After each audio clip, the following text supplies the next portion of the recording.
Chapter 561. Hinachi had a stomachache after he finished eating the noodles. Wei Wei remained calm. The food she cooked was indeed disgusting.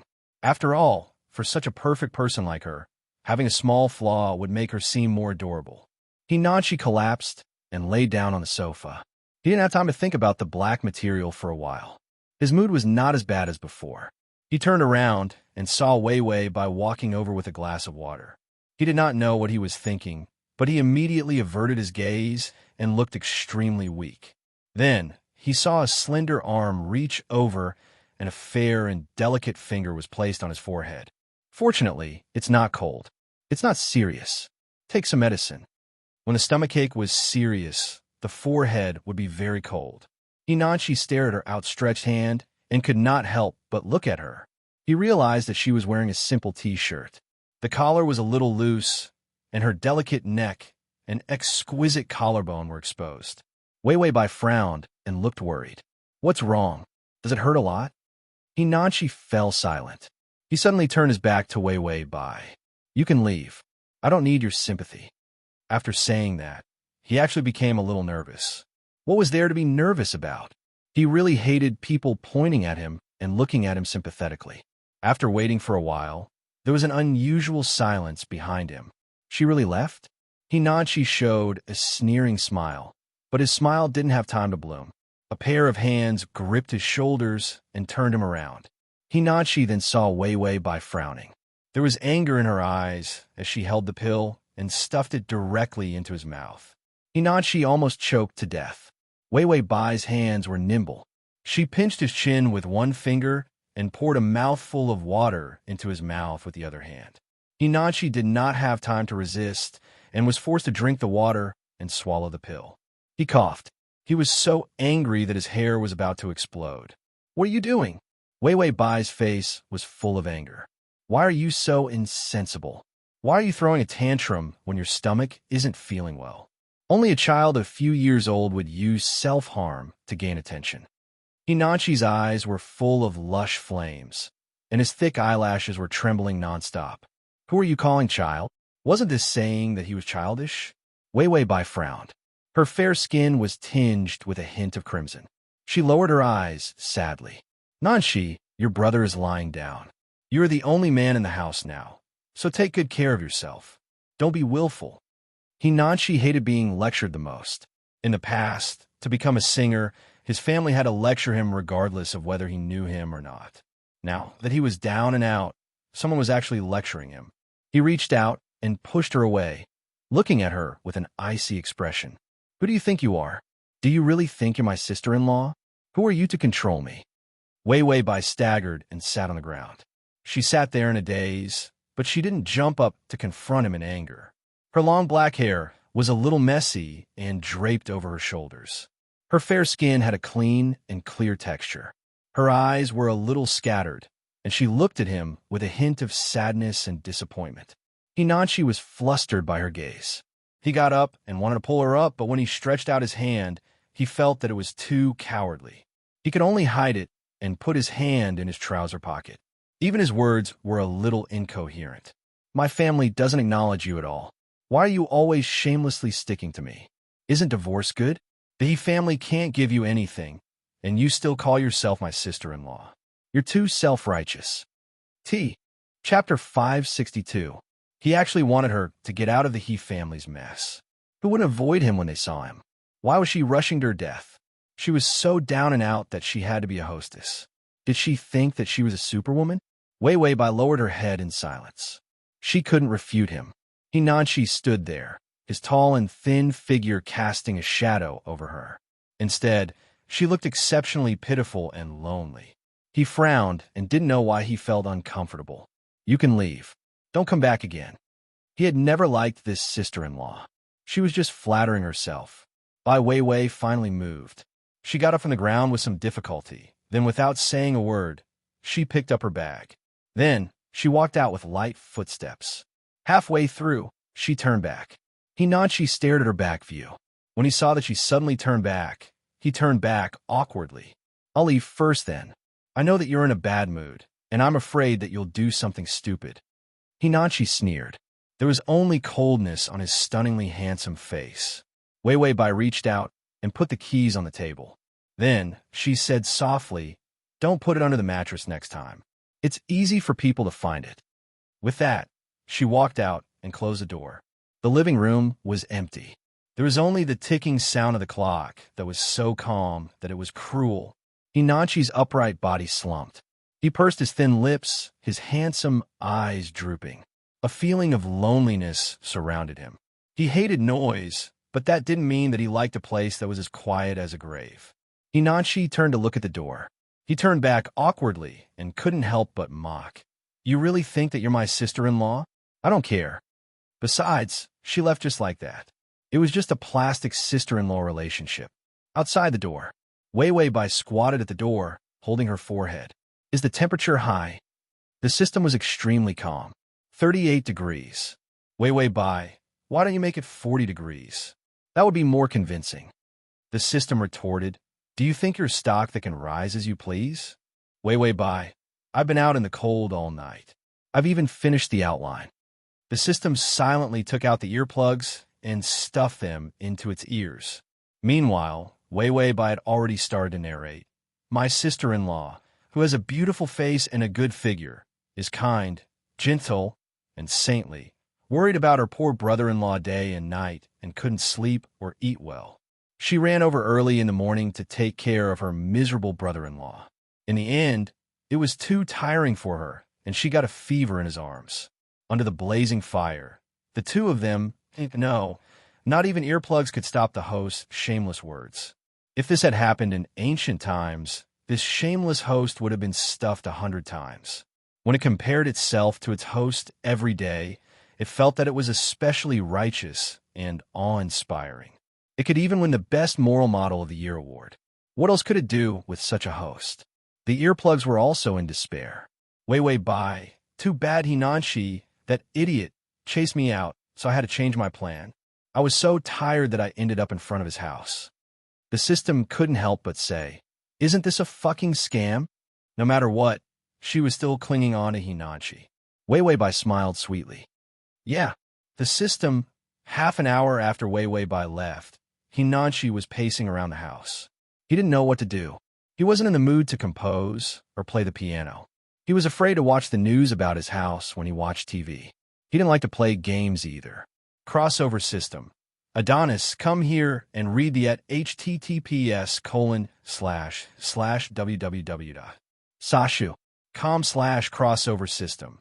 Adonis, come here and read at https://www. Sashu.com//crossover system. Adonis, come here and read at https://www. Sashu.com crossover system. Adonis, come here and read at https://m. Sashu.com//crossover system. Adonis, come here. Chapter 563. He had never felt that staying at home alone was such a sad thing. Hinachi thought of Wei Wei Bai again, that sorrowful figure leaving. She was a completely different person from those comments. At least she didn't abandon his brother and was still willing to visit him, no matter what her attitude was. She was much better than those so-called good friends who slandered him. Hinachi didn't expect that he would be so down and out one day. He didn't expect that after he was down and out. The person who came to visit him was actually Wei Wei Bai, whom he had always hated. He shook his head and threw Wei Wei Bai out of his mind. Then he put on a black mask and opened the door in his slippers, planning to go out for a walk. However, when the door opened, a petite figure was curled up at the door. She leaned against the wall, her delicate eyebrows furrowed. Her delicate skin looked fragile and delicate under the light of the corridor lights. This kind of person didn't look old at all. If it wasn't for the heavy makeup, she would be less than 2 years older than him. But she spoke as if she was in her 70s or 80s. Hinachi looked at her indifferently. His black eyes had a little light, but they were cold and empty. He lifted his foot and walked over, ignoring him. Hinachi walked into the supermarket, found his favorite soda, and was about to pay the bill. He heard the two cashiers gossiping. "Hinachi takes drugs. I used to be his fan, but now I'm an anti-fan. I can't tolerate taking drugs. Yeah, although the songs are good, I don't want to see him when I think of him hitting people and having sex. This kind of artist with a bad record should be banned. The entertainment industry is full of people like him. Yeah, he should be banned. He listened to the discussion of his two former fans. Hinanchi held the soda. His tall and thin body was unbelievably tense. He almost couldn't control his trembling, whether it was anger or sadness. All kinds of feelings made him sour and bitter. He pinched the soda hard in his hand and suddenly shook it a few times. Then, he gloomily walked to the cashier and threw the money to them. One of them wanted to take the soda from his hand, intending to scan the QR code for change. In the end, Hinanchi forcefully pulled open the tab of the can, and the soda sprayed all over the two women's faces. The two girls screamed at once. Hinanchi threw away the soda can, turned around, and walked away. Walking out of the supermarket, he revealed a happy smile on his successful prank. However, halfway through his smile, he slowly became desolate. Hinanchi walked home again and arrived at the door. However, he found that Wei Bai was still lying there. He didn't want to care about her life or death. But this time, he couldn't step in. After hesitating for a few seconds, Hinanchi bent down and patted her face with a cold expression. "Hey, woman, why are you sleeping in front of my house?" She had already said that she wanted to leave, but she still refused to leave. Who knew what kind of dark schemes he was harboring in his heart? Hinanchi had been afraid of being slandered recently, so he looked at everyone as a bad person. Wei Bai's face was soft, bouncy, and surprisingly smooth. His fingers stiffened for a moment, and then he realized that something was wrong. Why was her face a little hot? Wei Bai opened her eyes in a daze, as if she had heard his question. She looked up at him blankly, looking pitiful. Hinanchi's fingers stiffened, and then he quickly retracted them, pretending that nothing had happened. "Why are you still here?" Wei Bai looked at him blankly, and then slowly lowered her head. Her voice was soft and pitiful. "I don't know where to go." After saying this, she closed her eyes again, and her face was red. For the https://www.sashu.com/ for the full text. https://www.sashu.com for the full text. https://www.sashu.com for the full text. https://m/sashu.com for the full text. Chapter 564. She was confused because of the fever. Her mind was not clear at all. Did she think that he was his brother? Hinanchi did not dare to move, worried that she would react. He was not he-dongling. Wei Bai's cries were soft, like feathers, brushing past his ears bit by bit. Finally, it came to his eardrums, and it made his whole body itch. She was crying like a kitten that had just been weaned. She muttered softly, "Why does everyone want to break us apart? I worked so hard. Am I not worthy of being loved?" Hinanchi's body stiffened, not daring to say a word. She continued aggrievedly, "I just want to love you. I'm not dirty." Hinanchi's pupils constricted when he heard this. When they first met, he had called her dirty. Speaking of dirty, he was not that much better, even if he was splashed with dirty water in the eyes of outsiders. He had already become an unpardonable scumbag. Compared to Wei Bai, he was even dirtier. The sound of Wei Bai's breathing swept across his neck. This was his sensitive spot. His neck started to redden, and the redness spread to the back of his ears. Hinanchi did not know how long he maintained this position for, afraid that Wei Bai would realize that he was not her brother. Otherwise, the scene would be very awkward. When he finally could not hold on and his body was numb, he relaxed his body and gently pushed Wei Bai away. She was asleep with her eyes closed. She did not recognize him at all. Hinanchi's face was burning. Only then did he react, and anger surged in his heart. "Are you blind? I'm obviously younger and more handsome than my brother. How can you recognize the wrong person?" Just as he finished speaking, Wei Bai's eyelids moved, as if she was about to be woken up by him. Hinanchi suddenly got up and turned to escape. He was worried that Wei Bai would wake up again and recognize him randomly. Hinanchi walked to the balcony anxiously to feel the cold wind. He leaned against the balcony railing, and the cold wind messed up his short hair, revealing his smooth forehead. He did not know what to think, but he took out a box of cigarettes from his pocket. This was bought together with the soda at the supermarket. The soda was used to spray the gossipy woman. The cigarettes were still in his pocket. Hinachis picked up a cigarette and stared at it, because his favorite career was singing, and smoking would ruin his voice. Hinachi hesitated again and again before stuffing the cigarette into his pocket. He couldn't help but shout, "What a coward!" He wouldn't have the chance to go on stage in the future, so what was there to be afraid of? Should he be more afraid now? Was it more important for him to make a cuckold out of his brother? Although it was an accident, Hinachi was still brooding. After all, this was his sister-in-law. Hinachi was stunned when he thought of this.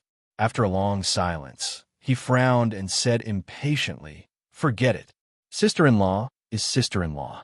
After all, she's not a vain and shameless woman. It's okay to admit it." He did it on account of her sincerity towards his brother. That was why he reluctantly admitted her identity. But for some reason, he felt a little depressed. Hinachi had been in a bad mood recently, so he did not think much about it. Ding! The male lead's favorability has increased by 5. Wei Bai. This little bastard with a cheap mouth finally increased favorability. System. Little bastard with a cheap mouth? Wei Bai. Don't you think this bitter-hearted boy who speaks sarcastically and bitterly has a poisonous mouth? System. Bitter-hearted boy. Compared to the host, it felt that the male lead's mouth was like a clear stream, not poisonous at all. Chapter 565. Hinachi was blown away by the cold wind for a long time before the unexpected kiss in his mind faded away. Then he went to sleep with a gloomy face. Wei Bai slept on the sofa while he slept on the bed. He slept for a long time. When he woke up, it was already noon. With a bird's nest hairstyle, he walked out lazily with his long legs. However, he found that the sofa was already empty. There was only a note on the table. Hinachi was silent for a long time before he walked over and picked up the note to read. There was delicate handwriting on it. "I had a fever yesterday and caused you trouble. I'm going to take care of your brother. I have to work tonight. Don't worry about the medical fees. I'll earn your brother's medical fees. Nanshi, listen to my advice. Don't be afraid of temporary difficulties. You're very talented. One day, you'll return to the stage." This was a well-behaved tone. It sounded like a Qing dynasty zombie. Hinachi crumpled the note into a ball and threw it into the bin. "Do you know how much my brother's medical fees are? Poverty has limited your poor imagination. Where are you going to earn so much money?" The He family went bankrupt. Assets were frozen. However, it didn't mean that they were so poor that they had to live on the streets. Some assets couldn't be put under the He family's name. Who didn't know that a cunning rabbit had 3 nests? The money under his name was enough for a lifetime if he didn't spend it recklessly. However, he couldn't be a glamorous young master in the future. And that woman, Wei Bai, did she think that he was so poor that he was going to starve to death? Or did she think that the two of them would have to rely on her to earn money in the future? Hinachi had never been looked down upon like this before. However, this kind of contempt wasn't malicious mockery like the outside world. It was a kind of unfamiliar and sincere concern. This made him lose confidence in his mockery. He didn't expect to fall to this point. It was his sister-in-law, whom everyone hated, who stayed to take care of them. Hinachi suddenly wanted to call his parents, who ran away faster than anyone else. He wanted to ask, was his sister-in-law really that unbearable? She didn't look like a woman who stole jewelry and was vain. Was there a mistake somewhere? Hinachi leaned against the sofa tiredly as he thought about it. He closed his eyes to rest. Suddenly, he frowned as if he had thought of something. Wait a minute. Wei Bai was talking about work. Wasn't she just a bar hostess? He almost jumped up, his black eyes filled with anger. She's already married, but this woman still has the nerve to do this kind of dirty work. Who knows how many times my brother has been cuckolded by her. Hinachi casually grabbed a black hooded sweatshirt and put it on. Then he put on a black mask, put on a set of loose clothes, and ran out in slippers. His entire body seemed to be on fire as he rushed to the bar in an aggressive manner. This time, he was even angrier than before. Even Hinachi didn't know how bright his eyes were. He was like a little leopard that was about to attack. Wei Wei Bai wore heavy makeup and sat in a corner drinking water. Tongzi, do you think that bear will come? The system said, I saw that he hasn't left yet. Wei Wei Bai said, he should come. After all, if I don't get rid of my hostess identity, it'll be hard for my favorability to increase in the future. The system opened its heaven's eye and scanned again. He's here. He's driving over. Wei Wei Bai suddenly came to life from her 78-year-old sluggish appearance. She immediately threw away her coat, revealing her revealing dress. Then, she walked to the table of other guests, picked up a glass of wine, and gulped it down. She had always been a professional when it came to acting. Chapter 566. The bar was extremely noisy. Hinanchi walked in aggressively. In the heat wave, everyone twisted their bodies excitedly as if they were on drugs. A few of them were twisted into human braids. They were an eyesore no matter how he looked at them. Hinanchi put his hands in his pockets. His good-looking brows were furrowed deeply. He pursed his lips. His face under the black mask was as dark as his second mask. He turned his head to look around. He didn't know where Wei Wei Bai was. Could it be that she had been taken away? Some hostesses were hostesses, some were prostitutes, and some were kept as mistresses. Although he used to have a smooth life in the entertainment industry, no bad things could find him. However, he also knew some of the messy things that he should know. Wei Wei Bai was already married to his brother. Why didn't she know how to respect herself? No wonder his parents had always wanted to kick her out of the He family. Who would want a hostess as a wife? Hinanchi paced around. He really didn't know where to find Wei Wei Bai. He was also worried that she had really sold herself. He could only thicken his skin and wear a mask. He walked to those old women who looked like brothels to ask around. You mean Wei Wei? Haha, her main job is to be a hostess. You have to open a private room to order wine before you can order her. Hinanchi's short hair was messy. His eyes were exquisite. He stood tall and thin in front of them, even if they couldn't see his face. His silhouette was still stunning. He looked coldly at the old woman who was speaking. Finally, he gritted his teeth and said word by word, other than being a hostess? The old woman thought that he was here for some special service. She flipped through her book. Other than being a hostess, she doesn't have any other business at the moment. After all, some people don't sell themselves. Now that we're in a legal society, we can't force them, right? Hinanchi didn't know why, but a huge rock in his heart suddenly fell to the ground. She doesn't sell herself? No matter how much money you offer, you won't sell? The old woman laughed out loud. Little brother, if you're looking for a prostitute, just look for me. Wei Wei isn't special. But isn't big, and her legs are as thin as matchsticks. Only her breasts are moderately sized. It's not that no boss wants to buy her, but she said that she has someone in her heart and is determined not to sell. When the old woman said this, she said to another woman in the same business, "This is the first time I've seen a love-struck person in this place. He's a big boss, and he's offering high price." Mama Mulberry immediately laughed like her. Hinanchi's frown deepened. These two old women in menopause, are they done laughing? What's wrong with having a sweetheart? Did she eat your rice or hit on your man? He turned around and left. He wanted to go to the private room to order some wine and get his sister-in-law to come back. The two old women behind him were still chattering away. Although that young man is wearing a mask, he looks handsome at first glance. Look at that butt of his as he walks. It's so swaying. It's so strong. Yes, in my experience, he's full of energy. Don't look at his thin figure. He's full of strength. He's staying on the bed. Hinanchi twisted his feet and almost hit the wall. His ears turned red as if they were on fire. Then he walked faster. Suddenly, there were all kinds of excited screams and cheers in front of him. Someone on the high platform went up to take the microphone and was singing and dancing to liven up the atmosphere. Hinanchi wasn't interested at first, but that song, as soon as she opened her mouth, she sang in a low voice. Her voice and deliberately slowed down the words, that skillful and natural, seductive and pure feeling, just for a moment of the lyrics. Hinanchi's footsteps stopped. Chapter 567. He was in the music industry. If it weren't for the He family's incident, it wouldn't be an exaggeration to say that he was the king of singers in the entertainment industry. Therefore, he was especially sensitive to good sounds. His voice was really good. Suddenly, the slow singing of the voice sped up. The lyrics became more and more rappy, faster and faster, but there wasn't a trace of ambiguity. The clear words and the explosive voice. The atmosphere of the venue was completely livened up. Tips were thrown onto the stage. Hinachi couldn't help but look up. This glance caused him to be completely stupefied. He saw Weiwei Bai standing on the stage with heavy makeup on. Her lips were red, her eyelashes were long, and her hair was spread out. She wasn't ugly, but she looked like a completely different person when she removed her makeup. She twisted her waist, and the small hole in the back of her dress faintly revealed her fair skin. Her long hair also looked like a blooming black flower when she turned and danced.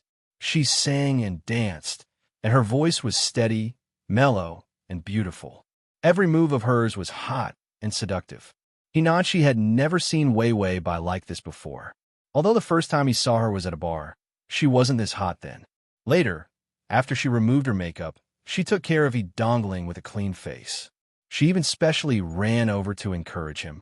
She was more like a soft-hearted, virtuous wife and loving mother. But now, she was a living vixen. Hinachi's fingers were trembling. Didn't they say that they were just selling drinks? Why was she even on the stage now? Screams kept coming from all around. There were even drunk men shouting, "Take it off! Take it off!" Hinachi felt like his head was about to explode. He looked fiercely at the stage, but he realized that Weiwei Bai's gaze was faintly discernible, mixed with a hint of charm as it swept over him. She seemed to have seen him reveal a smile, and her lips opened and closed slowly. The song was deep and slow. It was as if she was confessing to someone. Hinachi heard it. It was all her seductive singing. His heart trembled, and his muscles tensed up. His anger and another inexplicable flame intertwined. Hinachi's temples kept throbbing. Her gaze lightly swept elsewhere, seducing other men to give her tips. $100 bill after another was thrown on the stage. Weiwei Bai laughed happily and sang even more happily.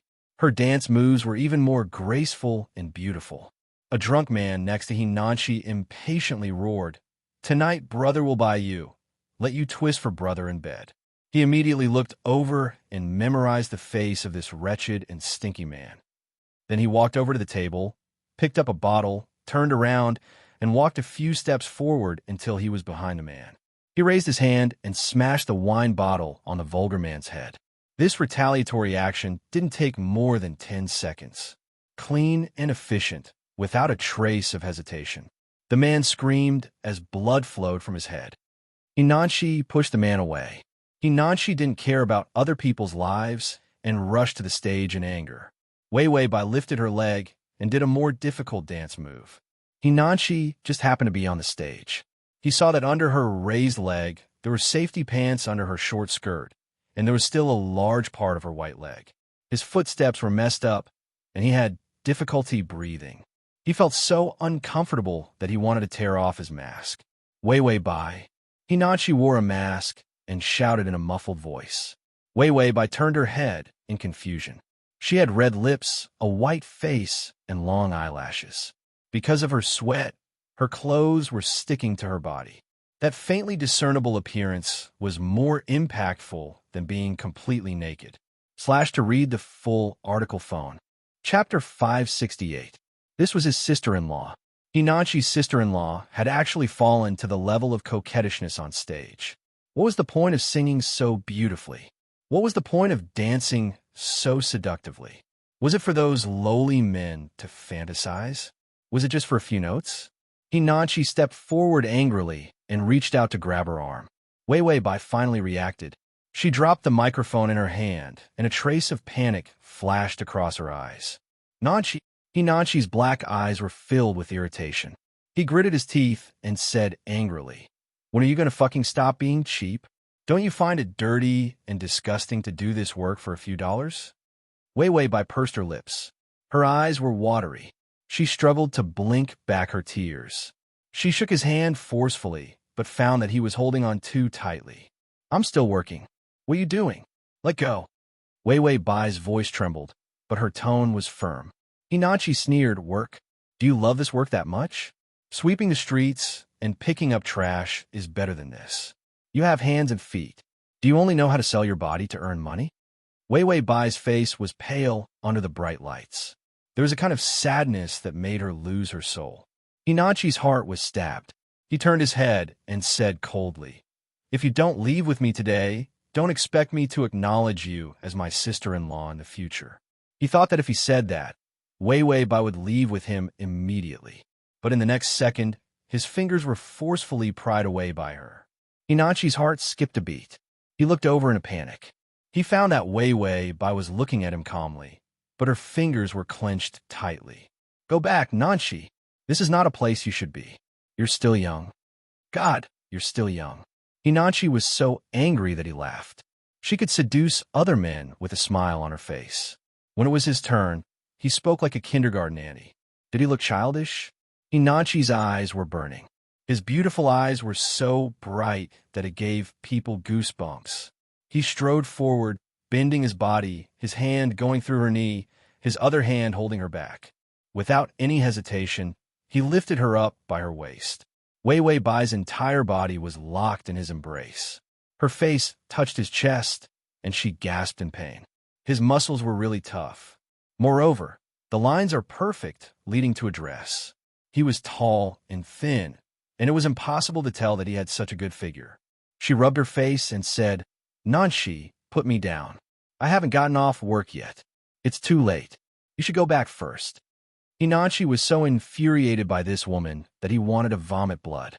"Shut up," Yizichin said coldly. If she wanted to abandon herself, then so be it. Why did he have to rush forward to save her? Anyway, if she wants to be a hostess, then let her be. Hinachi carried her and was about to leave. There were still tips thrown at his feet. His eyes turned red. He was so angry that he turned red. Just for these few dollars, she almost took off her clothes. He kicked the money a few times and kicked it off the stage. It flew back to the ugly men's faces. The audience was in an uproar. They were having fun. Hinachi smashed the venue. Wasn't this slapping their faces? A few men immediately rushed up the stage. "Fuck you. Where did this idiot come from? Put her down." Hinachi looked at them coldly. His entire person was as sharp as an unsheathed knife. His eyes were full of cold anger. He hugged Wei Wei Bai tightly and dodged a man's fist. Then he lifted his long leg and kicked the man's stomach, kicking him off the stage. This completely aroused the public's anger. Chapter 569. There were all kinds of people in the bar, and with the flashing lights, the drinks were mesmerizing.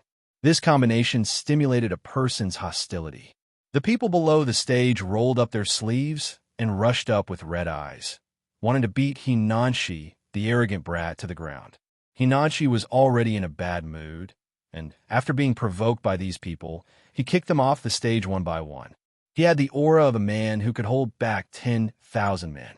Wei Wei Bai said to the system, "These legs are too strong." The system flipped through the information and looked into the details. Yes, he has been practicing Taekwondo for many years, and when he gets angry, he likes to kick sandbags with his feet. So when he kicks people, he kicks them like they're sandbags. By Wei Wei, in the future, if I accidentally expose myself or abuse him to make him unhappy, will he kick me like a sandbag?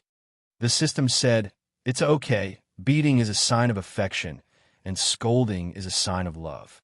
If you have a deep relationship, kick twice, kick once, and your affinity will increase." Wei Wei Bai was speechless. If I want to have a deep relationship with the system, can I kick it a few times? No matter how strong Hinachi was, his legs would not be able to withstand the attacks of so many people. Someone threw a beer bottle at him, and from that direction, it would hit Wei Wei Bai. Hinachi's pupils shrunk, and he dodged to the side awkwardly. However, he could not avoid another person's fist, and his face was hit to the side, and the taste of blood filled his mouth. Hinachi was expressionless, and he bent his leg, kneeing the person who hit him in the stomach, and the person fell to the ground. However, the mask on his face had fallen off, revealing his youthful and handsome face. Some people found him familiar. He looked so much like Hinachi. Who? The scumbag king of singers, the one who takes drugs, has one-night stands, and bullies people. He does look like him, but if it's really him, how could he still have the guts to come out?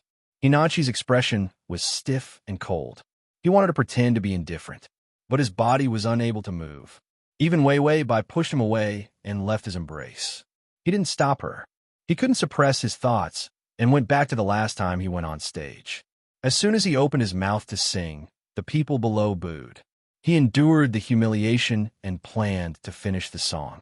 However, more and more people wanted him to get off the stage.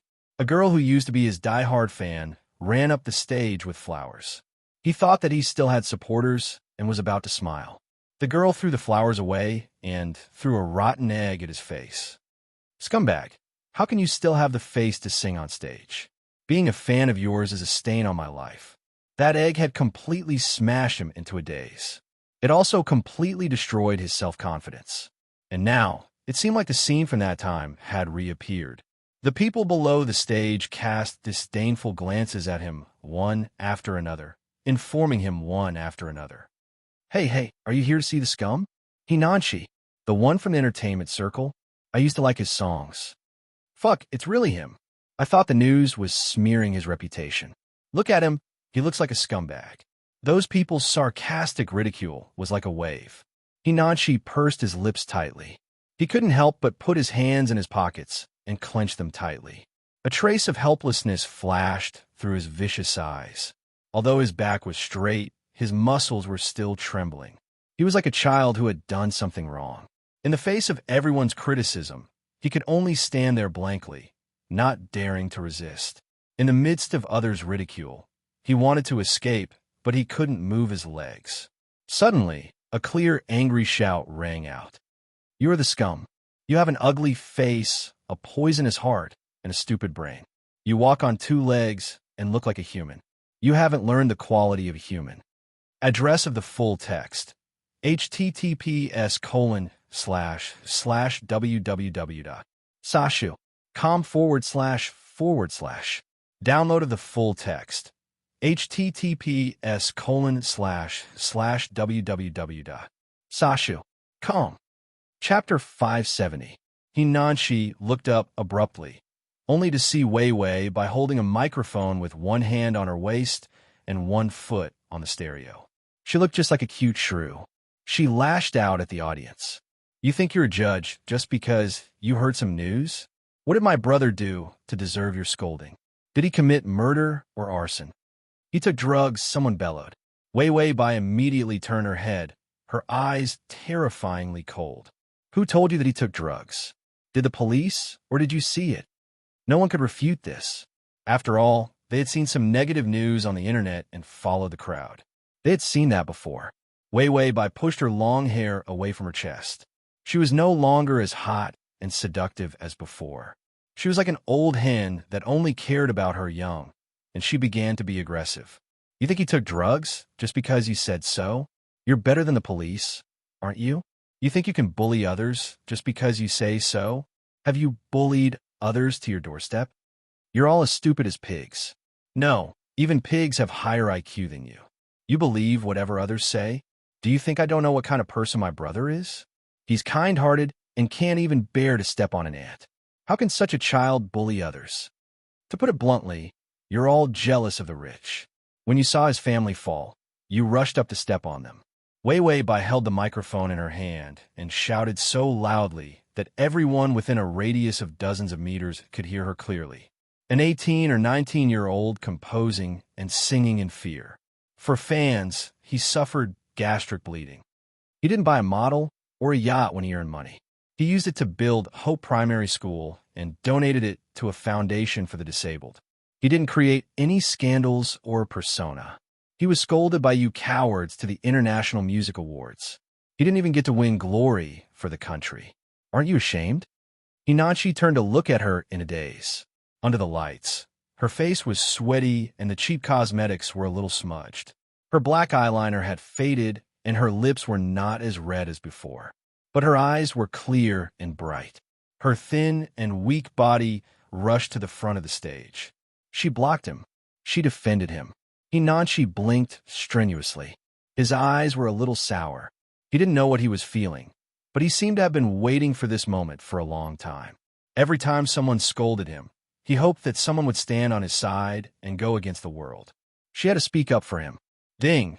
The male lead's favorability has increased to 10. Wei Wei Bai scolded everyone, and the system couldn't help but remind her there are a few people below who are on the verge of exploding. If you don't leave now, you'll be beaten to a pulp. Wei Wei Bai, who was enjoying herself with the microphone, froze. When he lowered his head, he saw that the faces of those bastards were not looking too good. She said very calmly, "That's why it's important to be a kind person. Only then will the world be at peace. Thank you for listening. Let's meet again next time." After saying that, Wei Wei Bai threw away the wheat in her hand. She then turned around and ran to Hinachi's side. Without hesitation, she held his hand and pulled him along while he was still in a daze. As expected, the people behind him were enraged. All kinds of wine bottles, chairs, and glasses were thrown at them. Wei Wei Bai grabbed Hinachi and fled. She found a back door, opened it, and rushed out. It was the alley behind the bar. It was different from the front door of the bar. It was so quiet that only the lonely street lights accompanied them. Wei Wei Bai let out a sigh of relief. Her face was covered in sweat, and she looked a little tired. "It's okay, Nanshi." Hinachi heard her soft voice and spoke with a hint of laughter. // Chapter 571. He looked down at her silently and found that her eye makeup was all smudged. He couldn't help but reach out and grab a loose sleeve to wipe her eyes. Wei Wei Bai was stunned, and a trace of confusion flashed past her eyes. Hinachi said softly, "Don't move." Her eyelashes fluttered, and she obediently didn't move. Instead, she looked at him with a pair of almond eyes. Hinachi wiped away the powder on her face. He couldn't help but say, "Don't buy this kind of makeup in the future. It's not good for your skin." It didn't even have a waterproof function. It didn't look good either. The price was definitely cheap. Wei Wei Bai's eyes were a little misty. She seemed to be a little hesitant, and her lips were pursed. In the end, it turned into a faint okay. Hinachi looked down at her and suddenly asked, "How do you know so much?" Wei Wei Bai looked at him in confusion. Under the dim yellow street lights, there was a layer of hazy light on her skin. Hinachi pursed his thin lips slightly, and his beautiful eyebrows knitted unnaturally. His black eyes stared at her face. "How do you know that I have gastric bleeding and that I do charity?" He didn't do any of these things. He also didn't buy advertisements to create a persona for himself. The only people who knew were his hardcore fans. Could it be that his brother said it? No, his brother was busy with the family business and didn't have time to care about him, so he wouldn't know. Wei Wei Bai was silent. She looked at him a little flustered and then lowered her head. Her face was a little red. She looked a little shy. She hesitated for a moment before she mumbled something in a low voice.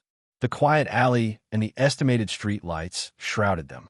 Hinachi was a little confused and asked, "What did you say?"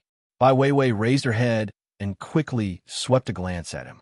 Her eyes moved, and there was a kind of breathtaking beauty. "I'm your fan." Hinachi was stunned and looked at her in a daze. Under the light, her face was a little red from being rubbed by him. Her skin looked even more fragile and delicate. The tip of her nose was also red, like a glass doll. He repeated in a daze, "My fans?" Does he still have fans? He saw with his own eyes that his fan club was disbanded. Wei Wei Bai's voice trembled slightly. "I like your songs very much, not because you're Dongling's younger brother, but because I simply like you." She simply liked him. This sentence was pure and straightforward, and it immediately hit the bottom of his heart. Ding! The male lead's favorability is at 15. Hinachi blushed, but he reacted quickly. When Wei Wei Bai said that she liked him, she meant that she liked his songs, not his people. Hinachi blushed even harder. His mind was in a mess. After all, his sister-in-law was his fan. He didn't even think about it. His mind spun with some effort.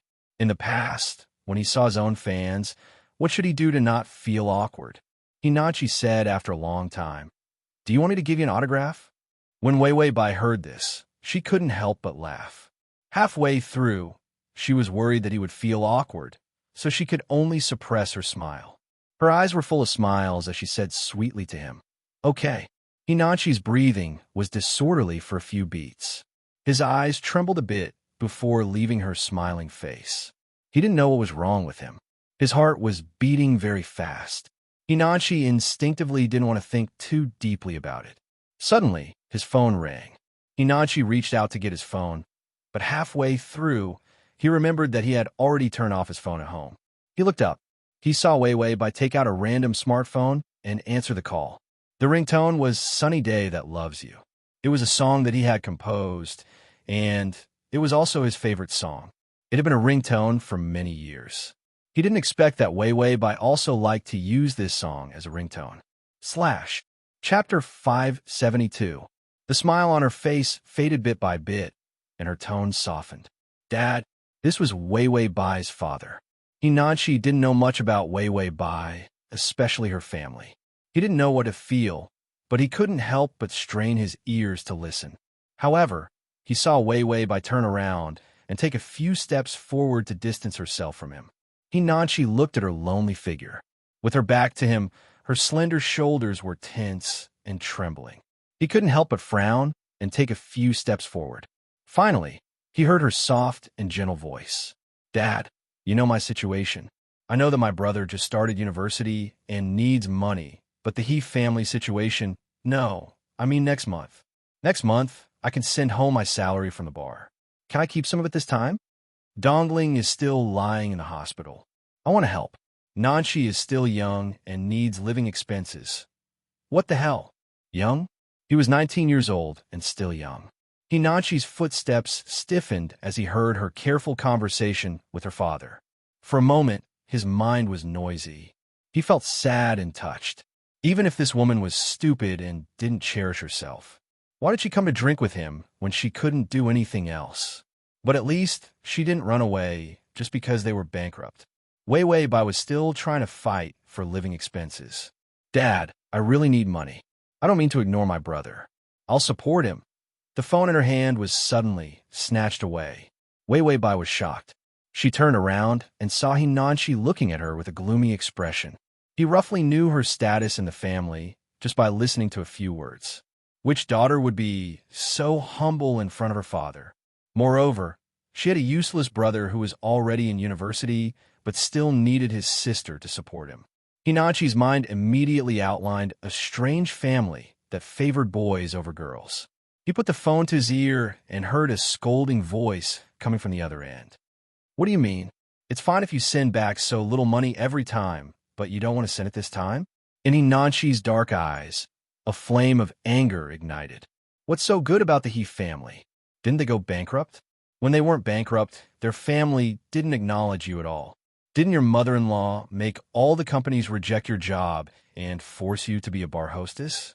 Hinachi's pupils shrank when he heard this. What did that mean?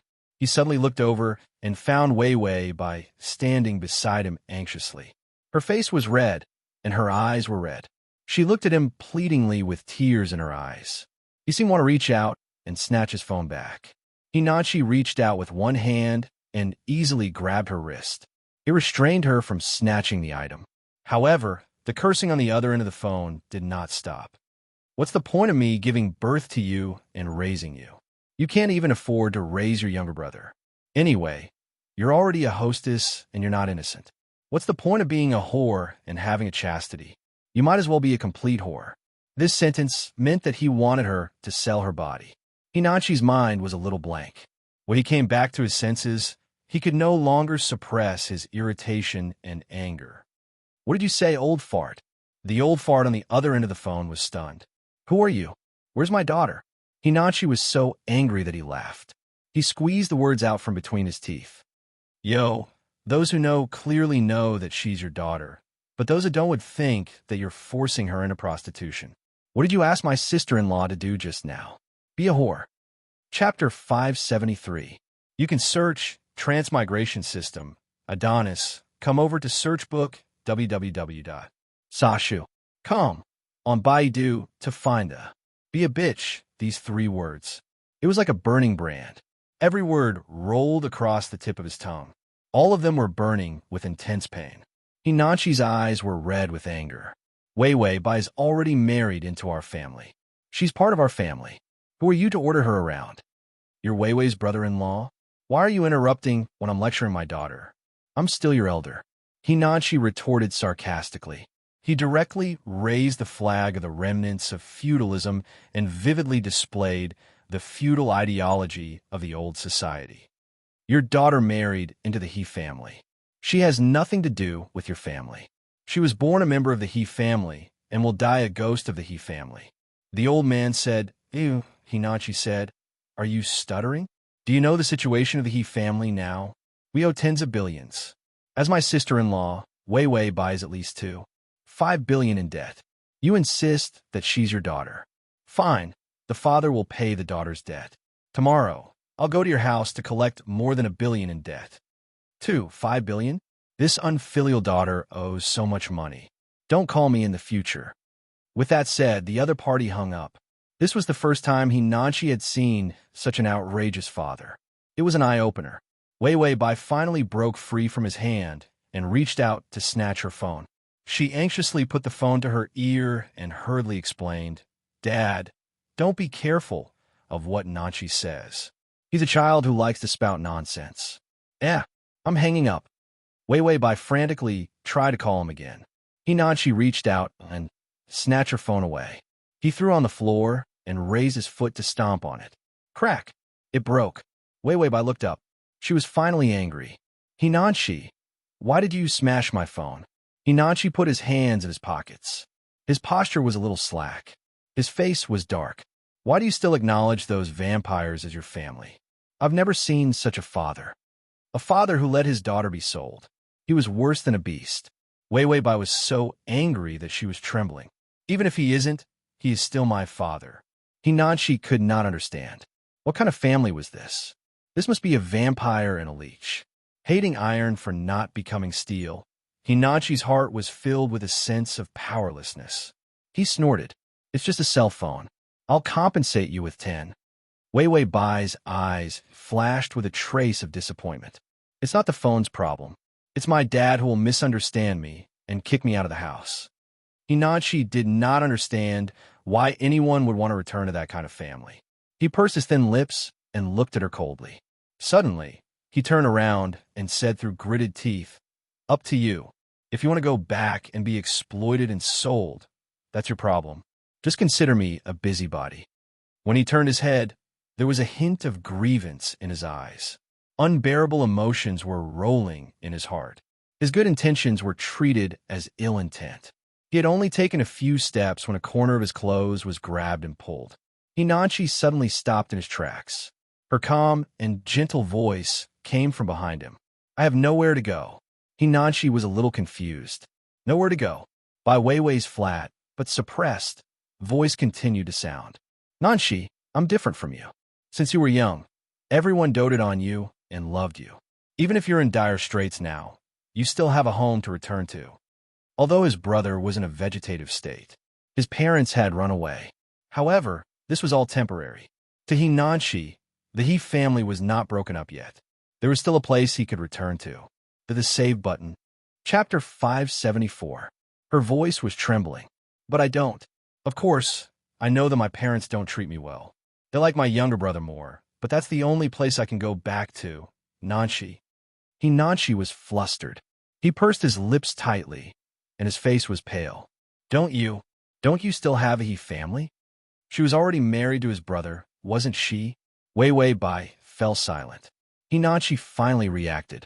She was really touching his sore spot. Even if he didn't come back, he would still receive complaints from his parents every day. At that time, Wei Wei Bai was hated by everyone in the He family. How could she treat such a place as her home? Furthermore, my parents didn't let you work? Hinachi's words were a little bitter, and even his tone sounded a little guilty. Wei Wei Bai lowered her eyes and clenched her fists tightly. Her figure looked slender and weak. She turned to look at the street lamp beside her. No, it's because my education is not good and my workability is not good. That's why no one wants me. Hinachi's voice was as cold as ice. It's impossible that you can't find a company in the entire city that wants you. Furthermore, Wei Wei Bai's appearance was so outstanding. Every company needed this kind of image at the front desk. Unless someone said hello, no one wanted her. This kind of business circle was very complicated. Furthermore, when the He family was still in business, they had the power to cover the entire city.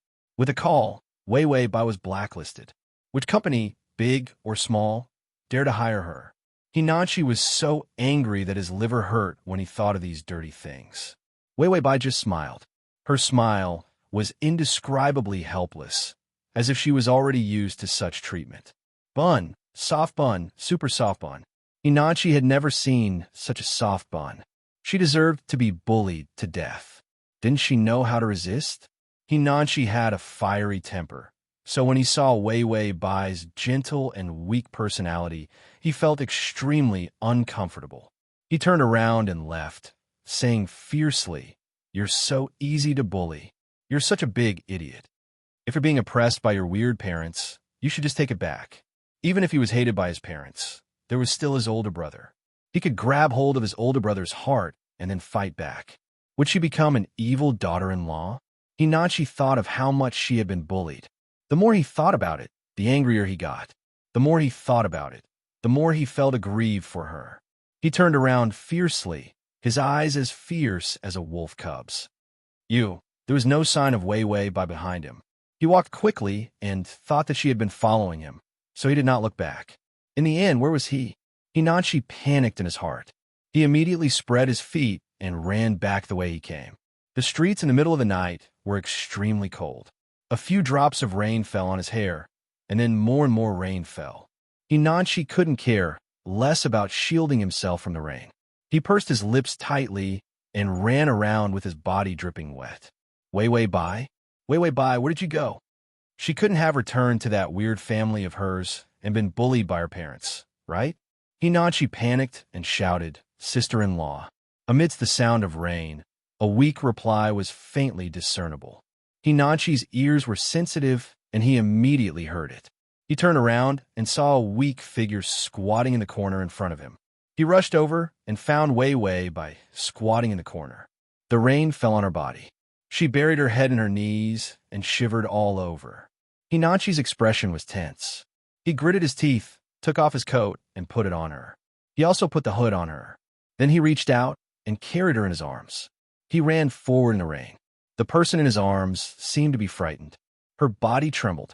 Hinanchi's heart twitched. It was painful and unbearable.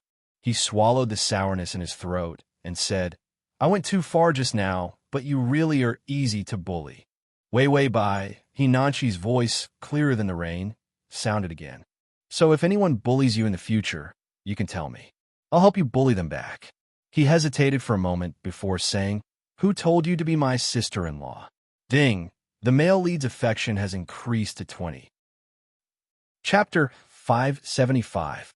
Tongzi, why do I feel like an angel is singing? You're confused by the fever. Why am I having a fever again? What do you mean by again?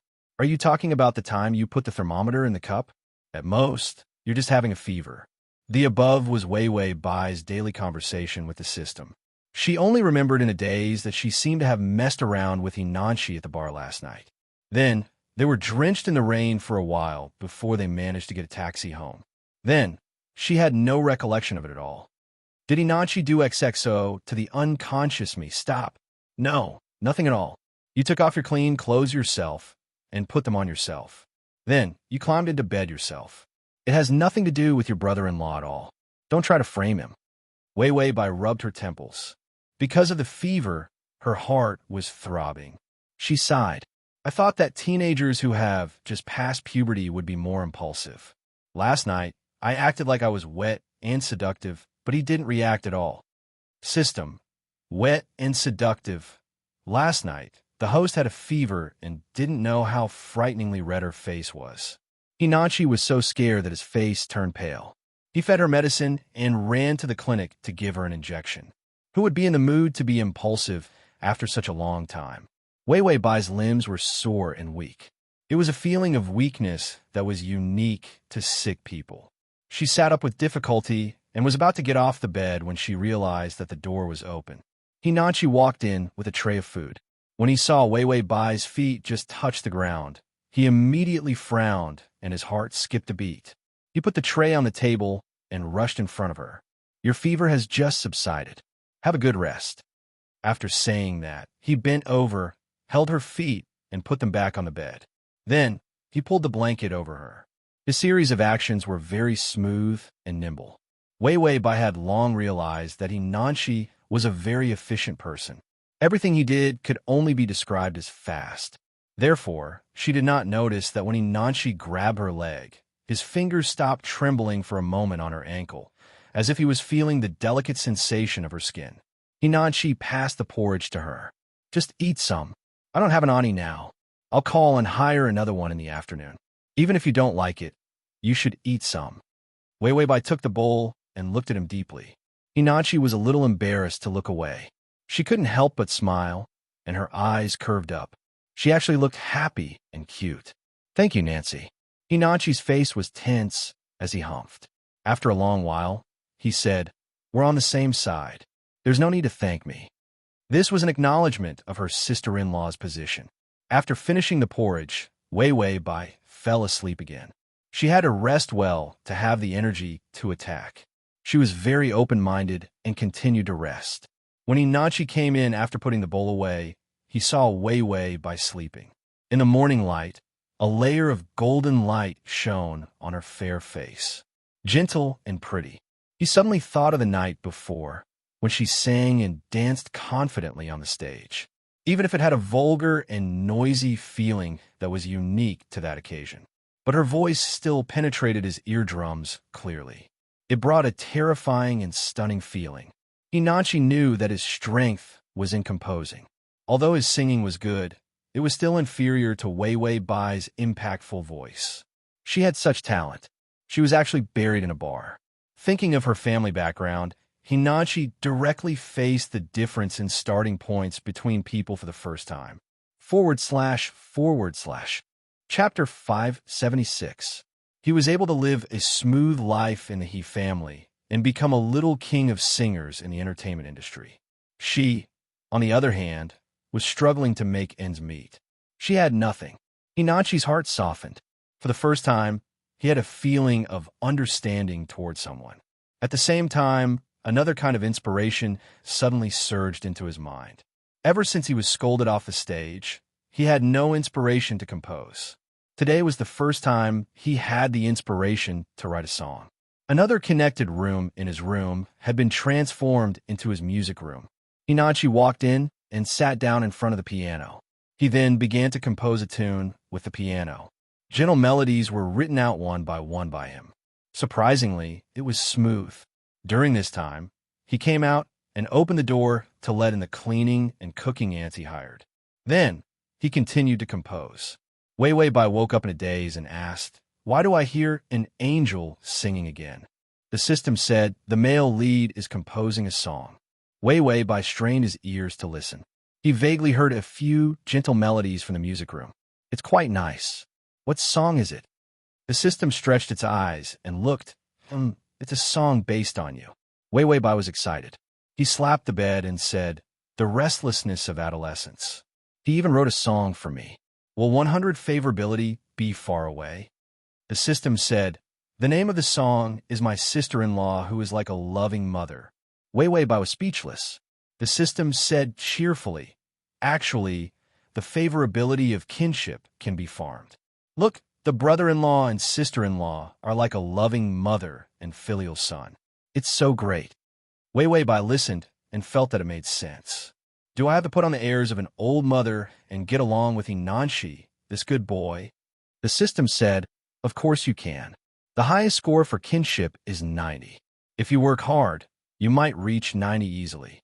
Wei Wei Bai keenly sensed that something was wrong. What does 90 mean? The system said, even if the familial favorability meter is maxed out, it'll still be 90. However, you can use the remaining 10 favorability meters to farm for love. Wei Wei Bai's brain wasn't as useless as the system's. When the family was full, it meant that the spirit was full. Nanshi really saw her as his family, and it was a familial bond that could not be changed. They were not blood-related, but they were spiritually blood-related. This kind of unchangeable familial and spiritual relationship. And in the end, it suddenly changed into love. That's more incestuous than incest. The last 10 points were simply a hellish level of difficulty. Wei Wei Bai felt like she had nothing to live for. Forget it. Let's just do the undeniably hot thing between my sister-in-law and brother-in-law in the middle of the night. Hee hee. Kinship is too difficult. The system said, but he even wrote a song for you, my dear sister-in-law. Wei Wei Bai sat up abruptly. Yes, this won't do. If this goes on, even if it's not familial, it will become familial. Would you have unspeakable feelings for your own family? Unless you were a pervert, it was impossible for normal people to have such feelings. Okay? Hinanshi, on the other hand, had come from so many planes, so he was the most normal target to be conquered. So if the impression of my dear sister-in-law was too deep, she could only look on helplessly as the 90 favorability points hung above her head, hanging there until the time was up. She could almost imagine that despairing scene. Wei Wei Bai said affectionately, Nanshi, actually, I have unspeakable feelings for you. Hinanshi's expression changed. I treat you like a mother, and you want to sleep with me. Wei Wei Bai, mother. Hinanshi, a motherly sister-in-law. Wei Wei Bai could not help but tremble just thinking about that scene. No, divorce, you must divorce. Chapter 577. System. Didn't you keep the divorce agreement? You just need to sign it and we'll be divorced. That divorce agreement had Dongling signature. It would take effect immediately once it was signed. Wei Wei Bai held her chin and narrowed her eyes, a cold light flashing in them. How can it be so easy to divorce? Dongling, that vegetable waste, has to be reused. The system was confused. He's already in a vegetative state. How can we use him? He can't get hard. Wei Wei Bai, this car is a bit sudden. She calmly coughed and continued. First brush up a wave of affectionate sister-in-law persona, then open up his brother's rotten affairs. That impact can directly remove the identity of sister-in-law in Hinachi's heart. After all, the identity of the victim. It was much better than the identity of the sister-in-law. Ding! The male lead's favorability has increased to 25. Wei Wei Bai trembled. Why did the favorability increase? The system was very calm. Sister-in-law's song was written and he was happy, so it increased. These 5 favorability points were kinship points. She felt that 90 points of kinship points were waving at her. Wei Wei Bai immediately surged with great strength. She struggled to get off the bed and change her clothes, planning to go out. Hinachi heard the movement and came out of the music room to see Wei Wei Bai struggling to get out of the door. He looked at the time and found that it was just the right time for the bar to be open. Could it be that she still wanted to go to work? Thinking about those blood-sucking leeches of his family, a trace of anger flashed in his dark eyes. His slender legs took a step that was like Wei Wei Bai's 3 steps. Just as she opened the door, his strong fingers pressed down hard and pressed the door back. Wei Wei Bai was shocked. She looked up blankly and saw that it was Hinanshi. Then she sighed in relief. Nanshi, I'm going out. Hinanshi frowned and snorted. You're not allowed to go to the bar. Wei Wei Bai stared blankly for a moment before lowering her head. She said somewhat gloomily, I won't be going for the time being. After causing such a ruckus, the bar doesn't want me anymore. I reckon I won't be able to get next month's salary either. My father will nag again. Hinanshi couldn't bear to see her act like a soft bun. She really felt bad for her. His delicate face carried traces of arrogance and anger. You shouldn't have gone to that place in the first place. Also, don't send money to your family. Isn't that useless brother of yours already in university? How old are you? Wei Wei Bai was pressured by his imposing manner to the point that she couldn't breathe. She said softly, 19. Hinachi's eyes turned cold, and he sneered. You're the same age as me, and I've earned enough money to support myself for 18 lifetimes. Why does your good-for-nothing brother still have to rely on you to go to college? Wei Wei Bai's lips tightened, and her face turned pale. Her voice suddenly became louder. You're not the same. Hinachi's words paused, thinking that she was going to say that her family was rich or something like that. But he heard her voice soften. You're not the same. You're a genius. These words were like candy that was suddenly stuffed into Hinachi's mouth and into his heart. It was very sweet. Hinachi's face turned red. To hide his shyness, He immediately straightened his neck and shamelessly admitted it. Nonsense, of course I'm a genius. Ding, the male lead's affection has increased to 30. Wei Wei Bai couldn't help knocking on the system. It can't be affection, right? The system sighed. This was the first time it had seen such an unconfident host. It said, I can only tell you that this little brother currently doesn't have any impure thoughts towards you. Transmigration system. Male God, come here. Transmigration system. Male God, come here. Transmigration system. Male God, come here. Transmigration system. Male God, come here. Transmigration system. Male God, come here. Chapter 578. Or perhaps it had happened, but the person himself didn't even realize it. Therefore, the current favorability rating was so pure that it didn't have any negative feelings. Wei Wei Bai sighed. A beautiful sister-in-law is right in front of you. How can you not have any thoughts? That's too beastly. System. Hinachi saw that Wei Wei Bai was in a daze and immediately said, It's no use saying that I'm a genius. You can't go out. What's your condition now? You're so tired. Wei Wei Bai hesitated for a moment before saying, But I want to see your brother. Hinachi was a little confused. See my brother? Wei Wei Bai immediately looked up, and there was a hint of light in her eyes. Dongling is still in the hospital. I have to take care of him at least once a day. Even if there's a caretaker, he needs to be accompanied by a family member. Hinachi then remembered that his brother was still lying in the hospital. His face darkened. I'll go and see him. You should rest. Wei Wei Bai reached out and pried open his fingers that were pressing on the door. She looked up with a gentle gaze. No, he's my husband. It's my duty to take care of him. Husband! Hinachi's head was knocked by this word, and his fingers went soft. He was at a loss for a moment. He didn't seem to be in a position to stop her from seeing he Dongling. Bai Weiwei smiled, opened the door, and walked out. Halfway through, her cuff was grabbed. She turned back. Hinachi stretched out his slender fingers and clenched them so tightly that the tips of his fingers were a little white. He pursed his lips and stared at her with his beautiful eyes. I'll go too. After saying that, he felt that this sentence sounded very cowardly and immediately said, He's my brother too. It's my duty to take care of him. Bai Weiwei raised her eyes to look at him, and he felt a little unnatural. Then she revealed a soft and sweet smile. Okay. In the hospital, Weiwei Bai lovingly wiped he Dongling's face and hands, looking as gentle as a loving mother. Good boy, who are you calling? Weiwei Bai said, He Dongling. Weiwei Bai sighed. I can't help it. If I don't smash him, I won't be able to show such an affectionate expression.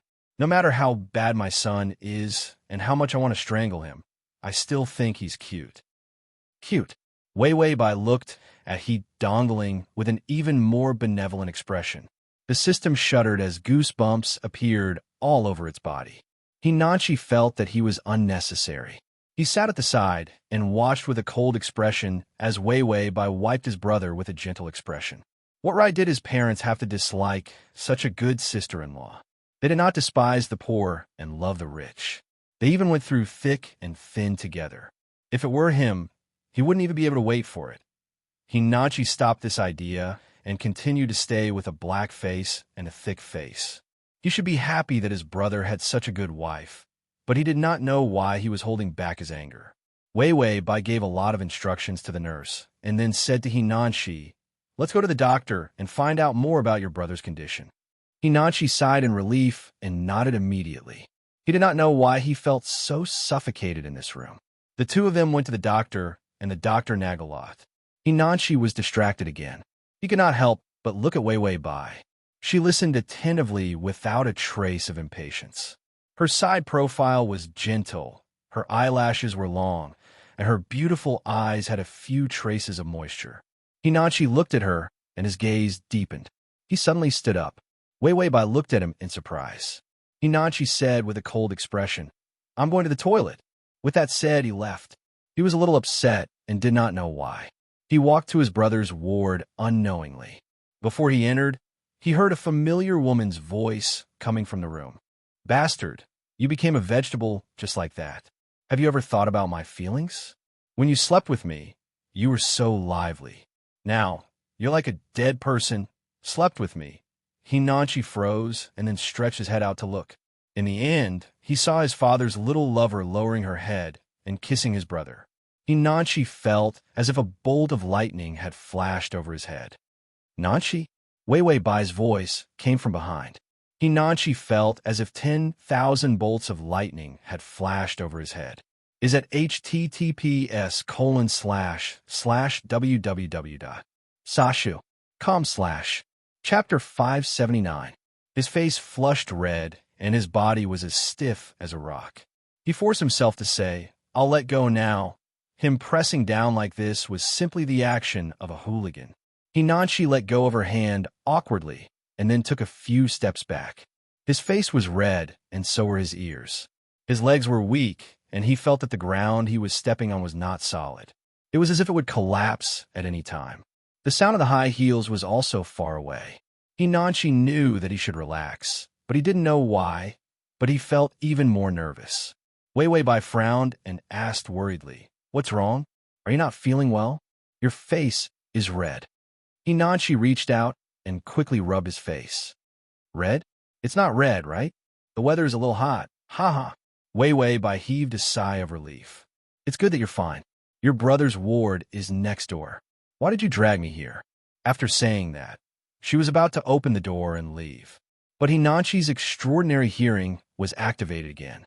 That familiar, shameless footsteps actually sounded again. And this time, it wasn't limping. It actually walked over and just walked to the door of their room. If this door was opened, the B*TCH's mistress faced his weak and pitiful sister-in-law. It would be too much. This was an Azura field to the nth power. Hinanchi didn't even think about it. He stretched out his long legs, and his body was as swift as a bird of prey. He suddenly appeared behind Wei Wei Bai. He pressed his hands hard against the door. He pressed down on the door that Wei Wei Bai had just opened. Wei Wei Bai was shocked. She turned around and saw the tall and thin Hinanchi with both hands on top of her head. His body was like a prison, enveloping her below. Her face was a little pale. She finally couldn't suppress the doubts in her heart. Nanchi? Hinanchi listened to the footsteps outside. He looked down helplessly at Wei Wei Bai, who was locked under his body. His mind was in a mess, as if it had been ravaged by the flames of war between aliens and Earthlings. How was he going to explain this? He really wanted to go online immediately and send a message asking for help. How am I going to explain that it's a misunderstanding when I'm pressing my sister-in-law down? Wait, what if he saw this kind of post on the internet? Shouldn't his first reaction be, "Sister-in-law, what are you waiting for? Go." The replies under the post were definitely unsightly. Wei Wei Bai's expression turned serious. "Nanchi, what are you doing?" Hinanchi was dumbfounded. He also wanted to know what he was going to do. He saw that her expression was getting uglier and uglier, and the suspicion in her eyes was getting more and more obvious. Hinanchi didn't even have time to think before he said, "This is actually a misunderstanding." Wei Wei Bai looked at him lovingly. "What misunderstanding?" Hinanchi's lips became clumsy, but his ears were still desperately trying to hear the footsteps outside. Was that slut's mistress crippled? Why were they still standing outside their door? Were they going to leave or not? He held it in for a long time, but his brain couldn't come up with a normal reason. He couldn't say that he wanted to play hide and seek with her, right? He felt that he was retarded before he even said that. Wei Wei Bai suddenly reached out and gently slid her hand over his waist. Hinanchi's eyes widened. His waist was a sensitive spot, and his whole body trembled as if he had been electrocuted. He blinked his eyes, and his body was as hard as a rock. In the end, Wei Wei Bai's fingers slipped into his trouser pocket and took out the black mask that he had casually stuffed in. Then she pursed her lips and said to him gently, "Lower your head, Nanchi." Hinanchi looked as if he was hypnotized and lowered his head in a daze. Wei Wei Bai reached out and put the mask on him. "Did you see a fan who knows you?" Hinanchi's eyes immediately lit up. He lowered his head in a panic and said in a muffled voice, "Yes, no, it's not a fan. It's just a slut paparazzi." Wei Wei Bai nodded in understanding. Then she looked at the door and said softly, "Has the paparazzi left?" Hinanchi listened to the sound of people's footsteps coming and going outside, but he didn't seem to hear the sound of high heels. She should have left. Hinanchi looked at Wei Wei Bai's gentle face and said unnaturally, "No, reporters are very patient." Download the mobile article at https://m. Sashu. Com. Chapter 580. Wei Wei Bai frowned. Is that so? Then let's wait a little longer. Hinanchi nodded quickly. Then he continued to support her head with both hands. His body was almost on top of hers. He didn't dare to move in this position, and Wei Wei Bai didn't seem to think too much. Instead, she looked at the door as if waiting for the paparazzi outside to leave. Hinanchi found a reason, and his emotions calmed down. His rationality also started to return. The rest of the things that he had overlooked earlier slowly appeared in his vision. She was so petite. Hinanchi's gaze fell on her body. From this height, it was easy to see her hair tied up in a bun. A few strands of irregular short hair fell to the side of her neck. Her neck was as fair as a ball of delicate snow, such a bright white that extended all the way down. The collar wasn't big, but it was slightly open. He could almost see the delicate shoulder bones that were faintly discernible under her clothes. Hinanchi held his breath, and his eyes trembled again. There were many beautiful women in the entertainment industry, but most of them were made up. Although their facial features were beautiful, their skin was bumpy. Wei Wei Bai, on the other hand, had the most beautiful skin he had ever seen. It was so beautiful that it seemed to be transparent, but also had a soft touch. It felt very nice to touch. When she came back to her senses, his fingers had already gently touched the skin on the back of her neck with his fingertips. It was so smooth and tender that it brought a faint electric current. Wei Wei Bai turned around a little slowly. Her beautiful facial features, delicate eyebrows, and a hint of innocence directly crashed into his eyes just like that. Have the reporters left? Wei Wei Bai didn't seem to notice his actions and asked softly. Hinanchi lowered his eyes. His voice was muffled and had an imperceptible tremor. They left. Wei Wei Bai heaved a sigh of relief. That's good. Then let's go out. Hinanchi immediately retreated and no longer shrouded her. She opened the door and carefully looked outside. There are no reporters, Nanshi. Of course, there were no reporters. It was all made up by him. Hinanchi followed Wei Wei Bai into the ward. Dongling was still in a vegetative state. Wei Wei Bai smiled amiably and walked over. She turned on the music and played some nursery rhymes for him. Dongling is actually very childish. He likes the nursery rhyme of a flock of ducks in front of the door the most. If you play more of it, he might wake up because he's happy. Wei Wei Bai's face was full of love, almost blinding the eyes of others. Hinanchi absent-mindedly glanced at his cheating brother and then at his beautiful and gentle sister-in-law. Then, his eyes accidentally fell on the table, and his pupils shrank. What the hell are those red roses on the table? Did that bitch bring them here? He took a step forward, picked up the red roses, and threw them into the trash can. He heaved a sigh of relief after throwing it away. Hinanchi belatedly realized that he wasn't the one who cheated. Why was he so nervous? Hinanchi felt like he had held more than 10 concerts without rest in the few hours that he had been taking care of Dongling. When they went back, Wei Wei Bai found that something was wrong with him. When they were going up the stairs, she suddenly walked up a few floors and turned around to look at Hinanchi. Hinanchi looked up and a hand touched his forehead softly. He was stunned and realized that Wei Wei Bai, who was standing a few floors above, was looking at him seriously. Her sweet and gentle breath accidentally brushed against his face. It was like the tip of a feather gently brushing against his heart. Wei Wei Bai frowned and muttered worriedly, "You don't have a fever. Why are you so pale?" Hinanchi could not bear her pure concern. He pursed his thin lips and lowered his thick eyelashes to cover the inexplicable emotions in his eyes. "I'm fine." Wei Wei Bai smiled. "It's good that you're fine." Hinanchi suddenly asked, "You have a good relationship with my brother, don't you?" Chapter 581. When Dongling got into a car accident, his family said that he had gone to look for Wei Wei Bai. So it was Wei Wei Bai's fault that he had become a vegetable. At that time, he also thought that was the case, so he blamed this woman for a period of time. But if his brother was really infatuated, then what was going on with his father's little lover today? If he remembered correctly, the direction of his brother's car accident was in. It should be the direction of his little lover's apartment. Hinachi's eyes turned cold. Wei Weibai didn't seem to notice his complicated emotions. Instead, she smiled shyly. Your brother is the best person I've ever met. With that, she turned and walked up the stairs. As she walked, she said cheerfully, he's the first man to send me flowers, and he didn't mind that I wasn't born in a good family and was willing to marry me. Sending flowers and marrying her was considered a good man? Hinachi felt that something was wrong. He suddenly asked, did my brother transfer some property in the city to you? Wei Weibai stopped in her tracks and turned around in confusion. What property? Hinachi immediately caught the main point. Did he give you the key to his private vault? Wei Weibai was even more confused. Hinachi felt aggrieved. Don't tell me that he didn't even give you the family heirloom emerald jewelry. These were all things that he Dongling should give his wife. And they were the most basic things. If he Dongling really liked Wei Weibai, then he wouldn't just give her these. He would also give her a lot of property. Wei Weibai smiled stiffly. Her fingers clutched the corner of her shirt helplessly. Nanshi, Dongling didn't give me this, so you can't give it to me now. Hinachi was anxious. Who would give you this? That's not what I meant.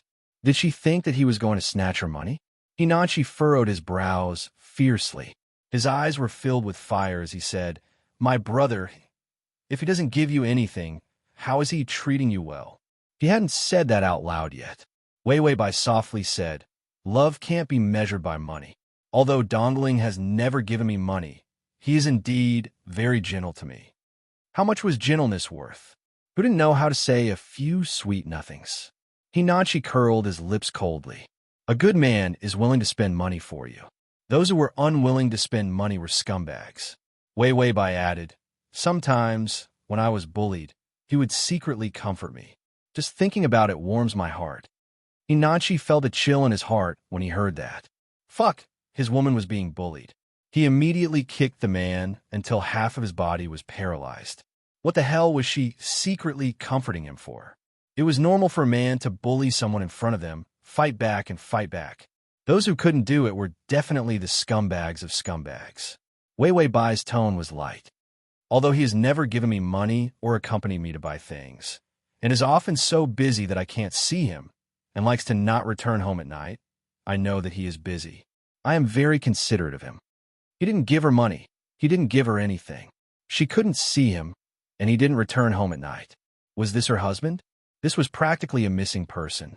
Hinachi felt so suffocated that he was about to vomit blood. She was being bullied like this, and she still felt good about it.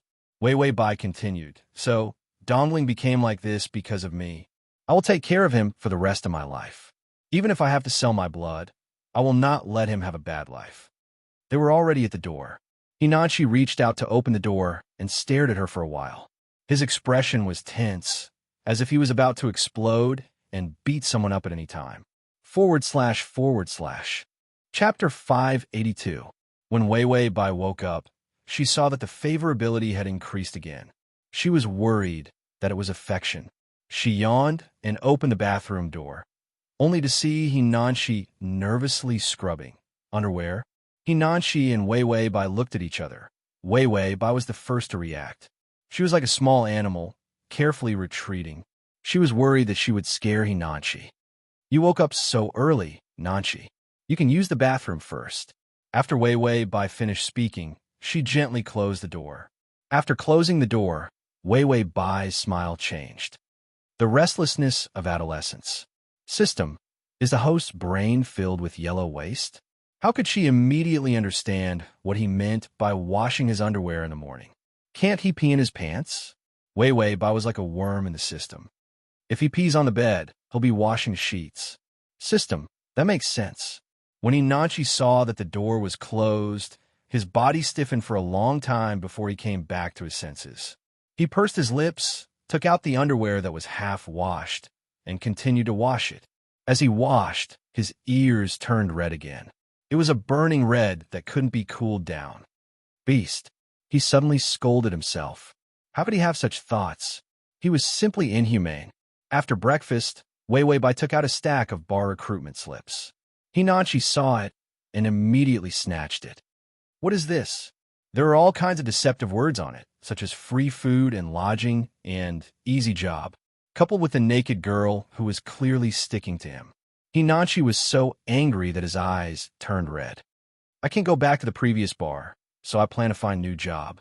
Wei Wei Bai wasn't impatient at all. Instead, she patiently explained it to him. Hinachi neatly threw the recruitment slips in his hands into the trash can. You're not allowed to go. Why would you go back to that kind of place? Wei Wei Bai was a little embarrassed. Then I'll find a job as a nanny or a cleaner. Hinachi said firmly. That's even more unacceptable. These jobs will only lead to bullying. Wei Wei Bai smiled. Nanshi, if we can't do this or that, we won't be able to earn money. Hinachi didn't think much about it and blurted out, I'll take care of you. After saying that, both of them were stunned. Hinachi hurriedly tried to salvage what he had said. I mean, although the He family has frozen a lot of funds and is heavily in debt, that's for the company. We still have some private money. You're also a member of the He family, so you can get a share of the assets. They were all his and his brother's private property. He actually had a lot more than his brother because when he was a singer, he had earned a lot of copyright fees. This money wouldn't be under the He family's company name. When the company was in trouble, his money couldn't be frozen. Wei Wei Bai said softly, but this money is all yours and Dongling's. If Dongling wakes up in the future and sees that I spent all his money, what will happen if he can't make a comeback? Hinachi, why do you have to be so considerate of that cheating brother? This kind of brother who would make others wear a green hat should take away his money and make him cry bitterly. He snorted coldly, his beautiful eyes full of calculation. It's okay. It's just a little living expenses. Aren't you married? This is common property. Wei Wei Bai looked at him hesitantly, but Hinachi was almost driven crazy by her gentle temperament. He slammed his hand on the table. No buts. As the daughter-in-law of the He family, is it appropriate for you to go out in public? You should just stay at home and enjoy life. Chapter 583. These words sounded like the old masters of the Qing dynasty. Hinachi felt that with Wei Wei Bai's soft bun character, someone had to fight for her rights. Otherwise, his brother who liked to make people wear green hats in the future. When he woke up, wouldn't he kick Wei Wei Bai away? They weren't even divorced yet, but he already forced her to drink with him. After the divorce, this soft bun wouldn't be able to get a single cent. He had to take advantage of the fact that his bastard brother wasn't awake to transfer his assets. Hinachi unknowingly stood on Wei Wei Bai's side. There was no choice because everyone in the He family was a wolf. They were vicious and ruthless. Wei Wei Bai, a pitiful little lamb, had sneaked in. If he didn't keep an eye on her, she wouldn't even know that she was skinned and stewed. Wei Wei Bai sighed softly, then reached out and held his hand with her slightly cold fingers. There was a hint of gratitude in her eyes. Nanshi, thank you. Hinachi's fingers stiffened. Her delicate fingertips casually slid across the back of his hand. It gave him a numbing feeling. His breathing was a little messy as he pursed his lips.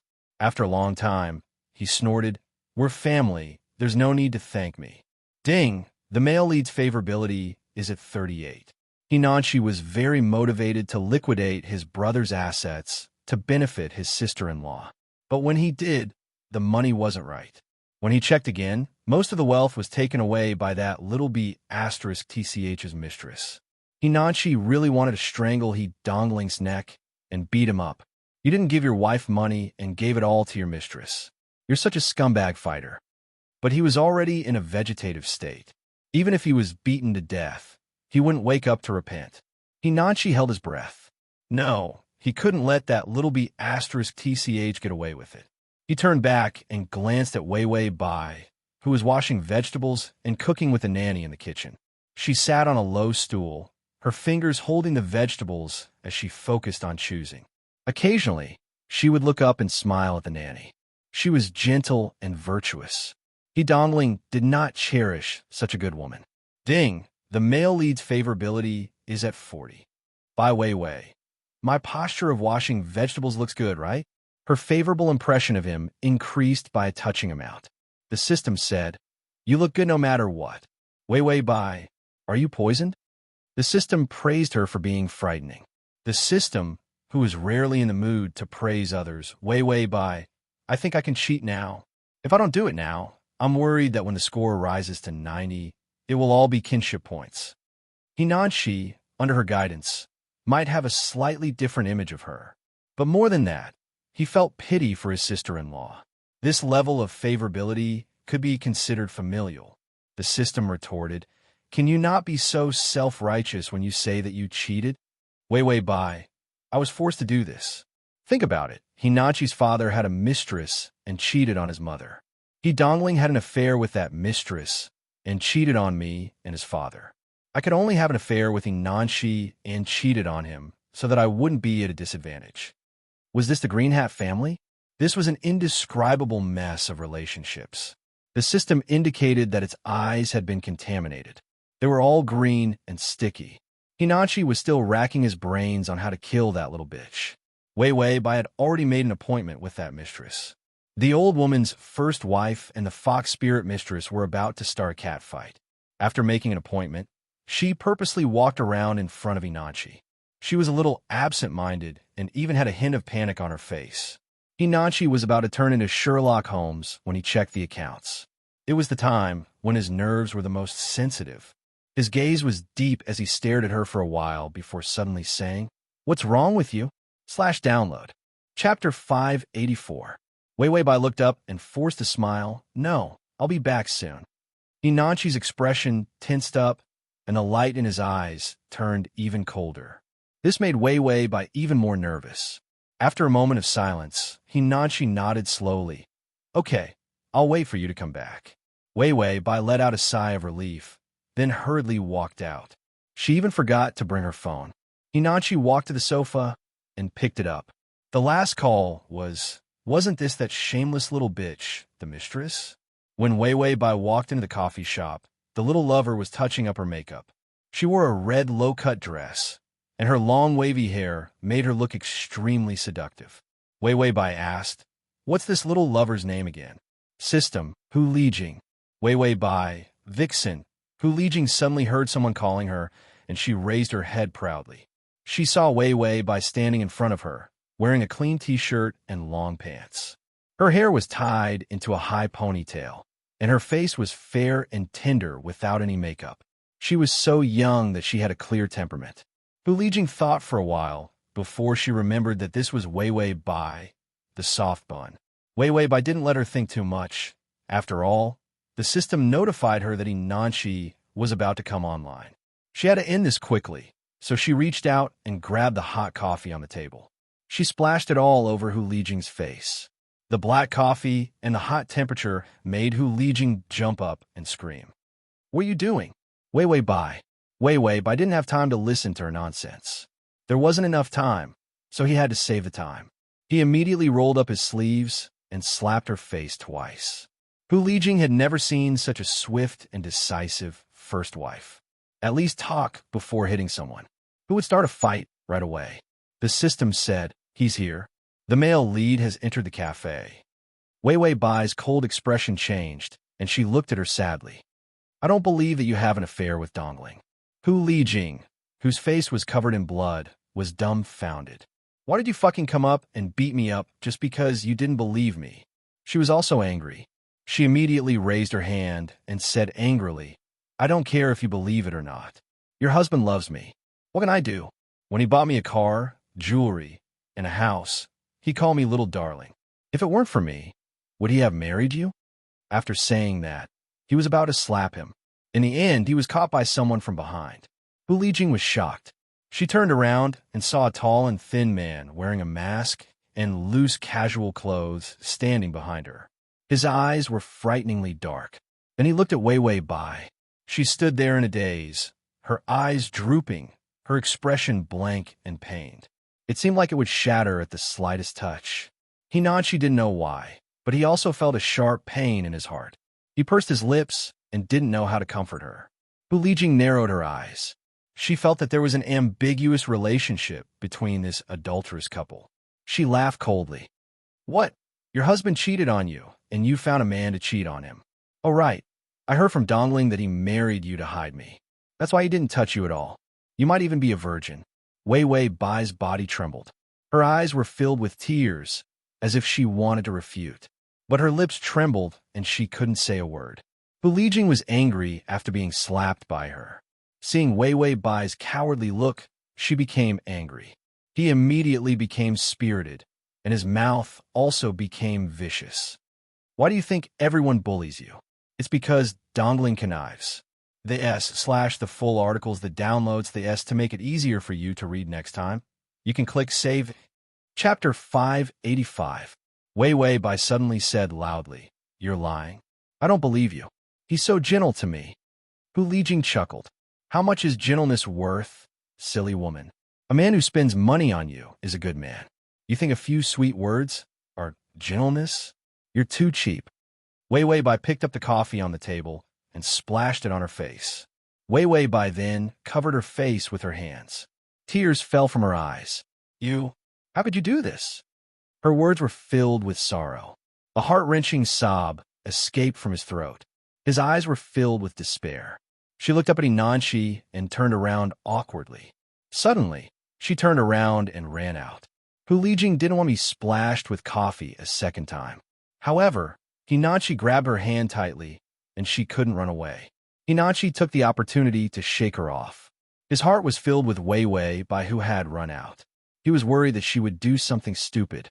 Hu Lijing shouted angrily, "Why did you run away after hitting someone?" Hinanshi only remembered when she reminded him. Yes, he hadn't hit her yet. He immediately turned around, raised his leg, and kicked. He sent Hu Lijing flying with a kick, and she crashed into the table. He then put his hands in his pockets and walked out like a violent man. No one dared to stop him. When he walked out, he saw Wei Wei Bai getting into a taxi. The taxi had already left. He immediately stopped another car, chased after the car in front. The driver was very experienced. "I'm catching adulterers, brother." Hinanshi frowned. "You're the one who's catching adulterers." "That's my sister-in-law." The driver smiled ambiguously. "Sister-in-law, did you get it?" Hinanshi was irritated. He took out a stack of cash. "Are you going to chase after her?" Once the money was taken out, there was nothing that couldn't be chased. With a whoosh, the old driver drove the car out at full speed. For the sake of such a thick stack of $100 bills, he even ran a red light. When he finally caught up with her, he saw Wei Wei Bai get out of the car and stumble into the bar. Hinanshi was also in a hurry to get off the car. The old driver immediately said, "Bro, the fare." Hinanshi narrowed his cold eyes. He pulled out $50 from the thick stack of cash and threw it to him. The fare. Then, he opened the door and left. The old driver took the $50 and was speechless. When Hinanshi barged into the bar, he was dazzled by the crowd and couldn't find him. His face was dark, and his eyes were sharp as he looked around anxiously. The matter that he had tried so hard to hide had still been discovered. How could his brother, that bastard, ruin his sister-in-law like this? Hinanshi finally pushed through the crowd and saw a familiar petite figure. She was sitting alone at the bar, drinking. The liquor was poured down one cup after another. When he saw Hinanshi, his heart broke. He immediately rushed over and saw that there were still some men who didn't know what was good for them and looked over. It was as if they were waiting for Wei Wei Bai to get drunk so that they could make a move on her. Wei Wei Bai was trying her best to drink.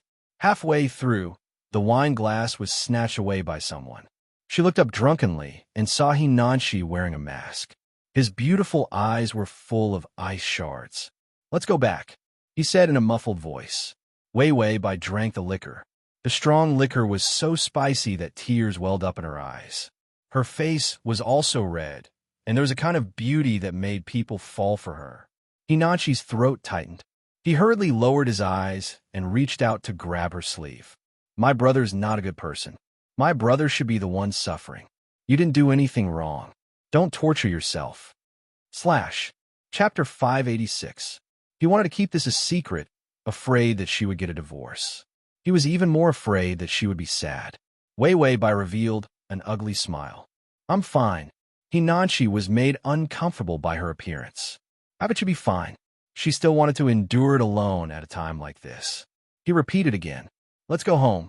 Wei Wei Bai turned her face away, looking confused and sad. "I don't have a home, Nanshi." Her family valued boys over girls and did not treat her as a person.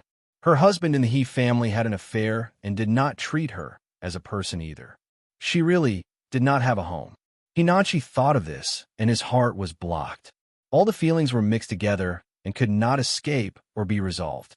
Wei Wei Bai picked up the glass and wanted to drink again, but his palm pressed down on the glass, making her unable to pick it up. She was stunned and looked up, but she saw that Hinachi's eyes were clear and bright, with a desperate heat. "Treat me as a family member." Wei Wei Bai looked at him blankly. Family.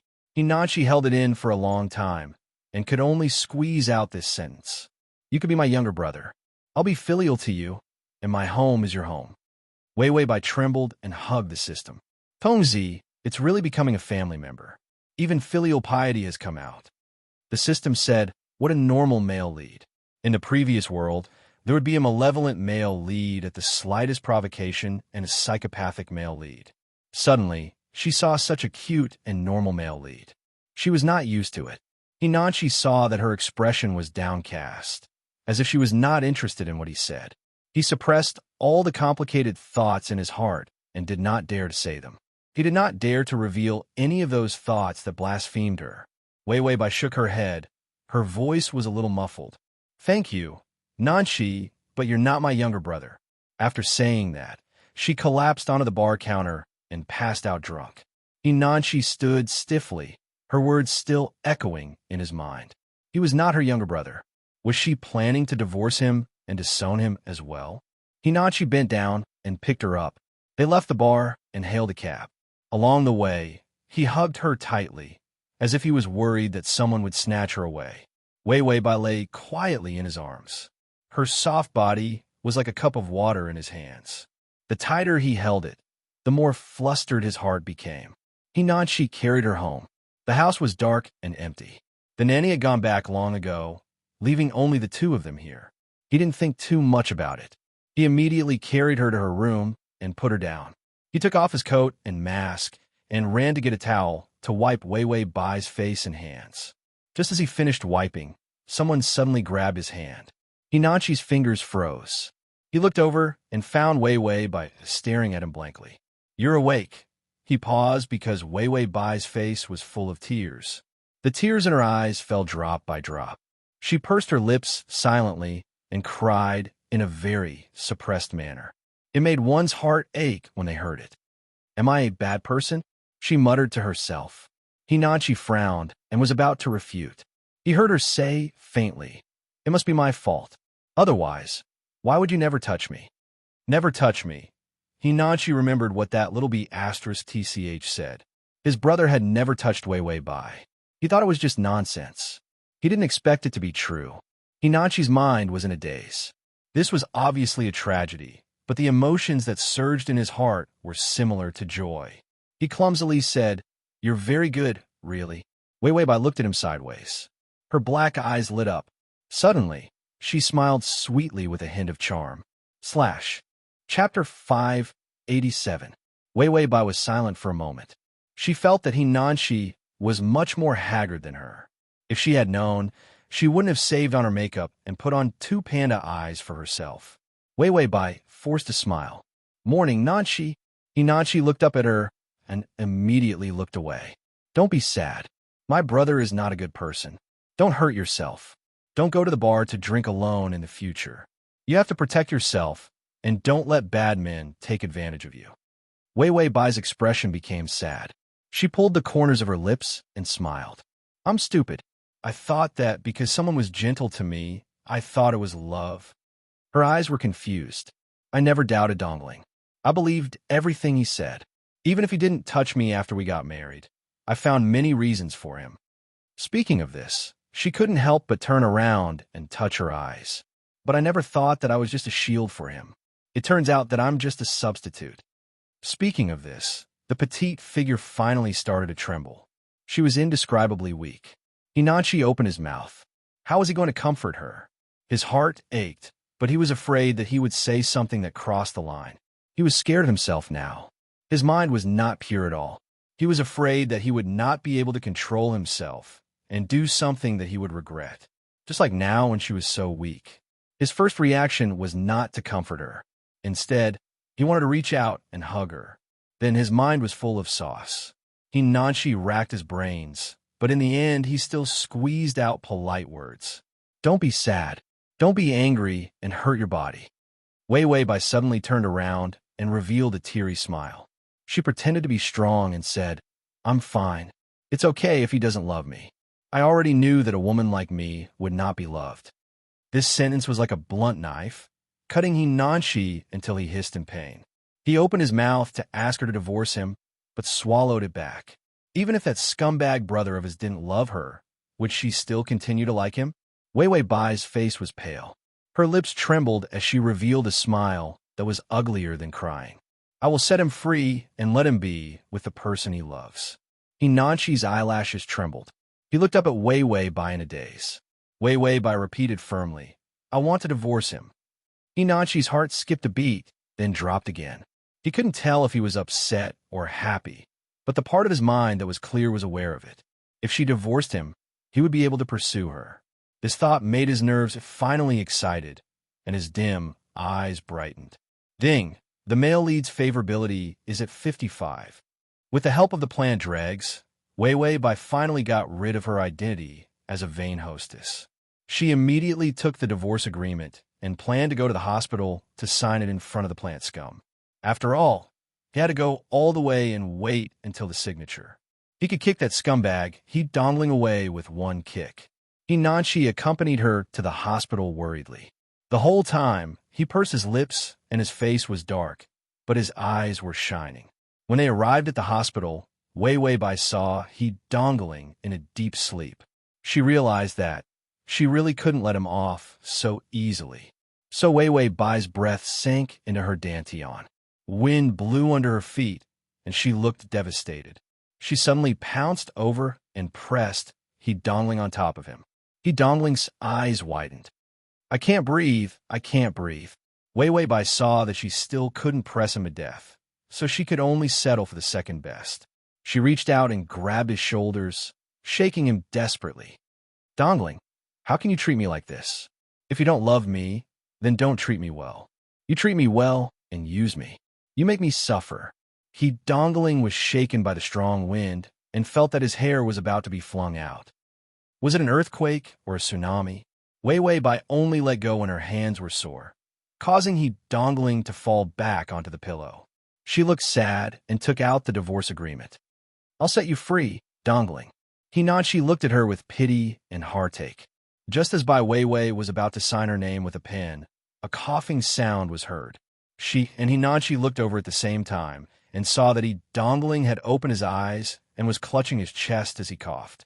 The two of them were silent. So, he dongling was awake? Chapter 588. He dongling felt like his internal organs were about to explode from being crushed by something. The sharp pain made him wake up immediately. When he woke up, he found that Wei Wei Bai and Hinachi were both glaring at him. Their eyes were bright and cold, as if they had a deep hatred for him. He dongling couldn't help but tremble, his pale and haggard face filled with confusion. Wei Wei Nanshi, why are you here? He looked around dizzily. This is a hospital. He, who was in a vegetative state, finally regained his senses. Wei Wei Bai rehearsed her next performance in her mind. Should she throw the divorce agreement in his face and leave in tears later? Or should she complain about him being heartless before leaving, without waiting for Wei Wei Bai to figure it out? The familiar reminder finally sounded again. A prodigal son turning over a new leaf is more precious than gold or silver. You do it. He once abused your heart, liver, lungs, intestines, but in exchange, he never returned. He once hated you, abandoned you, and beat you to death, but you never changed your infatuation, and love is hard to return.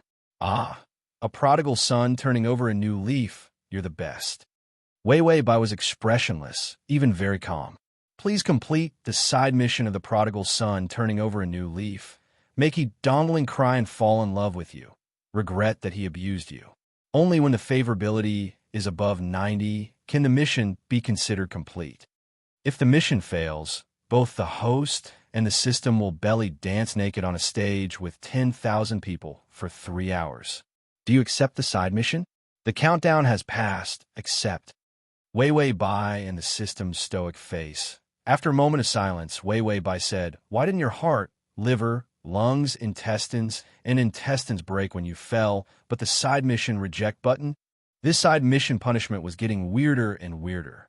It was simply not something a human could do. The system said, "If my heart and liver break, I'll break and won't be able to find you." Wei Wei Bai was melancholy. "Damn it, if I knew it was this bad, you should have just broken it, don't find me." Was this transmigration mission something a human could do? He had the heart to risk his life, receive the reward of starving to death, and also had to face the strange punishment. He had never seen a more worried and desolate host than her. The system suddenly started crying softly. "You actually despised me." Wei Wei Bai's heart softened. "It's just a cheap mouth. You're pretty good." The system stopped crying and waved its little whip as it roared. "Then why are you still in a daze? Why are you still chatting with me? Hurry up and finish your mission. If you don't want to belly dance naked, then get to work." Wei Wei Bai. "Fuck your slag stem." Hinanchi was the first to react. He saw that Wei Wei Bai was staring blankly at he dongling and did not put down her pen. He knew that her heart was wavering. After all, he was the man she had once loved. Fog. How could he give up so easily when he suddenly woke up? His dark eyes stared at he dongling. "Brother, wake up." He dongling was a little slow to react. "What happened to me? I remember I was driving, and then Wei Wei Bai suddenly said softly, 'You were in a car accident.'" He dongling had been lying down for a long time. His mind was a little muddled, and his body was a little thin. He turned to look at Wei Wei Bai, his gaze gentle and affectionate. "It's Wei Wei. Was I in a car accident? I remember that you were chased out of the house, and I was in a hurry to find you. Then the car overturned because I was in too much of a hurry." He dongling had the handsomeness of a mature man. His pair of eyes had a gentle luster. When he looked at people, even if he was looking at a pig, the pig would think that he had fallen in love with him. Chapter 589. Wei Wei Bai's brain rang. When she met with a scumbag fighter, her scumbag body automatically resisted. Those who looked like scumbags were nothing at all. Only this kind of appearance was graceful and elegant, with a pair of eyes that were filled with electricity. He would attract and flirt with anyone he saw. He was the real scumbag. Wei Wei Bai felt that how could she be at a disadvantage? When she thought of doing a belly dance with the system naked, her emotions were about to explode. Wei Wei Bai restrained her expression and looked at he dongling in a daze. He dongling was still using his charm and asked gently, "What's wrong, Wei Wei? You were scared." "I'm fine." Bai Wei Wei's eyelashes trembled, and a teardrop fell without warning. She hurriedly lowered her head, and her thin shoulders couldn't help but tremble. The pen in her hand also trembled. Wei Wei Bai lowered her head and looked at the signature on the divorce agreement. It was he dongling's personal signature. She forced a smile. "Dongling, I know everything." He dongling's smile didn't change. "Know what?" Wei Wei Bai seemed to be in a sorry state compared to his calmness. "I know everything." You. He dongling's eyes were gentle as he stared at her, as if encouraging her to continue speaking. Bai Wei Wei suddenly sobbed. She bit her lip in embarrassment, and her eyes turned red. It was actually so difficult to say the word cheat. It was just like how his affectionate gaze made her think that she was still loved. Hinanchi stood at the side. Ever since his brother woke up, he had been clenching his jaw and crossing his arms in front of his chest. Then he leaned against the wall and lowered his eyes as cold as ice. He slowly looked up. In his beautiful eyes, there was only Wei Wei Bai's weak and sorry state, and his brother's seemingly gentle, but in fact, it was a smug threat. Hinanchi's fingers dug into his palm so hard that it was about to bleed, but he didn't feel any pain at all. In his eyes, there was only her fragile figure that had retreated to compromise. Ding, the male lead's favorability is at 60. You cheated. This sentence was cold, unyielding, and full of condemnation. Only then did Wei Wei Bai realize that Hinanchi had already walked to her side. He reached out to hold her hand tightly and pressed it down. The tip of the pen then landed on the divorce agreement. "Sister-in-law, I saw my brother sign this divorce agreement with my own eyes. He's not good at anything else, but he's been good at lying since he was young. He looks gentle, but he's a beast in human clothing. Don't be fooled by him. He Dongling's smile was a little stiff. Was this little brother picked up from the streets? How could he say that about his brother? Wei Wei Bai's fingers were weak. She looked down at the pen and suddenly looked up at He Dongling. Her eyes seemed to be filled with tenderness and cold pain, intertwining into a complicated yet impactful look as she looked at He Dongling. He Dongling's back was numb from the look in her eyes. Her voice was a little hoarse. Dongling, the person you love found me. She said that I'm just a substitute. At this point, Wei Wei Bai suddenly laughed bitterly at herself. No, I'm not even as good as a substitute. I'm just a woman you marry to be a target. Because the woman you like is your father's lover. He Dongling didn't feel embarrassed at being exposed at all. Instead, he said casually, Wei Wei, how could I do this to you? You know that I'm handsome and rich. There are always people slandering me. Don't believe the words of other women. He was indeed the king of trash fighters. Damn, he even had the face to say such things. Save button. Chapter 590. Wei Wei Bai suddenly felt that her skin was not thick enough compared to this person in front of her. She decided that she had to be thicker by another 3 feet. Wei Wei Bai almost couldn't maintain her smile. She looked up at him deeply, as if she was meeting this man for the first time. It was unfamiliar and scrutinizing. It was as if there was a pain that went deep into her bones. This gaze could make one's heart clench. She finally couldn't hold it in anymore and laughed softly. Can you stop lying to me? I can't take it. You know me. No one has loved me since I was young. I lack love. It doesn't matter if you can cheat me of my money or my body, but, Wei Wei Bai gritted her teeth and almost cried out. Don't lie to me about my feelings. I only have this little bit of extravagant hope for love left. You have to dig it out while I'm still alive. He Dongling's smile froze. He pursed his lips and suddenly couldn't say the sweet words that he had always casually said. After hurting someone, he had always left as soon as he said so. But this was the first time that someone had laid out such bloody wounds in front of him. She even begged him to stop lying to her. Wei Wei Bai reached out to support her forehead, as if she couldn't bear the burden. Her fingers that were holding the pen moved. Nanshi, let go of your hand. Hinanchi stood behind her and didn't move. His fingers were so stiff that he didn't even know how to release them. Wei Wei Bai struggled to break free from his fingers little by little. Then, without anyone's help, she slowly and firmly signed her name on the divorce agreement. When the name was announced, the crowd was stunned. Hinanchi didn't know what happened, but the strength in his body was suddenly drawn out. There was no feeling of joy, only heartache. His heartache, for her, was overwhelming. Wei Wei Bai picked up the agreement and wiped her eyes with her fingers. Her tone calmed down.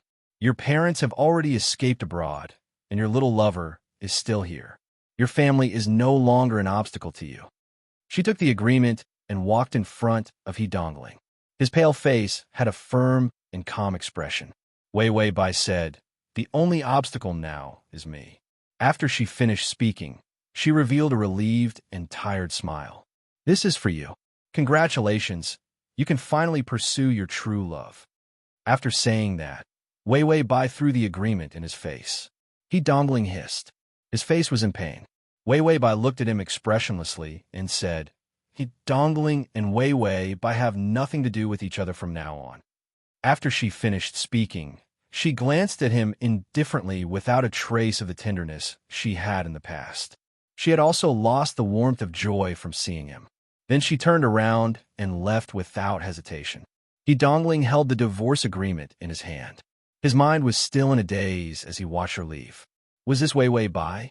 She was the one who liked him so much that she could endure any kind of bullying, even if he forced her to drink with him. She didn't want to leave and was only willing to like that idiot. He Nanshi, who had already chased after her, suddenly stopped in his tracks. His face was cold and his eyes were dark. He was like an unsheathed knife as he suddenly turned around. He rushed in front of He Dongling and raised his long leg. It was a standard taekwondo kick, but he stopped in midair. The shoe was less than 2 centimeters away from He Dongling's shocked face. He Dongling froze. Nanshi, what are you doing? He Nanshi pursed his lips. His exquisite face was terrifyingly sharp. If you hadn't just woken up, I would have kicked you. // Chapter 591. He was afraid that he would kick his scumbag brother into a vegetative state again. He was being merciful because of their brotherhood. Hinanchi stopped after he finished speaking and picked up the divorce agreement. I'll go to the Civil Affairs Bureau to settle the divorce for you. Since both parties had signed the agreement, the divorce was effective. All that was left was to go to the Civil Affairs Bureau to settle the rest of the matters. Hinanchi took care of it himself. His eyes were cold. Brother, from now on, you and sister-in-law have nothing to do with each other. With that, he ignored Dongling's strange expression and chased after her. Wei Bai was gone. Hinanchi panicked, worried that she had done something stupid. He put on his mask again and searched for her in the crowded hospital. When he finally reached the entrance of the hospital, he realized that she had already walked out of the hospital. Hinanchi immediately ran forward and grabbed her arm. He moved his lips, but the words sister-in-law came out of his mouth. Wei Bai froze and turned around in a daze. She was not as calm as before. She looked like she would collapse at any moment. Being betrayed by her own husband and being used as a shield from the beginning was a fatal blow to any woman. When she saw that it was Hinanchi, she straightened her back and forced herself to be more alert. Nanshi, I'm not your sister-in-law anymore. I'll move out of the house. You, Hinanchi said coldly. Why do you want to move out? You don't have to move. Wei Bai frowned. But, Hinanchi interrupted her. No buts. How can we split the couple's assets? Are you stupid? Half of the house is yours. Wei Bai. Isn't the house a prenuptial asset? Hinanchi was afraid that she would move out and not even want him anymore. He could only desperately find an excuse. My brother cheated on you. According to the law, he's the one at fault. You're the one who left the family with nothing. Part of his private assets under his name was given to that little bitch, but the majority of his assets that haven't been converted into cash are still there. Wei Bai, so Hinanchi's eyes were full of calculation. He cheated and made mistakes. He's a scumbag, but he didn't do anything wrong with his money. You can't miss a single cent of what you deserve. Wei Bai felt that all her lines had been snatched away. She tried her best to salvage the situation. I think, Hinanchi narrowed his eyes. Yes, I think half of the property is not enough. After all, my brother is the one at fault. You should get more than half of the house. It's only fair that I give you all of it. Wei Bai, does your brother know that you're scheming against him? She looked like she was still going to leave. Hinanchi's voice suddenly softened. He lowered his eyes, and the calmness in his eyes shattered, revealing a trace of pleading. So, the house is yours. If my brother comes, you can chase him away. And if you find me an eyesore, you can chase me away. Don't leave. The words "don't leave" were filled with a weak panic. Wei Bai looked at him silently. He was a little nervous, afraid that she would notice something. In the end, she just smiled. Nanshi, you're so good to me. Hinanchi felt so sorry for her that he didn't know what to do.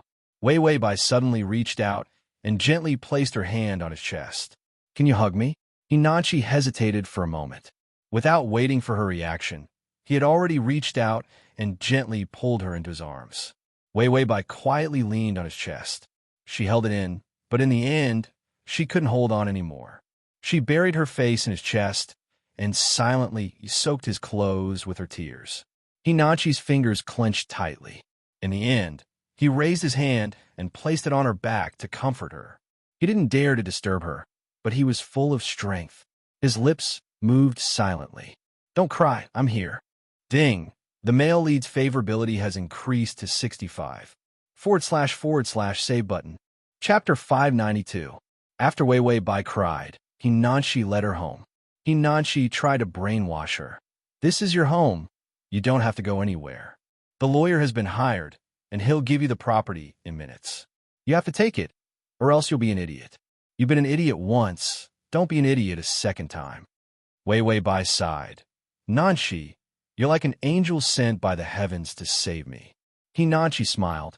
As long as you're happy, I can do anything. Wei Bai thought. This is too easy. His favorability can increase at any time. She asked the system, what's the favorability of that scumbag? The system 10.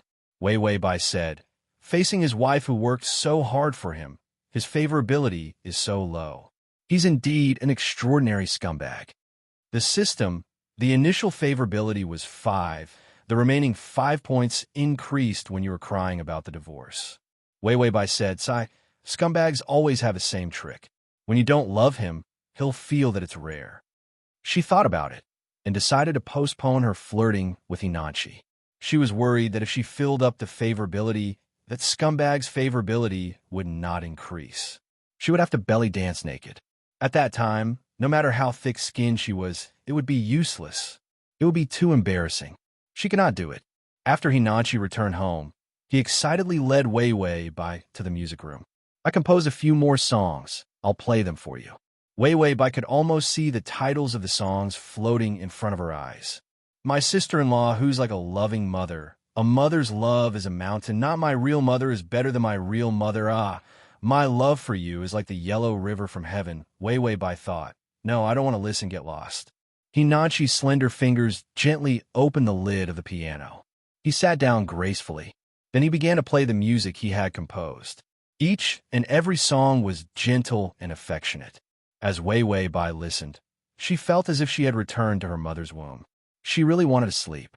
The notes under Hinanchi's fingers had no lyrics, but they were more vivid than lyrics. It was gentle like water, unlike his previous impactful songs. These songs were more like going through the bustling world of mortals, going through war, and finally turning into the purest love, playing for only one person. His gaze softened, and he couldn't help but hum a few lines. His voice was sexy and hoarse, but it was clear like spring water that entered one's heart. Wei Wei Bai couldn't help but soften her expression. She began to hum softly. She had the voice of a movie queen. It was sweet but not greasy. It had a unique sense of space and was a perfect match for Hinanchi's voice. The windows of the music room were glass. Sunlight streamed in. She was shrouded in a halo of light, blurring her gentle and beautiful face. Her faint and ethereal singing voice was heard. Hinanchi's fingers paused. He suddenly felt that she was the angel who had been sent to save him from the dark swamp. Wei Wei Bai heard the music stop and couldn't help but smile. "It's very nice, Nanchi." Hinanchi lowered his head and said unnaturally, "It's because you sing well." He had never thought that his song would come out of her mouth. It was like the sound of nature. Wei Wei Bai didn't seem to take his praise to heart. Instead, she looked at him with a gentle gaze. "Nanchi, have you ever thought of returning to the stage?" Hinanchi was stunned. His fingers landed on the piano keys, making a dong sound. Wei Wei Bai smiled. "Actually, I just think that you would be very dazzling on the stage." // Chapter 593. Hinanchi's heartbeat sped up. His fingers trembled, and he looked up uncertainly. "Really?" Wei Wei Bai looked at him and nodded lightly. "Really, have you forgotten? I'm your fan. When I first liked you, it was because of how you were on stage." When she liked him, Hinanchi's breathing slowed down, but his heartbeat kept getting louder and louder. In the end, he didn't know what to do. He lowered his head, and his ears were red. "Then I'll try." He hadn't been online for a long time, and he was afraid that he would see an overwhelming amount of black material. He was also worried that he would see his former fans become anti-fans and scold him. But these negative feelings were crushed when she lightly said, "I'm your fan." For the first time, Hinanchi felt that it didn't matter if the whole world scolded him, as long as she was the only one who liked him. Ding! The male lead's favorability has increased to 70. Wei Wei Bai, it was too easy to flirt with. The system also reminded her, this side mission is completed with the completion of the main mission. If the male lead's favorability is 100 and he dongling's favorability is less than 90, we will have to belly dance naked. Wei Wei Bai, can you stop reminding me about the belly dance?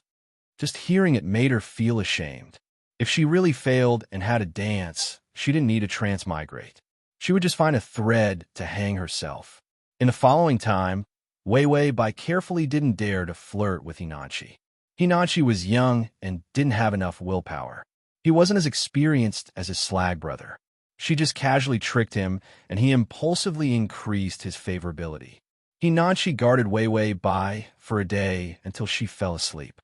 He made sure that she didn't run away before he went back to his room. He laid on the bed for a while, staring at the ceiling in a daze. Finally, he made up his mind.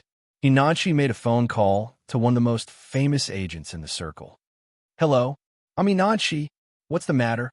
Hinachi hesitated for a moment. Do you still have the contract that you poached me for? The manager said, You're planning to make a comeback? Have you thought it through? Your family has offended someone. If you make a comeback, you'll face a lot of resistance. Hinachi, I know you can. The agent. Although you're a good seedling and a genius, are you worth the risk? Hinachi sent over a few of his new songs. The most famous agent in the industry was silent for an hour before calling him again. I've signed you. These songs, are you in a relationship? Hinachi smiled sweetly. Not really. At most, it's a crush. When he reappeared on the stage and reappeared the glory of the past, dazzling and beautiful, he would bend and humbly beg for her love. He hoped that at that time, she would be willing to hug him. Wei Wei Bai sneezed in the middle of her sleep. Who missed her? Wei Wei Bai rubbed her nose. She had a flash of inspiration. Slag stem. Is there any medicine that can paralyze he dongling? The system paralysis? Wei Wei Bai. No. Paralysis is too hard to serve. Let's make it half paralysis. The system had no choice but to go to the shop. There's a late-night discount. 30 days of paralysis pills, 10 days of life points. Wei Wei Bai felt the pinch for a long time before saying hesitantly, Let's buy it. The system clicked to buy it. Are you giving this to he dongling to take revenge on him? Wei Wei Bai. Who would waste their precious life points to take revenge on a scumbag? Do you know what makes a scumbag suffer the most? The download text is at https://www.sashu. Com the // to make it easier for you to read it next time. You can click the button at the bottom to record this reading. Chapter 594. System What? By Wei Wei revealed a beautiful smile. Of course, it's when he's miserably abandoned by everyone and finds out that his ex-wife, who he didn't want, is living better than him. He dongling sneezed in his sleep in the hospital. Why did it feel like someone was cursing him? He woke up the next day and realized that he was paralyzed. He dongling was silent for a long time and looked between his legs. Paralysis was one thing, but he could not lift it.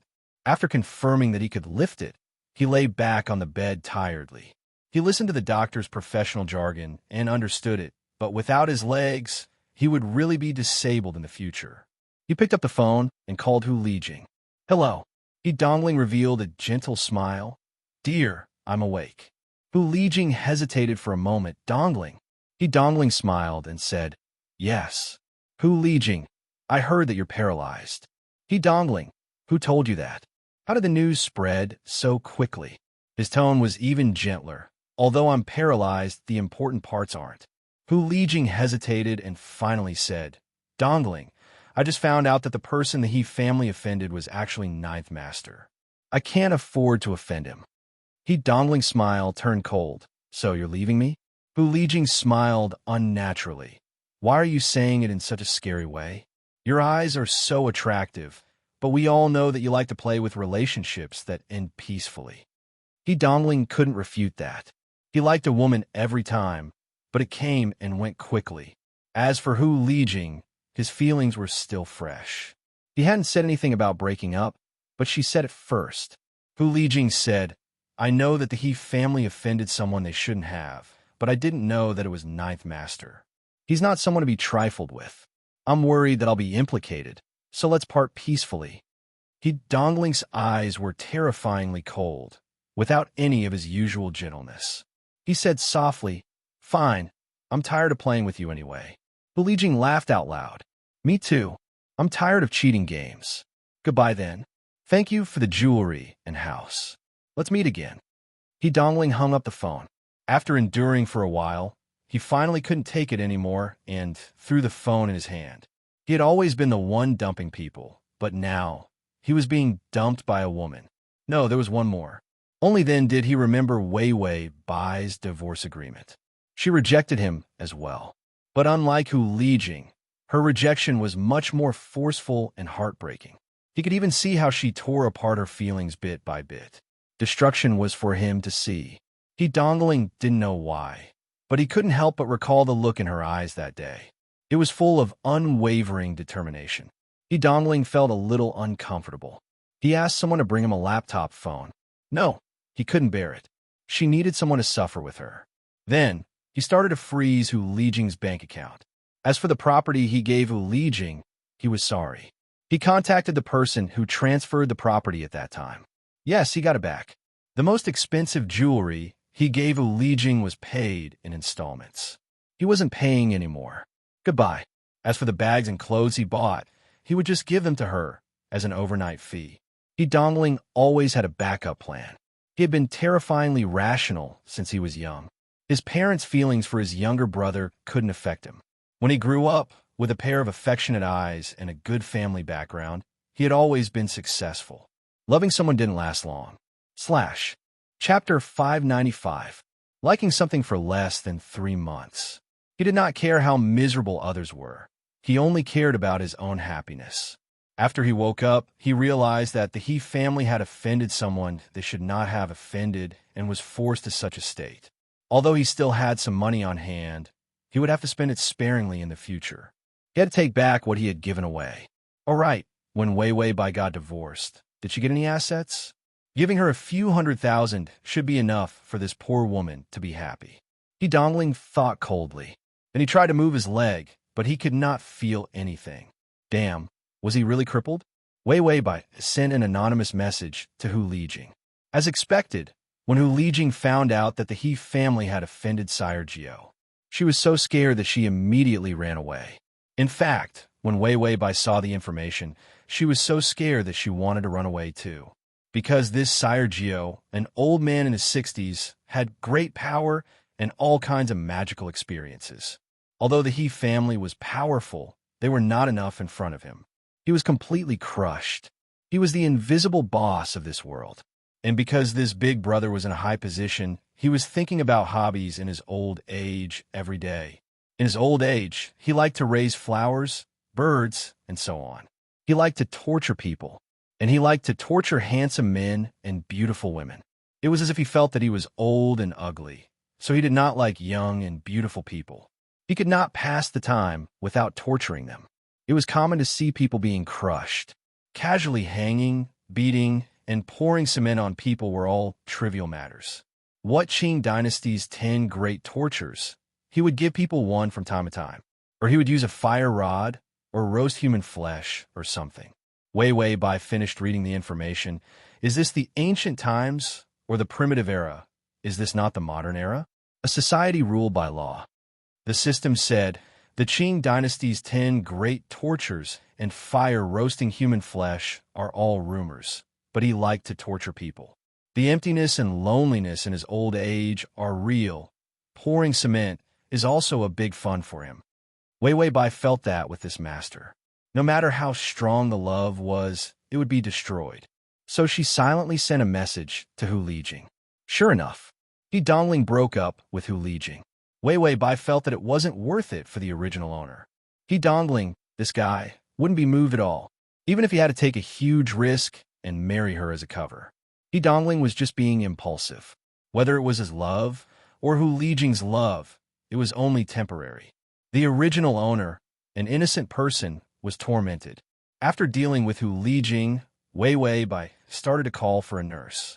Look for nannies who have abused their masters. The crueler the better. She wanted He Dongling to feel the warmth of love. She had to let him know what the harsh reality was. When Hinanchi woke up, he received a call from his agent. I started to help you clear your name. I've already talked to Ninth Master. The Internet Water Army won't do anything to you anymore. I'll help you take over your Weibo and QQ. Prepare to make a comeback. Hinanchi nodded solemnly. Thank you, Agent. You're welcome. We each take what we need. My company doesn't have any good seedlings to replace me recently. You can come at the right time to cheer up the weak singing circle.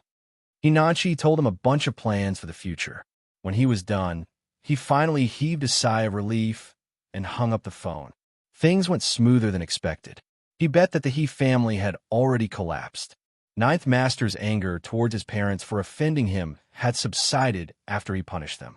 And the power behind this agent was especially powerful. He could get in touch with Ninth Master and help him plead for mercy. But in the future, he wouldn't be as free as he was now.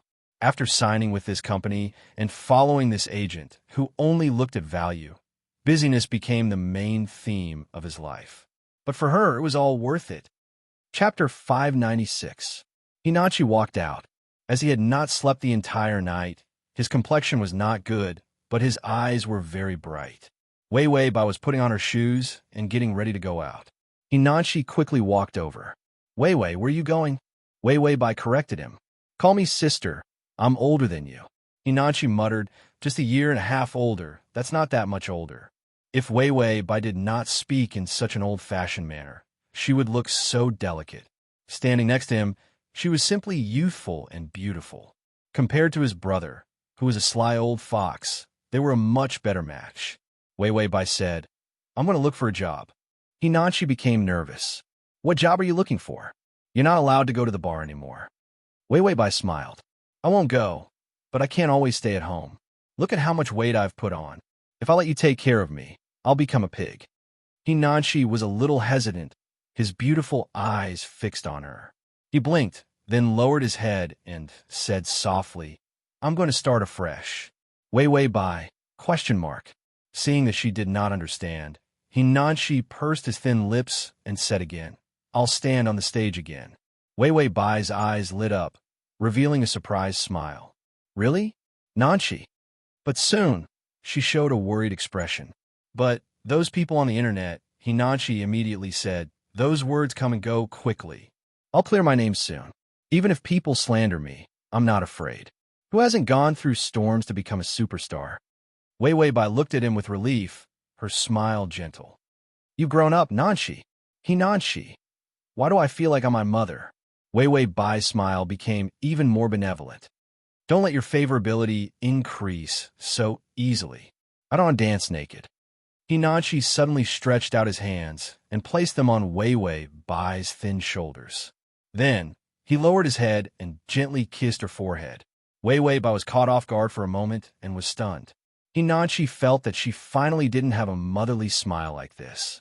Feeling a little better, he said, This is the kiss of blessing that I will strive for. You are my sister. My glory is all yours. These words sounded awkward. However, Hinachi did not dare to openly express his love. After all, with his big brother as an obstacle, she would definitely not agree to his request. Even though they were divorced, the He family had already hurt her. Only when he returned to the stage and stood in his former position would he change his words. Hinachi saw the doubt in her eyes and smiled. So, as the future superstar sister, you don't need to work. He had been laying the groundwork for so long, just so that she would not go out to work. Wei Wei Bai was obviously relieved. It's okay. I actually found a job as a caregiver. I won't go back to the bar. I'm used to being busy. It's uncomfortable to stay at home all day with nothing to do. Hinachi thought about it and could only reluctantly nod. If you're tired, you can stop. You have money. You don't need to work. He was the one who opened her account. The money in it was all from his brother. He had also selfishly deposited more than half of his own money. Wei Wei Bai's smile deepened. She said gently, Lower your head. Hinachi was very obedient and lowered his head without thinking much. She had already tiptoed and raised her head to kiss his forehead. The strands of hair on his forehead gently slid past her lips. Hinachi did not dare to move. Her soft lips had a faint fragrance. / save button at the bottom to record this reading. Chapter 597. He longed to keep this petal-like kiss for more time. Wei Wei Bai left him and said with a smile, This is a blessing kiss from Big Sister. You will definitely be able to return to the stage. Nanchi. Hinachi's ears turned red, and his cheeks also turned red. He looked away and put his hands in his pockets. With great difficulty, he snorted, I will. Ding. The male lead's favorability is at 75. Wei Wei Bai. Why do I have to flirt? Why can't I control my flirting actions? I really want to chop off my hands. After Hinachi left, Wei Wei Bai's face darkened. No, I have to quickly put that scum on the agenda. How is he doing? The system also had a common enemy. Yes, we have to quickly raise that scum's favorability. Dancing around naked, it was enough for the host to do it, but she had to drag it in. The system dutifully reported the situation on He Dongling's side. He Dongling's money was taken away by Hinachi. Hu Lijing's little lover knew that he was paralyzed and had offended Jiu Yi, so she also waved goodbye. The new caregiver was a psychopath who liked to abuse the rich people who hired him the most. But he was careful in the beginning and didn't reveal any clues. But He Dongling was dissatisfied with the male caregiver, so he turned around and contacted the housekeeping center, planning to hire a new caregiver. Now, He Dongling was in a state of uncertainty at the bottom of his life and doubting himself. Wei Wei Bai thought for a while before calling the housekeeping center. She planned to use the housekeeping center to let herself replace the caregiver, planning to give that scum the love of his ex-wife. She wore long sleeves and shorts, with her ponytail tied into a bun and no makeup on her face. Then she looked in the mirror and did some eye exercises. When she opened her eyes were bright, with a trace of vitality that had long disappeared from this body. Even as a caregiver, she could see a strong and beautiful appearance full of hope for the future. And He Dongling. He was a remarried old man who was at the end of his rope, paralyzed and unwanted. Wei Wei Bai expressed that if it wasn't for the sake of the favorable impression mission, she really wanted to kick him up into the sky to prevent him from polluting Earth. When he went to the hospital to replace the male caregiver, the system suddenly said, "That perverted male caregiver seems to know that he's about to be replaced. He's about to take action." Wei Wei Bai said, "Let's go quickly, or He Dongling will be tortured to death." He Dongling was in a very bad mood. With a gloomy expression, he said to the nurse, "Push me out." The male caregiver smiled amiably. "Yes, sir." Then he pushed the wheelchair and walked out. The sun shone brightly, but for He Dongling, whose legs were crippled, everything was meaningless. The He family had been suppressed to such an extent that they had offended Ninth Master. Even if the He family had the connections and power to make a comeback, they didn't dare to make a move. Because Master Jiu didn't say anything if his parents dared to come back from abroad. Then, Master Nine would directly drown his parents in cement and drown them in the sea. If he had known earlier, he wouldn't have instigated his father to snatch resources from Master Jiu. He thought that the He family already had the power to fight that perverted old man. He didn't expect that the old man's real strength was so powerful that the He family couldn't compete with him at all. He Dongling stared fiercely at his legs. How did they become crippled? He was now a cripple. It was easier said than done for him to start afresh. Suddenly, He Dongling looked up. Why was the wheelchair getting more and more remote? He frowned and didn't think much for a moment. "Let's go back, I'm tired." Chapter 598. But the caregiver continued to push him forward as if he didn't hear anything. He Dongling's heart tightened, but he said calmly, "Let's go back." The caregiver finally pushed him to a place where there was no one else. His face became ferocious. "Do you know? Why did I become a caregiver?" He Dongling felt that something was wrong. He turned around and was flipped over. The caregiver overturned the wheelchair and stepped on He Dongling's calf with one foot. He Dongling didn't feel any pain because his lower limbs were paralyzed. Even if he felt pain, it wouldn't reach his brain. But he still instinctively flinched. The caregiver saw him struggling on the ground. He laughed sinisterly. "I was bullied when I was poor. When my mother died, I couldn't even afford the surgery fee of 10,000 yuan. But what about you? You're staying in a VIP ward with a bunch of doctors and nurses waiting on you. Why?" He Dongling. "So what if you're rich? What does it matter to me if you're poor?" Of course, he calmed down quickly and was careful not to provoke this caregiver who was obviously mentally ill. "Actually, I don't have much money left. I'm bankrupt and will be kicked out of the hospital soon." He analyzed this caregiver in a second. He hated the rich. The caregiver kicked him in the stomach. He Dongling felt that his internal organs were about to shift. His face turned pale and he coughed desperately. The caregiver roared, "Do you think I'm stupid? I heard you calling to change caregivers. Do you think you can afford to change caregivers but not stay in the hospital? This society is so ugly because of the existence of scum like you. I came here to kill you all." He Dongling felt that he was unlucky. Not only would he get into a car accident and become disabled, but he would also meet perverts after becoming disabled. The perverted caregiver dug out a handful of soil and was about to stuff it into He Dongling's mouth. "Aren't you very rich? You've never eaten soil before, right? I'll let you have a taste. He Dongling finally couldn't take it anymore. He shook his head desperately, and the soil was pressed on his face. Although he didn't get to eat it, he felt extremely humiliated. The caregiver saw his face covered in dirt and laughed out loud. In the past, those who were paralyzed in bed couldn't speak, so they couldn't expose me. This is the first time I've done anything to a rich person like you. He Dongling's face paled. What are you doing? The caregiver dragged him. There's a small slope in front of us. If I throw you down, there will be big rocks below. I think you'll hit your head when you go down. He Dongling grabbed the ground with all his might. Let me go. I'll give you money. I still have a lot of money. I'll give you as much as you want. The caregiver said, So what if you're rich? What I want is dignity. He Dongling hurriedly said, If you want dignity, I can give you money. If I give you a lot of money, no one will look down on you. The caregiver roared angrily. Trash like you don't understand at all. Some things can't be bought with money. Family, love, and friendship can't be bought with money. He Dongling. Meeting a pervert, I don't feel good. The caregiver dragged him to the slope. After you go down, I think your whole body will be paralyzed. I'll use a rock to stab you in the head. You can only lie on the bed obediently and let me serve you. He Dongling struggled until his eyes were red. His fingers dug into the ground so hard that his skin was bleeding. He was frightened and angry. You better let go of me. Otherwise, when I get out, I'll make you suffer. // Chapter 599. The caregiver sneered. My lowly life can be exchanged for your life. It's worth it. After saying that, he was about to push him down.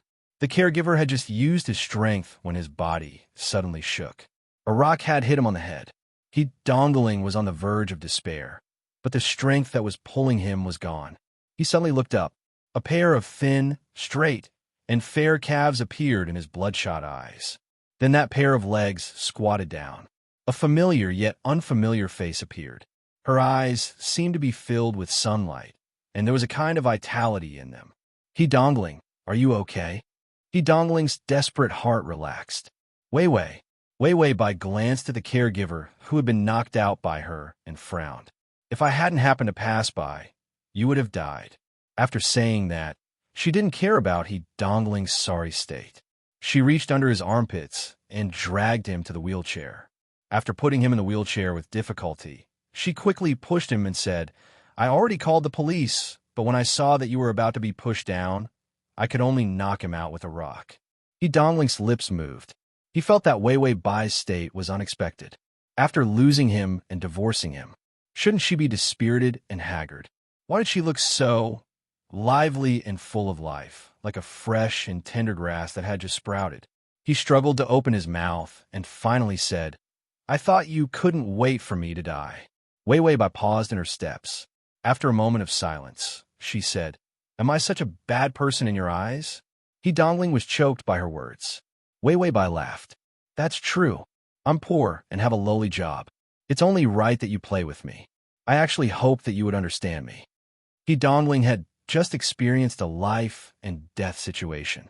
He couldn't say a single word of the coaxing lies in his mind. He frowned. His face was covered in dirt, and he didn't have the slightest bit of his usual carefree and dignified appearance.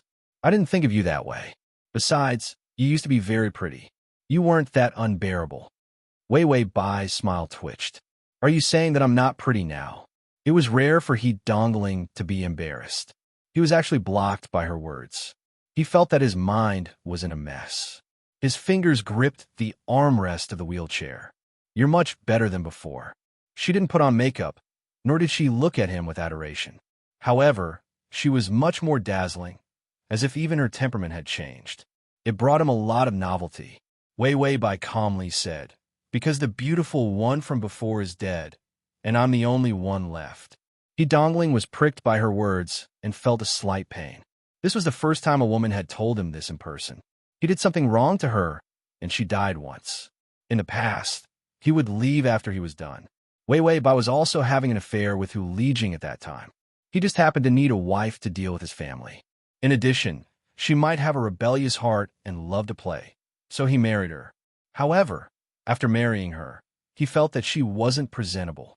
Also, He felt that she was a little dirty in various aspects of her career. He couldn't be bothered to touch her. He was indeed a scumbag, but he was a scumbag with a clear conscience and no burden at all. However, Wei Wei Bai was the first woman to make him feel a psychological burden. Wei Wei Bai pushed he Dongling to the hospital for a checkup. The police also came and arrested that perverted caregiver. Wei Wei Bai waited until he Dongling came out of the checkup and said to him, "Since you're fine, I'll be leaving." Chapter 600. He Dongling glanced at the tag on her clothes. "You're a nurse?" Wei Wei Bai glanced at the tag on her chest nonchalantly. "Because I'm not a hostess anymore, I'm a nurse. With my education, I can't find a good job." These words were really blunt. Each sentence was meant to stab him. He Dongling curled his lips. "Don't tell me you're my nurse." Wei Wei Bai was extremely calm. "Yes, I didn't know that I was going to be your nurse, and I didn't know that there was something wrong with your leg." He Dongling clenched his fingers and tightened them. His leg was paralyzed. He would be a cripple in the future. He glanced at the youthful and bright Wei Wei Bai and suddenly felt that it was a little dazzling. Even if she was a nurse, he was a cripple who needed someone to serve him. In front of her, he wasn't much stronger. He Dongling smiled. "After the divorce, you can still get some money. I can give it to you, so you don't have to be a nurse anymore." Wei Wei Bai also smiled. "You're so generous." He Dongling. "Why does it feel like sarcasm?" Wei Wei Bai said again. "Nanchi said that you've already given me a large sum of money and asked me to keep it. I didn't expect you to continue giving me money." He Dongling was dumbfounded. When did he give her money? He Dongling's face darkened. "Wait for me." Then he pushed his wheelchair to find his laptop, opened his account, and looked for his property list. He made a few more phone calls. He found that Nanchi's cheap brother had actually transferred more than half of his money. And on the grounds of divorce, he had transferred it to Wei Wei Bai. The law even supported it because it was a joint property of the couple. Even the name of the house had been changed because he was the wrong party. The lawyer and Nanchi were simply vampires. They had taken all his money and given it to Wei Wei Bai. He Dongling couldn't hold his smile any longer, even though he could earn money. But giving away so much at once made his heart ache. Wei Wei Bai and the system were checking the affinity. Only 25. The system also shook its head. What a scum. Saving his life increased his favorability by 15 points. Wei Wei Bai frowned. It seems that we can only pray that Nanchi's favorability doesn't increase too quickly. This side target isn't easy to deal with. Scumbags usually had a hard heart. In addition, he was vigilant and had a rich experience in relationships. It was not easy to trick him. The system said, favorability has decreased. Only 20 left. Wei Wei Bai wanted to turn back time and let that perverted nurse paralyze Nanchi. "Trash dog, what's the point of saving you?" When Dongling came back, his face was dark. Wei Wei Bai's expression didn't look good when she saw her favorability drop. When the two of them saw each other, they smiled politely. It was indescribably creepy. The system trembled. Dongling rubbed his fingers and said casually, "I think it's good for you to stay and take care of me. After all, we used to be husband and wife." After all, they were husband and wife. He knew that Wei Wei Bai wasn't a pervert. She wouldn't abuse him. Dongling now had a psychological shadow when he saw a nurse. When he saw Wei Wei Bai, who saved him, he always felt that she was an angel. If she didn't take so much of his money, she would be even more angelic. Wei Wei Bai was expressionless. "How much did you give me?" Dongling's smile froze. Talking about money hurts feelings. Wei Wei Bai, if you don't have money, why are you talking to me about feelings? Dongling's smile gradually disappeared. Wait, where did that white fool who didn't take a single cent from him and was moved by his words go? // Chapter 601. He thought about the money he had left and felt that Wei Wei Bai was richer than him now. His brother was indeed an ingrate. Wasn't he afraid that his paralyzed brother would starve to death? Wei Wei Bai looked at the time. Good caregivers are very popular. I still have a few good employers to visit. Goodbye. Dongling immediately said, Yes. I'll give you a higher salary. I'll double your salary. He really needed a good caregiver in his current condition. Wei Wei Bai was the best choice. Wei Wei Bai nodded. Okay then, I'll come back after signing the contract. He Dongling thought, she's so aware of the law. Wei Wei Bai successfully became He Dongling's caregiver. As a divorced rich woman, Wei Wei Bai expressed that she wanted to play around and enjoy life. She didn't want to face He Dongling, an old man who was half paralyzed and twice married. She couldn't go anywhere. The assassin's side mission. So she prepared a bed for He Dongling and stuffed him into his afternoon nap. She opened her laptop and started to look at He Nanshi on Weibo. Cute little fresh meat was so eye-catching. This was her little baby who was easy to win over, easy to flirt with, and easy to increase her favorability. He Dongling held the book and pretended to read for a while. He realized that Wei Wei Bai didn't care about him at all. He actually had some doubts in his heart. Wei Wei Bai became his caregiver because she still had feelings for him. Otherwise, why would she save him and take care of him? After all, even Hu Lijing had left. She must have had unfinished feelings for him if she didn't leave. But these few days, other than the necessary care, she fulfilled her duty as a caregiver. She didn't even talk to him. She was worse than a stranger. He Dongling read the book for a long time, but he couldn't turn the page. He carefully turned his face and glanced at Wei Wei Bai. She sat in a chair, and in front of her was a small desk with a notebook. Her hand carelessly supported her chin, and a few strands of hair fell to the side of her ears. The skin on her cheeks was so tender that water could be pinched out. She didn't need any makeup to see the delicate texture of her skin. Wei Wei Bai suddenly smiled. There was a warm light in her clear eyes. It was indescribably beautiful. Scumhee's favorability, 25. When Wei Wei Bai heard this, she didn't show any fluctuations. Compared to Hinanshi's 75, 25 was nothing. He Dongling found that Wei Wei Bai was really ignoring him. He finally couldn't help but put down the book. What are you reading? Wei Wei Bai's smile disappeared, and she looked at him seriously. Nothing. He Dongling had a gentle smile on his face and was somewhat embarrassed. He was thick-skinned and continued. I think it's Nanshi's news. I saw a little. Wei Wei Bai nodded and revealed a happy smile. Yes, Nanshi is promising. The scandals on Weibo are starting to turn around, and his former fans are starting to come back. He Dongling never liked his younger brother to be in the entertainment industry. He could earn some money. He didn't expect that after the family collapsed, Hinanshi was the most promising one. His expression softened. Can you show me? I haven't seen him in a long time. He didn't know what was wrong with Hinanshi. In the past, he would occasionally think of home and make a few calls. Now, he didn't even call. He wasn't worried that his half-paralyzed brother would die in the hospital at all. Wei Wei Bai hesitated for a moment before turning the notebook to him. He Dongling's eyes showed a hint of a smile. Indeed, Wei Wei Bai still had some feelings for him. // Chapter 602. Then, he saw a new post on her Weibo on her laptop. Nancy, you're the best. You're the best. I like you the most. From your #1 fan who loves you. He Dongling. He felt that he had to rub his face to prevent his smile from collapsing. You're Nancy's fan? Wei Wei Bai said without hesitation. Yes, I've liked his song since a long time ago. He's so handsome that even the heavens can't tolerate it. He Dongling Wei Wei Bai. And Nancy is kind, cute, and talented. When I married you, I thought that since you're Nancy's brother, you must be like him. He Dongling. So I'm a substitute? Wei Wei Bai suddenly sneered and glanced at him from the corner of her eyes. In the end, He Dongling. This look of disdain is too obvious. He Dongling felt that he had been hit. He reluctantly showed an indifferent smile. Nanshi, this child is really good. Our relationship is also very good. He often calls me when there's nothing to do, brother long, brother short. I'm the one who comforts and helps him when he encounters many setbacks. Suddenly, the phone rang. He Dongling's first reaction was to look at his phone, but then he realized that the ringtone was not right. Wei Wei Bai picked up the phone and accidentally pressed the speaker button. Hinanshi's voice rang out amidst the noise.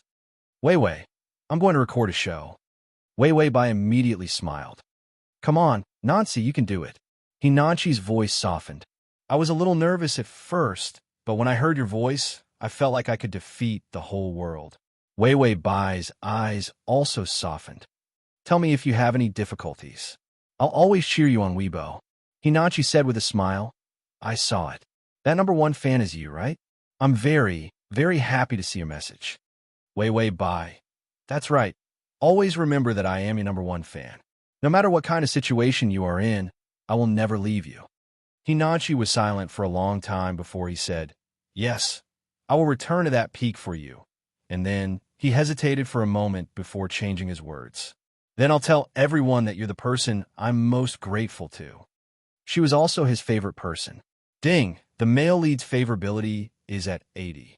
Wei Wei Bai's finger trembled, and her favorability rose again. Damn, she felt like she really had to belly dance with the system in this world. She immediately changed the topic. Your brother. Hinachi immediately pricked up his ears and became alert. What's wrong with my brother? He won't come to harass you, right? Don't believe him. He's just trying to cheat you of your money.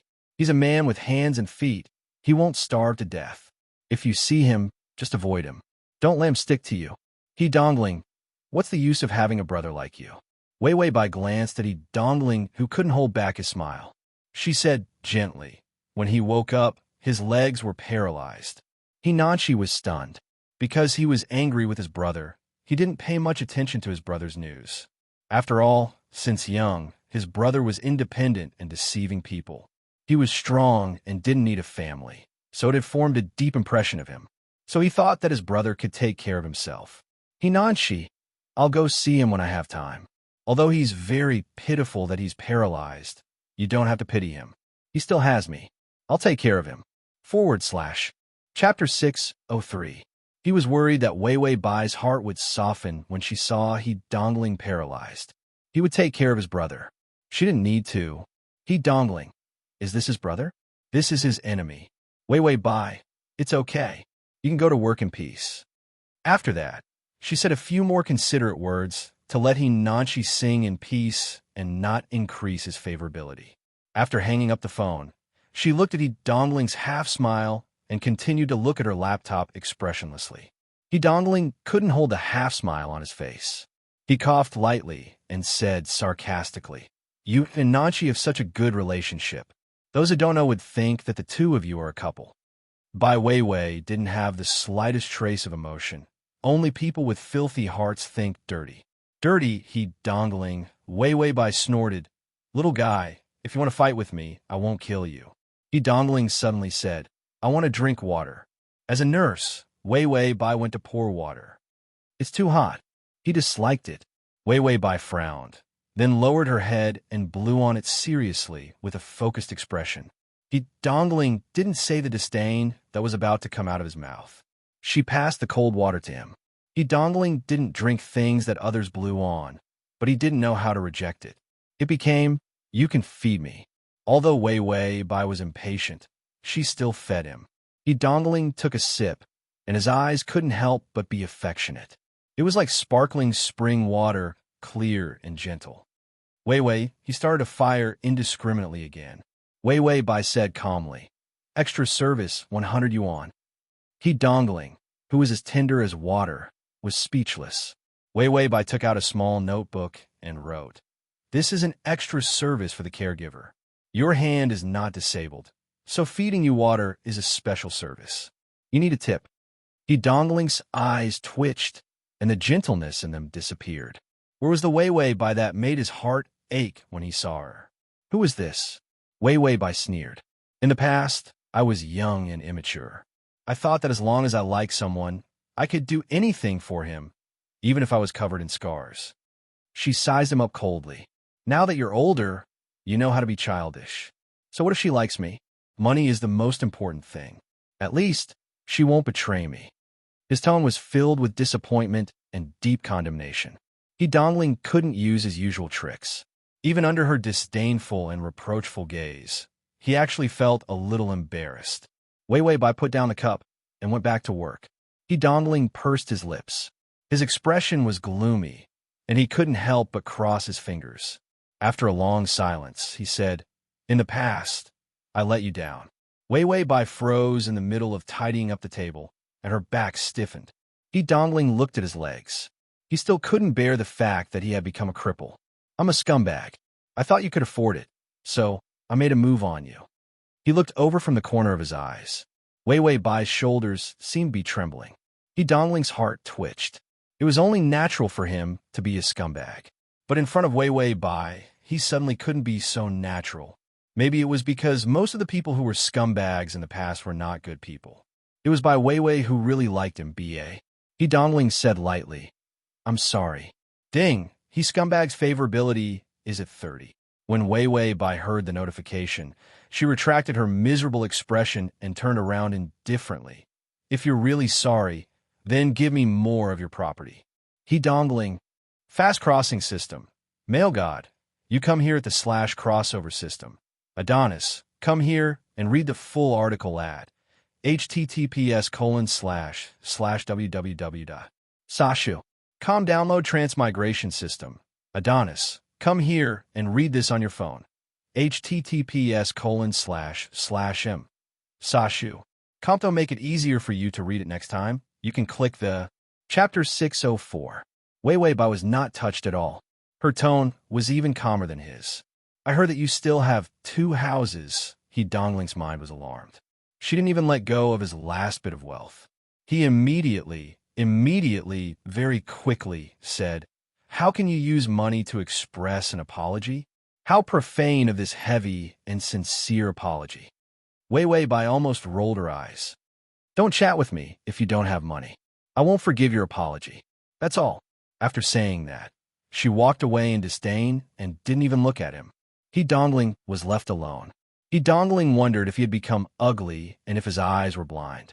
Why did the tricks that had always worked so well in the past not work at all? The Wei Wei Bai he knew was not like this. When did she become so shrewd? He Dongling sighed sorrowfully. "You're no longer the beautiful woman I used to know. You used to be so easy to coax. Why are you so shrewd now?" He Dongling planned to do rehabilitation because his legs were paralyzed. However, rehabilitation was a very painful and long process. Under the guidance of the doctor, he slowly got up, but fell back again and again. Even someone as gloomy as he Dongling couldn't take it sometimes.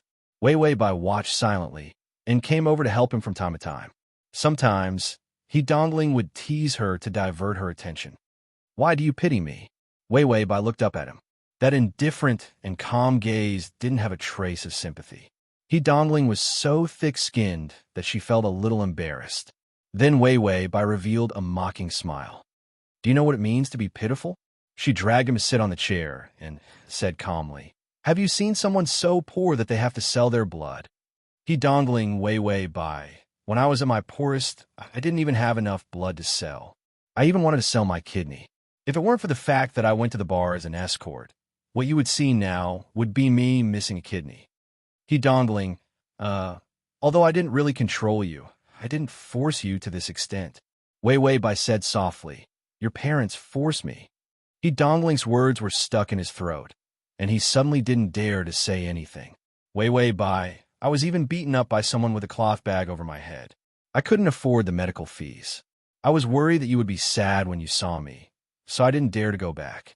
I could only stay in the park for a few days, hoping that the wounds wouldn't be so obvious before I went back." He Dongling's heart sank. Wei Wei Bai laughed self-deprecatingly. "Humiliation, beatings, framing, no job, and no place to eat at your house. To be honest, I'm poor, but the poorest time I was when I was in your house." He Dongling moved his lips, but in the end he couldn't say a word. Wei Wei Bai's tone was so calm that it was as if she wasn't talking about her. He Dongling, being disabled isn't scary, being poor is. You don't deserve to be pitied at all. At least you can afford to stay in a ward, hire a caregiver, and pay for rehabilitation. People like you don't know what happiness is even if you're used to being rich. He Dongling's heart was stabbed by her words again. He felt like he was bleeding this time. He lowered his eyes, and his words were a little sluggish, but they were much more sincere. "Wei Wei, I'm sorry." Wei Wei Bai said, "I don't forgive you." He Dongling's fingers tightened on the wheelchair. "I will give you the money." Wei Wei Bai immediately said, "How much? I've suffered so much. Giving me 1 million isn't much." He Dongling, "It's rare for me to be so apologetic, but the feeling is gone again." Chapter 605. Sure enough, talking about money hurt feelings. Wei Wei Bai said again. How about 500,000? Don't play dead when you talk about money. He Dongling, who played dead, finally got angry. Money, money, money. Can't you see that I'm sincerely apologizing? He Dongling, who had been a bad guy since he was young, felt a strong sense of guilt for the first time. Why wasn't she moved? Wei Wei Bai, get lost if you don't have money. What's the use of apologizing? Why don't you go to heaven? He Dongling, I feel like I've been hurt. My heart hurts. Ding, he Dushabag's favorability is at 35. System, you attacked him until he started doubting his life, and his favorability increased. Wei Wei Bai, douchebags love to be cheap. If you beg him bitterly, he'll think he's charming. You have to make him doubt his life. You have to let him know that the people he hurt will hurt him in return. Only then will he know what it means to be responsible for his mistakes. Douchebags should beat him up, attack him, and mess with him. Let him feel a little warmth in the cold. Then he'll have favorability. To put it bluntly, you're still cheap. He Dongling was angry. He stood up fiercely and wanted to walk away. But his legs were weak, and he fell to the ground. Bai Weiwei hurriedly bent down to support him. Her petite body supported his heavy body with great effort. She seemed to struggle a little. He Dongling pressed half of his body on top of her thin body. He could hear her faint panting. He could feel that her arm was trembling with all her strength. He Dongling's heart softened. I still have some stocks. I bought them for more than $1 million. I'll give you 600,000. Wei Wei Bai frowned and looked at him coldly. She didn't say anything. She put him in the wheelchair and looked at the time. It's time for me to get off work. Then she turned and walked away. He Dongling was confused.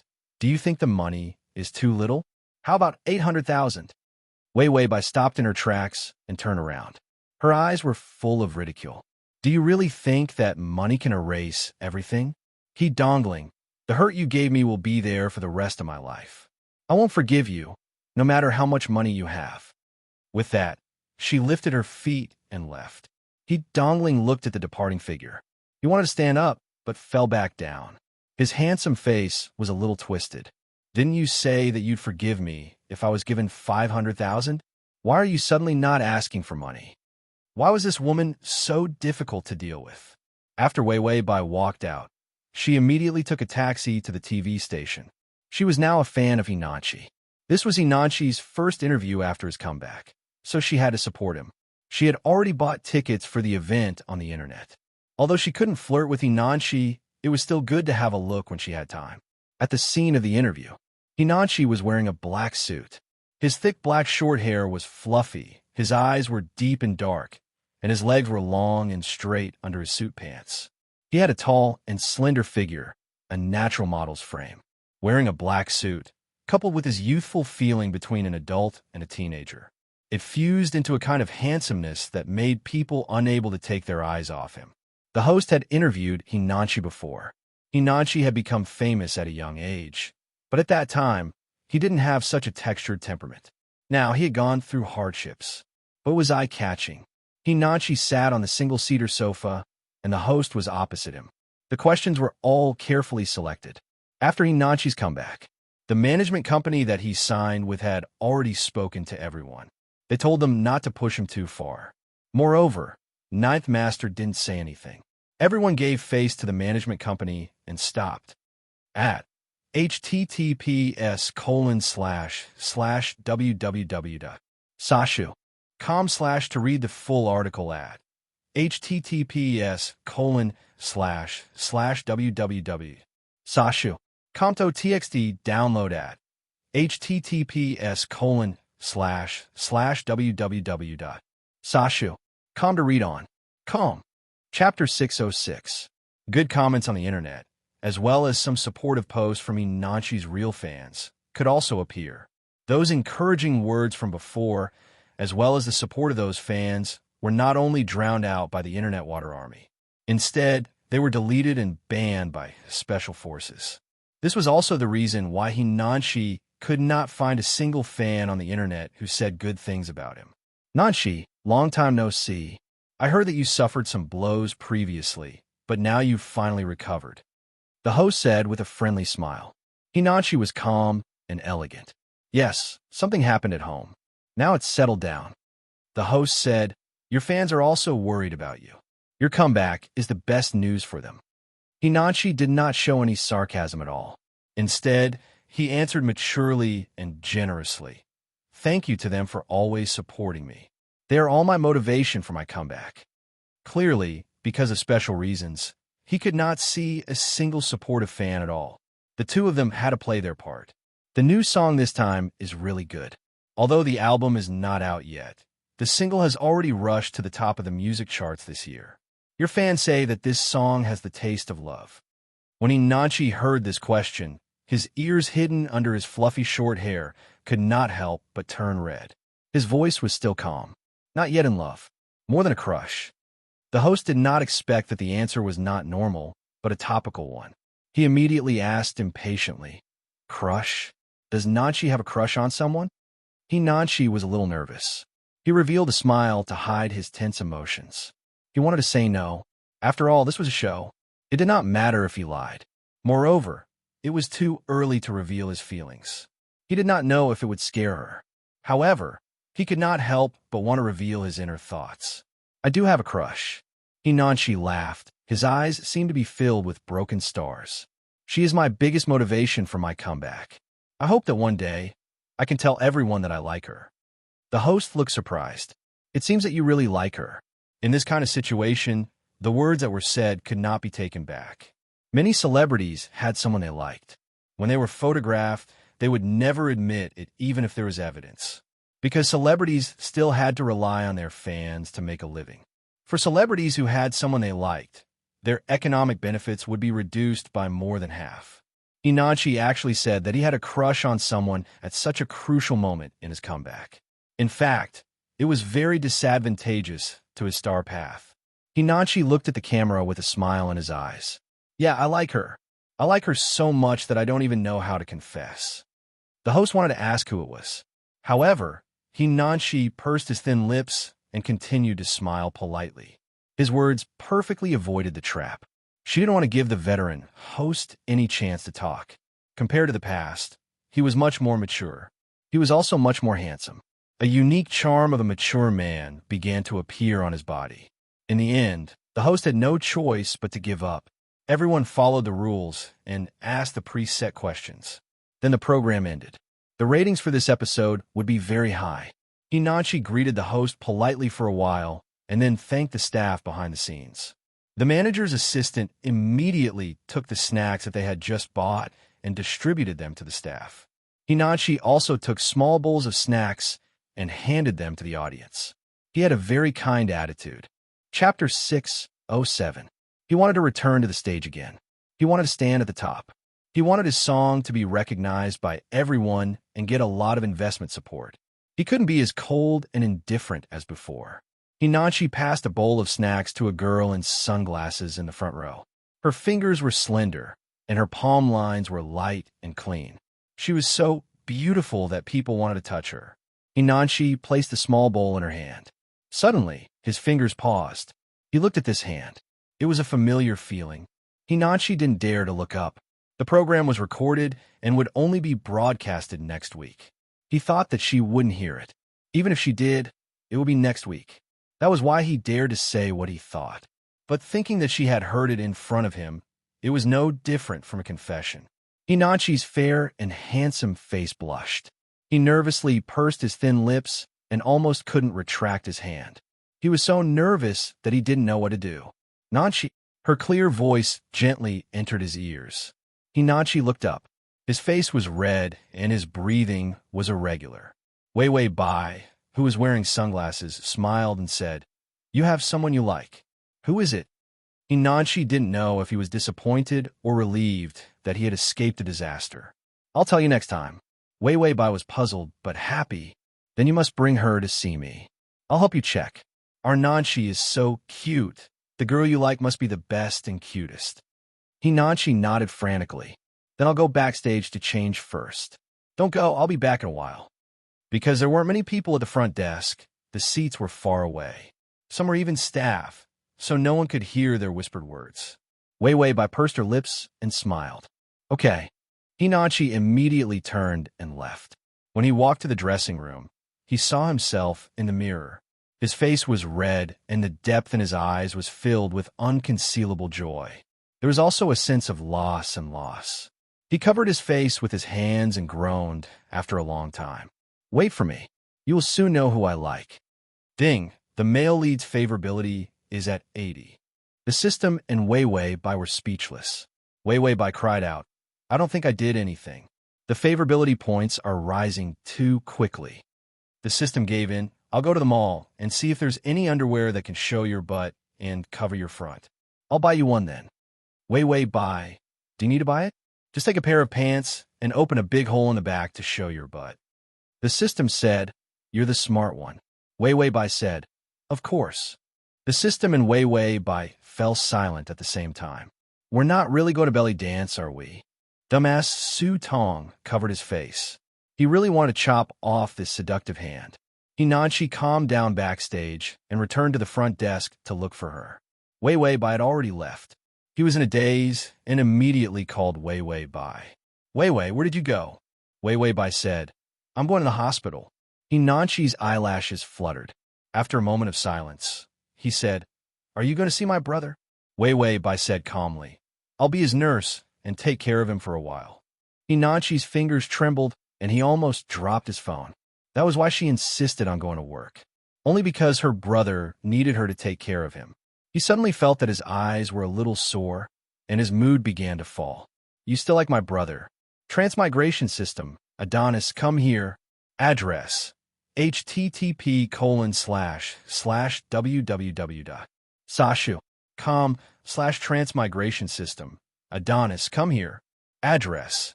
http://www.sashu.com/transmigration system. Adonis, come here. Address. http://www.sashu.com/transmigration system. Adonis, come here. Address. http://m/sashu.com// the save button below to record this reading. Transmigration system. Adonis, come here. Chapter 608. Wei Wei Bai quickly retorted, No, it's just that we were once husband and wife. Seeing how down and out he is, it's only right to help. Hinanchi still felt uneasy. Really? Wei Wei Bai promised, really. Hinanchi didn't believe it, but he couldn't blatantly ask her not to take care of him. Wei Wei Bai said, We're almost there. Goodbye. The phone call ended.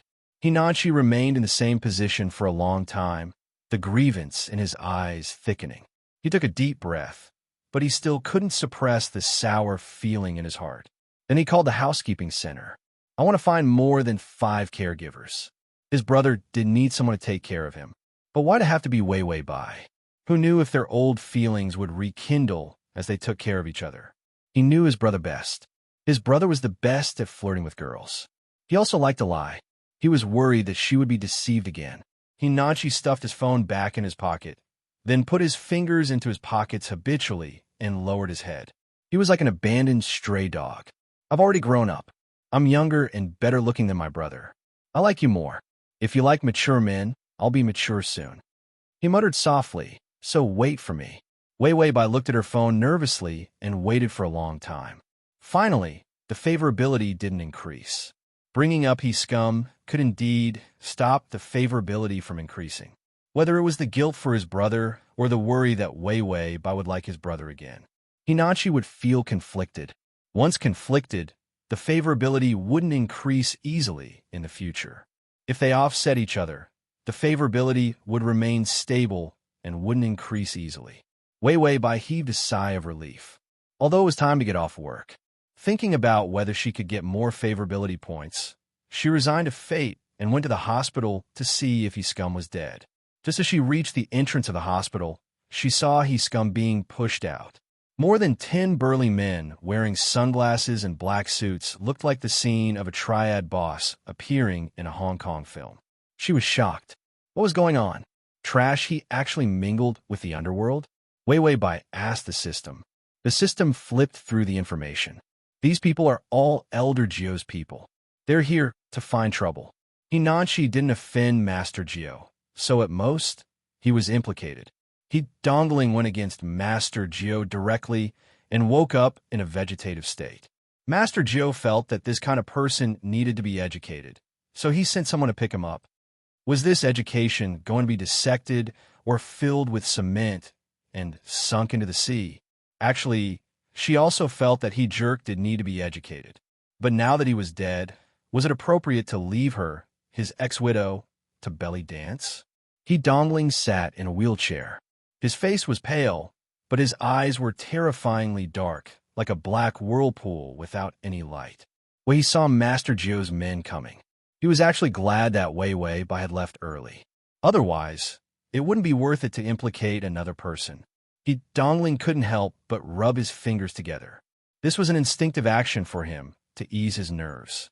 The extended Rolls-Royce was parked under a Chinese parasol tree not far from the hospital. He looked at the car and slowly heaved a sigh of relief. It seemed that he couldn't think of being kind today. Offending Master Geo was the worst investment he had ever made in his life. Now, it was time to repay the debt of his mistake. Dongling, a familiar voice, clear and soft, but almost pierced his heart. He dongling turned to look. He saw Wei Wei Bai walking over quickly. Because she was in a hurry, her hair was a little messy, and she didn't have time to tie it up. Chapter 609. Her delicate skin had a delicate beauty under the sun. He dongling's heart suddenly lifted. The words that reached his mouth to let her go didn't come out, but he swallowed them back. Because one of the burly men had already walked over. Reminding Wei Wei Bai had become a meaningless action, other than making Sire Geo angrier. So he didn't say anything rationally. He allowed Wei Wei Bai to walk to his side with a blank and vigilant expression. She passed through the burly men. She didn't turn around and run. Instead, she walked to his side. What's wrong? He dongling held the armrest of the chair with his fingers. His thin lips were pursed tightly, and a trace of gloominess flashed across his eyes. Nothing. It's just that a creditor is here. Wei Wei Bai was stunned. They had already walked to the back door of the Rolls-Royce. Someone opened the door and pushed he dongling in. Wei Wei Bai was also pushed in. The car was very spacious. It was obvious that it had been modified and reinforced. Even the windows were strengthened versions of bulletproof glass. An old man wearing a colorful shirt, a 3-kilogram gold necklace, black leather shoes, and a cigar in his hand appeared. He dongling's neck was tense, and he almost couldn't lower his head. The white-haired old man had a terrifying aura. His eyes were as cold as a venomous snake as he glanced at he dongling. Little brat, you're lucky. I knock you into a vegetative state, but you can still wake up. He dongling crossed his fingers. His fingertips were a little white. He smiled. Sire Geo, I've offended you. I hope you can let the He family off on the account that I'm half paralyzed. Sire Geo's fierce-looking face trembled. He laughed coldly. Your ambition and your refined appearance make you look like a wolf in sheep's clothing. You know when to yield and when to stand tall. When a seedling like you grows up, you'll be a Sire Geo in the future. He dongling sat in a wheelchair, but because he was in the car, he was close to Sire Geo. He naturally took the match beside him, lit it up, and lit Sire Geo's cigarette. That's because I was young and immature. Haven't you seen a rash fool before? That's exactly what happened to me. Only after I was badly battered did I realize that there are some things that I can't covet. He was neither servile nor overbearing. Even when he lowered his head, he did it elegantly and calmly. Sire Geo thought highly of him. He took a puff of his cigar and looked coldly at he dongling. He dongling's smile was gentle, but his little rubbing action was still obvious. Geo narrowed his eyes viciously. Although I cherish talents, I can't keep poisonous talents. He dongling, you're very ambitious. Now you're a wolf cub with a broken leg. In the future, you'll be a man-eating beast. He dongling's smile gradually disappeared. He knew. Lord Nine came back this time to take his life. Even if he was paralyzed, although he was irritable, this kind of difficulty was not enough to defeat him. But with Lord Geo's current strength, indeed, he could easily kill him. It was all his fault for being too young and too impatient. That was why he had provoked Ninth Elder, this venomous snake. Ninth Elder took out his gun. You're a young man that I admire very much. Let me personally send you on your way. There was no fear in He Dongling's eyes, only unwillingness. He bit his lip and clenched his fist tightly. Was it going to end like this? A mistake caused the He family to collapse and also caused him to lose his life. The price of this mistake was too great. A debt must be repaid with money, and a life for a life. Does Dongling owe a life debt? A clear question rang out in the murderer's car. To read the full article at https://www.sashu.com to read on your phone. https://m/sashu.com. Chapter 610. Sire Nine's fingers paused. He turned his head and saw Wei Wei by sitting beside the wheelchair. Wen by Wei Wei was pushed in together. Both men were aware of it. But in this kind of situation, no one took women seriously. So she had been ignored. If she didn't speak, a trace of nervousness flashed across He Dongling's eyes, and his fingers even trembled. Sire Nine's cold eyes looked over and saw that Wei Wei didn't have a trace of fear on her face. There was a stubborn clarity in her almond-shaped eyes, like a flower that had just bloomed, with a sense of vitality. She was so beautiful that she was full of vitality. This was a vitality that an old man in his 60s didn't have. The anger in Sire Nine's eyes faded. He said as if he was teasing a pet, "He only owes money for a piece of land, but I want him to pay it back." Wei Wei frowned and looked up at him disapprovingly. "Then you're in the wrong." This sentence was bold and presumptuous.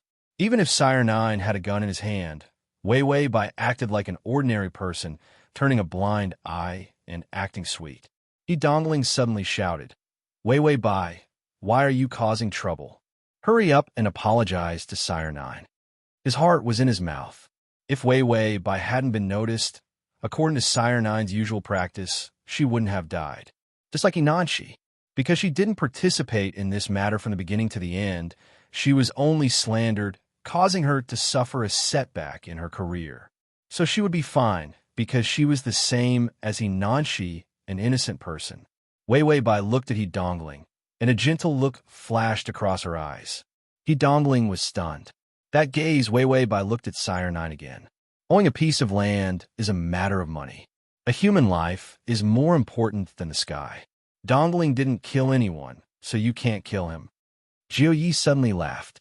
His laughter was hoarse and terrifying. The muscles on his face trembled. "Little girl, this is not your home. You can say whatever you want." Wei Wei what I said is fair and just. Why can't I say it?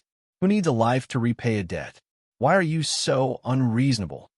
Lord Nine's smile froze. Why are you so unreasonable? This sentence was so familiar, and it immediately pulled him back to those past years. There was once a girl who disagreed with him and said the same thing to him. Sire Jiu looked at Wei Wei's face. They clearly looked different, but his expression and words were so naive that they were stupid, yet they were so similar. Lord Jiu's tone softened. "Then how do you think I should deal with this matter? He Dongling owes me a lot of money for that piece of land." Wei raised her eyebrows. Her eyes were bright and beautiful. "No matter how many lives there are, we can still earn money. But if people are gone, then there's nothing left." Jiu Ye's eyes trembled. It was too similar. These words were filled with a sense of naivety and recklessness. His eyes were a little moist. The gun in his hand suddenly couldn't be pointed at Wei Lord Nine had been through a lot, even when facing such a similar girl. When he should be ruthless, he was still ruthless.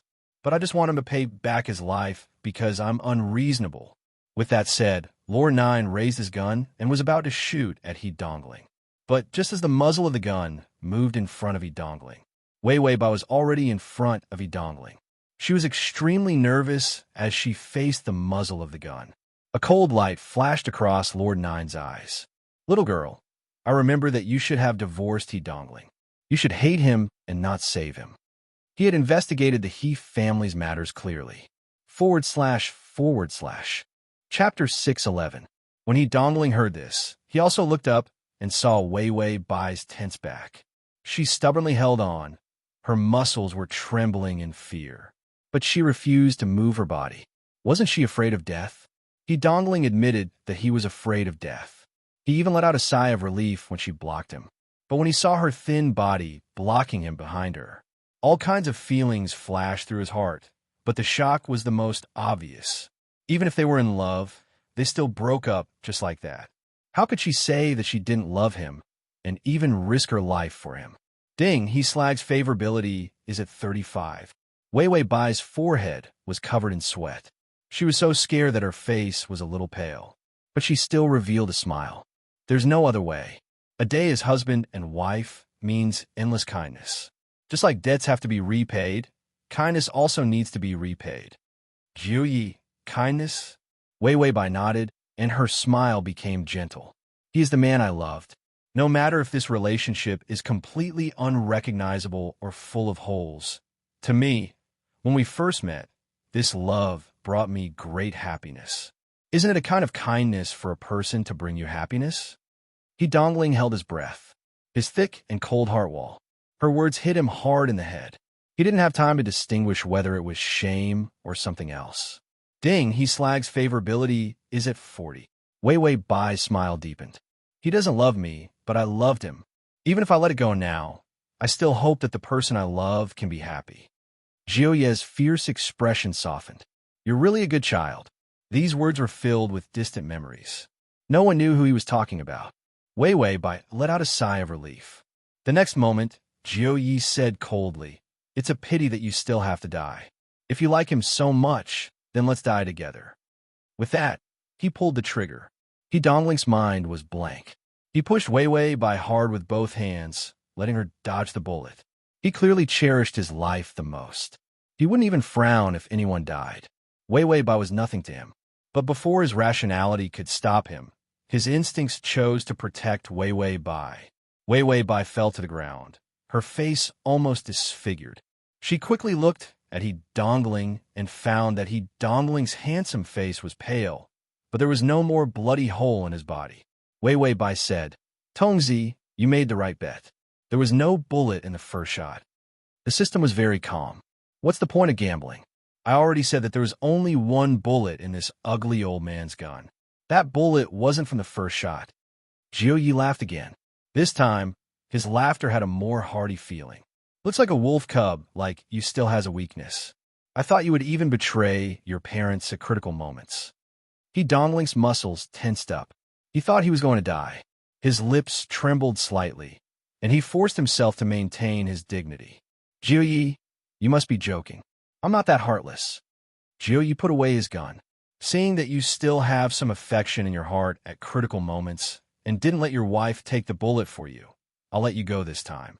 He Dongling didn't feel happy. The humiliation and anger in his heart grew stronger. But he hid the hatred in his eyes and revealed a grateful smile. Thank you for your mercy, Jiu Yi. Jiu Yi was expressionless. Thank your wife. No, it should be your ex.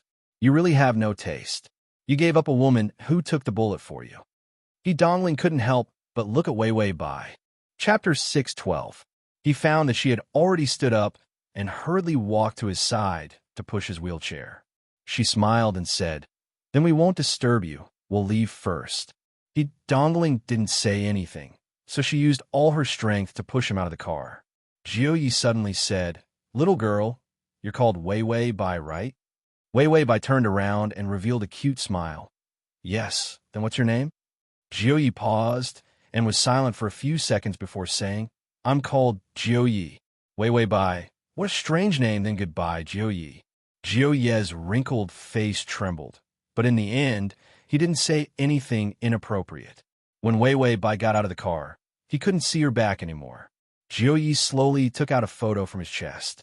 The photo was yellow, and there was a cute girl with an innocent smile on it. "What's your name?" "Jiu Yi." "Why do you have such a strange name?" "Other people call me that. I'm used to it." "Then who are you looking for?" "I've never seen you before." "I'm your father." The tears in Jiu Ye's eyes fell on the photo, and he quickly wiped them with his sleeve. "Darling, Daddy saw a girl who looks like you today. You're both as innocent and as reckless." He wiped the corners of his eyes again. "I miss you." After Wei Wei Bai got out of the car, her legs were about to turn to jelly. The triads were so scary.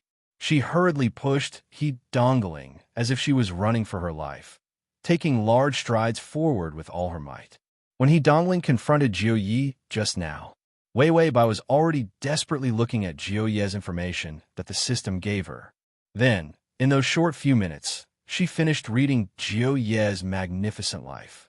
Then, she found the person that Jiu Yi cared about the most, his daughter, a cute and silly little princess. She immediately imitated it, and it worked. She cried to the system, "Can I complain to the main system that I'm poor and see if there's a system poverty guarantee? See if I can save some money to repair the rejection button of the side mission." If this continued, she wouldn't die on the main mission. Sooner or later, he would be killed by the side quests. The system said, "The poverty subsistence allowance is the destruction of the poor system." Poverty should not exist in this world. This is the main system's concept. By Wei Wei, this main system is too deranged, BA. So what if he was poor? Did he eat your life points? The system said, "Don't worry, you can do it. Just watch Silly White Sweet act, and you'll be out of trouble." When Wei Wei Bai heard this, she didn't even have the mood to show off. She sighed and said, "It's the easiest role to play. There's no sense of achievement at all." His motherly yet seductive sister-in-law, his energetic ex-wife, his silly and sweet little princess who spoke without thinking. The host actually didn't differentiate between the two. The system expressed that the acting skills of the movie queen were indeed frightening. He Dongling suddenly said, "Wei Wei." Bai Wei Wei stopped in her tracks and looked at him in confusion. He Dongling clenched and loosened his fingers. His face was completely pale, and his eyes were filled with a sharp sense of ruthlessness. "Why did you say that? Why did you take the bullet for me? Don't you know you'll die?" Wei Wei Bai was silent. Her spirited eyebrows suddenly drooped. She was unspeakably pitiful. He Dongling didn't let her go. His heart was in a mess, and he couldn't even sort out his own emotions. His back was covered in cold sweat. If he had taken a wrong step, he would have died. But in the face of death, he was still able to maintain his rationality despite being frightened and nervous. But her appearance completely messed him up. Chapter 613. He Dongling's tone became fierce. "Haven't you seen my true colors? I'm just playing with you. Do you still love me?" When he questioned this sentence, he was actually indescribably nervous. Wei Wei Bai's lips moved, but she didn't make a sound. He Dongling frowned, his eyes filled with deep and chaotic irritation. He turned around and was about to continue questioning, but he saw that Wei Wei Bai's face was full of tears. She bit her lips and didn't cry out loud. Tears flowed out drop by drop. The tip of her nose was red, crying pitifully and cutely. He Dongling's words were stuck in his throat, and he couldn't say a single word. The tears of surviving a disaster were filled with relief, but not happiness. He Dongling realized that he had gone overboard. She risked her life to save him, but he cared about himself and was busy questioning her. He Dongling admitted that he was a scumbag, but to be honest, this was the first time he was such a scumbag to a weak woman from beginning to end. He gritted his teeth and said something that he would never say normally. "I will become stronger. Master Jiu will definitely not be able to do anything to me, let alone touch you. So don't cry." He wanted to save face, and his thoughts were deep. Such bold words. If he didn't succeed, it would be very difficult to say it out loud. But when he saw her tears of fear, he couldn't care less. "Ding, he Slag's favorability is at 50. Wei Wei Bai sobbed and said, "Then when will you become stronger?" He Dongling's expression froze. "It should be soon. Wei Wei Bai, that means it won't be long. 10 years will be very soon." He Dongling, "Wei Wei Bai, that's why I risked my life to save you, and came back after work to serve you. There's no problem with the extra fee, right?" He Dongling, Wei Wei Bai had already retracted her tears and was seriously checking the numbers. "Look, it costs at least 10,000 to block a bullet. I won't ask for much overtime, just 500 yuan. As for the mental damage, just a few thousand will do. Also, when you pushed me just now, I fell and was in so much pain. Just a few thousand will do." He Dongling supported his forehead with his hand.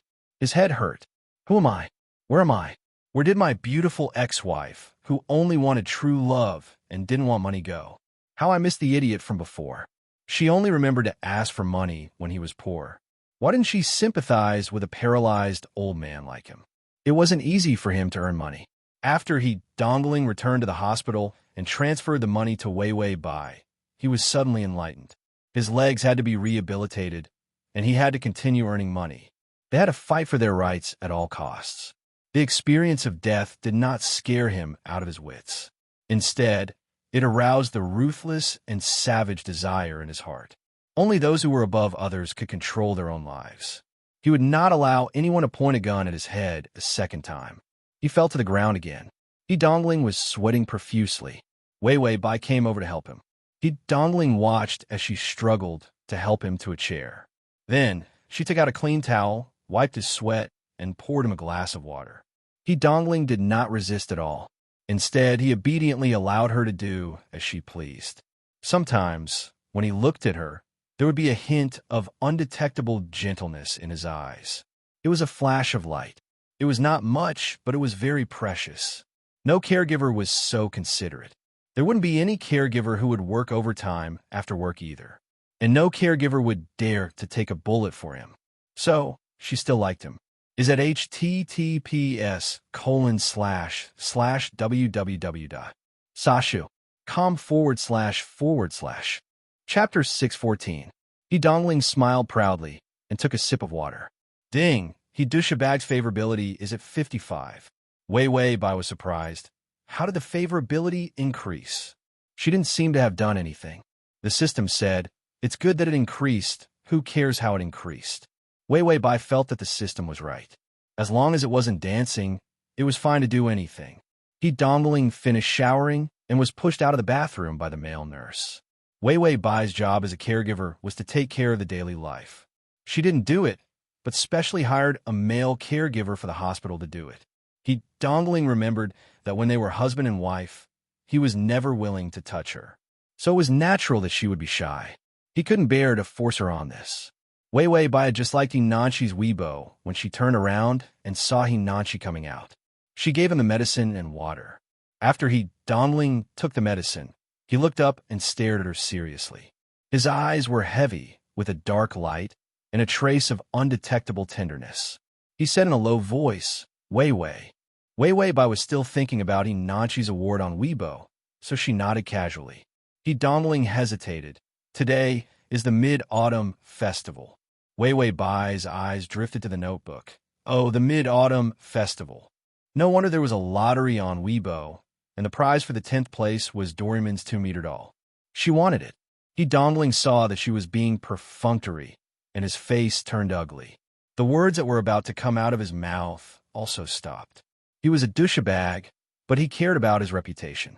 Wei Wei Bai, is there anything else? If there's nothing else, then I'll go online and repost on Weibo. He dongling suddenly said unhappily, Nanchi's Weibo? Wei Wei Bai nodded. The prize is very good. I'll try to draw a prize. After that, Wei Wei Bai opened Weibo and logged in. He dongling's mouth twitched. He couldn't help but take out his phone and open his cheap brother's Weibo. It was obvious that the comments on Weibo were being controlled. All the negative comments had been deleted, leaving behind a bunch of die-hard fans and a few moderators who were praising Hinachi's beauty. He dongling glanced at the prize. It was dazzling. He couldn't help but ask, which prize do you want? Wei Wei Bai answered casually, Doraemon. He dongling. How childish. He coughed lightly. I'll buy it for you. Wei Wei Bai didn't even turn her head back. If you buy it, it won't be as exciting as the lucky draw. He dongling who was rejected. He was silent for a few seconds and decided not to lose face. He continued to invite her. You did a good job as a caregiver. I'll give you a prize. Wei Wei Bai turned around. What prize? He dongling, push me out. Wei Wei Bai didn't think much of it and push him out. He dongling smiled. He was indescribably satisfied and happy. Wei Wei Bai pushed he dongling into the jewelry store. Then he took out a ring box. Wei Wei Bai glanced at it and thought that he was going to do something. For example, propose or something. She could also reject him in passing. But he dongling put the ring box in his pocket and had no intention of giving it to her. Wei Wei Bai didn't think much of it and followed he dongling to the gift shop. He dongling bought her a 2-meter blue fatty. Do you like this gift? Wei Wei Bai looked at the blue fatty and suddenly lost interest in the lottery. Because this 2-meter doll was the prize she was going to draw. Chapter 615. She carried the 2-meter tall, fatty blue back. He dongling controlled the smart wheelchair and followed behind slowly. When they arrived at the hospital, they saw the entrance of the hospital from afar. There was a conspicuous figure standing there. He was tall and thin. He was wearing a black silk coat with loose sleeves and a soft hood on his head. He was carrying the 2-meter tall fatty blue. A black mask covered his face, revealing only a pair of beautiful eyes and some fair skin. It was Hinanchi. Wei Wei Bai was about to greet him. Hinanchi had already reacted. When he was waiting in boredom, his eyebrows were drooping. When he saw Wei Wei Bai, his eyes lit up. Even his eyes were shining. Then Hinanchi saw that she was holding a doryman in her hands. It was exactly the same as the one in his hands. Then he finally saw his brother appear behind Wei Wei Bai. Hinanchi's eyes dimmed. Could it be that Wei Wei Bai still liked his brother? He hesitated for a moment, but still walked over. He walked faster and faster. In the blink of an eye, he walked in front of Wei Wei Bai. Wei Wei, happy Mid-Autumn Festival. Today is a day to reunite with family. I immediately thought of being with you. Wei Wei Bai revealed a big smile. I bought some fruits and snacks. Let's admire the moon on the rooftop later. Hinanchi's dim eyes were instantly dyed with light. He nodded. Okay. He dongling, who was ignored behind, was speechless. Wasn't he Hinanchi's brother? Wasn't he Wei Wei Bai's ex-husband? In terms of family, these two people's family should be him. He dongling deliberately cleared his throat. In the end, the two young people who were carrying the fatty blue were chatting enthusiastically. They completely forgot about the old man sitting in the wheelchair behind them. The old man deliberately coughed again. No one heard it. He coughed repeatedly. Wei Wei Bai turned around. What's wrong with you? Do you need some water? He dongling immediately nodded. 1 cup for 100 will do. There was a water feeding service for 100 yuan worth of water. Back in the ward, Hinanchi put the blue fatty where Wei Wei Bai was sitting. Then, without batting an eyelid, he kicked the blue fatty that his brother had given him aside. He dongling saw it with his sharp eyes, and his eyebrows twitched. Wei Wei Bai brought some water and was about to bend down to feed him. Hinanchi rushed over and took the cup from Wei Wei Bai's hands. I'll do it. Brother, I'll take care of you. He dongling's eyebrows were not only twitching, but the corners of his mouth were also trembling. I thought you had forgotten that I was your brother. You only remembered to see me when your brother was paralyzed. Hinanchi pursed his lips and lowered his eyes. Brother, I'm sorry. I'm too busy. Such a big thing happened at home. I need to carry this family like a man. He dongling's eyebrows relaxed. That was true. His family was in such a mess. This youngest brother of his had not suffered much since he was young. Even when he grew up, he was well-behaved, like a good child who did not dare to do anything bad. He thought that Hinanchi would not be able to recover from the setback when his family was in such a state. Unexpectedly, the result was somewhat similar to him. He could actually start afresh, show his ambition and talent, and climb up little by little. He dongling was about to forgive him, but then he heard him say, the burden of the family is heavy. You can't do it, and you can't earn much money. You're old, and your major is not outstanding. I thought that you could go out and set up a street stall when you woke up and go to the construction site to carry some bricks to support the family, but you're paralyzed. I can only bear the heavy burden of a family and raise a pair of pitiful old parents, a poor brother who is paralyzed and useless. Poor useless brother. Download the mobile article at https://m. Sashu. COMT. Chapter 616. He dongling felt that his entire face was twitching. He moved his lips. This is disdain. This was a blatant display of disdain. He could only go out to carry bricks and set up a stall. He even had a paralyzed older brother who is useless. Who is this? Is he so pitiful in other people's eyes? Wei Wei Bai's voice was full of pity. Nanshi, you've worked hard. Hinanchi's hair drooped. He lowered his eyelashes and said obediently, it's not hard.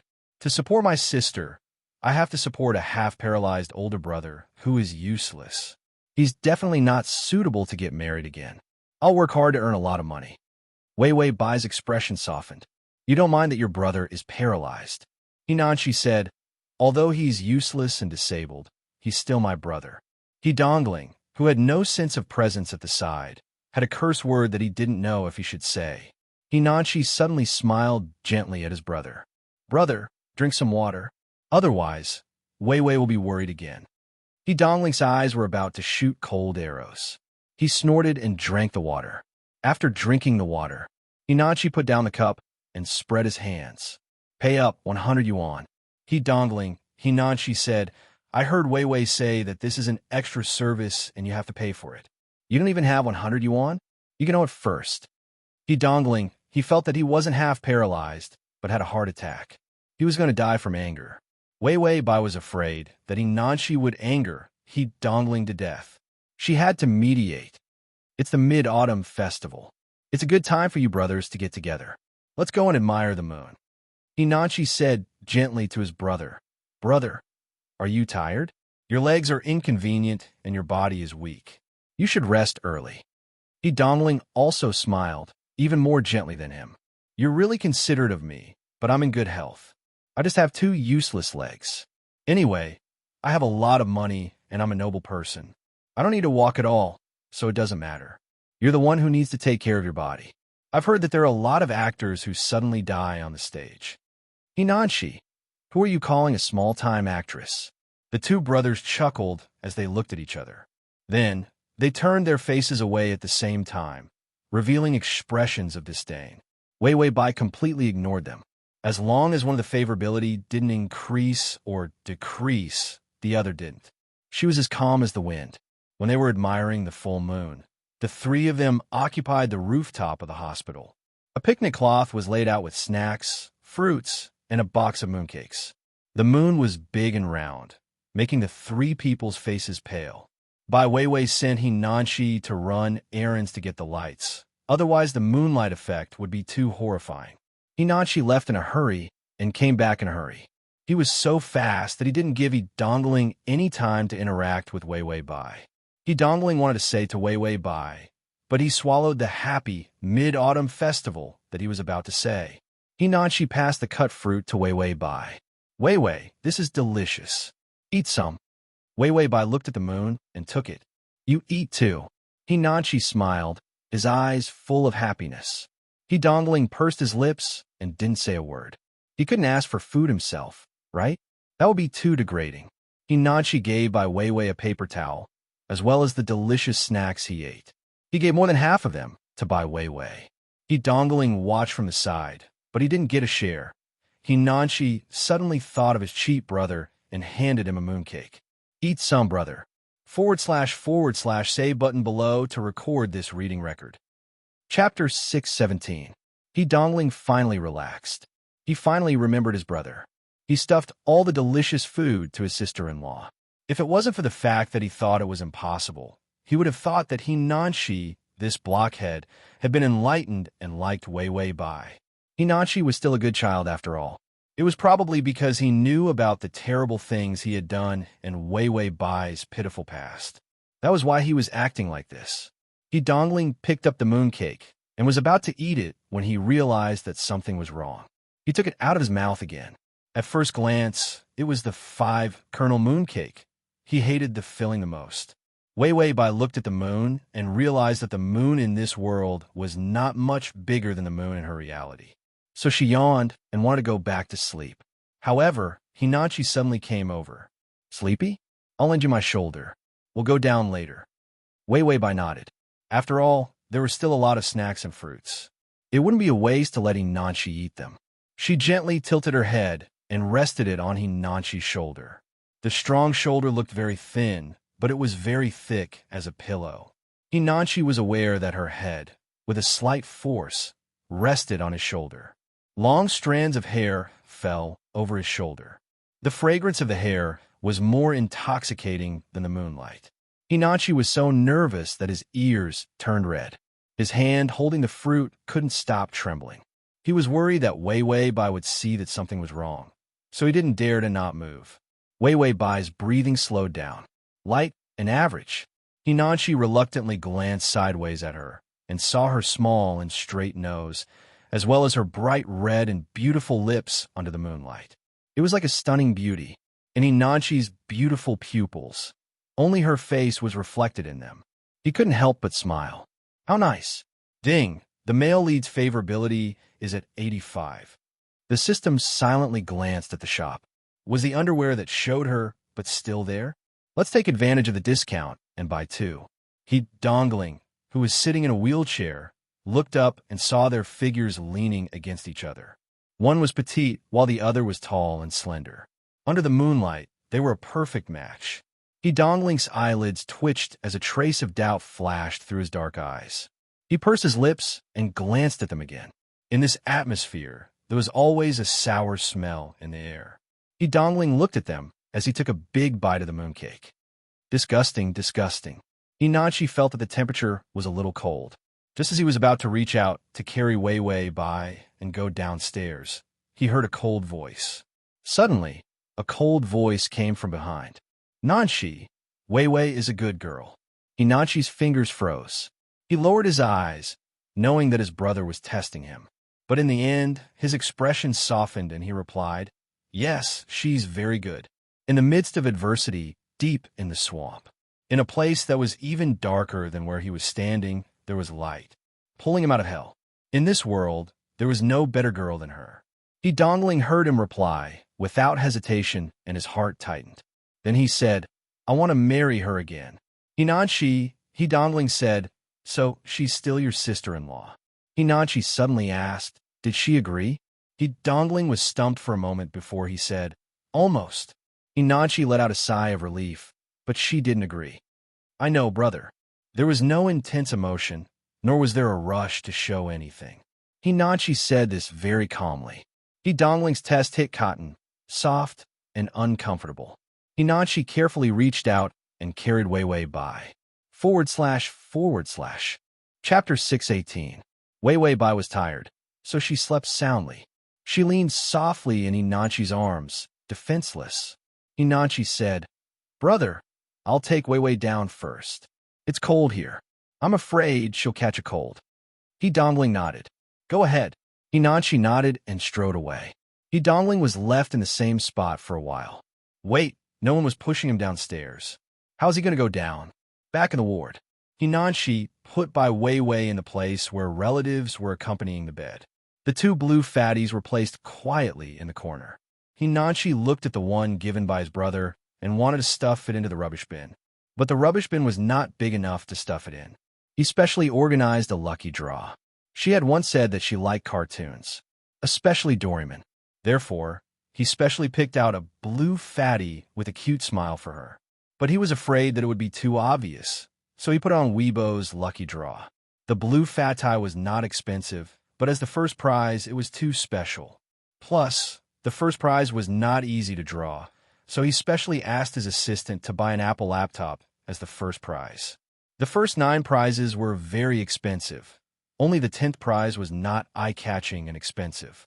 What was expensive was only his feelings. But she did not draw, so he had to carry the blue fatty to find her. Inachi covered Wei Wei Bai with a blanket. When she was asleep, she was so quiet.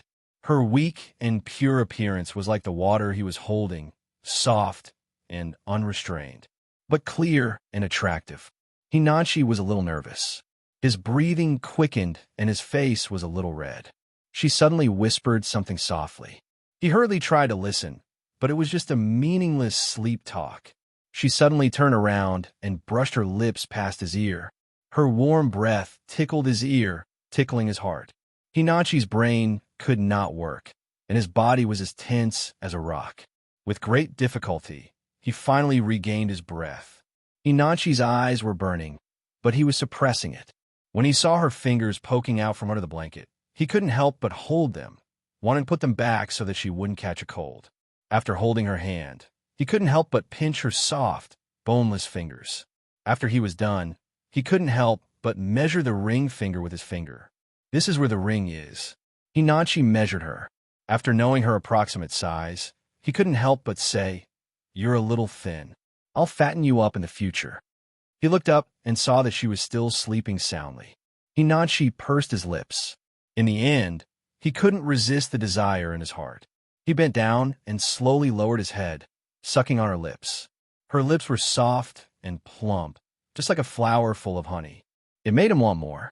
After a deep kiss, Hinachi raised his head with a red face and neck, but felt a chill on his back. He turned around. The door was open. Dongling didn't know how long he had been sitting at the door. The two men looked at each other, and the atmosphere was suffocating. After a while, Dongling took out a cigarette and put it in his mouth. After lighting it casually, he looked through the smoke. He smiled coldly. Yo, Nachi has really grown up. You even have a sister-in-law. Hinachi was silent for a while before correcting him. Ex-sister-in-law.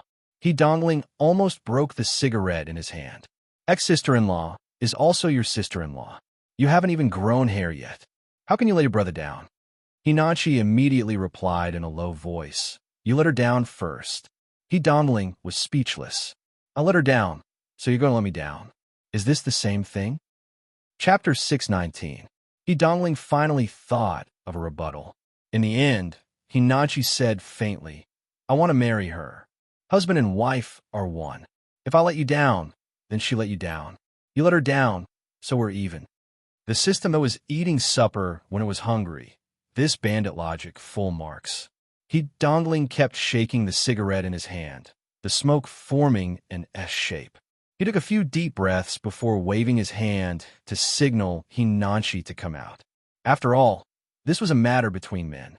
So the two brothers had a tacit understanding not to disturb Weiwei Bai's sleep.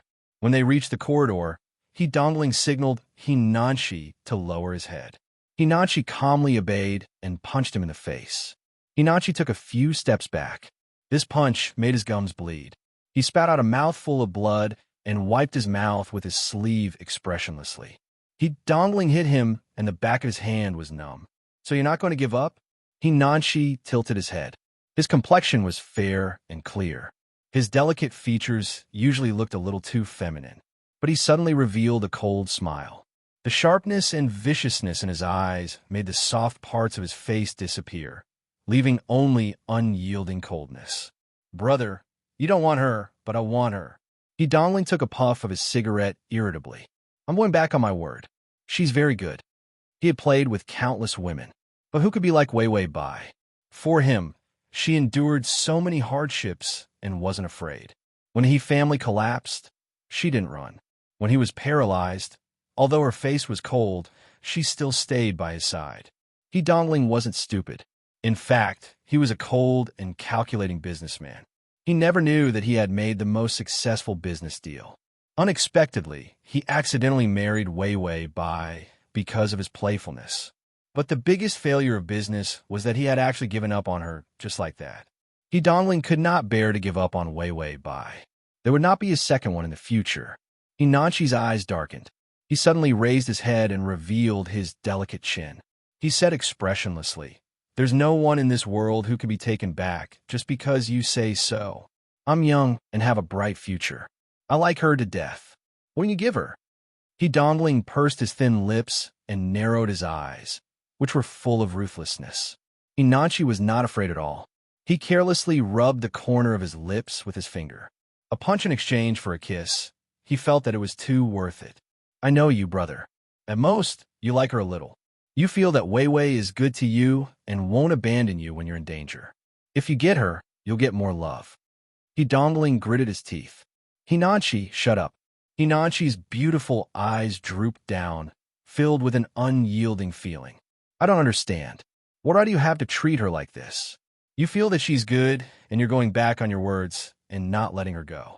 Is this what you call liking her? You're just a selfish bastard. Hinachi said fiercely, I won't let her be sad. I'll do my best to give her happiness.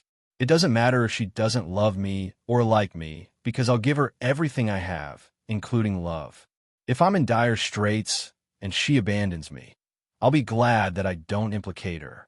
Even if I'm crippled and she doesn't want me, I'll be happy. She doesn't have to take care of me and can get more happiness. These words were said fiercely and anxiously. They were filled with a wolf's nature. Hinachi walked a few steps in front of Dongling and reached out to grab his collar. He laughed coldly. Can you do it, brother? You can't. You're already in dire straits, and you still want to use her to take care of you. What you want is a nanny and a servant. Slash, you'll be able to see it the next time you open the bookshelf. If you like. Chapter 620. Having said that, Hinanchi gave him a hard push. He dongling hit the back of the wheelchair, and the cigarette in his hand fell to the ground. Hinanchi neatly adjusted his sleeves and said calmly, "Brother, if you really love her, I'll compete with you fairly.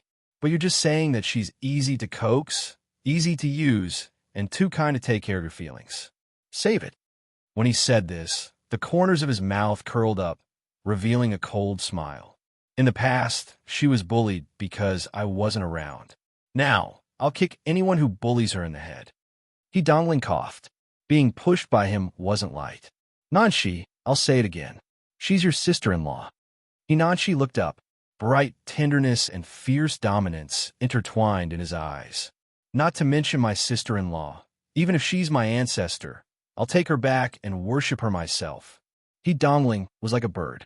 Wei Bai had suffered so much. He was not blind. He had been suppressing his anger for a long time. He dongling smiled, but the corners of his mouth moved reluctantly. "Are you determined to steal my woman? But you forgot that the person she likes is still me." Hinanchi's expression turned cold. He dongling said, "She's even willing to die for me. Why do you have to snatch her from me?" Hinanchi finally couldn't help but roll his eyes in disdain. "I love her so much that I'd rather die myself. You can even say such a bastard thing like asking her to die for you. You're so arrogant, aren't you?" He dongling repeated, "Anyway, she likes me." Hinanchi said, "You're in the past. Useless, half-paralyzed, bastard old man." He dongling felt that he didn't die in a car accident, but he was going to die in the hands of his younger brother. Hinanchi turned to leave and said disdainfully, "I'm going to see if Wei Wei kicked off the blanket. It's a waste of time talking to you." He dongling, "Fuck, you're not in the right to covet your sister-in-law, are you?"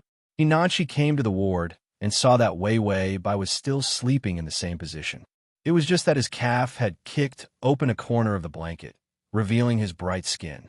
Hinanchi's mood also fluctuated at the sight of her fair skin. He gently covered her with the blanket. Suddenly, he pursed his lips and couldn't suppress the grievance in his eyes. He didn't have the slightest bit of momentum from before. "Do you really like my brother?" "I like it that much." Hinanchi's eyes were a little wet. He glanced at her beautiful side profile. "Can't you like me a little more? I'm much better than my brother." After he finished speaking, he gently picked up her hand and placed it beside his face, looking at her eagerly. "If you like mature old men, I will be very mature in the future. Ding, the male lead's favorability is at 90. In the corridor, he dongling lit another cigarette, but he didn't smoke. He just stared blankly. He thought back a lot. He found out that he was possessive of Wei Bai, and that he liked her even more. It was indeed not as pure as Hinanchi. She even couldn't raise her head after being insulted by him just now. He dongling started to suspect that maybe he was really too bad to her. Ding, he slag's favorability is at 60. When Wei Bai woke up, she found that Hinanchi's favorability was at 90, and he slag's favorability was only at 60. Bai Wei was deeply melancholy. She was too lazy to ask why the two men's favorability had risen overnight. "Tongzi, get ready. The system I've already prepared. I've already bought 2 pairs of panties that show off your butt. We'll each have one." Wei Bai, "You wastrel. Do you even need to buy these things? But then again, let's go belly dance together." Chapter 621. 90 and 60. In addition, it was so difficult to get He Jerk's favorability. Wei Bai felt that her side mission was going to fail. However, after 90, if there wasn't a major impact, the favorability wouldn't rise so quickly. Probably. Hinanchi's favorability kept rising randomly. Wei Bai felt that she was about to lose hope. "You're awake?" He dongling's voice suddenly sounded. Wei Bai looked up. Her hair was a little messy, and her eyes were a little confused. She saw He Jerk wearing a suit and combed his hair. He looked as imposing as sitting in a wheelchair, as if he was sitting in a president's chair. Wei Bai's mouth was about to fall. He dongling was holding some folders in his hand. He flipped through them casually and signed with a fountain pen. Go wash up and follow me. Wei Wei Bai was silent for a while before nodding. She looked at the time just now. It was already time for the nurse to work. After Wei Wei Bai finished washing up, she came out and saw the side dishes and minced meat porridge on the table. He Dongling lowered his head to work and pointed at the table with his fountain pen. Finish your breakfast before you start working. I've already eaten. Wei Wei Bai didn't stand on ceremony. She sat at the table and ate breakfast seriously. Anyway, she even had the heart to belly dance. She was basically fearless. There were 2 targets to be conquered in this plane at the same time. Hinachi was better, but He Dongling was a wily old fox. She couldn't trick him easily. As a result, Wei Wei Bai was also tired. So in front of He Dongling, sometimes she couldn't even smile. After breakfast, He Dongling said, "Push me out." Wei Wei Bai pushed him out. She found that there was a car waiting outside. He Dongling went to the company. The He family had collapsed, and the company was also very depressed. Although they were heavily in debt, they hadn't declared bankruptcy yet.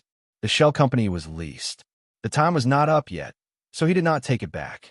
He Dongling arrived at the company. More than 10 company members had already arrived. He Dongling explained calmly, "They are all old people who are still willing to stay and fight with me after the He family fell. Wei Wei Bai, you're very lucky. After all, this kind of thing had happened, and it was a life-threatening situation. There were still people who were willing to risk their lives to follow He Dongling. This was indeed not easy." He Dongling smiled. "Yes, I'm very lucky. It's also because I'm a decent person. Wei Wei Bai, I don't know how to be a good person, but I'm pretty good at being a jerk."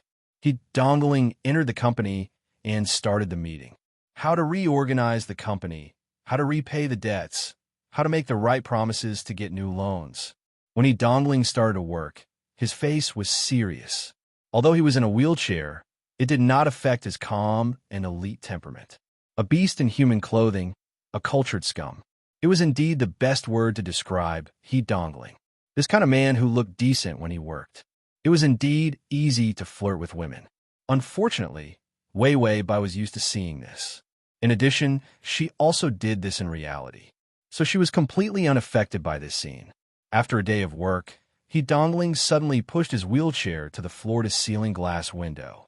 The afterglow of the setting sun fell on him. He turned around, his eyes hazy. His voice was also calm and indifferent. Wei Wei Bai was curled up on the sofa. She was bored and playing games. She looked up absent-mindedly. Her eyes were almost blinded by the light on his body. Then she heard He Dongling say, "Are you willing to love me again?" The system immediately said, "Love, love, love. Rise, rise, rise."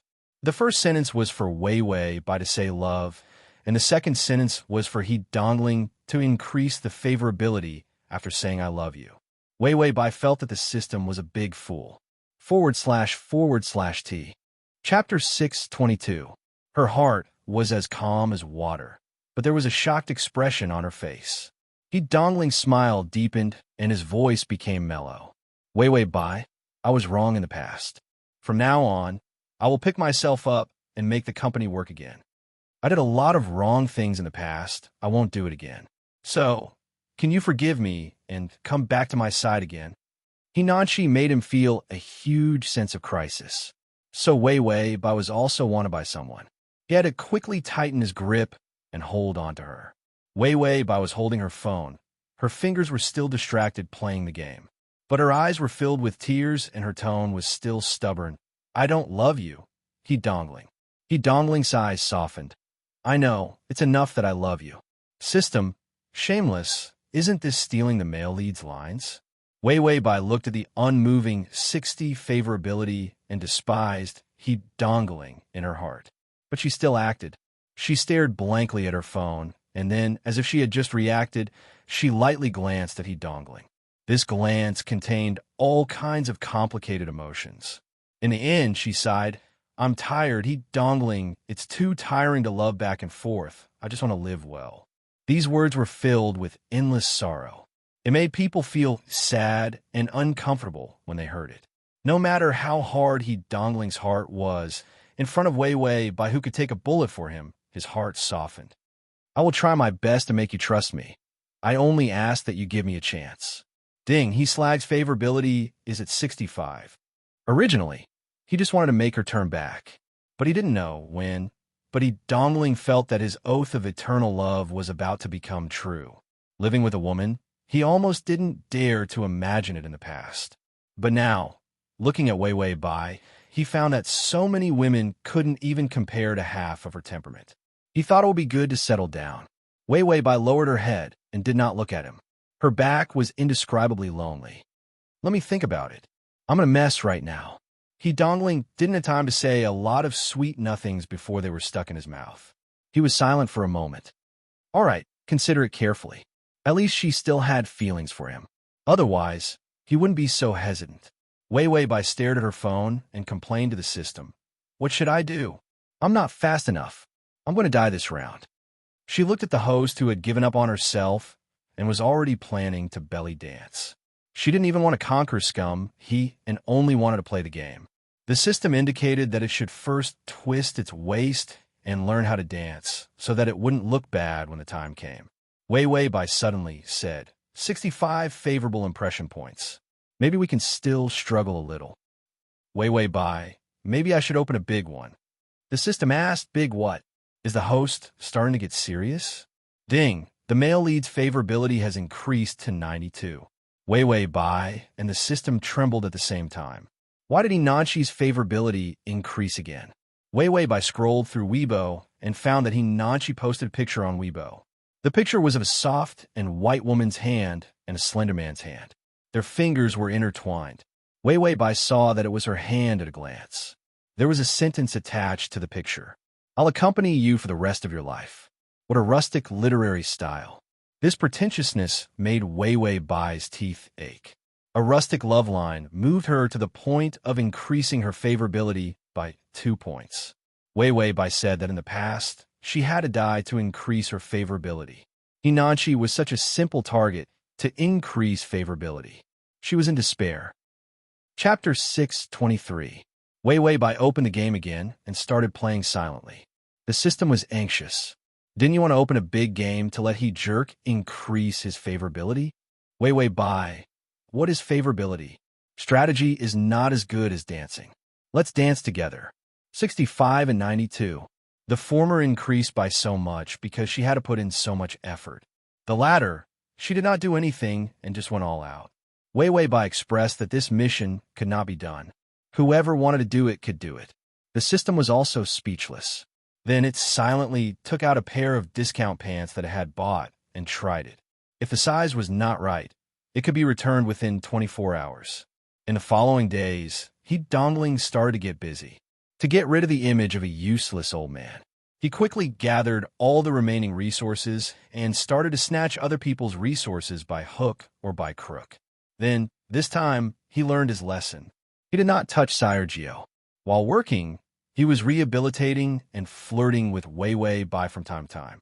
He dongling had never been so busy, and Wei Wei Bai, who was being flirted with, was also very busy. She was busy watching cartoons and playing games. Hinachi did not flirt with her anymore. But even so, Hinachi's favorability still grew to 95. And he jerk's favorability. She could flirt with him as she wished.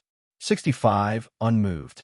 If the two brothers' favorability could be evenly increased, everything would be fine. He dongling brought Wei Wei Bai to the company every day. After a long time, rumors of them getting back together came out. Hinachi was very busy.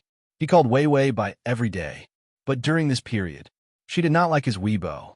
She rarely picked up his calls. Then, he heard the news that she wanted to get back together with his brother. Hinachi pushed back a few jobs and ran straight to the company with a mask and a hood. Bai Weiwei was tired from playing the game, so she laid down and took a nap. He dongling finished reading the proposal and looked up to see her sleeping with her eyes closed. Her skin was as white as a cake. He looked at her quietly for a while. Then, he slowly pushed the wheelchair to the sofa and said softly, Wei Wei, it's time to get off work. Wei Wei Bai did not respond. She had used too much mental and physical strength during this period of time, so she was indeed tired. He dongling propped up his chin with his hand and looked at her carefully. She was pretty. Delicate eyebrows, thick eyelashes, and skin. She was very pretty. If it wasn't for her family background, he might not have despised her so much in the first place. This was the first time he looked at her carefully. He Dongling looked and looked, his heart unconsciously stirred. A man who was used to flirting, and playful.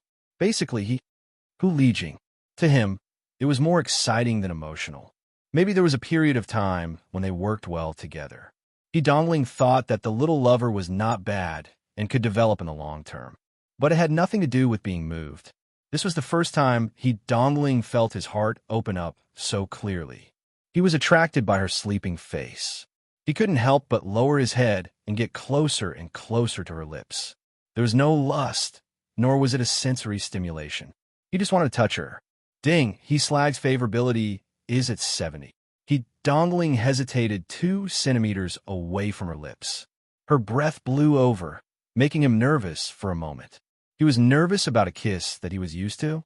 He Dongling couldn't help but laugh at himself. He was about to kiss her. The door suddenly opened. He Dongling paused and looked up.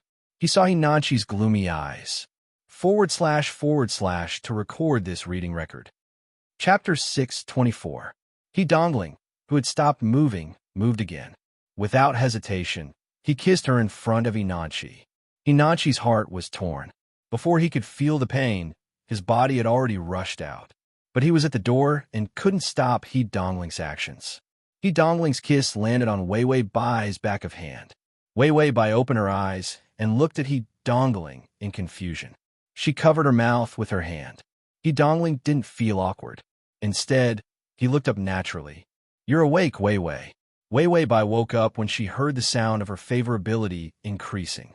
Hinachi had already rushed to the sofa and pushed He Dongling back into the wheelchair. Then he stood in front of the sofa and blocked Wei Bai behind him. He looked at the calm He Dongling with red eyes. It was as if he was afraid that He Dongling would come and snatch Wei Bai away. He Dongling smiled proudly. "Nanshi, aren't you busy recently? You have time to visit your brother?" Wei Bai also stood up and called softly, "Nanshi." Hinachi's back tensed up, and he turned to look at her. His eyes were filled with unspeakable sadness. Wei Bai's scalp tingled when he looked at her.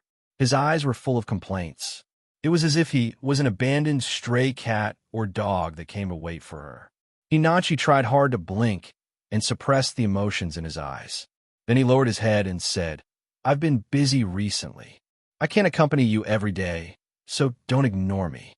This sentence was said to Wei Bai. Such an obvious attitude was no different from a confession. He Dongling frowned and saw Wei Bai's puzzled and confused eyes. He knew. Wei Bai began to doubt Hinachi's feelings. The nervousness in his heart appeared again. After all, compared to himself, Hinachi was indeed a better target. If he were a woman, he would also choose Hinachi. She was young and ambitious. She was ruthless to the outside world, but she was like a little lamb to her family. Wasn't this the type of man that women liked the most? He Dongling could not be like Hinachi. He was used to being domineering. So a calculating look flashed through his eyes, and he suddenly said, "Nanshi, it must be hard for you to start over." As expected, Wei Bai looked over. He Dongling struck while the iron was hot. "If you fail this time, don't even think about stepping onto the stage for the rest of your life." Hinachi frowned. He had a feeling that his brother had an ulterior motive for saying those words. But ever since he was young, he wasn't as smart as his brother. Many times, he would fall into his trap. What was he trying to do by saying all this? He Dongling suddenly looked at Wei Bai and suddenly revealed a pitiful look. "So, if others find out that you like your sister-in-law, your path to stardom will be ruined." This sentence was like a nuclear bomb. It blew up the atmosphere at the scene. Hinachi felt as if a bucket of ice water had been poured over him from head to toe. He didn't expect that the thoughts that he tried so hard to hide would be exposed by his brother like this. Wei Bai frowned a little strangely at first. "You like your sister-in-law?" It was as if she couldn't react to who he was referring to when he called her sister-in-law. He Dongling's smile became a little malicious. "Yes, Wei, don't you know? Nanshi told me that he likes you. He likes you so much that he would die for you." Hinachi couldn't muster up any strength. He couldn't even refute. There was only one thought in his mind. She knew that he liked her. Wei Wei Bai was silent for a moment and finally turned to look at him. Nanshi, is what your brother said true? Hinanchi stiffened for a long time before staking everything on one throw. His eyes burst with an unimaginable light. Yes, I like you. Ding, the male lead's favorability has increased to 96. // Chapter 625. Just because of a disagreement, his favorability towards her increased. How could he win her over properly? Wei Wei Bai's eyes flashed with an imperceptible hesitation. She wanted to drag Hinanchi down to lower his favorability towards her. Or should she do a belly dance? After Hinanchi finished his confession, he felt that he had used up all the strength in his body and the courage of a lifetime. His heart began to beat rapidly. His face was flushed red, and he looked at Wei Wei Bai, almost unable to breathe. It was as if her answer would cost him his life.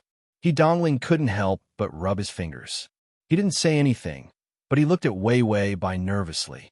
Wei Wei Bai seemed to have been hit with a pause button. She looked at Nanshi blankly. Then she lowered her head, as if she couldn't face him. Hinanchi reacted immediately. I'm not listening. Wei Wei Bai's eyelashes fluttered a few times. There was a trace of fear and hesitation in her eyes. Finally, her lips moved. Nanshi, I'm your... Hinanchi immediately finished her words. You're the person I like. He would never allow her to say such heart-wrenching words like she was his sister-in-law. Wei Wei Bai sighed. Her tone was soft but firm. Nanshi, it's impossible between us. Hinanchi looked up. His eyes were full of panic. His lips trembled a few times. There was a sense of abandonment on his exquisite face. Misty water vapor covered his black eyes. It made him look like a stray dog that no one wanted. His voice was hoarse and choked. It was full of frailty. I don't believe you. It's fine if you don't like me. Anyway, I'll always be with you. After Hinanchi finished speaking, he suddenly reached out and grabbed her arm, trapping her in his arms. Then he raised her chin and kissed her without any hesitation. This kiss was bitter and determined. It didn't allow her to reject it. Wei Wei Bai trembled and widened her eyes. Hinanchi hugged her waist tightly, holding her in his arms. The tip of his tongue pried open her pearly white teeth, breaking into her lips and fiercely plundering her. Wei Wei Bai felt like she was going to suffocate to death. Even his nose was not working properly. He could not take in any oxygen at all. If he Dongling hadn't interrupted, Hinanchi would have kissed her to death. He Dongling picked up a large book beside him and slapped it hard on his back. Hinanchi's body trembled before he released Wei Wei Bai. His fair face was flushed red, and his lips were moist and glossy. His ferocious eyes were now tinged with shyness. I know you don't like me because I'm still young, but if there are no accidents, I still have at least 60 or 70 years to pursue you. Wei Wei Bai had a bad premonition. Hinanchi continued. So, Wei Wei, I'm not afraid of rejection. After all, I'm the man who will pursue you for a lifetime. Ding, Hinanchi's favorability has increased to 98. Wei Wei Bai began to doubt her life. She had rejected him. She had clearly rejected him. She had indeed rejected him. Why is her favorability still increasing? There was no separation in life and death. There was no heart-wrenching. Just like that, the favorability points rose to 98. Wei Wei Bai wondered if she could still properly pursue him. After Hinanchi let go of her, his courage finally ran out. Although he said it without any hesitation, he still felt his heart ache. He was afraid that Wei Wei Bai would say something that would make him feel uncomfortable again. He immediately said, I'm leaving first. Wei Wei, there's still a job that I can't cancel. // Chapter 626. Hinanchi felt that to support Wei Wei Bai in the future, he had to work harder. Wei Wei Bai looked haggard as she watched Hinanchi walk out of the door. He Dongling snorted coldly. This confession is simply unreliable.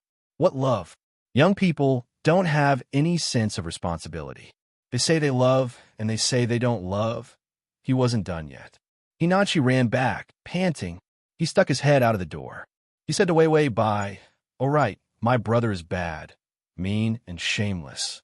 Don't believe anything he says. He Dongling, Hinanchi dropped a bomb, and he's paralyzed. I don't think he can use his lower body. so don't marry him.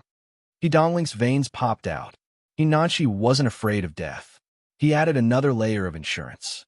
He has bad breath, foot odor, snores, doesn't bathe, and picks his nose. Dongling's face was as black as a pot. Hinanchi, you're asking for death, aren't you? Hinanchi pulled the mask over his face expressionlessly, then turned and ran. Anyway, as long as Wei Bai hesitated and didn't marry his brother, Hinanchi was capable of doing anything. Dongling saw Hinanchi run out. If he wasn't crippled, he would have rushed up and beat the shit out of that bastard. He heaved a sigh of relief, afraid that he would really be angered to death. Then he looked at Wei Bai and was stunned. She sat on the sofa, her eyes dim and her face pale. Dongling couldn't help but say, Wei Wei. Wei Wei looked up in hindsight and forced a smile. It's nothing. I just didn't expect Nanchi to have such thoughts about me. Dongling was about to say a few words to attack Hinanchi. Wei Bai said softly, There are people who like a woman like me. Dongling's heart was stabbed. He frowned and said, What are you saying? You're quite nice. If it was a lie to flirt in the past. Now, this sentence was the truth in Dongling's heart. So what if she had a family background, money, and ability to work? Wei Bai could leave those women behind. Life and death, rich and poor. It wasn't bullshit. Wei Bai had turned them into reality. How could there not be people like her? Wei laughed at herself. My family is poor. I've been a hostess. I've been married. I have no education. I have no special skills. My work ability is average. I have self-awareness. Dongling. Dongling's lips and tongue were a little dry. These are all external appearances. Wei calmly said, But people look at the outside. You were in such a hurry to tell me that Nanchi likes me. Isn't it because you want me to recognize my identity and not have any delusions of being with your brother? Dongling wanted to refute. I just wanted to let you know that his love is not reliable. Why are you so unconfident? You deserve a better person's love. Wei Bai's eyes turned cold. Do you think a woman like me, who is abandoned by you, deserves a better person's love? This sentence made Dongling silent. Wei suddenly lowered her head. Her clean and beautiful face, her clear and incomparably cold eyes. She said softly, word by word, Could it be that the better person is you? Dongling's heart was hit hard, and he lowered his head awkwardly. His fingers gripped the wheelchair armrest tightly. Dongling was good at flirting and had seen all kinds of situations. For a moment, he couldn't say anything. He decided to get back together with her.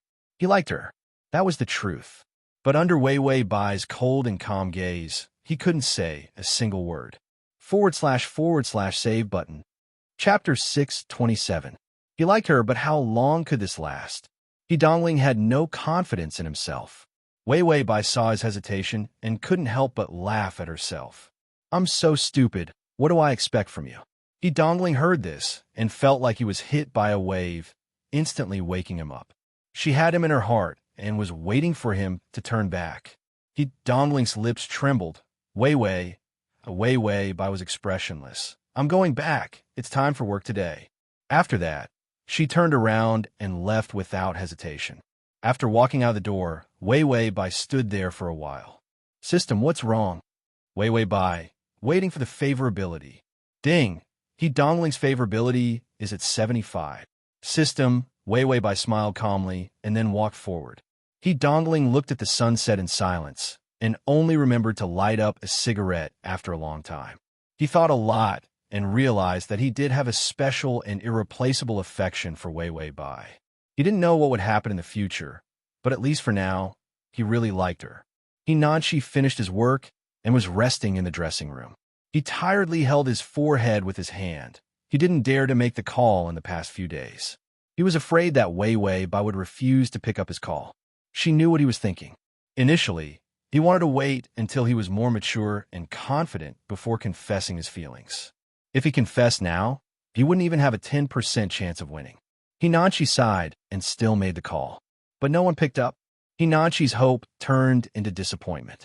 When he automatically hung up, there was only despair left in his eyes. She didn't like him. Hinanchi's eyes were sore. He blinked, afraid that he would cry and look immature. He could only hold it in. He bit his lower lip and mustered up the courage to call again. But there was still no answer. Hinachi was not the kind of person who would back down. He transferred the voice message. Wei. He hesitated for a moment before repeating himself. I really like you. It doesn't matter if you don't like me. I can wait. 1 year, 10 years, a lifetime. Even if she was married, he would still wait. Until the day of his death. Hinachi hung up the phone. His heart was filled with passionate love, but it only turned into a few words. But this was his truest thought. Suddenly, someone knocked on the door of the dressing room. Hinachi thought it was his assistant, so he immediately got up to open the door. The door opened. A white handkerchief was pressed against his face, and the smell of anesthesia filled his nose. Hinachi did not have time to struggle and soon lost consciousness. Wei Bai, who had just come out of the shower, saw a call from Hinachi on her phone. There was also a phone message. After she finished listening, she sighed and said, Tongzi, it's rare to meet such a pure and cute target. It's easy to get favorability. If it came with that side mission from Scum, it was as if he was here for a vacation. The system said, why don't you reply that you like it, and the favorability will be 100. Wei Bai said, you're not afraid of belly dancing. The system said helplessly, of course I am. It's too embarrassing. But I've already bought the pants. It's a pity not to dance. I still have a few days of life left. Buy Wei. In the end, what did you buy with my hard-earned life, ah? Hinachi was kidnapped for 3 hours. Wei Bai and the system only then realized. The full article is at https://www.sashu.com/. Chapter 628. Hinachi was too easy to capture, so even the system was too lazy to monitor him. Instead, it focused on dongling. The male lead's life is in danger. The system frowned. Wei Bai, do those people want money or lives? The system opened its heavenly eye. They want money and lives. Dongling is too anxious to get up, but he can't touch the boss-level cannon fodder, 9th Master's resources, so he can only steal from others. With this, he naturally had more enemies. And Hinachi was Dongling's younger brother. Dongling was very vigilant, so people couldn't get close to him easily. Those who had a grudge against Dongling could only kidnap Hinachi. Wei Bai thought about it and was about to call Dongling. The phone call came. She picked up the phone. Dongling's voice was hoarse and gloomy. Wei, Nanchi has been kidnapped. Wei Bai immediately changed her expression and said anxiously, what's going on? Dongling smiled bitterly. It's my fault. The people I offended joined forces to kidnap Nanchi. It'll probably be difficult to rescue him this time. Wei Bai also felt that it was troublesome. In this situation, she could only use her life points to buy some life-saving things from the system. Otherwise, Hinachi would definitely be in trouble. Dongling's breathing on the other end of the phone became heavy. Wei, they have a request. Wei Bai, how much? Dongling hesitated. It's not money, it's a person's life. Wei Bai paused. Your life. Dongling. No, they want me to assassinate 9th Master, then use 9th Master's death to exchange for Nanchi's life. Wei Bai was at a loss. What kind of deal was this? Dongling probably knew that Wei Bai didn't understand this exchange method. He explained patiently, 9th Master has been covering the sky with one hand for too long. He's even more hated than me. Many people can't wait for him to die. However, no one had the ability to take his life. I was the first one who had brazenly gone against him and survived, so those people treated me as cannon fodder and asked me to kill him. Dongling was very clear. This was a dead end. If he didn't assassinate her, Nancy would die. If he did, he would be the one to die. She might not be able to be saved, and Master Jiu might not be able to kill him either. Wei Bai, this kidnapping ransom is very creative. Dongling continued. Nanchi has been a good child since he was a child. Other than his foul mouth, he has the best temperament in the family. I plan to accept this condition. Usually, they would quarrel and poach each other. At the critical moment, they were still brothers. Dongling could be a jerk to everyone, but he couldn't be a jerk to this younger brother whom he had watched grow up. Wei Bai's mind kept turning. She followed her train of thought and said, Dongling, calm down. You can't save Nanshi like this. He Dongling said, this is the only way. I'm here to say goodbye to you today. Wei Wei Bai's tone darkened. You don't have to go. I'll go. He Dongling thought that there was something wrong with his ears. What? Wei Wei Bai didn't hesitate and emphasized, I'll go. He Dongling raised his voice. Wei Wei Bai, don't joke like this. Wei Wei Bai was silent for a while. When Ninth Master let you go last time, I felt that he was interested in me. Of course, this meant that a father had feelings for his daughter. After all, she was acting according to Ninth Master's daughter's personality. It would be strange if Ninth Master didn't have any reaction. // Chapter 629. But he Dongling didn't know that. When he heard that it was interesting, he thought of the way Jiu Yi looked at Wei Wei Bai last time. His heart immediately jumped. Don't ruin yourself, Wei Wei Bai. Wei Wei Bai's indifferent voice sounded. I've been a hostess in a bar before. I've seen all kinds of things. It's not unheard of to accompany an old man and then kill him. There are many hostesses outside who marry old men and then kill them to steal their property. He Dongling's voice trembled. I don't agree. I won't let you go. Wei Wei Bai calmly said. He Dongling, you must have fallen in love with me. In the past, you were so cruel to me that you wouldn't care even if I died. He Dongling's breathing became chaotic, and his words also became chaotic. Now was not the time to talk about this. Wei Wei, don't get involved in this matter. Wei Wei Bai smiled, full of helplessness. Even if you force me into a corner, I don't want you to die. She didn't just save Nanshi's life. It was also He Dongling's life. He Dongling immediately thought it through. He listened to the phone in a daze. He didn't know why, but his eyes became wet. The He family fell. He had nothing. He didn't cry even when his legs were disabled. This woman didn't want him to die at all. It made him completely unable to suppress his pain and emotions. Ding, He Slag's favorability has increased to 80. Wei Wei Bai heard the sound of the favorability increasing and directly hung up the phone. Then she went to pick a dress. It was light blue with a collar that reached her shoulders. It was a little princess dress that reached below her knees. Then she tidied up her hair. She looked at the photo of Jiu Ye's daughter and put on makeup. The system gave her the information of Jiu Ye's daughter while nagging. Actually, belly dancing is also fine. You don't have to attack He Slag's favorability.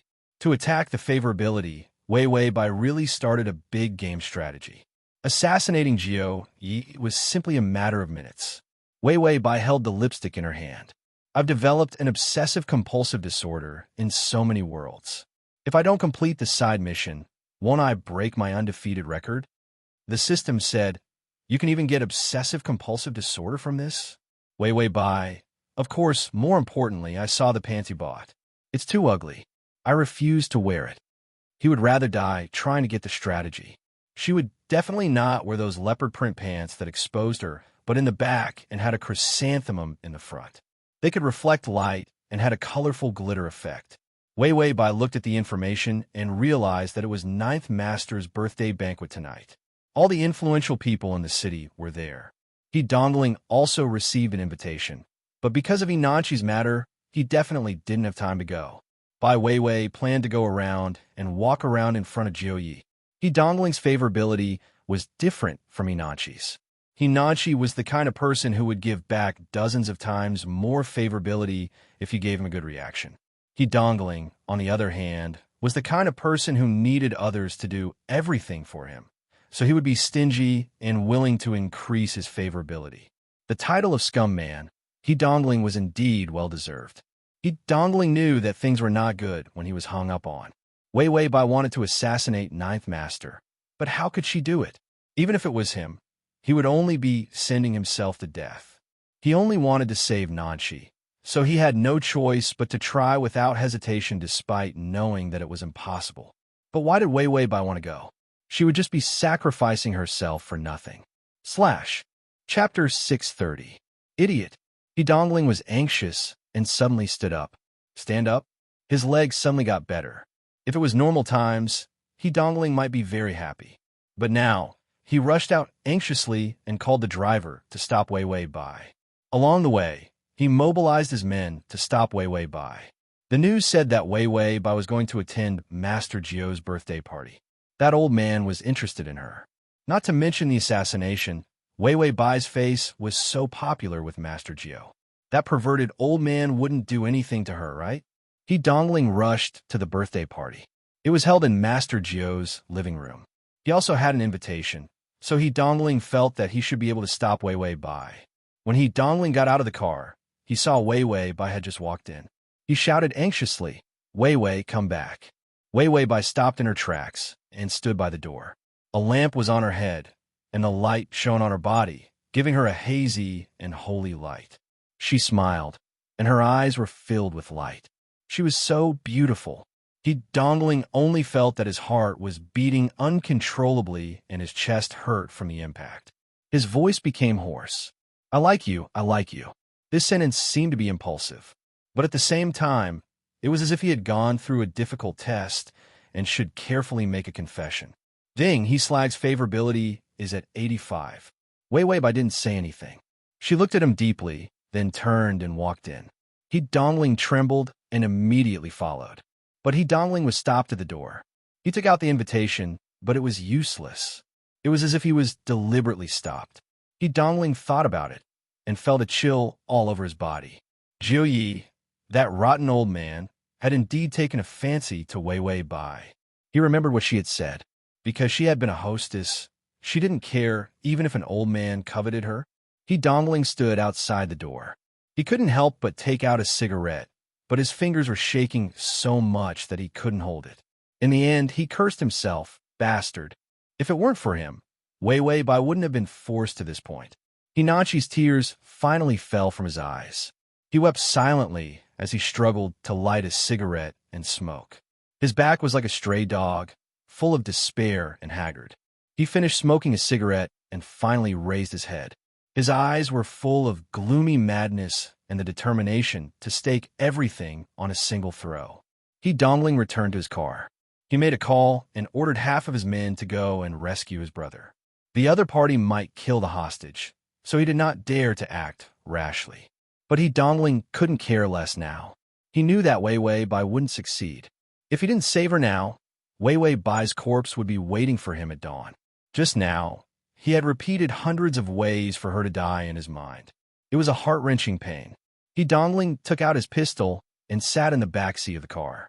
He waited for the other half of his men to come over. All these years, he couldn't bear to take out his accumulation even if the He family collapsed. It was completely exposed. But He Dongling was surprisingly calm. He wanted to save Hinachi. He also wanted to save Wei Wei Bai. However, the matter this time had forced him into a dead end. Perhaps no one could be saved. All three of them were going to die. He Dongling still made the decision to do his best, even if he had to die. It was better to die with the person he liked than to live like a dog.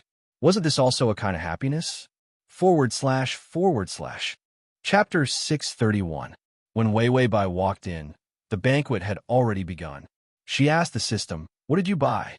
The system replied, "Because you still lack 2 points of favorability from Hinachi and 5 points of favorability from He Dongling.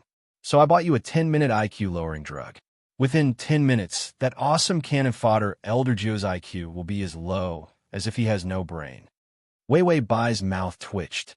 The system was afraid that she would say that it spent money recklessly, so it said earnestly, "Spend what you should. If you stab Elder Jio to death, He Dongling's favorability will immediately rise to over 100. Hinachi didn't care. His favorability would rise on its own. There was no need for a strategy. Wei Wei Bai said calmly, "Since I've already bought it, forget it. I can even tolerate that weird pair of pants. What else in this world can I tolerate?" The system was silent. It then took out 2 pairs of pants. Leopard print with rainbow sparkles. It looked pretty good. After Wei Wei Bai entered, someone led her to Elder Jio. Elder Jio was still the same person who wore a 3-kilogram gold chain, clearly showing that he was very rich. His hair was gray and his eyes were full of darkness.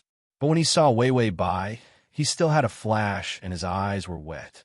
Wei Wei Bai was wearing a blue princess dress. She stood under the crystal chandelier like a little princess. She seemed a little nervous. The people at the banquet made her feel a little helpless, but her eyes were bright and cute. "Hello, Elder Geo," Wei Weibai said politely, but her head was slightly tilted and her mouth was smiling. Elder Geo looked at her blankly for 3 seconds. "You really look like her." Wei Weibai smiled. "Like who?" "Elder Geo, my daughter." Wei Weibai thought of the information about Elder Geo's daughter. When Elder Geo was young, he had a lover. Because he was in the underworld, he had to leave her. That white moonlight gave birth to his only daughter. Jiuyi spent more than 10 years to stabilize his position, and at that time, Bai Yue Guang also contacted him. She was dying of illness and hoped that he would come and take her daughter away. That was the first time he knew that he had a daughter. When he was fighting with someone, he had injured his manhood, so he couldn't have any children. This daughter was almost identical to Bai Yue Guang. She was an extremely beautiful child. She had practically become Ninth Master's flesh and blood. Later on, that daughter died because she took a bullet for Ninth Master. End of story. Hence, when Sire 9 saw Wei Weibai, who resembled his daughter, his fatherly love surged up. The system reminded him the IQ-lowering drug has started to be used. This thing might be more irritating to the user at the beginning, so be careful.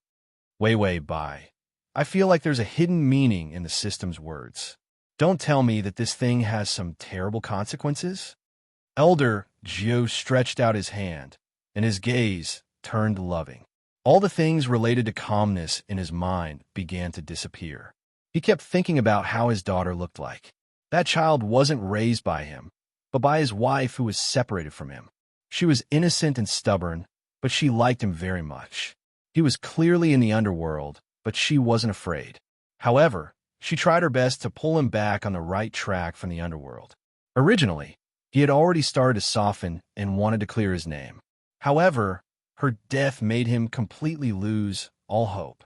He started to take revenge on others. Later on, when he didn't have anyone to take revenge on, he started to torture whoever he didn't like. Anyway, his daughter, his only child, was dead. Transmigration system. Prince Charming, come here. Transmigration system. Prince Charming, come here. /transmigration system. Prince Charming, come here. Transmigration system. Prince Charming, come here. / you can see it the next time you open the bookshelf. Chapter 632. The existence of this world was meaningless to him. As for Wei Weibai, although they did not look alike, her temperament and actions were very similar to his Nan. Sire Jiu reached out his hand. "Can I hold your hand?" Wei Weibai was still hesitating whether to hold his hand, but his gaze was already a little dazed. "Actually, today is not my birthday, but my daughter's birthday. Every year, I would hold a birthday party for her like this." She looked very good in a blue dress. Sire Jiu looked at Wei Weibai in a blue dress, and the pain in his heart surged. He looked at Wei Weibai, and the more he looked at her, the more he felt that his Nan was like this. A grown-up Nan. Wei Weibai hesitantly raised her finger, then slowly reached over and placed it on Sire Jiu's hand. Her eyes were filled with worry. "Then I wish your daughter a happy birthday. Don't be sad." Sire Jiu's expression became even more dazed. "Too similar. Can you call me Daddy?" Wei Weibai. His IQ has dropped too much. Even if a normal person saw someone who looked like their daughter, they would not call him Daddy. But for the sake of the mission, she forced herself to call Daddy. She also thought of Bai Chongyin's appearance more than 10 times in her heart and apologized to her father. When Sire Jiu heard this, the tears in his eyes fell. These were the tears of an old father and had nothing to do with his terrifying status and power. He was just sad for his child. He said repeatedly, Okay, you're very good. Do you have anything you want for your birthday?" His IQ was getting lower and lower, and for a moment, he thought of Wei Weibai as his own daughter. Wei Weibai hesitated for a moment, then said tentatively, "I want to save someone." Sire Jiu's gaze was kind. "If you want to save the world, Daddy will become Superman to save it." Wei Weibai, his IQ was really too low. The effects of the medicine were awesome. Wei Weibai took the opportunity to say, "I want to save Inanshi, but he was kidnapped." Jiu Yi nodded. "Is it the guy you like? Daddy will go save him now, and then kidnap him for you as a present." Wei Weibai, Jiu Yi turned around and instructed his trusted aide to send out his most elite men to save Inanshi. His confidant looked at him worriedly, but he still nodded. Sire Gio turned to her and said, "Darling, is there anything else you want for your birthday? Daddy is rich, lots and lots of money. I can buy anything you like." Wei Wei Bai, I don't want anything. Can I leave? Elder Gio was stunned. His expression became aggrieved. An old man wrinkled his face. He was just like an abandoned Shar-Pei. The system was confused as well. Aren't you going to kill him? It was afraid that she wouldn't be able to kill Master Gio, so it specially bought a drug to lower her IQ. It had used its privilege to buy this thing at an internal price. Ordinary systems did not have the authority to buy such a special effect cheat like this. Wei Wei Bai, why would I want to kill him? Didn't someone save Inanchi? If the goal is achieved, there's no need to kill. Your host isn't a homicidal maniac. As for telling he dongling that she wanted to kill someone, it was just to see if the favorability level could go up to 90. In the end, it was still stuck at 85. The system said hesitantly, "There's a problem with that IQ-lowering drug." Wei Wei Bai was worried. What's the problem? The system said, when I buy it, I can choose a hint. It will make people with low IQ want to fulfill the hint. // Chapter 633. Wei Wei Bai had a bad feeling. Then, she saw Sire 9 take out a gun and stuff it into Wei Wei Bai's hands. He looked up with a kind face. If you want to leave, can you kill me? Wei Wei Bai, all right. She knew what the system was hinting at. This shouldn't be called a low IQ drug. This was a brainwashing drug. Sire 9 looked at her tiredly and lovingly. After Nanan died, I blamed myself for many years. It's too tiring to live. Seeing you is like seeing my daughter back. So, dying in your hands is my wish. Wei Wei Bai, she felt like she was watching a melodramatic drama. These lousy lines, this low IQ plot. Was there really no problem? Wei Wei Bai tried to pull back her hand and advised kindly, your daughter definitely won't blame you. You should live well. The low IQ Sire 9's tears fell. You're really a kind child. Seeing you is like seeing my daughter. Wei Wei Bai finally pulled back her hand and stuffed the gun back into Sire 9's hand. Then I'll leave. Goodbye. Inanchi should have someone to rescue him. He Dongling's favorability was only at 85. Wei Wei Bai could only think of other ways to increase He Dongling's favorability. As for Sire 9, she felt that there was nothing she could use. And if she was still here after 10 minutes, Sire 9, who had regained his IQ, would probably skin her and cook her. Sire 9 was reluctant to leave. Stay a little longer. Accompany this lonely old man.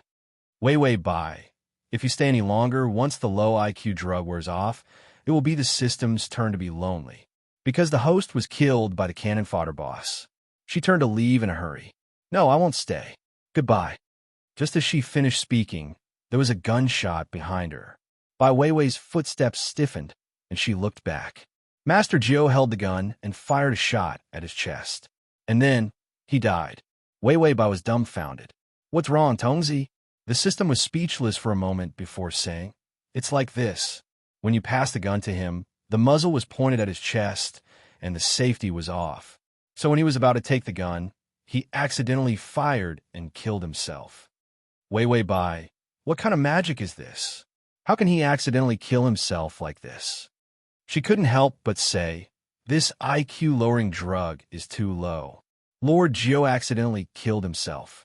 The people who saw Lord Gio commit suicide immediately screamed. As for Ninth Master's men, they also began to panic.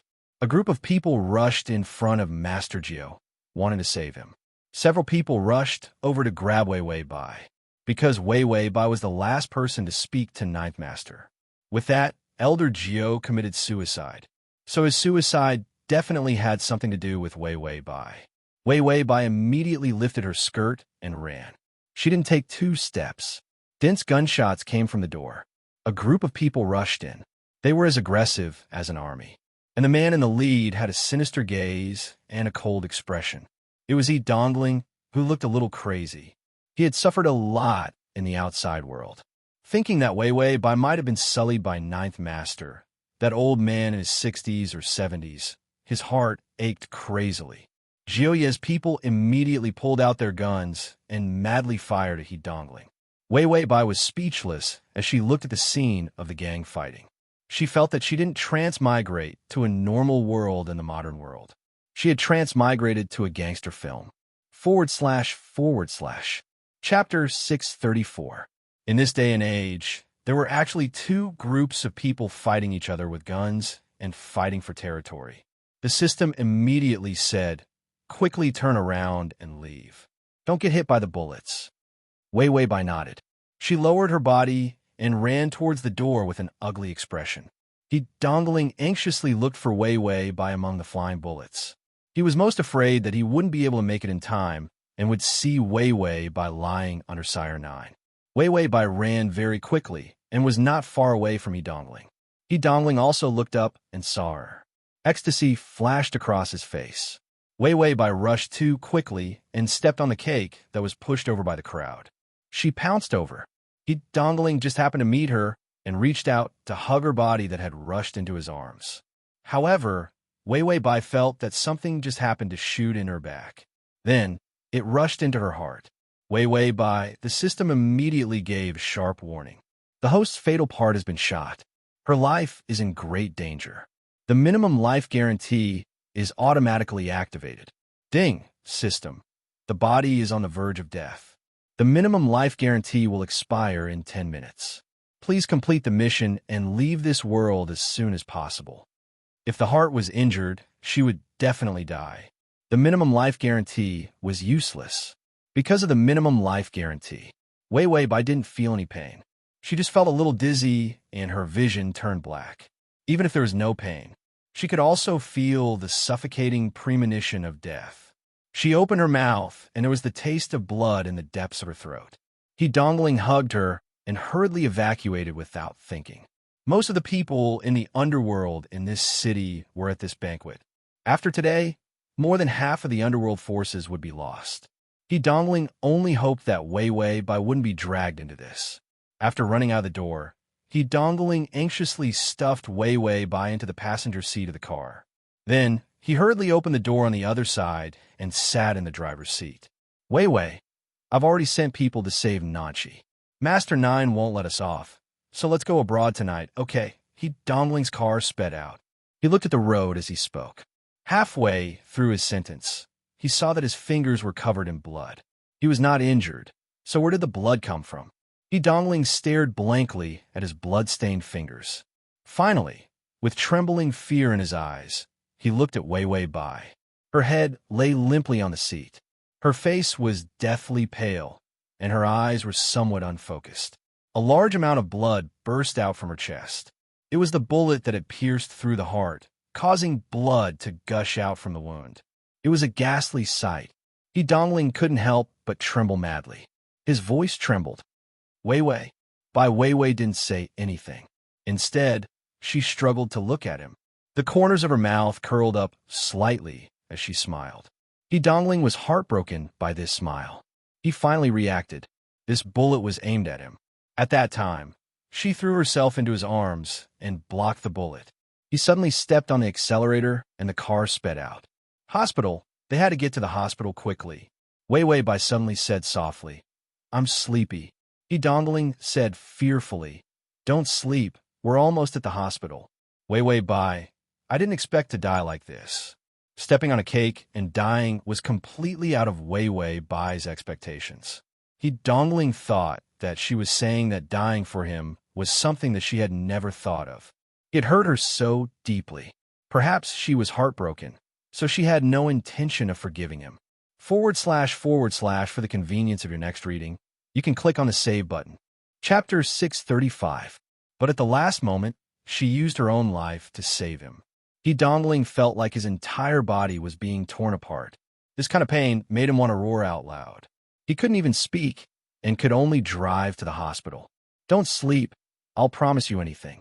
I'm trash and trash. Don't you think it's not worth dying for me? Why would she die for trash like him? She clearly had more right to live in this world than he did. Ding! Slag's affection is at 95. Side mission completed.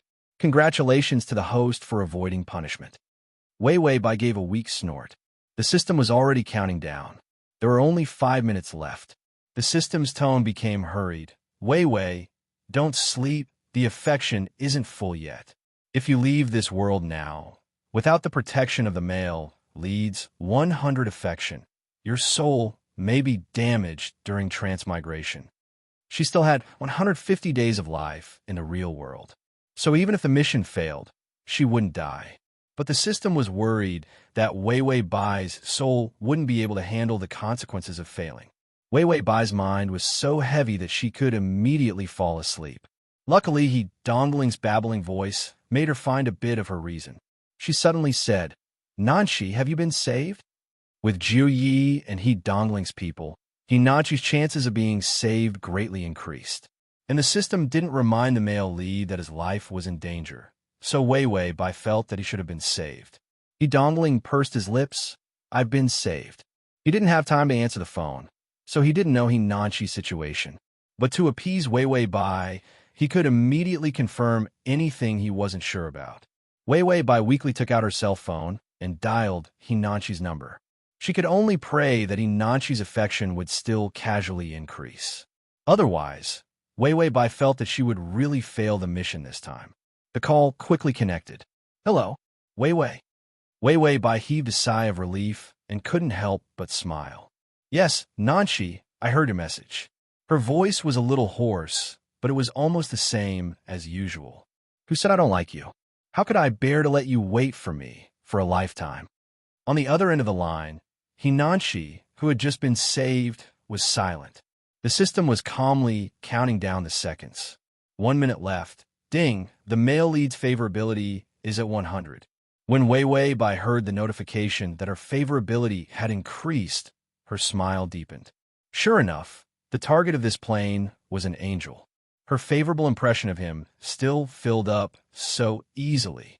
Detected that the host is on the brink of death, forcibly leaving the plane world. Countdown of 3 seconds. 3, 2, 1. Escape successful. She closed her eyes quietly and dropped her hand. Her phone fell to the side. Hinachi's cheers suddenly came from the other side of the phone. "Really? Wei Wei, you've accepted me? I'll be good to you for a lifetime. No, for many lifetimes, I'll love you. God, today is my lucky day." This silly dog's cry of happiness was clear even without the loudspeaker. He Dongling's car slowed down and finally stopped in front of the hospital. But he didn't dare to look at Wei Wei Bai. He didn't open the car door and enter the hospital. Instead, he sat in the driver's seat in a daze, his bloody fingers holding the steering wheel. On the steering wheel, blood stains were all over, as if something was broken in front of his eyes. Download the https://www.sashu.com/ Download the full article. https://www.sashu.com// Download the full article. https://www.sashu.com. Download the full article. https://m.sashu.com. Chapter 636. He Dongling suddenly said in a hoarse voice, "Wei Wei, do you know? I just found out today that I've fallen in love with someone." For the first time, he truly felt his heart throbbing. It was like a tidal wave or an earthquake, shattering his frozen heart. This strange feeling made it impossible for him to escape.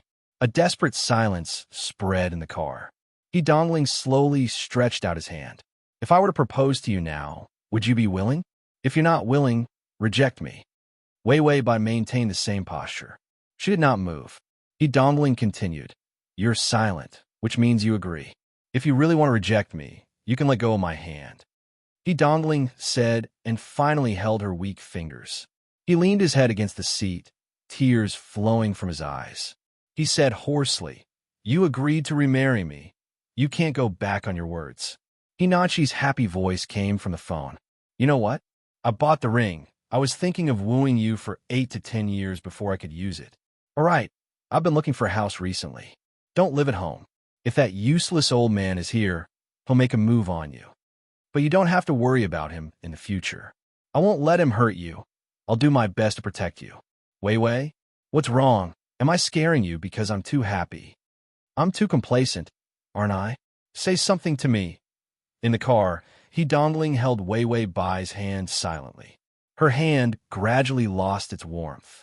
Outside the car, the morning sun gradually entered the car. He dongling knew she would never be able to respond to Hinanchi, just like how her fingers would never be able to hold his hand again. Host's mission is completed. You've gained 30 days of life points and an additional 10 days of life points. A total of 190 life points. Deducting the semi-paralysis medicine for 10 days, 2 pairs of open crotch pants for 2.5 days, a total of 5 days, and the IQ-lowering medicine for 15 days. The minimum life subsistence allowance will be activated for 10 days. The system will limit one supper for 5 days. Congratulations, after deducting 55 days, you still have 135 days of life left. Wei Wei Bai had just woken up when she was hit by a series of system notifications. She clutched her chest. Perhaps it was because the plane had been shot. The dull pain was still there. She couldn't accept the fact that the life points she earned from the quest that she had risked her life to complete was not enough. He had already calmed down. In any case, with Yi Yuxuan around, he could just treat the mission reward as charity and feed it to the dogs. Wei Wei Bai struggled to get up. Sure enough, she was still in the hospital. She felt that her home was actually the hospital. Ever since the day of the heart attack, he hadn't been able to leave the hospital for more than a few days, even after traveling through so many planes. Wei Wei Bai decided to look for Yi Yuxuan first. She didn't want to get some HP from him. After traveling through a few more planes, she was going to die. Wei Wei Bai said, "Slagstem, where is Yi Yuxuan?" The system finally dared to speak. "I think he's sleeping next door." He had a few days of meetings with medical experts from all over the world. He wanted to find out why you're sleeping from time to time. He's too tired, so he takes a nap. Wei Wei Bai was touched. If Yi Yuxuan didn't have some problems with his brain and his skill at picking up girls is so bad, I might have liked him long ago. The system said, "Then do you like him now?" // Chapter 637. Wei Wei Bai fell in a deep silence. Just when the system thought that she would not answer, Wei Wei Bai suddenly said softly and blankly, "Do I have the right to like others?" After she finished speaking, her smile had a hint of bitterness. "To survive, I do everything with the purpose of a strategy. The shadow of death hangs over my head. If I really like someone, that person is really unlucky." It was not that she did not want to like someone. It was not that she did not have any feelings for Yi Yuxuan. But Wei Wei Bai knew that it was useless for her to like anyone now. For someone who only had 100 days to live, romance was not the first priority. The system had seen many sides of Wei Wei Bai: anger, wit, calmness, composure. It had never seen her so sad. It comforted her. "You can do it. I believe that you will definitely get 100 years of life and live smoothly." Wei Wei Bai smiled helplessly. "I hope so. But can you throw away those 2 pairs of pants?" The system hesitated. "Wei Wei Bai, if you don't throw them away, we're not friends anymore." Wei Wei Bai said that the side missions were completed. She would not let her see the 5 days of life again. The system said hesitantly, "I think it looks pretty good." Wei Wei Bai, friendship over goodbye. Wei Wei Bai, who forced herself to be awake, got off the bed. She found that maybe it was because of the good care her body was not that tired. She planned to go next door and flirt with Yi Yuxuan. She wanted to see if she could get some life. When she went next door, she found that it was also a ward. But this ward was wrapped up by someone. When she opened the door, she saw a tall figure with his back facing her.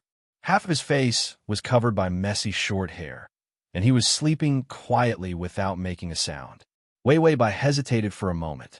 Thinking about how he had been in meetings for a few days because of her illness, he was indeed tired. She felt that it would be better to wait until he was well rested before attacking. Wei Wei Bai lifted her feet and was about to walk out. Yi Yuxuan suddenly convulsed. He groaned in pain and curled up his body. Wei Wei Bai was shocked and immediately walked over. "Yi Yuxuan, what happened to you?" She had just walked to his side when his hand grabbed her arm. Wei Wei Bai was in so much pain that she sucked in a deep breath. "Yi Yuxuan, let go of me. It hurts a lot." Yi Yuxuan suddenly opened her eyes when she heard her business. Wei Wei Bai saw that his eyes were bloodshot and his handsome face was covered in cold sweat. He did not move. He looked at her without blinking. Just when Wei Wei Bai thought he was going to say something, he suddenly closed his eyes and fainted again. And before he fainted, in the end, the dreams in his mind could no longer bear the intense, tsunami-like pain, and they began to collapse one by one. It was no longer a dream-like pain through a hazy wall. Instead, it was neat and tidy, and there was no obstruction. It was a heart-wrenching roar. The follow-up to superstar brother-in-law's socialite sister-in-law. Dongling knocked on the door of the music room. There was motionless food at the door. He glanced at the food plate. His face was deathly pale as he said emotionlessly, "Today is the day of her burial. Come with me, Nan Shi." There was no movement from inside the door. Dongling was too lazy to coax him. Everyone was in pain. The difference was who could bear it better. Nan Shi, the last call Master Nine made before he died, was to save you. Dongling said calmly. At that time, the only person who could make Master Nine make this call was Wei Wei. / to facilitate your next reading, you can click on Chapter 638. That filthy Master Geo must have agreed to some terrible request from Wei Wei. That was why he was willing to agree to save Nanshi. Dongling smiled bitterly. I know you won't forgive me. If I hadn't been so hasty, we wouldn't have made so many enemies. You wouldn't have been kidnapped, and Wei Wei wouldn't have died. But Wei Wei saved our lives. Don't waste it, or else you won't have the face to face her when you die. Dongling waited quietly for a while after he finished speaking. Nanshi still didn't react. He laughed at himself and turned to leave. He didn't take 2 steps before the door opened. Nanshi walked out. His hair was disheveled and his face was dirty. He was still wearing the same clothes as the day he was rescued. There was a sour smell all over his body, and his eyes were cloudy. He didn't know how long it had been since he slept. He didn't say anything and just squatted down. He picked up the rice that had been cold for a few hours, lowered his head, and started to eat. Dongling stood there without moving his body. Nanshi ate very quickly. It didn't matter if his face was full of rice grains. His eyes were lifeless, and his face was extremely ugly. None of his fans could recognize him. After Nanshi finished eating, he went to take a shower. He washed very carefully. After showering, he wore a black suit. He shaved and tidied his hair. Soon, except for being a little thin and haggard, his face was a little paler. Nanshi regained his usual handsome appearance. Even the childishness on his face had disappeared, and there was a sense of desolation and maturity. He wanted to see Wei Wei. He couldn't go dirty. Nanshi was expressionless as he went to the cemetery with his brother. The 2 brothers were surprisingly similar. Their faces were pale, and their eyes were dim. Not many people came to the funeral. They were all from the company. Wei Wei Bai's urn was buried in the coffin. When the lid of the coffin was slowly closed, the coffin was closed. Nanshi's body suddenly swayed, and he almost fell down. Dongling reached out to pull him back, but Nanshi seemed to have suddenly exploded. He raised his fist and punched Dongling in the face. This punch was very heavy. He was filled with despair. Dongling's nose started to bleed. The people at the side rushed forward, wanting to stop him. Dongling said coldly, "Get lost. This is between us brothers." Nanshi rushed over again, raising his fists and smashing him on his body. Dongling did not resist and allowed him to beat him. Nanshi quickly beat the crap out of him. Nanshi suddenly screamed at the top of his lungs, "Fight back. Why aren't you fighting back, you bastard?" Dongling spat out a mouthful of blood and said expressionlessly, "It's fine if you beat me to death. I originally thought that there was no meaning in living, so I can chase after her if I die." Nanshi suddenly kicked him fiercely and kicked him out. Dongling fell on the side of the mound. Below him was the pit where the coffin was placed. His face was covered in blood as he looked at the urn in the middle of the unclosed coffin. His eyes were a little sore. Dongling stood up in a daze. Nanshi rushed over again. He grabbed his collar fiercely and pushed him to the ground again. "It's all your fault. If it wasn't for you, Wei Wei would not have begged Ninth Master. At that time, Dongling should not have told Wei Wei Bai about him being kidnapped. What's more, he shouldn't have said that killing Ninth Master would save him." Nanshi squatted down and raised his fist. He dongling closed his eyes and did not dodge, letting him vent his anger. But that fist didn't fall. At https://www.sashu.com/ read the full article at https://www.sashu.com read the full article at https://m.sashu.com button below to record this reading record. Chapter 639. He opened his eyes and saw Hinachi's face full of tears. He gritted his teeth and looked at him in despair. I'd rather die then, brother. Instead of letting Wei Wei Bai go to Jiu Yi just to save him. Hinachi's voice was almost crying as he shouted, I'd rather die. I'd really rather die. You can't protect her no matter what. He dongling stared at him blankly. Hinachi laughed coldly, looking extremely miserable. You married her, but didn't protect her. You said you wanted to remarry, but you still couldn't protect her. Hinachi said coldly, You're really a useless, blind old man. He dongling didn't say anything. His eyes were heavy, and there was an indescribable gloominess. He used some strength to stand up. Just as he steadied himself, he threw out a punch. Hinachi wasn't prepared and was hit hard. He dongling didn't stop and continued to throw punches. She's your sister-in-law. You're a little bastard who covets your sister-in-law. I'm standing here and letting you hit me because you're my younger brother, not because I want you to continue coveting her. Hinachi looked at him fiercely. There was madness in his eyes. It made people shudder just by looking at it. He chuckled and suddenly raised his leg to kick him. He dongling blocked his movement with both hands. Hinachi didn't care and continued to kick. Covet? You're the one with bad intentions. You want to steal your younger brother's woman. He dongling laughed in anger. She's your woman? Hinachi kicked him in the stomach. He dongling punched him in the face. The two of them were like beasts at the end of the road, fighting and beating each other. The two brothers couldn't wait to kill each other at the funeral, or let each other kill themselves, so that they wouldn't have to face the fact that she was dead. Hinachi would never forget it. That day, after he was rescued, when he heard her say that she liked him, he was overjoyed. But when his brother's voice came from the other side of the phone, his world had collapsed. He said, Wei Wei left. She left. It was a simple sentence. He had taken away the person he loved the most in his life. Hinachi's face was covered in blood. Finally, he kicked He dongling to the ground. He dongling struggled to stand up again and again before finally collapsing onto the ground. Hinachi didn't even look at him. He held his breath, walked to the side of the coffin, and stepped into the pit. Then he stretched out his hands and hugged the urn in a daze. He didn't say anything and just maintained his hugging position. His eyes were dead silent. If he could, he would rather be buried here and die with her. Hinachi found that he didn't even have the strength to cry. He could only breathe with difficulty.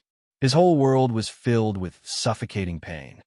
Wei Wei, you saved me, but I'm living so hard. He finally said softly, feeling wronged. I'm so sad. Hinachi held her for a few hours. That extremely sorrowful appearance made people feel chilled to the bone. In the end, he finally put the urn back and then struggled to climb up the pit. As the soil buried the coffin, this funeral was finally completed. Hinachi completely matured after Wei Wei Bai's death. He was silent and wrote a lot of songs. They were all love songs about sweet love. On the stage, he was always the most dazzling star. Every song was the most classic of all the songs of that year. He had more and more fans, but outside of the stage, he became more and more closed off and private. // Chapter 640. He became a superstar. His songs eventually became popular overseas. Those international award winners who had rejected him also threw him an olive branch, hoping that he would attend the award ceremony. Hinachi did not reject them. After he went, he won the important awards very smoothly. Just like that, 10 years passed by in a hectic manner. Hinachi also became the most dazzling and brilliant star of this era. Everyone liked him and admired him. His fans were all over the world. His talent was obvious to the world. Hinachi held a global concert tour. Stop by stop, he sang the song he wrote for Bai Weiwei. Sweet lyrics, beautiful and warm songs. but for some reason, it made people cry. After the concert, he called He Dongling. He Dongling had become the richest businessman all these years, but he had always been single. He Dongling received his call, but the two of them did not speak at the same time. All these years, the two brothers seemed to have done it on purpose. They almost did not have any contact. From the beginning, they fought when they met. Later on, it was almost to the point where they ignored each other. He Dongling finally could not stand the silent atmosphere. He said, "What's the matter?" All these years, his influence gradually expanded, and he also escorted Hinanchi's path to stardom. Hinanchi also took on a few commercials for his company in the later years. He never took on commercials. It directly pushed his company's popularity to the world. Hinanchi's eyes were indifferent, and his tone was unusually calm. "No, I just want to call you brother." He Dongling, Hinanchi said again. "Wei Wei wants me to return to the stage and become the most dazzling star. Did I do it?" He Dongling heard the name Wei Wei, and his pupils shrank. Every time he thought of her for many years, that painful feeling still existed. He took a few deep breaths and said, "You did it, Nanshi, so don't force yourself to death." Hinanchi had never stopped working all these years.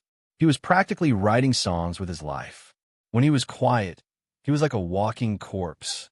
When he was writing a song, he poured all his soul into it.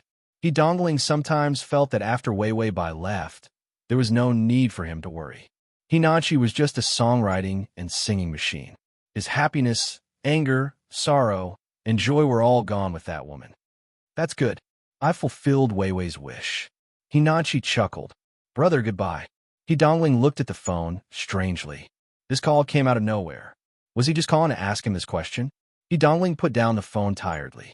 He looked into the room and saw a 2-meter-tall doryman lying on the bed, although it had been well maintained. However, he could still tell that this doryman was quite old.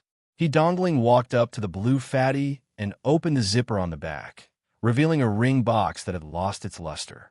Back then, when he gave her the blue fatty, the ring was hidden in the blue fatty. She accepted it, so she agreed to get married again. What a despicable way of proposing. He Dongling laughed at himself. His dark eyes were filled with tears of reminiscence. Sure enough, his idea was right. After Wei Wei Bai left, he would never meet a second her. He Dongling covered his eyes. "Falling in love with you is the worst deal I've ever made, but I am willing to do it." Hinanchi put down the phone. He took out the key from under the doormat. Chapter 641. Almost no one came to this house anymore. These years, He Dongling was busy with work and flew all over the world, and Hinanchi almost never came back. He tried his best to shine on the stage. His parents were also used to going abroad, so they simply emigrated.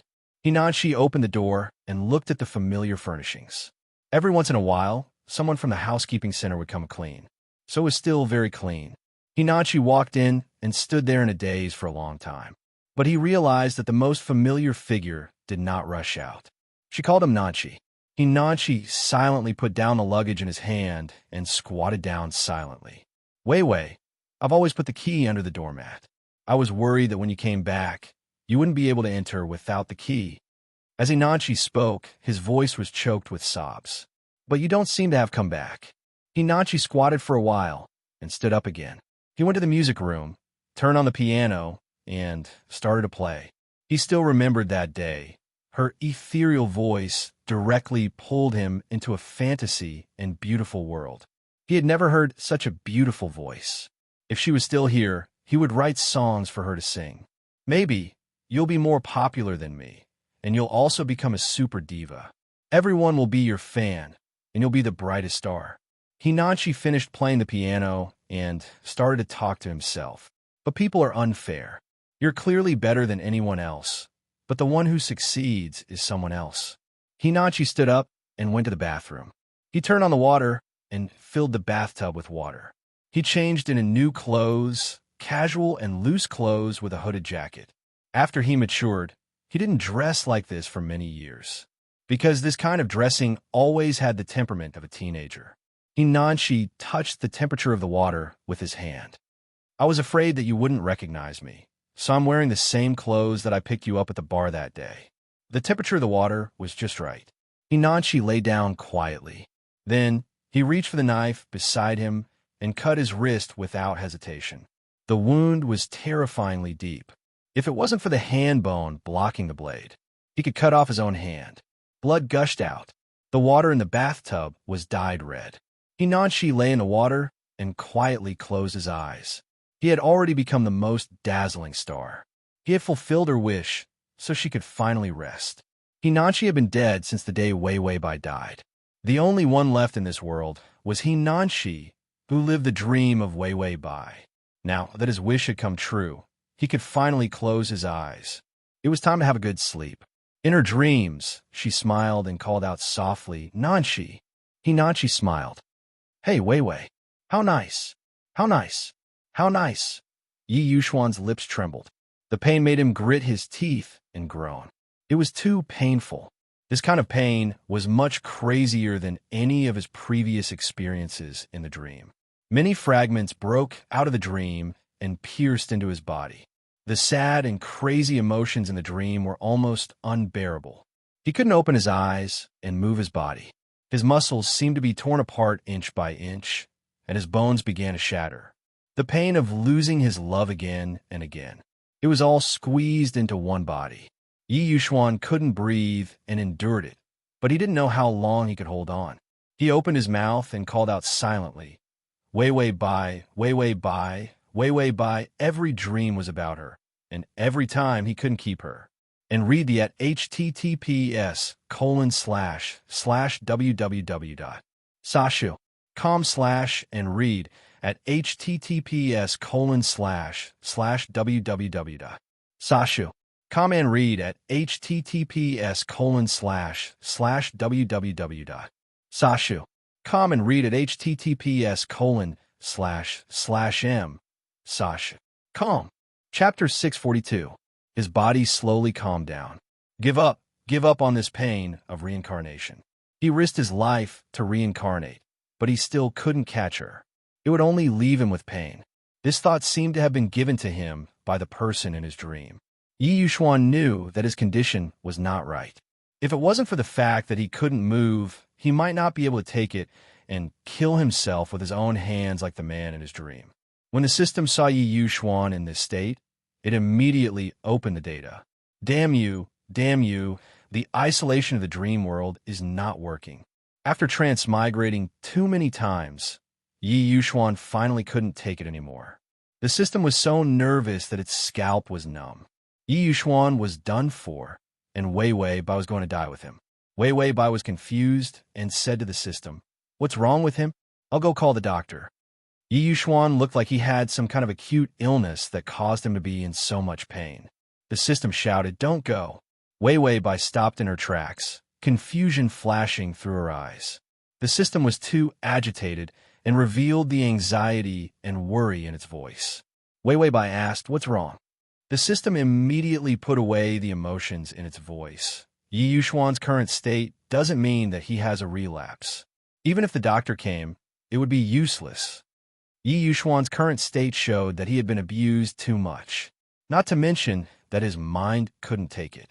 His body was in so much pain that it couldn't take it. A person's emotions would affect their body, and it was obvious that Yi Yuxuan's mind couldn't take the pain of losing Wei Wei Bai again and again. That was why it was affecting his body. Wei Wei Bai's tone was extremely calm. Then what's wrong with him? The confusion in her heart grew deeper and deeper, but she didn't show it. Instead, she naturally wanted to get the system to speak. The system went along with her natural question and was about to tell the truth when its brain suddenly came to a halt. The words that were about to come out of his mouth were forcefully changed into, "His HP was taken away by you. That's why his body became like this. Can't you see that his aura is so weak that he can't even take away your HP when you're beside him?" Wei Wei Bai said doubtfully, "Is that really the case?" The system immediately swore, "It's true, it's really like that. That's why the doctors couldn't find out why he was in so much pain. It's because of his life points." Wei Wei Bai, "Didn't you say that his HP was terrifyingly high? How could there be a problem?" The system remained silent for a while before saying, "There is something wrong with him." Wei Wei Bai, "Why do I feel like this scumbag is hiding something from me?" System, why do I feel like this scumbag host saw through something? The silence between the two housemates was broken by Yi Yuxuan's moans. His fingers tightly gripped the bed, the veins on the back of his hand popping out. His handsome and cold face was slightly distorted. His eyes were half open, but they had lost focus. Wei Wei Bai's heart was tugged at by his miserable appearance. She quickly rushed to Yi Yuxuan's bedside and reached out to touch his face. Cold, hot. These two feelings were actually present on his skin. If this continued, it would be strange if he didn't become a cripple. Wei Wei Bai's face turned ugly. She didn't want anything to happen to him at all. Yi Yuxuan, wake up. I'll call the doctor for you. She couldn't care less about the system's words. Even if she gave him a painkiller or something, he wouldn't be in so much pain. The system was just about to open its mouth to stop her. Yi Yuxuan's slender fingers suddenly grabbed onto its hand. He opened his eyes, and a flash of fear passed through them. Don't go. / The.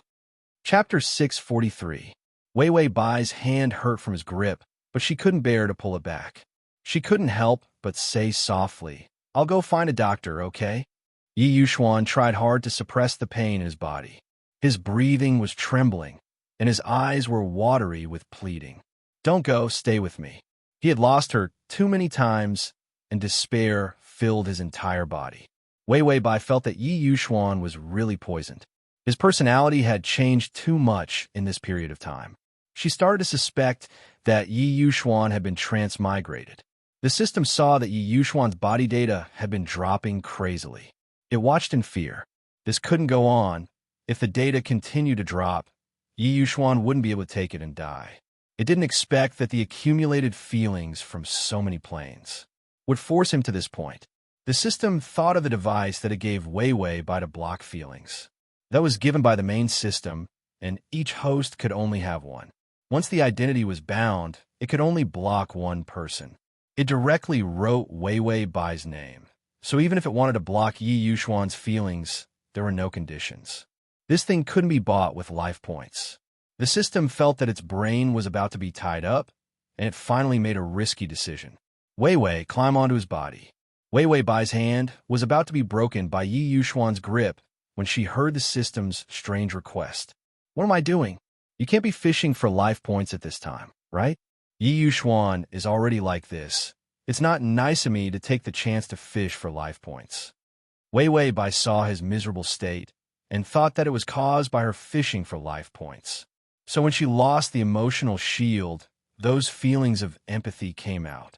Pity, gratitude, and a trace of undetectable heartache. The system said, no, I want him to calm down, so I need you to give him a pacifier. Wei Wei Bai frowned and looked down. She discovered that Yi Yuxuan had already lost his consciousness.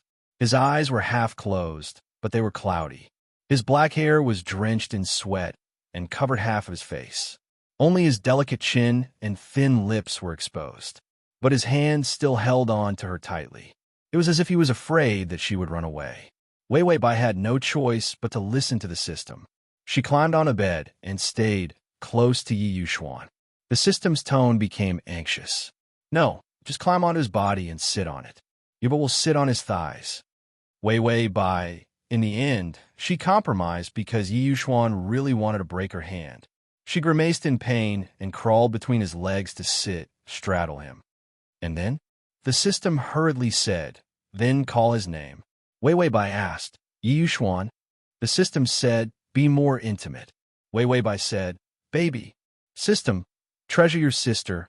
You're still being naughty, aren't you? Wei Wei Bai corrected him. Yuxuan. The system heaved a sigh of relief. All right, just call him that and kiss him. Wei Wei Bai. The system saw that the data was about to reach its lowest point. It shouted anxiously, kiss, kiss. Bai Weiwei felt that her family's system was poisoned. It must be poison, B.A. Her lips twitched as she lowered her head and kissed him. His lips were cool and carried a fresh scent, which was not annoying at all. Weiwei Bai knew that Yi Yuxuan was a bit of a clean freak and had always been clean. If it wasn't for chasing her, he might not even sweat during the dog days of summer. To make it easier for you to read it next time, you can click the button at the bottom to record this reading. Chapter 644. Such a man exuded a clean aura and had a clean temperament from head to toe. The kiss lasted less than 3 seconds. The system said, "It's done." The data went up a little. As expected, it was Wei Wei Bai's touch. It could wake Yi Yuxuan up. Wei Wei Bai left his lips without feeling disgusted at all. She felt that it might be because Yi Yuxuan was too clean. What happened to him? Tongzi. The system was so guilty that it was expressionless. Its voice was calm. Because of the loss of life points, it disturbed the aura of his body, causing severe pain. Wei Wei Bai sighed. I didn't expect it to cause such an effect. No matter what, he was her savior. Bai Weiwei's heart flashed with guilt. The system said, your aura is similar to his, so you can rub against him, hug him, kiss him, or even say that you love him. Just make his aura normal. In the end, it just wanted her to seduce him. Yi Yuxuan's heart was like dead ashes. Too many worlds of despair were intertwined together.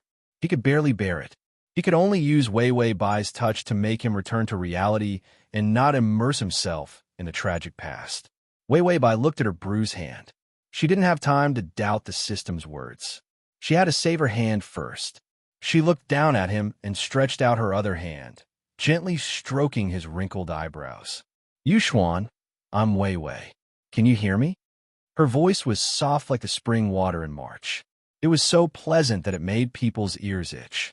Wei Wei Bai's expression was affectionate. She gently touched his face. Is it very painful? It's not painful anymore. I'll touch it, and the pain will fly away. Her words were like coaxing a child, but her actions were like she was deeply in love with him. Yi Yuxuan's pained expression finally relaxed. He had not regained his senses yet. However, he was already able to speak. In a hoarse voice, he said, Aren't you leaving? Wei Wei Bai was silent for a moment before she smiled and said, You're here. Where can I go? No matter where I go, I still have to return to your side. This was the truth. No matter how many times he had to complete the mission, when he finally returned to reality, his HP was her lifesaver. The pain in Yuxuan's brows was slowly smoothed out. However, the intense pain in his body was still there, causing his muscles to tremble. However, his expression was abnormally calm. If she hadn't sat on him, she wouldn't have noticed that he was still enduring the pain. Wei Wei Bai pursed her lips. Tongzi, are you sure that he will return to normal if I flirt with him? No matter how he looked at it, it looked like an acute illness. He was afraid that the system would misdiagnose and delay the best time for emergency treatment. The system said, Not necessarily. I just want to buy some time. To increase the data, it took out the fate roulette and said to Wei Wei Bai, You take off his clothes. Wei Wei Bai was used to cooperating with the system. She directly tore off Yi Yuxuan's collar with one hand. The buttons burst out, and several of them rolled to the bottom of the bed. His white shirt was open, revealing his fair chest with perfect muscle lines. He closed his eyes and looked a little haggard. However, he was still so handsome that there was no blind spot to be found. Wei Wei Bai held her breath, although there were so many men in the mission. However, once she returned to reality, those vivid memories began to blur. // Chapter 645. Bai Changyan rushed forward a few steps and patted Qin Xiu's shoulder. With a solemn face, he said slowly, In-law, why don't we order a few tables of banquets first and wait for them to get married? Qin Xiu's dog face Bai Changyan. In fact, they've been engaged for so long, it's time to get married. Qin Xiu was still confused. No, I'm here to check Wei Wei's body. Bai Changyan was worried that he would discover his daughter's evil deeds and immediately reached out to grab him. Come on, in-law, how much do you think my dowry should be? I prepared a lot of things for Wei Wei. Qin Xiu was at a loss. No, where's this? Wait, where are we going? Bai Changyan dragged Qin Xiu away. As an old father, what should he do when he sees his daughter forcing a man? What else can he do? He was also desperate and could only choose to forgive and protect her. Wei Wei Bai at the door. Fuck, Dad saw it. What should I do? It seems that I can't do anything. So Wei Wei Bai regained her composure and wanted to explain her actions. Yi Yuxuan said in a hoarse voice, I dreamed of you again. This sentence was clearly passed to Wei Wei Bai's ears. He dreamed of her again. Wei Wei Bai, what dream? The system calmly turned on the dialogue tampering machine. Yi Yuxuan said, "In the dream, you were my everything. I fulfilled my dream of becoming a superstar for you." It was only after a while that he finally realized that those were dreams. All those men were actually him. Otherwise, he couldn't explain why he was so heartbroken about this feeling. Wei Wei Bai heard. "In the dream, you were like a cute ostrich, flying across the Atlantic Ocean, flying high into the sky, and turning into a beautiful cloud in the shape of a pen lead." Wei Wei Bai was silent for a while before she showed a polite but awkward smile. What a creative dream. Yi Yuxuan looked at her, and a trace of disappointment flashed across her eyes. She had not experienced it. She had forgotten. But perhaps this was even better. It was better for her to forget such a painful experience. She had died for him time and time again. He was afraid that she would not like him anymore. Yi Yuxuan's heart was filled with emotions because of Wei Wei Bai's arrival. Finally, a seed was born, and the seed began to germinate. All sorts of emotions were churning within him.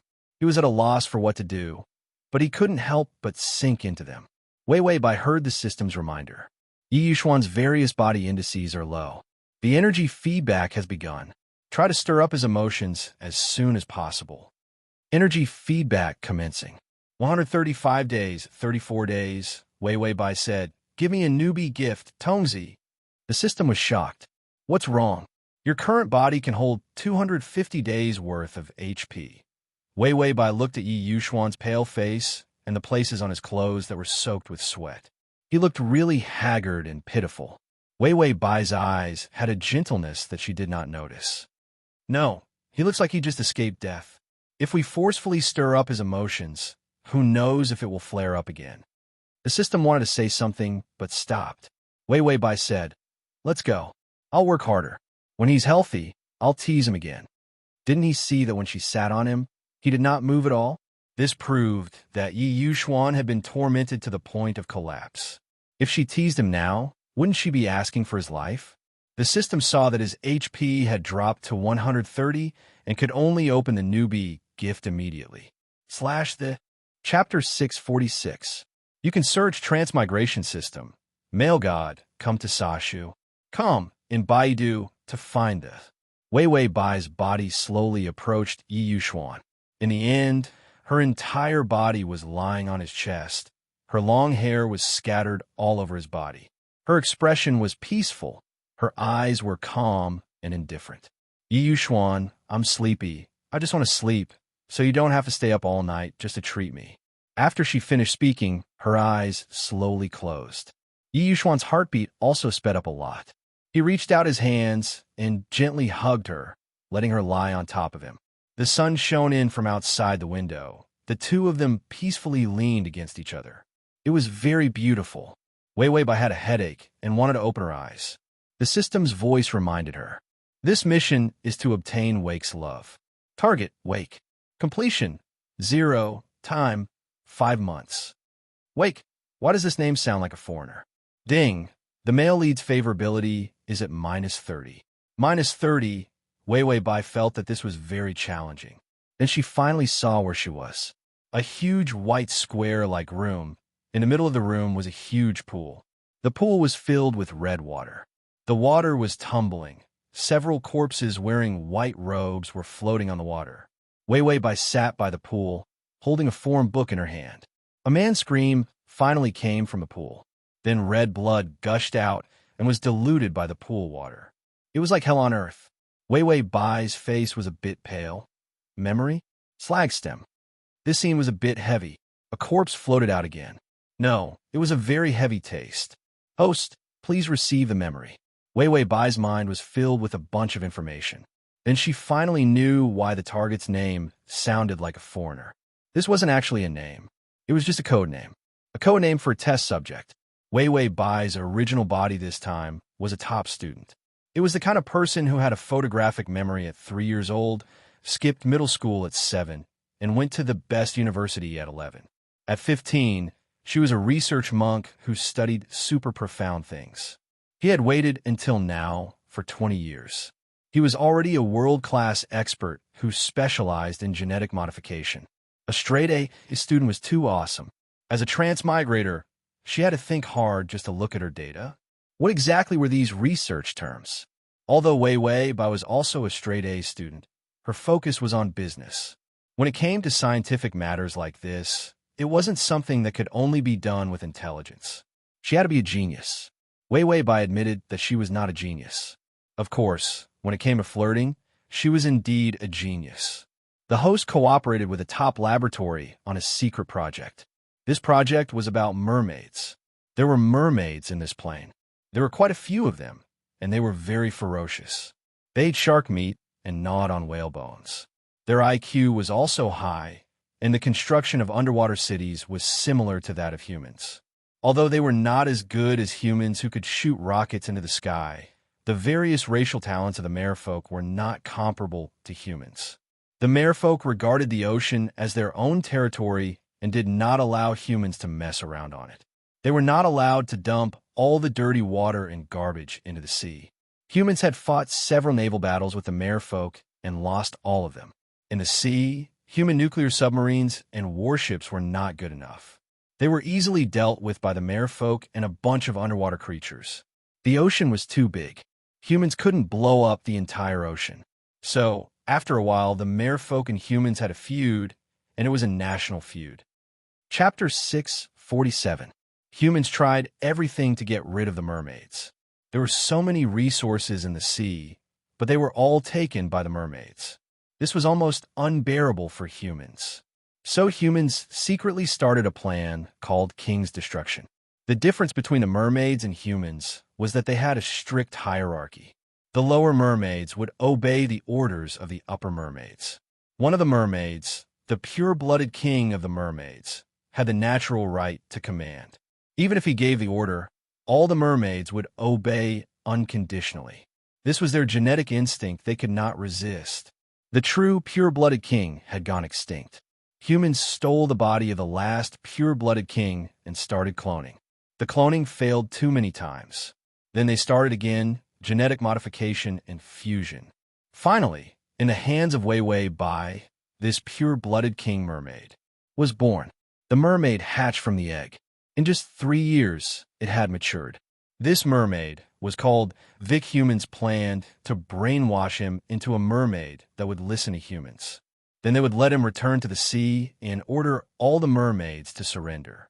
The idea was good, but no one would have thought that Vic's brain inherited the memories of his ancestors from the deep sea, including his hatred for humans. And mermaids could control people's hearts. When Wei Wei Bai transmigrated, everyone on duty in the laboratory was killed. Lured by the mermaid's song, they jumped into the water and became the mermaid's prey. Wei Wei Bai sat by the pool, looking at the pool full of blood, suddenly quiet. This terrifying atmosphere. Wei Wei Bai could not help but say, "Didn't you say the song would lure them? Why didn't I hear it?" The system said, "I blocked it for you. You were lured by the song just now. After you transmigrated, I blocked it for you, so you wouldn't jump into the water and be killed by the male lead." Wei Wei Bai said, "Then where is he now?" The water in this large pool was extremely frightening. The system said, "Beside your feet." Wei Wei Bai was shocked. Looking down, a pair of eyes appeared in the red blood water. Then, a crashing sound was heard. A figure broke out of the water.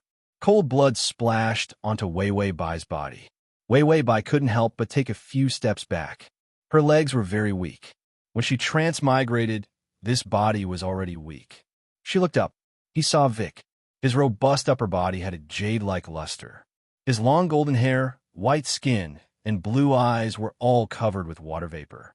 Where the ears were, there were beautiful feathered fins with a faint blue luster. He seemed to be a little curious. His blue eyes carried a sense of immaturity and naivety. He opened his mouth. Wei Wei Bai asked, "What did he say?" He couldn't hear it at all. The system removed the sound barrier. Vic's lower body was in the water, and his upper body was above the water. On his handsome face, his facial features were well-defined, and his eyes were deep, giving him a kind of sharp beauty. Wei Wei Bai heard him say something else. He couldn't understand it at all. The system said, "Mermaid language." Wei Wei Bai asked, "Can you translate it?" The system said no. Wei Wei Bai. Vic tilted his head curiously. He smiled coldly. and the murderous look in his eyes finally appeared. He stretched out his slender, white, and beautiful fingers. His sharp nails suddenly stretched out, full of terrifying attack power. Wei Wei Bai's scalp exploded as she rolled and crawled away.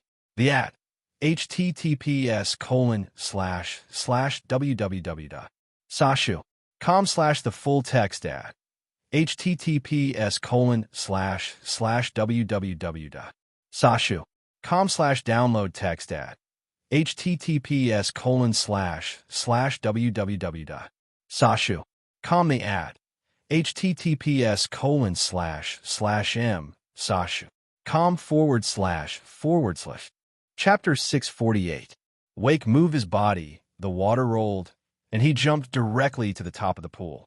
A strong and beautiful fishtail appeared in front of Bai Weiwei, streaking across the water. The waist of the fishtail was light gold, and the lower it was, the closer it was to blue. She had a beautiful fishtail, but she casually brushed aside the corpses in the water. The flesh of the corpse was immediately cut open by the spikes of the fishtail, revealing the bones. He lay on the top of the pool, using his strong hands to support the ground. His long blonde hair fell to the ground, his beautiful eyes staring at Wei Wei Bai. It was full of malice towards the prey. Bai Weiwei felt that she shouldn't think about the strategy for now. Escaping was the most important thing. Flirting with men, she could do it. Flirting with a fish, how? Flirting with ghosts was better than flirting with fish. Wei Wei Bai quickly got up and was about to run. System, be careful. Wei Wei Bai instinctively rolled down, and a fierce attack slashed the ground with a creak. A deep crack appeared on the smooth ground. Wei Wei Bai looked at the ground, stunned. Is this a mermaid?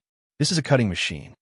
The system said, the mermaids here are very powerful. One of them can easily kill a shark, and the male lead is a mermaid king. He can easily kill an entire group of sharks. Wei Wei Bai, my heart is cold. Wake lay on the ground. His speed was terrifying, and he was already close to Wei Wei Bai. His beautiful and delicate eyes narrowed, and his fingernails shone with a blue luster, with a murderous aura. Wei Wei Bai quickly got up and ran. In the original owner's memory, there was an emergency button. It was near the door, but before she could run 2 steps, her body was pounced on by the mermaid behind her. She was overwhelmed at once. Wei Wei Bai looked up and saw Wake smile. His smile was so beautiful it could seduce people. Wei Wei Bai only saw the murderous intent of his prey. He raised his hand, and his nails were about to penetrate her body. Suddenly, his body stiffened and his eyes widened as he stared blankly at Wei Wei Bai.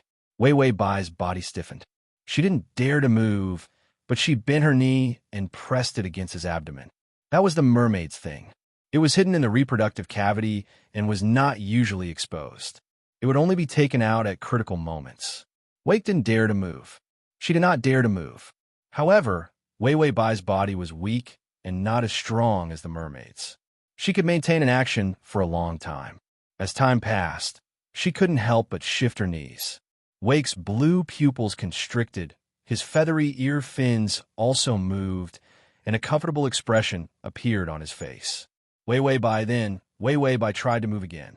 Wake couldn't help but narrow his eyes, purse his lips, and tensed up his back.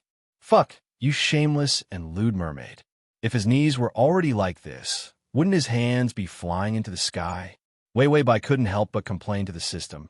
No, this isn't the pure mermaid in my impression. System, who is the mermaid in your impression? Wei Wei Bai, the little mermaid in Hans Christian Andersen's fairy tale. System, this mermaid's genes are fused with some ancient shark's genes. Sharks are bloodthirsty and lustful. Wei Wei Bai's expression was ugly. She quietly lowered her knees and wanted to slip away. However, in the next second, the originally obedient mermaid's eyes flashed with murderous intent. He looked at Wei Wei Bai gloomily. His fingers grabbed her knees and put them back to that indescribable place under his abdomen. Wei Wei Bai, this mermaid, doesn't even care about his face anymore. Chapter 649. In broad daylight, in front of so many people. What was the difference between a naked request for sex and a beast? Mermaids seem to be beasts too. Looking at Vic's extremely handsome face, she revealed a weak expression. If it weren't for his hand, he would have forced her knees up. She thought that he was just a big baby who didn't know any better. Vic's ice-blue eyes were as clear as the calm sea. However, his sharp, gleaming nails and his terrifyingly strong body allowed him to easily catch up with a human's movement on land. It made Wei Wei Bai feel like she was facing a terrifying large carnivore. She didn't dare to act rashly, and the memory of the original owner couldn't help her, because Vic lived in the culture tank for 3 years. From a small fish, he became such a big one. He was only officially released from the culture tank a month ago. After he was released, because he hadn't been brainwashed yet, everyone tried not to communicate with him. Today was the day of brainwashing. Vic used his singing to attract all the researchers. Then he slaughtered them. When Wei Wei Bai saw these memories, her mouth and tongue were bitter. In the face of a fish that hated humans, she couldn't trick him. Vic's body moved, as if he felt that if she didn't move, she would be useless, so he wanted to kill her. Wei Wei Bai was excited. Her knees trembled. Vic's body tensed up, his brows furrowed tightly, and his tail hit the ground with a bang. Then he gently exhaled. His ethereal voice was full of beautiful sighs. Wei Wei Bai, what's wrong? The system was expressionless. Premature ejaculation. Wei Wei Bai. The system. This is the first time I've seen a mermaid that can produce pleasure without exposure. Wei Wei Bai wanted to pretend that she didn't understand the system's words. Exposure and whatnot. This plane was so dirty and bloody that they were all gathered together. Bai Wei Wei felt that her whole person was not good. Vic tilted his head curiously under his long blonde hair. His beautiful face was a little confused. Then he casually stuck out the tip of his tongue and licked his fingers. Then he reached out and plunged it into Wei Wei Bai's chest. It was as if he wanted to get rid of Wei Wei Bai after he was done with her. Before Wei Wei Bai could struggle, a researcher rushed in from a door. Wei Wei Bai recognized that this researcher liked to be late. That was why he managed to avoid a calamity. When he saw the bloody scene, he screamed and immediately reached for the emergency button on the door. There were 3 buttons. The first one was to attack the mermaid. A sharp anger flashed in Wake's eyes. His fingers tightened, and the beautiful lines of the bones on the back of his hand could be seen. He immediately let go of Wei Wei Bai. His fishtail swayed, his fingers on the ground, and his neck raised. His entire body was full of attack power, and his explosive power was terrifying. In less than 3 seconds, he suddenly appeared in front of the researcher. The sharp nails easily cut through his neck. Blood gushed out. However, the first button had already been pressed. The white laser quickly appeared, and Vic was hit. The laser cut through his body, and he let out a tragic cry. Wei Wei Bai was shocked. She immediately rushed over, pressed the first button, and turned off the laser. She didn't have time to look at others. She rushed directly to him. The wound on his tail was too big, and the blood kept gushing out. If this continued, the target of this strategy would be finished. Wei Wei Bai immediately took off her coat and quickly bandaged him. Collect below to record this reading record. Chapter 650. Then a small cart was pushed out of the laboratory. Putting him in the cart, he opened his eyes weakly, his golden eyelashes trembling slightly, his eyes full of puzzlement. Why did she save him? Wei Wei Bai completely received the memory in her mind. She knew that the monitoring equipment in the laboratory was turned off. The mermaid's song encouraged the researchers to turn it off. So no one knew what happened in the laboratory. And Wei Wei Bai was not on duty today, so Wei Wei Bai's name was not on the record. The rest of the researchers on duty today were all dead. Wei Wei Bai decided to send him somewhere else, at least not to the laboratory. Because a mermaid who kills people is a failed research product. It can't survive. In addition, humans also hate mermaids, so Wake will definitely die if he stays here. A mermaid king is also useless. He can call the wind and summon the rain in the sea. Here, he can only be trampled on. So if she sends him out now, others will just think that the mermaid killed people and ran away. She won't remember it. Wei Wei Bai went through the plan in her mind and found it feasible. She immediately rushed out of the laboratory. Then she dragged him into her car with great effort. Blood soaked his clothes, and blood began to drip on the car seat. Wei Wei Bai's face immediately changed, and she dragged out the medicine box from the side. In the medicine box, there was a needle to stop the bleeding. Wei Wei Bai pressed his tail and looked up, her face full of worry. "Don't be afraid, I'll stop the bleeding for you. Don't move, Wake." Wake didn't attack Wei Wei Bai because he was weak. He looked at her with doubt, as if he couldn't understand why she saved him. In Wake's mind, the memories of those ancestors were all scenes of humans brutally and crazily slaughtering them. He has just been reborn, and the memory inheritance has not been completed yet. But he knows what he needs to know. For example, if he failed to escape this time, he will be disposed of. Just like the countless previous failures, he will be directly executed. Wei Wei Bai stuck the needle into his tail and annotated the medicine. Then, she reached out and unbuttoned her clothes, revealing her injured flesh. Due to the effect of the medicine, the blood began to coagulate. As Wei Wei Bai watched, tears suddenly fell from her eyes. "Wake, why are you so stupid? How can you suddenly attack a human? You will die." Although Vic couldn't speak human language, he could understand. When he heard this, a hint of murderous intent appeared in his icy blue eyes. His fingers curled up in an attacking posture. Was she going to kill him? Wake's memory of Wei Wei Bai was when he opened his eyes. She was standing outside the culture tank, looking at him with a look of research. He didn't like that look. Although his memory was incomplete, his dignity as a king did not allow others to look at him with such impudent and rude eyes. However, Wei Wei Bai took out a bandage and tried her best to bandage him. She cried as she bandaged him. "I won't let you die. I will save you." Tears fell on his tail one by one. The warm tears made his cold tail feel numb and itchy. Wei Wei Bai looked up, her eyes filled with tears of sadness. She looked at Wake with a gaze filled with warmth and emotions. "I have watched you for 3 whole years. I was the one who raised you. You are the most important person to me." The most important person? Wake didn't understand her words. He looked at her blankly. Then his eyelashes trembled and slowly covered his icy blue eyes. The hemostatic agent and the anesthetic started to take effect. Chapter 651. Wei Wei Bai wiped her cold sweat, feeling that she had just escaped death. How to flirt with a merman's feelings. She had no experience at all, so she had to take the merman away first. Otherwise, with so many dead researchers found in the laboratory, this target would definitely be humanely destroyed. At that time, she couldn't save him. Back home, researchers in this plane were treated very well. So the apartment was particularly big. Because the original owner liked to research, there was also a laboratory here. The neighborhood was very remote, and it was easy to see no one. The nearest neighbor was at least 5 kilometers away. This location was deliberately chosen, for fear that it would affect others when doing experiments. Wei Wei Bai pushed the merman back to the apartment. Then she went straight to the bathroom. Soon after the merman left the water, he would begin to dehydrate and shed his skin. It was as uncomfortable as it could be. There was a large bathtub in the bathroom. She filled it with water and then pushed the merman into the water. Wake entered the water at once. His face was also underwater.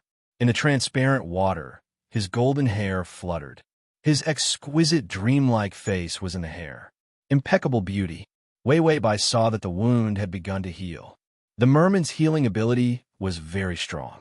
As long as it was not a fatal wound, such as a deep wound on the tail, it would heal to the point where no scar could be seen within a week. Wei Wei Bai immediately rummaged through the house and found an alloy handcuff.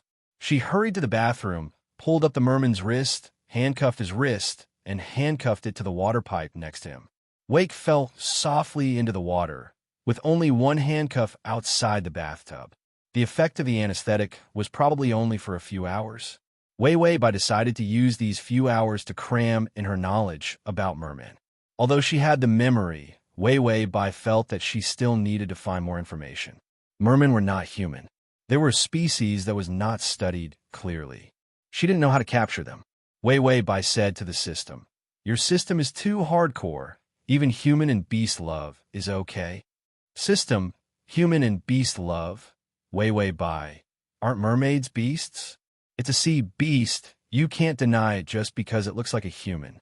The system replied, that seems to be the case. Why would he think a human-beast relationship when he saw a mermaid? Shouldn't he be thinking of a fairy tale love story? While Vic was sleeping, memories from his ancestors kept reviving in his mind. The vast and beautiful deep ocean, a boundless blue, in a colorful coral cave.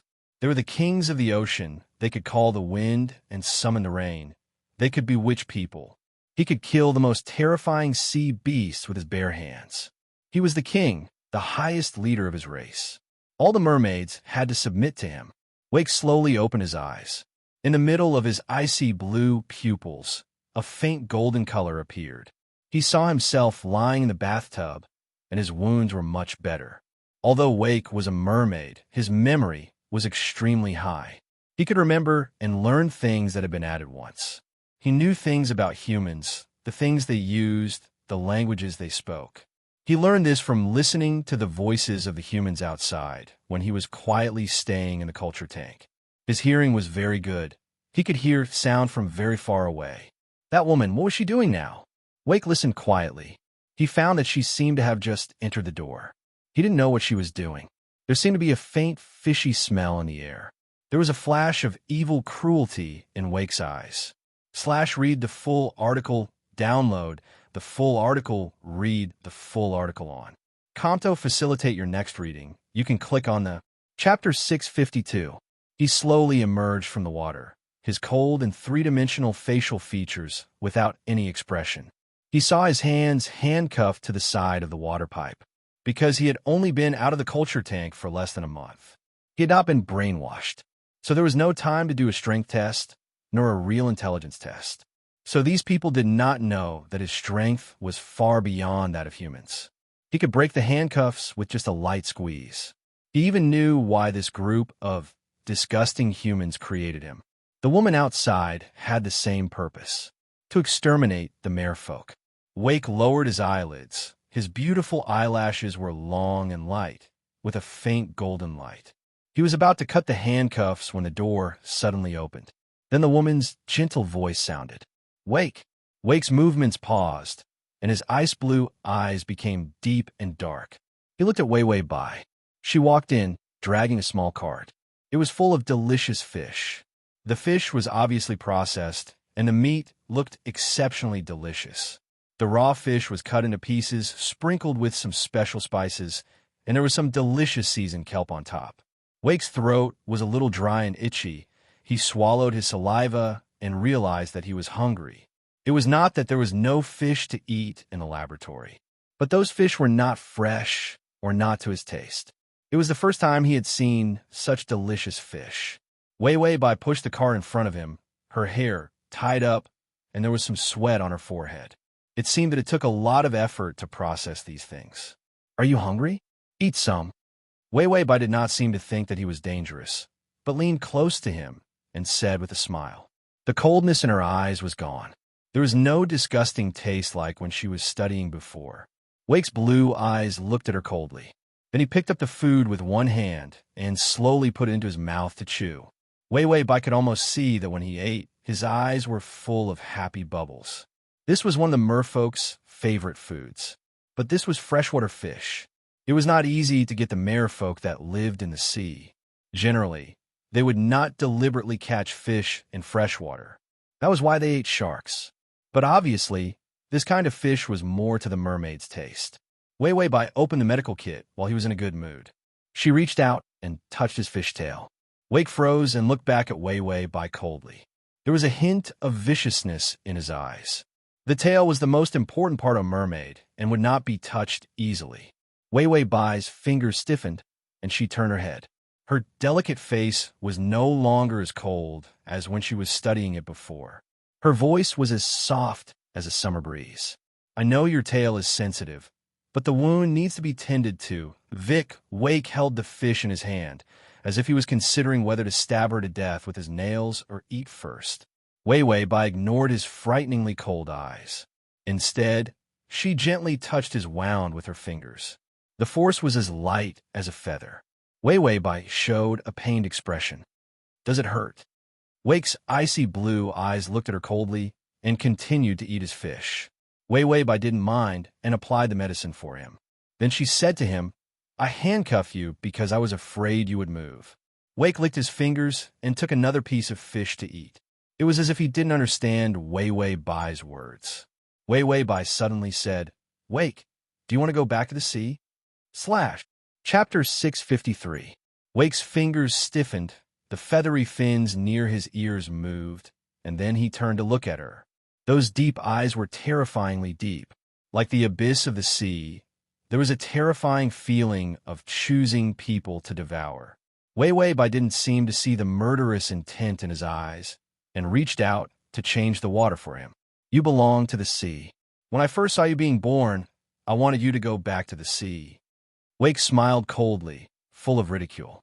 He threw away the fish and stretched lazily. His slender neck was raised, but his eyelashes were lowered, and his eyes were full of cold, murderous intent. Humans were just prey to him. If he wanted to kill this woman, it would be a piece of cake. Letting him go back to the sea was to brainwash him. Then he would order his people to surrender. At that time, humans would win, and then all the merfolk would become human slaves and pets. Wake slowly stretched out his fingers and suddenly sang. The song was ethereal and mysterious, echoing in the air. It was full of unknown danger and temptation. But there was a strong, murderous intent in the temptation.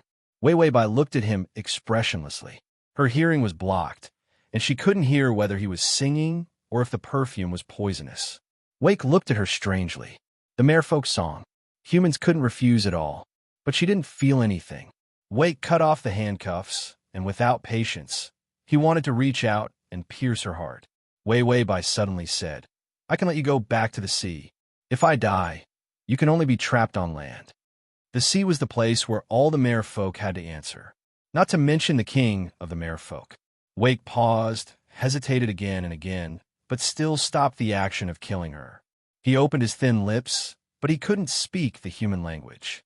"Wei Wei Bai, do you want to say that I have a purpose?" Wake leaned against the bathtub. The water spread over his waist and his huge fishtail. He nodded elegantly. Wei Wei Bai's eyes softened. "Because you are my child." "Wake, Wei Wei Bai, do you know? I've liked mermaids since I was a child.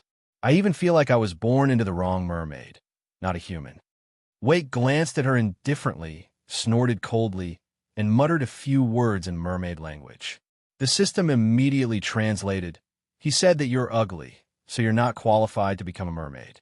You'll drag down the entire mermaid's appearance."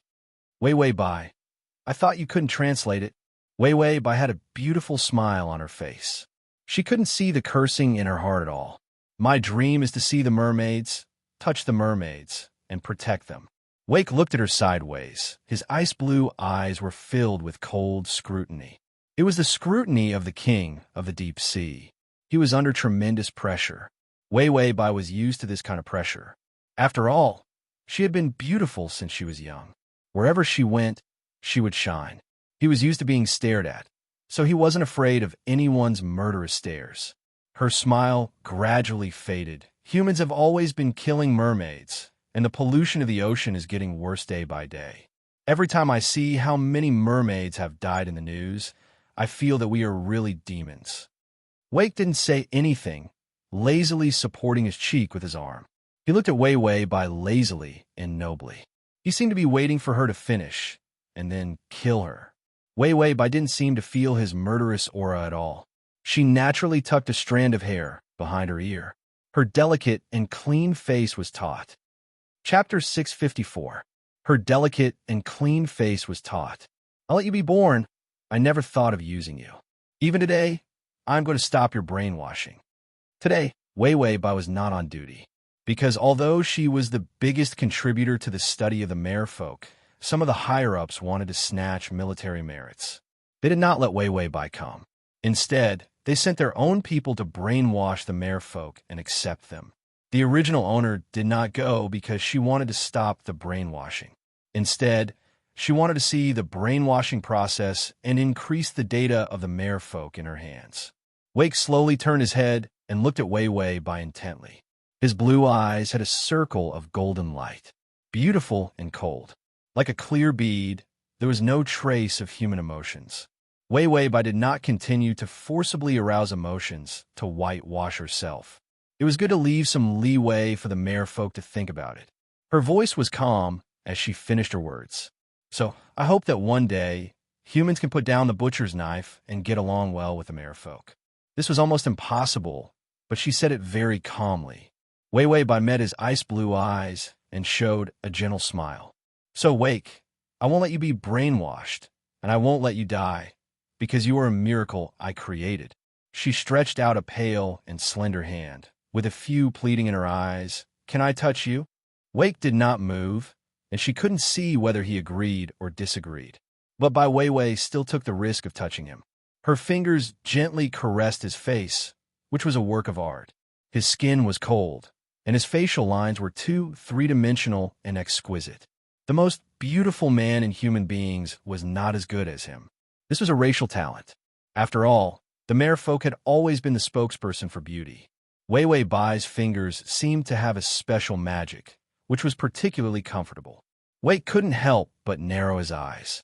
Ding! The male lead's favorability is at -25. Wei Wei Bai's fingertips came to his chin and scratched it casually. A few doubts flashed in his eyes. Not a cat.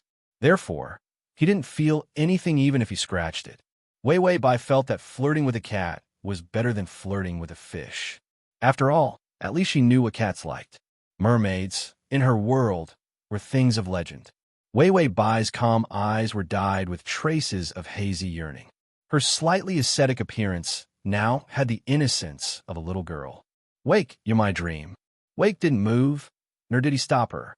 The golden light in his blue eyes gradually disappeared. His murderous aura had also dissipated significantly. He couldn't understand her words, but he could hear the tenderness and love in her voice. Vic recalled those ancient memories. In this world, there is only one kind of human who would not be attracted by the lustful song of the mermaid. That was a person with a pure heart. His heart was free of distracting thoughts, without any dark desires. He was like a human being. That was why he was indifferent to the murderous singing of the merfolk. He reached out his fingers and mimicked her actions, placing them on her face. His cold fingers touched her warm skin. She was so soft and fragile. As long as he used a little force, her skull would be crushed and she would die. Wei Wei Bai suddenly laughed. Are you imitating me? Wake, you're only 3 years old. There are many things you haven't learned yet. I'll teach you, okay? The mermaid was stunned. He actually wanted to kill her. He just wanted to see if she was afraid. However, she was smiling foolishly, just like how a parent would be happy to see their child learn something so stupid. Chapter 655. Wake's fingers loosened. His killing intent towards her faded. Ding! The male lead's favorability is at -15. Not tempted by the mermaid's song. A person with a firm and pure heart would not lie. After finding that she was telling the truth and would not pose a huge threat to him, Wake was too lazy to pay attention to this human woman. He lazily returned to the bathtub with a trace of disgust on his face. This place was so small that his tail could barely soak in the water. Wei Wei Bai looked at him lovingly, as if she was looking at her own son. Wake felt that her smile was harmless, but was awkward to look at. He turned around and faced his back to her. Then he lazily used his hand as a pillow and sank into the water to sleep. Sleeping was the best way for him to learn, because in his sleep, his memories would appear. There were still many ancient memories that he had not learned yet. Wei Wei Bai watched him from the side.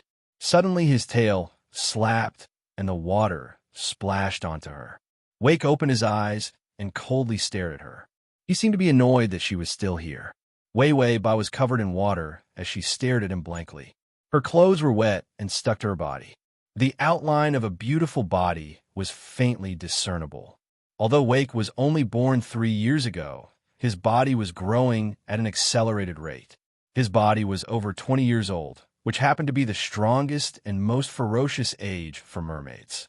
It was also the time when their lust was the most uncontrollable. Mermaids were beasts and generally would not suppress their desires. He saw the water droplets falling under her beautiful collarbone. Under the collarbone, he could faintly see a touch of delicate white. His eyes narrowed dangerously, and his muscles tightened. Wei Wei Bai seemed to feel that her clothes were wet and was very uncomfortable, just as she was about to turn and leave. Her hand was held by an ice-cold hand. "I want." The voice was ethereal and strange, but full of a special charm. This was a human language.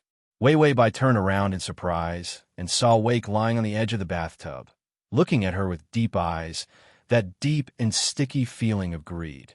Like a beast, he felt like he was staring at his prey. Wei Wei Bai was really surprised. "You can speak human language?" Vic's thin lips moved, but in the end, he didn't say a longer sentence. He pulled her hand and slowly reached into the water. He placed it below his abdomen. There was only a faint protrusion there, and nothing could be seen normally. He could only feel the outer layer of fish skin. It was said that that thing would only come out when the mermaid was in heat. Wei Wei Bai's expression changed. She stared at the stupid and shameless fish. Could it be that she was in heat? Wei Wei Bai searched how to calculate the estrus period of a mermaid. But no matter how he thought about it, it was still not the mating season yet. "You're not in heat yet, so why are you acting like that? Why didn't the original owner castrate him before releasing him?" Wei Wei Bai is an expert in mermaid research. She pretends that she doesn't know where to put it. Her persona collapses. She frowned. "Wake, you're still young. This thing is harmful to your body." Wake raised his chin slightly and stared at her motionlessly. He seemed to be waiting for her to serve him. Bai Weiwei moved her hand, but found that he was too strong and she couldn't pull it back. She finally said angrily, "Wake, I'm going to get angry if you do this." Wake noticed her emotional outburst. His eyes narrowed, and his nails lit up almost at the same time. He seemed to feel that her angry outburst was a provocation to him. // Chapter 656. Wei Wei Bai's temper softened. She took the half-eaten fish beside her and stuffed it into his mouth. Merfolk's teeth were especially sharp. If he wasn't careful, he could crush the bones in her hand with his teeth. Vic paused. A piece of sashimi fell from his lips. He hesitated for a while, then let go of Wei Wei Bai's wrist, picked up the sashimi, and continued to eat slowly. The etiquette of the merfolk aristocrats was to be focused, calm, and slow when eating. This was elegant and noble. Of course, the merfolk at the bottom did not need these. They just caught sharks to eat. In a while, they could eat a shark until only its bones were left. But the memories of the merfolk in Vic's mind were the memories of the aristocrats, the memories of the king. So his every move carried the elegant etiquette of a proper king. Wei Wei Bai took the opportunity to retreat, then walked out. She said, "Is this a merfolk or a teddy bear? He can use anyone he catches, right?" System. Merfolk are lustful, so the male lead can be in heat all year round, just like humans. Wei Wei Bai decided to take the tender route. She really could not seduce a fish that wanted to be in heat all the time. No, she had been mentally preparing for a long time. She still could not convince herself to do anything with a fish. It was too unethical. She originally thought that she had no morals, but she did not expect that after meeting a fish, she would know that she could pick up her morals and use them again. Wei Wei Bai bought a bunch of fish that he liked to eat. After making him happy, she began to take out a picture book as if she was dealing with a mentally retarded person, took out a small blackboard, and wrote AOE. "Come, Vic, let's learn how to speak human language." Facing a fish and a fish that did not communicate well, Wei Wei Bai wanted to show that people of different races could fall in love. How could they fall in love with a language barrier? So learn, you must learn. Vic soaked in the bathtub, his tail swinging. He swung the words on the blackboard until they disappeared. Then he gave her a sideways glance with those pretty eyes of his, that little sarcastic look. Wei Wei Bai endured. After all, it was a fish. She could not make things difficult for a fish. Wei Wei Bai took out a picture book again. "Come, Vic, read it. I want to go to the toilet. I want to eat. I want to dance. Rip." Vic reached out his beautiful nails and tore the picture book into pieces at a horrifying speed. Wei Wei Bai thought, this was a fish. She could bear it. Wake reached out and threw a bar of soap at Bai Weiwei's head. Wei Wei Bai, he lazily stretched out his slender fingers and hooked them at Bai Weiwei. Then he pointed to his body, indicating for Bai Weiwei to bathe him. Bai Weiwei couldn't bear it anymore. She said to the system, "Do you have a mermaid cooking recipe? I want to braise him." The system said, "Yes, first take out a blunt object and hit the mermaid's head, you need to use the strength of 100 adult men because the mermaid's head is 100 times harder than a human's. After knocking him out, you need to use a knife like cutting diamonds to cut his bones, then cut him into a few pieces, steam his head, braise his fish, stew his bones. Wei Wei Bai, the system said, it looks delicious. Wei Wei Bai, after listening to the system's unappetizing recipe, Wei Wei Bai rolled up her sleeves, picked up the soap, and wiped the mermaid's body. She took out a bath ball and made some bubbles.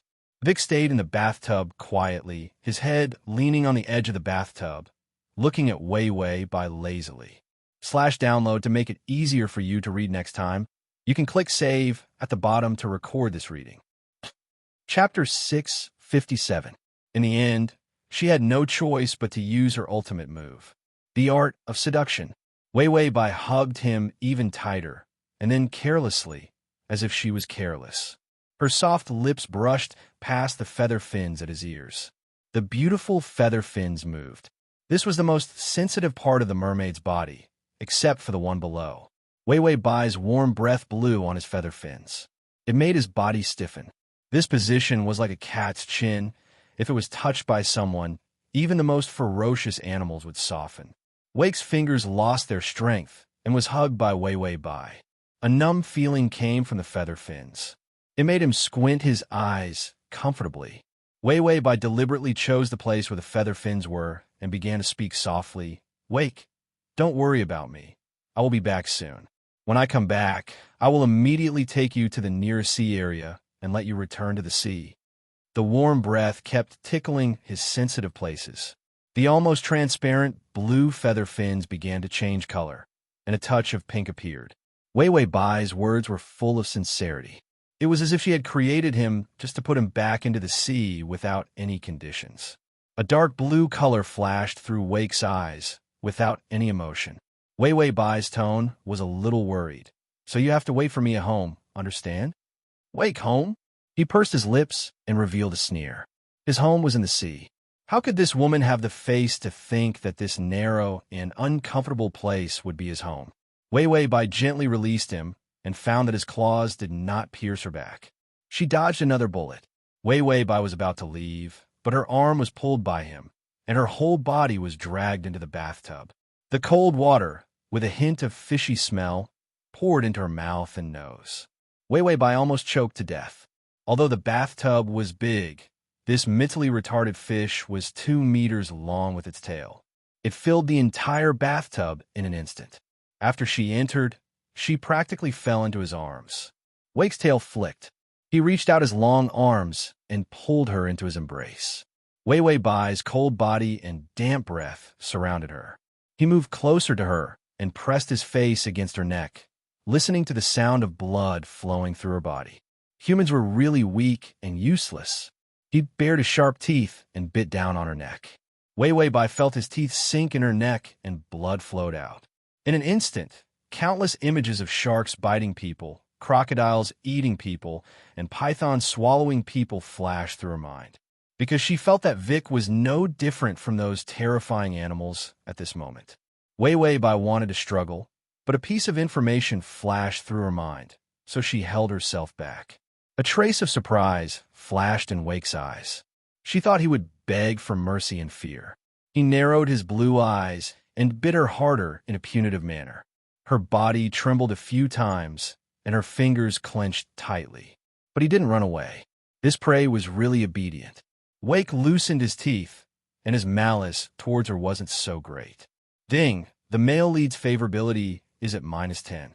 Wei Wei Bai knew that her attitude had gained a bit of trust from him, but it was also because of the mark he left on her neck. This was the mark that the merfolk put on their slaves. People who were put on this kind of mark couldn't betray the merfolk. Otherwise, they would be punished by water. If Wei Wei Bai didn't come back, Wake only had to think about it. //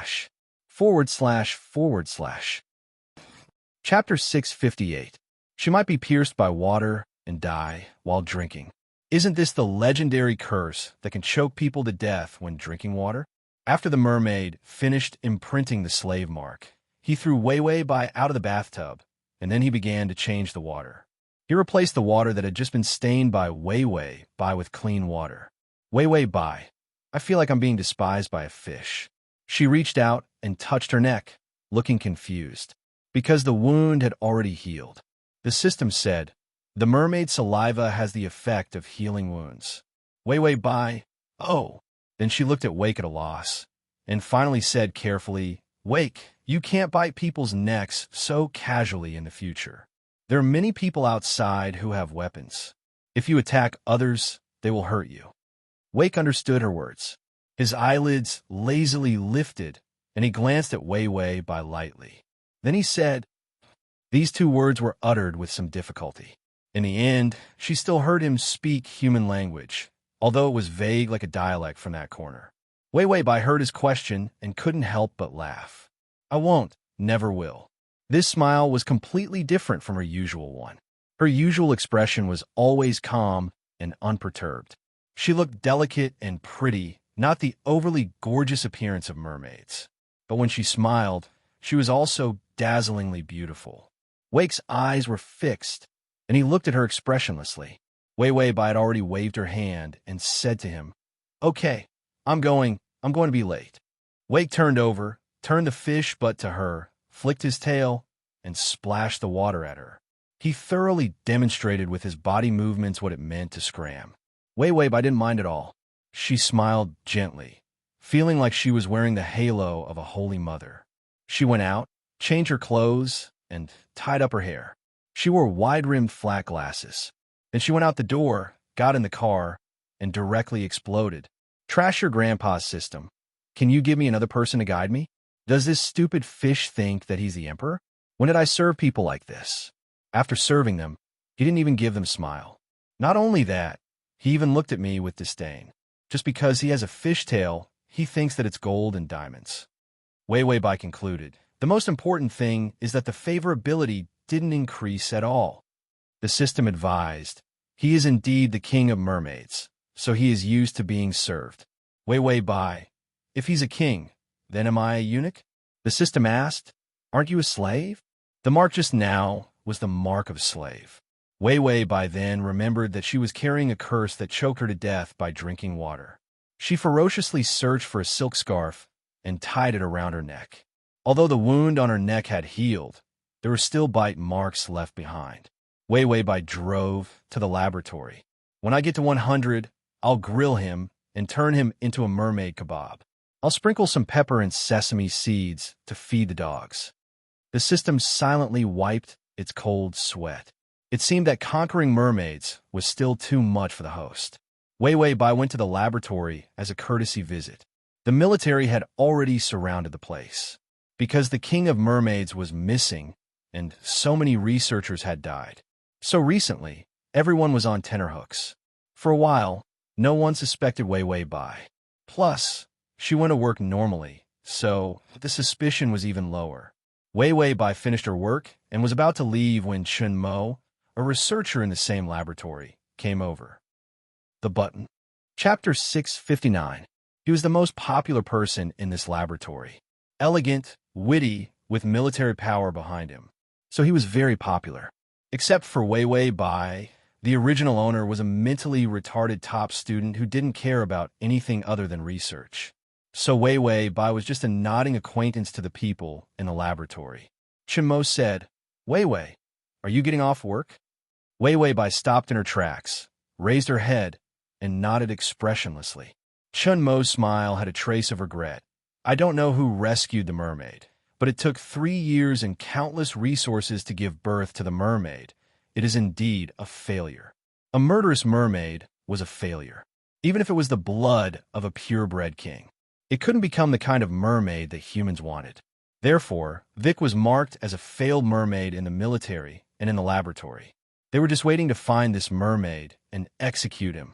Wei Wei Bai's character this time was not good with words, so she just frowned. He's not a failure. A dark light flashed in Chun Mo's eyes. It seems that you have deep feelings for this mermaid. Wei Wei Bai pursed her lips. A trace of helplessness flashed across her face and then bowed her head. If there's nothing else, I'll go first. Chun Mo looked at the silk scarf around her neck and smiled ambiguously. He nodded and moved to the side. Wei Wei Bai hurriedly walked forward, but Chun Mo turned his body and blocked her way. She bumped into his arms. Her body seemed to carry a faint fragrance, wearing a large white robe. She usually looked unusually thin, but surprisingly soft and fresh. Both of them were shocked at the same time. Wei Wei Bai was scared. Chinamo was surprised. She looked up in surprise. Her glasses knocked down her nose, revealing a pair of beautiful eyes. The old-fashioned and ordinary Wei Wei Bai's delicate and pretty face was revealed at once. Chinamo stared at her blankly. Wei Wei Bai immediately put on her glasses in a panic, then lowered her head and said, "I'm leaving." Chinamo was speechless for a while before he moved away. Goodbye." After Wei Wei Bai left, he couldn't help but recall her appearance. Chinmo's mind rippled for a moment before he put away his restless thoughts. He knocked on his head. "Yo, now is not the time to pick up girls. The mermaid is the most important." Wei Wei Bai walked out of the laboratory, and her clumsy appearance disappeared. She said to the system, "Tongzi, give me the information on that guy." The system searched for the information and sent it to Wei Wei Bai. "What's wrong? Is there something wrong with that guy?" Wei Wei Bai finished reading the information. Chun Mo came from a powerful family. His grandfather was a great contributor to the founding of the country, and his grandfather was a retired Navy admiral. His father was the current president. His uncles and sisters were all in positions related to the military. Chun Mo himself was a straight-A student who liked to study mermaids, so he entered the lab. It seemed that the information was normal. It was just related to the military. Wei Wei Bai touched her chin. "I feel like there's something wrong with this guy." The system said, "What's wrong?" I looked at the information, and there's nothing wrong. Because this character was not related to the mission, the system only had superficial information. Wei Wei Bai said, "I smell a pervert." The system said, "You can smell a pervert?" Wei Wei Bai said in a deep voice, "You don't understand. A normal person can't tell the difference between a pervert's temperament." The system said, "Is it only perverts who can tell the difference between perverts?" Download the at https://m sashu.com// to make it easier for you to read it next time. You can click save at the bottom to record this chapter. Chapter 660. Wei Wei Bai was about to nod, but she felt that something was wrong with this sentence. The two of them fell into a confused silence.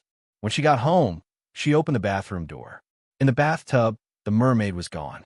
Wei Wei Bai, this bare mermaid only knows how to find trouble for me. Her apartment was big, and she didn't know where this mentally retarded fish went. Wei Wei Bai sighed, then rubbed her face. Her expression changed, and she became anxious. She shouted worriedly, "Wake, wake, where did you go?" She ran around in panic, acting like it was the end of the world. The system reminded her, "In your study." Wei Wei Bai nodded immediately. After running through a few rooms, she pretended to accidentally break into the study. The study was the largest room in the apartment. The lighting was also very good, with a transparent roof and rows of books under it. A man stood in the middle of a pile of books.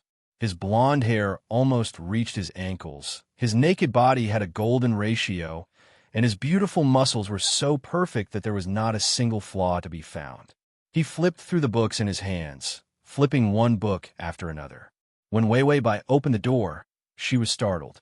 He also turned around. His delicate and three-dimensional facial features were very familiar. Seeing Wei Wei Bai break in, his pale golden eyelashes trembled, and his ice blue eyes looked at her coldly. Wei Wei Bai stared blankly at his absurdly proportioned feet. He was at least 9 meters tall. The mermaid grew legs? Her face was full of confusion, and she finally couldn't help but call out to him in a low voice. "Wake!"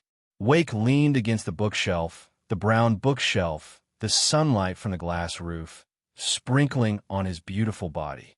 It was like an oil painting, moving people's hearts and souls. He threw away the book, pulled out a book on marine research, and quickly flipped through it. Almost without blinking, his pupils were like a camera. In an instant, all the knowledge was memorized in his mind. Wei Wei Bai tried to call out again. "Wake, have you become a human?" As soon as this sentence came out, Vic's fingers stiffened and he threw the book to the ground. A ferocious expression appeared on his calm face. His eyes were filled with cold, murderous intent. He stretched out his finger, and the tip of his finger was like a sharp blade, making people shudder. His posture seemed to be telling Wei Wei Bai that he was not a man. You are a human. Your whole family are humans. Wei Wei Bai sensed his anger and couldn't help but take a few steps forward. She was at a loss. I don't mean anything else. Can you grow legs? This was only possible in fairy tales. Wake coldly snorted, then raised his head and took a step forward, twisting his S-shaped steps as he walked over step by step. Wei Wei Bai, this seductive posture is too eye-catching. Wake didn't take 2 steps before he stepped on a book and fell to the ground.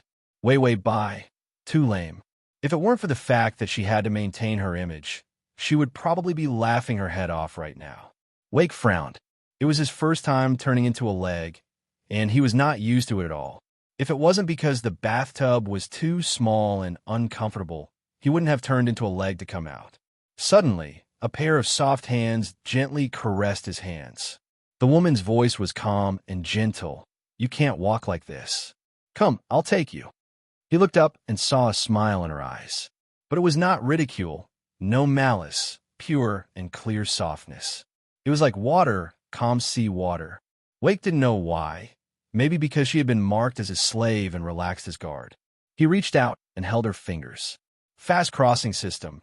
Prince Charming, come here, /fast crossing system. Prince Charming, come here, / fast crossing system. Prince Charming, come here. Download fast crossing system. Prince Charming, come here. Mobile reading to facilitate your next reading. You can click on the collect below to record this reading record. Fast crossing system. Prince Charming, come here. Chapter 661. Wei Wei Bai pulled him and made him stand up. Then she went to get a scarf and wrapped it around his lower body. She didn't look carefully just now, plus his long hair blocked it. She didn't see the important part in the middle. Wei Wei Bai was very calm. Well, it was quite big, Mere people didn't have much shame, so they didn't know that if they walked around without clothes, they would be regarded as perverts. Wei Wei Bai also pretended not to see. So one person and one fish learned to walk in the apartment. Wei Wei Bai patiently held his hand. The body doesn't need to use so much strength. You have legs, so walking is natural. You have to straighten your knees, follow the ground, and then gradually transfer your strength to the toes. Yes, very good. Wei Wei Bai was like a professional and gentle teacher. She taught him how to walk in detail. Wake looked down and saw that her eyelashes were lowered. Her expression was restrained, but there was a faint and warm smile at the corner of her mouth. She seemed very happy to be able to teach him to walk. Her voice was not like the merpeople's, ethereal and seductive, but it was much warmer than the merpeople's. His fingers gently tickled her palm. Wei Wei Bai didn't think much about it. Thinking that he couldn't stand steadily, she used some strength and squeezed his fingers. It's okay, you won't fall. I'll support you.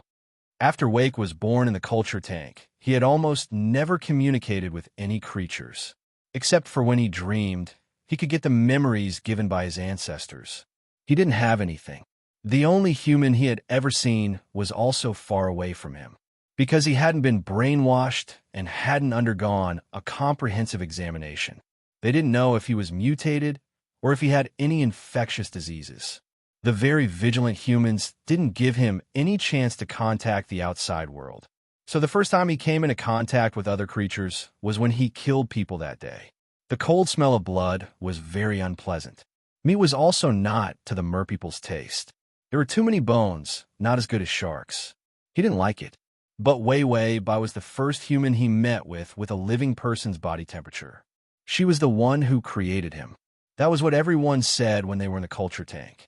But every time she came to the culture tank and looked at him, her eyes were always cold, as if he was just an object to be studied. Cold and merciless. When did the look in her eyes change? It was as if the calmness and coldness in her eyes had disappeared on the day he killed her. There was panic, but it was not because he wanted to kill her. Rather, it was because if he became a failed merman, he would be executed. He stared at her and saw that she was concentrating on his feet and did not look up at all. Her hair was meticulously tied behind her back, and she was wearing a high-collared shirt, looking ascetic and conservative. Yes, you have to walk in front. Keep walking and pay attention to your posture.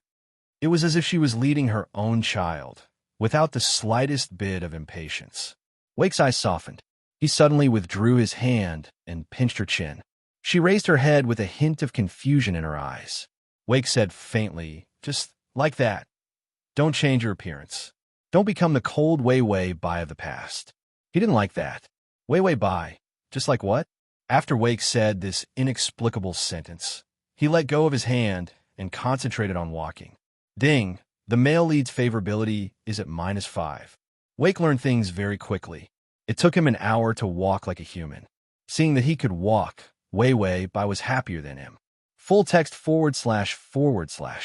download / Chapter 662. Wei Wei Bai smiled and said, "Yes, you've learned how to walk like this." She let go of his hand after she finished speaking. Vic couldn't help but bend his hand. His thin golden eyelashes trembled, and his fingertips returned to their original cold state. Wei Wei Bai said, "I'll go cook for you." Vic heard this and didn't object. Wei Wei Bai went to the kitchen and took out Vic's favorite fish from the fridge. This fish was fresh and thick. The meat was not difficult to cut, but the bones were very hard. When she was cutting it, it took a lot of effort. Wei Wei Bai said, "What kind of fish is this? The knife is about to break." The system said calmly, "Keep it up, keep it up." Wei Wei Bai said, "I forgot about the side reward. Where is it?" On the first day when she transmigrated, she was scared by the pool full of blood and forgot to ask for it. The system said, "Didn't I give it to you?" Wei Wei Bai was stunned. "When did that happen?"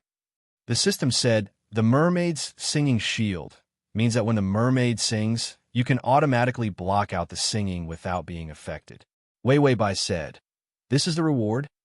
The system said, "What do you mean by this? You have to know that to find this, to get this is not easy. And didn't this thing save your life on the first day?" By Wei Wei. "It sounds very reasonable, but it would be good to have a beauty capable of causing the downfall of a country. Ah." The system said, "Every world is beautiful. Aren't you sick of it?" Wei Wei Bai said, "I'm so happy to see my beautiful face every day. I don't have time to be sick of it." The system was speechless. The shameless host had appeared again. Wei Wei Bai complained to the system as she tried to cut the fish. The knife suddenly got stuck. She tried to press it with her fingers, but she couldn't press it down. Wei Wei Bai's fingers were red. She paused for a while and was about to press the knife again. A finger with a slightly reflective nail was placed on the fish's body, and gently pressed, the fish was instantly cut into 2 halves. Wei Wei Bai's body froze. That finger easily cut the rest of the fish. The fish fillets were so beautiful that it looked like they were cut by a cutter. Wei Wei Bai turned around. She didn't know when Vic was standing beside her. His thin lips were pursed. His expression, his beautiful eyes had a hint of languid tiredness. It was as if cutting a fish was easier than cutting a piece of paper. Bai Wei Wei suddenly sighed. So powerful, Wake. Vic's fingers, he was. It was as simple as breathing. How was he good? Wake silently glanced at Bai Wei Wei, but found that her eyes were full of smiles and admiration. It was as if she really felt that such a simple action of his was very impressive. Wake felt an itch in his chest. He only understood it later. This was the feeling of pleasure after being praised. Vic moved his fingers, pursed his lips quietly, and hid the fluctuation in his eyes. Then he picked up the fish and began to eat. Halfway through the meal, he seemed to suddenly remember something and casually picked up a piece of fish and handed it to Wei Wei Bai's mouth. His action was like giving alms. Wei Wei Bai's smile was a little stiff. "Vic, I ate cooked." When she spoke, she had just opened her mouth when the piece of fish was stuffed in her mouth. Wei Wei Bai held the sashimi in her mouth. Vic's eyes suddenly narrowed, his expression cold and full of murderous intent. Wei Wei Bai accepted her fate and ate the sashimi as if she was eating Japanese food. Download. Chapter 663. Wake's fingers gently came to her collar again, and with a light stroke, the collar broke. Wei Wei Bai trembled. Was she going to have a full body massage and then eat it raw? She said softly, "Wake, what's wrong with you?" Wake blinked, his clear eyes carrying traces of curiosity and exploration. Then he thought for a moment and said in an ethereal voice, "Girl, don't think about escaping. Yan, these words were spoken intermittently, but it was still human language. It was just not proper. Wei Wei Bai had I must have transmigrated into a CEO novel expression on her face. After Wake finished speaking, he began to move his hands. He was taking off her clothes. He was halfway through. He paused again, and then he looked up. His three-dimensional and exquisite facial features were expressionless, but there was a kind of gorgeous and sharp beauty to it. He said laboriously, "Move, Wei Wei Bai. What do you want to move?" Wake frowned in dissatisfaction. "You move?" Wei Wei Bai asked curiously. "Why do I have to move?" Wake showed a touch of cold disdain, as if Wei Wei Bai was mentally retarded. Then he pulled out a book elegantly and coldly. The book was called The Domineering Mermaid Fell in Love with Me. The introduction below the title, 1,000 Years of Absolute Love, the most beautiful encounter between a mermaid and a human girl. That night, she cried and screamed no, but the domineering mermaid president tore her clothes and tied her wrists. Making love. Wei Wei Bai. Wake flipped open the book. He showed it to Wei Wei Bai. Mary Sue Shuin cried and shouted dreamily, "Let go of me. Don't come over. It's impossible between us. You're just a fish." Domineering Jack the Mermaid. "No. Why is it impossible? My love for you can transcend race, beyond reproductive isolation, beyond the sea and the desert."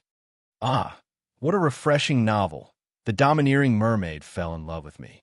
Wei Wei Bai's eyes were a little bad, and she felt like she was going blind. She finally knew what he meant by moving. He wanted her to struggle. Wei Wei Bai was so excited that she broke free from the headband. She said with an ugly expression, "Wake, you're still young. It's not good for you to look at this thing." Wake seemed to find her words funny, and he put the book on his back.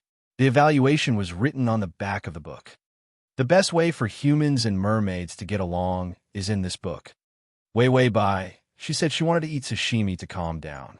Vic flipped through a few more pages. The tip of his tongue entered her lips and stirred wantonly. His hot breath surrounded her, causing her mind to go blank. Wei Wei Bai. There was a hint of curiosity in Wake's cold eyes. He pointed at the description of the kiss and stared at Wei Wei Bai without blinking. He seemed to want to imitate the movements inside. Wei Wei Bai was silent for a while, then suddenly reached out, snatched the book from his hand, and threw it away. Wake's fins spread out at once. His beautiful face had a hint of anger, and he let out a low, threatening shout from the depths of his throat. His fingers also plunged into the sofa, bringing out the cotton wool on the sofa. Wei Wei Bai stiffened and didn't dare to provoke him again. Wake snorted coldly, as if he felt that she didn't know what was good for her. He got off the sofa, ignored her, and went to get the book. Wei Wei Bai reached out and pressed her forehead. She had a splitting headache. "Tongzi, I don't think I should make a move on a fish. It's immoral." This was also the reason why she insisted on taking the warm route, because she really couldn't flirt with a fish. The download address is at https://www.sashu.com. Chapter 664. It was a bit similar to humans. If their teeth were not so hard, it would be more similar. Wake looked at her coldly, as if he was waiting for her explanation. Wei Wei Bai's face turned red. She was at a loss and said seriously with a cold face, "This is kissing. This action can only be done to the person you like. It is a very sacred and serious thing. It is not a child's play like in the books. Do you understand?" The feather fins beside Wake's ears moved. He said with difficulty, Like. Wei Wei Bai nodded coldly, like a tutor saying, "Yes, like." Wake tilted his head and thought. He reached out to grab her shoulder and looked at her coldly. "You? Like? Me?" He was accumulating more and more human language. Wei Wei Bai pursed her lips and bowed her head in embarrassment. "I am only teaching you, Wake." Wake's eyes narrowed dangerously. His legs suddenly disappeared, and a huge fishtail appeared, sweeping Wei Wei Bai down. Wei Wei Bai directly fell to the ground, but saw Wake's upper body standing upright, a section of his fishtail supporting the floor. He looked at her expressionlessly. Beautiful muscles and a fishtail under the light. There was a beautiful reflection. He raised his chin high. The cold and beautiful outline of his face was full of the indifference and nobility of a king. He said a clear and ethereal sentence in the mermaid language.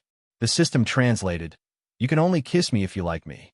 Wei Wei Bai understood, but her face was confused, as if she did not understand. Wake bared his teeth, like a beast's annoyed expression. He said to himself again. The system translated, "If you don't like to kiss me, you will defile me, you will be torn apart by me." Torn apart. Wei Wei Bai immediately thought of the researchers who died in the pool. She shivered, and then looked at him hesitantly. The blush on her face was more obvious, and there was a trace of tenderness and shyness in her eyes. It flashed by, just enough for people to see, and then disappeared in the blink of an eye, appearing exceptionally natural. Then she said, "You deserve everyone's love. You're perfect. I can't imagine anyone in this world not liking you." This sentence was very obvious.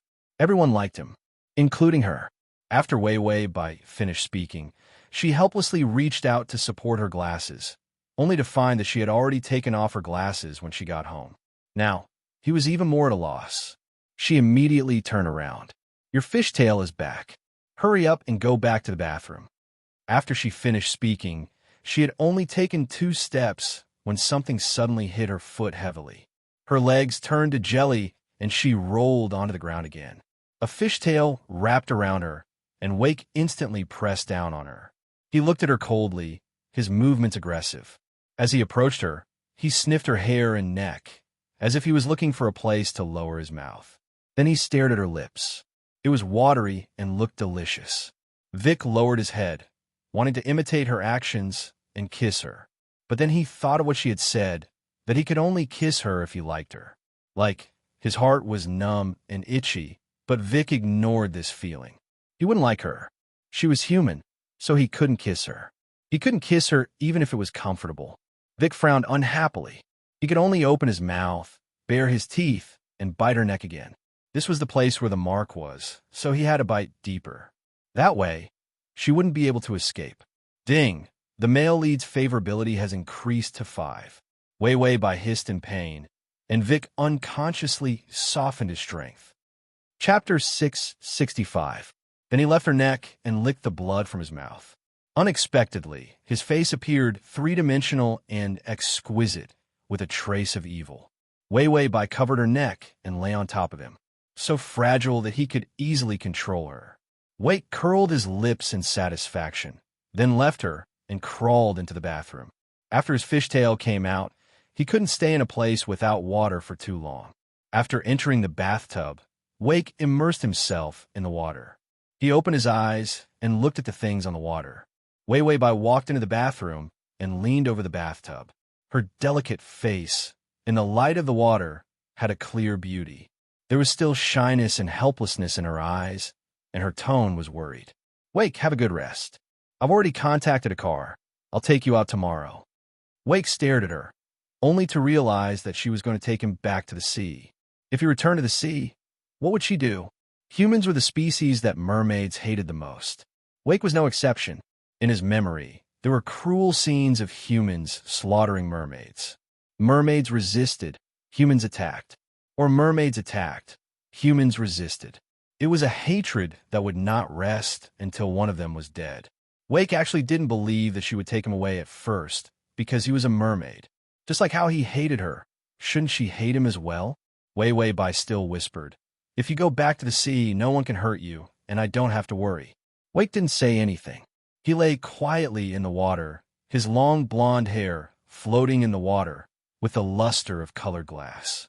His face was quiet, his eyelids were half closed, and a touch of faint ice blue was deep in his eyes. Wei Wei Bai stared at him, and the calmness in her eyes gradually turned into gentleness. The gentleness became affectionate again. Wake felt that this look was very familiar. In his memory, it was the past of his ancestors. Some mermaids also looked at people with this look. It was the look of looking at a lover. Wake's heart was beating a lot faster.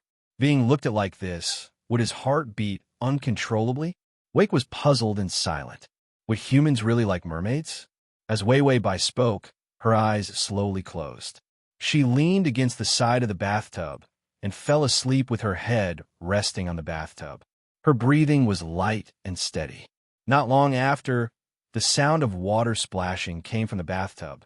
Vic came out of the water and leaned close to her, baring his teeth as if he was threatening her.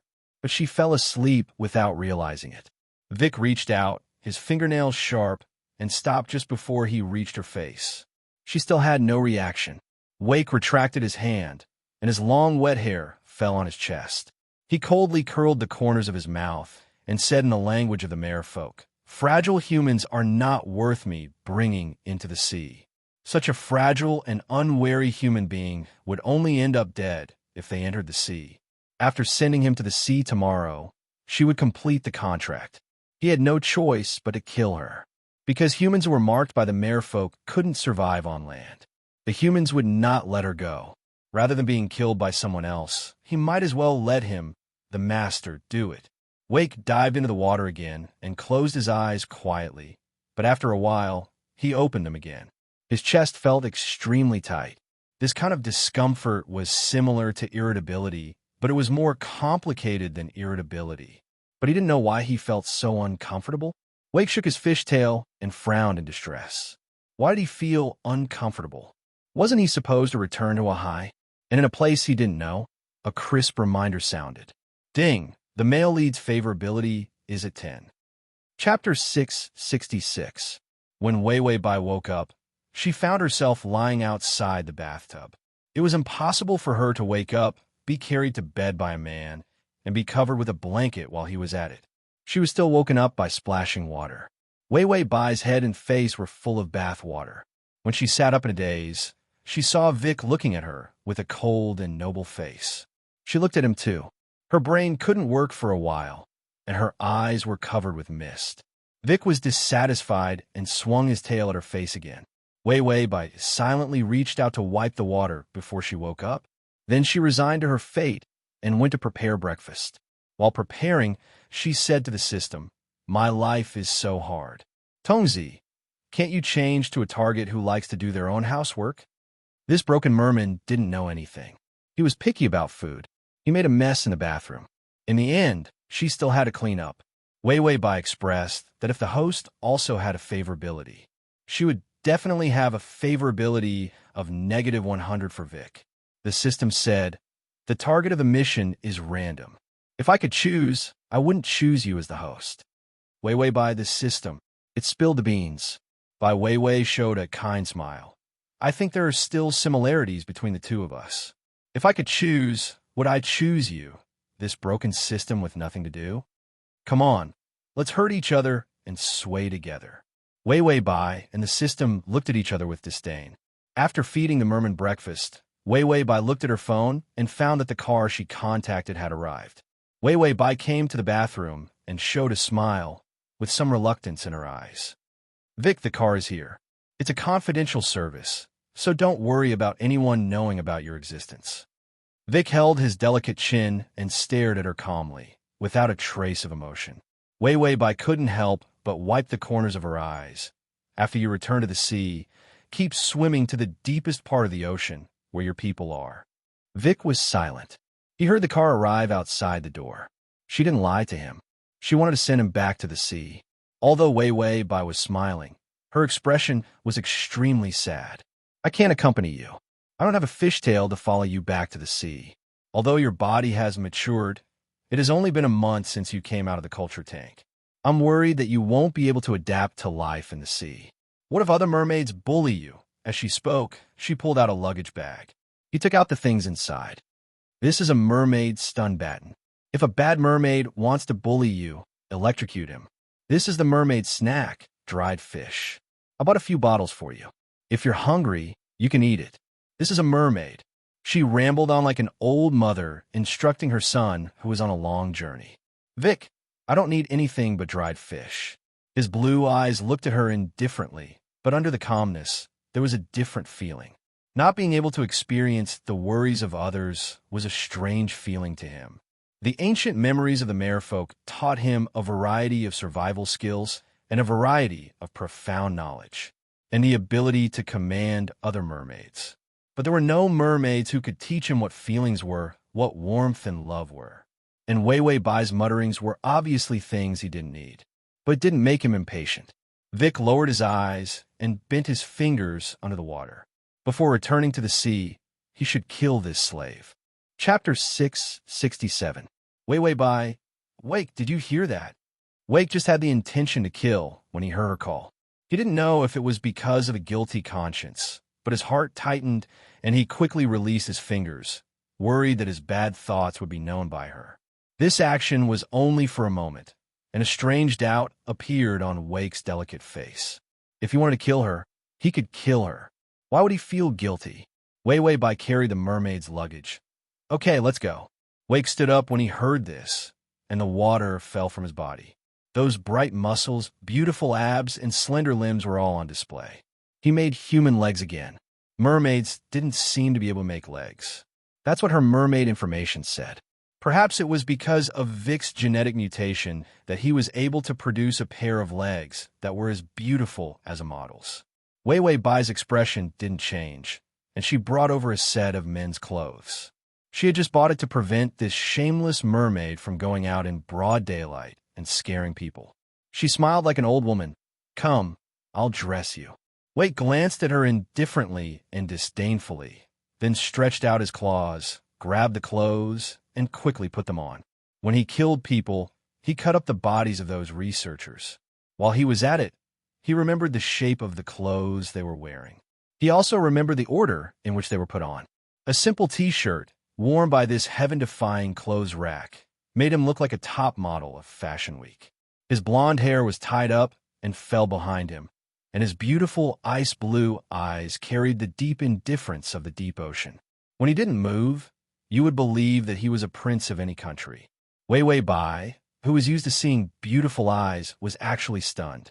Her serious and expressionless face softened, and there was gentle admiration in her eyes. Wake didn't know why, but when he saw her expression, he couldn't help but raise his head, and his posture was even more arrogant and beautiful. Just like when mermaids were courting, they would always unconsciously show their good-looking side. If they had a fishtail, they would even shake it. Of course, Vic quickly reacted back. Facing a slave, what kind of good posture could he make? Wei Bai stretched out her hand. Come, Vic, let's go. Wake pursed his lips and looked at her indifferently.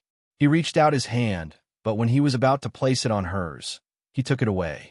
Then, with a cold expression, he walked towards the door with the steps that Wei Bai had taught him. Wei Bai sighed in resignation. Like a middle-aged mother, she carried her luggage and followed behind him. The mermaids in fairy tales were gentle, pretty, and innocent. The merfolk here were cruel, shameless, and indifferent. Fairy tales were indeed the best. When he walked out of the door, he saw the hired car parked at the entrance. Wei Bai walked over. The driver took out the form, and she signed her name. Then they quickly got into the car. The car was huge, and there was a huge water tank at the back of the car. At first, she didn't prevent Vic from walking on his own, so she planned to put him in the water tank with his fishtail. It would take at least 2 hours for the car to reach the nearest seaside.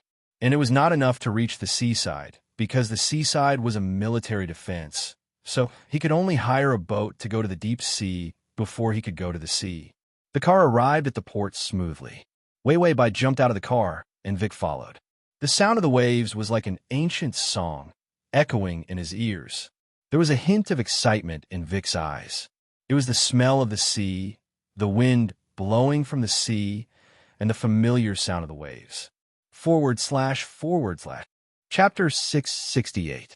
He suddenly wanted to let her know that she would be killed by the mermaid she created. What would her expression be like? Would she regret saving him? Bai Wei was stunned. She stared at him intently, and the smile on her lips disappeared. She looked away again and looked at the sea. Death, I knew that after letting you go, I would be found and executed sooner or later. The crime of letting a mermaid go would be spurned and sentenced to death. This sentence was faint, without a trace of fear. She even smiled. But I am not afraid of death, because my wish has been fulfilled. Wish. Wake's face, under the sun, was still cold and gorgeous. His eyelashes drooped slightly, covering the surging ice blue in his eyes. His fingers couldn't help but bend, but it was not murderous, but unexpectedly irritated. She knew she would die. Wei Bai's face was relieved. Yes, My wish was to create a mermaid and then watch him return to the sea. I thought it would take me many years to succeed, but I didn't expect it to only take 3 years. So Wake, you are really my lucky god. She usually had a straight face, but at this moment, her face was full of smiles. Her eyes without glasses were sparkling. Beautiful, soft, and delicate. There was no fear in her eyes in the face of death. Even if I die, my life is worth it. With that, she handed him the luggage in her hand. Wake, here, go home. Her attitude was so natural, with a faint smile on her face, and the gentleness in her eyes almost overflowed. Wake didn't move. His ice-blue eyes stared at her. It seemed to be looking for traces of her lying. But there was none. That legend appeared in his mind again. A person who is not tempted by the mermaid's song. The body hides the purest soul. No lies, no evil desires. Wake heard his irritable and suspicious heart and began to calm down. But another feeling, like the sea in a storm, was surging and abrupt. His eyelids were half closed, hiding the surging blue light in his eyes. Then he slowly approached her. She had a clean, light fragrance, and the mermaid, who repelled humans, actually felt that it smelled good. Wake's expression was indifferent, and no one could see the violent fluctuations in his heart. He reached out his finger and slowly lifted her chin. Wei Bai looked at him doubtfully. His black eyes were as clean as the water in the ocean. There was none of the greed, hatred, and twisted viciousness that he had when facing the merfolk. Wake heard his cold and hard doubts begin to collapse. I want you dead. He was going back, so he had to kill his own slave with his own hands. This was something that many mermaids would do. Her cold and sharp fingernails rested on her chin. With a light flick, she could pierce through her chin and peel off her skull. For the merfolk, if a human lost their weapon, they would not be able to escape. It was just a terrifyingly fragile creature. Wei Bai looked at him blankly. She didn't seem to understand what he was saying, and the smile in her eyes gradually disappeared. She blinked, and tears appeared in her eyes. Then she said softly, "Yes." After that, she didn't move, struggle, or try to escape. She maintained the same posture and looked at him with teary eyes. There was some sadness and grievance in it, but there was still no fear or disgust. Wake felt that those memories couldn't help him, because in his memory, there was no human like Wei Bai. // Chapter 669. The two of them maintained the same position for a long time. Wei Bai felt her neck was sore. She moved a bit. The soft skin of her chin was next to his fingernails. It looked like they were about to cut through the skin. Wake immediately retracted his hand. Wei Bai looked at him strangely. Wake looked at his hand. He pursed his lips in annoyance, some struggle flashing through his ice-blue eyes. Then he softly said a sentence in the mermaid language. System translator system, seeing that you are so loyal, I will spare your dog life, scram, young girl. Wei Bai, was it really good to translate so roughly? Wake looked at her one last time. She had already lost her disgust for humans. His thin lips opened slightly, and he suddenly sang a song. The ethereal mermaid song, as clear as the abyss of the sea, with a charming tremor, resounded all around. Wei Bai had a calm expression. She couldn't hear his singing at all, because the mermaid song blocker was working again. This line reward was not as good as the previous one. This main system wouldn't be getting poorer and poorer, right? The song brought a school of fish, all kinds of colorful fish, flocking over from all directions. All kinds of colors, all kinds of shapes surrounded the boat.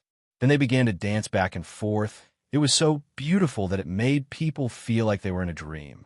Wei Bai was stunned. This net, how many pounds was it? Wake sang a song for a while. This was the song that summoned the most beautiful fish nearby. The fish were all dancing. He stood by the boat. Seeing her look of admiration, he couldn't help but smile. Just treat it as a reward for bringing him to the sea. Wake ignored the different emotions in the depths of his heart, even joy. She looked at the fish, turned to look at him. There was a trace of joy in her voice. Wake, did you call them? You are so good. Wake's face was cold. His body stood even more arrogantly. He suppressed the smile on his lips, the sharpness in his eyes gradually softening. Ding! The male lead's favorability is at 20. The school of fish danced for a while before dispersing. Wei Wei Bai knew that they were about to part, so she waved at Wake. "Goodbye, Wake." Wake looked at him deeply, then took a few steps back. Just as he was about to enter the water with his fishtail, his pupils suddenly constricted and his body leaned back. Suddenly, a few spears popped out of the water. The sharp points of the spears could pierce into the bodies of the mermaids. Vic dodged. The boat they were in began to sway, and a submarine rose from the water. The door above the submarine opened, and a familiar person climbed out. It was Chun Mo. He looked at Wei Wei Bai with a gentle expression. "Wei Wei, it's been hard on you to bring the mermaid here. Next, we'll catch him." Wei Wei Bai, why does it sound like she deliberately brought Vic here to walk right into the trap? Ding! The male lead's favorability has decreased by 5, 15 remaining. Wei Wei Bai turned around and saw Wake's cold eyes, staring at her. This mentally handicapped fish really believed it. A helicopter flew in the sky, setting up a large machine gun to kill mermaids, and several large boats came from the distance. It was probably filled with shells and gunpowder. Chun Mo waved his hand. His eyes became twisted and sinister. This failed mermaid will go against humans when he returns to the sea, so he must be caught and executed. His body also needs to be dissected for research. Wei Wei Bai said to the system, "Look, I told you he was a pervert. Transmigration system. Male God, come here. Download the https://www.sashu.com/transmigration system. Male God, come here. Download the full article. https://www.sashu.com/transmigration system. Male God, come here. Download the full article. https://www.sashu.com transmigration system. Male God, come here. Download the full article. https://m sashu. Compto make it easier for you to read next time. You can click at the bottom to record this reading. Transmigration system. Male God, come here. Chapter 670. The system said, "Yes, you really know a lot about perverts." Wei Wei Bai said, "Scram.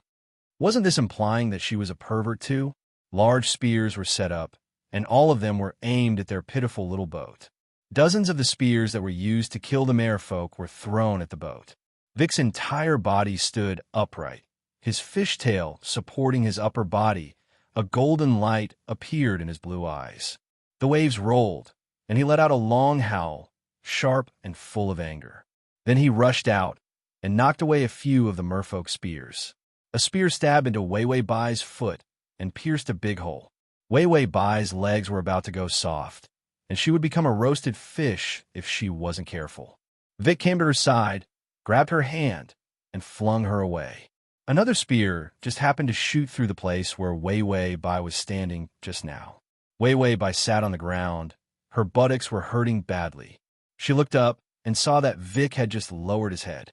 His eyes were terrifyingly cold, and he looked at her with full of anger. He coldly said a sentence in the merfolk language, arrogant and cold, full of terrifying deterrence. The translator said, "Woman, you betrayed me." Wei Wei Bai said, "No, I didn't. Listen to my explanation." Unfortunately, before she could say anything, the boat was blown up. A cannonball was thrown directly at the boat, causing a small explosion. This stupid fish, didn't he see that the group of people wanted to kill her as well? If she betrayed him, she would have been watching the show on the submarine. The fierce fire made Wei Wei Bai feel the burning pain. She leaned against the railing with a pale face and watched the fire on the boat.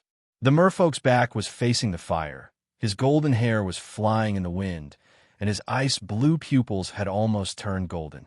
He suddenly sang, and his voice was full of the power of seduction. Chun Mo, who was in command, had a blank look in his eyes. On the submarine, he slowly walked out and fell into the sea. Vic looked at him coldly, full of evil intentions. All humans deserve to die. But in the next moment, Chun Mo suddenly revealed a twisted and arrogant smile. The blankness in his eyes disappeared, and he raised his hand to take out his silver gun and hit Vic hard. The silver bullets were coated with venom. It could make mermaids lose most of their power. Wake only felt a sharp pain in his body. He crawled to the ground and revealed his sharp white teeth. The flames on the ship would soon reach them. He looked up and saw Wei Wei by leaning against the railing. Her face was pale and her body was trembling. "What are you afraid of, you traitor?" Wake opened his mouth and was about to chant an incantation to make the blood in her body pierce through her body. This was the power of the mermaid mark. But before he could finish, Wei Wei had already crawled over with all her might. Her whole body was trembling, and she reached out to hug him. Her thigh was cut by the sharp thorns of his fishtail, and blood flowed out. She wasn't afraid at all as she hugged him tightly. Her aura was incomparably chaotic as it blew by his ear. "Vic, I'll hold him off. You get into the water and escape." Wake froze. The incantation in his mouth was interrupted, and he forgot for a moment. Her voice was so panicked, but it wasn't for herself, but for him. The bullets in his body began to soak into his internal organs. Chinamo saw them like this, coldly raised the corner of his lips, and continued to aim at them, firing again. Wake saw it and almost didn't think much about it. He pushed Wei Wei away, and then rolled quickly to avoid the bullets. Chapter 671. Chinamo was tired of this small fuss. He ordered the military in his earpiece. "Blow up this boat, then harvest the body." "What about Professor Bai?" Chinamo said, "Of course kill them together. This kind of idiot who likes mermaids is a disgrace to humanity." As he finished, he suddenly saw Wei Wei stand up. She walked to the side of the boat. Her clothes and hair were a mess, looking very awkward. But her eyes were full of condemnation as she looked at him. Then she opened her arms and blocked the mermaid behind her. Even if this could not block the attack from the sky, but it could block the bullets in his hands. Chinamo was stunned. Then he smiled ferociously. "Yo, interesting you really like mermaids, and you're still a human." Wei Wei smiled coldly and said bluntly, "If all humans were like you, it'd be good if they weren't human." Chinamo still had the mood to say, "What about me? I'm too handsome." Wei Wei said, "You look like a human. Why are you so cheap? If I don't like mermaids, why would I like an evil, ugly, narrow-necked, middle-aged old man like you?" Chinamo thought, "I'm only 25. He laughed, gritted his teeth, and said, "Sister, you've pissed me off. I'll give you a chance, kill that mermaid, and I'll let you go." Wei Wei said to the system, "Am I an idiot? He's using this kind of low-level trick on me?" The system said, "I'm not afraid of old tricks. I'm just afraid that they won't work." Wei Wei said, "Indeed, they won't work. Can I kill Vic? If I could, I would have cut him into sashimi long ago. Why would this ugly guy have the chance to trick me?" The system was speechless. The male lead of this world was so unlikable. Chinamo raised his gun and shook it. "Quick, kill the mermaid. Stop pretending. You're afraid of death." Humans were all afraid of death. Chinamo was too familiar with human nature. Bai Weiwei looked at him indifferently. In the midst of water, her face was dirty, and her appearance was unbearably messy. But it didn't hurt the stubbornness in her eyes and the unyielding light in them. Chun Mo frowned. Then, with a sinister smile, he suddenly fired. Disobedient people should die. As soon as the bullet was fired, Wei raised her eyebrows. Just as she was about to find a good position to dodge, her feet were hit by something heavily. She fell to the ground. The beautiful fishtail hit her leg hard, as if warning her not to run away. Wake immediately dragged her and was about to jump into the sea. His eyes had turned into the fierce sharpness of a wild beast. Wei couldn't help but whisper, "Wake, you should go." Wake didn't say anything. His face was abnormally pale, and the venom made him fall into a trance. The sea was still calling out to him. His people were in the depths of the sea. She couldn't sense his presence. He had originally wanted to leave, but when he looked up, he saw this slave actually open his arms in a foolish attempt to protect him. Could she protect him? No, wasn't she with the humans? Wake's heart was filled with anger just now. He couldn't wait to tear Wei apart, but he hesitantly pulled back his fingers when he reached out. Now that he saw her overestimating herself to protect him, that kind of anger actually disappeared again. Wake jumped into the tumbling sea with Wei in his arms. Chinamo, fuck, Do you really think I'm that kind of stupid villain? I'm so handsome that I'm the protagonist. Do you think I'll let you jump into the sea and run away? The people he brought were all wearing the mermaid song blocker. Chapter 672. He had already calculated the mermaid's song, not to mention Amir jumping into the sea. He snapped his fingers, and a huge sea net rose from the sea. The huge sea net was wrapped into a ball, and he caught Wei Bai. Shen Mo's expression changed. He had people put down the sea net and threw Wei Bai at his feet. Wei Bai almost choked to death. She choked and coughed, frowning, and her expression was very ugly. Shen Mo asked, "Where's the mermaid?" Wei Bai looked up, coughing and laughing. She ran away. "With this broken net of yours, you can only catch a poor and weak girl like me." Shen Mo chuckled and suddenly carried her in his arms. Wei Bai couldn't refuse and looked at him warily. "What are you doing?" Shen Mo said, "The mermaid ran away, but you can't run away. I heard that the mermaid can grow legs. That's really rare. I'll hand you over to the military for interrogation. They'll dig out the little tricks in your brain and hang you." When he said this, he was unbelievably gentle. "Pervert," Wei Bai silently concluded. Shen Mo got a small boat to come over, and then took Wei Bai back to the big ship. The mermaid was shot and couldn't dive into the deep sea. When the venom acted up, without medicine, there was a 90% chance of death. So Shen Mo wasn't in a hurry. He hated mermaids, and hated Wei Bai's attitude even more. The sky suddenly darkened. The song, a resentful and cold song, was different from the seductive song just now. This time, the song was terrifying and heroic. Shen Mo, carried by Wei, and looked at the sky. Thick and terrifying dark clouds were surging over. Then there was the roar of thunder and lightning, and bean-sized raindrops suddenly fell. The waves turned black, and the sea was like a terrible beast, roaring. Everyone panicked. Storm? Why did the storm suddenly come? Wei Bai saw this scene and suddenly thought, mermaids could summon wind and rain. But not all mermaids had this ability. A huge wave came crashing over, covering the entire ship. The turbulent sea water smashed on everyone's heads. Shen Mo was knocked down, and so was Wei Bai. She had almost drowned, and now she couldn't even stand up. The ship shook violently. It was as if they had angered the god of the sea. A storm raged, and the waves roared, wanting to overturn all the boats. A few helicopters also fell from the sky. They were blown down by the hurricane. It was like the end of the world on the sea. Wei Bai suddenly heard someone calling her.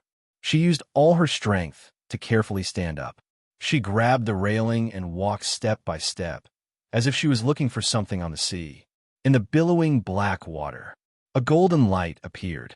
She stopped and said hoarsely, "Vic!" In the sea, a vigorous figure emerged from the water. Vic's golden hair floated on the sea surface. His blue eyes had been replaced by gold. They were as cold and ruthless as the eyes of a wild beast. He stretched out his hand, his thin lips moving slightly before he said coldly, "Come down." The cold sea water rushed everywhere. Wei Bai stepped over the railing and was about to jump when one of her legs was hugged by Shen Mo. Shen Mo laughed until his whole body trembled, as if he had seen a joke. "You really want to go down? Did you know? He was poisoned and can be cured by eating human flesh. You'll be his meal if you go down." Wei Bai sighed. "You really talk too much. I'm willing to die for him. You're jealous." After that, Wei Bai kicked him away. Then she jumped into the sea without hesitation. The cold sea water buried her head and face. She couldn't breathe, and her chest and lungs were about to explode. When the darkness came, a figure like the god of the sea broke through the water and held her in his arms. Wei Bai vaguely heard his words. "I'm poisoned." She didn't think much about it. She just remembered that mermaids needed to eat human flesh when they were poisoned. So she generously said it. "Then you eat me." Ding, the male lead's favorability is at 20. // Crossover system. Adonis, come over here. Chapter 673. Jumping into the water and swimming out would bring him to the depths of the ocean. While he was hesitating, he heard the sound of water splashing. Vic actually jumped into the water His beautiful fishtail drew a circle in the air and disappeared into the water. Wei Wei Bai squatted alone in the cave. Tongzi, he left me here and ran away by himself. The system said, there's no other way. Now that the mermaid is in heat, he's basically irrational and only wants to have sex. But since you're not in heat, he thought you rejected him. So he went to find his little love fish. You've been eliminated by him. The habit of mermaids was to have sex more than their appetite. Once they were in heat, their minds would not be clear. They would look for the nearest female mermaid to mate. Because of animal instinct, during mating, the male mermaid would protect the female. If the female was not in heat, they would not mate. At that time, the mermaid would give up and look for other mermaids. Wei Wei Bai said, after he's in heat, will he remember that I'm still here? The system was silent for a moment. No way. After he's in heat, he'll give birth to little mermaids. It's just a mere 20 points of affinity. He'll have long forgotten about the old, fleshy, and disgusting dumb human. After mating, the mermaid would not leave the female side. Because the female could be pregnant, they had to protect her. Wei Wei Bai hugged the tattered clothes, shivering in the cold, and started crying. It's so lonely and cold. Is this my burial place? I raised that stupid fish for nothing. How could he treat his old mother like this? The system, old mother, Wei Wei Bai covered his face and said sadly, he doesn't want his wife. I gave birth to him and raised him, but he ran away with another fish. What a waste of my 20 years of hard work. The system, what's 20 years? Isn't it just a few days? Wei Wei Bai said, Tongzi, my eldest son. The system said, stop your grandpa. Who's your eldest son? I'm your ancestor. This drama queen is not done yet, is she? After the system stopped, Wei Wei Bai's expression changed, and he stared coldly at the water. In the cave, the atmosphere was as strange as the scene of a horror movie. The system shuddered. It would have been better for her to call him son. Wei Wei Bai thought for a while before she mustered up the courage to go into the water and see if she could swim out. His feet had just touched the cold water. The surface of the water rippled, and a black figure emerged from the water. Golden hair fluttered in the dark and cold water. Vic emerged from the water at once. He blinked his eyes, and the golden light in his eyes was resplendent. Water droplets rolled down from his beautiful muscles on his muscular body, as if a mythical sea god had suddenly appeared. He turned his head and looked at Wei Wei Bai. Her expressionless face was flushed with heat and excitement. He swam to the side of the rock, stretched out his hands, and carefully held a pile of beautiful shells and rare corals. Put on the stone. There were also some human jewels in this pair of colorful objects. He was very uncomfortable and wanted to mate, but the female mermaid he liked was not in heat. He didn't know what to do. He had no choice but to follow the merfolk's habit of pleasing their mates and look for things that the female liked to please her. Wei Wei Bai squatted by the water and stared blankly at the pile of shells. So why did this mentally retarded fish find so many shells? Could they be eaten? Vic put his hand on the stone and rested his head on it. His beautiful face was full of unbearable desire. He swung his fishtail, the golden blue tail, lustrous and incredibly beautiful. Wei Wei Bai looked at him indifferently. Finally, she tried to reach out, but instead of taking the shell, she gently touched his hair. Chapter 674. Wake. Bear with it. Wait until the estrus is over, then you'll be fine. She had just communicated with the system. Merfolk's first estrus period was the shortest. It would pass in 2 or 3 hours, and the venom of the bullet in his body had begun to fade. Wake's body was stronger than any other merfolk, so the bullet venom was effective against ordinary merfolk. He only needed a few hours of digestion to solve it. As for what Chinamo said, he had to eat human flesh. It also referred to ordinary merfolk. Wake thought she agreed. His tail wagged more cheerfully, his head raised so that she could touch his head more easily. His hair was long and beautiful. Other merfolk definitely couldn't compare to him. Wake sniffed the scent on her body. The soft fragrance stimulated him so much that his eyes were about to stand up. But there was no smell of estrus. Wake's ferocious temper appeared again. His teeth were about to show. Why wasn't she an estrus? Wasn't he beautiful? Wasn't he strong? Or was the smell of his estrus not good enough? Because she was soaked in seawater, Wei Bai, whose nose was blocked and headache, couldn't smell the sin of the merfolk in estrus at all. It was like the ocean, deep, but with a hot breath different from the ocean. It was as seductive as the merfolk song. It could make both humans and merfolk lose control. Wake thought about finding other merfolk. He even remembered that his song could attract the best female merfolk in the deepest part of the ocean. But he didn't know why. After he went out, he couldn't help but swim back. He liked her smell, even if she wasn't an estrus. Her skin was wrinkled and didn't look young. But he just liked it. He wanted her, not other merfolk. Ding! The male lead's favorability is at 25. Wei Bai had question marks on her head. Losing his mind could also increase favorability. Wake was getting more and more uncomfortable. His fingers pressed on the stone, and the stone cracked. He suddenly roared at Wei Bai. His teeth had a terrible deterrent force. Merfolk who only had instincts were very scary. They could tear humans apart if they weren't careful. Wei Bai didn't dare to move. She had no experience in dealing with mermaids who had lost their minds. To be precise, he had no experience in dealing with bestiality. Therefore, he could only take one step at a time. Wake could not hold on any longer. His body started to tremble. The gold color in his eyes was so dense that it was terrifying.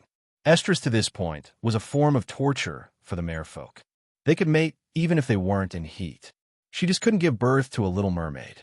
This memory flashed through Wake's mind, and his eyes became terrifying. He wanted to climb out of the water and capture her. When Wei Bai saw his actions, she felt as if a terrifying crocodile had crawled out of the water to eat people. She cursed the system thousands of times in her mind. Her routine was completely useless here. What was the fish doing? Their brains were different from humans, and their past experience was completely useless. Wake seemed to feel her fear. He hesitated for a moment before he struggled to suppress his uncomfortable desire. Then, he used his limited brain to think before deciding to return to the water. If there were little mermaids, then this little female could only follow him. He liked her taste, so he had to snatch the position of her partner first. Merfolk also had a way of courtship, which could only be done to the partner they had recognized. It was different from those one-night stands. This kind of courtship was equivalent to a marriage proposal. He was hesitant at first, but she wasn't in heat, so he was anxious. To facilitate your next reading, you can click on the Chapter 675. Wake's face flashed with anger, embarrassment, and suppressed discomfort. Suddenly, he looked up, and a trace of vigilance flashed in his eyes. But he saw Wei Bai trying to bypass the stones and come in front of him. She squatted down, looking a little embarrassed. Her eyes were loving and gentle as she reached out and put her hand to his lips. Drink some blood to detoxify. The venom in his body would take some time to detoxify. Wei Bai was afraid that he would be lured into estrus by the venom again, and there would be no end to it. A mermaid's second estrus was not something that could be completed in 2 hours. It was at least a day. Wake raised his cold eyes, full of focused scrutiny. Bai Wei didn't have a guilty conscience. Instead, she calmly looked at him. Mermaids naturally did not trust humans, even if this human created him, who made mermaids and humans fight for so many years. Wake couldn't find any trace of malice or purpose in her eyes. He turned his head, his body lost strength, and could only lie down powerlessly. His eyes were gloomy, and even his fishtail had lost its beautiful luster. He looked like he was seriously ill. Wei Bai was still trying to persuade him. Wake, drink some. I'm worried about you. Wake's heart flashed with a few traces of malice. This woman kept saying that he was her dream. How far could she go for her dream? No matter how pure human beings were, their nature was vicious and selfish. There was no reason why only she could be good. He looked up, grinding his teeth, and his eyes flashed with a cold fierceness as he bit her wrist. Fresh blood poured into his lips and teeth. It made his body begin to recover its strength, and this feeling was terrible. Wei Bai's body trembled, purely out of fear. How could there be a sudden attack? Then there was pain, but this kind of pain for her. Compared to the severe pain that could easily kill her, It was at most kindergarten level. So she just frowned slightly, looking at him with a pale face, her eyes calm and gentle. Obviously, the blood was delicious, and his bloodthirsty impulse made him grab more. But when his teeth bit into her fragile wrist, his strength softened, and he didn't dare to bite deeper. Her blood was sweet in his mouth, but his heart was bitter. Wake saw that she still had a smile on her face. It was as if she was willing to suck his blood like this. Perhaps it was because of the blood, but her cold heart warmed up. He suddenly loosened his teeth. Seeing that her wrist was full of blood, he couldn't help but lower his head to lick it. The wound slowly healed. Wei Bai said, "Is it enough?" Wake bit his lips and heavily kissed her healed wrist. Then his white and strong body dove into the water. She had golden hair and a beautiful fishtail that was faintly discernible in the water. He disappeared into the water. It seemed that she didn't want to face Wei Bai. Then, Wei Bai heard the system's notification. Ding! The male lead's favorability is at 40. Mermaids did not trust humans. But once you start to trust, your feelings will become pure. Naturally, the favorability will increase easily. Wei Bai squatted by the water and looked at the water silently. Finally, she couldn't help but say, "Do you think I can catch fish?" "System, what for?" Wei Bai, "I'm hungry." After tossing and turning for so long, not only was her head dizzy, she was also hungry. And she was also losing blood. And that stupid fish would disappear at every turn, even if the favorability increased. In her eyes, he was still retarded. Wei Bai couldn't catch fish and felt tired, so she leaned against the rock and fell asleep. Chapter 676. Rick, who was hiding in the water, dared to slowly come out. His cold and exquisite face revealed a helpless expression. He had just hidden himself like a coward, running away without a fight. But seeing her looking at him so gently, his heart was beating so fast that he had to hide in the water for fear that she would hear him. Wake approached her gently and couldn't help but reach out to touch her. Maybe humans also had some good ones. She was one. His fingers touched her face, and the soft and smooth feeling made him close his eyes comfortably. He lay on the side and looked at her. Even he didn't know how gentle his eyes were. When Wei Bai woke up, she found herself sleeping in an enveloped sleeping bag, and the sound of a bonfire burning came from beside her. The cave was still the same cave. She opened her eyes in a daze and saw her wet clothes hanging by the bonfire. She was wearing a silk dress. When she woke up, everything was complete. Wei Bai, "Tongzi, did you do this?" The system was eating instant noodles. When it heard the host's voice, it quickly hid the instant noodles behind it. I didn't really.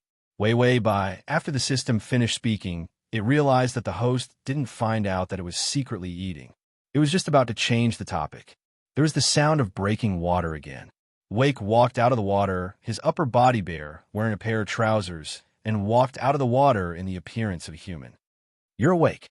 His tone was still not very standard, but it was much more familiar than before. Wei Bai half sat up and looked at him in confusion. "Wake?" Wake put the thing hanging in his hand by the bonfire. Then he took out the canned fish from it and easily cut it open with his fingernails. He was going to give it to Wei Bai to eat. But did she like fish? Mermaids liked it. Humans didn't necessarily like it. Wake silently chose another can, and after cutting it open, he remembered that humans ate hot. He remembered the books he had read and followed suit, putting the can on the bonfire to roast. With his back to Wei Bai, he looked like an adult man. Except for his long blonde hair, he didn't look like a mermaid at all. He had taken these things from the human ships when he surfaced from the sea. Humans were different from mermaids. Their customs, diets, and interests were all different. He didn't know what she liked, but he instinctively looked for human things to give her. Wei Bai said, "Vic, are you okay?" When Wake heard her voice, his body went numb, as if he had been electrocuted. His body tensed up uncomfortably. After a long time, he finally said, "Yes." Wei Bai heaved a sigh of relief. "That's good." Hearing her sincere words, Wake's body stiffened even more. When he saw her now, he felt awkward all over. He wanted to get close to her, but he also wanted to avoid her. This dilemma left him at a loss. The merfolk were the best warriors, and there was no hesitation at all. He looked like a useless human being, bashful and stupid. Wake's eyes darkened as he lowered his head uncomfortably. In the future, I Weiwei by, ? The system freely translated. In the future, you are mine. Weiwei by, oh. Wake said laboriously, you like the sea? The system translated, do you like the sea? Weiwei by, who hadn't thought much about it, nodded. I like it. A trace of ecstasy flashed in Wake's eyes. He pursed his lips and pressed down the smile on his lips. As a male merfolk, he had to be calm and collected. Wake's tone lightened. I don't dislike you because you are a human. The sea is different from the land. I will try my best to give you a good living environment. Chapter 677. This sentence was too long, and he said it with difficulty and vagueness. As expected, Weiwei Bai was at a loss. What language was this? The system calmly translated for the second time.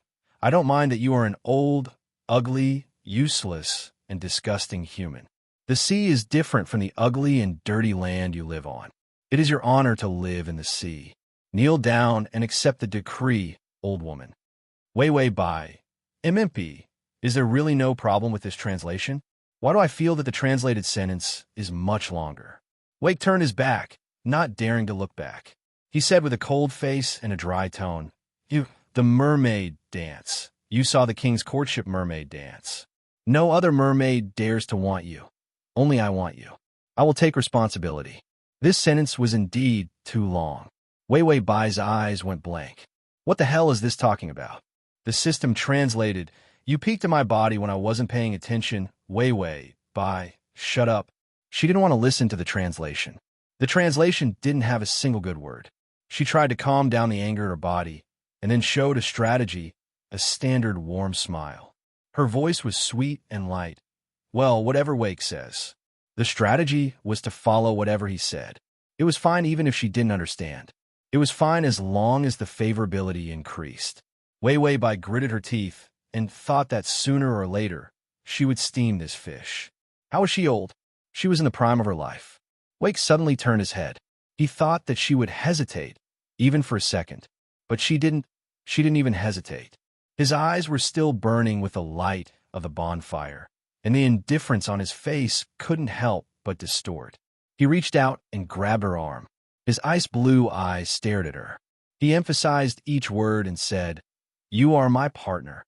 This sentence, maybe because he said it slowly, was particularly heavy and depressing. And it was very smooth. Weiwei Bai finally understood the sentence. Wait, partner? Did I miss something in the middle? How did it become a partner? Wake's eyes were burning as he waited for her response. Weiwei Bai had no reason to refuse, so she nodded.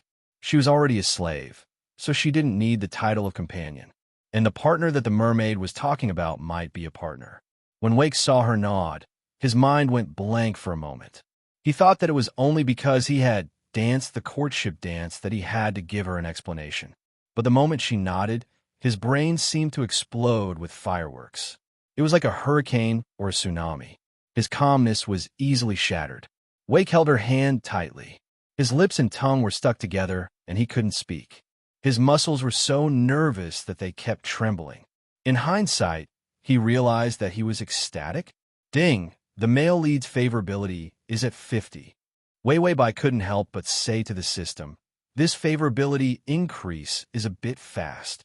With just a few sentences, the favorable impression points exploded into the sky as if they had eaten explosives. The main mission of the previous dimension was too easy to complete. In the end, he received a crazy side quest. As a result, Weiwei Bai now had a psychological shadow. System, anyway, whether it's fast or not, you can't reject the side quest, so it doesn't make a difference. Weiwei Bai thought about it. Indeed, it was a despairing realization.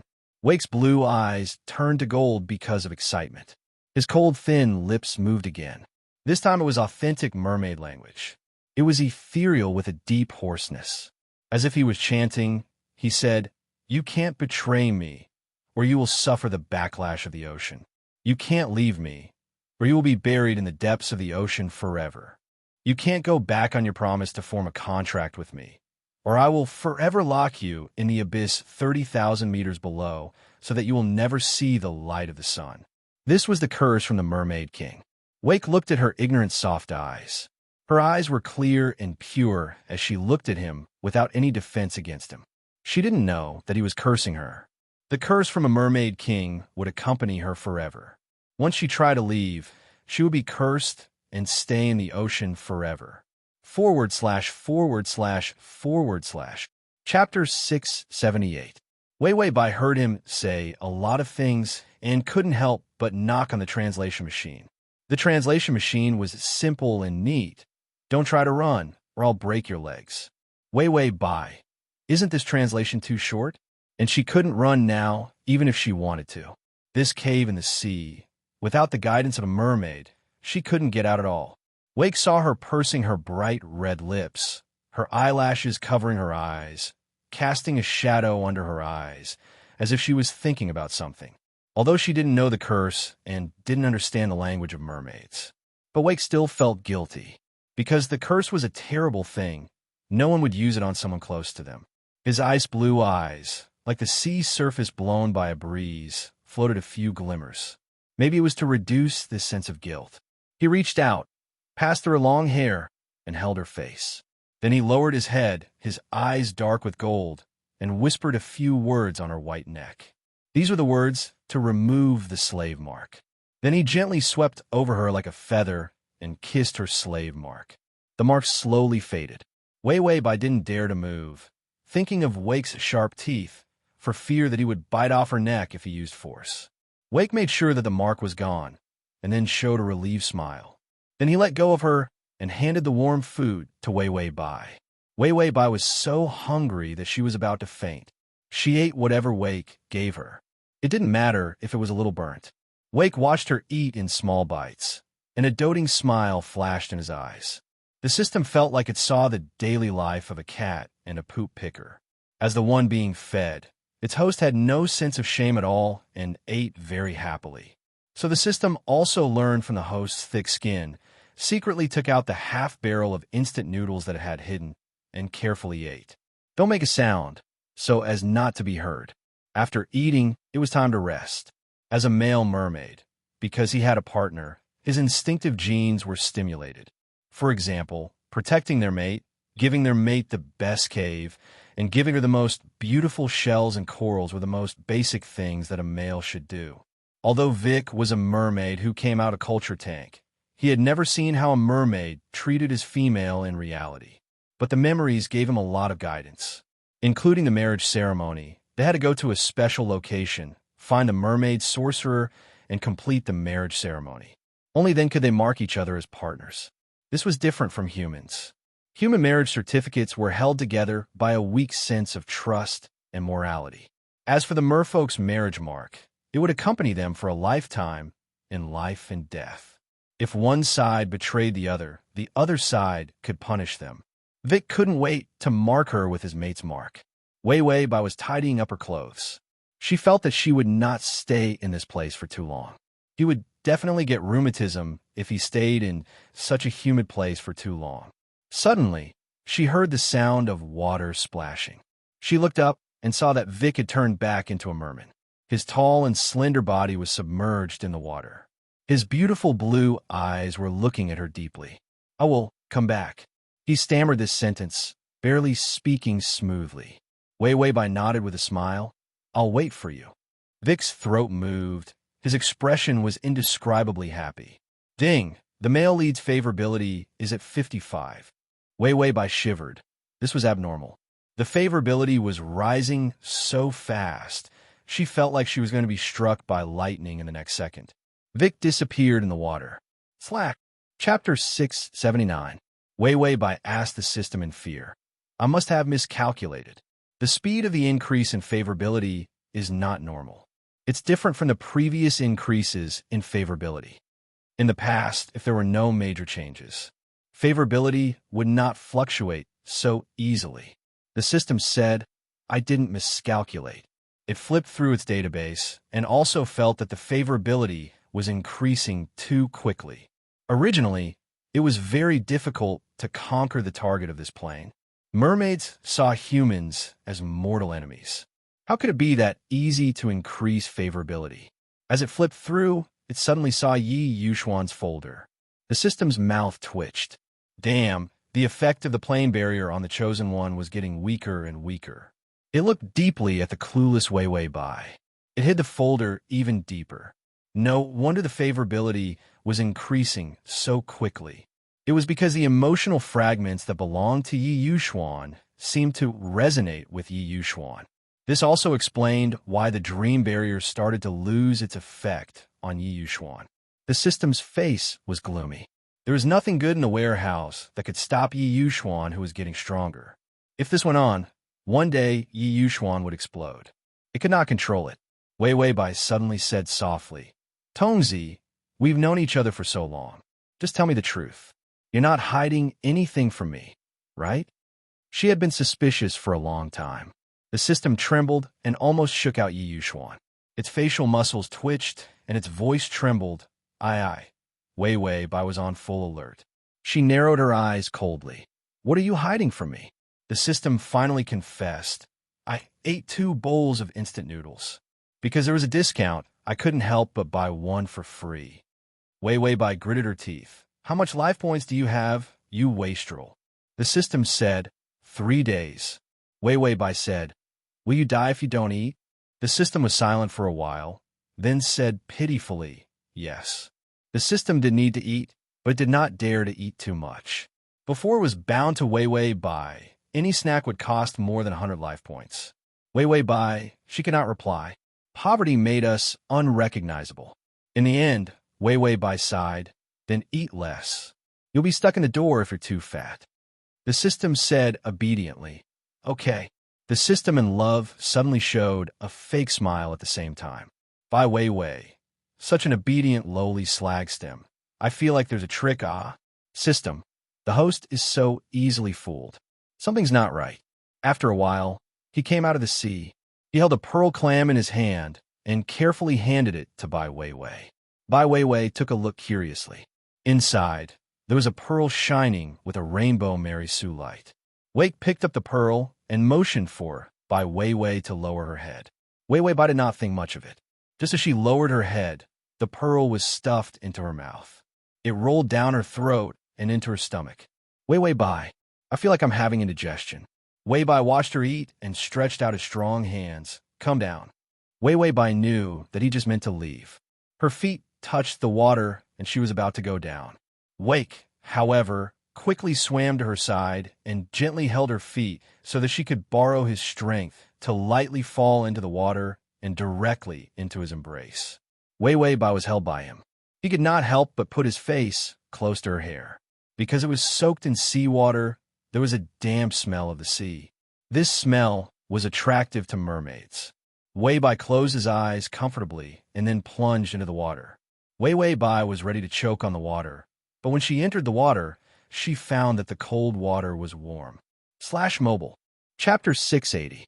And she could breathe and even look at the seawater with her eyes open, without any pressure or barrier from the water. Wei Wei Bai blinked. She could clearly touch the water, but she felt as comfortable as if she was on land. The rainbow pearl she ate just now had such an effect. Wake took her and swam out of the cave. In the deep sea, all kinds of fish swarmed over. Above their heads were a group of sharks, but when Wake came, the sharks fled in fear. Wake didn't care about this. He hugged her. His strong body and elegant fishtail broke through the pressure of the sea. He kept swimming deeper and deeper. It was getting darker and darker. The sun gradually left them. Wei Wei Bai, who could vaguely see something, suddenly felt her scalp go numb. A huge underwater abyss appeared. The abyss was terrifyingly dark and bottomless, as if they were going to enter hell. Wei Wei Bai couldn't help but hug Wake. It was the first time she knew that she had a phobia of the deep sea. Wake felt her trembling. He lowered his head and saw her closing her eyes tightly, pressing her face against his chest. This feeling of dependence made his eyes darken. He softly sang a few lines of a song.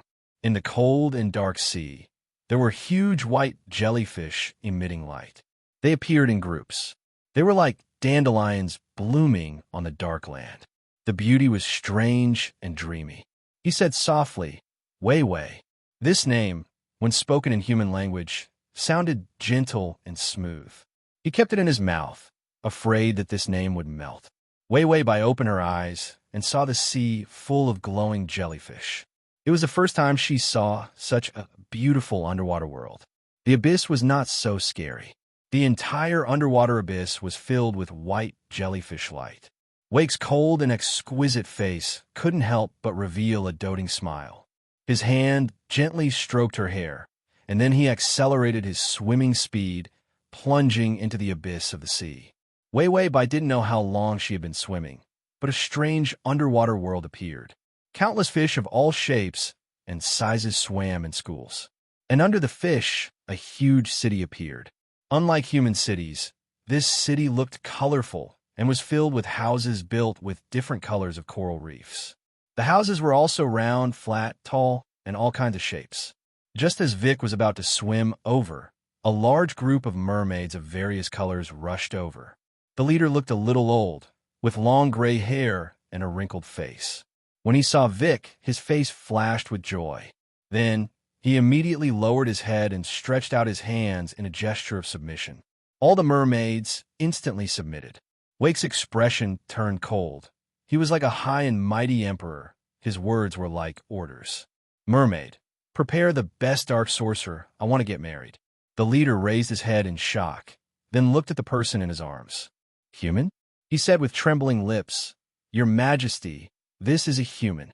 Wake's thin lips were like a knife, slowly evoking a sharp sneer. He looked at him coldly. The pressure of the Mermaid King made these mere people instinctively tremble.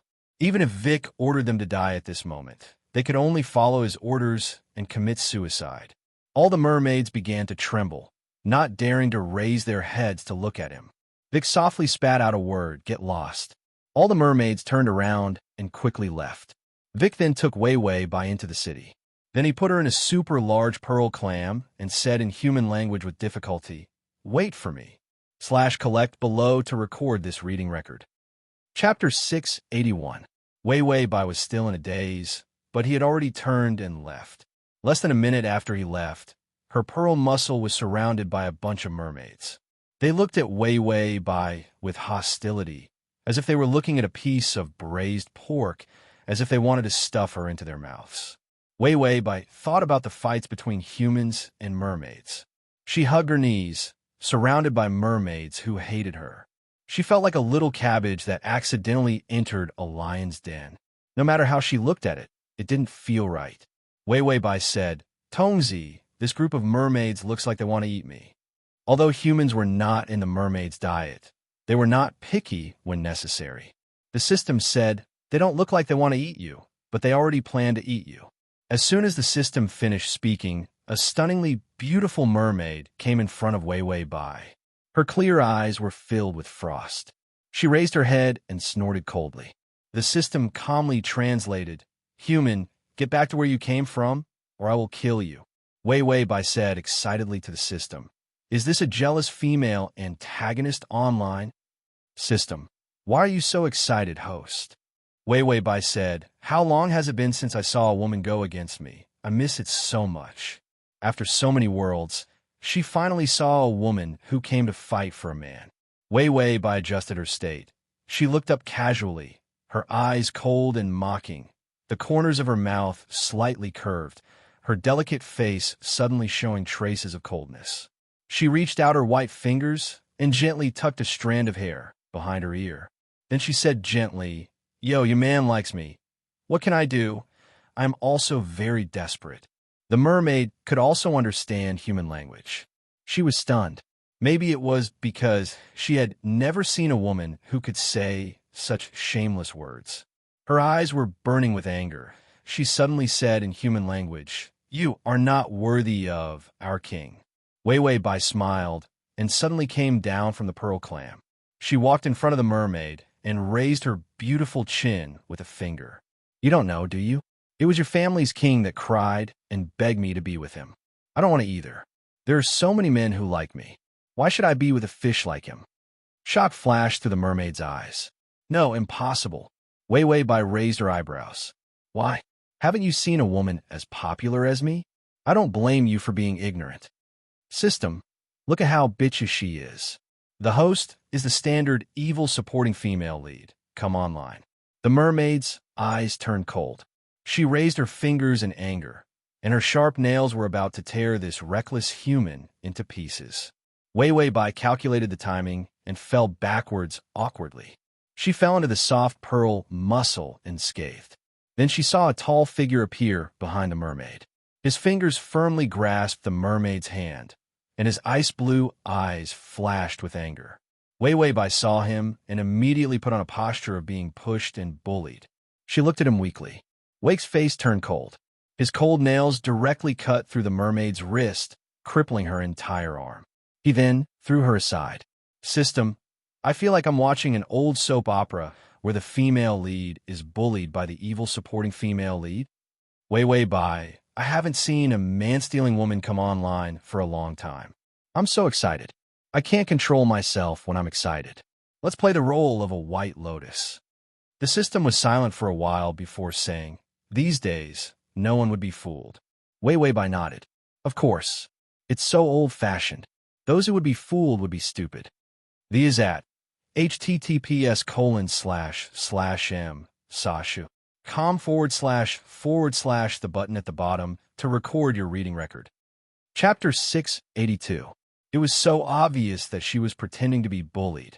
How blind would one have to be to think that it was the mermaid's fault? Just as she was thinking this, Wake's cold voice sounded with a bit of hoarseness. When I wasn't here, you bullied my wife like this. You even dared to push her down, execute her. System, fuck, the male lead is actually blind. Even if the Mermaid King was blind, once the order was given, it couldn't be changed. So it was rare for someone to come online to steal a man. So it was just a death sentence? Then he walked in front of Wei Wei Bai, and his expression suddenly softened. He reached out to pick her up and walked out. Wei Wei Bai didn't understand the mermaid language and didn't see what happened to the mermaid, so she was carried away by him and left the scene. He held her weak body tightly, his heart beating fiercely. It felt like even his blood was boiling. He heard her words. She was jealous of him and went tit for tat with the other mermaids. Even when he saw her clumsily frame others, the ecstasy in his heart couldn't be suppressed. Even when he heard her say that he was begging for her life or something, he felt very happy. Because she cared about him, she fought for him. To steal the partner they liked, they all fought and framed each other. She liked him. Ding, the male lead's favorability is at 60. Wei Wei Bai, the favorability rose so casually, her heart was flustered. Wei Wei Bai was carried into a coral cave, where a black mermaid was waiting. Wei couldn't wait to put her down. Then he grabbed her finger, lowered his head, and bit it.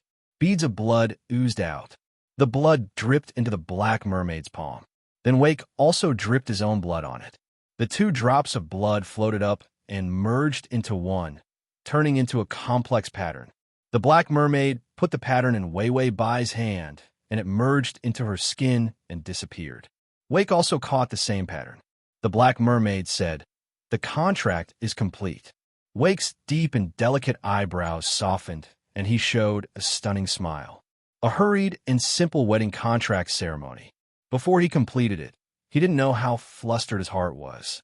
He was afraid that she would run away. Wei Wei Bai finally had the time to ask the system, "What is this?"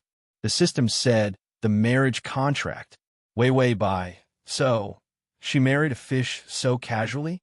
Wake's cold and delicate face was filled with the light of happiness because of the gentle smile. He kissed her forehead and said to her in the mermaid's language, "I'll take you to the mermaid's heart to be baptized." This way, she could become a mermaid and be with him forever.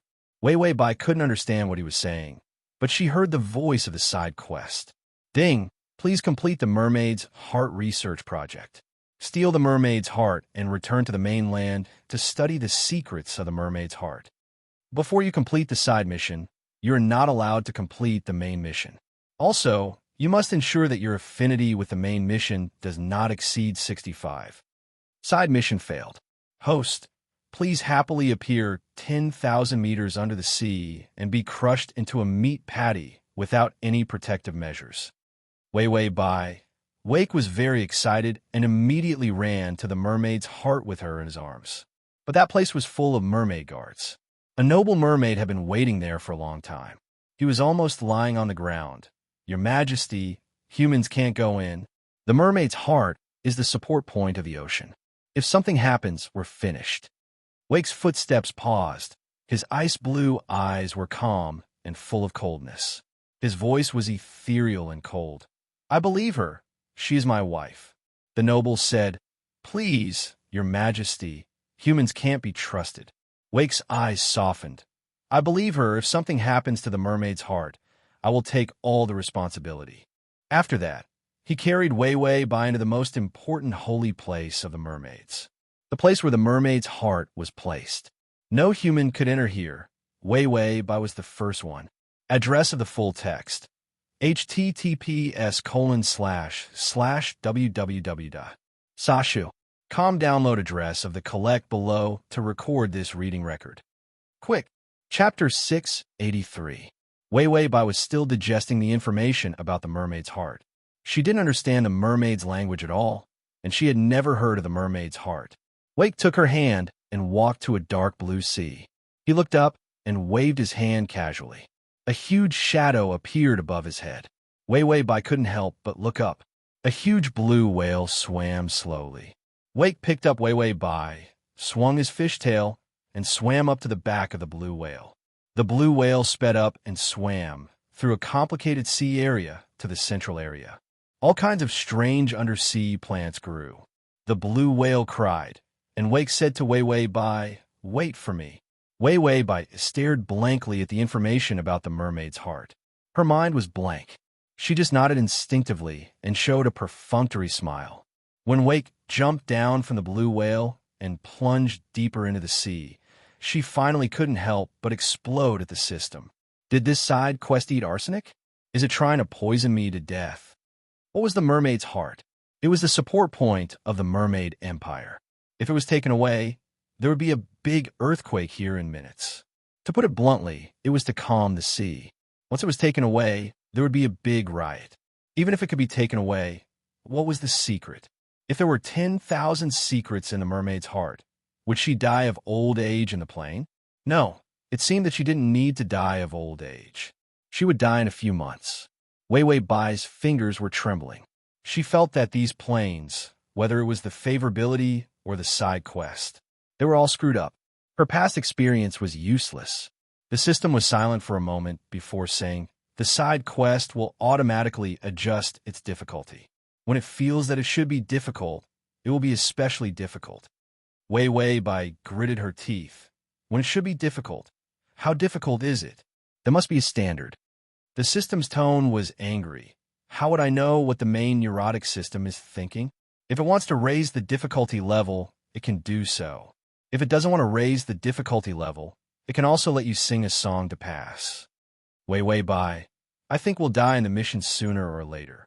What kind of damn mission was this? The system blurted out, You definitely won't die. Wei Wei Bai's eyes narrowed. She felt that there was something wrong with this sentence. Her expression instantly turned cold. 004. Do you really have confidence in me? Why was he so sure that she wouldn't die? She wasn't even sure. Even after running around for his life every day, he only managed to earn 100 days' worth of HP. Every time she tried, she felt like she was going to die at any moment. She could only hold on, not daring to say that she was tired or afraid. He was afraid that if he stopped, the mission would fail. Failure equaled death. This formula had always been deeply rooted in her heart. No one could always succeed. She was also afraid that she would fail one day. As soon as the words left the system's mouth, it wanted to smash its own mouth. It was extremely nervous, but its tone was calm. You have so little confidence in yourself. You're the host that I chose. And even if this mission fails, you can still return to reality. With 100 days' worth of HP, you'll have a chance to continue to transmigrate to the next mission. You definitely won't die. Wei Wei Bai's tone was perplexed. Really? The system emphasized each word. I won't let you die. If you don't believe in yourself, don't you believe in me? Wei Wei Bai's eyes were dead fish. I don't. The system was completely disheartened. It suddenly cried like a fat system that weighed more than 20,000 pounds. It had finally dug out its lungs and heart for its dead host, but now its heart was in pain. The download address is at https://www.sashu.com. The is at https://m/sashu.com/. Chapter 684. Wei Wei by side. Forget it, forget it. I'll take pity on you and trust you this time. System. What's with this tone of giving alms to beggars? It's too perfunctory. But at least it was fooled. The blue whale cried again. A burst of brilliant blue light bloomed from the sea below the blue whale. Wei Wei Bai frowned and looked down. She saw a transparent bead the size of a pigeon egg floating up. Vic's voice came from below. Take hold it.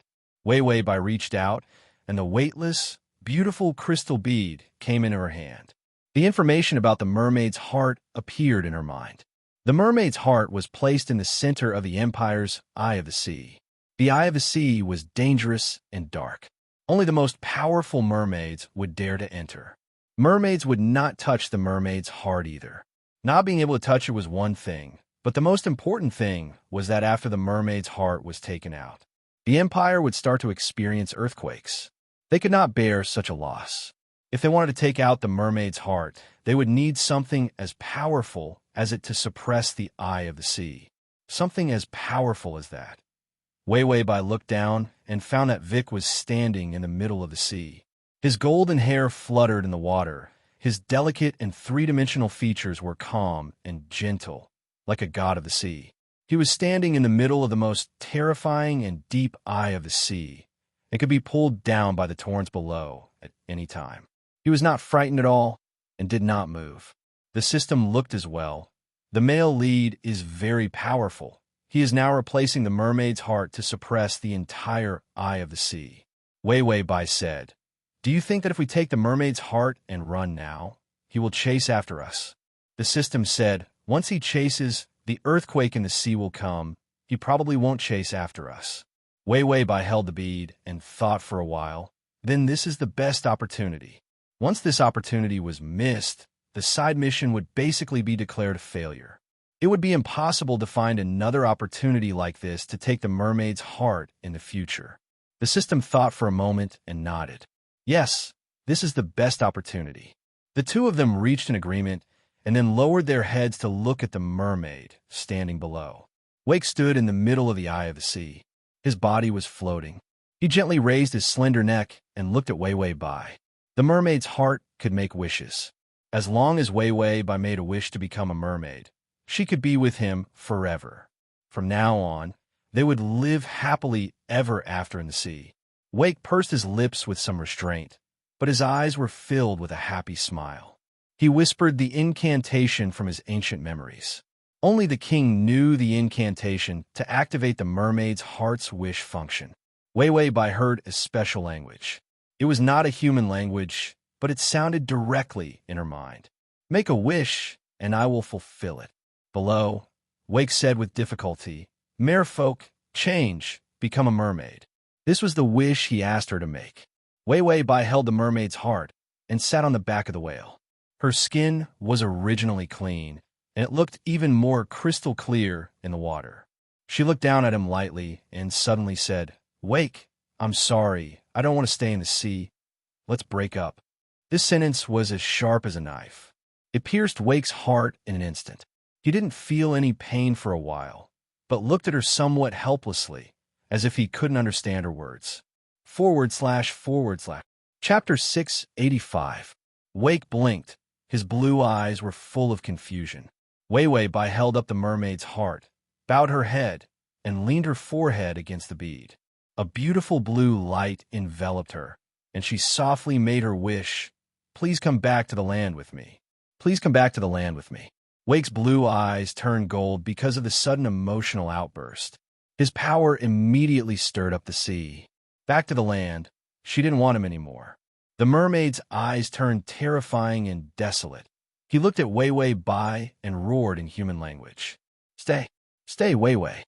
Only her name, he could always call out smoothly. Wei Wei Bai wanted to look back, but a white light flashed in front of her eyes, and she and the bead had disappeared on the back of the huge whale. In the cold sea, a powerful force swept up. Those streams of water risked their lives to break through the enormous pressure and continued to rush upwards. They wanted to catch the mermaid's bride. Wake felt the heart-wrenching pain. He stretched out his finger, wanting to leave the eye of the sea directly. But when he walked out, the earthquake in the sea began. Wake's eyes flashed with crazy anger. He looked fiercely at the sea. Wei Bai had already disappeared. Only the whale was left. Wake's eyes turned cold and terrifying, his expression extremely distorted. He raised his finger, and the sea turned into countless sharp blades, tearing the whale into pieces. The cold blood spread in the fiercely surging sea. In the blood red, his expression was extremely ferocious. He retreated into the eye of the sea, and the earthquake immediately stopped. In the depths of the dark eye of the sea, the cold and dark sea swept his slender and strong body. Wake kept replaying the scene in his mind when she said they would break up. Was it all a lie to him? Saying that he was her dream, that she liked mermaids. Was it all a lie to him? Wake's golden eyes were stained by the Black Sea. The betrayal was very painful, but what made him completely desperate was she left him. Wake stood in the darkness and suddenly laughed softly. The laughter got louder and louder, and finally became extremely mournful. The ocean became ferocious. The king's heart-wrenching pain caused the entire ocean to become restless. Betraying him was equivalent to betraying the entire ocean. She couldn't run. She couldn't run anywhere. Ding! The male lead's favorability has increased to 55. 50 Wei Bai appeared at her house with the mermaid's heart in her hands. The beautiful bead rolled around in her hand. Then, she heard the sound of the favorability dropping. Wei Bai felt that this time it would drop to 0. In the end, the favorability stopped at 50. Wei Bai was silent for a while before saying, "This favorability is really tenacious." The system said, "While the male lead is still stuck in the eye of the sea, hurry up and figure out the secret. Then we can go and attack and come back." Wei Bai grasped the blue bead and nodded. In the end, before she could study it, the door to her house was kicked open shortly after she returned home. Chen Mo's face was wrapped up like a dumpling. He limped in with a crutch, followed by a few bodyguards. When he saw her, his eyes lit up like a wolf's. "I saw that you were back on the monitor. I specially came to arrest you, the traitor who was with the mermaid." Wei Bai looked Chen Mo up and down. She said to the system, "Based on my experience of dealing with multiple people, I feel that this guy, Chen Mo, is interested in me." The system flipped through the information. Chen Mo, favorability is at 95. To make it easier for you to read it next time, you can click Save at the bottom to record this reading. Chapter 686. Wei Bai was shocked. What? 95? What did that mean? They had gone through thick and thin together. She thought that Vic's favorability had increased fast enough.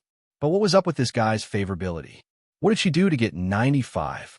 Chen Mo limped in and smiled. "What's wrong? Where's your mermaid? Did she abandon you?" Wei Bai looked at him in disbelief, her eyes full of doubt. Chen Mo stopped and avoided her eyes, then sneered, "You don't know how many surveillance cameras I've installed in your house. As long as you dare to come back, I'll catch you." Wei Bai had already put the beads in her pocket. Then she reached out her hands and handed them to Chen Mo. "For you." Chen Mo saw her slender wrists, white and delicate. His brain couldn't process it. "For me?" Wei Bai said calmly. "You're not going to catch me. Where are the handcuffs? Lock me up." Chen Mo gripped the crutch tightly and said with a smile, "Such rules. I thought you'd keep running." Wei Bai looked at him with a strange look in her eyes. Chen Mo held his breath and avoided her eyes again. Suddenly, Wei Bai took a few steps forward and approached him. Chen Mo's cold smile was a bit stiff, but he didn't show any special emotions. "Chen Mo, I'm tired," Wei Bai said softly. Her voice actually had a hint of sweetness. This kind of sweetness seemed unconscious, but it could stir people's hearts. She smiled. "So can you be considerate of a colleague who almost died at sea and finally came back?" Chen Mo said stubbornly. "You're in cahoots with the mermaid." Wei Wei Bai turned around to get her clothes as if nothing had happened, then walked to the bathroom door, turned around and said to him, "I'm going to take a shower. You can wait if you want." With that, Wei Wei Bai took her clothes into the bathroom and closed the door. She had a favorability of 95. She could even die. As for where did the 95 points of favorability come from? This question was too profound. Wei Wei Bai expressed that she couldn't understand. Seeing her enter the bathroom, Chun Mo turned around awkwardly. He felt that she had seen through him. His lips trembled slightly as he used his walking stick to chase away the bodyguards who had come to the door. "Scram, scram, scram, all of you are going back." He thought that by scaring her, she would be afraid to beg for mercy. In the end, the plan was completely wrong. When he heard the sound of running water from the bathroom, he blushed and immediately walked out, closing the door behind him for Wei Wei Bai. After Wei Wei Bai finished showering, she saw that 95 was gone. His favorable impression of her was really high. This meant that he was going to let her go. She didn't care. She laid down flat, pulled the blanket over her, and closed her eyes to sleep. Tomorrow, she would start to get busy. It was not easy to study the secret of the mermaid's heart. While she was asleep, the water stains in the bathroom began to slowly condense. Transparent water droplets condensed into streams of water and crawled out of the door as if they were alive. Slowly, it came to the side of the bed. The transparent water was like a tentacle. It wanted to touch her toes that were exposed outside the quilt. But halfway through, it didn't have enough strength and fell back to the ground. In the deep sea, Wake, who had closed his eyes tightly, suddenly opened his eyes. There was a deep darkness in his eyes, which made him look exceptionally fierce. Then he smiled coldly and closed his eyes again. Soon, when he got out of the eye of the sea, he would be able to catch her back. He wanted to lock her in the abyss 30,000 meters below and never be able to return to the land. The expression on Wake's cold face became cruel and ferocious. He would not let her see the sun again, nor would he give her a second chance to betray him. Collect below to record this reading record. Chapter 687. Wei Wei Bai became a busy researcher again. Chun Mo said that he wanted to catch her, but in the end, he was a coward. He even knew that she wanted a research lab, so he specially opened one for her. But he kept mocking and ridiculing her behind her back every day, often threatening that she had a criminal record and could be suspended at any time. If she didn't tightly cling to his golden thigh, she would be caught and sentenced. Wei Wei Bai said coldly, "Following me every day like this, those who don't know would think that you like me." Chun Mo was slapped in the face by this sentence and immediately stopped for a few days. He didn't dare to appear beside Wei Wei Bai. Wei Wei Bai was busy studying that lousy mermaid's heart and didn't have time to care about the strategy. Vic should still be in the eye of the sea. If she could complete the side quest as soon as possible, there was still a chance to get the favorability back. If she couldn't, Wei Wei Bai remembered the day she came. That big pool of blood and corpses. She always felt that her end wouldn't be good.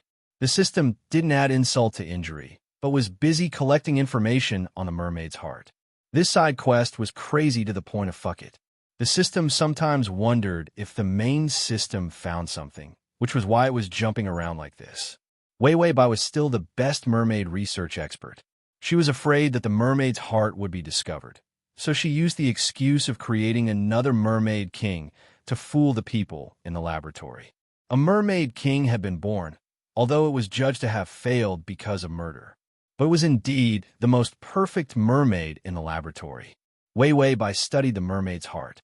The system began to study how to make a mermaid be born. It didn't matter if it was a mermaid king in the end. As long as it was a mermaid, it was fine as long as it could fool people. Although the system was reliable for a while, it didn't catch her every day to ridicule her. She was still tired. Not everyone could be a scientist. Wei Wei Bai was such a hard-working person, but she was almost out of breath under the pressure of the workload. As a result, when they reached home, Guyu was lying on the sofa like a dead fish, barely hanging on to life. She complained, "Slagstem, give me a more leisurely identity next time. If this goes on, I'm going to die from overwork." The system said, "Ding, your family's handsome, gentle, elegant, handsome, tall, and smart little cutie babies have all temporarily left. If there's an emergency, Please shout, "I love Marshall 004 3 times and I'll be back." Wei Wei Bai, how did it come up with such a shameful line? Where's your face? His face was bigger than the universe. Wei Wei by then remembered that the system wanted to go back to the system library to look up information about the mermaid's heart. He would leave for a while. After so many planes, it was rare for the system to leave her. Bai Weiwei felt empty, cold, and cheerless. It felt too good. That damned system finally disappeared for a while. She felt as if the whole world had brightened up. Who would be willing to have a non-stop ding, ding, ding sound on their forehead every day? Weiwei Bai happily went to get her clothes. She wanted to take a bath and then have a good sleep. After filling the bathtub with water, Weiwei Bai entered the water. She leaned her head on the bathtub and closed her eyes to think about the strategy. She could only pray that Vic was still in the eye of the sea. Otherwise, he would probably climb up to take revenge on her. In the information about mermaids in her mind, it said that mermaids were very vengeful creatures, and their means of revenge were very cruel.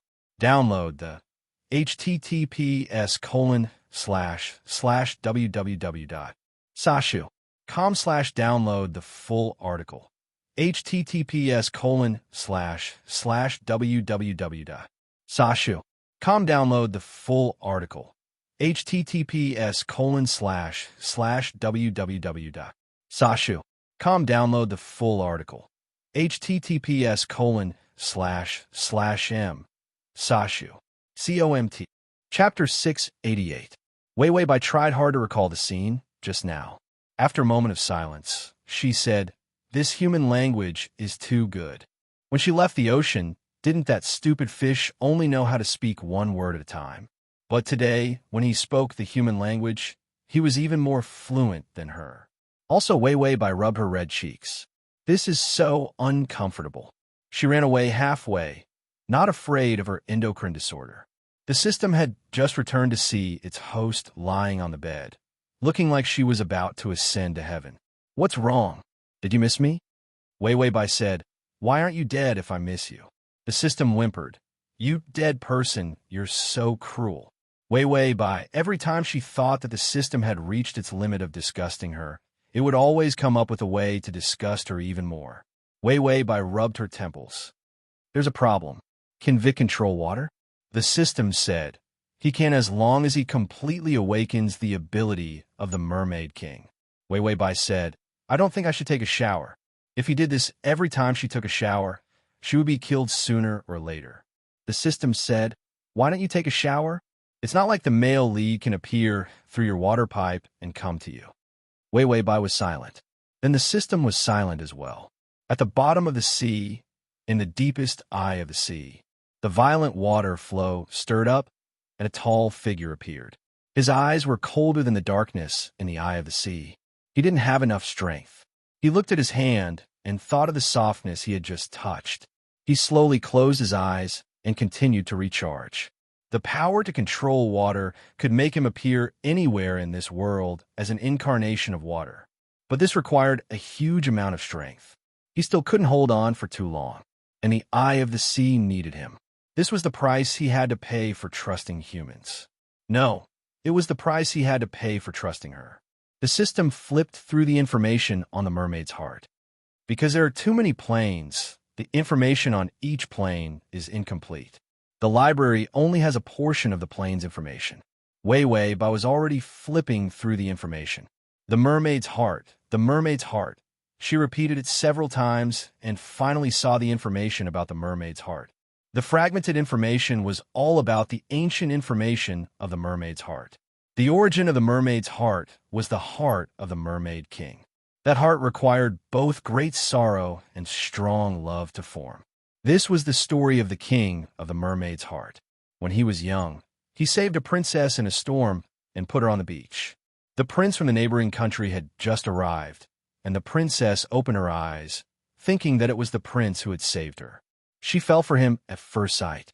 The merfolk watched from afar, but did not dare to approach. But he had already fallen in love with the princess. Wait, why does this story sound so familiar? Weiwei Bai's cold face finally couldn't take it anymore. What kind of stupid information is this?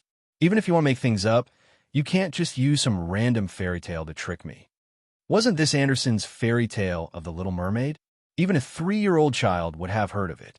The system said, let's not be so calculative. What do you think after reading this story? Wei Wei Bai flipped through it again and again. What would she think? Did she need to write an 800-word review for this kind of kindergarten bedtime story? Could it be that the rest of the story was different? Wei Wei Bai patiently read on. Chapter 689. The mermaid went to the black wizard to ask for leg-splitting medicine, lost his voice, and walked as if he was walking on the tip of a knife. Then he went to the land to find the princess. The princess didn't notice him at all, and the next day he jumped into the sea and became the mermaid's heart. Damn, do you have to be so tricked, thinking that the bubble became the mermaid's heart? Was this an original work? This didn't even need to make up nonsense, just copy and paste. Wei Wei Bai was so angry that her hands were shaking. This is the information you found? System, Wei Wei Bai said in despair and anger. How can this find out the secret of the mermaid's heart? It can't be that the secret is that when a mermaid falls in love with a human, it will become the mermaid's heart. Ding, congratulations to the host for finding the secret of the mermaid's heart. Side mission completed. Wei Wei Bai and the system, oh wow, so careless, completed the side mission. The two systems couldn't believe it, their faces full of shock. Ding, it's time to explain. The mermaid's heart is a curse caused by the resentment of all the mermaids for generations after the mermaid king fell in love with a human. It will cut the mermaid king's flesh and finally leave him with a heart full of love and resentment. This heart has a strong power, but it is full of ominous. The day the mermaid king completely falls in love with a human, it will be cursed to death. The method to remove the curse. Method? Damn, you can't continue. This is more than half a will. The murderer it's still a scam. Wei Wei Bai and the system cursed at the same time. System, suffocating to death. Wei Wei Bai and the system waited for a while. Then they heard the next words. The information is a bit long. I'm too lazy to read it. Just send it directly. A long piece of information appeared in Wei Wei Bai's mind. She tried to pull herself together and sorted out the information in her hands. The standard for mermaids to completely fall in love with a human was 95 favorability. In other words, the curse would break out and kill Vic when he reached the 95th level. And the way to lift the curse was a human heart that fell in love with a mermaid. As long as there was a human who deeply loved the mermaid and was willing to sacrifice their life to the mermaid's heart, a mermaid king would be able to escape. Wei Wei Bai looked at the information and fell into deep thought. This method of dispelling the curse was truly vicious. At first glance, it was the resentment of the merfolk. In any case, the source of this curse was that mermaids and humans would not end well together. Wei Wei Bai thought about it and finally said, Tongzi, are there any discounted goods that can deceive the mermaid's heart and make it think that I'm in love with a mermaid? The system replied, yes, but other than the system instant noodles on sale, there's nothing else on sale in the mall. Wei Wei Bai hesitated. How much HP? System, 500 HP. Wei Wei Bai. Poverty left her with nothing. She sank into deep melancholy. The difference between a discount and a no discount was too big. Wasn't he forcing the poor host to die by asking for 100 or 10,000 at every turn? Wei Wei Bai said helplessly, let's talk about it when the favorability reaches 90. Maybe by then, the mall would have a discount. Although the secret of the mermaid's heart was solved, Wei Wei Bai continued to study mermaids to maintain her persona. In addition, Chun Mo's inexplicable 95 had set up an inescapable net around her to monitor her. She could not think of a way to escape. More than 10 days had passed. During this time, Wei Wei Bai was wrinkled when she bathed. / to make it easier for you to read next time, you can click at the bottom to record this reading. Crossover system, Adonis, come over here. Chapter 690. They didn't see the water turn into Vic. No meeting, no interaction. The favorability didn't increase. Casually raising a mermaid was also successful from the culture tank. But it was an ordinary mermaid, not a king mermaid. Failure was normal, but no one complained about it. It was a female mermaid. Long blue hair like seaweed, a body of 17 or 18 years old. She looked exceptionally beautiful. Wei Wei Bai lowered her head to record the information. Although the pen was moving, she was actually distracted. The mermaid had been cultivated. Should she find a chance to go to the beach and jump in? The heart of the mermaid was on her, and she couldn't drown. And in the sea, it was always easier to find Vix suddenly. She sensed someone beside her and looked up. She saw Chun Mo, who had returned to his human form, wearing a white lab robe, and his hair was combed neatly with hair gel. He smiled politely and calmly. It doesn't matter if you failed this time, just continue the research. Wei Wei Bai looked at him calmly and put down the pen in her hand. Then she nodded with a flat expression. Chen Mo looked at her with some excitement, but he still held back his excited expression. You've been too tired recently. The lab decided to give you a holiday. Wei Wei Bai said calmly. Thank you. Chen Mo said, Is there anywhere you want to go? I can accompany you on a trip to relax. A man said to a woman that he wanted to go on a trip to relax. Who couldn't see this thought? Wei Wei Bai's eyes became more strange, and she said calmly, I think we're not familiar with each other. The excitement in Chun Mo's eyes was broken by sadness. His lips trembled, and he struggled to keep calm and said, You're a suspect of colluding with the mermaids. You need someone to watch you wherever you go, and your watcher is me. Wei Wei Bai was indifferent. She stretched out her hand. Give me your surveillance power of attorney, and you keep saying that I colluded with the mermaids. Where's the evidence? Chun Mo pulled out his phone and opened a file. This is the surveillance power of attorney.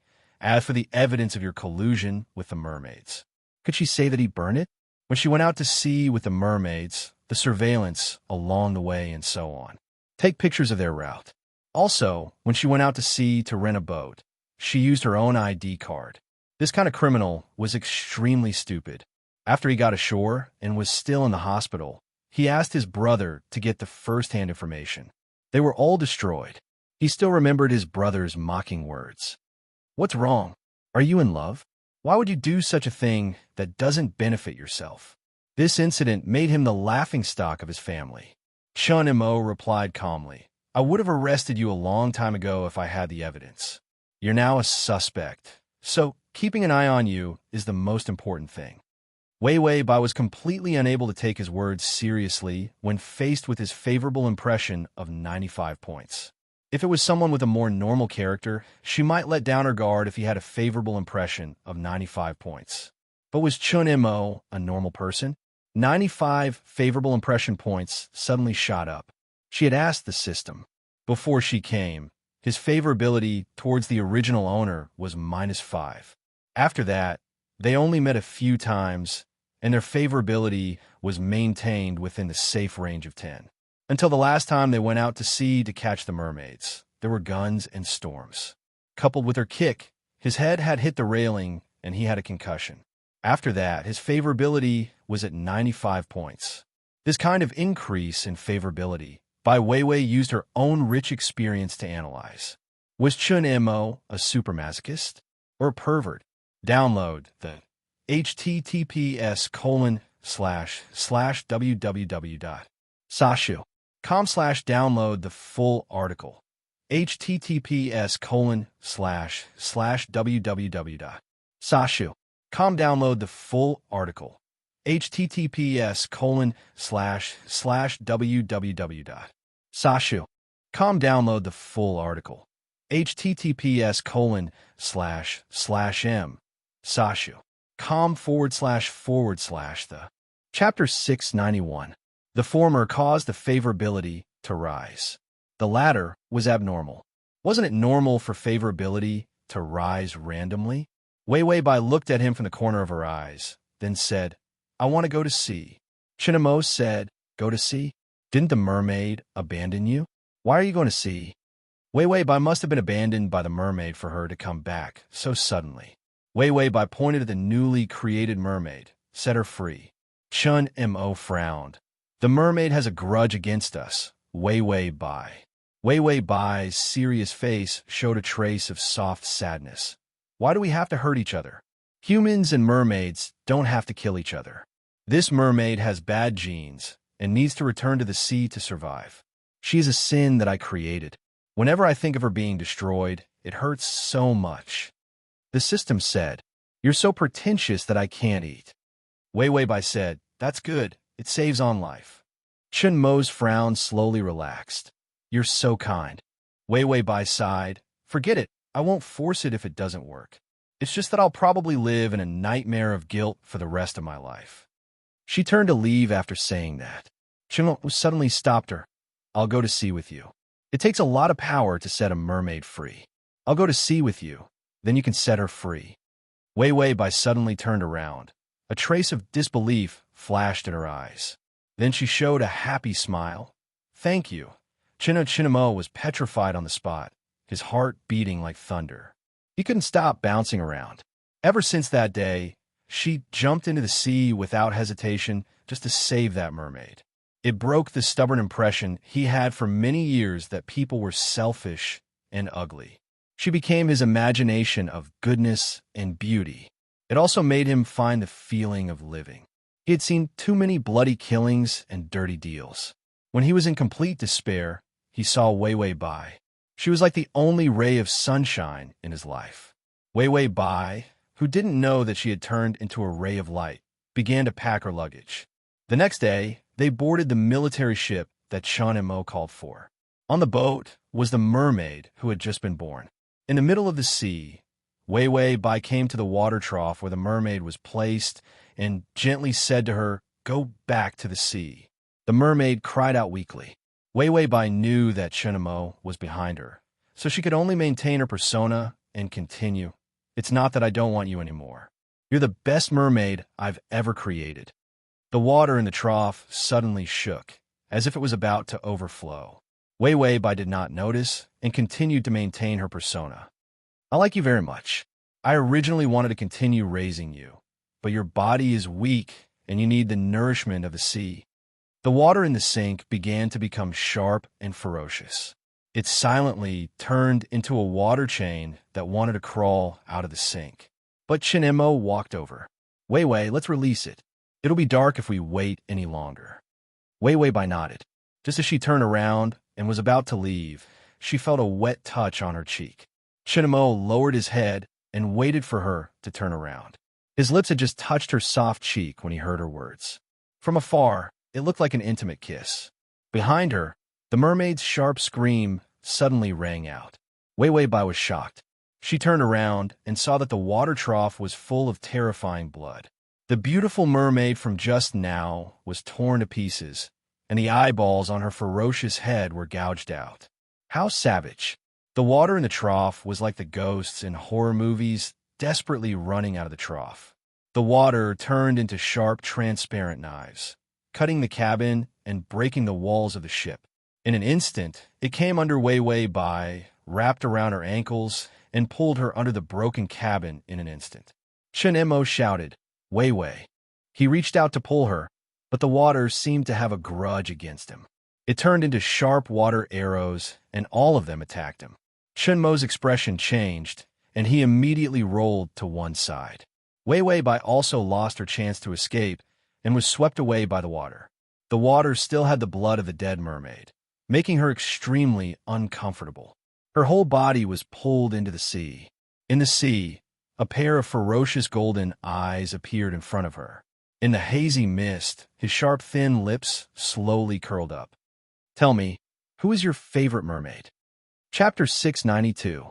Tell me, who is your favorite mermaid? Wei Wei Bai immediately opened her mouth and answered, "Guliulu, Guliulu." Forgetting that she was in the water, she almost choked to death when she opened her mouth. She quickly shut her mouth and furrowed her brows tightly. She struggled with all her might to swim up, but as soon as she struggled, the mermaid on the other side immediately roared angrily. The sharp, threatening voice immediately smashed into Wei Wei Bai's eardrums, and she was almost stunned by this threatening warning. With this hesitation, the mermaid on the other side had already swam over quickly, stretched out his strong, long arms, and held her in his arms. The cold and beautiful dark blue fishtail had the power to stir up the sea. It made the nearby sea begin to become restless, and a huge whirlpool appeared. Wei Wei Bai was held in his arms, and a second before she suffocated, He took her to the surface of the sea. The storm seemed to be called by the mermaid, the dark sea, the gloomy sky, and the heavy rain. The military ship that brought her could be submerged in the sea at any time. Wei Wei Bai struggled to open her eyes. The mermaid behind her, his arms were like iron pincers, holding her tightly without letting go. Those who covet you will all die. I will kill whoever you like. This sentence was cold and piercing, with a paranoid ruthlessness.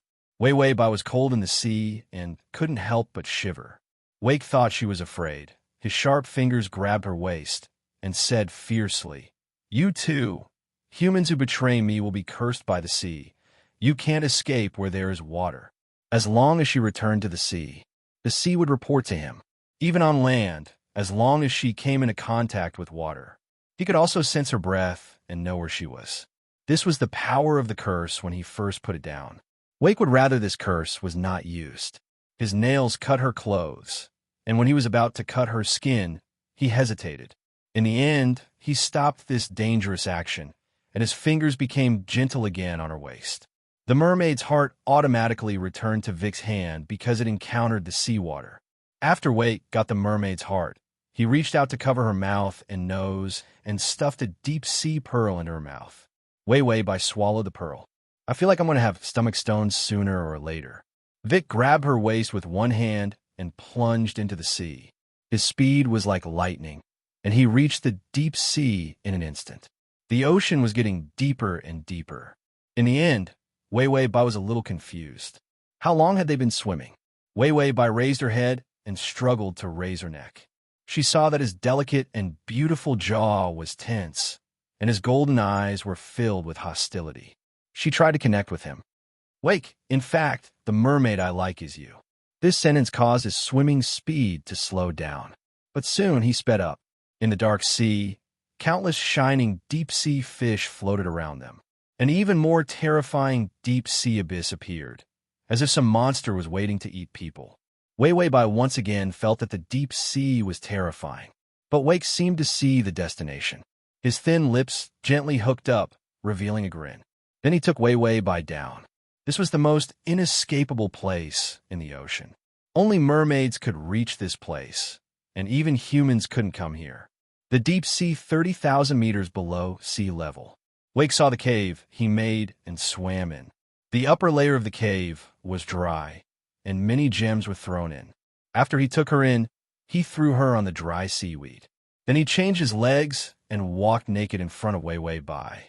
The quick to read at https://www.sashu.com/quick at https://www.sashu.com the quick to read on.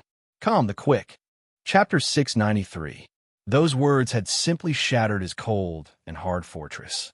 Ding. The male lead's favorability is at 65. Wei Wei Bai got up and reached out to touch him. Vic showed his sharp teeth and said coldly, "Get lost. I won't believe you, and I won't give you the mermaid's heart and let you escape from me." The last time she was taken away by the mermaid's heart, it was the first time he experienced what it meant to be heartbroken. That kind of pain could drive anyone crazy. He would never believe her again. Afraid that she would say something he couldn't resist, he dove into the water and disappeared. Beasts were easily swayed by words. Even if they knew it was a lie, they would still be swayed by their loved ones. Wei Wei Bai sat alone by the water, gone far. The system said faintly, "Scared by you, he ran out of the cave and abused those glowing little animals." Wei Wei Bai said, "If only I could jump into the sea faster." She came to the sea to find a chance to jump into the sea and then have a chance to explain the misunderstanding. But she didn't expect that Vic would arrive first and destroy the boat. Now, any explanation would seem like a quibble. The system said, "It doesn't matter if you're fast or slow. Sell yourself, and your favorability will fly up immediately." Wei Wei Bai's face was bitter. What if it flies to 95? If this fish dies, who will attack the remaining 5 favorability points? The system said, "You really want to sell yourself." Wei Wei Bai, the system sighed.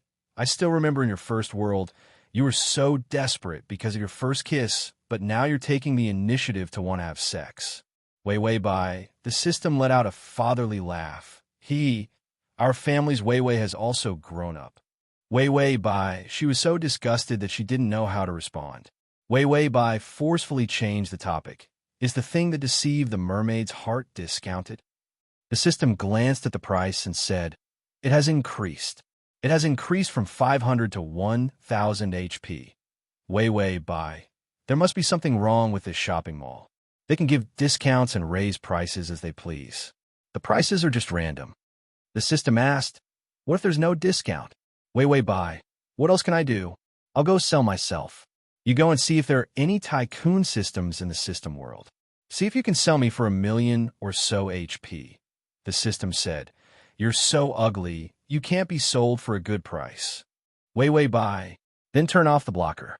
System, so the main course is here after all the rambling. Wei Wei Bai said, it's off now. Let me warm it up and see if I can catch a fish. The system's tone turned bitter. This isn't a joke. You might not be able to control yourself.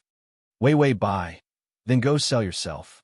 See if you can earn 1,000 HP to buy something for me. System, what the fuck? I've seen systems sell hosts, but I've never seen a host sell system. Wei Wei Bai said, turn it off. I'll save as much HP as I can.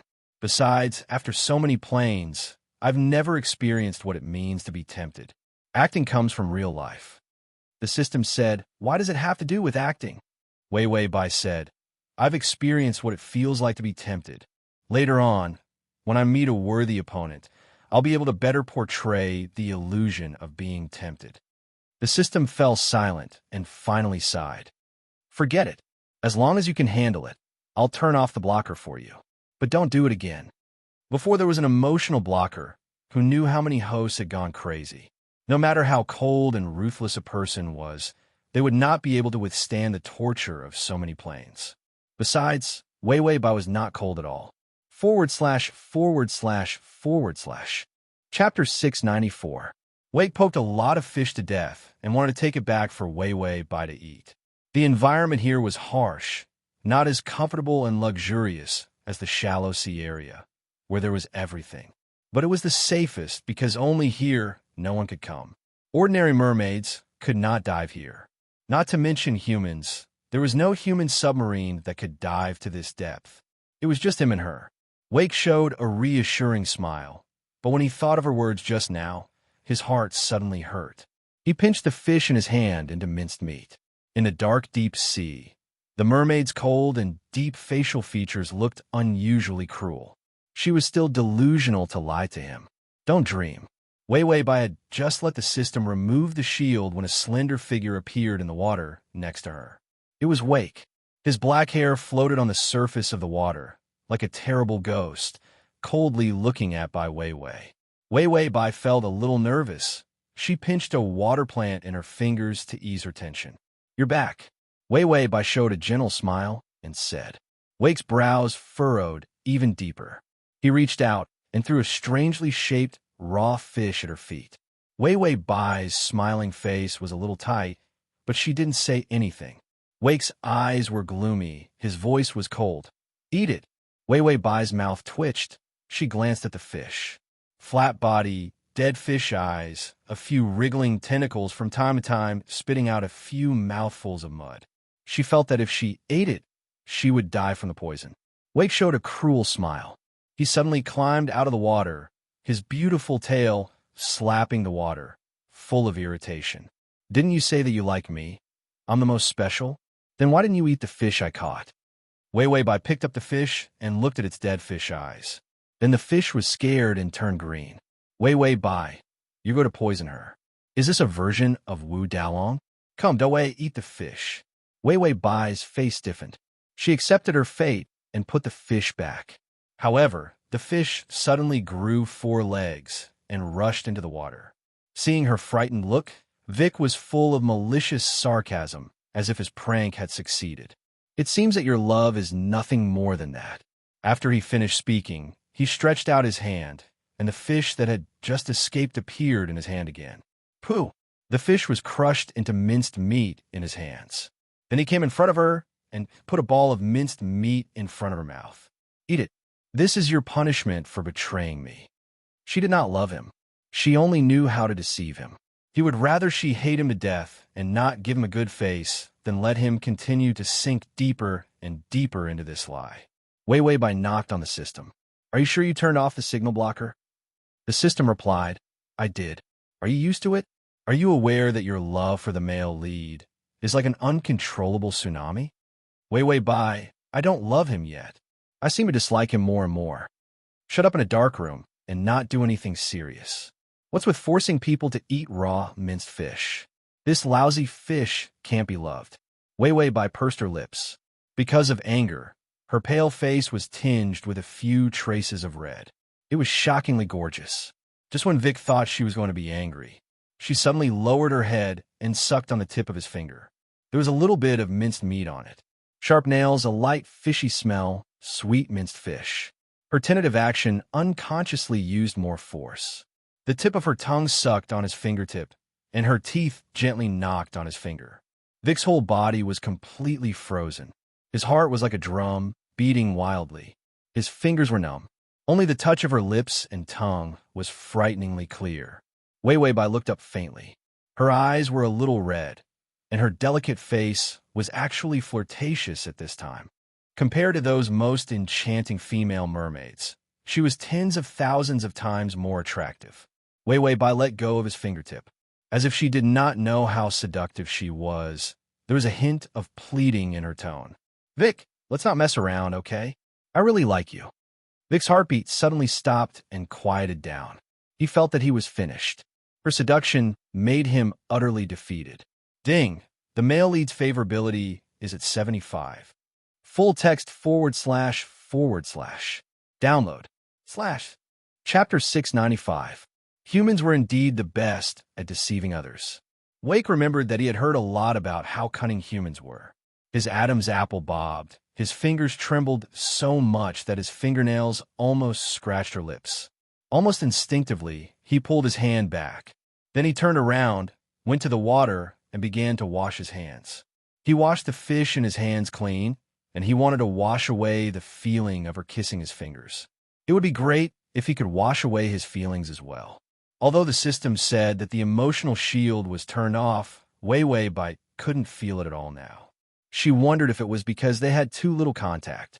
Therefore, she reached out her demonic claws, wanting to touch his strong and sturdy back. As a result, before her fingers touched it, Wake seemed to have eyes on the back of his head. His golden pupils were full of burning anger. He plunged into the water, shaking off Wei Wei Bai's face with water droplets. Then he looked at her with a cold and fierce expression. His hands in the water clenched into fists. Don't be delusional. You think you can seduce me, and I will listen to you. Wei Wei Bai withdrew her hand as if nothing had happened, then hugged her knees with both hands. Her face, without glasses, was delicate and clean, and even had a trace of innocence. She looked at him calmly. The mermaid became nervous, and his heart beat wildly again. Just one look from her was enough to make him feel as helpless and flustered as a newborn cub. Wei Wei Bai sighed faintly, her eyes soft and sad, cold. Wake's beautiful brows furrowed. And the water here is heavy. My bones can't stand it for a long time, and it will definitely leave behind pain.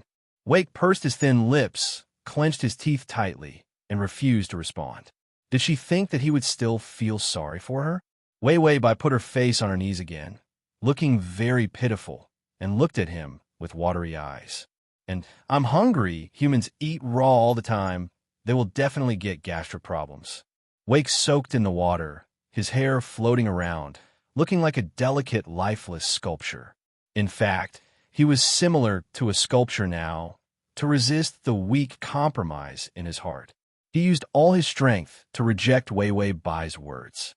If he listened to one sentence, he would listen to two sentences. In the end, even the mermaid's heart might be deceived by her. Wei Wei Bai suddenly covered her mouth and sneezed. Wake couldn't help but look at her. His expression was frighteningly stiff. Suddenly, he dived into the water and disappeared. The smile on Wei Wei Bai's face gradually disappeared. The system carefully probed, how does it feel to turn off the shield? Wei Wei Bai was expressionless. I'm not excited by love, but I really want to kill that fish. She was locked up in a dark cave 30,000 meters below the ground. Not only was there no cell phone or computer, but there wasn't even a decent bed.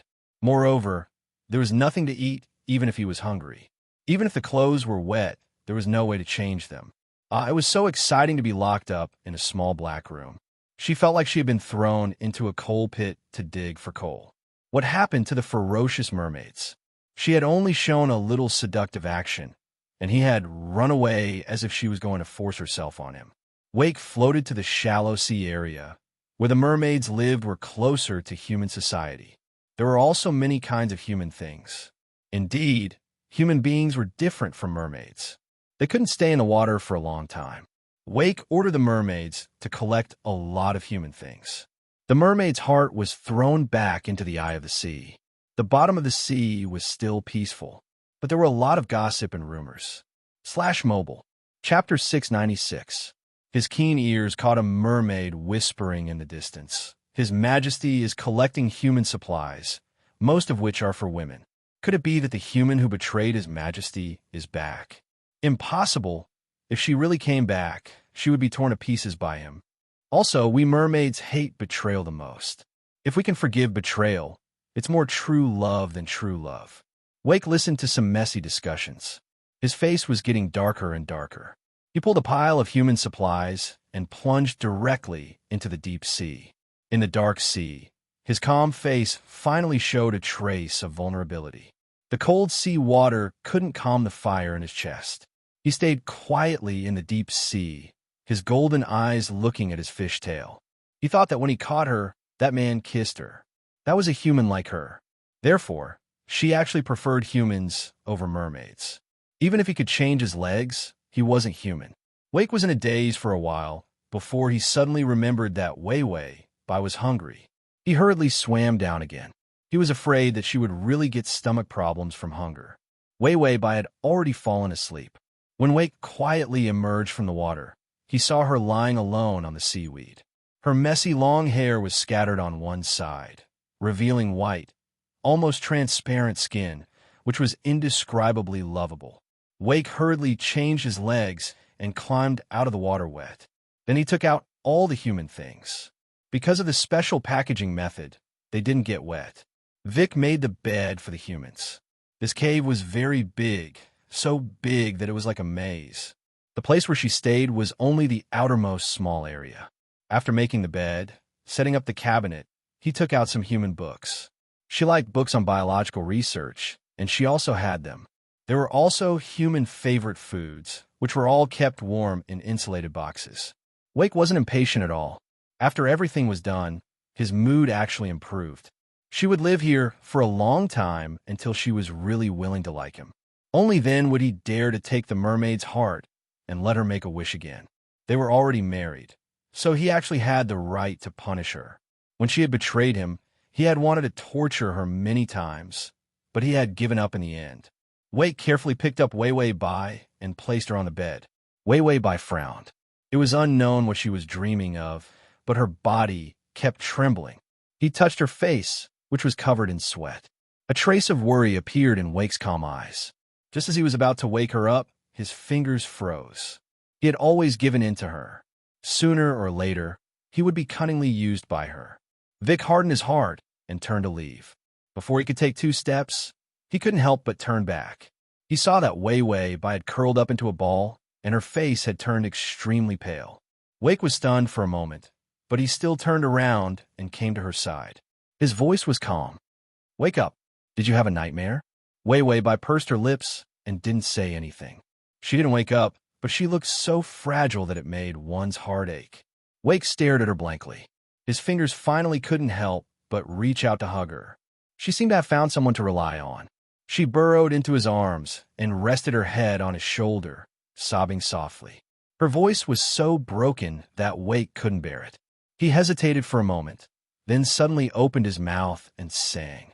The song was ethereal and gentle, full of beautiful love. Even if you didn't understand the lyrics, you could feel the strong feelings in it. // Chapter 697. Wei Bai slowly calmed down. Wake was still singing softly. This was a song that mermen sang to their loved ones. It also had the effect of soothing nightmares. Mermen were creatures that relied on emotions. Even when singing, if there was no love, it would not be able to sing with power. He loved her deeply, so the song was full of gentle feelings for her. Wei Wei Bai had not had nightmares for a long time. While blocking emotions, it also blocked many of her subtle feelings. When she was in the plane, she had a clear goal and never thought of retreating. Even more not to have nightmares. This was the first time she took the risk of turning off the emotion-blocking machine. It was also the first time she clearly felt some emotional changes that she had never noticed before. Nightmares were about the failure of the strategy. When she failed, she was powerless in the face of her life points that kept slipping away. After returning to modern times, she found that she still died on the morning of the heart attack. Lying there alone, he slowly turned into a rotting corpse. This was the deepest fear in her heart. This fear turned into a terrible desire to survive, supporting her to go through so many planes. The nightmare made her very uncomfortable. Suddenly, a gentle and beautiful song sounded. She slowly opened her eyes, and the nightmare left her.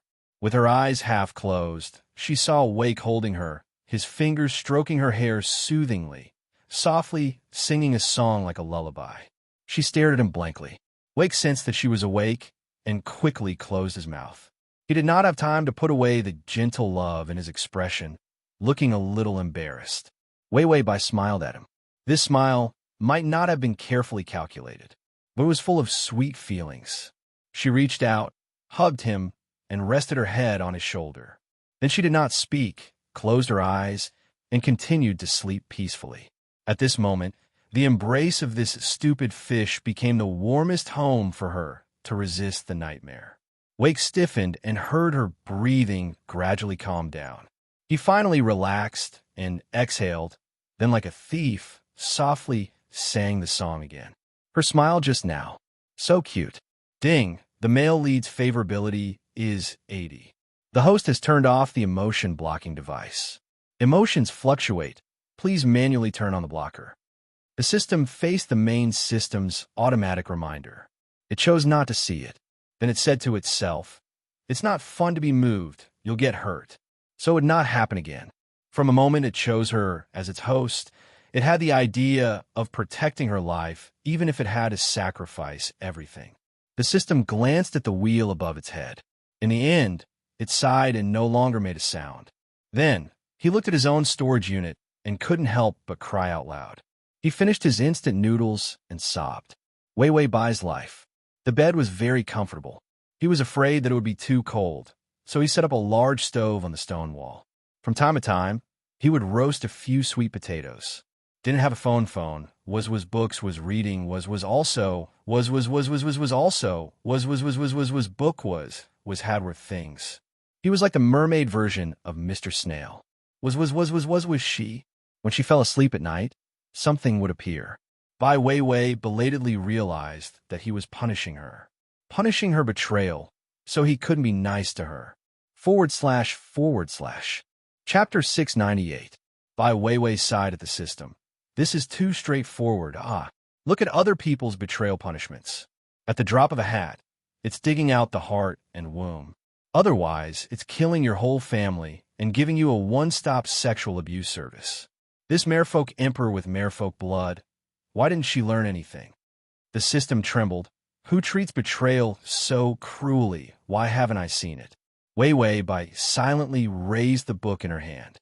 Cold President's darling. Love you to torture you to death. System. When Wei Wei Bai heard the sound of water breaking, she immediately stuffed the book back and then pulled out an esoteric book in the field of biology and read it. Suddenly, she looked high and mighty. Wake was dripping wet and wearing a pair of loose trousers on the outside before he walked in. He saw her seriously looking down at a book. It was a book on her profession. Was she still attached to the land? So she was still unwilling to put down her profession. Wake's golden eyes darkened, and he didn't say anything. Wei Wei Bai seemed to have just noticed him. Wake, come here. Wake looked at her indifferently, and finally he reluctantly walked over. Wei Wei Bai picked up a towel, dried his hair, gently massaged it, and whispered, "Don't take it lightly. If your hair is always wet, your head will hurt when you get old. Mermaids were creatures of the water. They would die if they weren't wet. Wake's expression was tight, and he didn't say anything. Wei Wei Bai bowed her head, and her fingers gently pressed his scalp. Wake stiffened his neck, too comfortable to let her know. Wei Wei Bai said, "Wake, do you know? The mermaid's heart has a secret. I took it away last time because I wanted to study this secret." Speaking of the mermaid's heart, Wake's expression changed. He gritted his teeth, and his eyes turned cold. "You really are good to me to get the mermaid's heart." She tried her best to make him trust her and like her. But it was just to get the mermaid's heart. He said coldly, "What secret? Is it the secret that can destroy the merfolk? So you can't wait to sell this secret to the humans so that they can deal with the mermaids?" Wei Wei Bai's fingers paused, and her voice lowered. "No, I just want the merfolk and humans not to kill each other, so I want to." Wake interrupted her sarcastically. "You betrayed me no matter what I wanted." Bai Weiwei's action of wiping his hair stopped. Wake felt that the atmosphere was a little quiet, and suddenly something wet hit his head. His cold expression changed, and he couldn't help but raise his head. However, he saw Wei Wei Bai looking at him with tears in her eyes. He couldn't look her in the eye. "I didn't betray you." She reached out and calmly wiped the tears from her eyes. Speak without any vehemence. However, it made him feel a kind of heart-wrenching pain. Wake's eyes became ruthless, and he came to lie to him again. He grabbed her hand and stuffed a pearl into her mouth. Then, he dragged her into the water. After a relatively long time upstream, they finally came to the surface of the sea. Wei Wei Bai felt that the sun was a little dazzling, and she saw many ships not far away. Wake took her immediately to the largest military ship, and he nimbly climbed onto the ship with Wei Wei Bai on his back. On the deck, Chun Mo was reprimanding others. "Bombs are fine. Submarines are also fine. Give me the best. I don't believe that I can't find people." Wei Wei Bai blinked. Wake had already pushed her onto the deck. Chun Mo heard the sound and quickly turned around. When he saw Wei Wei Bai, he became excited. "Wei Wei." Wake stood beside her and stared at her with his golden eyes. He showed a cold and bloodthirsty smile. "Now you have to choose. Do you want him or me?" She said that she wouldn't betray him, just because she didn't have a choice. As long as she had a choice, she would still return to the land and return to this human man. Chapter 699. Wei Wei Bai's mouth couldn't help but twitch. Why does it sound so shameful to hear such a cliché line? She struggled to get up, but when she looked back, she saw Wake standing behind her, leaning against the railing. His cold eyes were a deep golden color. He looked at her so seriously and stared at her with all his might. Chun Mo saw the mermaid behind her, and his face changed. He waved his hand to get the weapons ready. Then he slowly walked over. "Wei Wei, come here. I'll take you back." His tone was so soft, as if he was afraid of disturbing the mermaid behind Wei Wei. The mermaid's fingers were terrible, and they were the best weapon. And the place where Wei Wei Bai was standing was just where the mermaid could raise his hand to attack. This made Chun Mo not dare to speak loudly. Wei Wei Bai seemed to be stunned for a moment. She looked at Wake somewhat helplessly, and then glanced at Chun Mo. When she looked at Chun Mo, Wake's fingers were holding the railing, and his sharp nails directly cut the iron railing. He stared at Wei Wei Bai, and his heart turned cold. It was like being peeled out by her and thrown into an ice bucket. Wei Wei Bai couldn't care about anything. Don't hurt him. Chun Mo's footsteps paused, and he looked at her with some shock. Wei Wei Bai saw that those people had begun to prepare the weapons to shoot the mermaid. Her eyes flashed with panic, and her hand couldn't help but grab Wake's fingers. Wake's nails retracted, so as not to hurt her soft fingers. Wei Wei Bai pursed her lips and couldn't care about anything else. She turned back and said to Wake, "Take me to the sea. Wake, it's dangerous for you here. Isn't it courting death to rashly board a military ship? No matter how powerful the mermaid is, it's still in the water. Without the sea, any weapon can cause great harm to him." Wake's cold eyes were shattered by the anxiety on her face. His tone was still calm. "Don't you like this human?" Under the calmness, his fingers grasped her even harder. He refused to let her go. Wei Wei Bai frowned, her lips trembling with excitement. She repeated with some doubt, "I like this human?" Chunimo? Chunimo stood not far away. When he heard her say this, he couldn't help but stop, wanting to hear her answer. Wake's eyes were so cold that it could cut people. He said coldly, "Let him kiss you." Wei Bai was stunned for a moment, and then she laughed softly as if she heard a joke. She looked up. Her gaze was gentle like the sun above the ocean, warm and full of love. Then, she raised her head and kissed him gently on the corner of his lips. "Now that I'm kissing you, does that mean I like you?" The mermaid, demon mermaid, maid tide, Yi Chen's come tide Yi. Chinimo, Chunimo, Chunimo, Chinimo, Chinimo, and Chinimo calm, and Chinimo. Chinimo didn't look too good. He tried his best to stay calm and said casually, "I don't like you either. Don't flatter yourself." Even if he was rejected, he couldn't be embarrassed. Chunimo felt like his heart was about to split open. Wei Bai's expression softened. "I won't go back to the mainland in the future. Chunimo, help me quit the lab job. You can treat me as a traitor or want to arrest me, but I want to introduce my husband to you." Chinmo's voice trembled out of tune. "Husband?" Wei Bai looked up. Under the sun, the mermaid's eyes turned from gold to dark blue. His hatred seemed to fade because of her words. Wake also repeated softly, "Husband." To facilitate your next reading, you can click at the bottom to record this reading. Chapter 700. The two men said the same thing at the same time, but both their tones and emotions were different. Wei Bai gently swept her eyes over Wake. "Wake, I don't have any way out. I've already betrayed humanity. Only you are left." Wake only felt that her eyes, her words, were more offensive than any weapon on this ship. It could easily break his defenses. She held his hand, "So, I choose you." When she said this, she couldn't help but smile. "No, I didn't have a choice at all. You were my favorite from the beginning. My first favorite was you. My second favorite was also you. I chose and chose. It was you." Wake stared at her blankly. His heart was finally cut open by her words. His bitter heart was filled with her sweet words. Sour, sweet, everything. He didn't know how to react at all. His eyes gradually became lighter. The ice blue pupils returned, and his hair began to turn golden. Under the sun, he was so exquisite that people thought they were looking at the sea god. Ding! The male lead's favorability is at 85. A man and a fish looked at each other. It was like an incomparably beautiful picture that people couldn't bear to break. Chunimo was speechless for a while, feeling that his mouth was full of bitter dog food. He took a deep breath and finally remembered his duty. Attack this mermaid for me, and this woman who betrayed humanity. When Wei Bai heard this, she was so scared that she threw herself into Wake's arms. "Let's run, Wake." This was such a warm word. Wake hugged her and immediately plunged into the sea. The sea happily fluctuated. The seagulls flew around. They were all happy for the mermaid. The people on the side immediately shouted, "Fire the cannons. There's also a barbed mermaid net. Get them ready." Chunimo immediately ran back and kicked the soldier away.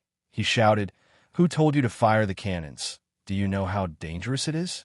A barbed net. Don't you know that this thing is poisonous and can stab people to death? Do you have a brain? Just shout a few times and it'll be fine. Why are you doing it for real?" After being kicked in the butt, the soldier asked in fear, "Why are you crying?" Chunmo's face was full of tears. He rolled up his sleeves and started to beat him to death. "I'm not crying. The sea breeze got in my eyes. It's salty. How could she choose a mermaid?" Chunimo was reminded of the time when she jumped into the sea for the mermaid without any fear of death. So from that moment on, he knew that she had really fallen in love with that fish. Wake jumped into the sea with her in his arms and plunged straight into the sea. He held her in his arms and didn't say anything. His golden hair floated in the sea. A huge school of fish swam past him. Wake suddenly said, "Did you really choose me?" Wei Bai was silent for a moment before nodding gently. "I've always chosen you. I saw you being born with my own eyes and watched you grow up with my own eyes. I've never thought of betraying you." Vic really wanted to ask, what about last time? Why did he take the mermaid's heart and run away? Wei Bai seemed to know his concerns. She sighed. "Because the mermaid's heart has a secret. It seems to be about mermaids. I read in ancient mermaid books that the mermaid's heart will bring disaster to the king of mermaids. I don't want you to be hurt." Wei persistently asked what hurt. Wei Bai hesitated. If you fall in love with a human, you will die. Wake stopped swimming, and his expression froze for a moment. Wei Bai immediately said, "At that time, I remembered that information.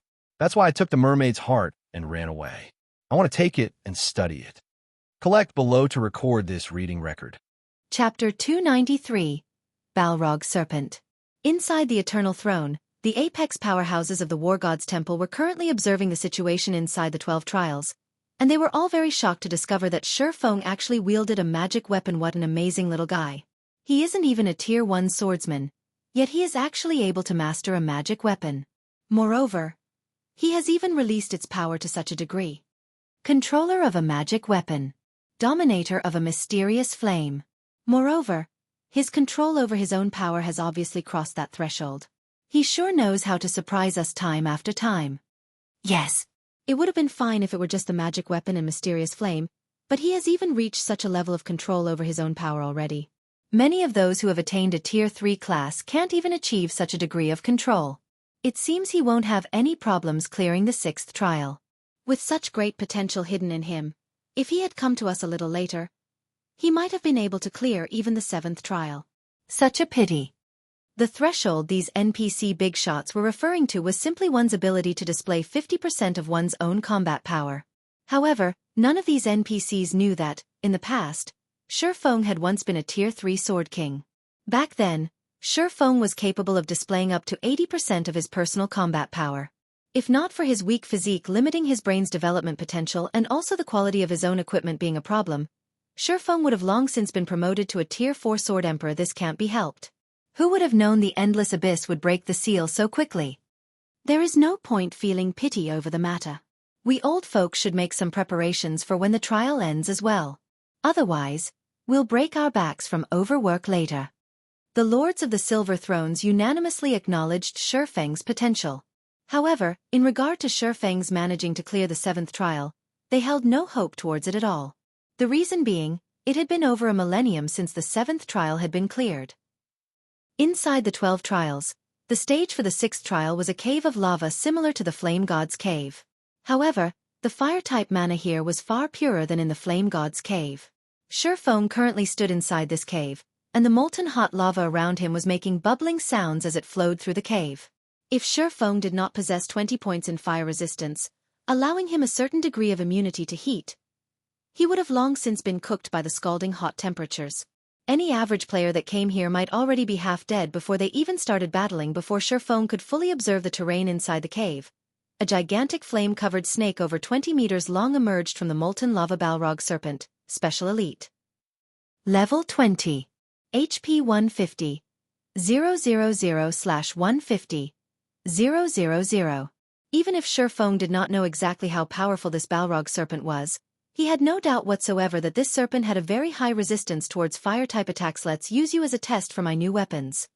Shi Feng revealed a faint smile as he unsheathed the Abyssal Blade and the Purgatory's Shadow.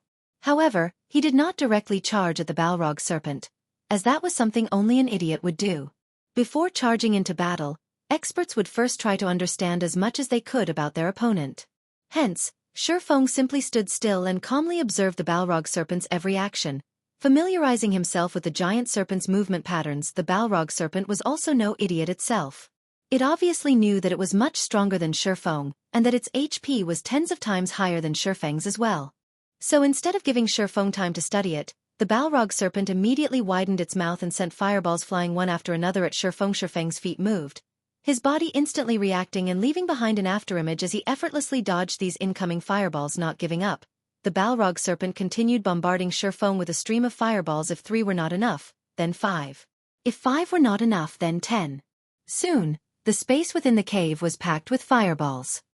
By attacking in such a way, not only could the Balrog Serpent damage its enemies, it could also prevent them from closing in on it.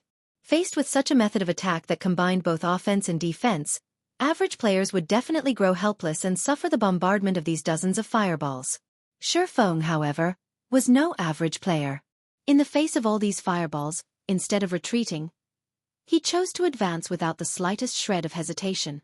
Yet, contrary to expectations, Shi Feng did not end up suffering a tragic end at the hands of the fireballs. Instead, he looked as if he was dancing as he weaved through the rain of fire. His actions seemingly easy and enjoyable, however, when the distance between him and the Balrog serpent shortened to 20 yards, he could no longer rely solely on evading the fireballs to move forward, having mostly grasped its attack timing. Now, it's time to have a look at how amazing my new weapons are. Shurfeng inwardly smiled as he looked at the Balrog serpent that was constantly spitting out fireballs. Shurfeng activated the ice blue devil flame, and deep blue flames immediately wrapped around his body. He then used silent steps to appear right behind the Balrog serpent's head. The first thing he did when he arrived was to send a vertical slash down on the Balrog serpent's head, causing -372 damage to the monster. Such strong defense. Shurfeng looked at the resulting damage, disbelief filling his eyes. The abyssal blade itself already possessed 302 attack power. If Shurfeng's strength were taken into account, his total attack power should be well over 700 points. Moreover, the ice blue devil flame had also increased the damage he dealt by 20%. Yet, he had managed to cause only -372 damage to the monster. The Balrog serpent's defense could already rival a Lord-ranked monster of the same level if Shurfeng had not upgraded the abyssal blade to level 20 nor equipped the dark gold-ranked Purgatory Shadow.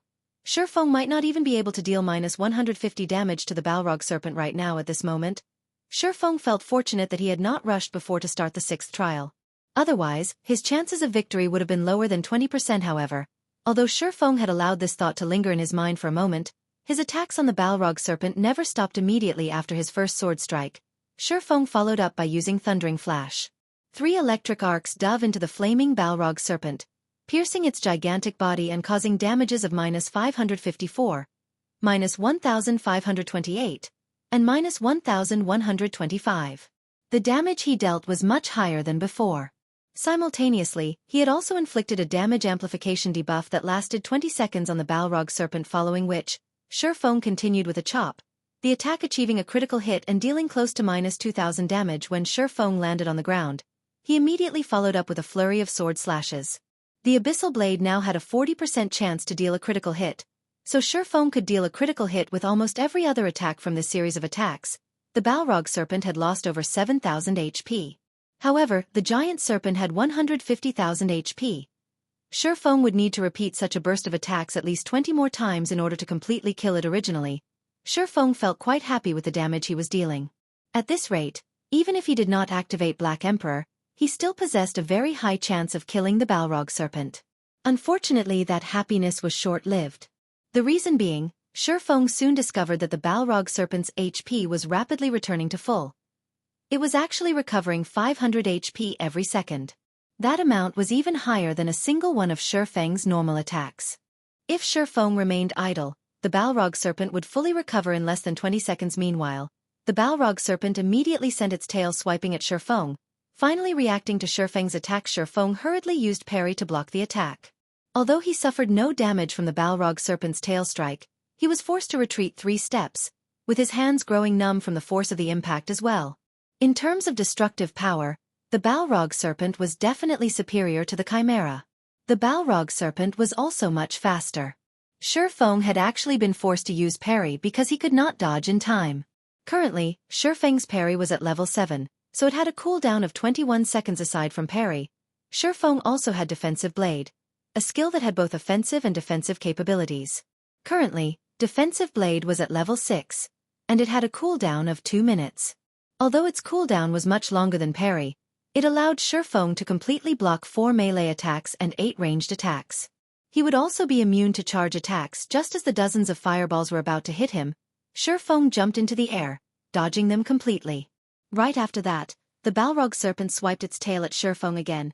The sound of wind whistling could be heard as its tail streaked through the air in the face of this powerful attack.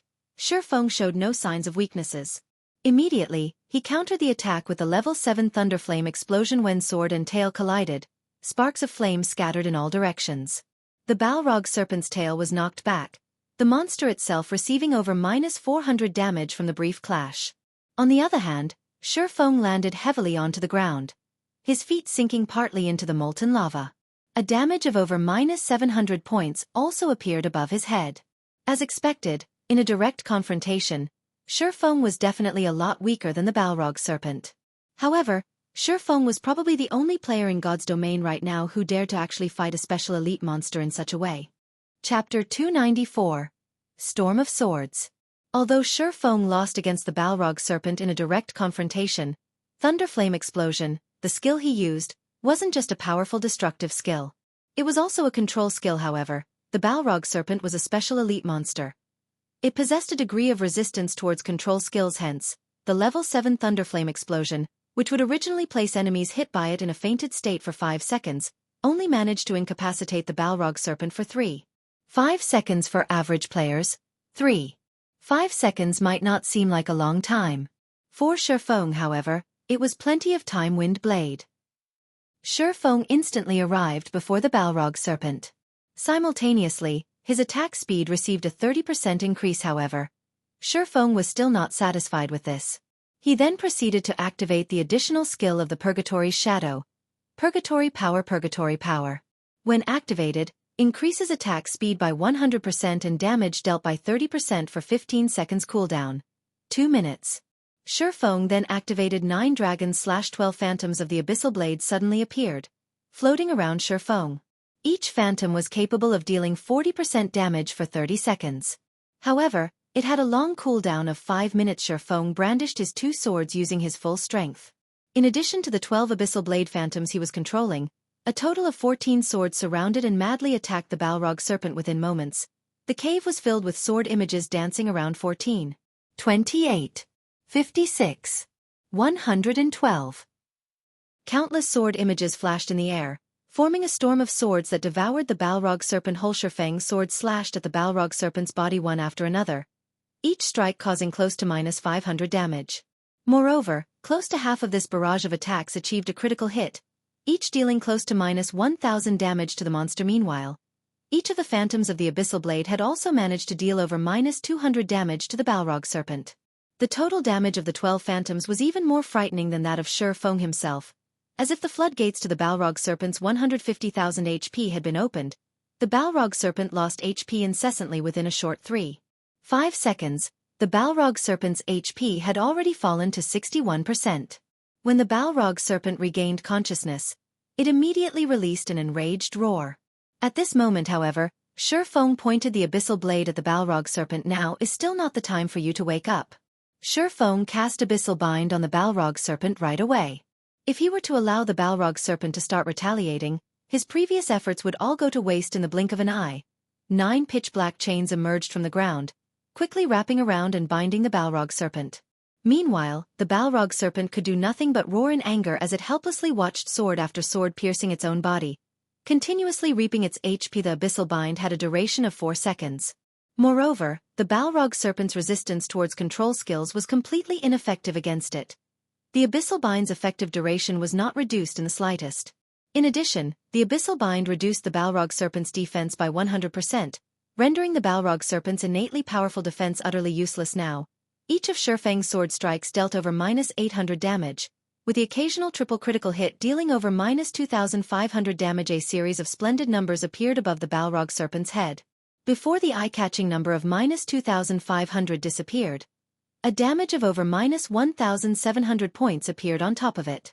Practically 1 out of every 2 strikes would achieve a critical hit. Meanwhile, each of the 12 Abyssal Blade phantoms were now dealing over -350 damage to the Balrog serpent. For the Balrog serpent, these 4 seconds were complete hell. By the time the Balrog serpent escaped from the chains binding it, it had only 19% HP remaining. However, Shi Feng had long since been prepared for this moment. Disappear. Shi Feng raised the silvery gray Abyssal Blade. The dense fire-type mana in the surroundings started gathering around the Abyssal Blade, causing the sword to release a blinding glow. This was indeed Shi Feng's ultimate skill, Flame Burst. Flame Burst. Level 5, requires 4 million EXP to upgrade to level 6. Channeling time, 2 seconds. Gathers the power of flames to a single point and causes 420% damage to the target attack count. 6 times. Cooldown, 3 minutes 30 seconds. Before the Balrog serpent could even start attacking, Shi Feng had already brandished the scorching hot Abyssal Blade 6 times. All 6 sword slashes immediately sank into the Balrog serpent's body. 310. -3347. -6784. -6706. -3371. -6. 754. 6 frightening damages appeared consecutively above the Balrog serpent's head, instantly taking away the monster's remaining 28,000 HP. Soon after, the Balrog serpent's body started fading away, and only after it disappeared completely did Shurfeng release a sigh of relief. System. Balrog serpent defeated. 6th trial completed. Rewarding 9 million EXP, 20 free mastery points, and 10 gold coins. Proficiency of all skills increased by 500 points. System. 6th trial cleared. Do you wish to start the next trial? Shurfeng's experience bar immediately rose to 41% of level 21. If put on the ranking list on White River City, Shurfeng would only be beneath Violet Cloud and the others.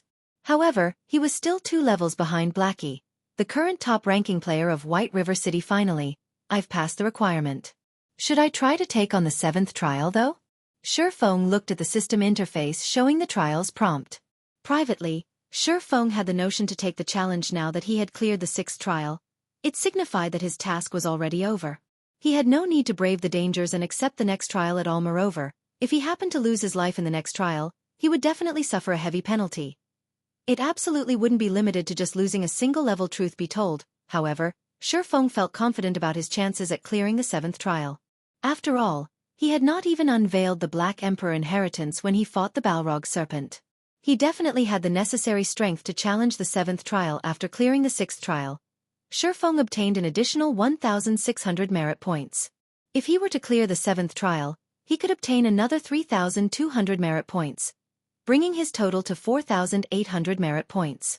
It would be enough points for him to exchange for an epic ranked item. Just the prospect of obtaining an epic ranked item made Shurfeng feel that he should give it a try. Besides, Shurfeng no longer had any burdens to carry, so why not give it a try? However, Shurfeng was unsure of what kind of price he would have to pay if he were to suffer death. If it was only losing a single level, then Shurfeng would gladly proceed to the 7th trial. However, Shurfeng knew such an outcome was not likely. Just the penalty for not completing the Trial of Gods was already considered unbearable for players. Some players might even have to delete and restart their accounts due to the harsh penalties imposed. Meanwhile, the 12 trials was the most challenging trial of the War God's Temple.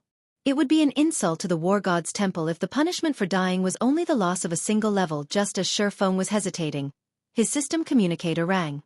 Meanwhile, the person calling him was Aqua Rose. Did something happen?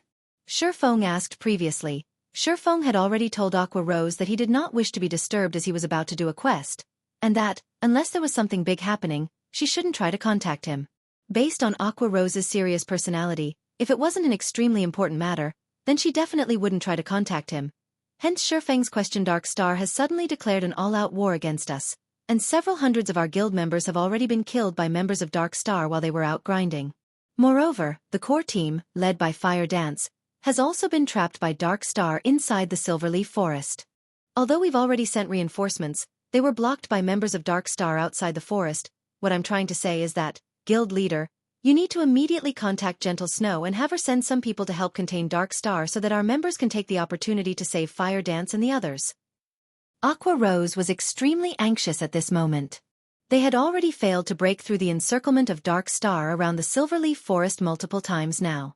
If this situation continued, Fire Dance and the others would truly be finished. Feng Xianyang. You did good. Shurfeng's expression immediately sank, a cold killing intent gleaming in his eyes. If Fire Dance and the others belonging to the main force of the guild were to die a few times, it would be a tremendous loss to Zero Wing. Leaving aside the fame that Fire Dance and the others had accumulated for themselves, just losing a part of the equipment they possessed would be a serious blow to the guild. Just how long would it take for them to recover such precious equipment? Meanwhile, when Shurfeng tried to figure out who was responsible for such a situation, Feng Xianyang came up as his strongest suspect. Feng Xianyang was the true wielder of authority in Dark Star. After Shurfeng's previous forthright rejection, it would not be strange if Feng Xianyang retaliated. Hence, who else could be responsible for Dark Star's declaration of war? Chapter 295. Mirage Beast. Although Shurfeng was incensed by this news, Fire Dance and the others would have long since lost their lives by the time he arrived at the Silverleaf Forest. All right, I'll contact Gentle Snow immediately. Shurfeng disconnected his call with Aqua Rose after saying so. He then called out his friends list, selected Gentle Snow's name, and chose to contact her. It was a fact that Ouroboros and Zero Wing were allies. Since an ally was under attack, Gentle Snow naturally did not refuse to send reinforcements when Shurfeng asked. Moreover, Gentle Snow had found out about this entire matter a step ahead of Shi Feng. Hence, she had already organized her subordinates even before Shi Feng contacted her, and they were just about to hurry over to the Silverleaf Forest. Right at that moment, Gentle Snow had gathered 2,000 members from Ouroboros to aid Zero Wing. Of them, 500 were elite members of the guild. Such a powerful force would pose a huge threat to the 6,000 members of Dark Star blocking the way into the Silverleaf Forest. Many thanks for your help, Miss Snow. In the future, members of Ouroboros that shop at the Starstreak trading firm can enjoy a 10% discount on all products, Shi Feng said. And thanks, you said this yourself. I'll gladly accept your offer, then. Gentle Snow revealed a faint smile. Currently, over half of the player population in White River City was patronizing the Starstreak trading firm. After all, not only were the items sold there of good quality, there was also a large selection available. Moreover, the product supply was plentiful. Normally, the various guilds in White River City would always make a trip to the Starstreak trading firm before they went dungeon diving. If Ouroboros could receive a 10% discount when purchasing items there, it would save the guild a lot of money. Really, though. Just what is going through the minds of those people in Dark Star? It would be fine if it were just the usual minor skirmish. However, they have actually declared an all-out war on Zero Wing. Isn't Lone Tyrant afraid that his guild might suffer heavy losses and lose the ability to compete for the first clear of the 3 great dungeons? Gentle Snow commented curiously. The competition over the first clear of the 3 great dungeons had already reached its most crucial moment right now. Moreover, Dark Star only had the final boss left to defeat in order to snag the first clear of the Land of Death, and gain an absolute advantage over the other guilds. However, Dark Star had instead chosen to take action against Zero Wing at this critical junction. God's Domain had been launched just recently. At this early stage of the game, everyone was busy leveling up and raiding dungeons to strengthen themselves. Guilds, in particular, were deeply afraid of falling behind others. Even if conflict arose between guilds, both sides would usually choose to show restraint. After all, an all-out war between guilds would profit nobody. Worse, they might even get taken advantage of by a third party. If such a situation were to truly occur, then the damage to both guilds would grow even more massive. Hence, unless there was a huge disparity in strength between both sides, nobody would casually choose to start a war. Dark Star and Zero Wing were both among the top 6 guilds in White River City, so the difference in strength between the 2 guilds was not particularly wide. No matter how Gentle Snow looked at the situation, she could not figure out why Dark Star would choose to suddenly declare war. I am afraid that the one starting the war this time around isn't Lone Tyrant, but the organization that's backing him, Underworld, Shi Feng said, laughing bitterly. Underworld. Gentle Snow couldn't help but wrinkle her eyebrows at this revelation. So that's how it is. I've been wondering how Dark Star had managed to suddenly obtain so many experts.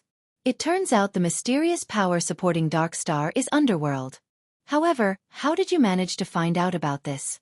Even though I've planted many spies inside Dark Star, I never managed to uncover the forces hidden behind Dark Star. Feng Xianyang from Underworld came looking for me to buy some of Zero Wing's shares. However, the price he offered was simply too low. I rejected his offer, so now he is trying to get back at me by destroying Zero Wing. Shi Feng revealed the truth. Gentle Snow immediately understood the situation after listening to Shi Feng's words. It was no wonder Dark Star was completely unafraid of commencing an all-out war. With Underworld's background, it only needed to field a part of its forces located in the eastern region of Star Moon Kingdom to completely destroy Zero Wing. With such a large disparity in strength, it was natural for Dark Star not to fear a war. So it is Feng Xianyang. He is indeed a person who would take revenge for the slightest of offenses. However, with Underworld's financial power, his offer to buy Zero Wing, which possesses a guild residence, should not have been low. At the very least, he should have offered 500 to 600 million, right? Gentle Snow came to an abrupt realization. However, she also felt curious about this matter. As the Feng Xianyang she knew was not a tight-fisted person. 1 billion credits and several hundred experts. In addition, they would also provide 100 gold coins as support every week. Shi Feng said 1 billion credits and also 100 gold coins per week? Feng Xianyang sure is generous. Even I might feel tempted if given such an offer. Yet, you actually complain that it's too little? No wonder he's angry. Gentle Snow chuckled softly. Shi Feng simply replied with a faint smile, not bothering to give an explanation on the matter. Aside from a few core guild members knowing about the Purple Sun Mansion being their new guild residence, nobody else knew anything about it. The others only knew that Zero Wing possessed a guild residence. They were not clear where exactly it was located. After all, There were simply too many plots of land available in White River City. Moreover, the Purple Sun Mansion was currently under reconstruction. It would take 2 more days before it can be used and also unveiled to the public, following which, Shifeng made some small talk with Gentle Snow before ending the call. He then proceeded to start the 7th trial. If nothing unexpected happened, the 2,000 players led by Gentle Snow could definitely break apart Dark Star's encirclement around the Silverleaf Forest. Hence, what Shifeng needed to do now was to increase his own strength by obtaining even better tools and equipment, slowly and gradually enhancing their guild's foundation. In regard to the battle at the Silverleaf Forest, Shifeng could only play the role of an observer. Even if he were to rush over there right this instant, everything would have long since been over by the time he arrived. However, Shifeng would definitely remember this debt of hatred. Sooner or later, he would repay this debt to Dark Star and Underworld 10 times over. The stage for the 7th trial was an ancient coliseum. The moment Shifeng laid eyes on his opponent, he was immediately shocked by what he saw. Why is it myself? Shifeng looked at the familiar figure gradually appearing at a corner of the coliseum, feeling very surprised. However, when he used observing eyes on this twin of his, he immediately came to an understanding. Mirage Beast, Rare Special Elite. Level 20. HP 200. 000/200. 000. This Mirage Beast was capable of replicating the appearance and skills of an enemy. However, unlike players, it had a frightening amount of HP. In a one-on-one situation, players would find it extremely difficult to kill the Mirage Beast in God's domain. The only advantage players had over monsters was the diversity of skills they possessed. Meanwhile, players could use these skills in various combinations to exert even stronger power. Yet, if the Mirage Beast possessed the same skills that players did, then players would lose even that little advantage they had. When comparing the power of skills, the Mirage Beast skills might even be more powerful than the player's good timing. I was just thinking of trying out a few things. Shifeng advanced, immediately directing a chop at the Mirage Beast. Meanwhile, the Mirage Beast had similarly charged at Shifeng, and it too had sent a chop at Shifeng. The moment the two swords clashed, sparks flew all around. However, when all was said and done, Shifeng was still a player. In terms of strength, he was still far inferior to the Mirage Beast. Hence, Shifeng was easily repelled, forced by the Mirage Beast to retreat step by step. Meanwhile, the Mirage Beast was also superior in terms of attack speed. Although the ensuing damage from a collision of weapons was small, after clashing for tens or even hundreds of times, Shifeng would eventually lose his life. After all, the Mirage Beast possessed 200,000 HP, while Shifeng's HP was just slightly over 2,600 after reaching level 21. Moreover, Shifeng was receiving more damage than the Mirage Beast from their exchanges. Not to mention, both sides were also executing various skills. When Shifeng used Thundering Flash, the Mirage Beast would activate Windwalk to dodge the attack. It would then counter with a Thundering Flash of its own. Knowing that he could not receive the attack directly, Shifeng, too, activated Windwalk to dodge. However, the Mirage Beast activated Wind Blade to immediately appear before Shifeng. It then followed up with a chop, sending an extremely quick vertical slash down towards its prey. Shifeng hastily used parry to block the Mirage Beast's chop. He countered with a Thunder Flame explosion right away.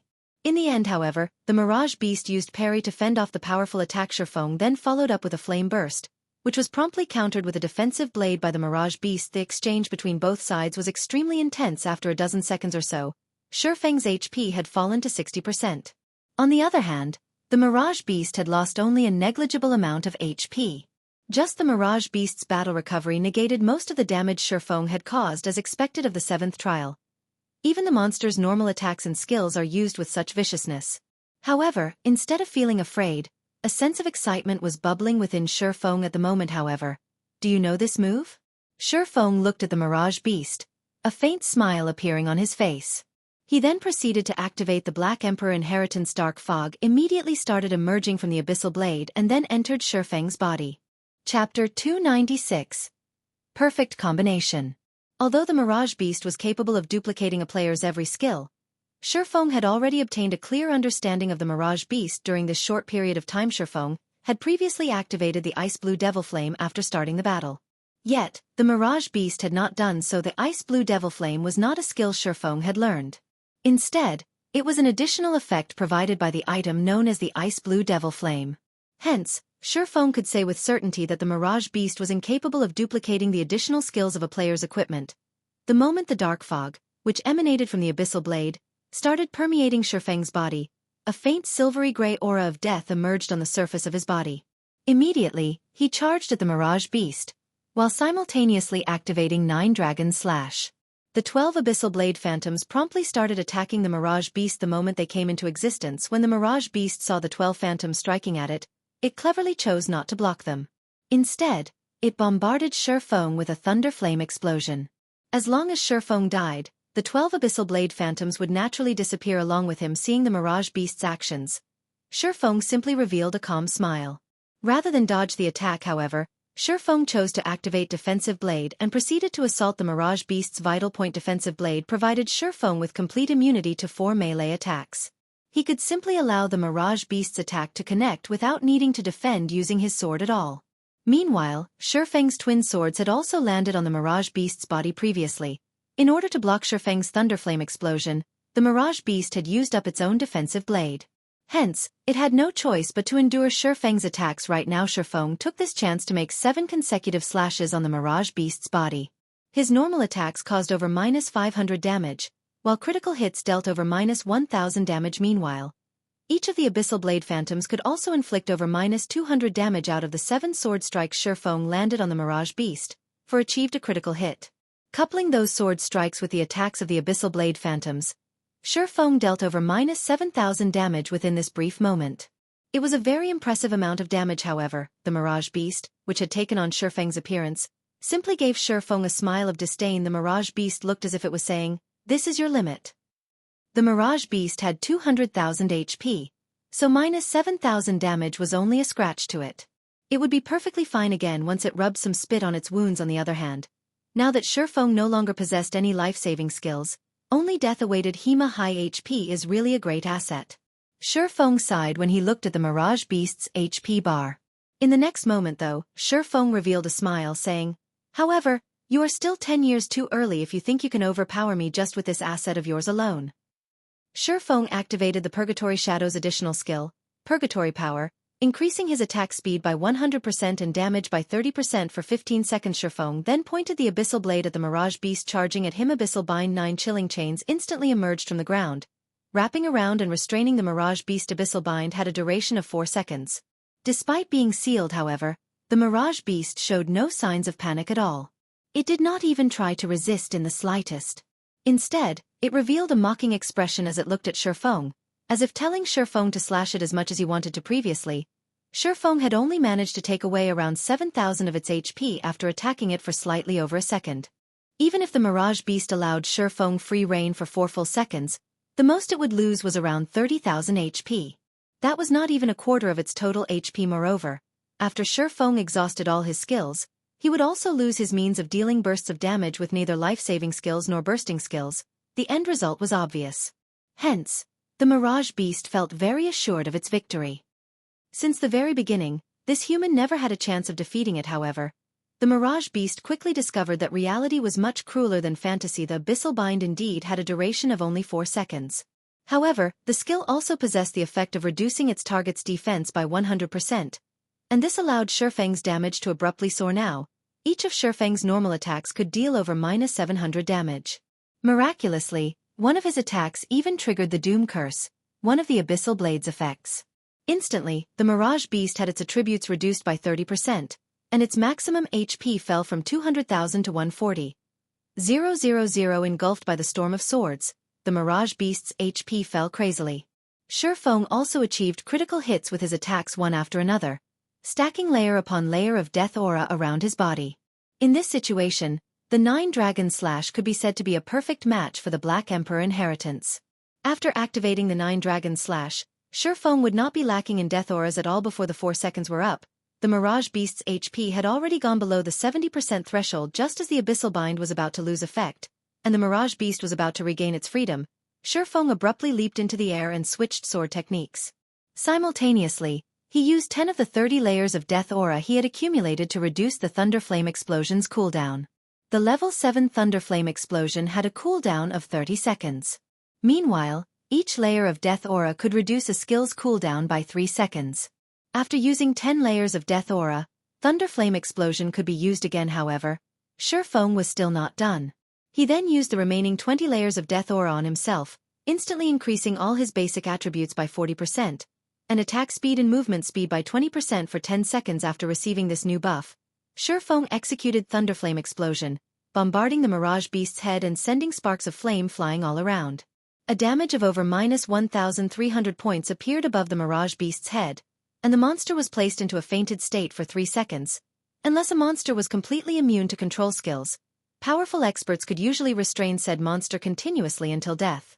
Meanwhile, it was obvious that the monsters were not completely immune to control skills. They simply had a certain degree of resistance that would degrade the effects of control skills. Otherwise, it would truly be impossible for players to clear the 12 trials nevertheless. Shifeng was very clear about his own situation. Currently, as his level was still low and the number of skills he had learned was few, he only possessed explosive power but no staying power. After his short burst, if his enemy wasn't dead, the only options left for him were either to die or to flee at present. Shifeng still had many gaps to fill in terms of the skills he had learned. However, the Black Emperor inheritance just happened to be able to fill these gaps, allowing him to create a perfect cycle with his skills.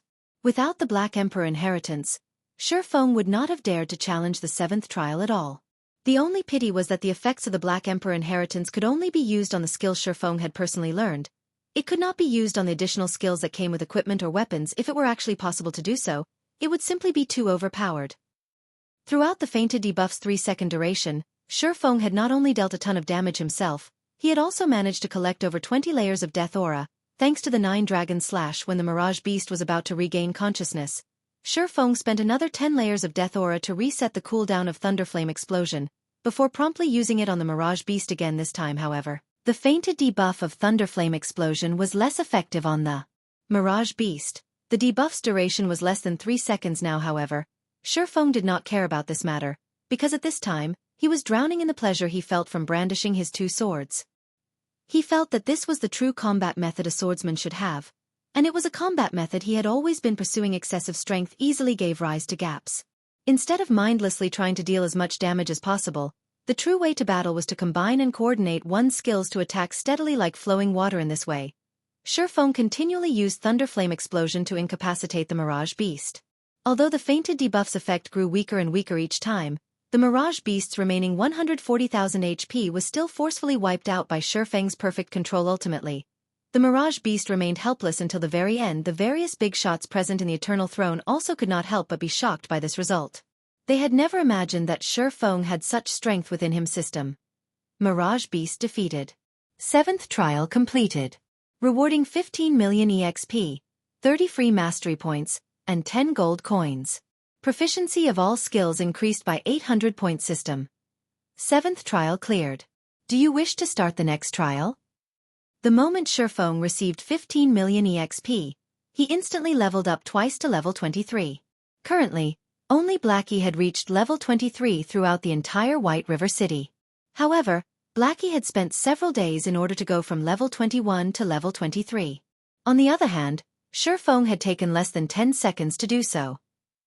Shifeng then looked at the system notification. Although his heart was filled with anticipation towards the 8th trial, he still shook his head, thinking to himself, one needs to know when to stop. With the points I've earned, I can already exchange for an epic ranked item. If I were to choose to continue, I would no longer be an expert but a gambler. The 12 trials was the toughest trial of the War God's Temple. The difficulty of the trials would definitely multiply several-fold the further he went. In Shifeng's estimation, the monster of the 8th trial would not be just a special elite monster.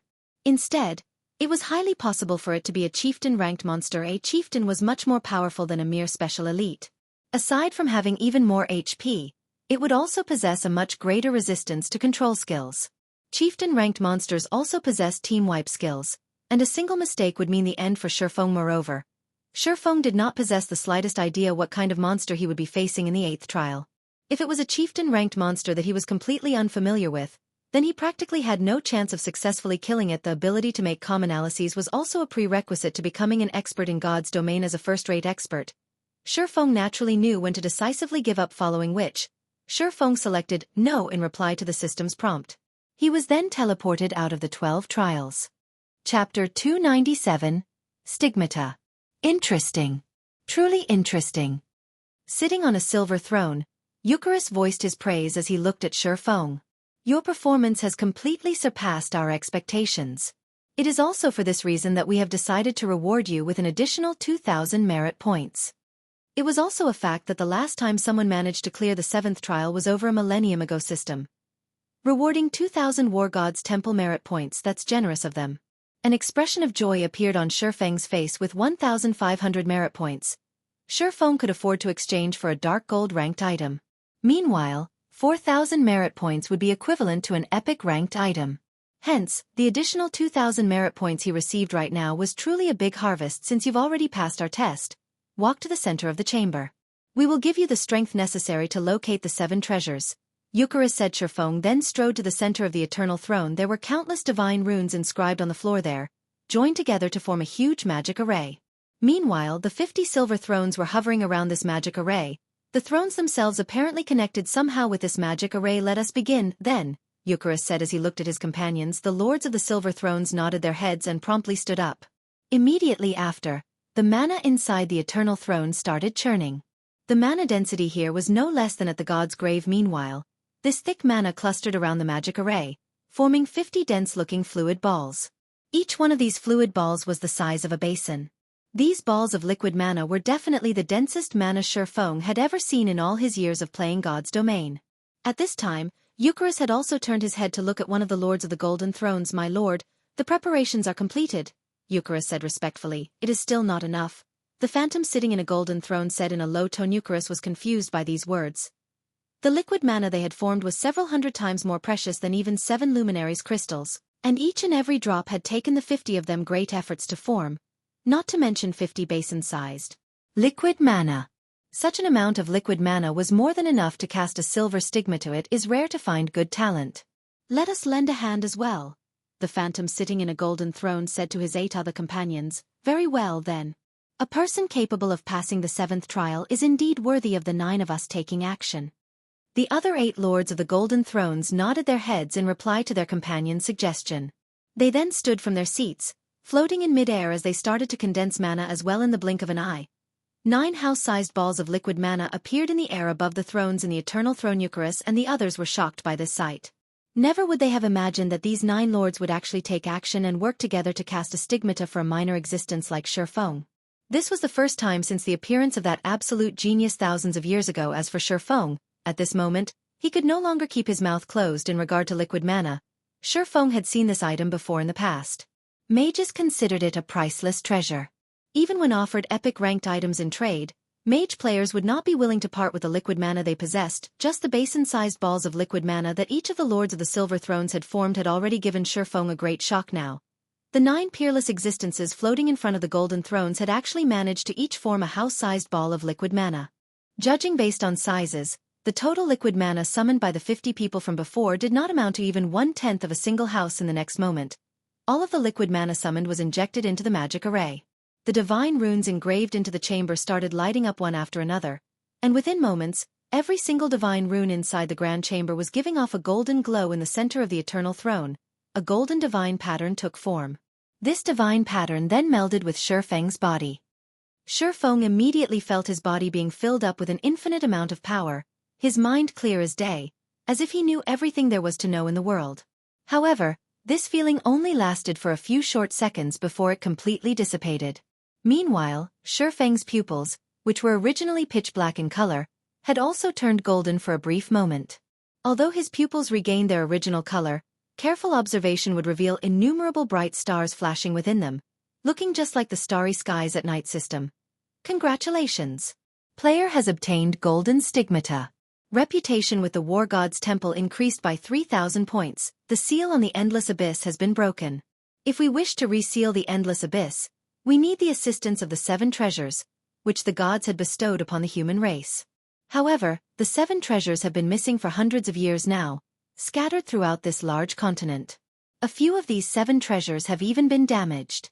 It would be extremely difficult to locate and gather the 7 treasures.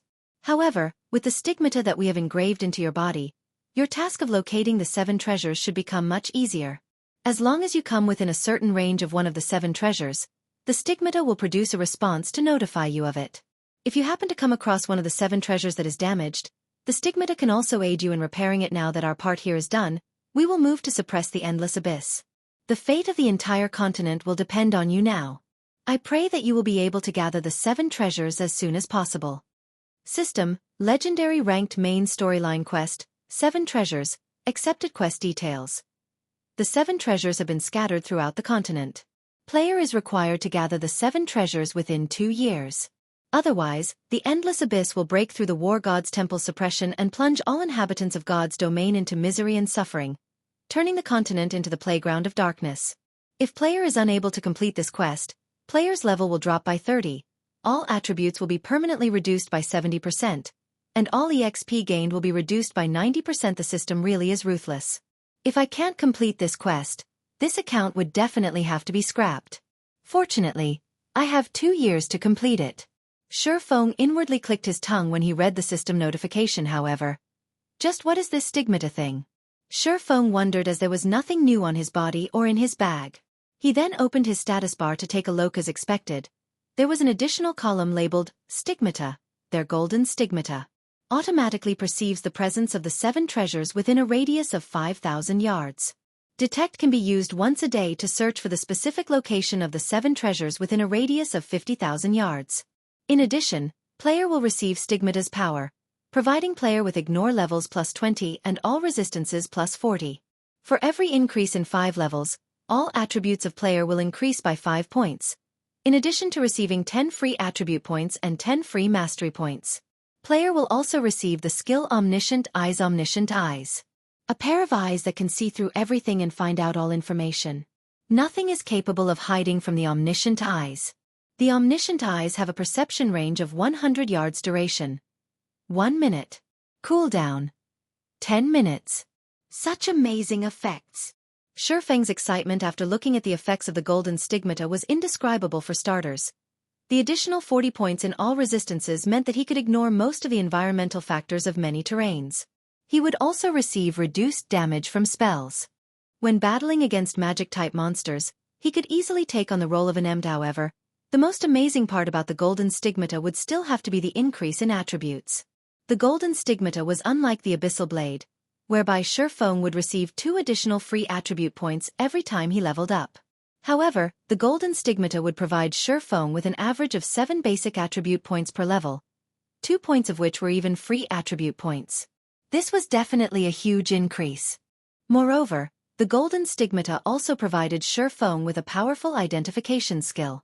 This skill would be of significant help when used against dungeon bosses or during field battles. It seems the heavenly dragon's breath is already waving its hands at me. Sure Feng revealed a faint smile. Originally, the heavenly dragon's breath's requirement of 120 points in intelligence had given Sure Feng a major headache. Now, however, with the bonuses provided by the golden stigmata and his magic weapon, as long as he received his promotion to a Tier 1 swordsman, he could definitely equip the heavenly dragon's breath before he reached level 30. He would actually get to equip a fragmented legendary item before reaching level 30. If it were in the past, Sure Feng would not even have dared to dream about it, following which, Sure Feng called out the exchange interface of the War God's Temple and began to carefully look through the treasures there. Chapter 298. Deep Pockets. Previously, Sure Feng had focused his attention purely on clearing the trials. Even when he upgraded the Abyssal Blade to level 20, he had only picked out a random level 20 Dark Gold weapon. The War God's Temple was one of the strongest powers in God's domain. This was a fact that remained true from ancient times up to the present. Sure Feng had been able to fully experience this truth simply by seeing the various big shots in the Eternal Throne take action. Hence, one could just imagine how wealthy the War God's Temple's treasury would be. As for this War God's Temple exchange system, players would automatically activate it after obtaining the first clear on a 100-man team dungeon. However, one would already require large amounts of War God's Temple reputation even to exchange for a fine gold item. In God's domain, reputation with the War God's Temple was infamous for being extremely hard to obtain, not to mention meeting the required reputation for exchanging an epic item. If not for his quest, Sure Feng would not have the chance to exchange for an epic ranked item. He would not even have the chance to lay eyes on them. He would not get the chance to see the never-before-seen divine artifacts. Either. I wonder what sort of divine artifacts are in the treasury of the War God's Temple? Sure Feng's heart was filled with anticipation as he filtered the exchange window to display only divine artifacts. A total of 2 divine artifacts was shown: Luminous Starlight, divine rank, Two-handed staff. Equipment requirement: Strength 3000, Intelligence 8,000. Required merit points 200,000. Skyfrost Blizzard, Divine Rank, Two-Handed Spear. Equipment requirement. Strength 10,000. Intelligence 4,000. Required merit points 250,000. Although he could not see the exact attributes of these two items, just the merit points demanded and the equipment requirements of these two divine artifacts left Shifeng utterly speechless. Can a person really equip these divine artifacts? Shifeng had his doubts. It was simply unthinkable for a person to possess 10,000 strength. Even during his prime, Shifeng had not even been close to meeting such a requirement. After having his fill of looking at the divine artifacts, Shifeng filtered the window to display only epic-ranked items immediately. An endless list of items appeared before him. A simple glance told Shifeng that there were more than 10,000 items listed, and he could not help but wish he could take them all to enrich his own guild warehouse. If Zero Wings Guild Warehouse had so many epic-ranked items stored within it, then dominating the entire Star Moon Kingdom would not be a problem, let alone conquering White River City. However, this was only a passing thought. Shifeng currently had 6,800 merit points, and he could exchange for only a single epic-ranked item at most. However, it was also not a simple task to choose a suitable item for himself out of these tens of thousands of items. For starters, let's forget about weapons. Armor should be a good place to start from, Shifeng thought. Presently, he already possessed a magic weapon, the Abyssal Blade. The dark gold-ranked Purgatory's shadow he now wielded was also sufficient for his current self. If he wished to further increase his strength, then he needed to replace some of the mysterious iron and secret silver-ranked equipment he was still using yet. When Shifeng looked at the long list of equipment, his mind was racked with indecision. However, Shifeng still managed to pick out a few good breastplates that caught his fancy. Not only did these breastplates offer large amounts of strength and agility, some even provided additional intelligence, an attribute that Shifeng was currently in need of. Meanwhile, the usage levels for these breastplates ranged between level 20 to level 80, and they all were epic equipment that could level up to level 100. One of these breastplates was called the Purple Fire Battle Armor, and it required 5,000 merit points. It was a breastplate that mainly focused on the strength attribute, in addition to providing a certain amount of intelligence. The other one was called Merciless and required 5,300 merit points. It was similarly a breastplate that mainly focused on the strength attribute, and likewise it provided a certain amount of intelligence. The final breastplate that caught Shifeng's fancy was a breastplate called the Carnage Chest Protector. It required 6,000 merit points to exchange for, and it provided a balanced amount of strength, agility, and intelligence.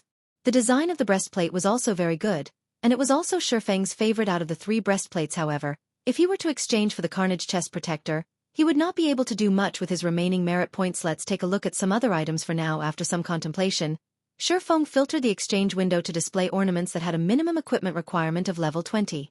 The merit points of the War God's Temple were extremely precious, so he needed to be extra careful when spending them. After browsing through the list for some time, Shifeng suddenly discovered an item he was extremely familiar with. Space Ring. However, instead of being of mysterious iron rank, this space ring was of epic rank.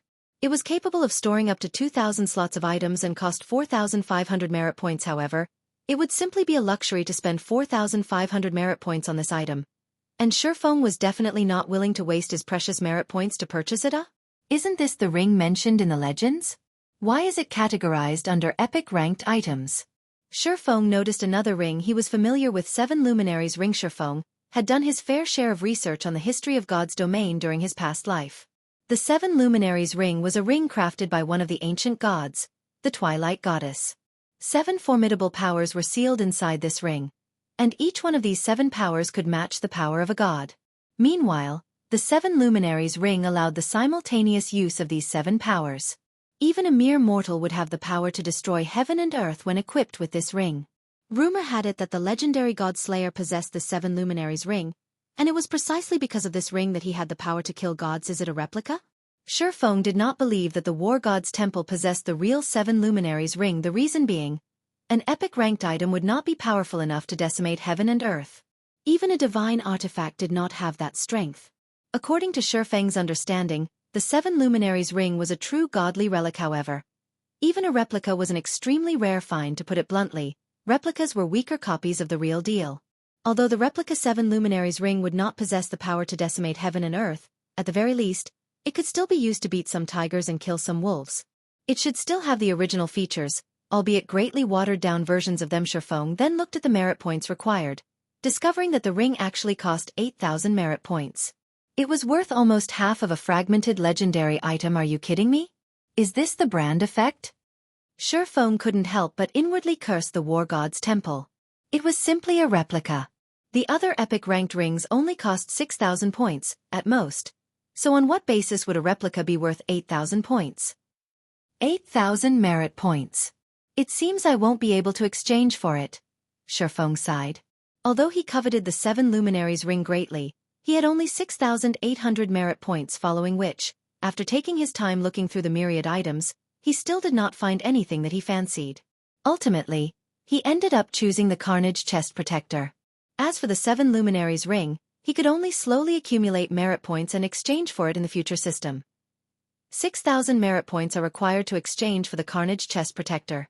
Current merit points in possession: 6,800. Do you wish to exchange? Shifeng immediately clicked yes. System: player's reputation with the War God's Temple has reached 3,000 points. Player is allowed to pay 20% of the required merit points using gold coins. Do you wish to pay using gold coins? It can't be, right? I can also pay using gold coins? Shifeng grew ecstatic. He had hope of obtaining the 7 luminaries ring now. Currently, he needed to pay 1,800 gold coins for 1,200 merit points.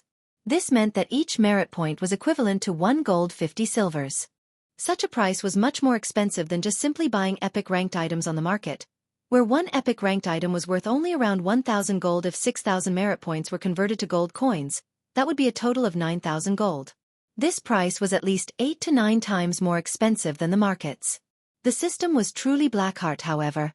This was a rare chance for Shifeng. If he could pay a portion of the merit points required using gold coins, he would be more than willing to do so, following which, Shifeng chose to exchange for the 7 luminaries ring instead. 20% of 8,000 merit points would be 1,600 points, which would be 2,400 gold coins. At this stage of the game, average players would be glad just to have a few extra silver coins to spend, and spending 20 to 30 silver coins at once would be considered an extravagance. As for gold coins, average players might not even know what these things look like. Currently, 1 gold coin could be sold for 11,000 credits. Meanwhile, 2,400 gold coins would be worth over 25 million credits. Even a first-rate guild would not spend so much money just to obtain an epic ranked item. Not to mention spending 2,400 gold coins. If Aqua Rose were to find out about this matter, she would definitely label Shifeng a spendthrift. However, Shifeng chose to pay the 2,400 gold coins without hesitation. He had 5,000 gold on his person at this time, having originally intended to use this money to purchase a stall in Star Moon City. Now though, doing so was no longer possible. After completing the exchange, a purple gold crystal ring appeared on Shifeng's palm. There were 7 different gems inlaid into the ring, and the entire ring itself exuded a faint purple aura. It looked absolutely luxurious and fascinating. Chapter 299. One word. When Shifeng received the ring, he could not help but grow excited. In the past, a legendary item had been sold for tens of millions of credits at the world auction. At that time, the news had thoroughly shocked the entire world.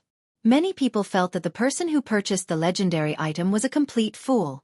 After all, it was simply an item inside a virtual world. It was nothing more than a data-generated item. Only a person whose head was caught in the door would spend so much money to purchase it now. If Shifeng converted the War God's Temple merit points and gold coins he had spent into credits, the total amount would be even higher than the price of the auctioned legendary item.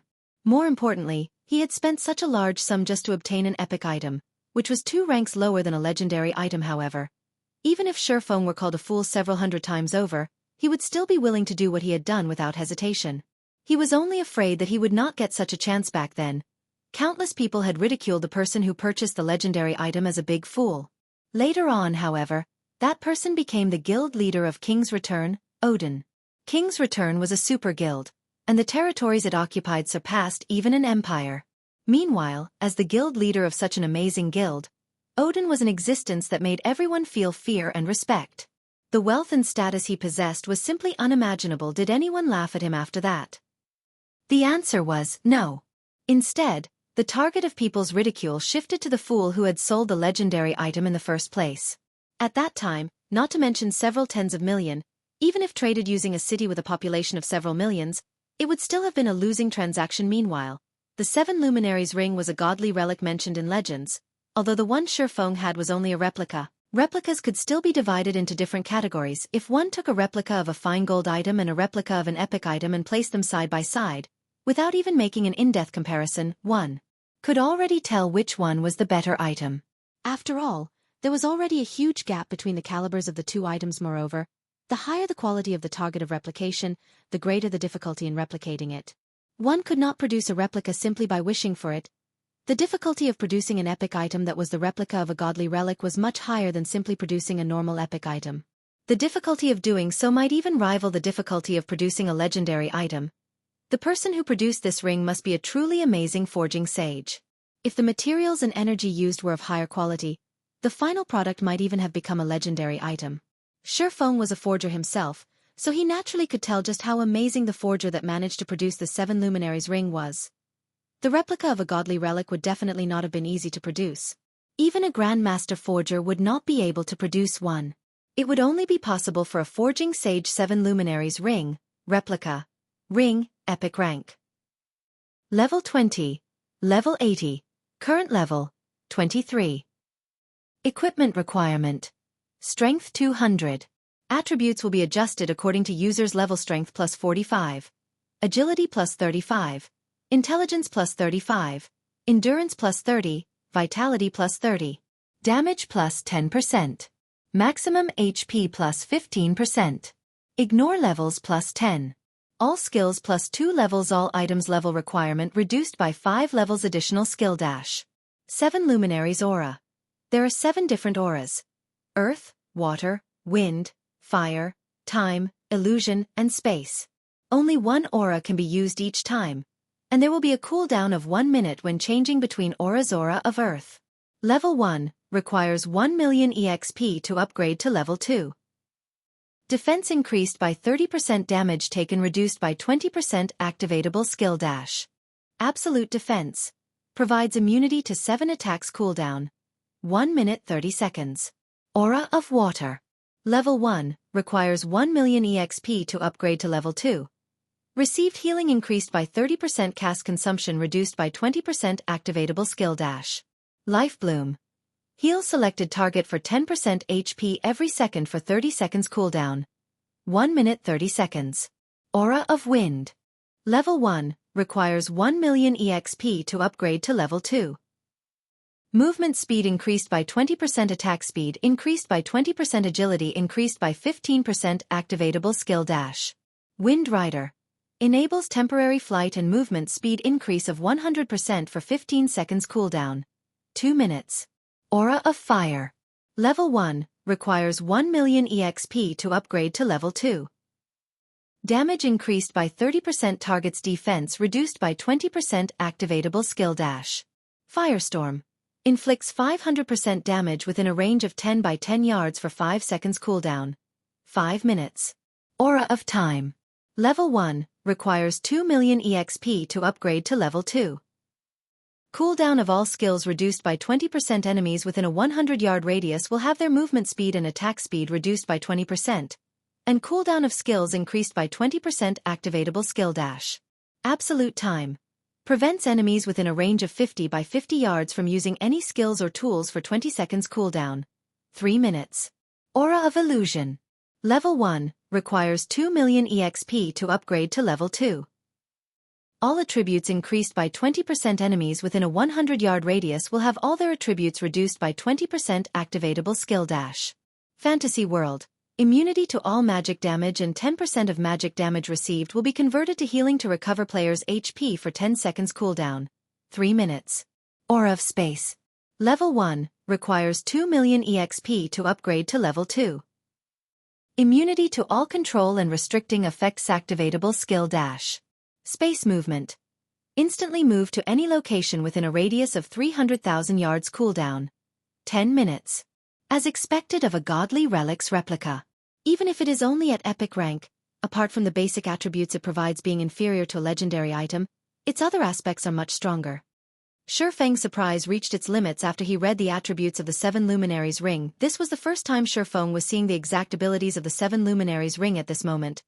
Shifeng finally understood why the legends had said that even an ordinary mortal would have the ability to decimate heaven and earth when in possession of the genuine 7 Luminaries ring. One could even kill gods with this ring.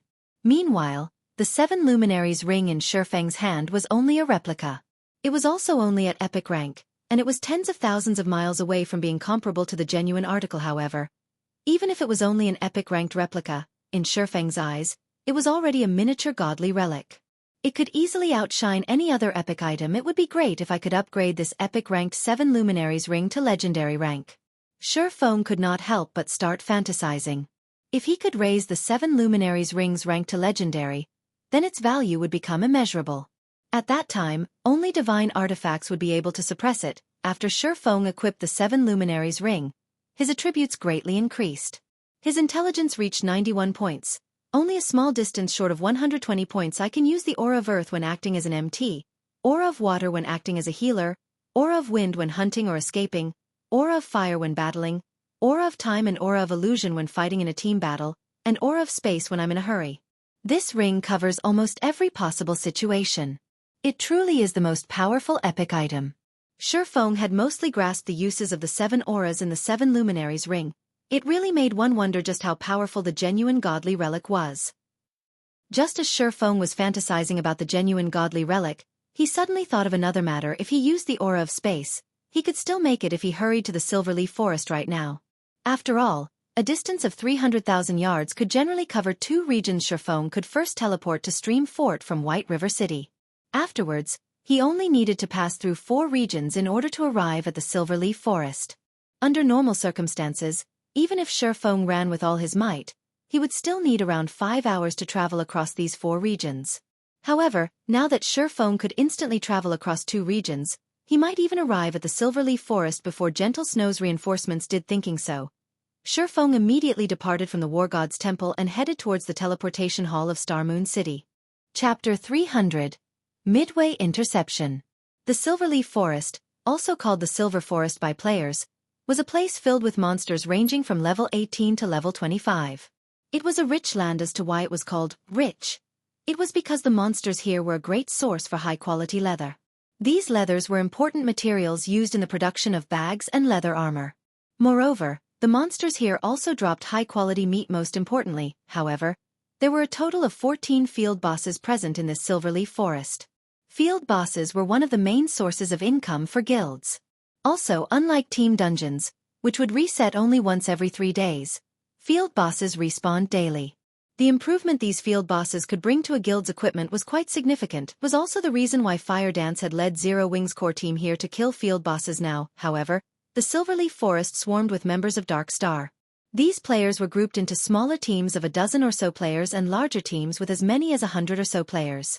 Meanwhile, each and every one of these players was currently out searching for members of Zero Wing Master Tyrant. We need to speed up our operations.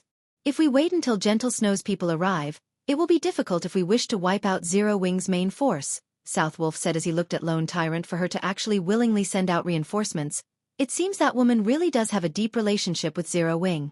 Lone Tyrant was slightly surprised. His lips then curled into a sneer as he said, "Even so, she is too late. We've already searched through the majority of this Silverleaf Forest. We've also tightly blockaded the 3 exits for this place. In addition, we've also placed a guild war order to seal off the entire Silverleaf Forest, so the bastards won't be able to simply return to the city using a return scroll. It won't be long before we will find them and get rid of them. However, even if they did use a return scroll and return to the city, their red names would get them killed by the guards the moment they arrived. They would also get locked up and lose their freedom for a long period of time. Such a penalty would be much worse than simply getting killed by us." Southwolf nodded in agreement. In order to deal with Zero Wing's main force this time, Dark Star had spared no effort, sending out all the elite members it had. Even Underworld had sent a team of Underworld guards into the fray. There were over 10,000 players participating in the hunt this time around, and of those, 6,000 were used to hinder Zero Wing's reinforcements with its current power. Zero Wing definitely could not contend against these 6,000 players. However, Southwolf himself could not help but admit that Zero Wing indeed possessed some real ability. Even when they were ambushed, they had still reacted in an extremely calm manner. They had immediately launched a counterattack and bravely fought back. Moreover, many within their ranks possessed relatively good techniques this time. In order to kill the few hundred elite members of Zero Wing, Dark Star had lost over 1,000 members. Southwolf found this result simply unbelievable. The reason being, of the 1,000+ members that died, over 300 were elite members of Dark Star. Their fighting techniques could definitely be considered first-rate. The most unbelievable part was that even a few members of the Underworld Guards had been killed by Zero Wing. However, that was it. So what if Zero Wing was top-notch when it came to dungeon raiding? In a field battle, numbers triumphed over everything else. This was an unchangeable fact for all games. It's a pity that we didn't manage to locate Black Flame or Yi Feng. If we could deal with them as well, we can thoroughly remove Zero Wing's name from White River City. We'll see if they dare act presumptuously in front of young Master Feng again. South Wolf's hatred of Shi Feng had never dissipated in the slightest, and he had always intended to fulfill the words he had spoken before. However, now that they were about to get rid of Zero Wing's main force, the anger in his heart had lessened slightly. Relax, those two will soon be finished as well. In White River City, nobody can protect them. Even the elites led by Gentle Snow won't be able to do so, Lone Tyrant said proudly. How so?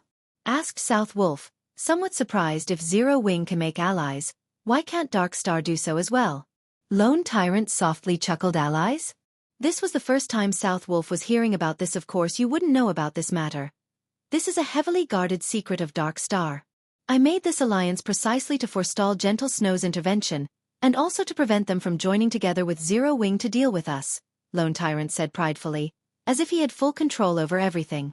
If Gentle Snow wishes to bring reinforcements over, she'll have to first see if she can arrive at the Silverleaf Forest's entrance. Regarding the matter of exterminating Zero Wing, this time, you can rest assured. You just need to remind Vice Leader Feng of the agreement we made. Guild Leader Tyrant can rest assured on this matter. As long as you complete the task this time, we will definitely deliver the 100 million credits and weekly funding of 150 gold that we promised. South Wolf laughed. Fine, as long as you guys don't forget your promise. Lone Tyrant nodded in satisfaction. In truth, he did not place much importance on Zero Wing.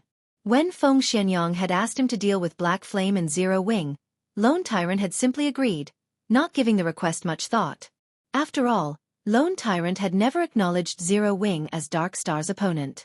His true enemy was only one person, Gentle Snow. However, the capital injection offered by Feng Xianyang this time around was quite attractive, so Lone Tyrant naturally yielded to his request. With this capital injection, he would be able to contend against Gentle Snow for White River City on an equal footing. As an added bonus, he could also gain plenty of good equipment from Zero Wing Guild Leader. We found them, an assassin suddenly said in the team chat. Good, we'll head over there immediately. Lone Tyrant softly chuckled. He then gave a command through the guild channel, saying, everyone, hurry over to that location. We mustn't let them escape this time. The precious equipment on their bodies are waving their hands at us.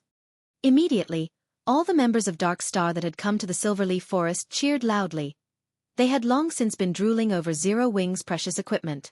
What secret silver equipment? Many members of Zero Wing's main force possessed fine gold equipment, and some even dark gold equipment.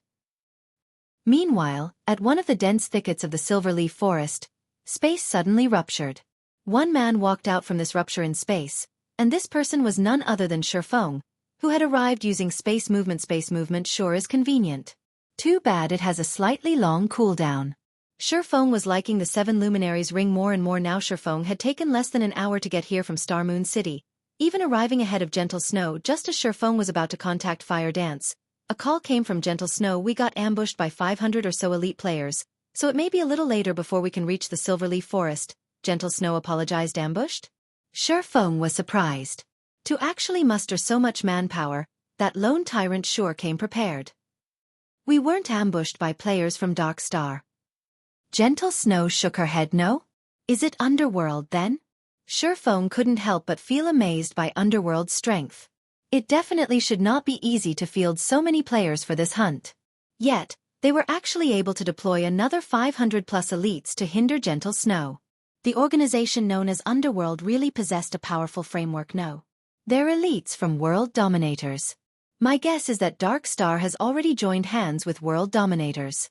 Gentle Snow then suggested, it won't be possible for my side to break through anytime soon. If your reinforcements really can't break through, you all should just give up.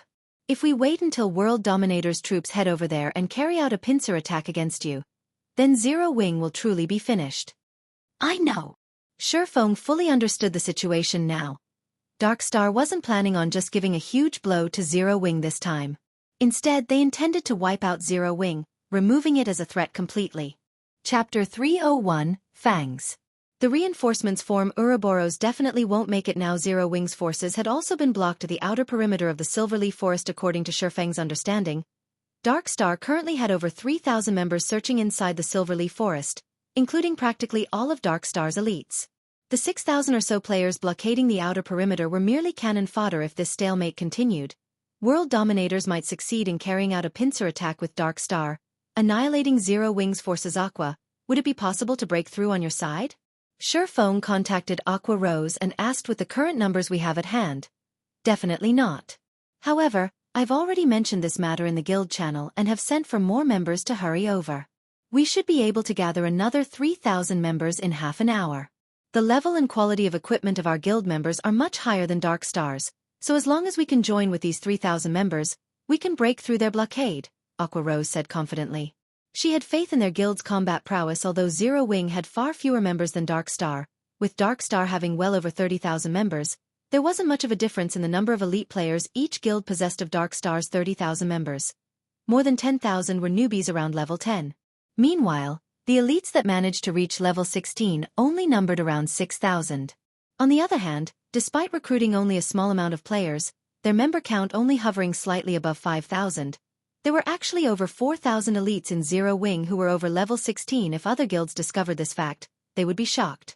This was also why Aqua Rose had maintained an optimistic view of Zero Wing's future. As long as Zero Wing could assemble these remaining 3,000 members, they could easily deal with Dark Star's 6,000 extras. However, it would be impossible for them to engage in an all-out war against Dark Star. After all, there was still a big gap in the total number of elites each guild possessed. On top of that, Dark Star still had over 10,000 extras.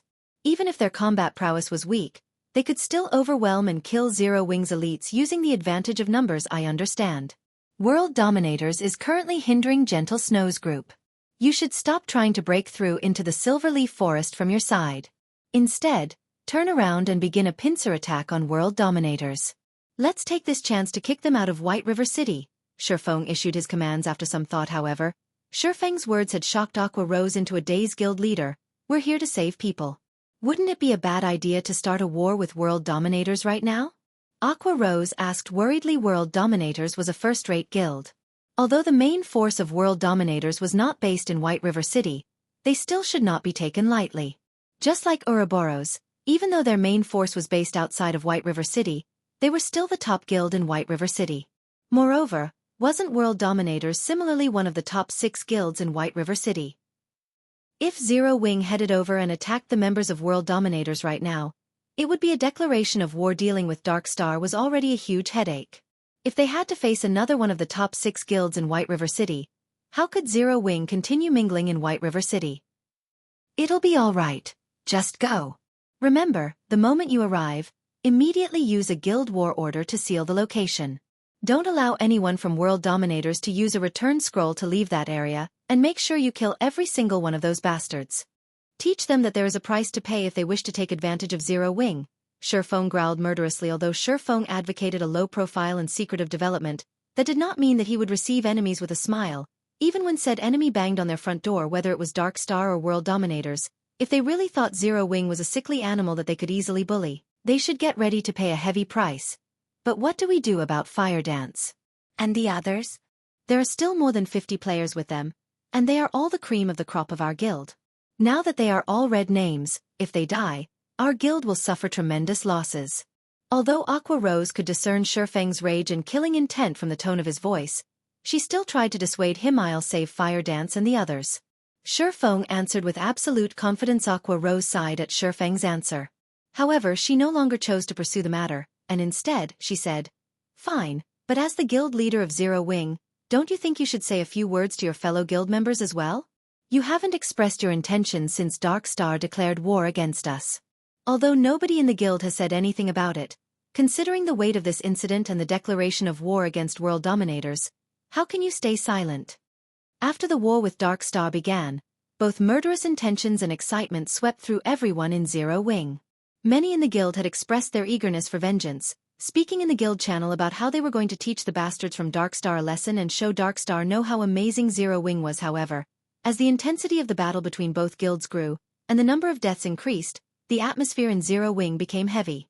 Even though they had fought for so long, they still hadn't managed to break past Dark Star's blockade around the Silverleaf Forest. The number of dead Zero Wing elites inside the Silverleaf Forest also grew as time passed. Hence, it was inevitable that Zero Wing's momentum would falter at this point. Most of the Zero Wing members had already lost their motivation to continue fighting. Not to mention carrying out a pincer attack on world dominator Shifeng, of course, was aware of Aqua Rose's concerns. However, compared to just speaking through the guild channel, Shifeng had taken more decisive action and directly uploaded a post to the official forums Dark Star. Today you've dared to send tens of thousands of players to hunt the hundreds of players of Zero Wing. My Zero Wing guild will return this slight 100-fold. Even if we're down to our very last breath, we will massacre your 30,000 members as payback. The name of Black Flame, the chief forger of Star Moon Kingdom, had long since spread throughout the Star Moon Kingdom. Moreover, Zero Wing was also the first guild to own a guild residence. The moment this post uploaded, it immediately garnered the attention of the residents of Star Moon Kingdom. Crap. Are they starting an all-out war? I show my support for Zero Wing. Zero Wing is as amazing as expected. Even though there are only several hundred, Dark Star actually had to send tens of thousands of players to hunt them. Does anybody know the final result? I heard that Zero Wing had lost over 300 members to Dark Star already, and there are still a few dozen being hunted down. On the other hand, Dark Star has already lost over 1,000 members. Right now, every player in White River City is discussing this matter. Amazing! With just several hundred players on their side, even when faced with more than 10,000 players, they can still kill over 1,000 players. Dozens are still alive, too. I also want to join Zero Wing and become an expert. I despise Dark Star. If they can, they should duel Zero Wing fairly. What's so great about using numbers to bully someone? I am one of the members of Zero Wing that had been surrounded and killed. You guys should have seen how amazing our guild Sister Dance and Brother Black fought. Sister Dance weaved across thousands of players, killing over 100 Dark Star members in a row.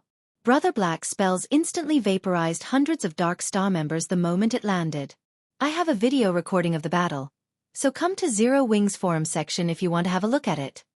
After Shifeng uploaded his post, the entire forum exploded in a storm of comments. The players that had only recently started playing God's Domain also started paying attention to Zero Wing as a result of this commotion. Especially after seeing the battlefield containing thousands of players in comparison, the battle scenes they usually saw in movies were boring. The scene where countless stars crashed onto the battlefield, destroying the land and instantly turning hundreds of players into ash, especially stunned them. They couldn't help their boiling blood after watching this scene. After watching this video, many players started considering joining Zero Wing. Chapter 302. Strong Capital. Shifeng had used the name of Black Flame when he uploaded his post. Hence, just a few minutes after the post went live, it had already received a massive amount of visitors. The number of replies easily passed 10,000. Shortly after, the post had been automatically pinned at the top of the forums by the game officials, and there was also an additional bright red war tag on the post. This single word was eye-catching. Meanwhile, due to Shifeng's post, the originally crestfallen guild members' fighting spirits immediately reignited, and they hungered for Dark Star's death. Moreover, the video of Dark Star's ambush of Zero Wing had also shocked its viewers. The video allowed everyone to understand that even players could become so powerful. When the stars of light descended, the scene seemed as if the world was coming to an end, and within an instant, hundreds of players had been vaporized.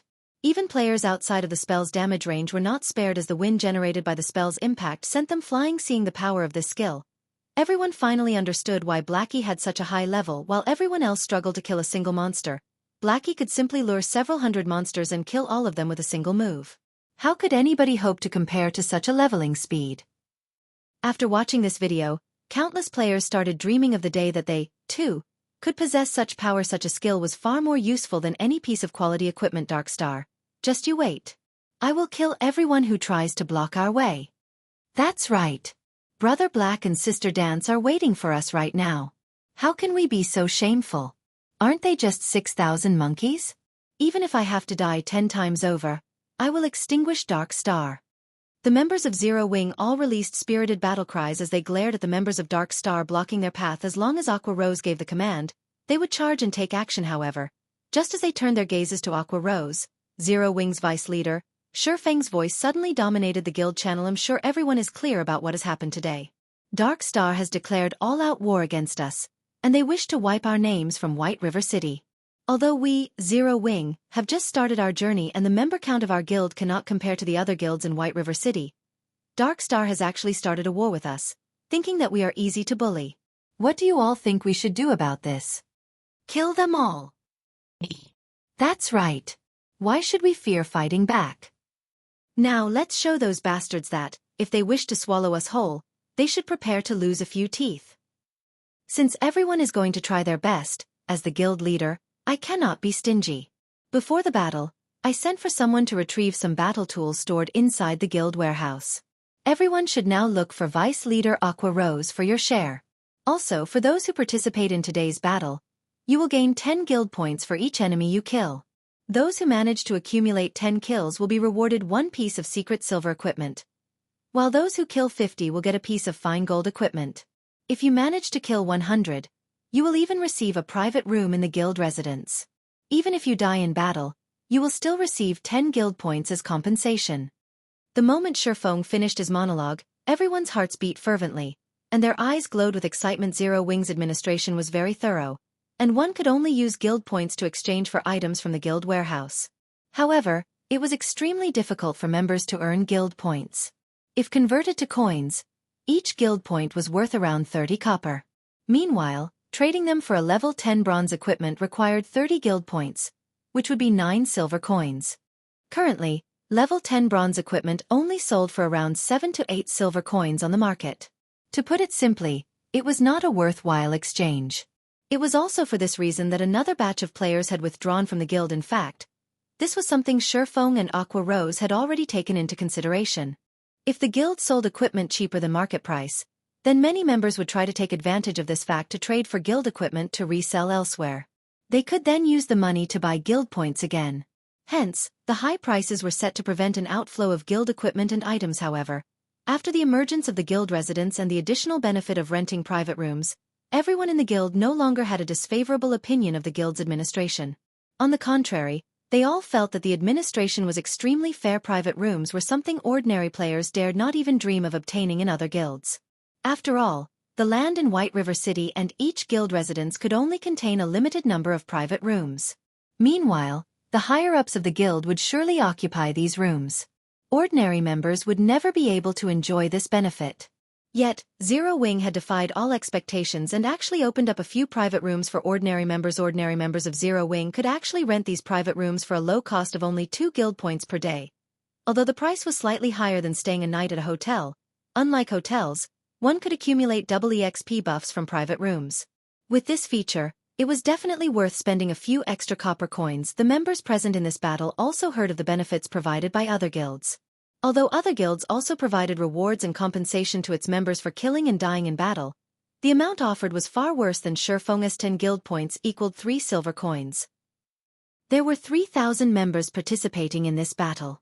If each one of them managed to kill one enemy, the total guild points awarded would be the equivalent of 9,000 silver coins or 90 gold. This was a massive sum of money. Moreover, Shurfeng also promised to compensate for each guild member's death. At the very least, he would have to spend over 100 gold if converted to credits. 100 gold would be worth over 1 million. This situation reaffirmed everyone's confidence in Zero Wing's financial resources and background. With such great benefits, powerful financial resources, and most importantly, such an amazing guild leader, was it possible for such a guild not to grow powerful? Even if I have to die, I'll still drag at least 10 guys with me. Humph! Don't you have any ambition? Didn't you hear the guild leader say that he would reward those who managed to get 100 kills with their own private room? You have to be capable of actually doing that first. Have you not seen how easily Brother Black and Sister Dance managed it? The momentum pushing the guild members to kill their enemies was stronger than ever now. Although the guild would only rent out, not sell, any of the private rooms, one could imagine how much a private room would cost. It was definitely not something worth a measly 1,000 guild points. Although their chances of actually killing 100 people were slim, there was still a small possibility. Naturally, they would fight for that glimmer of hope. Everyone, come to me to receive the frost grenades. Each person will only get 2. Party leaders will get 3 frost grenades and 1 tier 0 attack or defense magic scroll. Team leaders and vice-team leaders will receive 5 frost grenades and 1 Tier 1 magic scroll. After Shifeng finished his speech, Aqua Rose started distributing the supportive tools to every guild member in order to display Zero Wings might to everyone in Star Moon Kingdom. Shifeng bled his pockets dry this time. He retrieved all the supportive tools from inside the guild warehouse for this battle. The moment everyone received the supportive tools, everyone felt even more certain of their victory over Dark Star. Just by arming all of them with a single frost grenade, they could easily force Dark Star's 6,000 members to eat a huge loss. Adding in the control effect of the frost grenades, their chances of defeating these 6,000 players increased by at least 30%. Vice Leader Aqua, how should we fight? We'll all listen to your commands. That's right. With these tools of war, I can easily kill over 10 people and earn a ton. 100 people, here I come. Let's hope that those bastards don't run away. Everyone started joking around as they felt confident in defeating Dark Star now. Since everyone is ready, follow me. Aqua Rose nodded. The next moment, however, she turned around and ran in the opposite direction of the Silverleaf Forest. Chapter 303. Hold Nothing Back. Deep inside the Silverleaf Forest. Boss, I don't know what's going on with Zero Wing, but they've retreated from Silverleaf Forest's entrance. An assassin who used stealth to stalk Zero Wing's troops reported in the team chat.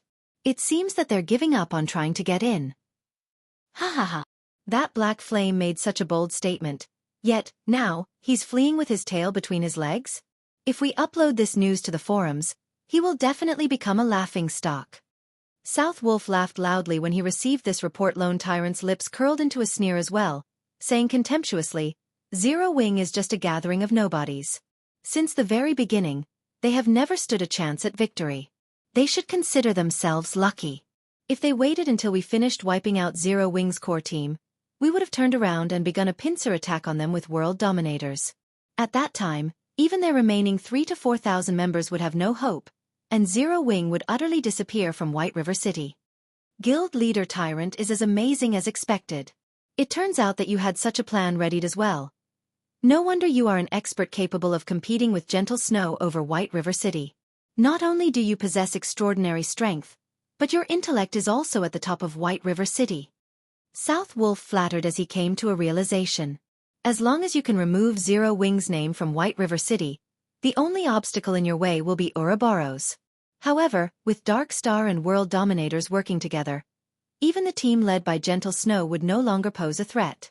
At that time, Guild Leader Tyrant would become the true overlord of White River City. It's still too early to make such claims. Lone Tyrant chuckled as pleasure filled his heart. He then continued, saying, Ultimately, Gentle Snow is a well-known expert and leader in the virtual gaming world. I'm afraid that I'll need more strength before I can chase her out of White River City. When the time comes, it will also depend on whether or not Underworld plays its part. Ha ha ha. Guild Leader Tyrant can rest assured. As long as Dark Star possesses a high chance of becoming the overlord of White River City, Underworld will invest greatly in it. When the time comes, Underworld will send even more experts to help Dark Star solidify its position as overlord. South Wolf laughed, answering with certainty. With your words, South Wolf, I can rest assured. Lone Tyrant laughed with South Wolf currently. Confidence regarding Dark Star's future filled Lone Tyrant now that Zero Wing has given up on saving Fire Dance and the core members. Although I pity them slightly, we should still quickly end their lives. When South Wolf thought of Fire Dance's sexy body, a lecherous smile unconsciously appeared on his face. Elsewhere, Fire Dance and her group were currently in a very precarious situation. Players from Dark Star had them surrounded, and although they had constantly carved out a path of bodies, they could not use return scrolls to escape. Dark Star had the Silverleaf Forest under siege, and all exits were blocked. If this situation continued, they would, sooner or later, lose their lives. However, they could not afford to die. At this moment, there were only 30+ players remaining in their team, and they were all red names. As for herself and Blackie, their names were already close to turning black now. If they died, losing 3 or 4 levels would only be a small matter. The most crucial point was that they could not afford the loss of their equipment sister Fire Dance. What are we going to do now? The bastards from Dark Star have discovered our location again, Lonely Snow asked. At this moment, he appeared to be in quite a sorry state. After being surrounded and attacked over a dozen times, his willpower had started to falter as well. Unfortunately, no matter what they did, they could not find a way to escape from Dark Starlet's retreat first, then talk. Aqua Rose and the others are currently breaking through the entrance now. Moreover, they also have a large stock of supportive tools, so they can definitely break past Dark Star's blockade. We just need to hold on for a little while longer before we're rescued. Fire Dance had also racked her mind, trying to think of a way to escape. However, Dark Star simply had too many players. No matter how they tried to run, another group of players always waited for them. If not for the fact that their equipment and techniques were so impressive, they would have long since died just as everyone was desperately running for their lives. Surefong contacted Fire Dance and suddenly joined the team guild leader. Guild leader, you're finally here.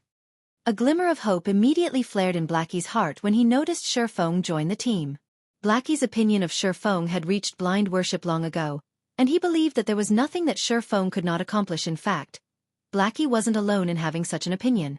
Everyone in the core team thought so as well. Meanwhile, the originally gloomy atmosphere instantly dispersed upon Surefeng's arrival. Guild leader, you're even more amazing than the Fountain of Life. By simply joining the team, you have caused everyone's spirits to recover instantly. Their fighting powers have doubled. Fire Dance joked, ha ha ha. I never knew I had such an effect. Surefong laughed. They all could not help but laugh with him instantly. The atmosphere relaxed. How are things on your side? Surefong asked. Dark Star has us forced into a corner, and it's practically impossible for barge through any of the exits. At most, I think we have another half an hour before we'll have to make a final stand against them. Fire Dance gave Surefong a brief explanation of their current position. Meanwhile, as a veteran of the battlefield, Surefong quickly grasped the general situation. If Fire Dance and her group faced Dark Star's 3,000 players in direct combat, the conclusion would be obvious. Even if they had Surefong with them, the result would be the same. After a long moment of silence, I understand. Head to these coordinates. I'll meet you guys there, Surefong said. Now that Fire Dance's group had been forced to such a corner, even Surefong could not turn the tides. Dark Star had 3,000 players fighting for them, not just 100 or 200. At this stage of the game, most players should have already learned quite a few skills, and of them, there would definitely be a few life-saving skills. Furthermore, their fighting techniques would have improved greatly. It was no longer possible for Surefong to slaughter them by the hundreds as he had with Martial Union. Fortunately, Surefong was very familiar with the Silverleaf Forest. After giving it some thought, he concluded that there was only one location Fire Dance and the others could head to survive. The chances for survival was less than 30%. However, a 30% chance of survival was far better than none at all. After all, if they faced Dark Star's 3,000-strong army, they would die 10 out of 10 times. Hopefully, Aqua Rose can take action quickly. Otherwise, we really will suffer a total defeat, following which, Surefong disconnected his call with Fire Dance. He then activated the 7 Luminaries Ring space movement once more, teleporting to the meeting location that he gave Fire Dance's group. Although Guild War orders could seal off the usage of teleportation scrolls, they were completely useless against the power of the 7 Luminaries Ring.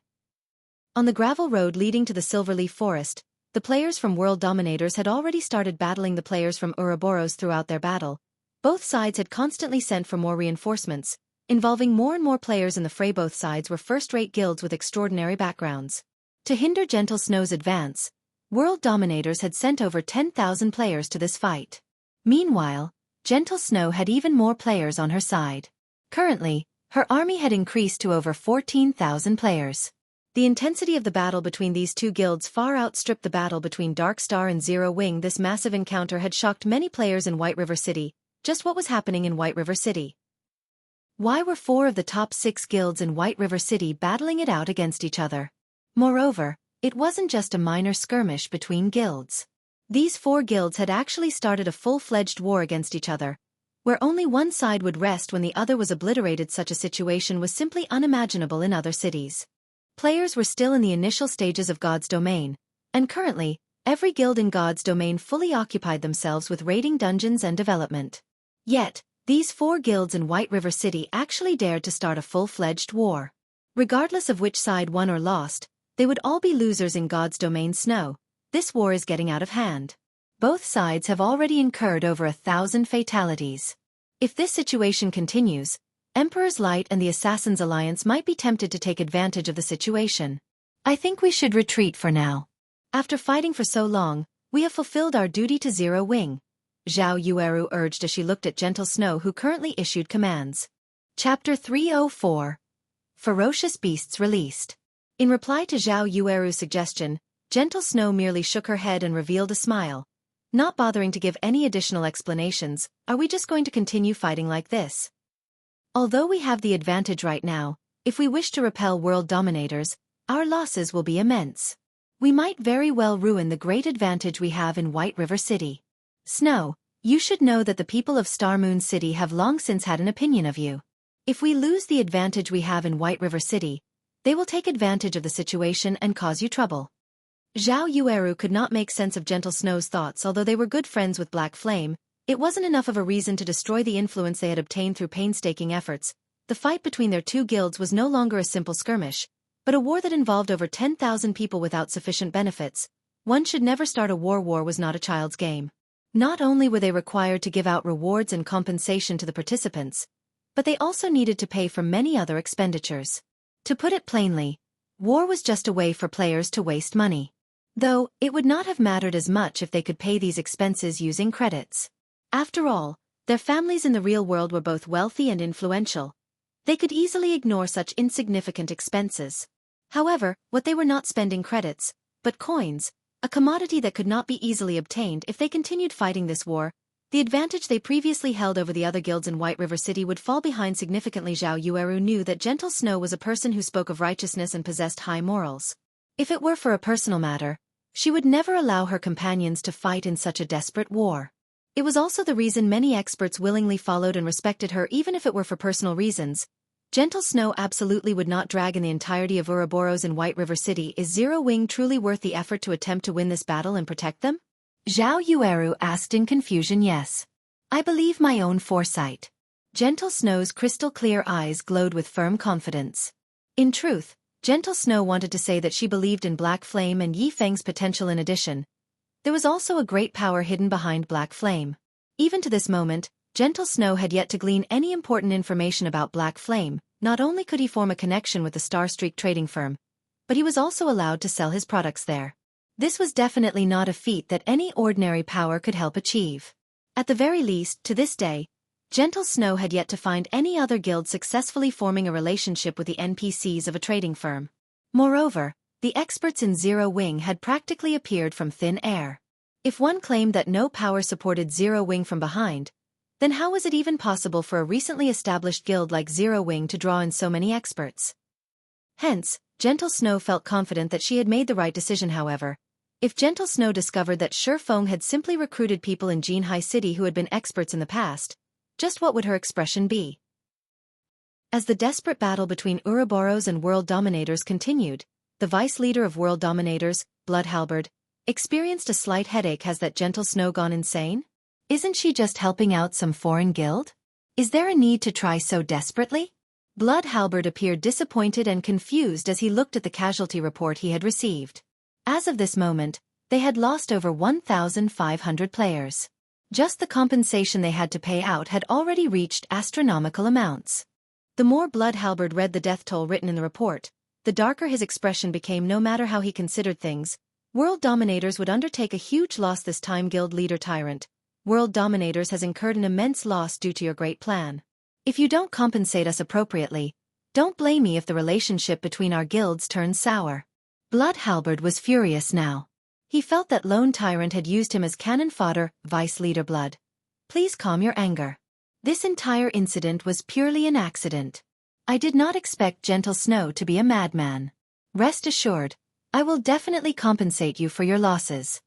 Lone Tyrant agreed to Blood Halberd's demands without hesitation.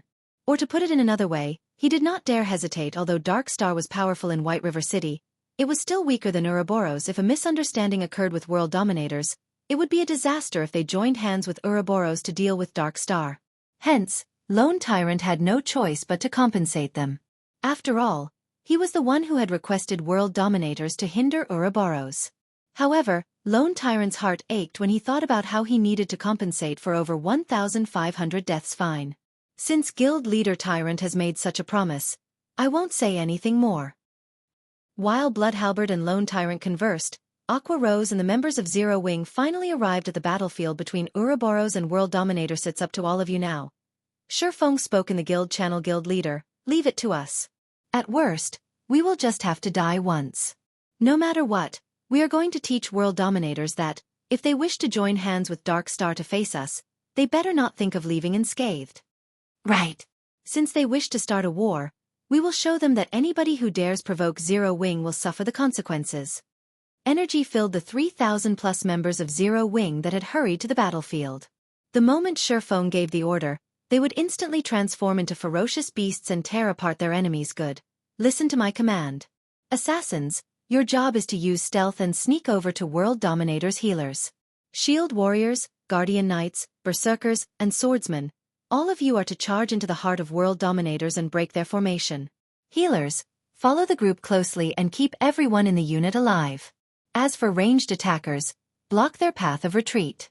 We will not let a single one of them leave here alive. Aqua Rose will be in charge of commanding the ranged classes. Under Shifeng's commands, everyone from Zero Wing took organized action. Very quickly, more than 300 assassins snuck to World Dominator's rear lines. Meanwhile, as all of the players from World Dominators were occupied with their battle against Ouroboros, none of them managed to discover the forces of Zero Wing arriving behind them, let alone the assassins sneaking up on them. Assassins, confirm your targets. Have 2 people deal with each target and kill the healers with certainty. Do not give World Dominators a chance to react, Shifeng said in the guild channel. Guild leader, we're in position, the assassin party leader reported. Good. On the count of 5, take action together. After the assassins make their move, shield warriors and guardian knights, remember to activate your life-saving skills immediately as you start your charge. You all are to become a wall for everyone else and block of every bit of damage sent at you. As you move closer to World Dominators, everyone is to attack using the frost grenades that you receive to break their first line of defense. Afterward, shatter their formation. Does everyone understand?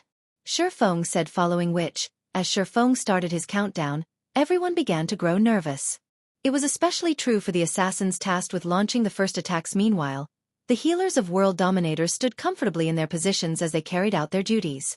None of them had any sense of danger instilled in them at all. However, they could not be blamed for this. After all, they had an army of over 10,000 strong between the perceived enemy and themselves. No enemy should be able to touch them unless they broke through the defensive lines. Also, even if 1 or 2 players managed to sneak past the front lines, what could they possibly do to several hundred healers? The moment they revealed themselves, they would die instantly. Good. On my command. 5, 4, 3, 2, 1, kill. Let not a single one of them go. After Shifeng's shout, all 300+ assassins took action simultaneously, with every 2 assassins launching attacks on a single healer. When ambushed by an assassin, any ordinary healer would lose more than half of their HP, let alone an ambush by 2 elite assassins. Momentarily, many of World Dominator's healers felt a sting at the back of their heads. After they were forced into a fainted state, 2 piercing cold daggers slashed across their necks, followed by 2 frightening damages appearing above their heads. In the next moment, their bodies were no longer under their control. In the blink of an eye, World Dominators lost close to 200 healers. Immediately, Zero Wing's melee players began their charge. A moment later, Aqua Rose used a guild war order to lock down the entire region, preventing any from using a return scroll to leave the battlefield. Chapter 305, Zero Wing's Might. The sudden loss of almost 200 healers stunned everyone from World Dominator. Sits in ambush. Run. Faced with several hundred assassins so close without any protectors by their side, the only way the healers of World Dominators could escape death was to run towards the main army of World Dominators. However, healers were inherently slow. The assassins from Zero Wing quickly caught up to them. Originally, if these healers had worked together to retaliate against the assassins from Zero Wing, they could have at least offered some semblance of resistance. It would not have been so easy to kill them. However, their decision to run immediately created chaos, and those who could have originally survived died as well without any healing or resistance. These healers were lambs to the slaughter. Zero Wing's assassins killed them arbitrarily. By the time the rear guards of World Dominators came to the rescue, a majority of their healers were already dead. Just as the surviving healers thought they were safe, they quickly discovered several thousand players charging in their direction. Every one of these players was like a ferocious tiger as they crashed into their enemies' ranks, and the several hundred players who served as World Dominators' rear guards were instantly dispersed. This situation allowed the assassins to continue their slaughter of the healers' guild leader. Not good. Our rear line has been ambushed, and we've lost over half of our healers already. These newcomers are fierce, and the rear line needs help to hold them off. One of the team leaders defending against Zero Wing's ambush hurriedly reported. Who are these people? Blood Halberd had been busy issuing commands from the front lines all this time. The moment he received the report, he immediately turned to look. He discovered that there were actually several thousand players charging and killing into their ranks, and anyone from world dominators who tried to block their charge instantly died. These newcomers were like a sharp blade, instantly splitting world dominators' forces in half with their precision charge. World dominators currently fought a desperate battle against Ouroboros, and the damage they received from such an ambush was self-evident without the healer's support. The shield warriors and guardian knights who stood on the front lines rapidly fell, one after another. The front line was also continuously forced into a retreat, and within moments, over 100 players from world dominators had died. Damn. Just who are they? To actually dare start a war against world dominators? Do they not want to live anymore? Blood Halberd's eyes had already become blood red from anger. He wished he could immediately chop their ambushers into a million pieces. Guild leader. They're wearing a six-winged emblem on their chests. They should be players from Zero Wing. A ranger reported. Zero Wing? Weren't they fighting Dark Star? Why have they suddenly appeared here? Questions filled Blood Halberd's mind. However, he halted his thoughts as he spoke through the guild's war channel. These losers have actually dared ambush us. They're simply overestimating themselves. Everyone, turn around and focus all your attacks on Zero Wing. Wipe these fools from Zero Wing out first. Blood Halberd was one of the upper echelons of world dominators, and he had experienced many battles that involved tens of thousands of players in the past. Thus, he was very clear on what actions he needed to take right now. World dominators was no longer a match for Ouroboros in this battle. Now that Zero Wing had ambushed them from behind, launching a pincer attack with Ouroboros, world dominators was in a fatal situation. If they continued this battle, they would suffer total annihilation. The only options they had was to either break through from one side, or defend their positions and wait for help. Since the second option was clearly not viable, the only option they had left was to break through and escape this battlefield. However, it was clearly impossible for them to break through from Ouroboros' side. That left them with annihilating Zero Wing. Regarding numbers and total combat power, World Dominators was above Zero Wing by leaps and bounds. Meanwhile, on Ouroboros' side, Gentle Snow very quickly noticed that someone had ambushed World Dominators. Moreover, the ambush came from directly behind World Dominators. Although Gentle Snow did not know who launched the attack, this was a great chance that she could not miss. They might even be able to give World Dominators a huge blow in this situation. Everyone, charge forward. Don't let World Dominators reorganize their formation. Gentle Snow commanded her forces, wearing a faint smile on her face to readjust their formation. World Dominators turned around to attack Zero Wing. Unfortunately, that decision came at a high price. Unwittingly, World Dominators lost thousands of their members. Blood Halberd's heart bled at this sight.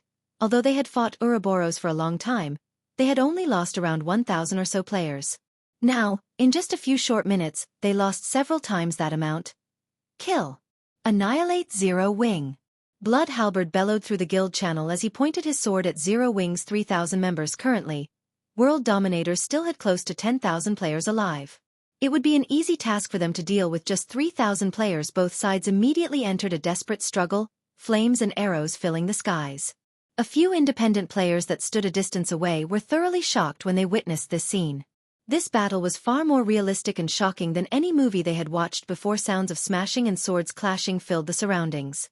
There was also the constant stream of spells bombarding the land, sending debris and dust flying into the air. This was truly a bloody battlefield. In this battlefield, personal strength was insignificant. When struck by hundreds of fireballs and frost arrows, even the most powerful MTs would die instantly. Very good. It should be about time to use them now. Surephone closely observed the battle through the live stream from Aqua Rose. After watching both sides clash for some time and seeing how closely packed the players on the enemy's side were, Surephone commanded in the guild channel, use all your frost grenades and magic scrolls now. Hold nothing back and use all of them at once. The members of Zero Wing, who had long since hungered for this moment, immediately tossed the frost grenades in their hands. This time around, the members of Zero Wing only used basic frost grenades. Moreover, frost grenades were only half as effective when used against players, so each basic frost grenade only dealt 100 damage to players. However, with several thousand players using them simultaneously, the accumulated damage could easily exceed 10,000 points. Currently, a majority of the players in God's domain were around level 15, and even top-tier experts would be level 20 at best. Meanwhile, a level 20 shield warrior or guardian knight would only have around 3000 HP. In the face of so many basic frost grenades, these players were cannon fodder. They could die at any given moment. Shortly after the basic frost grenades were thrown, a large swath of players from world dominators died. As for those lucky enough to survive, they transformed into pure white ice sculptures immediately. The reinforcements from world dominators who were just about to charge over were stunned stiff on the spot, intense fear permeating their hearts. As for gentle Snow, who stood at a far distance, she had only noticed the center of the battlefield suddenly transforming into a snowy field in this lush, green land surrounded by blistering hot temperatures.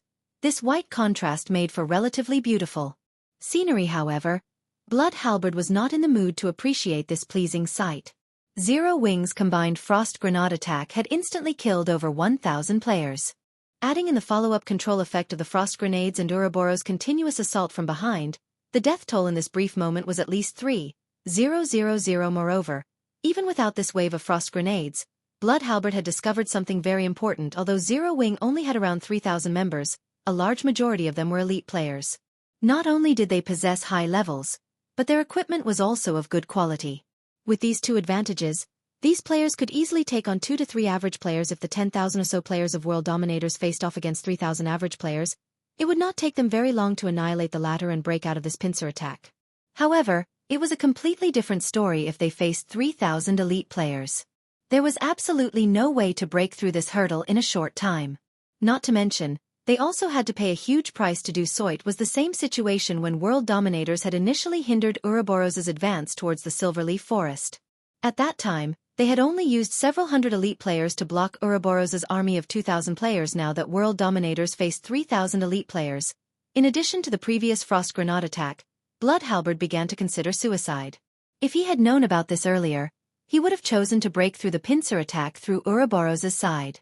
It would have been much easier that way. How did Zero Wing come into possession so many elite players? Blood Halberd could neither understand why nor did he try to understand it, as there was only one thing he could do right now. Everyone, listen to my command. All of you use return scrolls and leave this place immediately. Blood Halberd shouted reluctantly in the guild channel. This could not be helped. If they received several more waves of frost grenade attacks from Zero Wing, in addition to Ouroboros' assault, World Dominators would be annihilated. There was only one thing they could do now: escape. Although it would be both costly and time-consuming to use return scrolls, and even more people would die, it was a much better alternative than suffering total annihilation. Guild leader, this is not good. This area has been sealed. We can't use return scrolls. Chapter 306. The Price of Being a Passerby. His subordinates' report stunned Blood Halberd. Do they really intend to fight to the bitter end? Blood Halberd's eyes turned crimson, his current mood similar to an imminent volcanic eruption. With the entire area sealed off, preventing the use of return scrolls, World Dominators had no way to escape. The steep slopes on both sides of this area left only one line of movement available. One could only advance forward or retreat backward. There was no third option available. Right now, however, Ouroboros blocked the road back to the city, while Zero Wing blocked the road to the Silverleaf Forest. Originally, Blood Halberd felt only contempt for Zero Wing's attempt to launch a pincer attack on World Dominators. Now that he had personally witnessed Zero Wing's strength, however, Blood Halberd no longer dared underestimate Zero Wing. Whether it was Ouroboros or Zero Wing, neither of them was easy to deal with. Blood Halberd's current situation could be perfectly described as being stuck between a rock and a hard place. However, inaction would similarly result in World Dominators' complete annihilation. Originally, World Dominators had come to this place simply to aid Dark Star in delaying Ouroboros' advance. Now, however, they had become the center of the war. Everyone, defensive formation. Blood Halberd commanded after a bit of thought.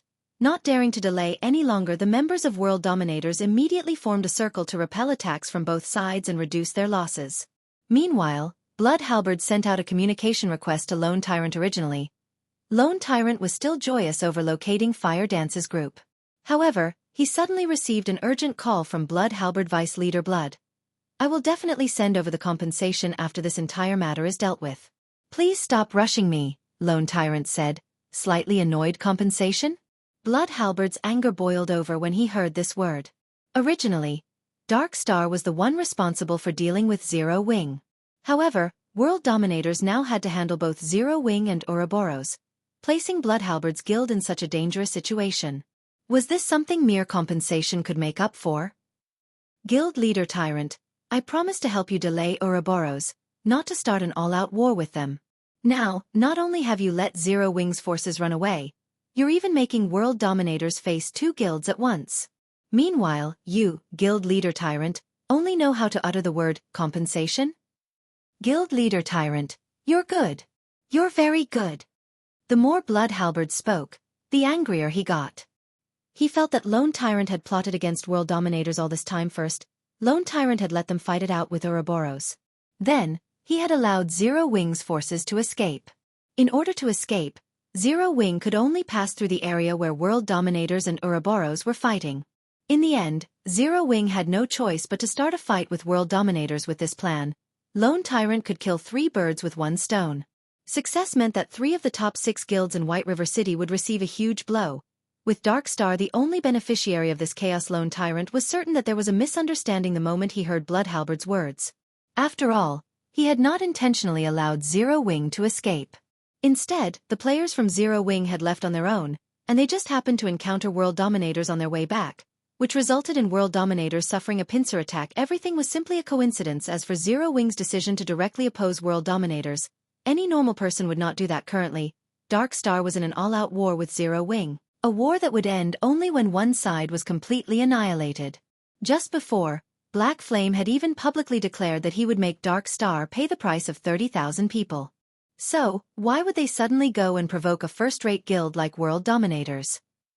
Only a person who wished to die a quicker death or a person with brain damage would declare war simultaneously on 2 of the top 6 guilds in White River City. However, no matter what Lone Tyrant said now, Bloodhalberd definitely would not believe him. Hence, Lone Tyrant hurriedly said, Vice Leader Blood, I truly know nothing about this matter. I'll send my army over there right away. If we execute a pincer attack, I'm sure we can wipe out Zero Wing. Well, come quickly then. Bloodhalberd shouted in rage. The more he listened to Lone Tyrant speak, the more disgusted he was with this person. Lone Tyrant had actually used world dominators as bait. However, the priority right now was for the guild to escape this predicament. Everything else was secondary. Okay, I'll have them head over immediately. Lone Tyrant ended the call and promptly contacted his troops stationed outside the Silverleaf Forest.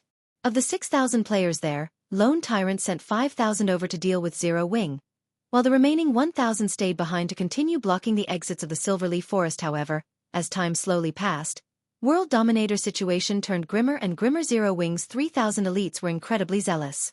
After several consecutive charges, although Zero Wing lost several hundred of their members, World Dominators lost at least 3 to 4 times that number.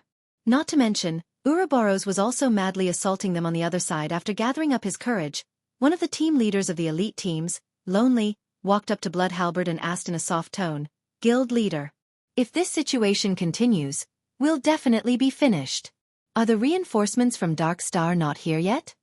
If the elite members of World Dominators were to lose 2 or 3 levels, in addition to most of the weapons and equipment on their bodies, World Dominators would definitely not be able to compete for White River City any longer. I know that. But they still need around 10 minutes before they can arrive. At this moment, Bloodhalberd's heart was bleeding in pain. However, he was helpless in this situation. Unless of course Zero Wing or Ouroboros showed mercy and let them go. Bloodhalberd's eyes shone when this thought occurred to him. He was not out of options yet. World Dominators and Ouroboros were bitter enemies, so it was obviously impossible to ask Ouroboros to show mercy. However, there was a slight possibility of success with Zero Wing. After all, World Dominators had never come into direct conflict with Zero Wing before. Also, Zero Wing's main enemy was Dark Star, while World Dominators was simply a passerby in this matter. Hence, Bloodhalberd immediately tried to contact Shurfeng Vice Leader Halberd. To what do I owe this pleasure? Shurfeng asked, a smile on his face. When he received Bloodhalberd's call, he had chosen to accept it right away. Guild Leader Black Flame, the war between our guilds is just a misunderstanding. World Dominators has a feud only with Ouroboros. We came here simply to fight Ouroboros, and we truly never intended to fight your guild. In regard to the losses and inconvenience caused to your guild, I can compensate you on behalf of World Dominators. As long as Zero Wing stops attacking us right now, I will immediately have our guild's finance department send over 1 million credits to serve as compensation. What do you think, Guild Leader Black Flame? Although Blood Halberd had tried to speak casually, he could not completely hide the panic in his tone. After all, at least one elite member of World Dominators was dying with each passing second. 1 million credits in past virtual reality games. Even well-known gaming workshops needed a month's time to earn such a sum. Hence, Blood Halberd's offer of 1 million clearly showed his sincerity. So it was all a misunderstanding. Shifeng acted as if he had come to a sudden realization, letting Blood Halberd feel a hint of hope. However, before Blood Halberd could even feel joy, Shifeng's tone changed abruptly as he said, "I am moved by Vice Leader Halberd's generosity. Sadly, one of my shortcomings as a person is that I am extremely headstrong. Since it is a misunderstanding, let us just continue this misunderstanding, then. You're making an enemy out of World Dominators. Aren't you afraid of our retaliation?" Blood Halberd screamed in anger. "Vice Leader Halberd, what's there to get angry about? The moment we started playing this game, we were bound to meet with some trouble. If you aren't even prepared to suffer such a small setback, I think it is better for you to retire sooner rather than later. Although World Dominators is only playing the role of a passerby in Dark Star's plan this time, by provoking Zero Wing, you also have to pay a terrible price." Shifeng chuckled. "However, don't you worry. Dark Star will soon be joining you all." After Shifeng disconnected the call, he then contacted Aqua Rose, saying, "No need to be polite. Leave none of them alive. Show everyone the consequences for those who dare to be a passerby, and have thoughts about Zero Wing." Chapter 307. Famous in a Single War. Damn! This black flame is practically a mad dog that bites anyone it sees. Blood Halberd cursed. "I'll definitely remember this matter. If there is a chance in the future, I'll definitely not let him off. Vice Leader, we've lost too many healers. This long battle is also taking a heavy toll on the remaining healers' mana. They can't leave their combat status to use the magic spring, so they can only rely on mana recovery potions to replenish their mana. However, most of them have already consumed all the potions they have. If the reinforcements from Dark Star still don't arrive, we will definitely be finished," Lonely reported hurriedly. Naturally, Blood Halberd was aware of this matter.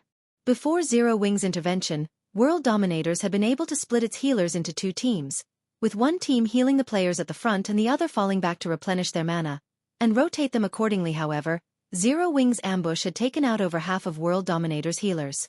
If World Dominators were to insist on maintaining the rotation system, its death toll would at least double. Damn that lone tyrant. If he had not goaded me into hindering Ouroboros, we would not have fallen into this situation. Blood Halberd also hated Lone Tyrant greatly at this moment, regretting his decision to listen to him. If he had known that Zero Wing was so powerful, and also how insane Black Flame was, he definitely would have chosen to watch this entire affair play out from a safe distance. In the end, he now suffered from his own decision. Originally, there had already been a gap between World Dominators and Zero Wing in overall combat power. Now that World Dominators had lost the support of its healers, that gap had widened further. Following the crippling of World Dominators' healers, its players were like wheat being reaped, their lives effortlessly harvested by the members of Zero Wing. In contrast, Zero Wing's healers carried out their task with great zeal. The frontline players of Zero Wing found it hard to die even if they wanted to within moments. The mortality ratio of the two guilds soared to frightening heights when Zero Wing initiated their ambush. The mortality ratio had only been 1 to 3, with World Dominators having the higher number of deaths. Now, however, that ratio had risen to 1 to 8 and would soon approach 1 to 9.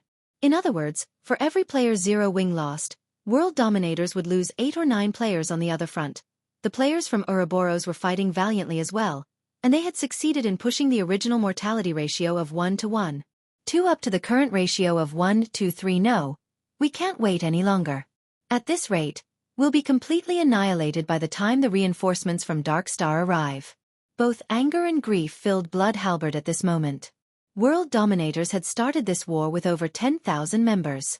Yet, now, only 5,000 or so members remained alive. Immediately, Blood Halberd shouted in the guild channel, "All of you, charge together with me. We're leaving with as many lives as we can." At Blood Halberd's command, everyone from World Dominators commenced a desperate charge while ignoring even the magical bombardments from enemy mages. Naturally, such an exodus only made it much easier for Zero Wing and Ouroboros to kill them.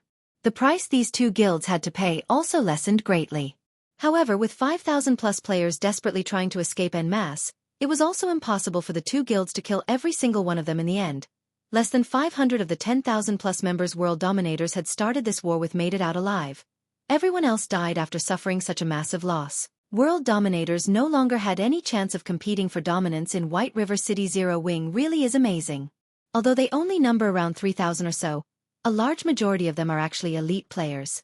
After obtaining victory in this battle, Zhao Yueru had a renewed opinion of the guild called Zero Wing. With only around 5,000 members in Zero Wing, its total member count was not even comparable to a third-rate guild's.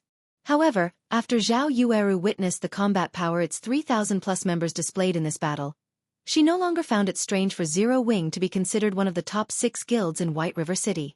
Zero Wing was indeed worthy of its fame. Second-rate and third-rate guilds would be no match for Zero Wing at all. Moreover, the destructive force displayed by the frost grenades that Zero Wing had used was simply too shocking. If not for those tools of mass destruction, this war might still be ongoing right now, while the price Ouroboros had to pay would also be greater. Snow, your foresight is as diabolical as always. Zero Wing is indeed not a simple existence, Zhao Yueru giggled. Although world dominators managed to escape with a few hundred of its members, its heavy losses this time means it no longer has any chance of fighting over White River City. Without this old nemesis of ours, Ouroboros has a greater chance of becoming the overlord of White River City. Gentle Snow rolled her eyes at the giggling Zhao Yueru. The girl actually dared describe her in such a way. However, Zero Wing's performance had truly surpassed her expectations. Although Zero Wing had a mere 3,000 or so members on their side, in the face of world dominators' overwhelming numbers, Zero Wing had lost only a paltry 1,000 or so members. This was definitely a brilliant battle record. If the beginning of this battle had not been so intense, the peak of mortality occurring during this period of time, Zero Wing would have lost at most 500 or 600 members in this entire battle. Meanwhile, world dominators had lost over 10,000 players. One could just see how powerful Zero Wing was after the end of the battle. Both sides started distributing the spoils of war, even leaving aside the equipment that was originally dropped by both sides. The number of weapons and equipment dropped by the 10,000-plus players from world dominators remained quite considerable very quickly. Aqua Rose and Gentle Snow agreed to split the loot in a 2-to-8 ratio based on the total value of all the equipment dropped. Zero Wing would receive 20% of the total loot, while Ouroboros would receive 80%. However, Zero Wing would mainly receive equipment of bronze rank or higher. Aqua Rose settled for such an unbalanced ratio due to Shifeng's arrangements. As to why Shifeng would propose such a division, firstly, it was his form of gratitude for Ouroboros' aid. Secondly, they had no use for that many pieces of equipment, the reason being, most of the equipment left behind by world dominators were not even bronze rank. As for mysterious iron equipment, there were only a pitiful amount of them dropped in this battle. Arming the guild's normal members with such poor quality equipment might be fine, but for the elite members, Shifeng had yet to fall to such a low standard. Hence, he was satisfied as long as he could obtain some bronze-ranked weapons and equipment to arm the newcomers of the guild. Meanwhile, after the battle involving tens of thousands of players ended, the independent players who had been observing it uploaded recordings of the entire battle to the forums. The battle instantly became a sensation in White River City. Nobody could have ever imagined that Zero Wing was actually so fierce. Its battle record was also brilliantly amazing. However, Zero Wing's decision to fight world dominators confused many. Instead of killing the members of Dark Star, they had chosen to annihilate world dominators, which had played the role of a passerby. Many people posted about Zero Wing's ruthlessness for such a decision. In regard to this, Shifeng did not offer any explanation. Even when Aqua Rose raised this matter to Shifeng, he only laughed it off without saying anything. In truth, Shifeng really did have his own motives for making such a decision. On one side, there was Dark Star, a guild supported by a gigantic existence like Underworld. On the other, there was World Dominators, a first-rate guild with an extraordinary background. If these two guilds cooperated to suppress Zero Wing, such an alliance would be detrimental to Zero Wing's development in White River City. Even with the help of Ouroboros, after Shifeng found out that these two guilds had joined hands, the first thing he thought to do was to annihilate World Dominators in White River City. Although World Dominators was a first-rate guild, their main force was not based in Star Moon Kingdom. There were countless cities in God's domain.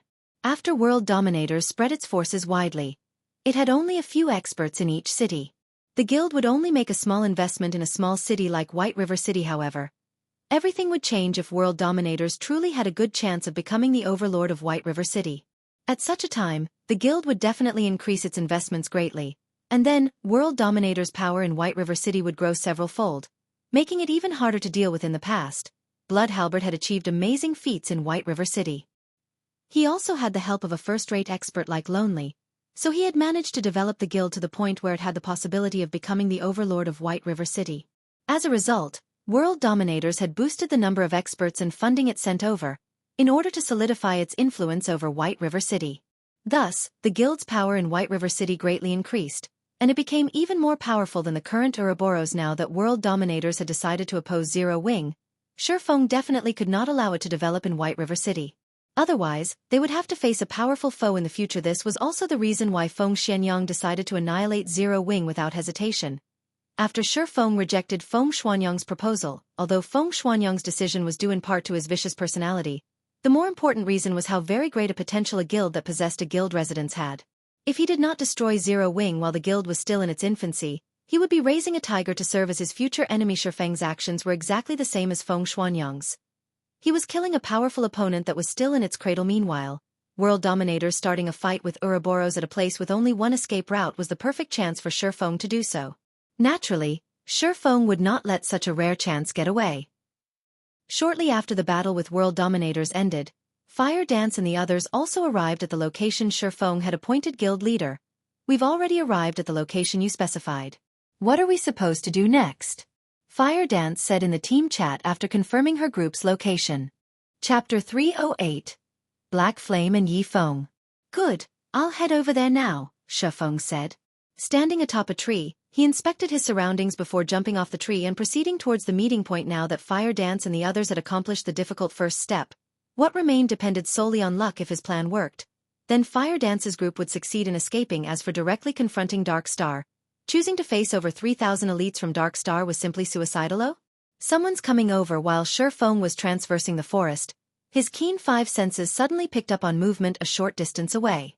He promptly jumped up onto a tree towards the west side of the forest. A team of over 100 elite players was currently searching the vicinity as they moved. The majority of these players were red names, creating a very eye-catching sight. Moreover, none of them tried to hide their presence, which made it very easy for Shifeng to discover them. Uncle South Wolf, Zero Wing has played a significant role in the war between Ouroboros and world dominators this time. We also can't overlook the combat power Zero Wing displayed. It is definitely not as simple as it appears in the video recordings of their battle.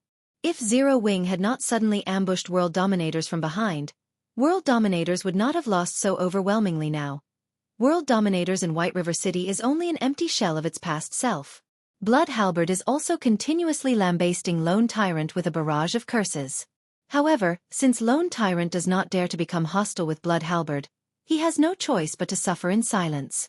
Black Flame is truly decisive with his actions. Not only did he eliminate world dominators from White River City, he has also severed a large portion of Dark Star's support.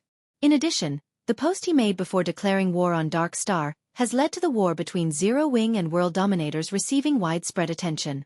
Using only 3,000 players to defeat a first-rate guild like world dominators, with such a brilliant battle record, Zero Wing has instantly risen to fame from this single battle, killing 3 birds with 1 stone. Even I am starting to admire this person named Black Flame. The commentary of the female summoner walking beside South Wolf on Zero Wing's battle was eloquent. She spoke as if she knew every little detail of Shifeng's plan. This girl was around 20 years old. She had a pair of beautiful eyes that was both bright and dazzling, making it difficult to discern the girl's thoughts. Her cherry lips were currently tilted up slightly, while her eyelids were curved into small crescents. The girl exuded a calm and mysterious aura. During the few occasions when she giggled, she would also reveal a noble and elegant temperament that drew the attention of others despite themselves. Yulan, you are Underworld's female Zhuge. How can you uplift others' prestige while downplaying your own worth? That Black Flame simply got lucky. He definitely isn't as smart as you make him out to be. South Wolf felt that Yulan overestimated Black Flame, who South Wolf believed was simply an arrogant and despotic person. Meanwhile, Zero Wing's victory in the war this time and the subsequent trouble that visited Dark Star were simply coincidences. There was nothing worthy of their concern. Maybe I am overthinking things, Yulan laughed, having no intention of refuting South Wolf's words. Although Zero Wing has risen to fame with this single battle and they have also managed to cause us some trouble, their core team is still trapped in the Silverleaf Forest. We have them completely surrounded now. Even if Ouroboros and the rest of Zero Wing rush over here right away, they will still be too late to change anything. As long as Zero Wing's core team is annihilated, the guild itself will receive a fatal blow. At that time, we'll see how Black Flame can continue acting rampantly. South Wolf scoffed proudly. Zero Wing had only managed to garner the reputation it had today due to their continuous monopoly of the top 10 positions on the ranking list of White River City. The 8 experts of Zero Wing were known by all, and they still occupied the top 8 positions on the ranking list until this day. Nobody had managed to threaten their positions all this time. If these 8 players died today, they would definitely fall out of the top 10. Subsequently, Zero Wing would also lose the fame and prestige it possessed. I guess this could be considered a flaw of guild leader Black Flame. Players have always worshipped the strong. Although occupying the top position on the ranking list would bring him great benefits, if he fails to maintain this position, it would instead become a sword that will stab him in the heart. Yulon nodded in the middle of South Wolf and Yolon's conversation. An assassin suddenly spoke in the team chat. "Brother South Wolf, I found them." Assassins were not only proficient in the art of assassination, they were also proficient in the art of tracking. Hence, assassins were definitely the best choice when hunting for players good. "Even the heavens are aiding me. I will bring an end to Zero Wing. Blade, immediately inform guild leader Tyrant of this and have them come quickly. We'll go ahead and delay Fire Dance's group. The moment everyone arrives will be their time of death." South Wolf laughed. "It is a pity Yifeng isn't with them. Otherwise, I will definitely make him regret making a mockery out of Underworld. Regardless, I will use the deaths of Zero Wing's core team members as a greeting gift to him." "Yifeng? Uncle South Wolf, are you referring to the god-ranked expert of White River City, that Yifeng?" Yulon suddenly grew interested. "What dog's fart expert? If he had not hidden himself, I would have already made him kneel and beg for forgiveness by now," South Wolf said in disdain. Yulon entered a deep contemplation after hearing South Wolf's words.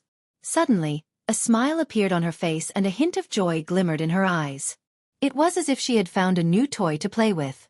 Laughing lightly, she said, "First, there is Black Flame, and now, there is Yifeng, a god-ranked expert. Zero Wing is truly an interesting existence."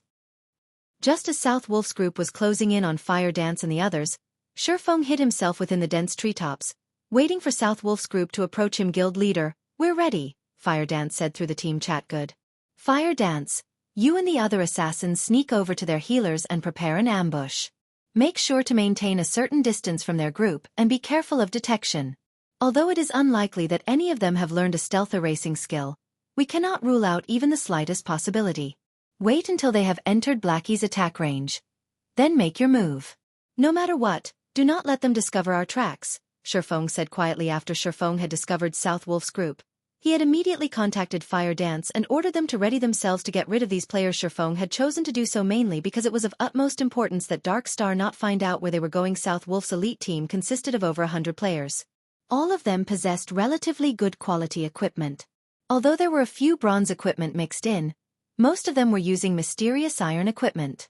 This team was definitely one of Dark Star's core teams. Conversely, although Shifeng had only around 30 players on his side, every one of them was an expert. It was not exactly impossible for them to eliminate these 100-plus elite players in a short amount of time. Not to mention, Shifeng still had plenty of basic frost grenades and Tier 1 magic scrolls on him. Naturally, he had distributed quite a lot of them to Fire Dance and the others. In addition, if they could kill all these elite players, the deaths would cause significant damage to Dark Star, so why not?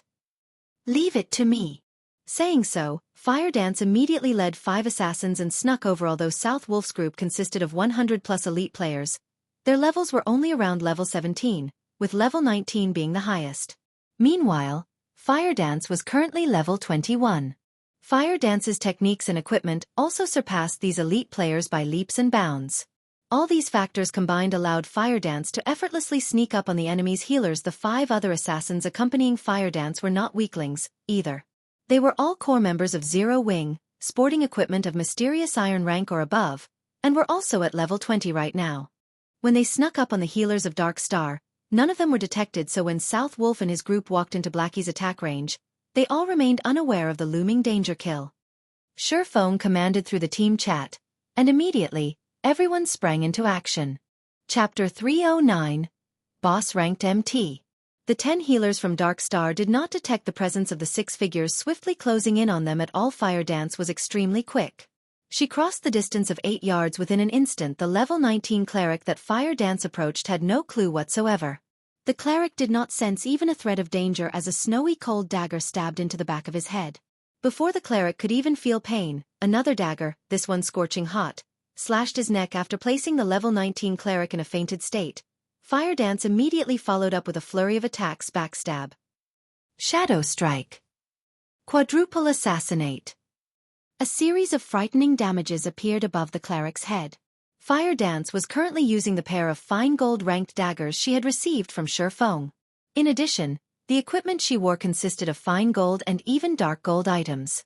For her, dealing with a cloth armor class like a cleric was a piece of cake. She instantly killed the level 19 cleric, who did not possess even 1,800 HP. The other 5 assassins that moved with Fire Dance performed similarly well, killing their targets almost as quickly as Fire Dance had hers. They actually dared to lay an ambush on us. What a bunch of suicidal fools. Everyone, do not panic. Guardian Knights, cast protection blessing on the healers. Rangers, mark those fools immediately. Absolutely do not let them disappear again. Elementalists, use ice-type magic to restrict their movements. Everyone else, charge at them. South Wolf quickly issued commands after discovering the deaths of 6 of their healers. A cold sneer on his face, the shield warriors and berserkers closest to the healers reacted quickly. They used charge on the 6 enemy assassins in an attempt to save the remaining healers in their team simultaneously.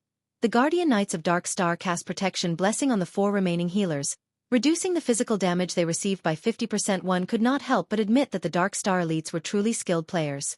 Their response made it practically impossible for Fire Dance's group to kill the remaining 4 healers now, in the face of the shield warriors and berserkers' charge and also the barrage of frost arrows sent by the elementalists. Fire Dance and her fellow assassins promptly used wind steps, gaining more than a second's worth of invincibility, thanks to the skill's effect. All 6 of them then turned around and ran, leaving behind only the corpses of the 6 healers they killed as they plunged into the forest. Despicable assassins, chase after them. Make sure you don't lose track of them. South Wolf bellowed, anger filling his heart. Their team consisted of 100+ elite players. Yet, not only had they lost 6 of their healers in an ambush by 6 assassins, they had even allowed these ambushers to escape. Wouldn't they become laughingstocks if others were to find out about this matter?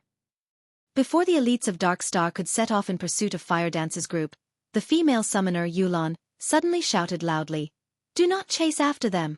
Everyone, scatter immediately!" The moment Yulan finished speaking, she promptly sprinted away from this part of the forest. South Wolf was confused by Yulan's actions, failing to understand why she would do such a thing. However, he still chose to listen to her advice and started running at the same time. In the distance, Blackie finished chanting the final verse of his spell's incantation. In the next moment, an enormous, golden magic array appeared in the sky, covering a large part of the forest. Shortly after, a dazzlingly brilliant star appeared from the magic array and plummeted towards the forest one after another. The Dark Star elementalists with quick reactions responded by immediately activating instantaneous movement. Meanwhile, the other classes also activated their own life-saving skills while doing their best to escape the effective range of the attack. However, there were a few players from Dark Star that failed to respond appropriately. Moreover, Blackie's stars of light possessed a very large effective range. Hence, when the first star impacted the ground, the blast caught over a dozen Dark Star players.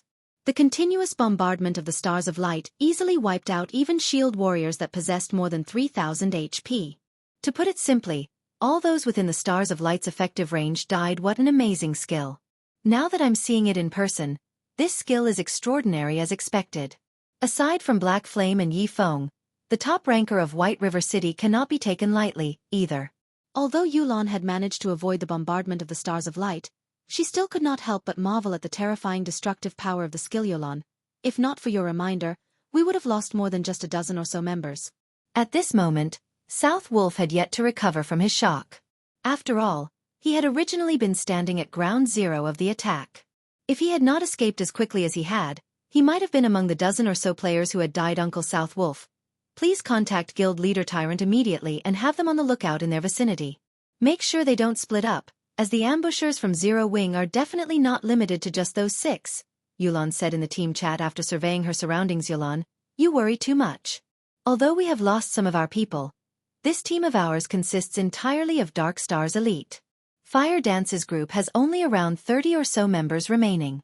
In a direct confrontation, they stand no chance against us at all. The most they can achieve right now is an ambush on us. Now that they have revealed themselves, it is the perfect chance for us to pursue them. So, how can we choose to wait for our deaths in this place? South Wolf felt that Yulon was panicking slightly after seeing the stars of light originally. Yulon had wanted to dissuade South Wolf. However, the latter was simply too impatient. He also did not wish to miss this great chance to get rid of Fire Dance and her group. Hence, before Yulon could say anything more, South Wolf had already led the team off, charging in the direction where Fire Dance and the others had disappeared just in time. Seeing South Wolf and his team running over, Shifeng revealed a smile as he waved his hand. At Shifeng's gesture, Kola and the other plate armor classes immediately charged forward to meet with the Dark Star members. The moment South Wolf's group noticed the dozen or so Zero Wing members charging at them, they, too, did not hesitate to hasten their steps, their eagerness to get rid of Kola and the others showing clearly in their eyes. Kola was the chief MT of Zero Wing, and his current level was at level 21. In addition, Kola was mostly geared with fine gold equipment, secret silver being the poorest quality for the items he had on him. The Arc-Light Guard in his hand was also a dark gold ranked shield. With such good items, Kola's HP exceeded the 3,900 threshold, and his defense was likewise frightening. When a flame explosion sent by one of Dark Star's elementalists landed on him, the spell barely managed to deal slightly over -300 damage. The caster of the spell goggled from shock when he saw such a low damage, his eyes nearly popping out of their sockets. Meanwhile, an arrow shot by a ranger from Dark Star dealt only around -100 damage. The attack could barely be considered a scratch on Kola. To make matters worse, Kola also excelled at dodging. In the face of a sky filled with spells and arrows, Kola actually managed to dodge over half of these attacks. Meanwhile, standing at the rear, Violet Cloud merely had to gesture with her delicate hand, casting a basic recover on Kola instantly. The spell fully restored the 400+ HP Kola lost, returning the Guardian Knight to full health. Moreover, recover was a skill that restored the target's HP once every 3 seconds for a duration of 15 seconds. Seeing this scene, everyone from Dark Star was immediately dumbfounded. What kind of healer is she? I am a cleric as well, yet my recover can restore only around 200 HP each time. She's already comparable to the top 5 healers of Dark Star. A cleric for Dark Star commented in shock. Originally, they were already having a hard time trying to kill Kola. Now that there was also an amazing healer supporting him from behind, it was simply impossible for them to kill him. Shortly after both sides started confronting each other, the players from Dark Star suddenly discovered a shocking matter. Kola's HP had actually risen past 5,000. Moreover, the heals he was receiving had also increased from the original 400+ to 500+, making him even more impossible to kill. Unknown to the members of Dark Star, Kola's sudden upgrade was all due to the Arc-Light Guard's passive skill, Sound of Life. Every time Kola received an attack, he would receive a stack of Power of Life. Each stack of Power of Life increased Kola's maximum HP by 3% and the healing he received by 2% for 1 minute, and Kola could accumulate a maximum of 10 stacks of Power of Life. Hence, Kola suddenly became much more powerful. Kill him. All ranged classes, focus fire on him. South Wolf knew that if Kola did not die, it would be a huge blow to the team's morale. Therefore, killing Kola had priority immediately. Half a dozen berserkers surrounded Kola, while the ranged damage dealer sent a continuous stream of attacks at him. They no longer treated Kola like a player but a boss monster. In response to their actions, Kola simply smiled in disdain. He then activated Protection Blessing, reducing the damage he received by 50%. Now, the highest damage the players from Dark Star managed to inflict on Kola did not exceed -200 points. A majority of the attacks were even below -100 damage. In the face of Kola's 5,000+ HP, such damages were simply insignificant. However, due to the large number of attacks, Kola's HP quickly fell below the 50% threshold. Right then, Violet Cloud took action again. She casually cast Guardian Shield and Recover on Kola. At Violet Cloud's current level, her Guardian Shield would provide her target with a buff that could absorb over -700 damage. She followed up with Healing Light in the next moment. A healing value of +1,600 appeared above Kola's head, in addition to the 500+ HP regenerated with Recover. Kola's HP instantly went back up to full again. Chapter 310. Reversal. Originally, the Guardian Knight Kola was already a huge headache due to his high HP and defense, and Dark Star's players exerted quite a lot of effort in order to reduce his HP by over half. Yet, in the next moment, he was now back to full health. South Wolf nearly popped a vein when he witnessed this scene. Although Kola was an MT, the damage he dealt was not one bit low. A casual slash from his sword could deal around -300 to -400 damage to Dark Star's shield warriors. If Kola used a skill, He could even deal -500 to -600 damage, which was even higher than that of the Berserkers of Dark Star. Moreover, Cola could tank 4 Berserkers simultaneously, all by himself, and he even managed to send them flying back meanwhile. Such a boss-ranked MT was now immortal due to a single cleric from Zero Wing. However, this still was not the end of South Wolf's headache. The MTs in his team were relatively high-ranking MTs in White River City, but the 2 Berserkers named Lonely Snow and Water Buffalo still sliced them up in no time. For example, one of the Guardian Knights of Dark Star had come under the combined assault of the 2 Berserkers. At first, the Guardian Knight had received 2 normal attacks from the Berserkers.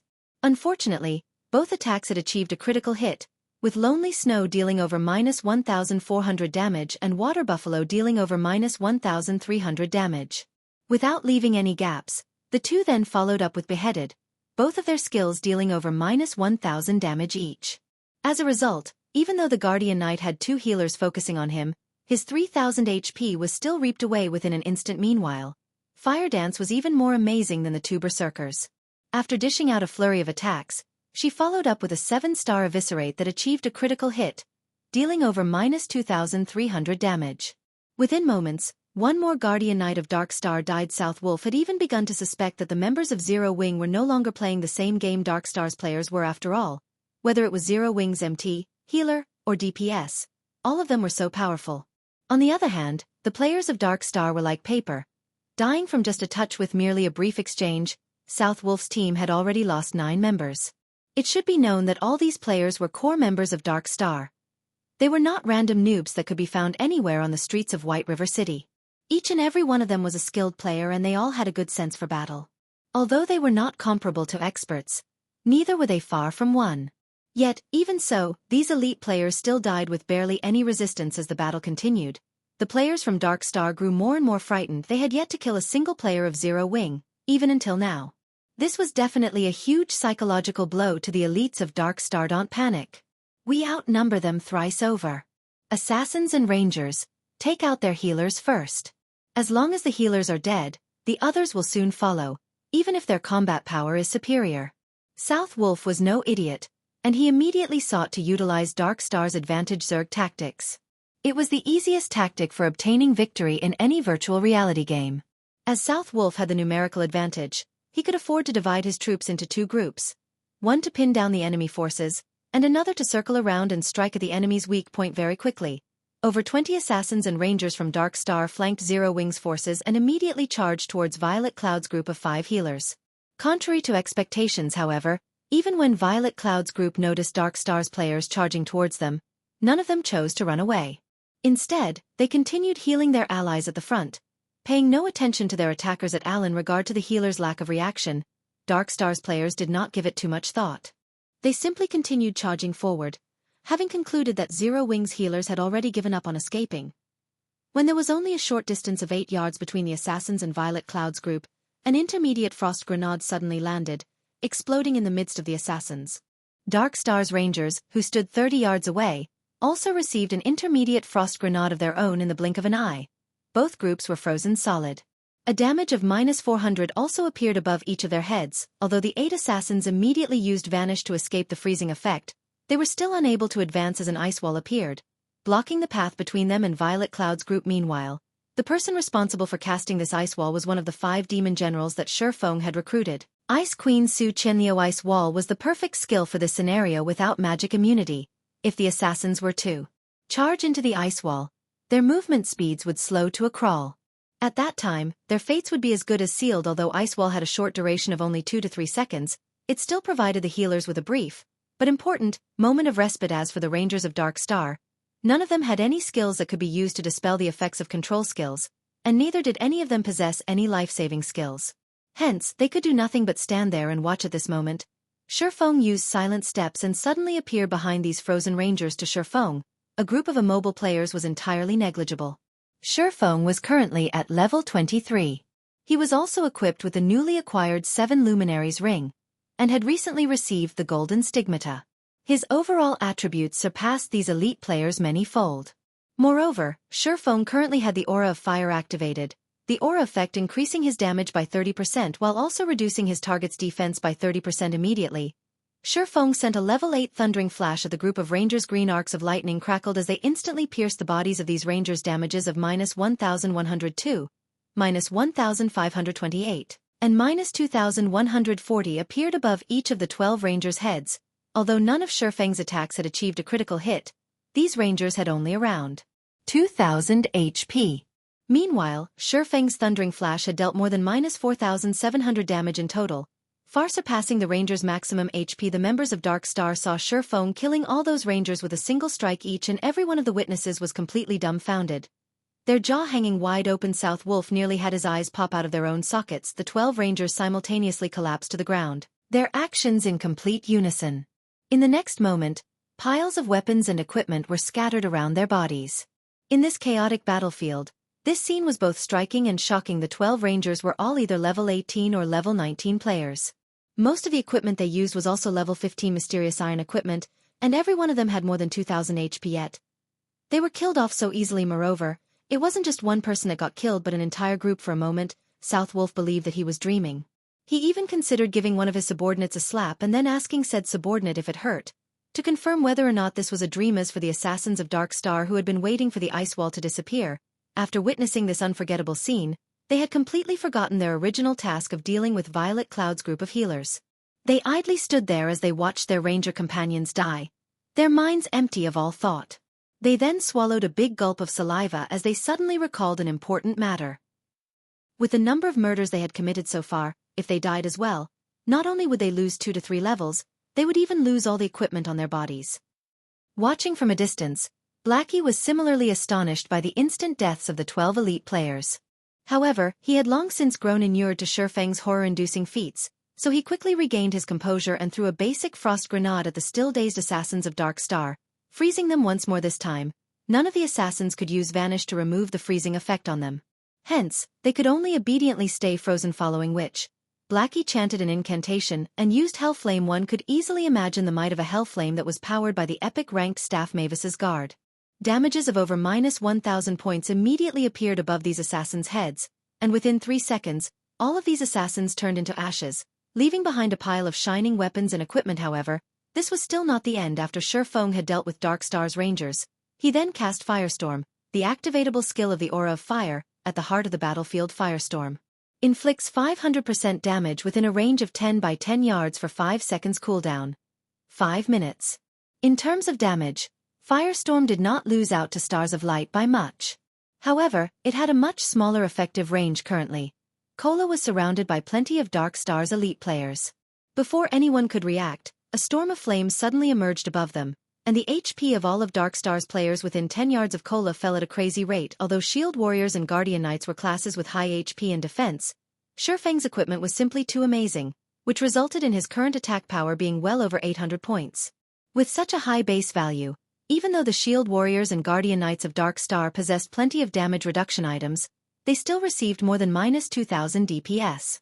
As for the other classes, they received more than -3,000 DPS. Even when the Shield Warriors and Guardian Knights activated their life-saving skills, which allowed them to have the damage they received, they still could not avoid death. After Firestorm ended, all of Dark Star's players caught within its effective range were reduced to cinders. Only Cola and the other frontline members of Zero Wing remained alive. Dark Star's 40 or so frontline players had died all of a sudden. Zero Wing's side outnumbered Dark Star's Black Flame. "Why are you here?"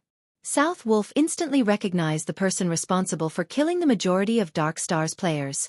At this moment, South Wolf's eyes were filled with incomparable shock as his trembling finger pointed at Feng's crimson red name. South Wolf failed to understand why Black Flame would appear at this place. He also could not understand why Black Flame was so powerful. Wasn't Black Flame just a forger? Originally, there had been a huge numerical difference between the two sides. However, in the blink of an eye, a strategic change occurred, all because of Black Flame's fleeting blow. Dark Star was no match for Zero Wing even when Dark Star had the advantage of numbers. Now that the situation was reversed, the end result was obvious. Chapter 311. Absolute Control. Watching up to this point, South Wolf knew that defeat was inevitable, though he was loath to admit it, and his heart was filled with indignation. Currently, his team had fewer than 30 players, and practically all of them were mages and healers. He alone was the only melee class alive. With such a team composition, Dark Star stood absolutely no chance against Zero Wing's core team, which currently consisted of over 30 players, the single sword strike Black Flame had displayed far exceeded South Wolf's imagination. Not only was Black Flame inconceivably fast, his grasp of his skills had also reached perfection, as shown by his single attack's impeccable coverage of all 12 rangers.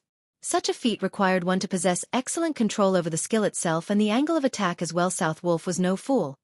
And neither was he a greenhorn that had been playing virtual reality games for only 1 or 2 years. As a representative of Underworld, he had met with and recruited lots of gaming experts before. He had also participated in a considerable number of team battles, so his experience in the virtual gaming world was quite plentiful naturally. He understood the strategy Black Flame had used since the start of the battle. Black Flame made the Guardian Knights, Shield Warriors, and other plate armor classes charge forward to lure the members of Dark Star into gathering around them. The female cleric, Violet Cloud, was pivotal to this strategy. Although on the surface her healing ability was only double that of the healers of Dark Star, the effectiveness she displayed during the team battle far surpassed that of 3 or 4 healers combined. Violet Cloud had an excellent grasp of the battle situation. Not only could she keep Cola alive and well, she could also simultaneously stabilize several other players' HP. Throughout the battle, she performed smoothly and calmly. She was definitely not an existence to be trifled with originally. Zero Wing already had powerful experts like Fire Dance, the team leader of Zero Wing's core team, and Blackie, the #1 player on White River City's ranking list. Now, South Wolf suddenly discovered that Zero Wing possessed not only Fire Dance and Blackie, Cola and Violet Cloud were definitely first-rate experts as well. Everyone else in Zero Wing's core team were also all experts. Meanwhile, Black Flame, who had suddenly appeared, was even more terrifying. The strength he displayed far surpassed that of all those previously mentioned. The scene South Wolf witnessed was like a replay of the god-ranked expert Yi Feng slaying the hundreds of players of Martial Union. South Wolf could not figure out why there were so many experts gathering at a newly established guild like Zero Wing. Even a guild that was newly established by a major corporation could not achieve what Zero Wing had managed in such a short amount of time. South Wolf truly wondered how Black Flame had accomplished such a feat, although South Wolf was shocked by Black Flame's personal strength and by Blackie, who possessed a strategic-level skill that could affect the entire battlefield. Black Flame, you are indeed amazing. However, the entire Silverleaf Forest is already under Dark Star's control. Although your team of 30 or so players can easily defeat an elite team with more than 100 players, do you think you can do the same against 3,000 players? You have simply delayed the time of your demise. South Wolf laughed coldly as he looked at Shi Feng, his current appearance making it seem as if he no longer cared about the many elite players that had died. Let's go. It will be their time of death when Guild Leader Tyrant arrives. Since his team was no match for Zero Wing, South Wolf naturally would not remain in this place and increase his losses. The fact that he had discovered Black Flame, Zero Wing's guild leader, here easily made up for the elite players he lost. After all, Black Flame's death would become a huge blow to Zero Wing's reputation and prestige in White River City. Coming and going as you wish. Do you think the Silverleaf Forest is your house? Shi Feng smiled calmly, his eyes revealing a cold killing intent. Since you've already pursued us to this place, I insist that you stay. Do you think you can keep me here? South Wolf laughed in disdain. He was an assassin, the class that boasted the greatest survivability in the wild. If he hid himself in the dense forest, nobody would be able to find him. You can try. If any single one of you manages to escape today, then I will let you go. Shi Feng waved, and all 30-plus members of Zero Wing immediately charged forward, starting their hunt of South Wolf and the surviving players of Dark Star. The reason why South Wolf had never participated in the battle before was to leave a path of retreat for himself. This was a habit of his. After all, once he entered combat status, he could no longer use stealth. At that time, he would only be left with Vanish to enter stealth mode. However, Vanish was a life-saving skill, so it should only be used at the most crucial of moments. Looking at the enemy players charging at him, South Wolf revealed a disdainful expression, just as he was about to use stealth and hide himself in the dense forest. What's going on? South Wolf suddenly discovered that he could not use the skill. Like a prisoner deprived of his freedom, South Wolf frantically called out his skill bar to look for the cause of this situation. Boss South Wolf, we can't use our skills. What are we supposed to do now? The elementalists of Dark Star asked, frightened. Originally, they had intended to cast Ice Wall to delay Zero Wing's charge. Now, however, none of them could use any of their skills, and an elementalist that could not use skills was like a lamb to the slaughter. Aside from sacrificing their lives to earn a few extra seconds for their allies, they were helpless. Run first, talk later. South Wolf was confused about this situation as well, and he suspected that something must have gone wrong with the system. Since none of them could use skills, they could only rely on their 2 feet to escape as an assassin. South Wolf had great confidence in his own speed, however. Just as he was turning to escape, he suddenly discovered that his movement speed had been greatly reduced. Everyone else from Dark Star faced a similar situation as well. Just what is going on? South Wolf started panicking as the players of Zero Wing raced closer and closer to them. However, he was simply helpless in the situation. In the next moment, South Wolf noticed a black figure dashing past Cola and the others. Like a mad gale, the figure instantly caught up with the escaping players of Dark Star. This person was none other than Shifeng himself at present. Shifeng's agility exceeded 240 points, and there were also the bonuses provided by the equipment he wore. In terms of movement speed, Shifeng was definitely ranked at the apex of Star Moon Kingdom. Shifeng used silent steps and appeared behind South Wolf like a ghost. He then said softly, "I've already said that you can't escape." Previously, while Shifeng was conversing with South Wolf, he had secretly switched the aura of fire on the 7 luminaries ring to the aura of time. Meanwhile, the aura of time reduced the movement speed and attack speed of enemies within a 100-yard radius by 20%, and increased the cooldown of their skills by 20%. When its activatable skill, Absolute Time, was used, it would even prevent enemies within a range of 50 by 50 yards from using any skills or tools for 20 seconds. After Shifeng used Absolute Time to envelope this entire area, everybody from Dark Star could not use any skills or tools for 20 seconds. Dark Star's current surviving members mostly consisted of mages and healers, so this restriction had truly rendered them completely helpless. One could say that the moment South Wolf's team stepped into this region of the Silverleaf Forest, their lives passed into Shifeng's hands. Just what did he do? South Wolf's heart was filled with shock when he noticed Shifeng appearing behind him before South Wolf could even ponder on the subject. Shifeng's abyssal blade had already left its scabbard. Countless silver lights pierced the numerous vital points on South Wolf's body. South Wolf had only leather armor, so every one of Shifeng's attacks managed to cause over -500 damage, while critical hits dealt over -1000 damage. On the other hand, the mysterious iron-ranked chest piece South Wolf wore was like a piece of tofu. Not only was it easily pierced by Shifeng's abyssal blade, each attack it received greatly diminished the armor's durability. Just 3 strikes had nearly reduced it to scrap. Already Shifeng's attacks were lightning fast, and he had brandished his sword 8 times in a single series. By the time South Wolf had recovered from shock, his 2000+ HP was completely gone. Suddenly, South Wolf's field of vision turned gray, while his body fell to the ground involuntarily. Even as he died, shock and confusion still filled his face as South Wolf had not participated in any of the battles so far. His name remained white all this time.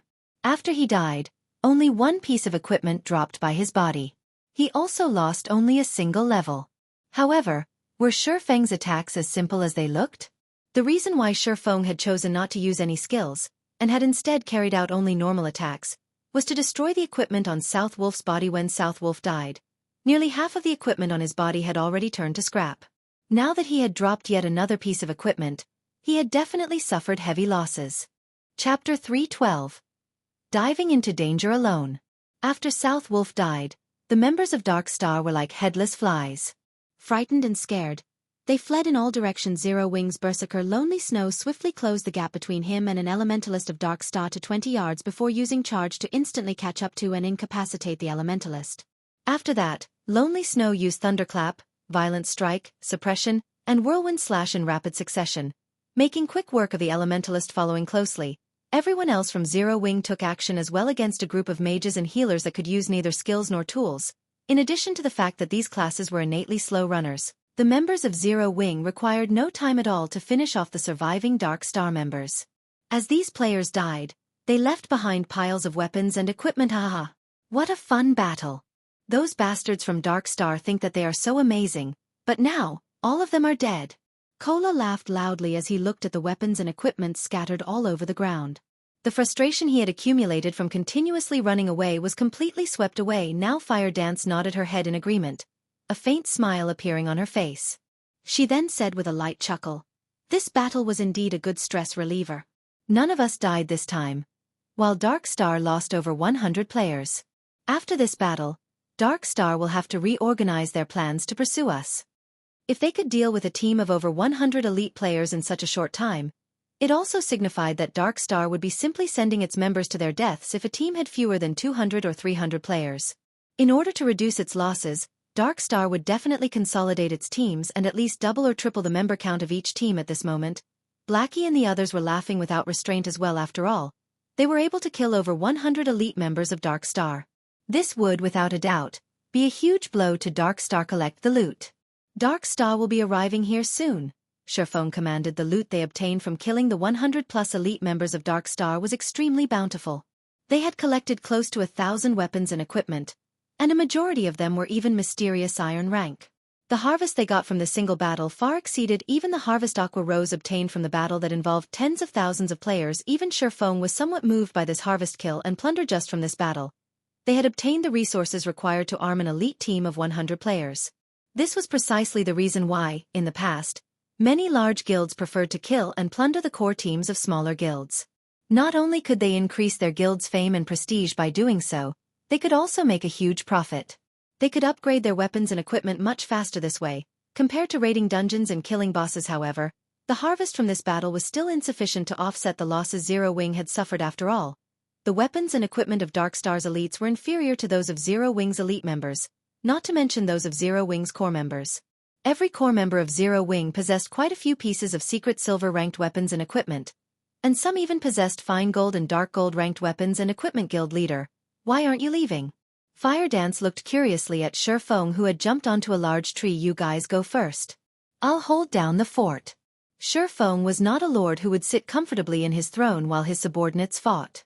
Since he was already here, naturally, he needed to take something away from Dark Star. But, guild leader, this place is too dangerous. You're also not an assassin, Fire Dance said worriedly. You guys have done enough. Let your guild leader handle the rest. Sherfone waved them off, hurrying Fire Dance and the others to the designated location. Upon hearing Sherfeng's words, everyone from Zero Wing was immediately moved in God's domain. Guild leaders who were willing to brave danger for his fellow guild members were definitely as rare as a phoenix's feather. Not to mention, Sherfone was currently a famous existence in God's domain. If he were to die, his reputation would be greatly affected. Then, I'll stay behind as well. Blackie said. How could I be left out from such an important matter? Cola stepped forward. Suddenly, everyone else started voicing intentions to remain. All of you, stop making a fuss and leave with me. You all will only be a hindrance to guild leader if you stay behind. Fire Dance could feel the cold killing intent radiating from Sherfone at this moment.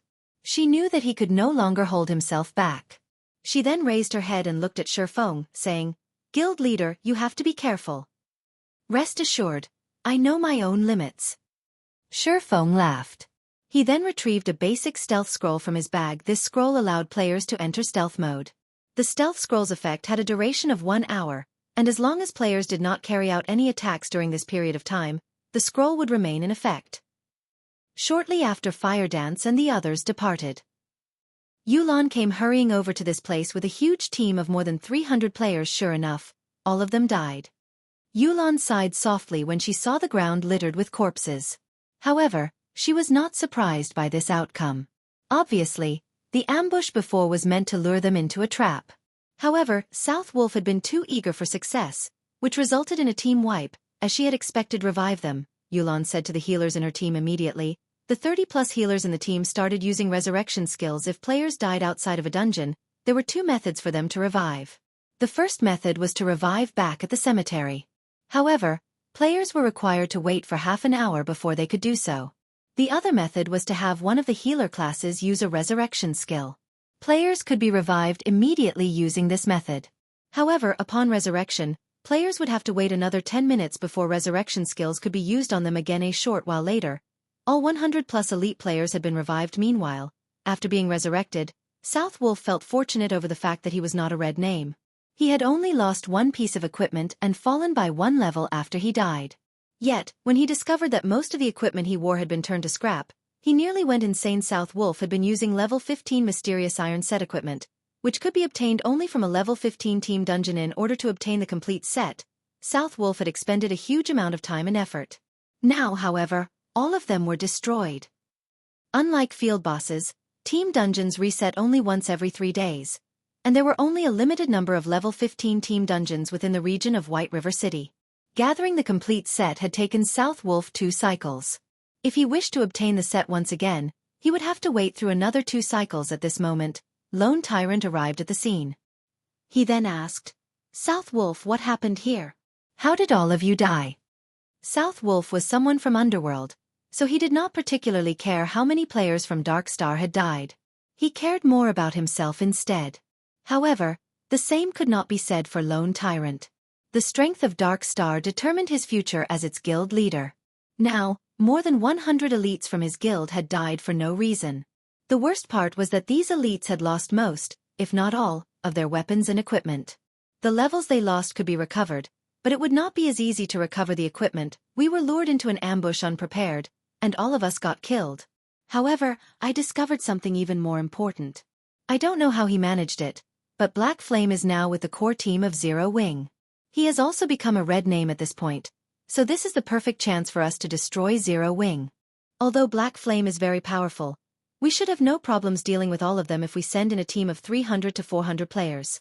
We can still catch up if we chase after them right away. South Wolf's words immediately allowed Lone Tyrant and Yulon to come to a realization. Truly an interesting person, Yulon muttered softly, her interest towards the player named Black Flame growing. As for Lone Tyrant, his expression turned grim upon receiving this piece of information.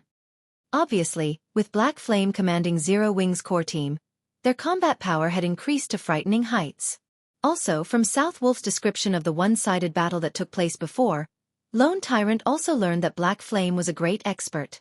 Not only did Black Flame possess extraordinary combat power, he also possessed a strategic level skill. A team of 100 elite players would definitely be insufficient to deal with him. Hence, they needed to rearrange their team compositions. Each team now had to have 200 players at the very least. Otherwise, they would only suffice as cannon fodder. Black Flame, you've actually dared show yourself here. Since you've come seeking your own death, don't even think about leaving this place alive today. Lone Tyrant revealed a sinister expression. He inwardly mocked Shifeng for his foolish actions. In order to save Zero Wing's core team, Shifeng had actually disregarded the dangers and barged into Lone Tyrant's domain. Shifeng must not know how to write the word death. Chapter 313. Killing the Commander. Gather everyone immediately and surround this area. I don't believe that they can grow wings and fly away. Lone Tyrant sternly issued his command. The news of World Dominator's defeat had already spread, and very few in White River City did not know about the battle that took place. This result had greatly boosted Zero Wing's prestige. If Dark Star could get rid of not only Zero Wing's core team, but Zero Wing's guild leader, Black Flame, also, then they could destroy the fame that Zero Wing had accumulated up until this point. At that time, Dark Star would also garner fame themselves, killing two birds with one stone. Naturally, Lone Tyrant would not let go of such a valuable opportunity immediately. Everyone from Dark Star started moving. Previously, they had tried to cover too large an area in their search. Now that Shifeng and the core team of Zero Wing had exposed themselves, Lone Tyrant quickly concentrated their hunt. Soon, more and more Dark Star members gathered at the stated location in the dense forest. Shifeng, who remained hidden in a tree, did not panic at this situation. Instead, he continued to wait for all the members of Dark Star to arrive. Come. The more, the merrier, Shifeng inwardly chuckled as he saw that the number of players gathered had already exceeded 1,000 before the battle even started. Shifeng had already considered the consequences. If he had not come fully prepared, he would not have allowed Fire Dance and the others to obliterate South Wolf's team of elites. Guild leader, our members have surrounded this part of the forest. As long as any Zero Wing's members show themselves, it will be their death, a ranger reported as he walked up to Lone Tyrant. Good.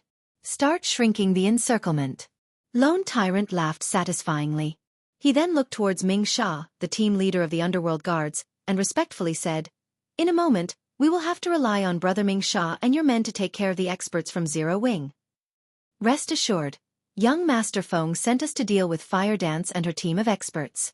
Although there is now an additional Black Flame added to the equation, the Underworld Guards can resolve this solution all the same. We won't let any of them escape," Ming Sha replied and nodded his head. In order to extinguish Zero Wing's core team, Feng Xianyang had specifically sent a team of Underworld Guards to assist Dark Star. Feng Xianyang had gone all out on this hunt. Every Underworld Guard was an expert that Underworld had spent many years searching for to recruit. Underworld had also spent massive amounts of resources on nurturing these experts further.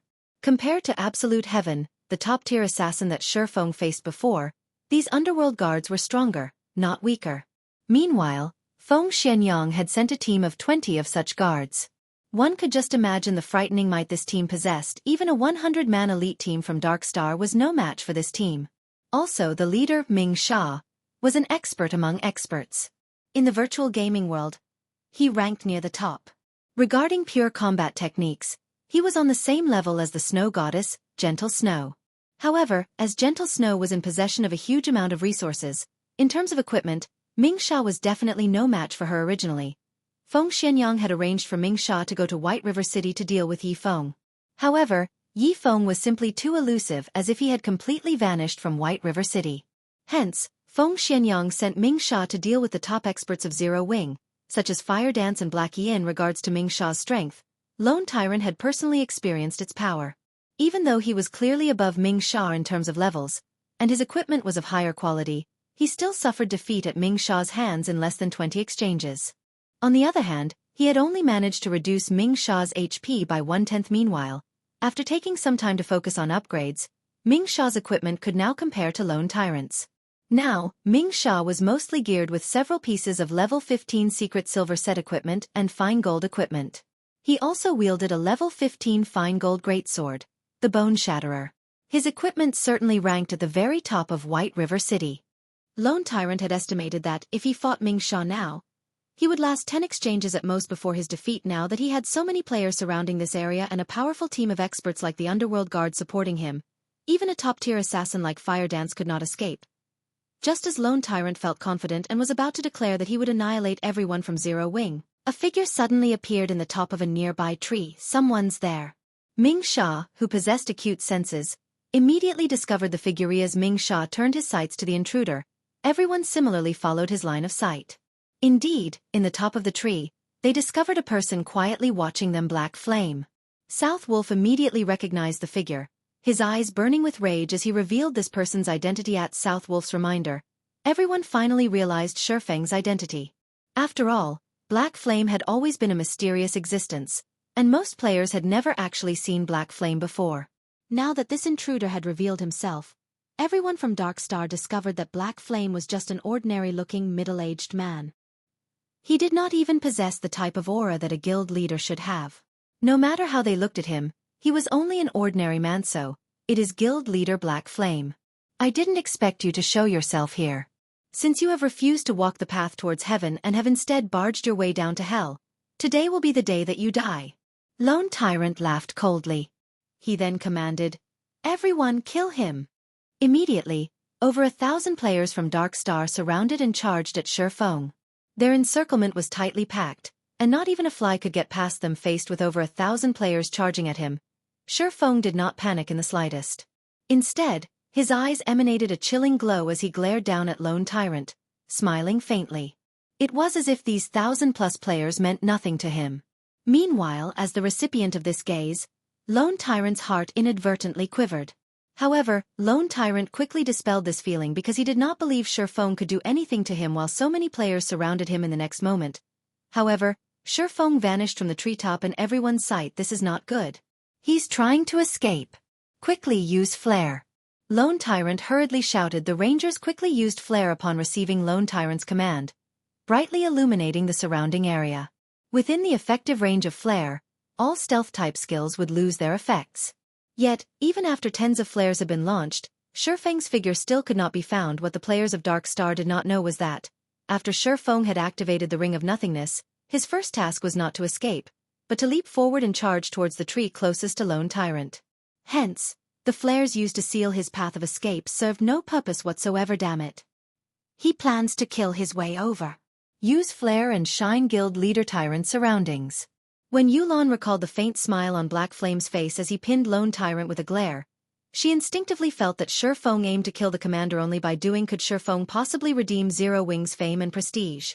At that time, even if Dark Star managed to annihilate Zero Wing's core team, it would not damage Zero Wing's reputation if Lone Tyrant, Dark Star's guild leader, died at Black Flame's hands. After all, even though Zero Wing only had tens of players on their side, they would still have managed to kill Dark Star's guild leader while under the protection of over 1,000 players at that time. Dark Star would be the one suffering humiliation. Why are you all still daydreaming? Move. Yulan angrily shouted when she noticed that none of Dark Star's rangers had reacted. However, Yulan suddenly felt that something was amiss. Instead of looking towards the outskirts of the encirclement, all of these rangers stared at the space above her. Immediately, Yulan raised her head, discovering a figure falling towards her, and this figure was none other than Shi Feng himself. Panic surfaced on Lone Tyrant's face. He never imagined that Shi Feng would be so suicidal as to come for his life. Black Flame, if you wish to die, then I'll grant your wish. The corners of Lone Tyrant's mouth raised slightly. He then picked up his shield and sword, fully prepared to guard against Shi Feng's attack. What amazing courage! Ming Sha, who stood by Lone Tyrant's side, brimmed with fighting spirit right now, his eyes glowing as he watched Shi Feng fall. He then retrieved the bone shatterer from his back and stood in front of Lone Tyrant, acting like a highly defensive wall. Ming Sha secretly admired Shi Feng's performance, and he deeply wished he that could properly exchange blows with this man. However, responsibilities came first, so he had no choice but to get rid of Shi Feng. Even with Ming Sha protecting Lone Tyrant, Yulan still felt that something was off. After all, why would an intelligent and resourceful man like Black Flame carry out such a reckless action? As insurance, Yulan hurriedly commanded, "Guardian Knights, use protection blessing on Guild Leader Tyrant. All healers focus on healing Guild Leader Tyrant as well. Do not let Black Flame succeed." Chapter 314. True Expert. When Shi Feng landed soundlessly on the ground, he was only 20 yards away from Lone Tyrant. In the next moment, sacred heals graced Lone Tyrant. One after another. Lone Tyrant was one of the top 10 players on the ranking list of White River City. He was one of the apex MTs throughout White River City as well. Although he was only level 21 at the moment, he had over 3,700 HP, and he was not much weaker than Kola. With high HP and defense, physical damage classes such as assassins, berserkers, swordsmen, and rangers would find it extremely difficult to kill Lone Tyrant. Not to mention, Lone Tyrant now had a large team of healers keeping him alive. Moreover, there was also the great expert, Ming Sha, currently guarding him. Hence, Yulan was greatly confused as she watched Shi Feng's foolish actions. "Let me see what you are made of." Ming Sha smiled at the oncoming Shi Feng, and at the same time, he lifted the bone shatterer and slashed it down at his enemy. The bone shatterer was a massive great sword, yet, Ming Sha wielded it nimbly and accurately. In a single strike, he had completely sealed off Shi Feng's path of advance. At this moment, the surrounding melee players of Dark Star charged at Shi Feng, intending to make mincemeat of him. Meanwhile, the mages standing a short distance away also started casting their spells. As long as Ming Sha managed to delay Shi Feng for a few more seconds, Shi Feng would receive the bombardment of hundreds of spells. Even Zero Wings Chief MT, the Guardian Knight Kola, would lose his life if he received so many spells, not to mention a swordsman like Shi Feng. Yet, as if he did not see these mages readying their attacks, Shi Feng continued to charge forward, showing no intentions of slowing. Just as Ming Sha's second strike was about to land on Shi Feng's body, however, Shi Feng's entire person disappeared. Subsequently, Ming Sha's bone shatterer struck only air, generating a powerful gust of wind. The elementalists, cursemancers, summoners, and all other ranged classes that were about to launch their attacks also interrupted their chanting after they lost sight of their target. Where is he? When Ming Sha failed to find Shi Feng in front of him, he could not help but examine his surroundings. Suddenly, Ming Sha felt a chilling intent coming from behind him. Spinning around, he discovered that, just like a ghost, Shi Feng had soundlessly appeared behind Lone Tyrant. If not for his acute senses, he would not have detected Shi Feng's presence at all. After Shi Feng used silent steps to appear behind Lone Tyrant, he immediately activated Absolute Time. With himself as the center point, all enemies within a 50-yard radius were now unable to use any skills or tools. Shi Feng then brandished the Abyssal Blade, casting Abyssal Bind on Lone Tyrant. Meanwhile, Lone Tyrant only felt a cold wind blowing on his back. Only after Shi Feng started brandishing the Abyssal Blade did Lone Tyrant notice that someone stood behind him. Horrified, Lone Tyrant hurriedly leaped forward, hoping to dodge the attack aimed at his back. As insurance, Lone Tyrant even intended to cast Protection Blessing on himself. However, Shi Feng was simply too fast. He had activated Absolute Time and Abyssal Bind almost simultaneously. Discovering that he could not activate Protection Blessing, Lone Tyrant's heart grew extremely anxious. In the next instant, 9 pitch-black chains bound his body, preventing him from moving even an inch. Meanwhile, the healers standing in the distance could only watch this scene play out.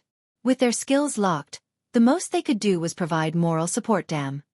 Seeing that Shi Feng was the only person standing close to Lone Tyrant, Ming Sha realized that he had been tricked. Shi Feng had deceived him into leaving Lone Tyrant's side. Suddenly, a feeling that he had just been played for a fool grew in Ming Sha's mind. This was the first time he had felt such a feeling. Lone Tyrant was bound and completely unguarded right now. He was unable to resist in the slightest. If he, Ming Sha, had stayed by Lone Tyrant's side, even if Lone Tyrant were bound, he could have still helped defend against attacks. Now, however, he was almost a full 10 yards away from Lone Tyrant. If this were any other day, he could have closed the distance between them using the charge he had specifically reserved. Now, however, none of his skills would work. Even if he wanted to save Lone Tyrant, he was powerless to do so. However, he only needed around 2 seconds to close a distance of 10 yards. As long as Lone Tyrant could survive that long, Ming Sha was confident in stopping Shifeng, preventing Shifeng from dealing any more damage to Lone Tyrant. Naturally, Lone Tyrant had considered this as well. Hence, even when faced with Shifeng's Abyssal Blade and Purgatory Shadow, he still revealed his confidence as if saying, "What can you do to me?" He was a Guardian Knight who possessed 3,700 HP. It was simply impossible for Shifeng to kill him in 2 short seconds. Unfortunately, reality had cruelly slapped Lone Tyrant in the face when Shifeng's chop landed on Lone Tyrant, who now had his defense reduced by 100% due to the effects of the Abyssal Bind. A frightening damage of -1,500 appeared above Lone Tyrant's head. This single slash had erased Lone Tyrant's confidence. Now, an expression of fear decorated Lone Tyrant's face instead. Immediately, Lone Tyrant struggled to escape Abyssal Bind. However, no matter how much energy he expended, the bone-chilling chains remained unperturbed. This was the first time Lone Tyrant had felt so powerless. He had over 1,000 subordinates and a team of experts protecting him. Yet, Shifeng regarded them all as nothing. Now, he could not even resist while Shifeng arbitrarily slaughtered him. Shifeng lifted the Abyssal Blade high. In the next moment, the Abyssal Blade, which was covered in green arcs of lightning, descended, and 3 arcs of lightning penetrated Lone Tyrant's body. 984. -1370, -1892. After Thundering Flash ended, Lone Tyrant's body fell to the ground from beginning to end. Shifeng had only used 2 moves to finish off Lone Tyrant, and the time he spent doing so had not exceeded 1 second. Shifeng's attack power thoroughly shocked everyone from Dark Star. Shifeng's performance was simply stunning. Even when faced with over 1,000 elites from Dark Star, he managed to kill Dark Star's guild leader. Lone Tyrant Ming Sha was also stunned by this scene. He had never imagined that Lone Tyrant would die so quickly under Shifeng's assault. "Everybody, get him. No matter what, do not let him escape." Ming Sha bellowed as he felt unprecedented humiliation after finishing off Lone Tyrant. Shifeng sent a chilling gaze to his surroundings. Those who received his gaze inadvertently halted their steps, and none dared to look Shifeng in the eyes. Shifeng was like a king that had descended from heaven. Nobody dared compete with him over dominance. Faced with Ming Sha's glare, Shifeng simply raised his index finger at Ming Sha. He then made a hooking motion with his finger and softly chuckled. Ming Sha's rage burned even brighter after receiving such a blatant provocation. Immediately, he lifted his great sword and charged at his opponent in reply to Ming Sha's actions. Shifeng gently waved the Abyssal Blade as he walked forward. Shifeng had the presence of a king facing an ant's challenge, his mind appearing completely at ease when the 2 swords collided. Sparks flew. The impact of the attack forced Ming Sha to retreat multiple steps before he could stabilize himself. Shifeng, however, had not moved an inch. The gap in strength between the two was clear at a glance, giving Ming Sha no time. Shifeng instantly charged forward and brandished his sword. 1 slash. 2 slashes. 3 slashes. Shifeng's attacks were like a violent gale. Ming Sha desperately dodged and blocked the onslaught. However, each time Ming Sha was knocked back, it was very difficult for him to stabilize his form. After receiving over a dozen attacks, Ming Sha finally failed to block an attack. He received a hit to his abdomen, and the blow sent him flying. However, Shifeng was not done.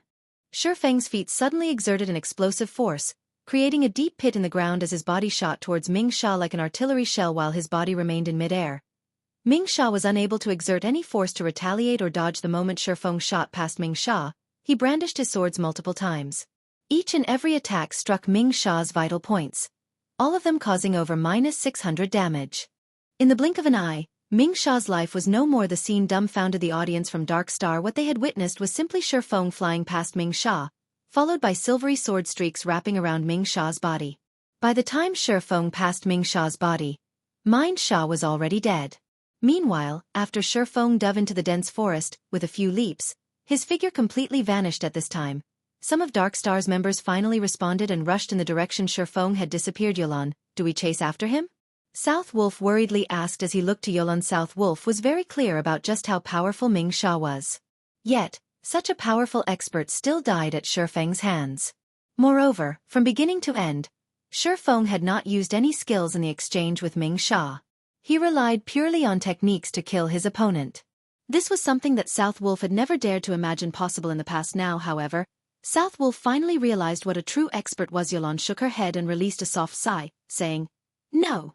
If Black Flame possesses such strength, even if we chase after him, what can we actually do to him? Not to mention, our speed can't compare to his at all. We should save our energy and give up." First, he had killed Lone Tyrant, Dark Star's guild leader, amidst an army of thousands. Next, while he was escaping, he managed to kill an expert like Ming Sha. This time, Dark Star had truly lost all dignity. Even if Dark Star managed to exterminate Zero Wing's core team at a later date, it would only add on to the gossip about Dark Star. This time, Dark Star had truly suffered a defeat. Chapter 315. Breaking past the encirclement. Are we giving up just like that? South Wolf still held some resentment in his heart. After all, Shi Feng had killed him once before. Then what do you propose? Yulan revealed a calm smile. She then pointed towards the direction of the silverleaf forest in which Shi Feng had disappeared, saying, "If you aren't satisfied, be my guest. However, you have already fully experienced Black Flame's horrifying might. Under that complete silencing skill, he can easily kill whoever he wants. As long as the cooldown for that skill refreshes, he might turn around and start another massacre. At that time, the first target he'll go after will be you." When South Wolf heard her reasoning, cold sweat permeated his forehead as he recalled the scene of Shi Feng killing Ming Sha before escaping. Even until now, fear lingered within him. But how should we explain things to young Master Feng? Although South Wolf feared Shi Feng, Feng Xianyang was not someone he could afford to provoke. I'll deal with young Master Feng. Today, we experienced Black Flame's true strength, so consider it a great harvest. As for the other matters, let's leave those to Guild Leader Tyrant to deal with," Yulan said as she revealed a mysterious smile. She then turned around and left feeling helpless. South Wolf sighed and departed with Yulan. Now that both Lone Tyrant and Ming Sha had died, what could he, South Wolf, possibly do? Moreover, his main task for today was to show Yulan around the guild and allow her to assess the situation at Dark Star. Hunting Zero Wing was a side task. At a lake nestled in the Silverleaf Forest, Fire Dance and the other core members of Zero Wing had been waiting for a long time now. However, even after so much time had passed, Shi Feng had yet to show up, causing them all to grow slightly anxious. "Sister Fire Dance, guild leader still hasn't shown up yet. Why don't we check on him?" One of the 5 demon generals, the assassin, Flying Shadow, asked. In the past, Flying Shadow had been a solitary person. However, his strength could rank at the very top of Shadow. Although he had not performed any outstanding feats during the early stages of the game, he had not performed badly either. In general, he had been an average player in this life. However, after Shi Feng recruited him into the Zero Wing workshop, he immediately assigned him to Zero Wing's core team. Many in the guild had initially voiced their opinions against this matter. However, as time slowly passed, everyone finally realized that Shi Feng's decision was still as impeccable as always. It was not something the likes of them could hope to compare to within the Zero Wing's core team. Fire Dance had always been the publicly acknowledged #1 assassin of Zero Wing. Meanwhile, the position of #2 assassin had been undetermined. However, after Flying Shadow joined the guild, his techniques rose rapidly with each passing battle and friendly competition. Very quickly, everyone began to acknowledge him. And now, he was considered the most powerful assassin in Zero Wing after Fire Dance. No. Since guild leader has chosen to stay behind, he obviously is confident of obtaining victory. "We will only be a hindrance if we try to help." Fire Dance shook her head and rejected Flying Shadow's proposal. In reality, however, she was also worried about Shi Feng at this moment. A black figure pierced through the brush, landing by the lakeside soundlessly before anyone noticed. This black figure had arrived before them. Fire Dance and Violet Cloud were the first to detect this figure's presence instinctively. Fire Dance retrieved the daggers from her waist, preparing to meet with a great enemy soon after. Everyone else discovered the presence of this newcomer as well, and they too promptly readied their weapons. Although they could not see this black figure's appearance clearly, the pressure the figure emitted was no less than a lord-ranked boss guild leader. Fire Dance quickly recognized Shi Feng's appearance, and she was greatly shocked when she felt his aura previously. As they had been in a hurry to escape, she had not noticed Shi Feng's change. Now that she confronted Shifeng, face to face, she suddenly realized that Shifeng's strength had greatly improved. Right now, even she could not determine exactly how powerful Shifeng was. It was especially true for the sharp and frightening aura he emanated. It seems that all of you have improved greatly recently. You actually managed to discover me so quickly. Shifeng examined his guild members and revealed a satisfied smile. Battles in God's domain were unlike any other virtual reality game. The improvement of a person's strength was not limited to techniques and equipment. One must also possess a bestial intuition. After all, the penalty for death was not low, so such an intuition was essential when engaged in combat in the fields. In reality, if players did not suffer death when grinding out in the fields, they could easily reach level 200 within 2 years. Yet, Shifeng had taken a decade to reach level 200 in the past. Death was inevitable when battling in God's domain. In the past, Shifeng had died countless times while participating in all sorts of combat in God's domain. Danger always lurked around the corner. Guild wars were only a small part of the dangers in God's domain. Thus, it was of utmost importance for a player to nurture a bestial intuition to avoid unnecessary deaths. It was also a key to leveling up quickly. People's lives in reality were simply too peaceful, so this bestial intuition had been completely buried deep in their bodies. However, as players experienced more battles in God's domain, this intuition would slowly rise to the surface.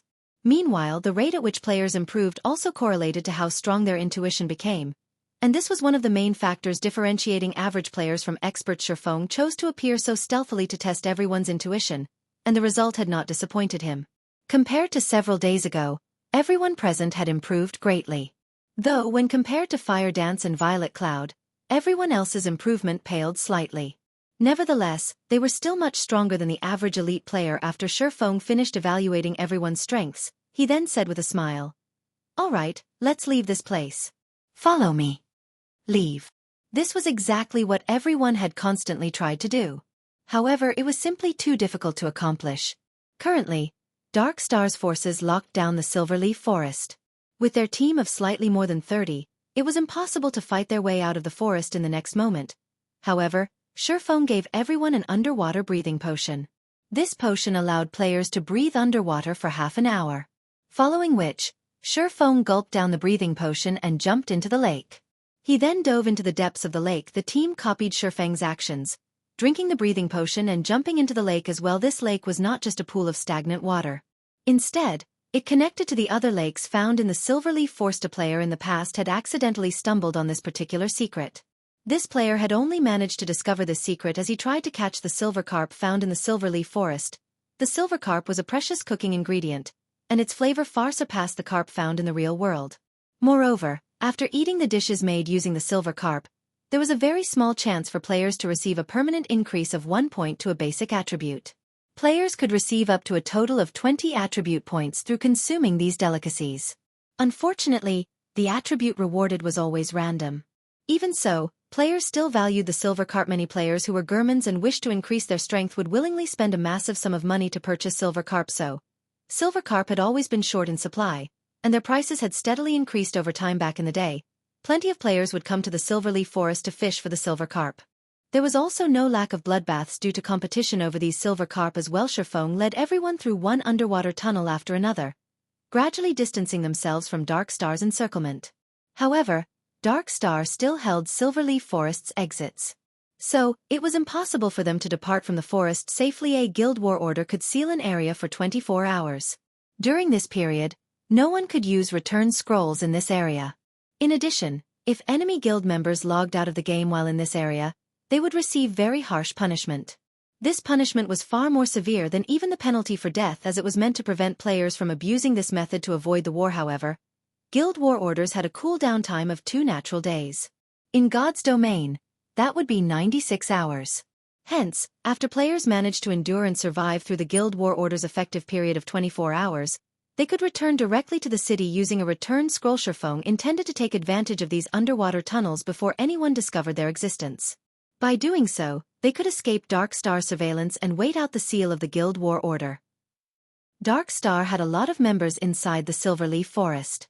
However, due to Shifeng's group killing one of their teams, which had consisted of over 100 elite players, in addition to Shifeng's impossible feat of killing both Lone Tyrant and Ming Sha amidst the encirclement of over 1,000 players, Dark Star no longer dared spread their forces too thin. They even called for more reinforcements to the Silverleaf Forest. Yet, even after thoroughly searching the area where the previous battle took place, they still could not manage to locate any traces of Shifeng and the others. Time passed. Little by little after his resurrection, Lone Tyrant was like a madman as he sent out all members of Dark Star to hunt Shifeng's team in the Silverleaf Forest. His insanity also attracted the attention of the players in White River City. Why was Dark Star sending even more players to the Silverleaf Forest? Were the thousands of players they had sent there before not enough to deal with the core members of Zero Wing? At this time, a new post from Black Flame appeared on the forums, and within the post, there was a video. This video bore the title, Dark Star's Guild Leader, Lone Tyrant's Death. Chapter 316. Shocking Star Moon.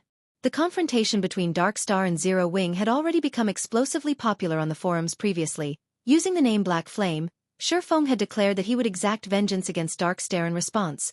Those who knew of Dark Star's strength were not optimistic about Zero Wing's chances of success. After all, everyone knew that Zero Wing had only recently established. It did not possess a significant background.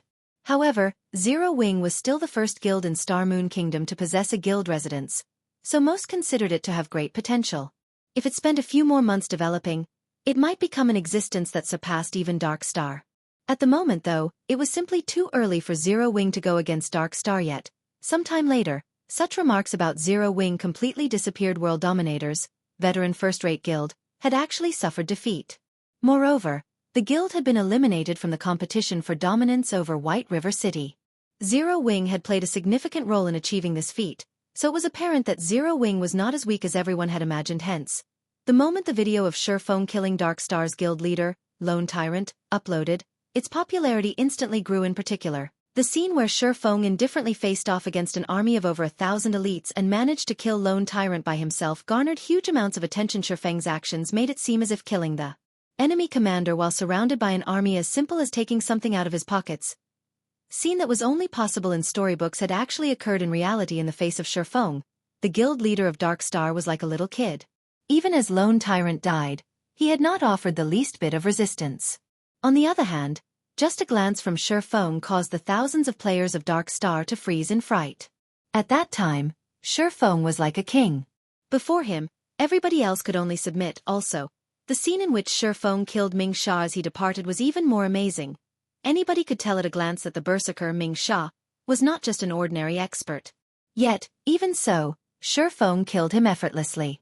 However, this did not mean that Ming Sha was weak. Instead, Shifeng was simply too strong. This Black Flame is too powerful. With his skills, he can rank on the God's Domain Experts list. Not likely. That's the God's Domain Experts list you're talking about. The Secret Pavilion has collected information on all experts in God's Domain to compile that list, and the God's Domain experts that rank on it are all monsters. Previously, even though the God-ranked expert, Yifeng, had killed over 100 players all by himself, he still failed to earn a spot on that list.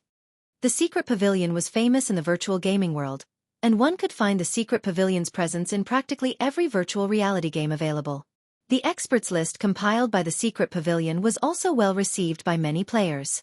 After all, by browsing through the experts list, one could easily find information such as the major events that had occurred in God's Domain, what kind of experts were present in the game, who the #1 player was, and more. Players had no need to go through the trouble of searching for such information through the official forums. Any player who managed to earn a place on the experts list was a target for recruitment of all of the major workshops in the gaming industry. Although nobody knew whether Black Flame was capable of ranking on the experts list, undoubtedly, he had already earned his fame in Star Moon Kingdom in the future. Whenever people talked about Zero Wing, the first thing that would come to their minds would be Black Flame. Damn it! Damn that Black Flame! Lone Tyrant burst into an uncontrollable rage when he discovered the video Shifeng had uploaded. His original plan to destroy Zero Wing had completely backfired, and instead, he became the laughingstock throughout Star Moon Kingdom. Have we not found them yet? Lone Tyrant bellowed. Dark Star had suffered a tremendous loss this time. Not only had it lost more than 1,000 players to Zero Wing, but Dark Star's fame and prestige had also been destroyed. Lone Tyrant's reputation had gone up in flames. To make things worse, he still had to compensate World Dominators for its losses. The amount they had to pay would definitely put a dent in Dark Star's funds, damaging the guild's development in this war. Dark Star had suffered a double loss. However, Lone Tyrant was completely helpless about the situation. Guild leader, we've already increased the number of people searching for them to 15,000. However, it's as if they grew wings and flew away. Even after rummaging through the entire Silverleaf Forest, we still can't find any traces of Zero Wing. I suspect that they have long since left the forest. Otherwise, if Black Flame and the core members of Zero Wing were still here, Zero Wing's and Ouroboros' forces would have carved a path of blood into this forest by now. They wouldn't have dispersed and went on to do their own things. Lone Tyrant's confidant explained slowly. Before, Lone Tyrant's anger had blinded him, so he had not considered this. However, now that he thought it through, it was as his confidant said. If Black Flame, Zero Wing's guild leader, were still trapped deep in his enemy's territory, how could the other members of his guild possibly sit and do nothing? They would have charged forward in desperation. If Zero Wing had joined hands with Ouroboros, based on Darkstar's strength, Darkstar would have no choice but to back off. Yet Zero Wing had not done so. Even the reinforcements Lone Tyrant had called in from White River City received no obstruction whatsoever from the other guild. Based on Zero Wing's inaction, one could conclude that Black Flame had indeed already left the Silverleaf Forest. Damn that Black Flame. We've wasted so much time and manpower. Lone Tyrant's eyes burned with anger. However, he was simply helpless against Zero Wing. It was no longer possible to deal with their enemy now. Previously, he had the help of World Dominators to hinder Ouroboros. Now that World Dominators was out of the competition, if Darkstar wished to deal with Zero Wing, it would have to fight both Zero Wing and Ouroboros simultaneously. Even with Underworld support, it was still not an opponent for these two guilds. Suddenly, Lone Tyrant seemed to age by several years. Pass on my command. Everybody is dismissed. Those who should rest, rest. Those who wish to level up, go level up. As for the rewards and compensations, I will issue those later. After Lone Tyrant finished speaking, as if all the strength in his body drained away, his entire person became powerless. Soon after, everyone from Darkstar departed from the Silverleaf Forest, one after another. As for the seal of Guild War Order, that too had dissipated. When the thousands of players from Darkstar hunted Shifeng's group, having nothing better to do, Shifeng and the others had spent their time searching for silver carp at a lake. Currently, nobody that knew how precious silver carp were. Moreover, now that the underwater areas of the Silverleaf Forest had yet to develop, one could find a large number of silver carp in the lakes in the area. Even in the very beginning, each silver carp sold for 20 silver coins. Presently, 20 silver was worth 3,000 credits. It could compare to the monthly salaries of white-collared workers. By the time everybody discovered the silver carp's value, its price had soared from the initial 20 silver coins to 2 gold coins. To an average player, such an amount was a fortune. During the several hours Darkstar had hunted them, Shifeng and the others had managed to catch over 20 silver carp. They even discovered multiple treasure chests. Although they were only bronze and mysterious iron rank, it was still a considerable harvest. Guild leader, as you predicted, Darkstar has released the seal on the Silverleaf Forest. Fire Dance reported excitedly. Although everything had gone according to Shifeng's plan, when everyone witnessed the area seal lifting so quickly, they could not help their astonishment. It was as if everything was within Shifeng's grasp. That's that. However, we are now red players. If we aren't nobles of White River City, we won't have any way to enter the city safely. Most of us are already level 20, so if we wish to upgrade ourselves further, we need to complete our class change. Let's first wash away our red names. Otherwise, we can't enter White River City to accept our class change quest. Shifeng was not particularly surprised about the seal on the Silverleaf Forest releasing. After spending so much time and manpower, Darkstar had still failed to locate any of them. As long as Lone Tyrant was not an idiot, he would definitely stop searching for them like a fool. Chapter 317, Town Capture. Guild leader, our names are as red as blood right now. Most of us have killed more than 10 people, while Blackie and I have killed more than 100 each. We'll need to waste a lot of time to cleanse our red names completely. By the time we do, most of the players from the other guilds will have already reached level 20, Fire Dance said as she smiled bitterly. If a player wished to remove their status as a red name, they needed to remove the crime value they had accumulated. One of the most common ways to get rid of crime value was to wait, as a player's crime value decreased over time.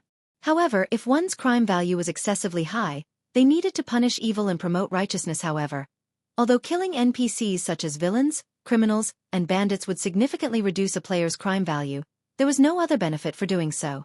Killing these NPCs would not provide players with any additional rewards or EXP. Moreover, These NPCs were very few and usually scattered all over God's domain. It would be fine if players hunted for these NPCs by themselves, but hunting as a group would be time-consuming and inefficient indeed. Let's forget about cleansing your red names for now. We'll raise our White River City reputation. As long as you become nobles, entering the city as red names will not have significant consequences. We should have no problems taking on the class change quest. Shifeng made his decision after some thought. Otherwise, it would take around 2 to 3 days' effort to cleanse such a high crime value. Everyone fell speechless when they heard Shifeng's decision to raise their reputation in White River City to the degree of becoming a noble. Shifeng made it sound as if becoming a noble of White River City was as easy as buying cabbage from the market. It was extremely difficult for players to raise their White River City reputation, and one needed to invest a lot of time to accumulate sufficient reputation points to become a noble. In this case, it would be much easier to hunt for NPC Bandits Guild leader. Do you have a method to increase our White River City reputation quickly? Blackie knew that Shifeng would not speak without reason. Suddenly, his eyes shone with a hint of excitement as he looked to his guild leader for answers. Noble of White River City. Currently, one could count the number of players that had become nobles of White River City on one's fingers. After becoming a noble, not only could one purchase a business stall in White River City, but one could also receive high-level quests in the city. The rewards were enough to drool over. Although the EXP rewarded was low, the monetary rewards consisted of silver coins, not copper coins. Most importantly, nobles could receive a 10% discount when purchasing items in White River City. They could also receive a 30% discount when repairing weapons and equipment. Currently, every time they went to repair items, they would always leave with a stomachache due to the quality of their items. The repair fees were at least 6 times higher than the average playeress. If they could become nobles of White River City, in the future, they would not become poor bastards whenever they needed to repair their equipment. They might even get the chance to enter the nobles' district. Shifeng rolled his eyes at Blackie, saying, "Do you really think it is so easy to become a noble?" The team could not help their laughter at Blackie as he nearly choked from Shifeng's reply. Though it is not easy to raise one's reputation in White River City, if one wishes to increase it quickly, there is indeed a method to do so. Guild leader, is there really such a method? Kola asked excitedly. It was an absolute nightmare for him whenever he had to repair his equipment out of cloth armor, leather armor, and plate armor. The repair fees for cloth armor were the cheapest. On the other hand, plate armor cost the most to repair, and normally, the fees were at least double that of cloth armor. There is one method. Town capture, Shifeng nodded, revealing a mysterious smile. Shifeng's announcement stunned his guildmates. What kind of trouble was Shifeng trying to stir? They had just escaped from Darkstar's pursuit, yet, now they were going to capture a town. Town capture. Kola was confused. Although he did not know why Shifeng suggested they capture a town, such a thing was not easy. Level 50 elite NPCs guarded every town. There were even Tier 2 NPCs protecting them. Even with their strength combined, they wouldn't be a match for even a single level 50 elite NPC, not to mention a Tier 2. That's right. However, we're not going to capture just any town. Instead, our aim is Creek Town, one of the towns within the White River City region that's occupied by evil-aligned NPCs. As long as we capture this town, we can obtain a lot of White River City reputation points. If we're lucky, there might even be unexpected rewards, Shifeng explained. However, it won't be easy. I'll need to make some preparations before we set off. Just stay here and catch some fish for now. I'll head back and make the necessary arrangements. I'll notify you guys once I'm done. After Shifeng said so, he used a return scroll town capture. During the middle stages of God's domain, this was a commonplace activity for players. There were plenty of small towns in God's domain, and a majority of these towns were not under the management of any kingdoms or empires. Instead, other forces occupied these towns. So long as players wished to establish their own empire in God's domain, it was a must for them to occupy towns. Meanwhile, if players wished to occupy a town, they needed to chase away the forces that occupied said town first. Only by doing so could they turn the town into their own guild town. They could then slowly develop and upgrade the town's rank. It was also not impossible for players to develop a town to surpass even Star Moon City.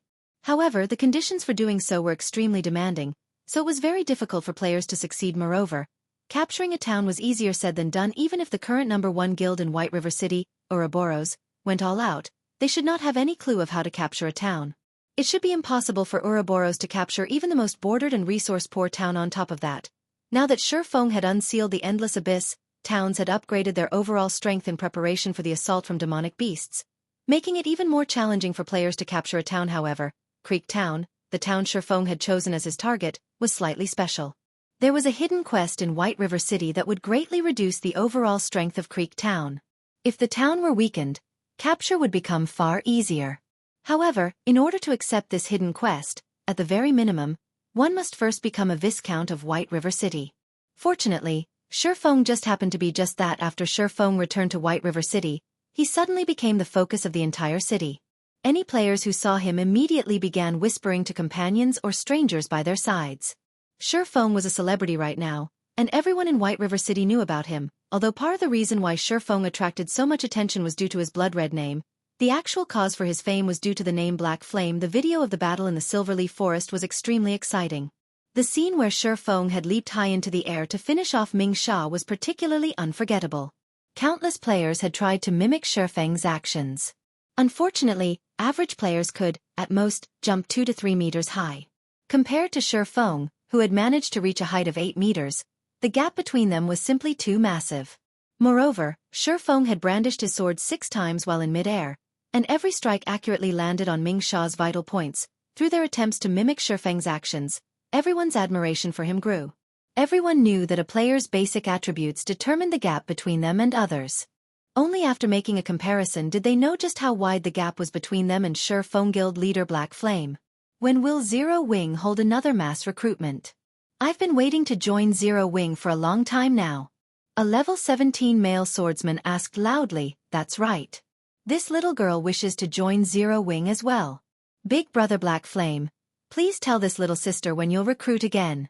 It can be our little secret. I promise not to tell anyone. A beautiful female summoner asked sweetly. Everyone's eagerness to join Zero Wing grew greater and greater.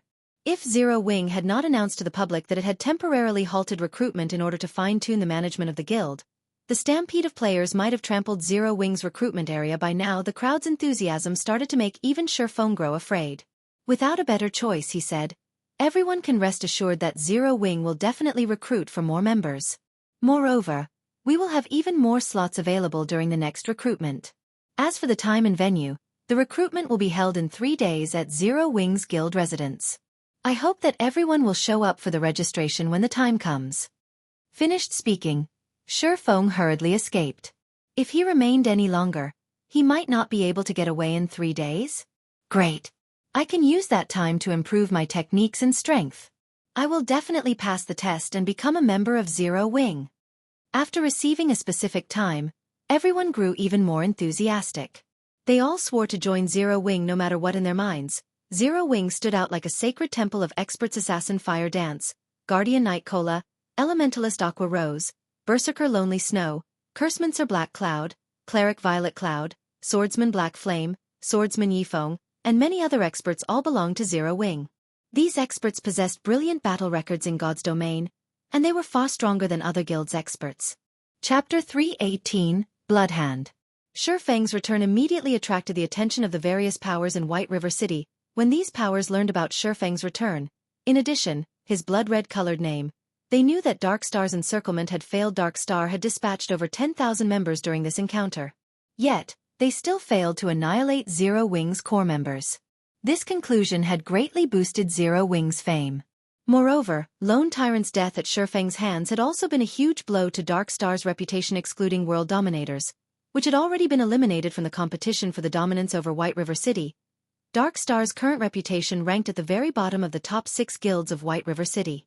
As a result, many players who had originally intended to join Dark Star now had their sights on Zero Wing instead. As things stood, it was only a matter of time before Zero Wing surpassed Dark Star. After escaping the attention of the passionate players surrounding him, Shifeng immediately draped a black cloak over his shoulders, covering his face and hiding his name. He then hurried towards the Adventurers Association of White River City. On the way, Shifeng contacted Aqua Rose and had her bring around 60 core members to the Adventurers Association to meet up with him. 20 minutes later, Aqua Rose showed up at the entrance of the Adventurers Association with the requested guildmates. Every one of these core members wore equipment that was mysterious iron rank and above. Among them, many possessed secret silver equipment. The group looked dazzling when they stood in front of the entrance, invoking the envy and admiration of many passing players. Although Dark Star's ambush and the battle with world dominators had significantly damaged Zero Wing, fortunately, the guild possessed a relatively large stock of bronze and mysterious iron equipment to compensate for the loss. Only, some time was required to regain the lost levels. Meanwhile, Aqua Rose's group consisted of players that had been busy raiding dungeons while the guild war had taken place. They had not been able to make it in time to help Big Sis Aqua. "Why do you think the guild leader called us here?" a female cleric called Snow Goose asked curiously. "Ain't it obvious? Dark Star caused us trouble, picking a fight. Our guild leader obviously wants us here to plan our payback," a berserker said, laughing. "That's great. The dungeon we raided before was too far away, so we couldn't join in the guild war. Now, I'll get to teach those bastards from Dark Star a lesson." Snow Goose giggled as she waved her delicate fist around. Watching this scene, Aqua Rose could not help but laugh, saying, "Snow Goose, aren't you a little too aggressive? Although the guild leader hasn't expressed his plans for us yet, I feel that he called us here for something else. Otherwise, if we start a war against Dark Star with the few numbers we have here, we won't even fill in the gaps between their teeth. Stop guessing blindly. In any case, we'll know what he wants us to do soon enough."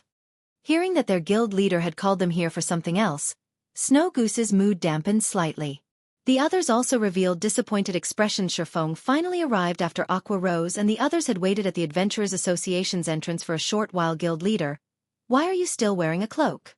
Are we not allowed to expose ourselves in this operation?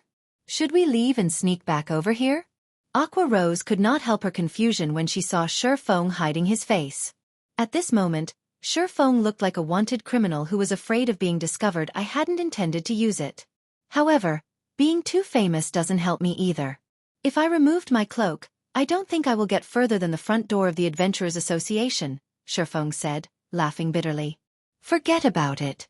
Invite me to the team and let's get down to business."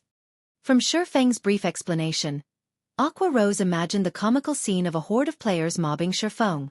Involuntarily, Aqua Rose's lips hooked up into a bright smile. The dignified guild leader of Zero Wing had been fearless even against an army of thousands. Yet, now, he was actually afraid of his fans' enthusiasm. After Aqua Rose invited Sherfong to the team, she passed the team leader position to Sherfong. After becoming the leader of the team, Sherfong immediately examined everyone's level, and he could not help but feel proud at what he saw. A majority of the team was level 19, while a small portion had already reached level 20. This was unimaginable in any other guild. As the various large guilds competed over the first clear of the 3 great dungeons, naturally, they would not hurry to level up. In truth, the guild's actions were similar to putting the cart before the horse. Although obtaining the first clear of the 3 great dungeons was important, God's Domain worked differently from other MMOs. If players paid too much attention to their gains and losses during the early stages of the game, they could easily miss other opportunities. Take the promotion to become a Tier 1 class, for example. Level 20 dungeons specifically catered to Tier 1 classes. The only reason Fire Dance and the others had managed to clear level 20 dungeons was mainly due to the excellent equipment they possessed. Otherwise, it would have been extremely difficult to achieve such a feat. Not to mention, there were still the 50-man and 100-man level 20 large-scale team dungeons. Hence, the earlier they completed their Tier 1 promotion, the better their chances were of obtaining the first clear of the 100-man team dungeon. The only benefit of obtaining the first clear of the level 10 3 great dungeons was fame among players.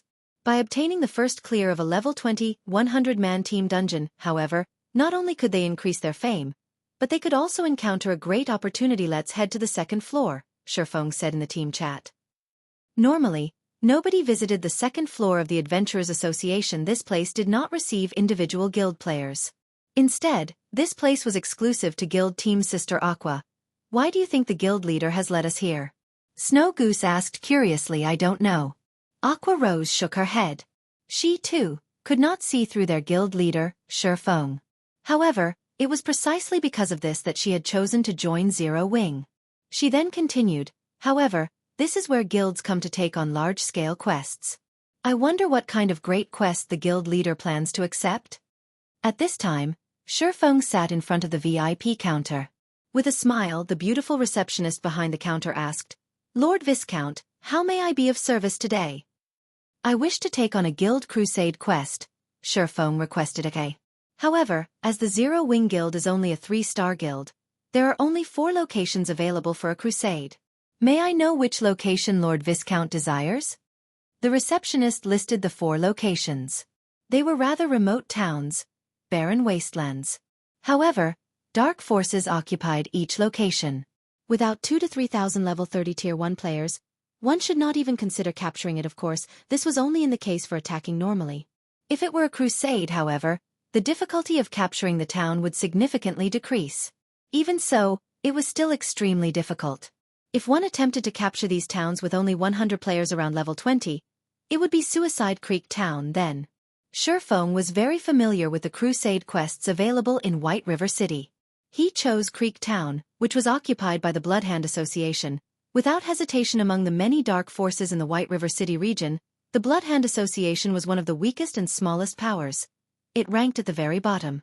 Taking on any of the other 3 locations, each of which was controlled by lower middle-class dark forces, would be nothing more than suicide for Shurfeng and his team. They would have no chances of successfully capturing the town at all. Okay. A 1-star crusade quest will require a deposit of 30 gold coins. If the quest is not completed within 5 days, then the deposit will not be refunded. Snow Goose, who currently stood behind Shurfeng, widened her delicate mouth in shock when she heard the requirement of a 30 gold deposit. Just what kind of quest was this? To think that they actually needed to pay a deposit before accepting the quest. Moreover, the deposit was even 30 gold coins. Big Sis Aqua, what kind of quest is that? It actually needs 30 gold coins. Even if I sold myself, I still wouldn't earn so much money. Snow Goose said. Stunned Snow Goose's words left everyone speechless. Shurfeng, on the other hand, merely revealed a calm smile as he paid the 30 gold coins deposit gladly. He then said in the team chat, "This is a guild crusade quest. Unless one becomes a true noble of White River City, they can't even accept such a quest.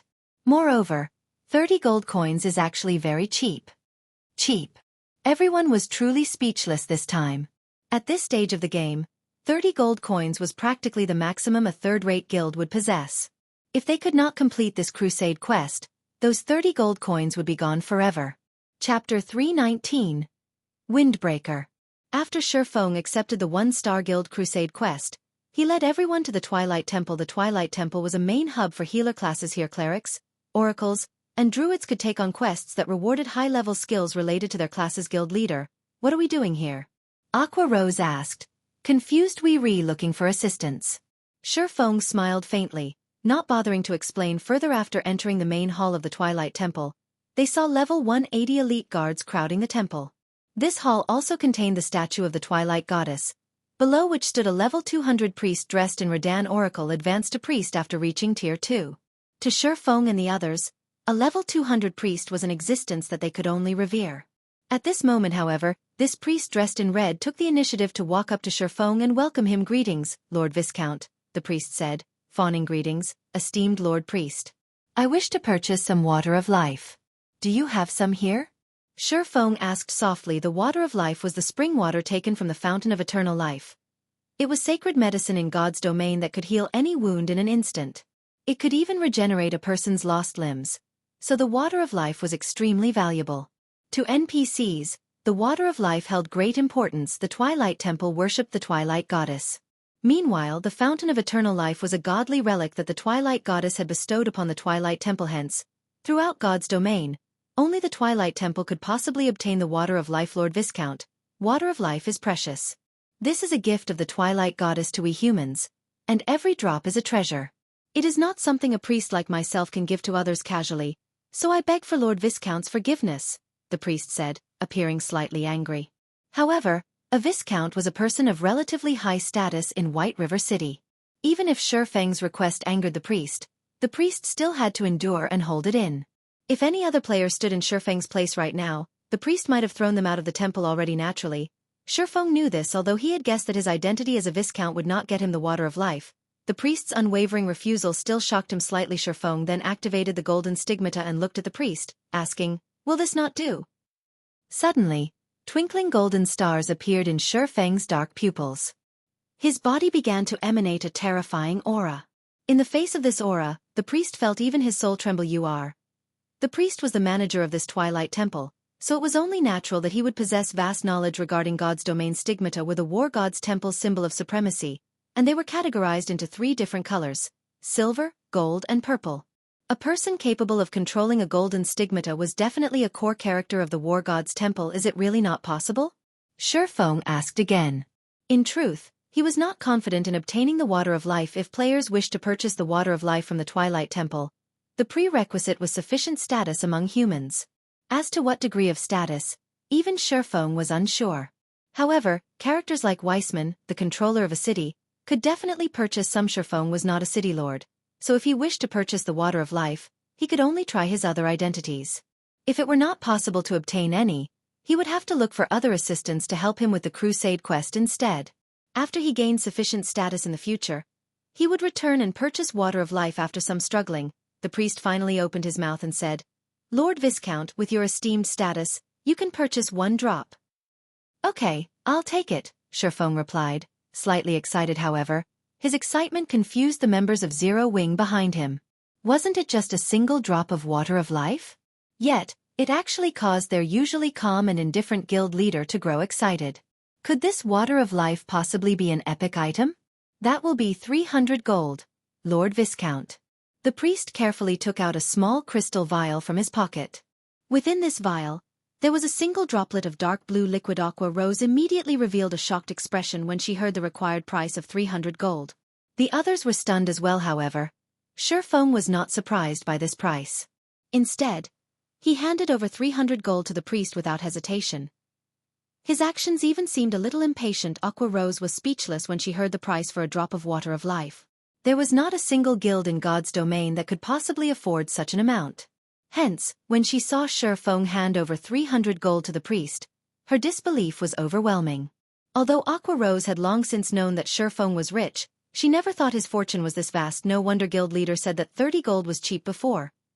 Snow Goose finally understood Shi Feng's words back at the Adventurers Association. Indeed, compared to 300 gold, the 30 gold deposit for the Guild Crusade quest was nothing. With 300 gold, one could fully arm a 100-man elite team with mysterious iron equipment in the end. Just how deeply hidden is this guy? Just how much do I not know about Zero Wing?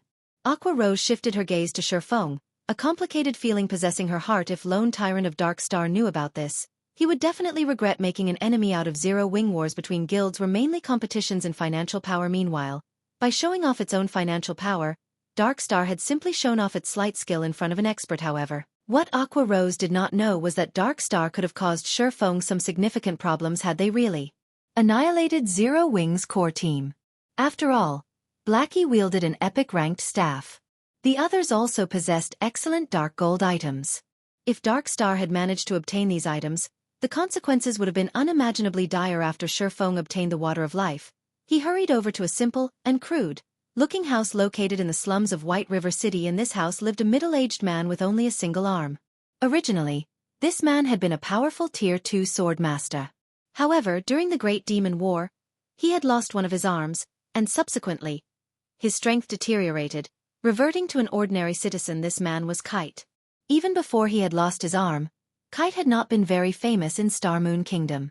After all, he was simply a Tier 2 swordsman, something common. The reason Shi Feng had come for Kite was mainly that of his potential. 5 years after God's Domain had officially launched, Kite had another name: Windbreaker. Nobody would have thought that a one-armed man living in the slums of White River City would, after becoming the personal guard of a player, one day grow to become a Tier 5, titled Sword Saint.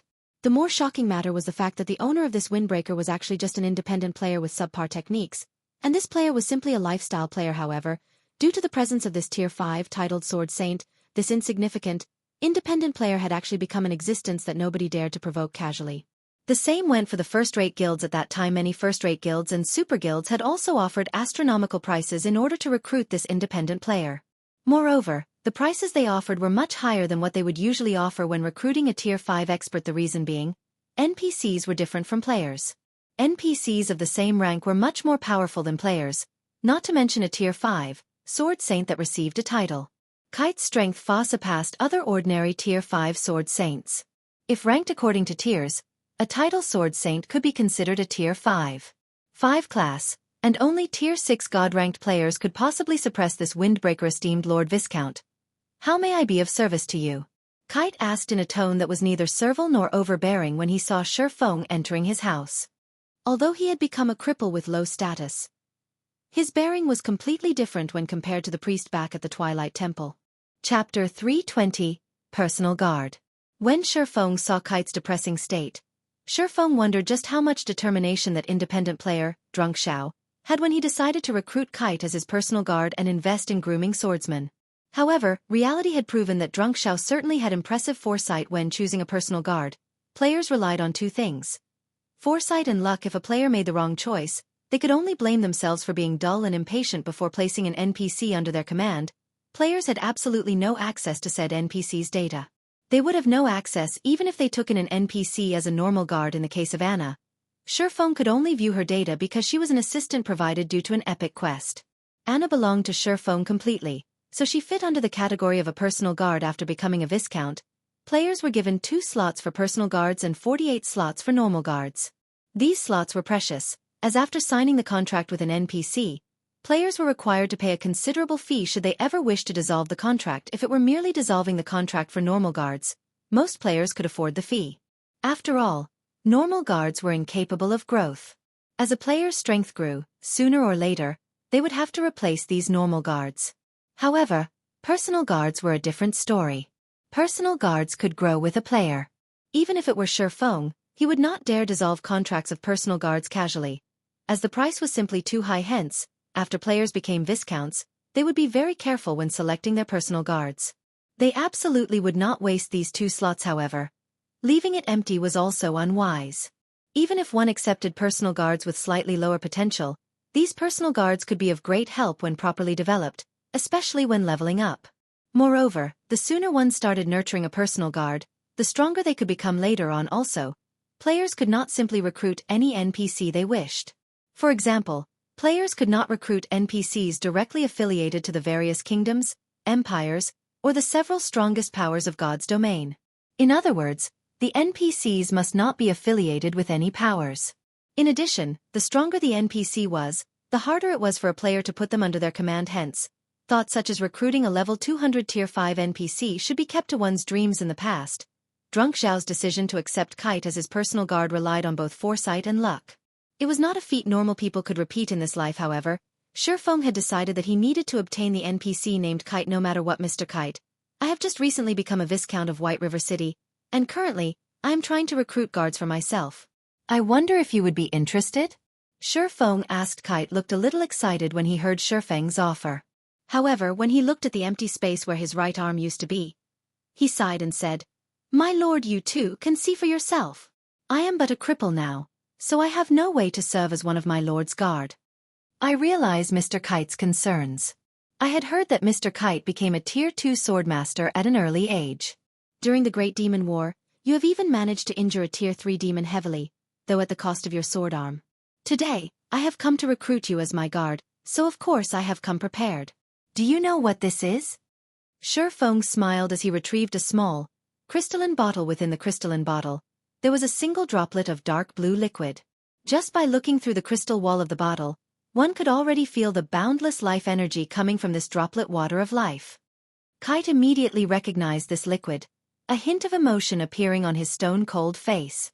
After all, this liquid was something he had yearned for all this time. Now that it was in front of him, how could he not recognize it? That's right. As long as Mr. Kite agrees to become my personal guard, the water of life in this bottle is yours. Shifeng smiled. Esteemed Lord Viscount, are you truly willing to use this precious water of life on a mere swordmaster like me? Kite asked carefully. In reality, Shifeng's offer was touching. My lord, you should know that with this droplet alone, even a Tier 3 powerhouse would agree to become your personal guard. Aqua Rose was greatly shocked when she heard Kite's declaration. She never realized the water of life was so precious a single droplet could actually convince a Tier 3 NPC to serve as a player's personal guard. That was a Tier 3 class.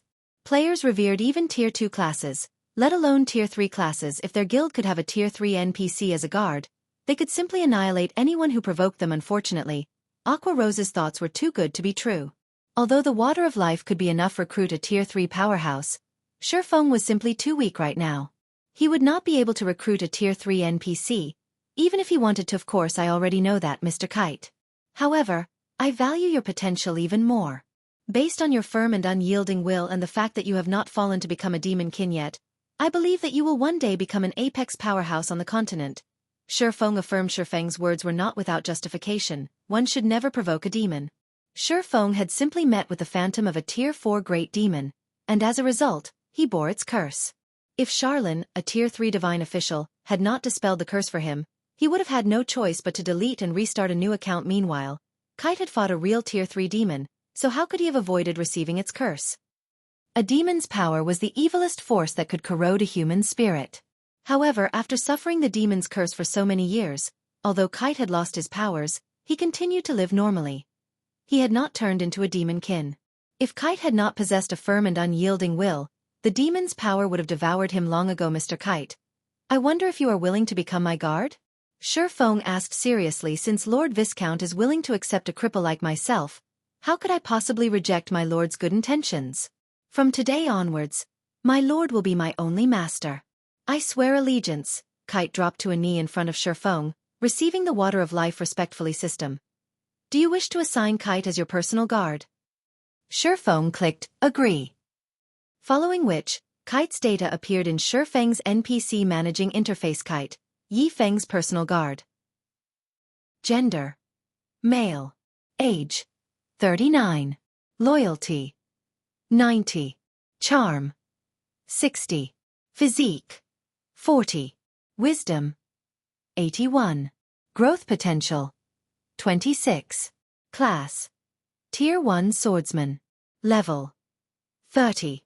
HP: 8. 000/8. 000.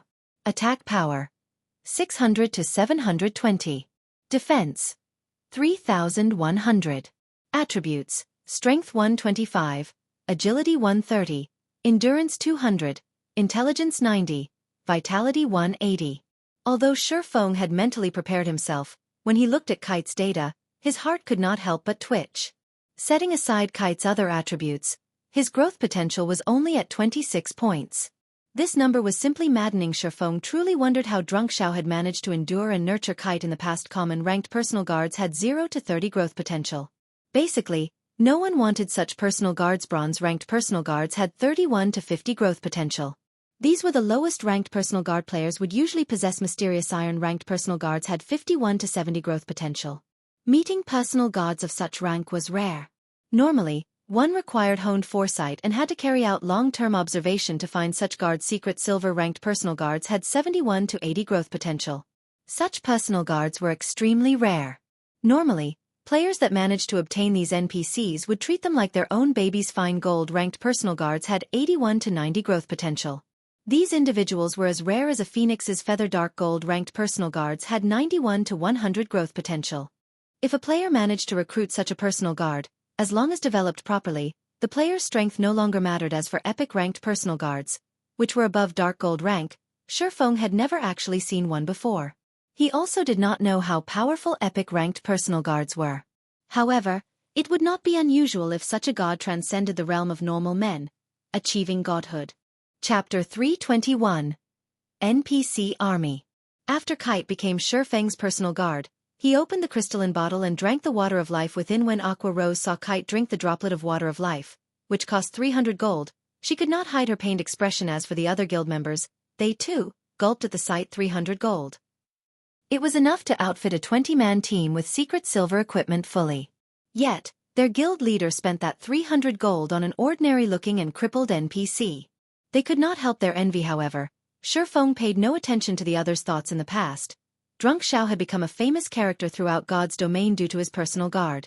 Even when countless first-rate guilds and super guilds had offered astronomical prices to purchase this guard, Drunk Xiao refused to sell. Meanwhile, Shifeng had only spent 300 gold to obtain this future Tier 5, titled Sword Saint. How was this not a worthwhile trade? Shortly after Kite drank the water of life, his body suddenly emitted a bright green light. This light originated from the water of life.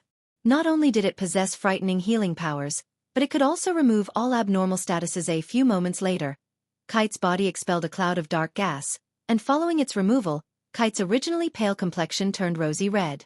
The right arm that he had lost also began to regenerate at a rate visible to the naked eye. 1 minute later, Kite had fully recovered. Guild leader, he At this moment, Aqua Rose dared not believe her own eyes. She had long since developed a keen intuition, so she could immediately discover the change in the NPC named Kite. Although Kite's clothing was still worn out, the aura he gave off no longer felt depressing. Rather, it was refreshing. At this moment, he seemed like a caged lion that had broken out of its confinement, releasing a heaven-shocking roar to let everyone know of its return. This is the real him. Shifeng laughed. In the past, Drunk Xiao had gone through great pains for Kite. He had practically bankrupted himself to obtain a droplet of water of life in this life. However, Shifeng had easily accomplished Drunk Xiao's feats. Moreover, Shifeng had managed to heal Kite while he was still level 30 inches. The past, Drunk Xiao had only managed to obtain the water of life after Kite passed level 100 despite having the same growth potential. There would be a huge difference in strength between a personal guard nurtured from level 30 and a personal guard nurtured from level 100. His growth potential is as shocking as expected.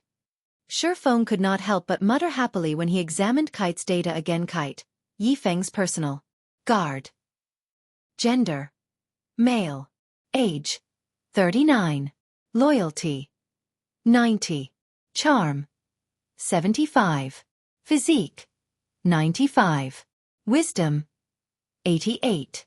Growth potential: 94. Class: Tier 1 Swordsman. Level: 30. HP: 15, 400/15, 400. Attack power: 830 to 960. Defense: 4,500. Attributes: Strength 384, Agility 364, Endurance 420, Intelligence 276, Vitality 280. Kite's current attributes were worlds apart from the attributes he had before he drank the water of life. It seems that taking the water of life earlier has also affected his growth potential. Shifeng could recall that Kite's growth potential in the past was 92 points. Now it was 2 points higher. After 90 points, even a difference of 1 point in growth potential would create a significant difference regarding attributes, let alone 2 points. These additional points would be of immense help to Kite's growth in the future. Kite, take these and use them for now. Issuing his instructions, Shifeng retrieved several pieces of level 20 mysterious iron equipment and passed them to Kite.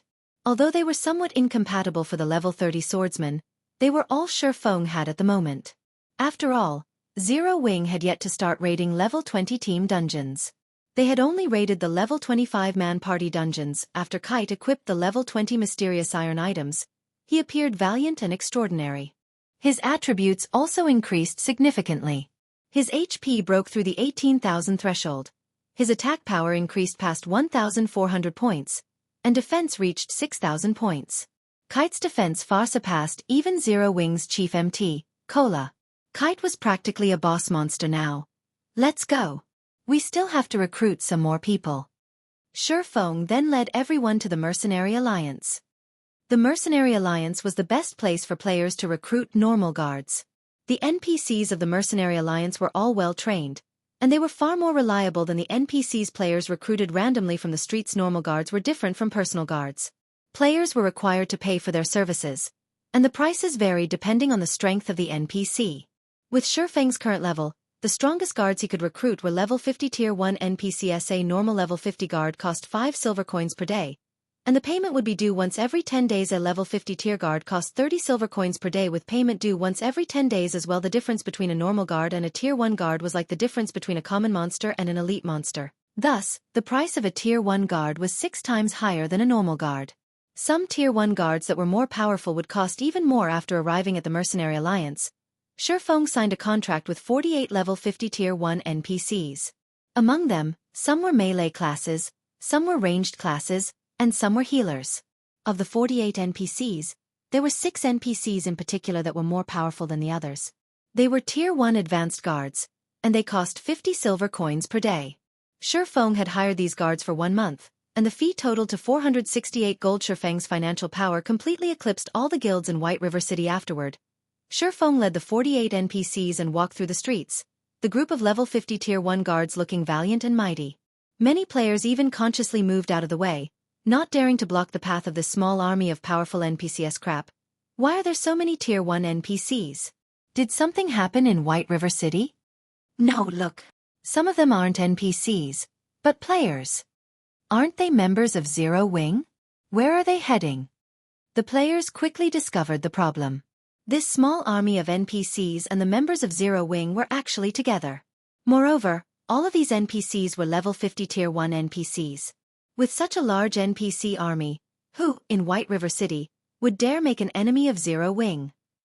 In the face of so many level 50 Tier 1 NPCs, even Dark Star's army of tens of thousands of players amounted to nothing.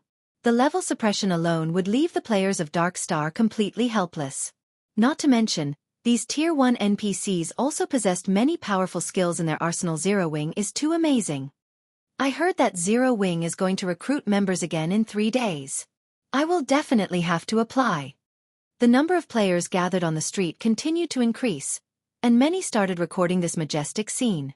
This army of 48 NPCs was more imposing than an army of thousands of players. The combat power this small army possessed was no weaker than the total battle power of a starting town. Although nobody knew what relationship this NPC army had with Zero Wing, the fact that Zero Wing could mobilize so many NPCs was already amazing. Meanwhile, the news of this matter spread quickly, creating a sensation on the official forums and increasing Zero Wing's fame. Once more the members of Dark Star wore extremely ugly expressions when they discovered about this matter. Deeply afraid that Zero Wing would lead this group of NPCs to attack them, many of Dark Star's members chose to hide in cities or towns. Some chose to remove their guild emblems temporarily and secretly grind monsters at the same time. The members of World Dominators were similarly frightened by this news, and they were also hiding, not daring to explore and level up. Chapter 322. Crusade against Creek Town. Creek Town was one of the border towns within White River City's jurisdiction. The town was nestled in a desert, and it was so desolate that not even birds would come to lay their eggs. However, such a small town was a popular gathering place for red names and those who walk the path of darkness. Unlike towns, cities like White River City were managed strictly. Hence, red names who had often killed other players for equipment during the initial stages of the game could only find a desolate place like Creek Town to receive quests and level up. Near Creek Town, high-leveled monsters dwelled, ranging from level 15 to level 30, which were perfectly suitable for players at this stage of the game. In Creek Town, red names crowded the streets. Most of these players were above level 15, while only a few were below level 15. The Bloodhand Association, a dark force, managed the town. So naturally, the NPCs here would not kill these red names. On the contrary, the NPCs welcomed these red names. Red names could also receive better quests depending on their crime value, and through completing these quests, they could raise their reputation among the dark forces they served. Guild leader, there are over 1,000 players in this town. In addition to the NPCs guarding this place, I don't think we can conquer it successfully. After spending a long time scouting, Aqua Rose had obtained a general grasp on Creek Town's overall combat power. Setting aside the fact that there were over 1,000 red names in this town, there were more than 500 NPCs guarding the town, the lowest of which was level 50. Among them, there was no lack of elite guards. There was even a few level 70 Tier 1 guard captains. If they charged in, the actual number of enemy NPCs might increase further. With only 100 players and 49 guards, they stood no chance at all. Also, if a town were attacked, the NPCs within would not wait for players to close in on them before retaliating. Instead, all of the guards in the town would gather and fight back. Moreover, there was a huge difference between NPCs and monsters. The reason being, unlike monsters, NPCs knew how to coordinate with each other, making them far more difficult to deal with. Furthermore, these red names would definitely try to take advantage of their battle with the NPCs, inconveniencing them at the very least. Moreover, these red names were not easy opponents. The fact that these players that could survive as a red name until now and possess such a high level indicated that they had strong fighting techniques. Naturally, the equipment they used would be of high quality as well. Killing and plundering was their main occupation in the game, so even if they were not fully equipped with secret silver equipment, at the very least, they would possess bronze equipment or above. If any of these red names were in a guild, they could easily become the elite or even core players of the guild. Moreover, the frequent PKs they took part in allowed them to gain plenty of combat experience, so there was no shortage of experts among these red names. To put it simply, although there were only around 1,000 red names in Creek Town, these 1,000 or so players could easily rival 2,000 elites of Dark Star. Thus, if they wished to conquer Creek Town, the task could only be described with one word: challenging. Of course, we stand no chance against them if we attack normally. However, we have come here with a crusade quest. Shurfeng knew how difficult it was to capture a town. How could a crusade quest possibly be easy? If it were, the system would not reward players with shocking rewards and reputation. These red names were usually the bandits. They were not used to being the victims this time. However, It was their turn to shed some blood. Fire dance. How are the preparations coming on your side? Shifeng asked through the team chat. The 48 level 50 tier 1 guards Shifeng had recruited were no pushovers. Although these guards could not be used to kill monsters or raid dungeons, they could defend a town or private residence. More importantly, they could also help players complete large-scale guild quests. If not for this fact, Shifeng would not have recruited so many tier 1 guards. However, even though all 48 were tier 1, they were insufficient to deal with all of the NPCs in Creek Town. Moreover, Shifeng had not intended for them to launch a frontal assault on the guards of Creek Town. Among the 48 tier 1 guards Shifeng had recruited, some were rangers and assassins. Hence, Shifeng had tasked Fire Dance and the others to take along one of these guards to lure the Bloodhound Association's NPCs out of town. After all, the intelligence the tier 1 guards possessed was much lower than players. If Shifeng allowed the tier 1 guards to lure the enemy NPCs, they could easily fail. Yet, if players lured the enemy NPCs, due to the great disparity in attributes, the NPCs could catch up and kill the players. Hence, Shifeng's solution was to have players instructing the tier 1 guards individually. We're already. We've grasped most of the basic commands, so we're only waiting for your command now, Fire Dance said with a smile. Good. After I initiate the crusade quest, all of you take action immediately. Remember not to lure the town guards too far. Otherwise, they will run back to town. After Shifeng gave a few reminders, he then walked towards Creek Town. Shifeng stopped a few hundred yards before the town, taking out the crusade order. He then pointed the crusade order at the sky. Suddenly, rays of golden light shot from the crusade order, and in the next moment, a golden magic array appeared above Creek Town.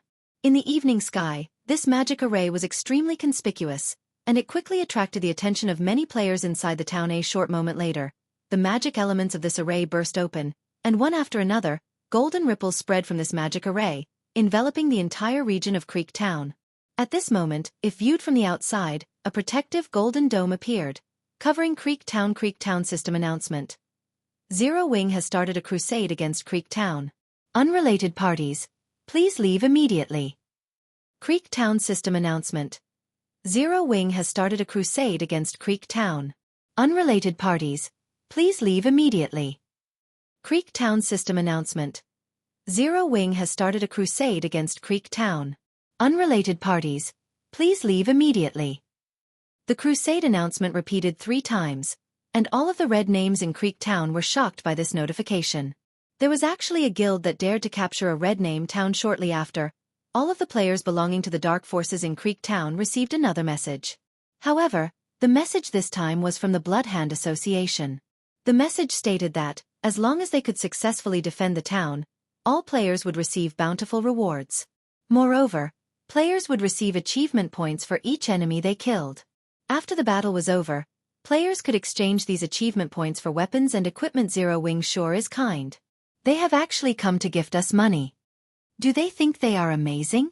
Since they dared to come into our territory and make trouble, we'll annihilate every single one of them. The players of Creek Town's blood boiled. Their killing intent rose to new heights. Although Zero Wing shone like the sun in mid-sky in White River City, in their eyes, Zero Wing wasn't worth mentioning. After all, they all had impressive techniques and none of them mingled in White River City, so they had no need to fear Zero Wing's vengeance. Even if Zero Wing tried to take revenge on them, they only needed to hide, and Zero Wing could do nothing to them. The barefooted are not afraid of those who wear shoes. They were the hoodlums of God's domain, so why would they fear Zero Wing? Inside one of the bars in Creek Town, an assassin clothed in black currently drowned himself in alcohol. The man felt like a piece of ice to others. He exuded a chilling intent that made others instinctively distance themselves. Shockingly, this man was actually level 20, and all of his equipment was secret silver equipment. In White River City, this man would definitely be considered a first-rate expert. This black-clothed assassin was stunned when he received the system announcement, the beer bottle in his hand falling to the ground. Zero Wing. Doesn't that mean that Yifeng might show up as well? The black-clothed assassin's lips curled upward, forming a sinister smile. The last time, I lost to him because of equipment quality. This time, I'm going to take back everything that he owes me. If Shifeng could see this assassin's appearance, he would recognize this person as none other than Absolute Heaven, the assassin that he killed in the past. Chapter 323. Nightmare. To avenge his hatred, Absolute Heaven had worked desperately to improve his techniques and upgrade his equipment. Now, even if Yifeng were not involved in this sudden assault, he would still give the members of Zero Wing a taste of his new strength. However, just after Absolute Heaven walked out of the bar's entrance, he discovered the golden magic array hovering in the evening sky. This magic array was a result of the Crusade quest's activation, and it would change the NPCs of Creek Town. The guards that had originally been level 50 immediately fell to level 30, while the level 70 Tier 1 guard captains became level 50, the same level as Shifeng's normal guards. Although Creek Towns had been weakened, none of these guards delayed in taking action. The moment the warning bell rang, a storm of guards rushed out of the many buildings within the town. In moments, over 2,000 guards surrounded the town. These NPCs belonged to the Bloodhand Association. At this moment, they had all removed their disguises, and the normal guards had revealed themselves as Bloodhand Association members, while the guard captains were Bloodhand Association elites. Bloodhand Association members, elite rank. Level 30. HP 100. 000/100. 000. Bloodhand Association elites, Tier 1 elite rank. Level 50. 300. 000/300. 000. Why have all the guards become weaker? What's there to fear? Even if they are weaker, can Zero Wing defeat so many NPCs? Besides, we are here as well. If Zero Wing wants to attack, we'll make them suffer the consequences. When the players of Creek Town discovered that the guards beside them had suddenly grown weaker, worry grew in their hearts. However, they soon rid their minds of this worry. Even during its peak, Zero Wing only had around 8,000 members. Moreover, due to the surge of players that had withdrawn from the guild, they now had less than 5,000. Even if Zero Wing had mobilized all 5,000 of its members, in the face of 2,000 NPCs, charging into the town would be nothing more than suicide. At this stage of the game, players had yet to reach level 30. Furthermore, not a single player had managed to upgrade to a Tier 1 class. So, how could they possibly hope to fight against level 30 and level 50 NPCs? In God's domain, such a massive gap between levels was fatal. Begin. Shifeng commanded in the team chat fire dance, and the others immediately took action, each of them commanding a level 50 Tier 1 guard as they charged towards the Bloodhand Association's army. The guards' fire dance and the others controlled were Tier 1 rangers and assassins. Regarding movement speed, they were much faster than the Bloodhand Association members. Rangers also possessed ultra-long ranged attack capabilities, and they could launch their attacks from 100 yards away. Hence, they were perfect for the role of a lure. Within moments, the red names of Creek Town noticed several figures rushing at them with speeds that no players could hope to achieve. In the next moment, these rangers retrieved their longbows, knocking arrows and releasing them. Shio. The arrows struck their targets, several level 30 Bloodhand Association members, from roughly 90 yards away. Each arrow dealt over -5,000 damage to these level 30 NPCs. If a player received one of these arrows, they would die with a single hit. The rangers' attack attracted the attention of the Bloodhand Association NPCs. Without hesitation, over 1,000 Bloodhand Association NPCs unsheathed their weapons and charged. Seeing this, the rangers turned on their heels and fled. Very quickly, they had drawn these Bloodhand Association NPCs away from the city. Weren't we being attacked by players from Zero Wing? Why are there level 50 Tier 1 NPCs as well? The red names were confused. They simply stood where they were, not following the Bloodhand Association NPCs in pursuit of the Tier 1 Rangers. Level 50 Tier 1 NPCs only needed a single hit to kill them. If they did not possess life-saving skills, fighting such an NPC was suicide. Moreover, they were all red names. If they died, they would pay a severe penalty.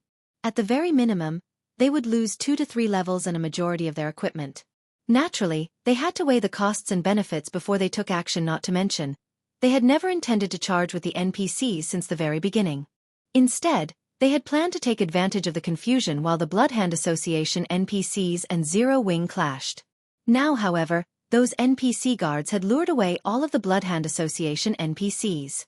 At this moment, even they began to wonder whether they should join in the pursuit or not. Just as these red names contemplated their actions, the Bloodhand Association NPCs had distanced themselves several hundred yards from the town. This is bad.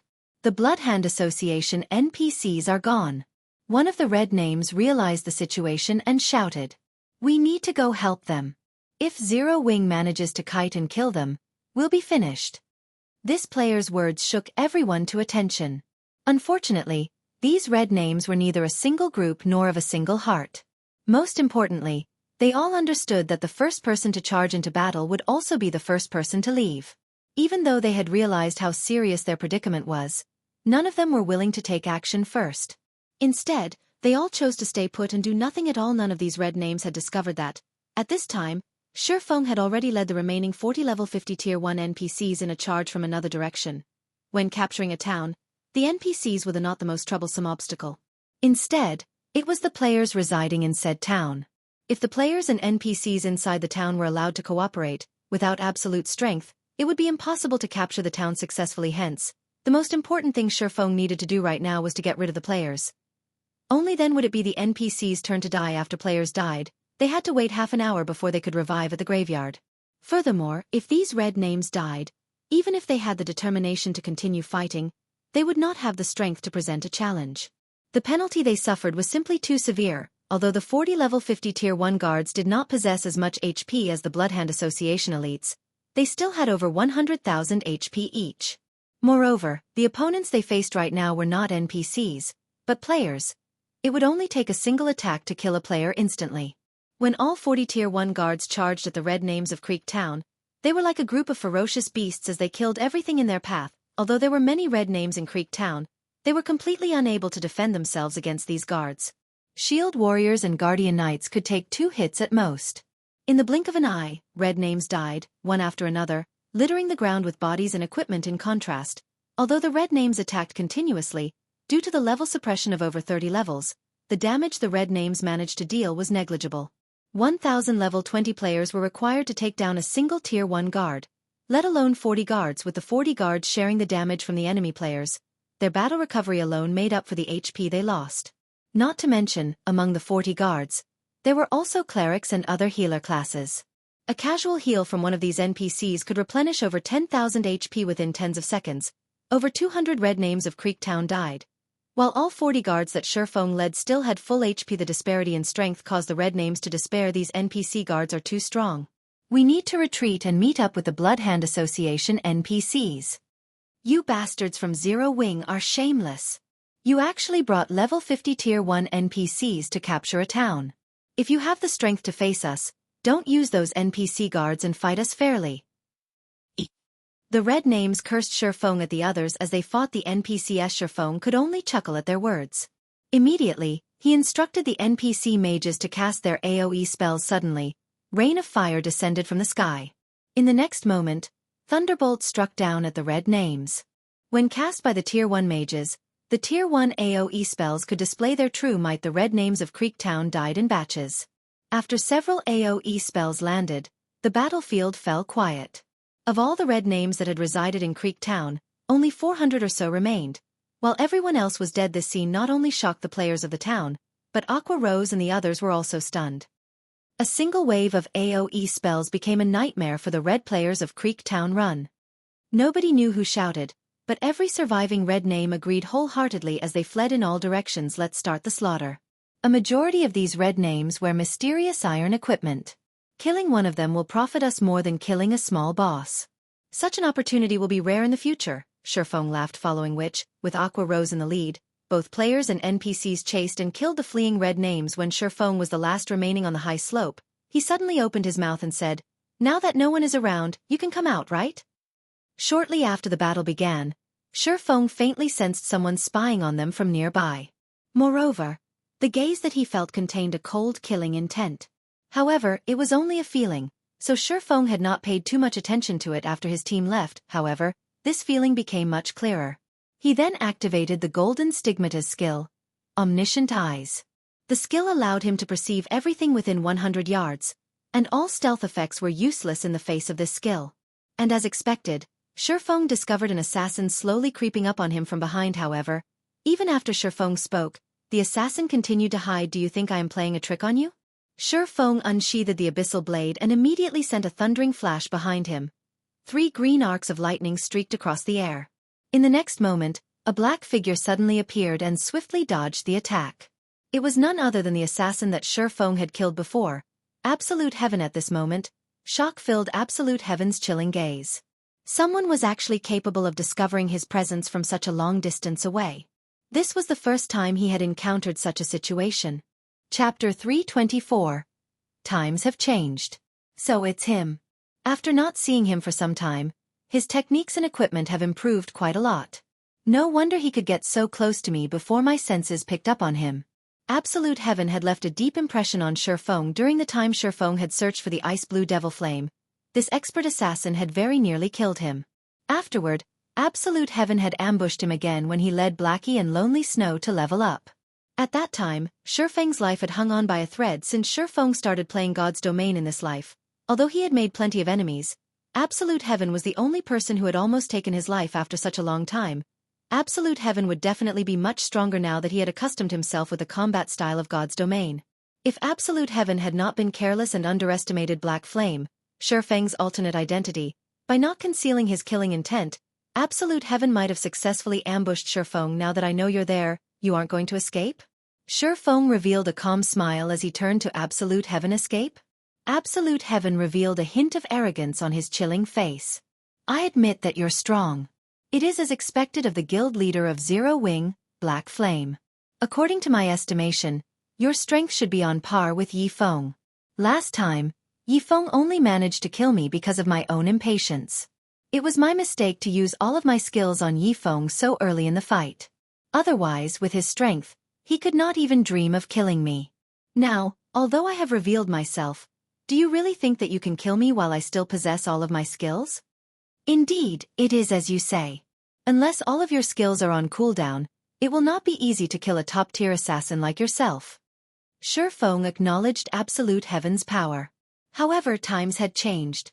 Although Absolute Heaven had improved, Shifeng had also raised his strength. Since you're so confident, why don't we make a bet? A bet? Do you think that you can fool me? Originally, I intended to kill you today to show Yifeng that I, Absolute Heaven, have returned. Since I can't kill you, you can tell Yifeng this. When I, Absolute Heaven, wish to kill someone, that person will definitely die. Absolute Heaven laughed coldly. He then turned around to leave. If you want me to pass your message on, sure. However, the condition is that you need to escape. Shifeng activated the 7 Luminaries ring, using the Aura of Time skill, Absolute Time. He instantly charged at Absolute Heaven. Absolute Time prevents enemies within a range of 50 by 50 yards from using any skills or tools for 20 seconds. With this skill activated, all of Absolute Heaven's skills were in a similar state as a forced cooldown. Meanwhile, an assassin that could not use skills was like a tiger without claws or fangs. You think I can't escape? Absolute Heaven smiled confidently in reply to Shifeng's taunt. He then tried to use blind on his opponent. If he could do so, he could escape from this place easily. However, Absolute Heaven immediately discovered that he could not use any of his skills. Suddenly, he started to panic. Nobody understood better than Absolute Heaven just how fragile an assassin was without his skills. However, Absolute Heaven was no ordinary player. He immediately calmed himself, turning around to flee. Absolute Heaven quickly concluded that such a powerful skill had to have a limited duration. It was impossible for the effect to last indefinitely. As long as he could drag the fight out until the duration of this effect was over, he could fly freely like a bird at this moment. However, Shifeng had already appeared at Absolute Heaven's back after using silent steps, not giving Absolute Heaven an opportunity to run. Soundlessly, Shifeng slashed the abyssal blade at assassin. Absolute Heaven responded swiftly and used his dagger to meet Shifeng's sword. When the silvery gray abyssal blade collided with Absolute Heaven's dagger, he felt an immense pressure flowing from his dagger to his hand. That pressure then suppressed his entire body, forcing Absolute Heaven to kneel on the ground involuntarily. Such power, as expected from the person who killed Ming Sha. Absolute Heaven silently clicked his tongue. If he had not personally experienced Black Flame's might, he would never have imagined that Black Flame's strength was actually on par with a boss monster. At this moment, Absolute Heaven finally realized why a great expert like Ming Sha had been forced into a constant retreat and could retaliate against Black Flame. Shifeng brandished his sword over 10 times repeatedly. Each slash was as abrupt as a thunderbolt and as heavy as a mountain. Faced with this brutal assault, Absolute Heaven had no other choice but to block as many attacks as he could. However, although Absolute Heaven could reduce the damage he received by blocking with his dagger, his HP still decreased. Frustrating him greatly, Absolute Heaven inwardly cursed Shifeng for being a despicable and shameless bastard. Shifeng actually used force to suppress him. Shi Feng had not used any techniques and simply relied on brute force to brandish his sword. Shi Feng's way of battle, which traded a life for a life, prevented Absolute Heaven from displaying any of his techniques. If Absolute Heaven could use his skills, he could easily escape his current predicament. Unfortunately, none of his skills would work. Despite being a powerhouse, Absolute Heaven felt powerless. Just as Shi Feng was about to send Absolute Heaven to his death with a bombardment of attacks, Absolute Heaven suddenly felt that this situation was extremely familiar. It was just like when he had ambushed Yi Feng. Back then, he had used a magic scroll to seal all of Yi Feng's skills and had even frozen his movement, turning Yi Feng into a fangless tiger. At that time, Yi Feng could only escape and had not dared confront him head-on. Meanwhile, his current situation was almost exactly the same as the last time he encountered Yi Feng. Only this time, the roles were reversed. If he had known Black Flame possessed such a skill, he would never have closed in on Black Flame. Worse, he had even wasted time by chatting with his enemy, giving Black Flame ample time to set a trap for him. He had practically sought out his own death. It seems that I'm really going to die this time. With only a thread of his HP remaining, Absolute Heaven could already see his demise. He was currently a red name. If he died, he would lose all of his equipment. His level would also plummet. At that time, he would no longer have the ability to exact revenge on Yi Feng. However, just as the abyssal blade was about to collide with Absolute Heaven's body, it suddenly froze in midair. What? You're not gonna kill me? If you wait until I can use my skills again, you won't be able to kill me.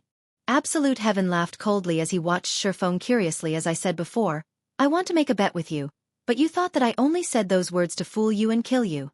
Now that you only have a thread of your HP remaining, it will only take me a casual wave to destroy your weapon, equipment, and level. However, I'll repeat my offer. Are you interested in placing a bet?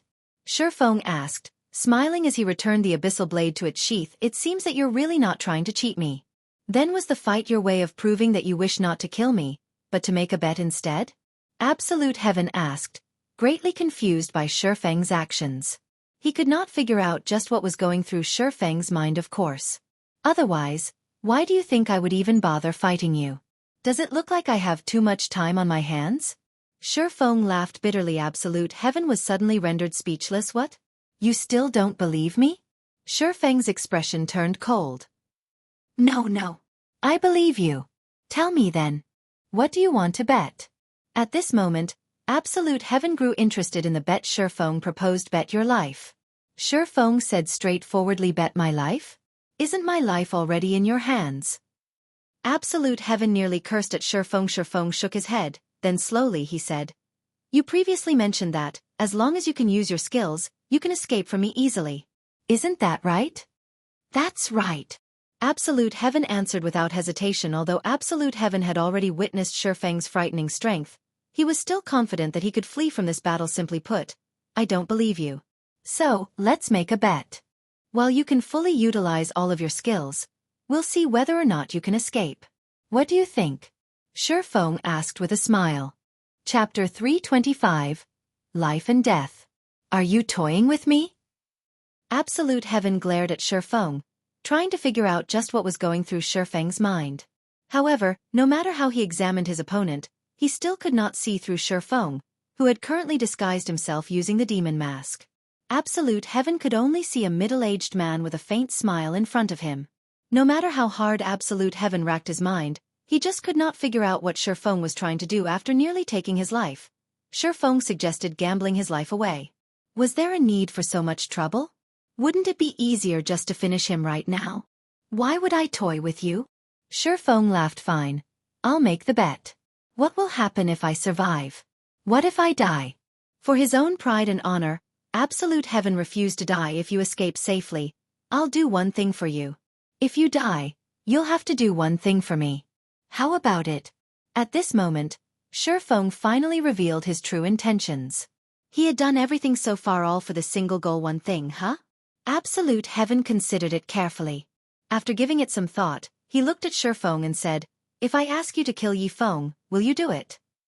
Absolute Heaven's request caught Shi Feng off guard, but soon after, he let out a soft chuckle. In White River City, everybody knew that Black Flame and Yi Feng were the two symbols of Zero Wing. Never would Shi Feng have imagined that Absolute Heaven's request would be something like this.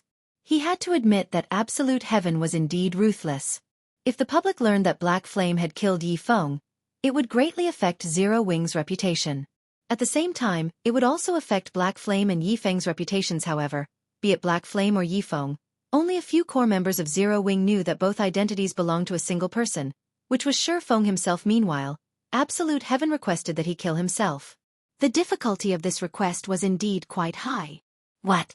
Didn't you say that you'll do one thing for me if I win? Absolute Heaven smiled complacently. He then said, my request is so small yet you hesitate. No, I just didn't think that you would make such a simple request.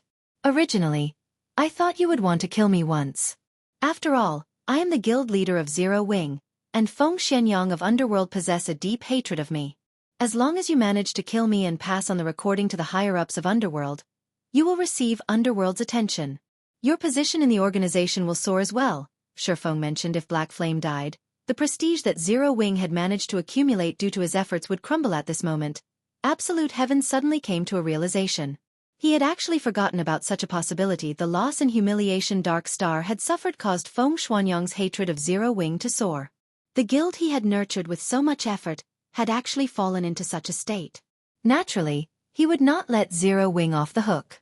Hence, Feng Xianyang put out a bounty to all members of Underworld stating that, as long as anyone from Underworld managed to kill the higher-ups of Zero Wing and cause trouble, the rewards would be bountiful. As long as someone could accomplish this task, they could gain fame, status, and wealth. If one could annihilate Zero Wing, receiving a promotion from outer member to elite member of Underworld would be a simple matter.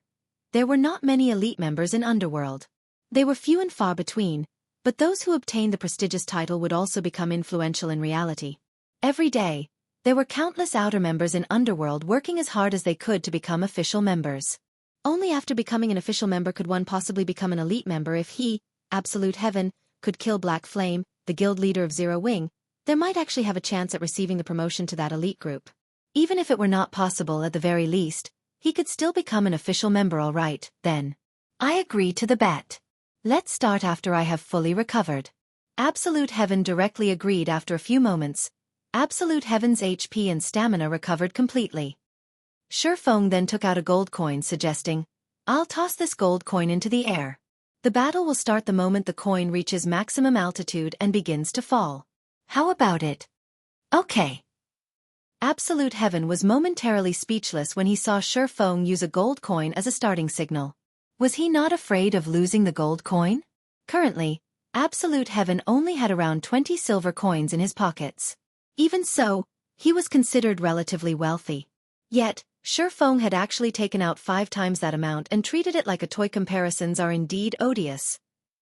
Let's start then. Shi Feng tossed the gold coin into the air. The coin soared upward. Only when it was around 4 meters above ground did its speed begin to slow, the coin faintly showing signs of stopping and succumbing to gravity. Absolute Heaven focused his gaze sternly on the coin. The moment it started to fall, he intended to use blind on Shi Feng immediately. He would then activate wind steps and start running towards the town. In such a wide open area, if he attempted to use vanish to enter stealth mode, Shi Feng would discover him easily. However, it would be a different story in town. Although terrain on the way to town was complex, aside from vanish, he possessed other life-saving skills and tools to help him get through this distance. As long as he could reach the town and use vanish, even if Shi Feng possessed excellent senses, it would be impossible to locate him. However, from start to end, Shi Feng had been paying attention to Absolute Heaven. He did not even take a look at the gold coin in mid-air. The moment the gold coin started to descend, just as Absolute Heaven was about to use blind, Shi Feng instantly vanished. Immediately, he appeared at Absolute Heaven's back, sending a chop towards the assassin. The speed of this attack was astonishing, and Absolute Heaven had no way to dodge. Absolute Heaven suddenly felt an icy feeling coming from behind him. Moreover, the blind that Absolute Heaven had used before had lost its target, becoming ineffective. Without giving it a second thought, Absolute Heaven immediately proceeded with the next part of his plan and activated wind steps. When activating this skill, he would become invincible for nearly 1 second. Absolute Heaven took advantage of this short moment of invincibility to block Shi Feng's attack, negating all damage. Moreover, Absolute Heaven also took advantage of the impact of Shi Feng's attack to send himself flying almost 6 yards away, creating a relatively large gap between Shi Feng and himself. Shi Feng inwardly praised his opponent as he watched Absolute Heaven's fleeing figure. If Absolute Heaven had not chosen to use wind steps and used block instead, Shifeng's sword would have destroyed at least half of his life. Now, as a result of his accurate judgment, not only had Absolute Heaven managed to use wind steps to defend the attack, but he also managed to place quite some distance between them. Moreover, due to the 40% movement speed buff provided by silent steps, Absolute Heaven managed to widen the gap even further. Seeing this, Shifeng used Wind Blade and chased after Absolute Heaven. In the blink of an eye, the distance between the two shortened greatly. Shifeng's agility was very high. Throughout Star Moon Kingdom, nobody that could surpass him in terms of agility. There were also his equipment's passive skills. Nobody could match Shifeng in terms of speed. At this place, only the level 50 Tier 1 Assassin and Ranger NPCs had a chance at beating him. Absolute Heaven could not help his shocked. Immediately, he retrieved a magic scroll from his bag. This magic scroll was aqua-colored, and it looked very exquisite. It turned out that it was actually a Tier 1 magic scroll. Absolute Heaven then unrolled the magic scroll and used it on Shifeng water binding. Immediately, several jets of water shot out from the magic scroll. The water flew towards Shifeng, intending to wrap around him. Shifeng revealed a calm smile, not faltering at the slightest as he continued charging at Absolute Heaven. The moment the blue jets of water came into contact with Shifeng, they lost all effectiveness and disappeared. It didn't work? A stunned expression appeared on Absolute Heaven's face. That was one of the precious Tier 1 magic scrolls that he possessed. The magic scroll could even entrap a boss monster for a short moment. Yet, it was actually ineffective against Shifeng. Absolute Heaven did not know that before the battle had begun, Shifeng had already activated the Aura of Space of the Seven Luminaries Crystal. The Aura of Space granted Shifeng immunity to all control effects. Based on the strength of a Tier 1 magic scroll, it was still too weak to break through the effect of the Seven Luminaries Ring Dam. It seems that I have no choice but to use this thing. Absolute Heaven unwillingly took out a shabby-looking magic scroll from his bag. This was an item that he had obtained by coincidence from an underground ruin. Although the magic scroll looked shabby, the magic power it gave off was frightening. Even an NPC appraiser could not identify what tier the magic scroll was. However, that appraiser estimated that the magic scroll should be Tier 2 or higher originally. Absolute Heaven had not intended to use this scroll. After all, he only had one. However, if he did not use it now, with his opponent's frightening speed, Shifeng would definitely catch up to him in no time. If that happened, he would be in big trouble. Chapter 326. Recklessly Wasting Resources. While Shifeng and Absolute Heaven were occupied with their bet, a bloody storm swept through Creek Town. Originally, over 1,000 red names had resided in Creek Town. However, after being slaughtered by the 40 NPC guards and Zero Wing's 100-man team, less than 200 red names remained. No longer did these red names possess the arrogance they had before. Instead, they all ran and scattered in all directions before the start of Zero Wing's crusade. These red names had always been the ones killing and plundering the equipment of other players. Not only could they earn a fortune by doing so, but they could also enjoy watching the frightened and unwilling expressions of the players they killed. Those times were simply blissful, and their continued success only encouraged them to travel further down the path of being a red name now. However, these red names had finally learned what it felt like to be on the other side of the blade and what it felt like to be a powerless weakling. Although many among these red names were experts and elite players, in the end, their techniques were simply insufficient to make up for the huge difference in strength between both sides.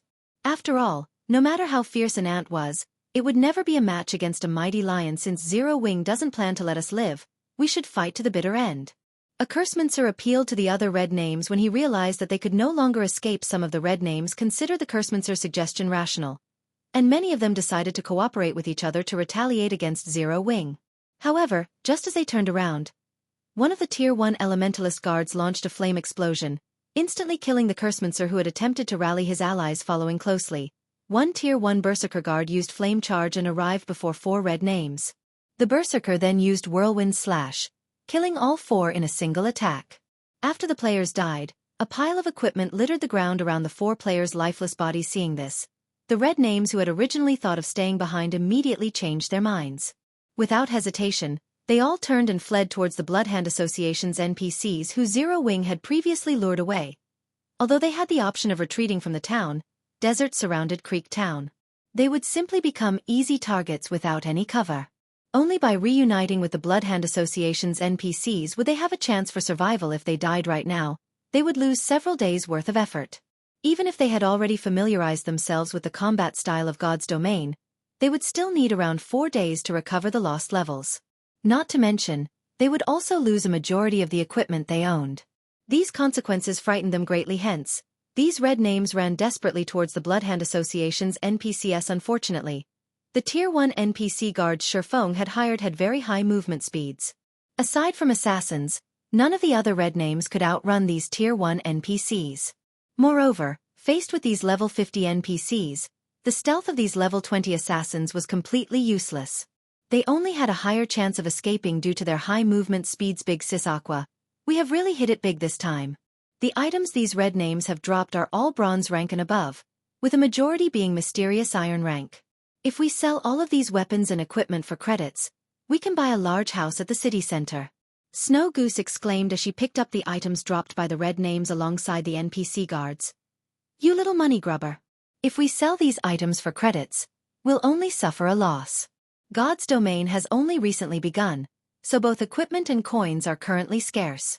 The various large guilds also face a shortage of equipment. Zero Wing is only getting by because our current member count is low. By the time the construction of the guild residence is complete, and we start recruiting members again, the stockpile of items we have in the guild warehouse would run out in the blink of an eye. Now that we have obtained so much equipment, it just so happens that we can use it to meet our urgent needs. Aqua Rose chuckled as she flicked a finger on Snow Goose's forehead. At this moment, a change occurred on one of the high slopes outside of Creek Town. A crimson pillar of light shot into the sky, attracting everyone's attention. Not only was the pillar of light extremely eye-catching, but everyone could also feel a great threat coming from it. The source of this pillar was none other than Absolute Heaven's shabby-looking magic scroll. This is not good. This is the Tier 3 magic scroll, Phantom Beast's Descent. Shifeng recognized the magic scroll instantly.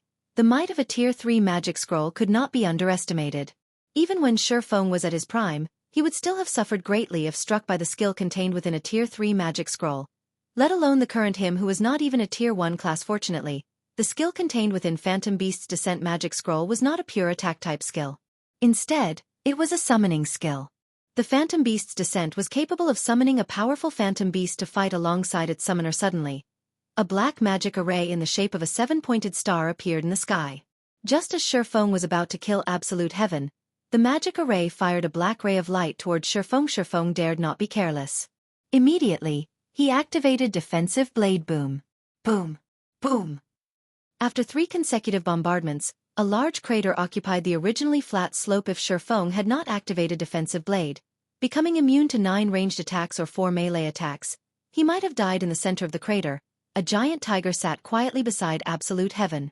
This tiger's body resembled a galaxy of stars. The tiger focused its silver eyes on Shifeng as it gnashed its teeth. It released an aura that was even more powerful than a Lord-ranked monster guild leader. Black Flame. The agreement we had before said that, as long as I can escape from you, you promise to do one thing for me. I wonder, is that agreement still valid if I kill you? Absolute Heaven laughed naturally. However, you sure are willing to part with such a rarity. Do you even know the value of a Tier 3 magic scroll? Shifeng glanced at the Phantom Beast the assassin had summoned, inwardly pitying the loss of such a precious item. Tier 0 players could not display the true might of a Tier 3 magic scroll. This was especially true for a summoning scroll. If a Tier 1 player used such a scroll, the summoned Phantom Beast could easily decide the outcome of a war involving tens of thousands of players. If used by a Tier 2 player, the Phantom Beast would have no problems eradicating a large-scale town. In Shifeng's previous life, many guilds had willingly spent thousands of gold coins to purchase such a magic scroll at this moment. However, Absolute Heaven had used such a precious magic scroll on this small battle. This was simply a reckless waste. Of course, I know. However, you are too fast. I know that I won't reach Creek Town if this continues. Compared to dying, I'd rather use it. Absolute Heaven had mourned the use of the scroll as well. However, he no longer wished to experience the humiliation of dying once again. Since I've already used this magic scroll, you can rest in peace now, Guild Leader Black Flame. Go. Get rid of him. Absolute Heaven commanded the Phantom Beast as he pointed at Shifeng. Nebula Tiger, High Lord rank. Level 30. HP 1, 800, 000/1, 800, 000. The strength of a Phantom Beast summoned from a summoning scroll was determined by the summoner's level and tier. Absolute Heaven was currently level 20, so the summoned beast would be level 30, which was 10 levels higher than himself. If Absolute Heaven were a Tier 1 class, then the Nebula Tiger would not be just a High Lord. At the very least, it would be a Great Lord ranked monster. A Great Lord ranked monster could only be described using the word horrifying. Hundreds of players of the same level would be no more than ants in front of a Great Lord. When such a monster was under the control of a player, it would become even more frightening and powerful. This was also why Tier 3 summoning scrolls were so precious. A controllable Great Lord ranked monster could easily decide the outcome of a war involving tens of thousands of players. Chapter 327. Moment of Brilliance. Ayo! The Nebula Tiger roared angrily, releasing shockwaves with the sound. The Nebula Tiger's roar echoed throughout Creek Town, causing everyone who heard it to shudder. This was the might of a High Lord ranked phantom beast. A single roar could send tremors through a person's heart. However, the main reason the Nebula Tiger released this roar was not to shock its enemies. Instead, it was meant for its master. In the next moment, a layer of crimson mist surrounded Absolute Heaven's body. This was the effect of Life Ward, a special skill gained by summoned monsters. When this skill activated, it would form a protective shield around the summoner, increasing the summoner's defense. When all was said and done, a summoned monster was still a summoned monster. If the summoner of the monster died, the monster would also disappear. Hence, all summoned monsters would possess skills capable of protecting their masters. When Absolute Heaven saw the effects of Life Ward, his lips immediately curled into a smile. When used, Life Ward created a protective shield capable of absorbing 20,000 damage. Even if an enemy managed to close the distance and engage him in melee combat, they would need to expend a significant amount of effort to exhaust the Life Ward. Furthermore, Absolute Heaven possessed high combat power as well. His opponent might die before he could overcome the Life Ward. Absolute Heaven had originally worried that Sure Fong could simply deal with him directly. However, with the Life Ward protecting him, his only fear vanished. Black Flame, your time of death has come. Absolute Heaven started commanding the Nebula Tiger to attack Sure Fong. The greatest difference between a summoned monster and a normal monster was the player's control. While under a player's control, monsters that had originally possessed powerful attributes would become even more formidable. Not to mention, as a High Lord ranked monster, the Nebula Tiger possessed quite a number of skills. It would only take an instant for the Nebula Tiger to kill a player. The Nebula Tiger, which was over 3 meters in height, lightly tapped its feet on the ground, crossing the distance of over 10 yards between Sure Fong and itself in an instant. So fast. Sure Fong was surprised. The Nebula Tiger swiped its claws at Sure Fong. Although Sure Fong wanted to dodge the attack, his reaction was a step behind, and the attack landed on its target. However, the Nebula Tiger's attack did not manage to deal any damage due to defensive blades. Seeing that its first attack had failed, the Nebula Tiger immediately brandished its claws at Sure Fong again. After swiping its claws at Sure Fong several times, the defensive blade's effect quickly broke. Just as the Nebula Tiger's fatal swipe was about to reach Sure Fong barely managed to activate parry to defend himself. Underscorping. A level 30 High Lord ranked monster was simply too powerful. Sure Fong did not even possess a Tier 1 class yet, so it was impossible for him to stop the attack. Like a cannonball, the tiger's attack launched Sure Fong backward. As expected of a great expert like Guild Leader Black Flame, you've even managed to block such an attack. Absolute Heaven could not help but applaud as he watched the exchange between Sure Fong and the Nebula Tiger. Absolute Heaven was not making fun of Sure Fong at all. Rather, he praised his enemy sincerely. Absolute Heaven himself was certain that, if he were the one receiving the Nebula Tiger's attacks right now, he would have no way of defending himself. Most likely, before he could even use block, the tiger would have killed him already. Yet, Sure Fong held it off. However, Sure Fong also paid a heavy price when he blocked the attack. As Sure Fong landed, he was both physically and mentally unstable. He could no longer dodge or defend against another one of the Nebula Tiger's attacks. The huge gap in attributes was not something that could be made up for by solely relying on battle techniques. Previously, Sure Fong had used overwhelming destructive force to suppress Absolute Heaven. Now, Sure Fong faced a similar crisis. It was already praiseworthy that he managed to survive for so long. Just as the Nebula Tiger pounced at Sure Fong once more, a figure suddenly dashed over and stood before Sure Fong, blocking the Nebula Tiger's attack and saving Sure Fong's life. Absolute Heaven was greatly stunned by this scene. The figure's speed was simply too fast, and before he could catch a clear glimpse, the figure appeared in front of Sure Fong. More importantly, this figure blocked a full-powered attack from the Nebula Tiger. It was simply unbelievable. At this moment, Sure Fong looked at the tall figure standing proudly before him. Smiling, he muttered, "Just in time." The person that blocked the Nebula Tiger was none other than Kite. Shifeng's personal guard Kite was a dark gold ranked personal guard. Moreover, he was even a tier 1 swordsman who had reached level 30. Naturally, no player could compare to his strength originally. Shifeng had not planned to use Kite so soon. However, now that Absolute Heaven had summoned a High Lord ranked monster, he would meet his own death if he did not deploy Kite, so it's just an NPC guard. And here I wondered who was so powerful to block the Nebula Tiger's attack. However, do you really believe a level 30 tier 1 swordsman can defeat my High Lord ranked Nebula Tiger? Absolute Heaven asked disdainfully, of course. Since he used a summon monster, he would not criticize Shifeng's decision to use an NPC guard.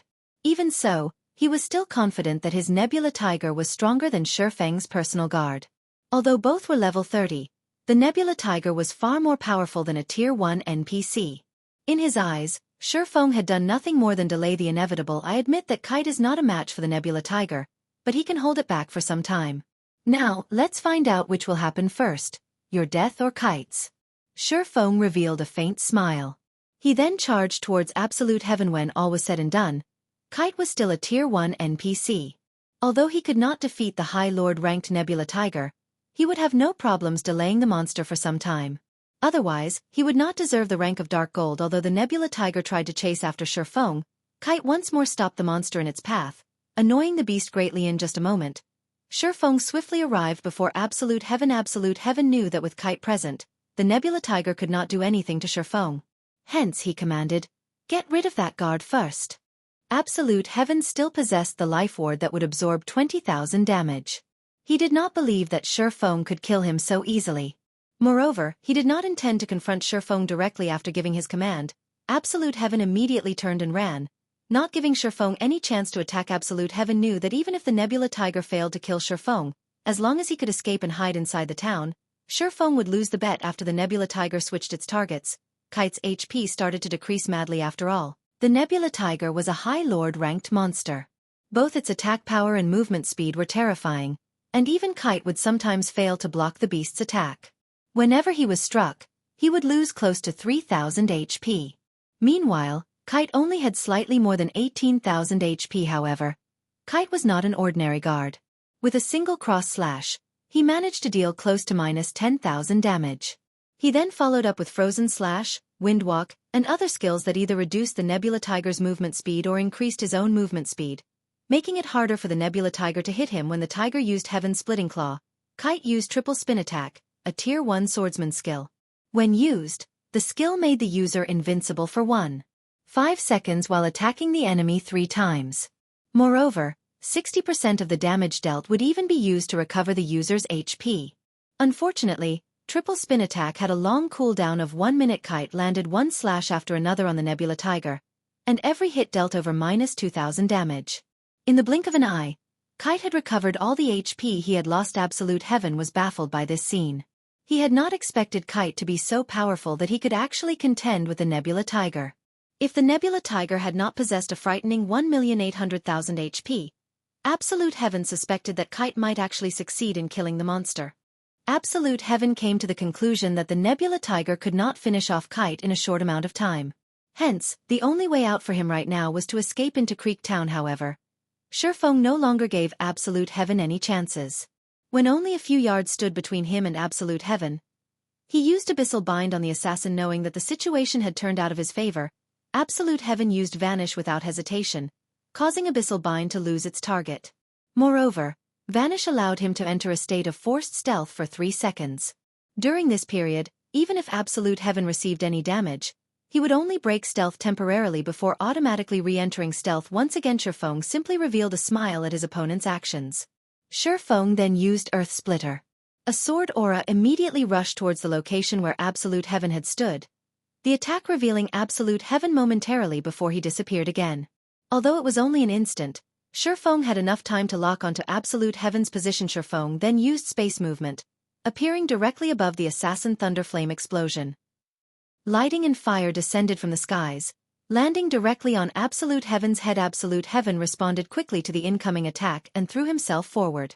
Simultaneously, Absolute Heaven used Shadow Cloak to negate the damage from Thunderflame explosion and resist the faint effect. Shifeng was slightly astonished when he saw the skill Absolute Heaven used.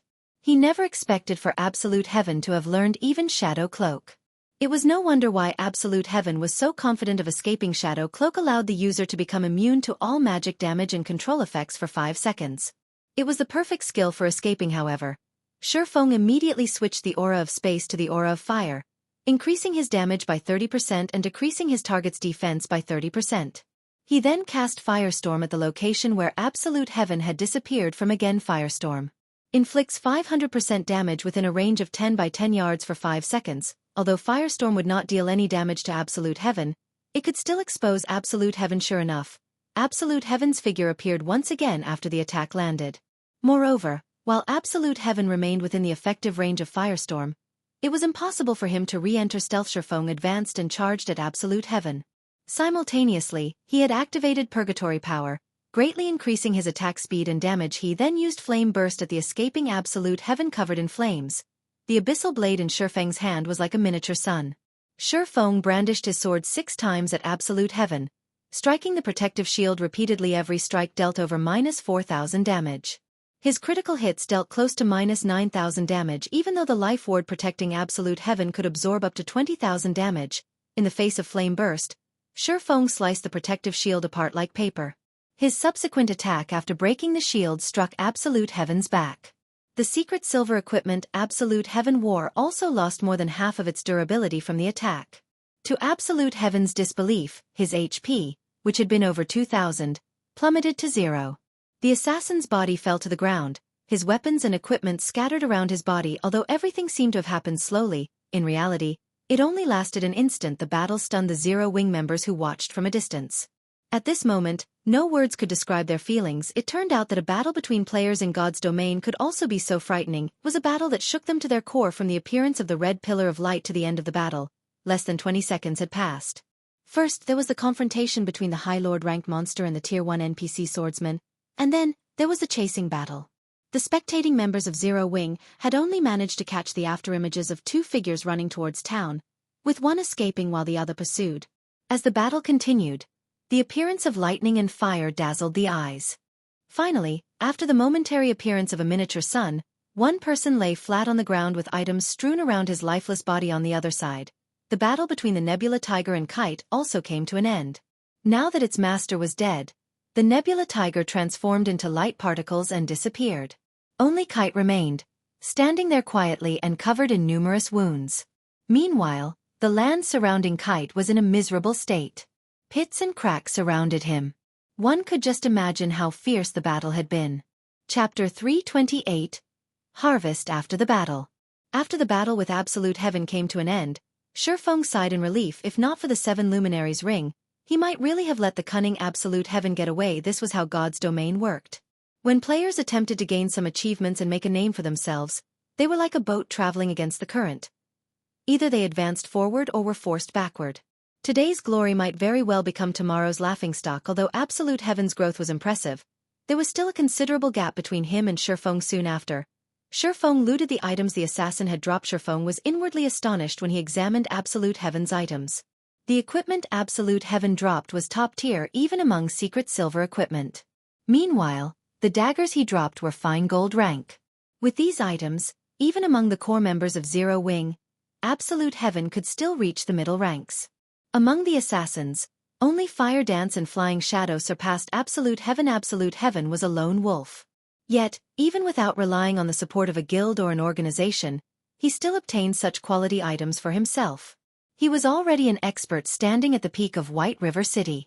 If Absolute Heaven were not a solo player, the equipment he had possessed might not have been secret silver, but fine gold rank. If Absolute Heaven had been fully geared with fine gold equipment today, Shifeng's victory would not have been so easily secured. Big Sis Aqua, is that really our guild leader? Snow Goose asked hesitantly. Her big round eyes focused on the figure standing proudly within the sea of fire. He looks so much more powerful than when he appeared in the video. Guild leader is usually a very ordinary, approachable, and gentle person. But now, even when looking at him from such a distance, I still feel overwhelmed. Naturally. Aqua Rose giggled. This is our guild leader, ordinary yet reliable. Snow Goose had been raiding dungeons all this time, so she had only ever heard and not personally seen any of Shifeng's battles. Now that she had personally witnessed Shifeng fight for the first time, it was only natural that shock filled her heart. After all, a video could only portray so much. Only by personally experiencing something could one truly understand it. Alright, stop daydreaming. Clean up these remaining red players quickly. Over 2,000 NPCs are still chasing Fire Dance and the others, and they could obliterate our team at any moment. The red names of Creek Town had despaired when faced with Shurfeng and his NPC entourage. Now that Shurfeng had also extinguished the hope presented by Absolute Heaven and the High Lord-ranked monster, these red names completely lost their heart to resist escape. How were they supposed to escape? With Shurfeng's gale-like speed, even if they grew a few more legs, it still would not be enough for them to get away. After these red names lost their fighting spirit, Aqua Rose and the others took little effort to clean up. They took less than a minute to deal with the remaining red names of Creek Town. Meanwhile, the harvest they obtained was sufficient to arm a team of 1,000 players throughout this battle.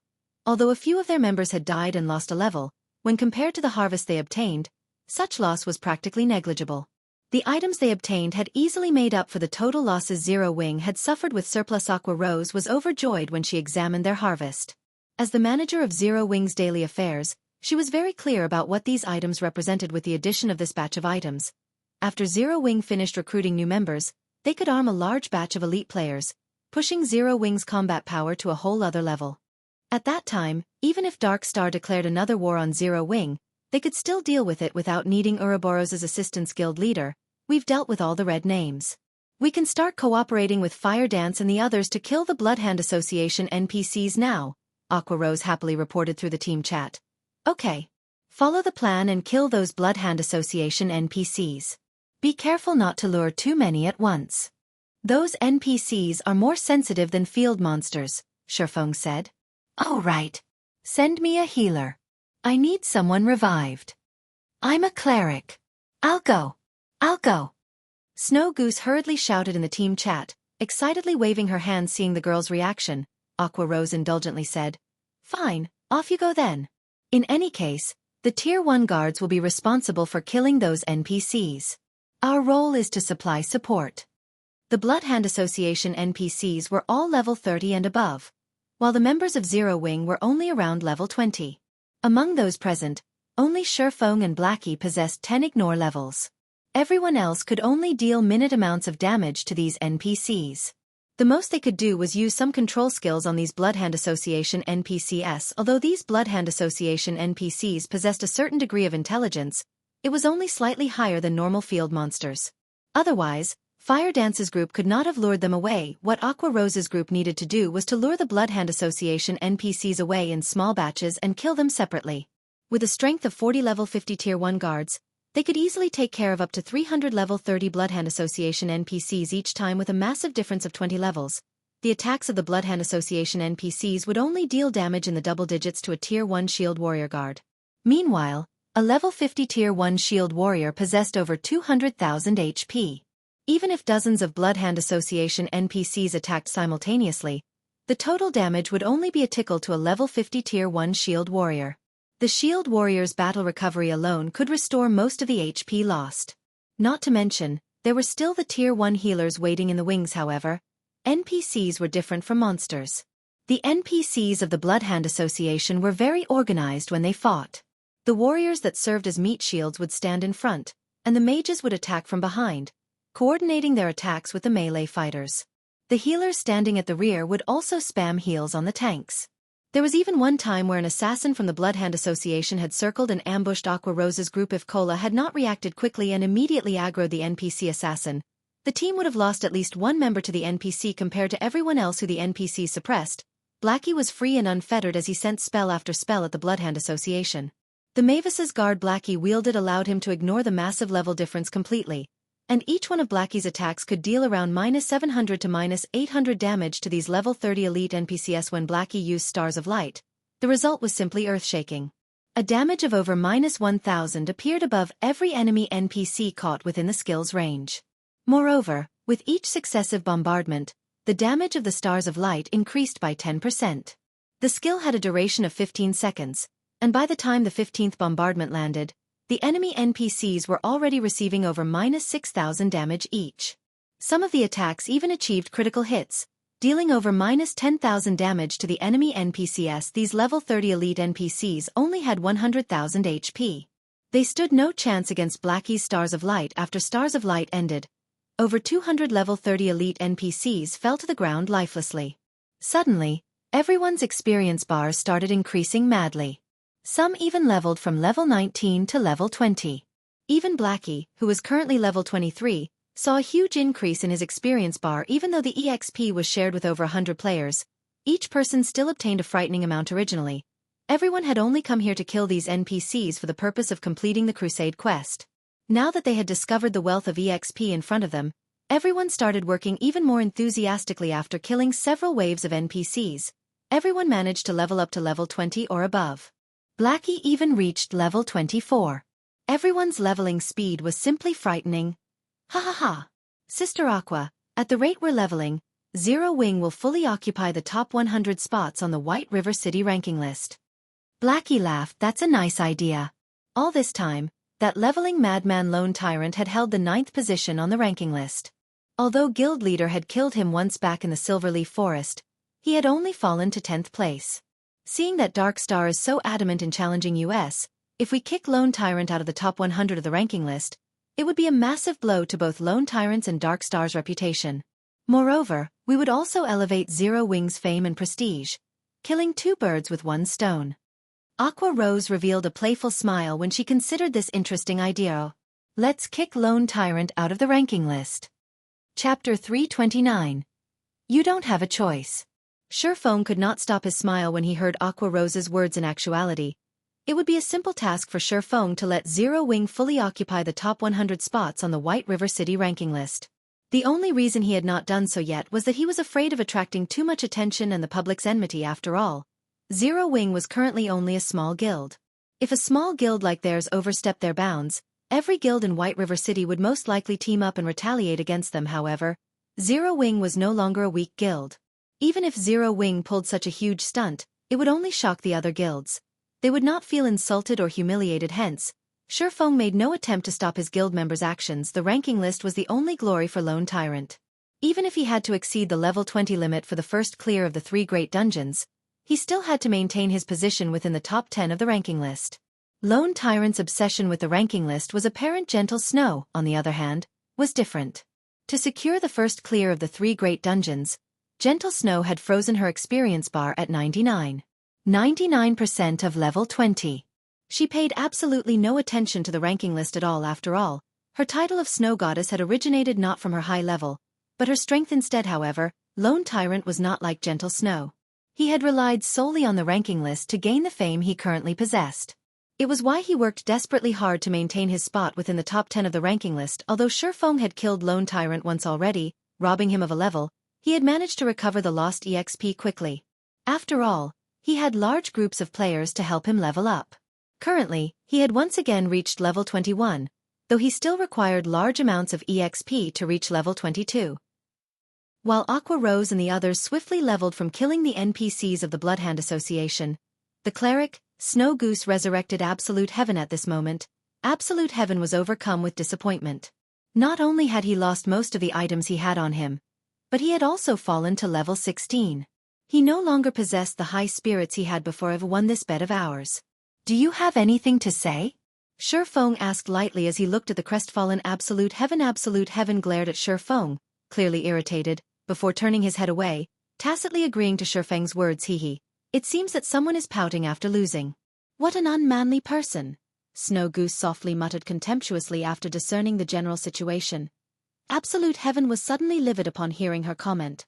When all was said and done, he was still a top-tier assassin. Although he was not a well-known expert, he was still a man of his word. Now that a female player ridiculed him, how could he possibly be happy? Reluctantly, Absolute Heaven muttered in a low tone. I lost. Say it then. What do you want me to do? What is up with your attitude? You've clearly lost, yet you still sound like an aggrieved woman. You're making it seem as if our guild leader is a bully, Snow Goose added. You. Absolute Heaven's complexion alternated between flushed red and pale white, his blood boiling. He very nearly vomited blood out of anger. Never in his life had he been so greatly humiliated before. However, with Sherfong standing beside her, Absolute Heaven simply could not do anything to this infuriating girl.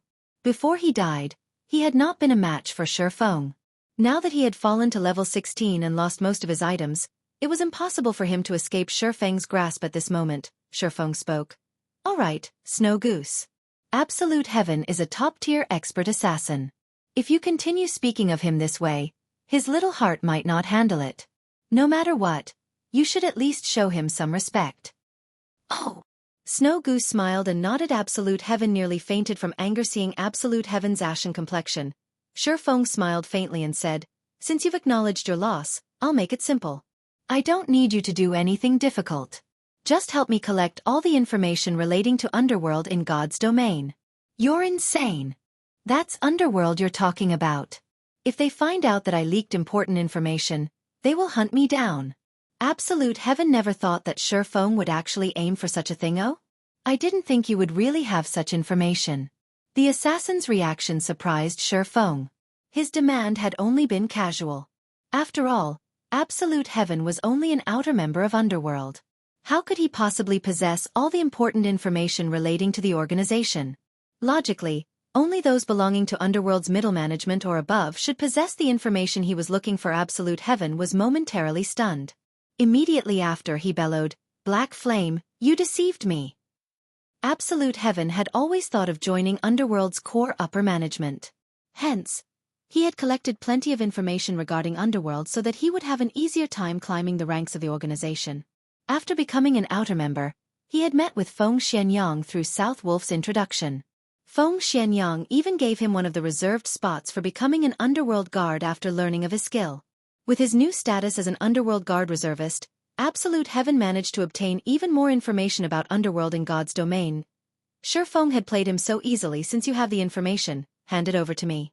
Shi Feng was extremely interested in discovering Underworld's situation in God's domain. After all, he had provoked Feng Xianyang. Who knew what Underworld would try in the future? Without knowing anything about his enemy, Shi Feng could not take appropriate measures. However, if he possessed inside information about the organization, the situation would be greatly different. One who knows his own strength and that of the enemy is invincible in battle. If Shi Feng had not possessed his advantage of being a reincarnated person, Dark Star, the guild controlled by Underworld, would have long since eliminated both him and his guild. Hence, Shi Feng had to take preventive measures against Underworld. Only, Shi Feng had not expected this boon to arrive so quickly. Originally, Shi Feng had only intended to toy with Absolute Heaven for a little bit before changing his condition. His actual goal was to have Absolute Heaven report Underworld's movements within the White River City region. Now, however, things had become far simpler. He could obtain all information regarding Underworld in God's domain directly. No. I absolutely will not agree to this. Underworld far surpasses your imagination. You have no idea what you are going up against. I urge you to change your request. This is not just about me. You too would be better off without knowing anything. Why create trouble for yourself? Absolute Heaven said resolutely. It turns out that even a top-tier expert will renege on his word. It seems that I have misjudged you. Shi Feng sighed. Guild leader. I could tell that he was a scoundrel that would break his promises with a single glance. What's the point of wasting your time arguing with him? Let's just do away with him. Kill him every time he revives. After we kill him to level 0, let's see how he can survive in Underworld, Snow Goose suggested, sporting a cheeky grin. Snow Goose's suggestion left the assassin utterly speechless. Kill him every time he revived? Was this girl really a cleric? Could she be a demon disguised as a human instead? Snow Goose, how could you speak like that? As a girl, you should act gently and reserved. Kill him every time he revives? That's simply too cruel. What will you do if you terrify him? Shi Feng could not help but reprimand the cheeky little girl. At most, we'll upload the video recording the previous fight and our dialogue to the forums. It will be fine as long as we reveal this to everyone. You're right, guild leader. Snow Goose applauded cheerfully. As long as the video of the battle went viral, not only would everyone know that Absolute Heaven was a man who broke his promises, but the hidden organization named Underworld would also be exposed to the public eye. Even if Absolute Heaven did not reveal any secrets, Underworld would hunt him down for what little he had already said. Black Flame. Raging flames burned in Absolute Heaven's eyes as he looked at Shi Feng. He only wished that he could murder the smiling demon before him right now. Just hand it over. Shi Feng calmly smiled. I have already sealed off all paths of retreat. You don't have a choice. Chapter 330 Shock. Shifeng's words left Absolute Heaven speechless at this moment. Absolute Heaven finally understood why Shifeng would insist on making a bet with him. Shifeng was clearly capable of killing him with a single hit. Yet, Shifeng had given him hope of retaliation for this very moment. A terrible thought suddenly emerged in Absolute Heaven's mind. Had Shifeng planned to deal with Underworld all this time? Before joining Underworld, Absolute Heaven had known that Underworld's background was unfathomably deep. It was an existence that he could not afford to provoke. After joining the organization, that thought had only strengthened. He absolutely could not make an enemy of Underworld yet. Now, Shifeng dared to consider challenging Underworld.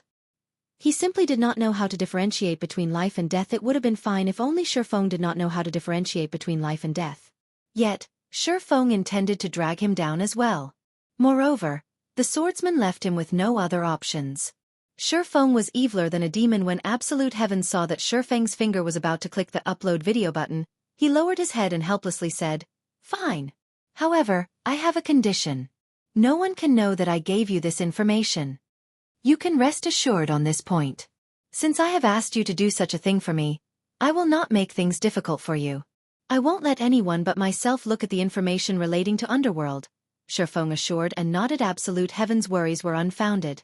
After all, Shifeng was also worried about the situation becoming public, which would, in turn, allow Underworld to take precautionary actions. "I'll send you the files tomorrow after I have compiled them," Absolute Heaven said before turning to leave. However, Shifeng was a step ahead and blocked his retreat. "What?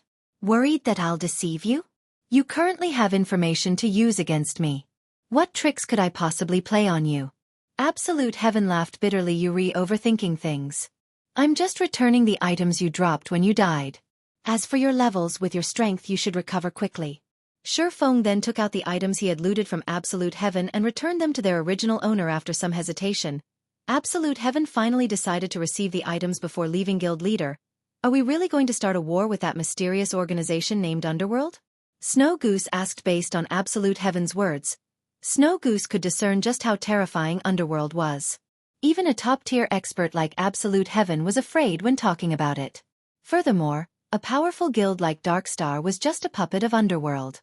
With Zero Wing's current strength, wouldn't acting against Underworld be akin to smashing an egg against a rock? "What? Afraid?" Shifeng chuckled. "Of course not. Our Zero Wing is invincible. How could we possibly lose to Underworld?" Snow Goose's eyes glowed as her fighting spirit sword she had left Twilight Echo with Aqua Rose to create their own legacy in God's domain. How could they give up so easily because of a single Underworld? Time passed little by little. At this moment, Aqua Rose and the others were still battling against the Bloodhand Association NPCs. Even though it was night in God's domain, spells of war illuminated the sky around Creek Town so brilliantly that it appeared to be day. Although these NPCs provided no loot, the EXP they gave was bountiful. The members of Zero Wing were only able to kill these Bloodhand Association NPCs with such ease due to the assistance of the level 50 Tier 1 guards. In the future, it would not be so easy for them to come across such a valuable opportunity as more Bloodhand Association NPCs died. The Zero Wing Guild members watched their levels soar. The ranking list of White River City also underwent dramatic changes. Players from Zero Wing continuously appeared within the top 100 of the ranking list. The change had not been obvious at the beginning, as only a few members had entered the 90s. However, as time passed, the EXP growth of Zero Wing never stopped. The guild members who originally ranked within the 90s jumped into the 80s. Then jumped again from the 80s to the 70s, their positions ever rising. However, this was still not the most shocking incident. What really shocked people was the fact that the Zero Wing members occupied every rank between 70 and 100. They had forced all others out of the top 100 ranks. Is this real or fake? Aren't the members of Zero Wing too impressive? It was already amazing that they managed to occupy the top 8 positions before. Now, they fully occupy the 70th to the 100th positions. What did these people eat to become so fierce? As expected of the guild that I fancy. If this continues, Zero Wing will sooner or later occupy all 100 spots on the White River City ranking list. That shouldn't be possible, right? After all, there is still Lone Tyrant who ranks 10th. Although Black Flame had killed him once, he has already managed to recover to level 21. It shouldn't be possible to kick him out of the top 100. Lone Tyrant? So what? Hadn't he been the top player on the White River City ranking list before? In the end, 8 experts from Zero Wing still shoved him aside. Even now, he is still stuck at 9th place. Now that Zero Wing is showing its might, he might not keep his rank for long. Serves him right. Who told Lone Tyrant to behave so arrogantly before?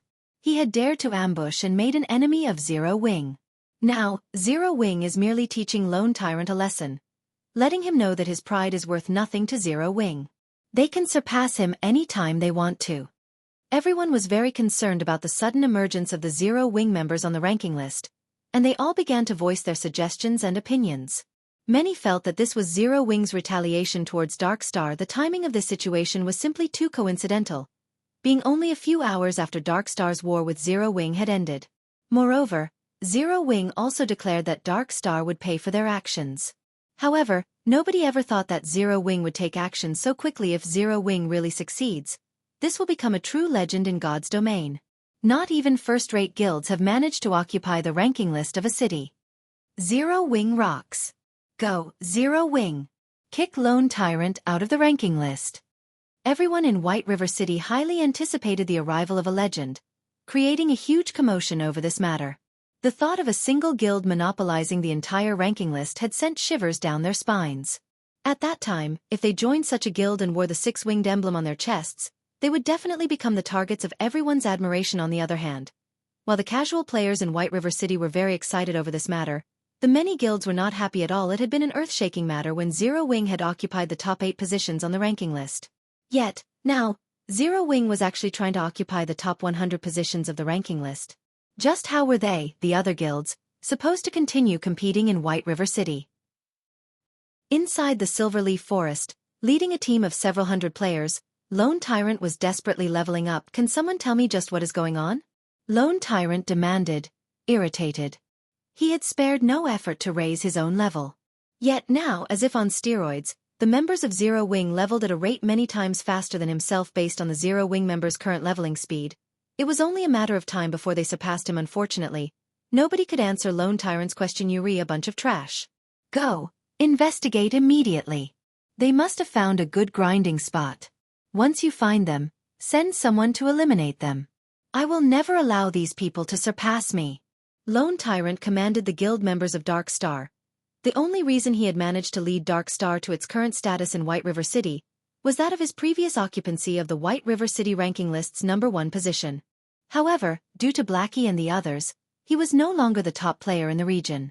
Even so, he still occupied the top 10 in the eyes of the public. If he fell out of the top 100, what else would he have?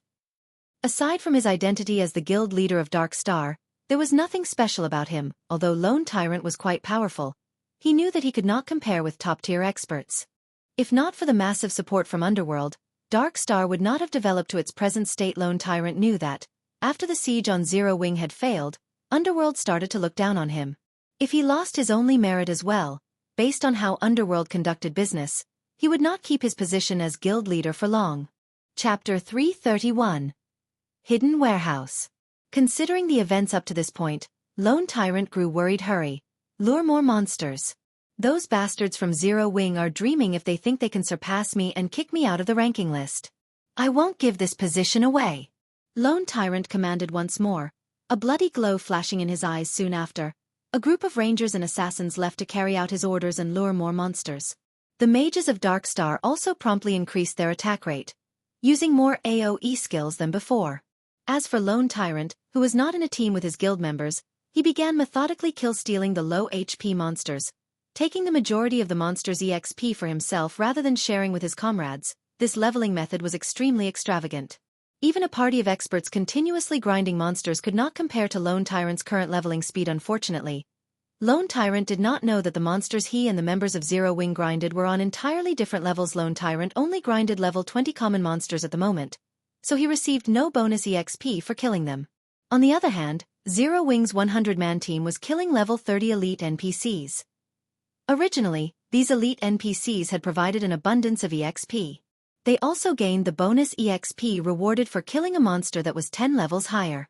After splitting the EXP for each NPC killed across 100 players evenly, everyone leveled up far faster than Lone Tyrant. Time flew by quickly. White River City was bustling at that night. As a Saturday, even though it was already daytime in the real world, many players had not logged out and were still having fun in God's domain. However, as it was dangerous to leave the city at night, many players had chosen to visit bars in the city with nothing better to do. Players had started focusing their attention to Zero Wing's ranks. Many also began guessing on whether or not Zero Wing would kick Lone Tyrant out of the ranking list. It had been over an hour since the commotion had begun. Now, instead of occupying up to just the 70th position, Zero Wing occupied up to the 40th position of the ranking list. Bystanders fell speechless when witnessing the leveling speed of this new guild originally. Many players had simply guessed and joked around. None of them actually thought that Zero Wing could accomplish such a feat. Watching this momentum, however, Zero Wing might really intend to monopolize the top 100 spots on the ranking list. Everyone could not help but grow excited in anticipation if Zero Wing truly managed to achieve such a feat. Then they, as players who preferred to play solo, might have a few things to consider carefully. Should they or should they not join Zero Wing?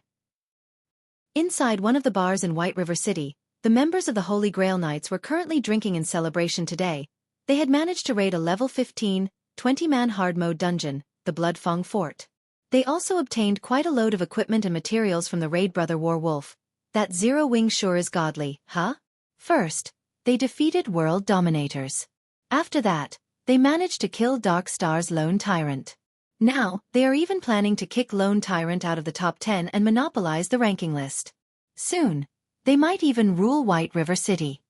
In reply, Warwolf, the leader of the Holy Grail Knights, shook his head and said, "It's still too early to say. Moreover, the other top 6 guilds aren't here just for show. They won't allow Zero Wing to develop freely.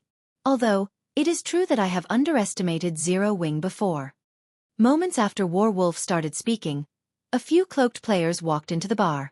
The equipment these players wore immediately attracted the attention of the others inside the bar. These newcomers were fully geared with secret silver equipment. Moreover, none of them possessed a guild emblem on their chests, signifying that they were all independent players. Meanwhile, the leader of this group was a beautiful female summoner. If Shurfeng were here right now, he would definitely notice that this female summoner was none other than Yulan of Underworld, Big Brother Warwolf. Long time no see. Yulan walked up to Warwolf and greeted him with a bright smile. It's been a long time indeed. The pure and sweet little girl from the past has grown into a beautiful tigress. Time really is amazing. Warwolf sighed ruefully as he looked at the noble and graceful girl in front of him. Big Brother Warwolf, you jest. Everything I have today is all thanks to you. Yulan smiled faintly. Looking around, she said, "We haven't seen each other for so many years now, and I really wish to have a nice conversation with you. There are too many bystanders here. Why don't we find a room upstairs to catch up? Indeed, it has been many years since we last met. We should really have a nice chat." Warwolf immediately spent 5 silvers to rent a guest room on the 2nd floor. He then walked towards the stairs leading to the bar's 2nd floor. Yulan promptly followed after Warwolf. The other cloaked players that had entered the bar with Yulan also moved to guard the staircase, preventing anyone from going upstairs. At this moment, the entire bar was silent. The other members of the Holy Grail Knights, as well as the other guests in the bar, were still stunned by what they just saw. Their minds were unable to process what had just happened. The leader of an independent team actually knew such a noble and elegant beauty. Moreover, they even rented a private room to have a conversation. The other players' minds went wild with fantasy.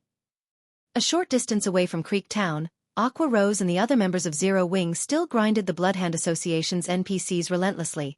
Their experience bars continuously rising. There were over 2,000 NPCs in Creek Town, and it would not be an easy task to kill every one of them. Although Blackie's Stars of Light skill was very effective against the enemy NPCs, the skill had a long cooldown. As for everyone else, the damage they dealt to the enemy NPCs was practically negligible. In the end, the main source of damage was the level 50 Tier 1 guards. However, there were healers among the Bloodhand Association NPCs, as well as some powerful level 50 Bloodhand Association elites. It was not possible to eliminate all of them within a short time. Seeing that the situation had mostly stabilized, Shurfeng said in the team chat, "Cola and Violet, you two come with me. We're going to make a trip to the Bloodhand Association's stronghold. Everyone else, remain here and continue grinding." "Guild leader, you're too biased. I helped you revive that bastard from before. Why are you taking Violet but not me?" Snow Goose pouted. "We'll be going to the Bloodhand Association's stronghold, and nothing good is waiting for us there. Why would you even want to go? Shifeng laughed bitterly. Shifeng had his own reasons for not bringing anyone else along. How could a crusade quest possibly be so easy? Previously, Fire Dance and the others had merely lured away the NPCs guarding the town. There were still plenty of enemy NPCs waiting for them inside the Bloodhound Association's stronghold. Right now, they were merely going to scout ahead. Is it very dangerous? Snow Goose asked, tilting her head slightly. Of course, Shifeng said seriously with a nod. Forget it. I can't compare to Violet in terms of survivability, and it would be a pity if I lost my fine gold-ranked staff, Snow Goose said after giving it some thought. Soon after, Shifeng led Cola and Violet Cloud to the Bloodhound Association's stronghold in Creek Town. As the Bloodhound Association's stronghold, the security around the construct was usually very strict. However, now that all of the NPCs had been drawn away, Shifeng's group managed to enter the stronghold without any trouble. The inside of the tower was a resplendent sight. Such a luxurious building in a barren place like Creek Town was unimaginable. Careful. This is the Bloodhound Association's stronghold. There are definitely a lot of traps here, Shifeng reminded his team. In the past, world dominators had suffered heavy losses to conquer Creek Town. They had dispatched over 6,000 Tier 1 players and returned with less than 1,000. Meanwhile, close to half of those deaths had been because of the hidden traps inside the Bloodhound Association's stronghold. One could just imagine how deadly the traps inside the Bloodhound Association's stronghold were. Although world dominators had paid a steep price, their harvest was equally shocking. It was especially true for the hidden warehouse inside the Bloodhound Association's stronghold. One of the main reasons that many large guilds preferred to capture towns ruled by dark forces was because of the treasures they possessed. Of course, different towns gave varying amounts of treasure.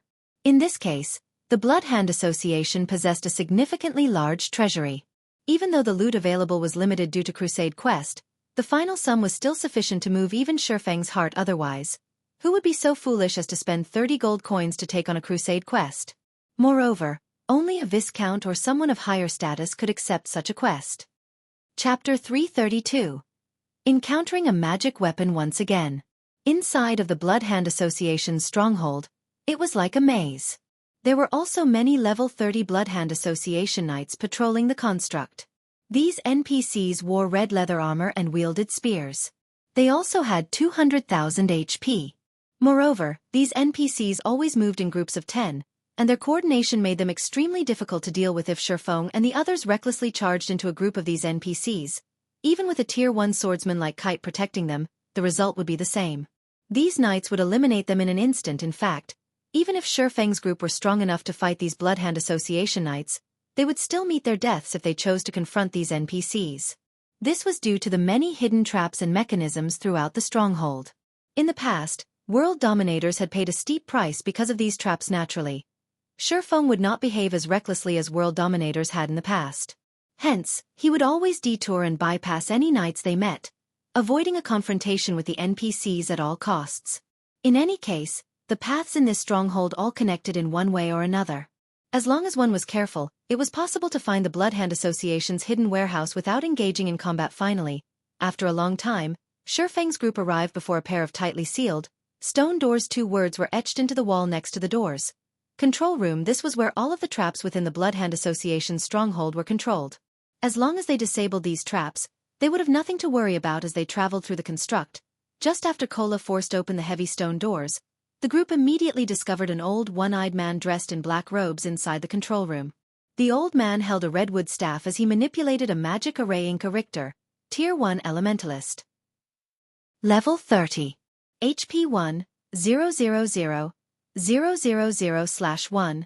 000, 000. Thank God it is as I speculated. He's only level 30 and not a level 50 Tier 2 mage. Shifeng could not help but sigh in relief when he saw Inca Richter's information. If not for the Crusade quest, the old man before them would be near impossible to deal with. Although Inca Richter would only be level 50, as a Tier 2 mage, he could kill a level 50 Tier 1 player as easily as squishing a bug guild leader. It's a level 30 Tier 1 Elementalist. I'm afraid that he might be somewhat difficult to deal with. Should we call for reinforcements? Cola had a clear understanding of his own abilities. Currently, he was only level 22. If it were a level 20 Tier 1 Elementalist, he could tank it. However, it was impossible for him to endure the attacks of a level 30 Tier 1 Elementalist. The tear suppression alone would greatly increase the damage he received, not to mention the level suppression. With the two combined, even as the chief MT of Zero Wing, he would be cannon fodder at best. Relax. You don't need to tank. Shi Feng smiled. He then looked at his personal guard Kite, who stood beside him, saying, Kite will be our Cola, you'll act as support. You just need to activate your magic resistance aura and use protection blessing on Kite during crucial moments. Cola suddenly remembered that Shi Feng had a personal guard like Kite beside him. Kite had over 18,000 HP. Compared to Cola, Kite was far more durable as an MT, although Kite was far inferior to Inca Richter regarding HP. As a level 30 Tier 1 swordsman, Kite's close combat capabilities far surpassed a Tier 1 elementalist. Kite, you'll tank Inca Richter. Violet, you'll heal Kite. Cola, focus on using protection blessing on Kite when needed, Shi Feng commanded without hesitation. Kite charged Inca Richter, slashing his sword at the old man. A damage of over -4,000 appeared above Inca Richter's head. Compared to the High Lord-ranked Nebula Tiger, Inca Richter's defense was much lower. Despicable intruders, I'll turn all of you into my lab rats. Inca Richter used instantaneous movement, dodging Kite's sword techniques. The old man then waved his staff, summoning an aqua-blue magic shield that covered his body. The magic shield was one of the most frequently used defensive spells that elementalists possessed, and it could protect the caster against a considerable amount of damage, following which, Inca Richter waved his free hand, summoning an ice wall to prevent Kite from advancing. However, Kite was no ordinary guard. Immediately, Kite activated Windblade and jumped. Kite effortlessly leaped across the ice wall in his path and arrived before Inca Richter. He then brandished his sword at the elementalist multiple times in quick succession. After taking a few hits from Kite's sword, the magic shield surrounding Inca Richter's body shattered into particles of light, leaving the caster's feeble body vulnerable to Kite's attacks. Fortunately for the old man, the magic shield had earned him enough time to cast Frozen Circle. White, bone-chilling mist spread out from Inca Richter and assaulted Kite. In response to the spell, Kite abruptly jumped into the air and dodged the Frozen Circle. Inca Richter cursed when he saw the swordsman avoid another spell with such a simple action. In a fit of rage, Inca Richter pointed a finger at Kite, sending multiple fireballs flying at the swordsman, who was still suspended in midair. As the fireballs approached him, Kite calmly twisted his body and brandished his sword so fast that only bright afterimages were visible. He sliced the incoming fireballs in half, one after another. The speed of Kite and Inca Richter's exchange was stunning, and any ordinary player would have difficulty following the fight. Standing at a distance, both Cola and Violet Cloud were dumbfounded by the scene before them. This was the first time they had witnessed a fight between NPCs. Never would they have expected that a fight between NPCs could actually be more exciting than a fight between experts. The longer they watched, the more felt ashamed of themselves. Inwardly, they also began to estimate how they would fare if they fought Inca Richter if they were the same level and tier. However, as they continued watching the exchange between Kite and Inca Richter, they soon reached a shocking conclusion: they were not even opponents for Inca Richter. The reason they came to such a conclusion, however, was not because of the great disparity between their HPs. Instead, it was because of the difference in combat techniques. This conclusion left them both speechless. What are you two daydreaming about? They are both high-level NPCs. Ordinary monsters cannot compare to them. It's no big deal if your current combat techniques are not a match for theirs. As long as you participate in more battles and accumulate experience, you will surpass Inca Richter sooner or later. Shi Feng could not help but console the two. Naturally, he could discern their thoughts. Inca Richter was different from the Bloodhand Association elites battling outside the town. Before the Crusade quest had weakened him, Inca Richter had originally been a Tier 2 NPC. Thus, his combat proficiency was superior to those ordinary NPCs. As for Kite, not only was he a Dark Gold-ranked personal guard, but he had also been a Tier 2 swordmaster in the past. His combat techniques were excellent in truth. Shi Feng had also been shocked when he had first witnessed a battle between high-level NPCs. It was especially true for battles involving Tier 3 NPCs or above. Regarding control over personal combat power, these NPCs could actually exhibit more than 70% of their strength. According to the evaluation criteria of God's domain, those capable of exhibiting more than 70% of their personal combat power were considered first-rate experts. These NPCs were far superior to the current top-tier experts. Moreover, even an NPC like Inca Richter was only capable of exhibiting 60% of his personal combat power. Hence, it was natural for Cola and Violet Cloud to be inferior to NPCs like Kite and Inca Richter, following which, Violet Cloud began healing the Tier 1 swordsman while Shifeng supported Kite from the sides. From time to time, Shifeng would use control skills such as Thunderflame Explosion and Abyssal Bind to restrain Inca Richter. Shifeng also used the 7 Luminaries Ring, swapping between Aura of Time and Aura of Fire. While Aura of Time was activated, Shifeng would cast Absolute Time. While Aura of Fire was activated, Shifeng would use Firestorm. Whenever Inca Richter was about to cast a powerful spell, Shifeng would deftly activate Absolute Time, interrupting Inca Richter's spell and forcing the old man to defend against Kite's sword techniques using his staff. A mage that could not cast spells was like a tiger that without its fangs and claws. In such circumstances, Inca Richter could only endure Shifeng and everyone else's attacks helplessly very quickly. Inca Richter's 1 million HP fell rapidly 90%. 70%. 30%. After more than 10 minutes, Inca Richter's body finally dropped to the floor, transforming into an abundance of EXP.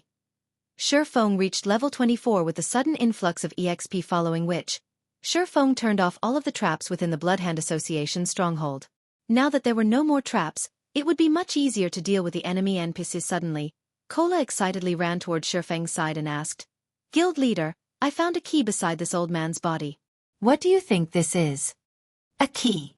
Shifeng was slightly puzzled. Logically, none of the Bloodhand Association NPCs should drop any item. Shifeng received the purple gold key from Kola and examined it. There were complex runes carved onto the body of this key. To Shifeng's surprise, he could not obtain any information about the key. Everything displayed as unknown. What a strange key. In Shifeng's memory, there were no records mentioning this key.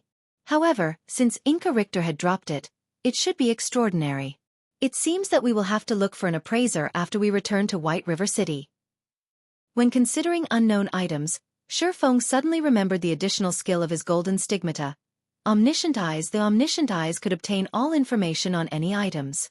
This skill was far more amazing than the appraising eyes of appraisers. Let's have a look, then. Shifeng activated Omniscient Eyes and took a look at the key in his hand once more. This time, the information displayed was no longer unknown. All secrets about the key unveiled before Shifeng's eyes. It's actually a magic weapon. Shock filled Shifeng's heart as he investigated the purple gold key in his hand. Chapter 333. Hidden Class. Magic weapon? Kola did not quite understand Shifeng's words. Violet Cloud was confused as well.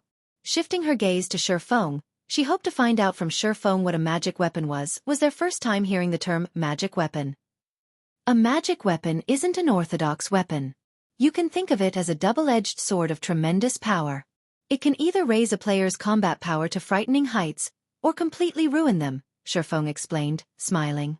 He had naturally noticed the two's interest. Shifeng had never revealed the secret of the abyssal blade to others. Aside from Blackie and Lonely Snow, nobody else in the guild knew about it. Matters regarding magic weapons were of utmost importance. Compared to Blackie's epic-ranked staff, magic weapons were much more precious. After all, they were weapons capable of rivaling legendary weapons had it been possible. Shifeng would have wished that the abyssal blade in his hands could become an epic weapon instead of a magic weapon. Although his combat power would have decreased significantly, he would not have to worry about the abyssal blade's backlash. Although Shifeng had never personally witnessed the result of a backlash, he had still heard rumors about it. In the past, many first-rate experts had been devoured by their own magic weapons. After suffering the backlash, these first-rate experts had no choice but to delete their accounts and start all over again. Such a heavy price frightened even Shifeng. Currently, he had no other choice but to continuously improve himself, in both combat techniques and combat power, in order to face the future backlash. So it turns out that magic weapons are so amazing. But, guild leader, is there even a class that uses a key as a weapon? None of the 12 main classes in God's domain that I know of uses a key as a weapon, Kola asked. There is. However, it is a hidden class. Shifeng answered. Hidden class? So there really are hidden classes in God's domain? Then, aren't hidden classes very amazing? Guild leader, is it possible for us to switch to a hidden class? Kola's trust in Shifeng had long since reached the level of blind faith. He did not have a shred of doubt about Shifeng's words. If Shifeng said hidden classes existed in God's domain, then to Kola, these definitely existed in God's domain. Even if there weren't any hidden classes, Kola would still believe that there were. Big brother Kola, what are you getting so anxious for? You should let guild leader finish speaking first. Violet Cloud was also very interested in regard to hidden classes. Seeing his two party members looking at him with such fervent eyes, Shurfeng could not help but laugh, saying, "This hidden class is called Astromancer and it can be considered a branch of the mage classes. Any mage or healer class can convert to an Astromancer. The minimum requirement is that you must first reach level 20. More importantly, you must also receive and complete the class change quest for the hidden class. Meanwhile, this key is very special. Not only is it a weapon, it is also a tool meant for triggering the class change quest for the hidden class. You just need to bring this key to White River City, and you'll automatically receive the hidden class change quest." Guild leader, is an Astromancer strong? Can I still continue healing after I become an Astromancer? Violet Cloud was suddenly excited. As Zero Wing developed, the number of battles the guild would be involved in would increase. Although she loved being a cleric, the things she could do were clearly limited. After all, when all was said and done, a cleric was not a combat-oriented class. Violet Cloud dearly wanted to fight as well. She did not wish to always stand in the rear and receive the protection of others. Although it is called a hidden class, you're not exactly going to be changing to an entirely different class. It is more like having extra unique class skills. You will simply be gaining an additional skill set that does not belong to your original class. The downside to this is that you will take several times longer to level up, compared to normal classes. Moreover, it won't be an easy task to learn the system skills of a hidden class. Simply put, your life will become much harder after converting to a hidden class, Shurfeng explained. In addition, Astromancer isn't a class suitable for the average player. The controls involved are very complicated, and the control difficulty is at least 2 to 3 times that of a normal mage class. If an ordinary player were to convert into an Astromancer, they might find themselves losing fights to opponents that they had managed to defeat in the past. On the other hand, if you successfully master the class, even if you meet someone who had become much more powerful than they were in the past, you can still beat them up until their mothers no longer recognize them. Overall, Astromancer could be considered a very extreme hidden class. Seeing Violet Cloud's passionate gaze, Shurfeng asked, "Do you wish to convert to this hidden class?" I don't want to always stay at the back and heal. I want to be the same as Big Sis Fire Dance and Big Sis Aqua. I want to be able to fight enemies at the front lines as well." Violet Cloud nodded. She then looked at Shurfeng and asked timidly, "Guild leader, can you please let me have this hidden class?" Violet Cloud knew that she was being selfish. After all, she did not obtain this key by herself. Moreover, countless others in the guild would be willing to fight over a hidden class. There were also powerful mage experts such as Aqua Rose, Ice Queen Su Qianlu, Blackie, and many others in the guild. If they were to change classes into an Astromancer, they could greatly increase the guild's strength. There was simply no place for a healer like her. However, she wished to contribute more to the guild. Cola's mouth widened in shock when he heard Violet Cloud speak. He had not expected the usually quiet and lovely Violet Cloud to make such a bold move. Shurfeng wrinkled his sharp brows, entering a deep contemplation. Looking at Shurfeng's grave expression, Violet Cloud could not help but start panicking. "Guild leader, Violet's control and techniques are definitely first-rate. Even I am no match for her. Won't you consider giving her a chance?" Cola voiced his opinion after thinking it over for a while. Shurfeng seriously looked at Violet Cloud, saying, "I'm not forbidding you to convert your class into an Astromancer. Only, this key is slightly troublesome. If you use this key to convert your class into an Astromancer, your path will be fraught with an endless amount of trouble in the future. You might even ruin your account. All your efforts would go down the drain. At that time, while everyone is over level 100, you will have to start from scratch. Do you really have the courage and determination to do so?" In fact, Shurfeng had no doubts in regard to Violet Cloud's control and techniques. If Shurfeng did not possess 10 years' worth of experience playing God's Domain, Violet Cloud might have already surpassed him by now. Based on Violet Cloud's standards, she might immediately become one of Zero Wing's top combatants once she was an Astromancer. Shurfeng would naturally feel happy over this matter. Yet, what he had in his hand right now was a magic weapon.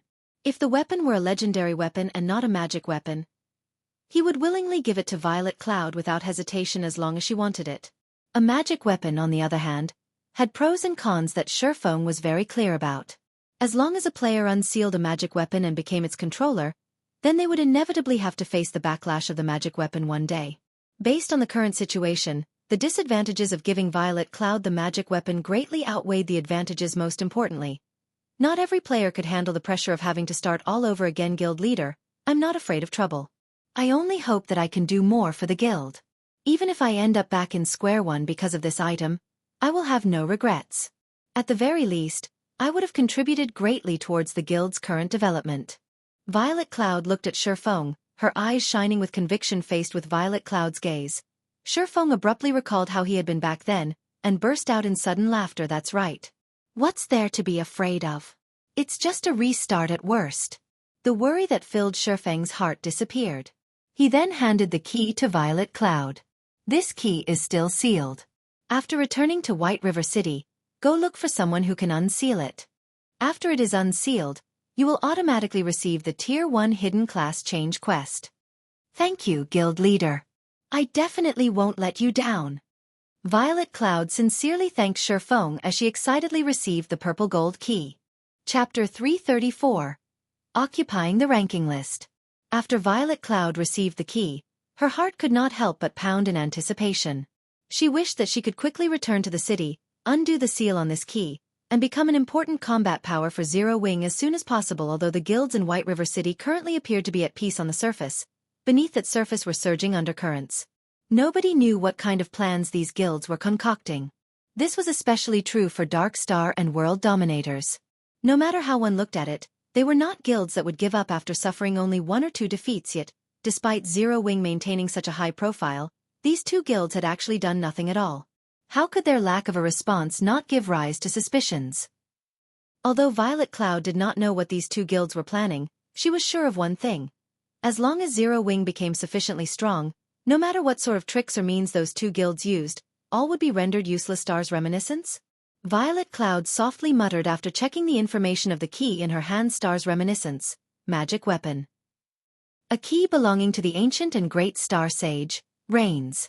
Inside this key remains a fragment of Star Sage Reigns' power. Currently, Reigns' power has been sealed by a mysterious power, and information about the key can only be unveiled after the seal has been undone. This seal requires a Tier 3 Great Mage to undo. After Shifeng had used omniscient eyes on this Star's reminiscence, a portion of the information that had displayed as unknown became available. Star Sage Reigns was one of the many legendary characters of God's domain. Even among legendary characters, Star Sage Reigns was one of the more dazzling figures. The reason being, the Astromancer class had managed to become powerful and prosperous only due to the efforts of Star Sage Reigns. Unfortunately, along with the demise of Star Sage Reigns, the entire Astromancer class had slowly vanished through time. As of today, most people had already forgotten about the existence of Astromancer. Shifeng took a look at his surroundings, saying, now that the traps have been removed, we should return as well. With the magic array of the control room deactivated, what they needed to do next was to wipe out all the Bloodhand Association NPCs outside Creektown, as well as all the NPCs inside the Bloodhand Association stronghold. After that was done, the Crusade quest would be officially completed. While Shifeng's group of 4 was leaving the Bloodhand Association stronghold, a major incident occurred at White River City. Originally, the members of Zero Wing had occupied only up to the 40th position on the White River City ranking list. However, after another 2 hours had passed, Zero Wing now occupied every rank up to the 20th position of the ranking list. Currently, Zero Wing was only 11 ranks away from obtaining full monopoly over the ranking list at present. Not a single guild in Star Moon Kingdom had managed to achieve the feat of completely monopolizing the ranking list of a single city. To be precise, nobody had even dared to think of achieving such a feat. After all, there were plenty of experts in every city. There were bound to be a few leveling madmen. It was practically impossible for a single guild to surpass every other player in a city. Not to mention, White River City wasn't just a small city. On the contrary, it was the most important city in Star Moon Kingdom's eastern region. It was also the 5th largest city in Star Moon Kingdom. Needless to say, there were plenty of guilds and experts gathered here, making it very difficult to fully monopolize the city's ranking list. Now, Zero Wing was actually about to accomplish such a feat. How could the players of White River City not grow excited about it? However, the players most excited over this situation were still the members of Zero Wing.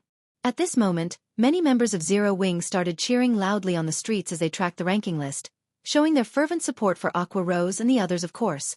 While some were rejoicing over Zero Wing's inevitable monopoly over the ranking list, others grew anxious at the situation. When Lone Tyrant saw that Zero Wing members were quickly catching up to him, He started using every means available to him to level up. Lone Tyrant sent for another 600 players from Dark Star to assist him in leveling up. He then split these 600 players into 30 teams of 20 players. These teams were then tasked with gathering and killing monsters around Lone Tyrant. As long as a team was about to kill the monsters they had herded, they would immediately invite Lone Tyrant into their teams before killing said monsters. That way Lone Tyrant could still receive a portion of the EXP without needing to personally land the killing blow. After the monsters were killed, Lone Tyrant would then leave the team and go on to join other teams. Including the several hundred players that were originally helping him, Lone Tyrant now had over 30 teams of players assisting him in leveling up. Lone Tyrant continued to leave and join teams this way, accumulating large amounts of EXP for himself. Naturally, the effect on his leveling speed was self-evident. However, such an extravagant way of leveling was only possible because Lone Tyrant was the guild leader of Dark Star. Other people could only look on in envy. Not even tycoons dared to level up in such a way. In truth, Lone Tyrant himself was reluctant to waste so much manpower. However, he simply had no other choice. Despite sending out a horde of people to search for Zero Wing's whereabouts, no one returned with positive results. Lone Tyrant could not stop Zero Wing's progress even if he wanted to. No matter how hard Lone Tyrant racked his brain, he simply could not figure out how the members of Zero Wing were leveling up so quickly. Even when he was using such an extravagant way of leveling, his leveling speed was still far inferior to theirs. It would be fine if this situation was only limited to 1 or 2 individuals in Zero Wing. However, such a large group of players was actually leveling up so quickly. Just what kind of method were they using to accomplish such a feat? If Zero Wing were to really kick him out of the ranking list, then he, as the guild leader of Dark Star and also someone who was famed for his high level, would really become the laughingstock of White River City. Hence, Lone Tyrant had no choice but to carry out such an unwise move. However, with the passage of time, Lone Tyrant grew increasingly frightened. Everyone in White River City was greatly surprised as well. The reason being, not only did Zero Wing's leveling speed not slow down, it somehow was even accelerating. The rankings changed practically every few minutes. The position Zero Wing occupied rapidly went from the 20th to the 15th, before increasing to 12th, and finally stopping at 10th. Now Lone Tyrant was the only player on the ranking list who was not part of Zero Wing. Lone Tyrant became even more frantic at this sight. Lure more monsters. The more the better. Everyone else, give me all the magic scrolls you have. Lone Tyrant's eyes were glowing red at this moment. He looked just like a gambler who had lost all his bets and was planning to stake everything on one final throw. Black Flame, you're 100 years too early if you think you can kick me out of the ranking list. Shortly after, Lone Tyrant started hysterically using all sorts of AoE attack magic scrolls, killing the hundreds of monsters his subordinates had lured over. Each and every one of these AoE attack magic scrolls were very precious, and they were normally treated as the guild's strategic material. At this moment, however, Lone Tyrant treated these magic scrolls as if they were toys. Using them with wild abandon. Lone Tyrant's experience bar also soared within a short period of time. However, compared to the rise in experience, Lone Tyrant's behavior was simply throwing good money after bad. Everyone from Dark Star felt their hearts ache at this sight. They had managed to obtain these magic scrolls only after going through many difficulties. Now, however, all their efforts had gone to waste in order to allow Lone Tyrant to quickly level up. Despite their heartache, the members of Dark Star could do nothing about the situation. After all, the person holding the position of guild leader was not them but Lone Tyrant. Many people started regretting their decision to join Dark Star instead of Zero Wing. With such a selfish guild leader, would Dark Star even possess a future? In contrast, Black Flame, the guild leader of Zero Wing, had not hesitated to charge to the rescue in order to save his brothers and sisters in arms from being bullied. Back when the core members of Zero Wing had been surrounded inside the Silverleaf Forest, Black Flame had ventured into enemy territory all by himself. Moreover, after the war, he had even spent huge sums of money in order to compensate his own guild members. From Black Flame's actions, one could tell that he was a person who would rather bear the suffering himself than to let his brothers and sisters be wronged. If they could have such a guild leader, so what if they had to suffer? However, just as Lone Tyrant was hysterically using magic scrolls, Zero Wing's 100-man team were also in the midst of killing the remaining level 50 Tier 1 Bloodhand Association elites. In order to deal with these level 50 NPCs, Blackie used Stars of Light, while Shurfeng used Firestorm. Shurfeng's normal guards also used all their AoE skills. The scene of the battle was like Armageddon. Even the level 50 Tier 1 NPCs could not endure this relentless bombardment. Soon after, these Bloodhand Association elites started dying one after another. Simultaneously, the experience bars of everyone from Zero Wing soared like a rocket. The reason for such rapid leveling was simple. First of all, Tier 1 NPCs gave much more EXP than ordinary NPCs when killed.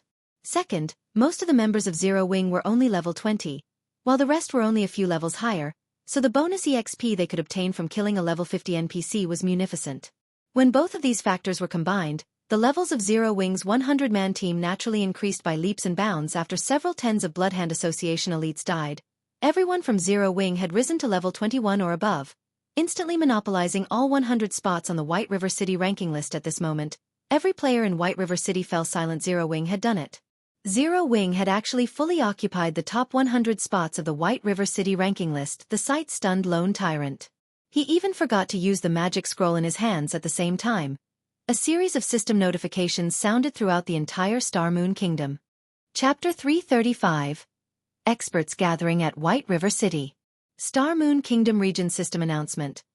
Congratulations to Zero Wing for becoming the first guild to exclusively monopolize the top 10 of a city's ranking list. Rewarding 100 gold coins, 5,000 guild popularity, and 1,000 guild reputation. Star Moon Kingdom Region System Announcement. Congratulations to Zero Wing for becoming the first guild to exclusively monopolize the top 30 of a city's ranking list. Rewarding 200 gold coins, 10,000 guild popularity, and 3,000 guild reputation. Star Moon Kingdom Region System Announcement. Congratulations to Zero Wing for becoming the first guild to exclusively monopolize the top 100 of a city's ranking list. Rewarding Honored Guild Title, 500 gold coins, 30,000 guild popularity, and 7,000 guild reputation. Originally, Zero Wing's attempt at monopolizing the ranking list was a matter limited to only White River City. Hence, aside from the players based in White River City, nobody else in Star Moon Kingdom paid any particular attention to this incident. However, the appearance of these three system notifications dumbfounded every player in Star Moon Kingdom. Players who were currently inside a dungeon were no exception. At this moment, everyone was shocked when they saw these system notifications. Just the amount of gold coins rewarded was enough to cause the large guilds of many cities to feel envy and hatred from the three rewards. Zero Wing had obtained a total of 800 gold coins at this stage of the game. A large guild would have only around a dozen gold coins in fluid funds. After all, it was not easy to earn in-game currency in God's domain. Although players were reaching higher levels with each passing day and they were making more money than before, their daily expenditures had also increased inadvertently. Simply put, there were too many aspects where one was required to spend money in God's domain. For example, repairing equipment. For example, learning skills. For example, purchasing potions, whetstones, and other necessities for adventuring. Most importantly, hotels and daily meals. Originally, before the first evolution of God's domain, players had no need to rest at a hotel. They also had no need to have meals. However, after God's domain evolved, if players did not rest for long periods of time, their mental state would start to deteriorate. If players did not consume food for long periods of time, although no changes would occur to their character's attributes, their body's physical state would be affected. This, in turn, would reduce a player's efficiency when grinding monsters and leveling. Because of these aspects, players rarely had a lot of money sitting in their pockets. In fact, they had even less money than before the first evolution of God's domain. However, it was also due to this reason that many inconspicuous lifestyle classes had started receiving attention from players and begun to develop rapidly. After all, mainstream lifestyle classes weren't the only lifestyle classes that could make a lot of money. Even non-mainstream lifestyle classes could achieve similar results. As for guilds, they could barely make ends meet. If the various large guilds did not possess big money farming teams of their own, their development would have long since stagnated. To any guild in Star Moon Kingdom, 800 gold was an astronomical sum of money. If others had thought that Zero Wing was a considerably good guild in Star Moon Kingdom before, then from now on, Zero Wing would be very well known as an excellent guild in Star Moon Kingdom. At this moment, posts relating to Zero Wing were flooding the official forums for Star Moon Kingdom. And none of them was not astounded by Zero Wing's achievement. It's Zero Wing again. First, it was the guild residence. Now they've fully occupied the White River City ranking list. That's a feat that not even first-rate guilds have managed to accomplish. Yet, a recently established guild like Zero Wing actually did it. At this rate, won't Zero Wing become the overlord of Star Moon Kingdom? Why can't Zero Wing start recruitment in our city? If they start recruiting, I'll definitely be the first one to sign up. I hear that Zero Wing is about to start another recruitment session again. I think I'll just migrate to White River City. Although I'll have to spend some money if I can join such a good guild, so what if I have to spend some money? Indeed. I hear that the benefits offered by Zero Wing are excellent. Members even have the opportunity to rent out the private rooms inside the guild residence and accumulate double EXP buff. If I can join Zero Wing, even spending 20 silver coins would be worth it. Many players throughout Star Moon Kingdom started entertaining thoughts of joining Zero Wing.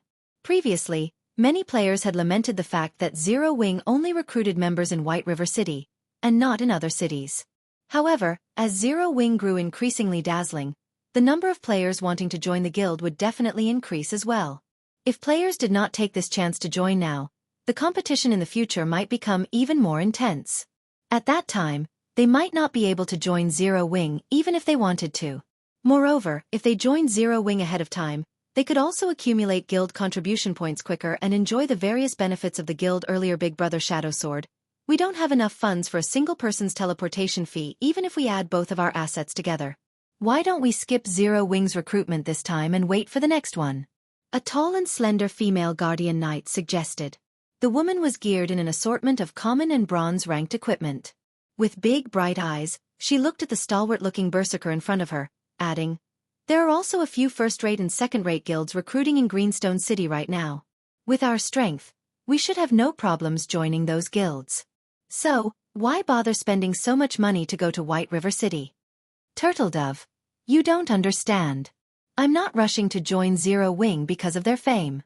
Instead, I plan to join them in order to improve my strength. All these years, I have been stuck at a bottleneck and never managed to break through. When I watched Black Flame's and Yifeng's battle videos, I learned a lot from them. However, the things one can learn from watching a video will always be limited.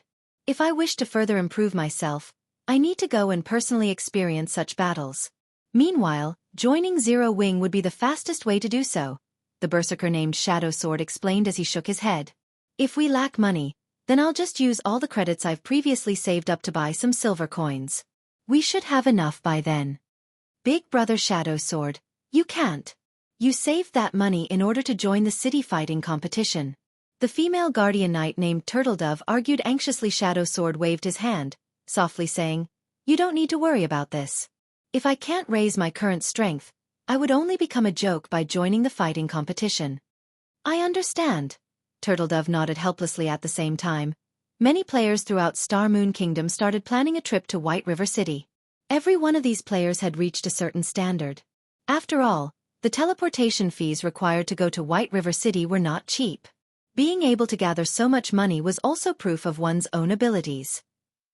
While everyone in Star Moon Kingdom were discussing Zero Wing, Creek Town, Bloodhand Association stronghold under Shifeng's lead, Zero Wing's 100-man team and the 48 level 50 tier 1 guards had cleared out all the Bloodhand Association knights inside the stronghold and arrived before the doors leading to the hidden warehouse. The doors to the Bloodhand Association's hidden warehouse were made of extremely tough steel.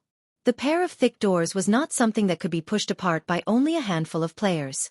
The result would be the same even if Shifeng, someone who possessed staggering amounts of strength, was included. Let's open it together. Following Shifeng's command, everyone started pushing against this pair of large doors. After combining the strength of all the players and level 50 tier 1 guards, the team only barely managed to push apart the large doors. Moreover, the speed at which the doors were opened was extremely slow. After spending over a dozen minutes pushing, the team finally succeeded in pushing these large doors apart completely. Simultaneously, the space inside the hidden warehouse also appeared before everyone. The space inside the hidden warehouse was extremely large and commodious, just like a gymnasium. Tens of metal pillars lined the walls of the building. At this moment, however, nobody paid attention to the appearance of the hidden warehouse. Instead, all eyes were focused at the center of the open space. That area had a small mountain of treasures piled up there. With a single glance, one could immediately discover many treasure chests sitting in the mountain of gold. Just the treasure chests that could be seen on the surface already numbered in the tens. Moreover, a majority of these treasure chests were of mysterious iron rank. There were even some secret silver treasure chests. Guild leader, we're rich. Blackie drooled as he looked at all those treasure chests, as well as the gold coins and various other items scattered around the hidden warehouse. Is this the reward for completing the Crusade quest? Although Aqua Rose was a wealthy princess herself, she was still shocked at the sight of the mountain of treasures before her. Only now did she truly understand why Feng had said the Crusade Quest's deposit of 30 gold coins was a very cheap price to pay compared to the mountain of gold before her. 30 gold coins was not worth mentioning at all at this moment. Snow Goose's eyes were practically shining. She could not help but wish she could immediately charge up and dive into this mountain of gold. However, Snow Goose did not rush forward as the location the Bloodhand Association used to store its treasures. This hidden warehouse would naturally have guards.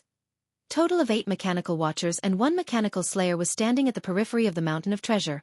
Moreover, there was also a magic barrier layered over the mountain of treasure. Unless one removed this magic barrier, nobody could even think of getting the treasure. Seems we can only obtain the treasure after defeating these mechanical guards. Feng's gaze slowly shifted towards the 9 gigantic mechanical guards.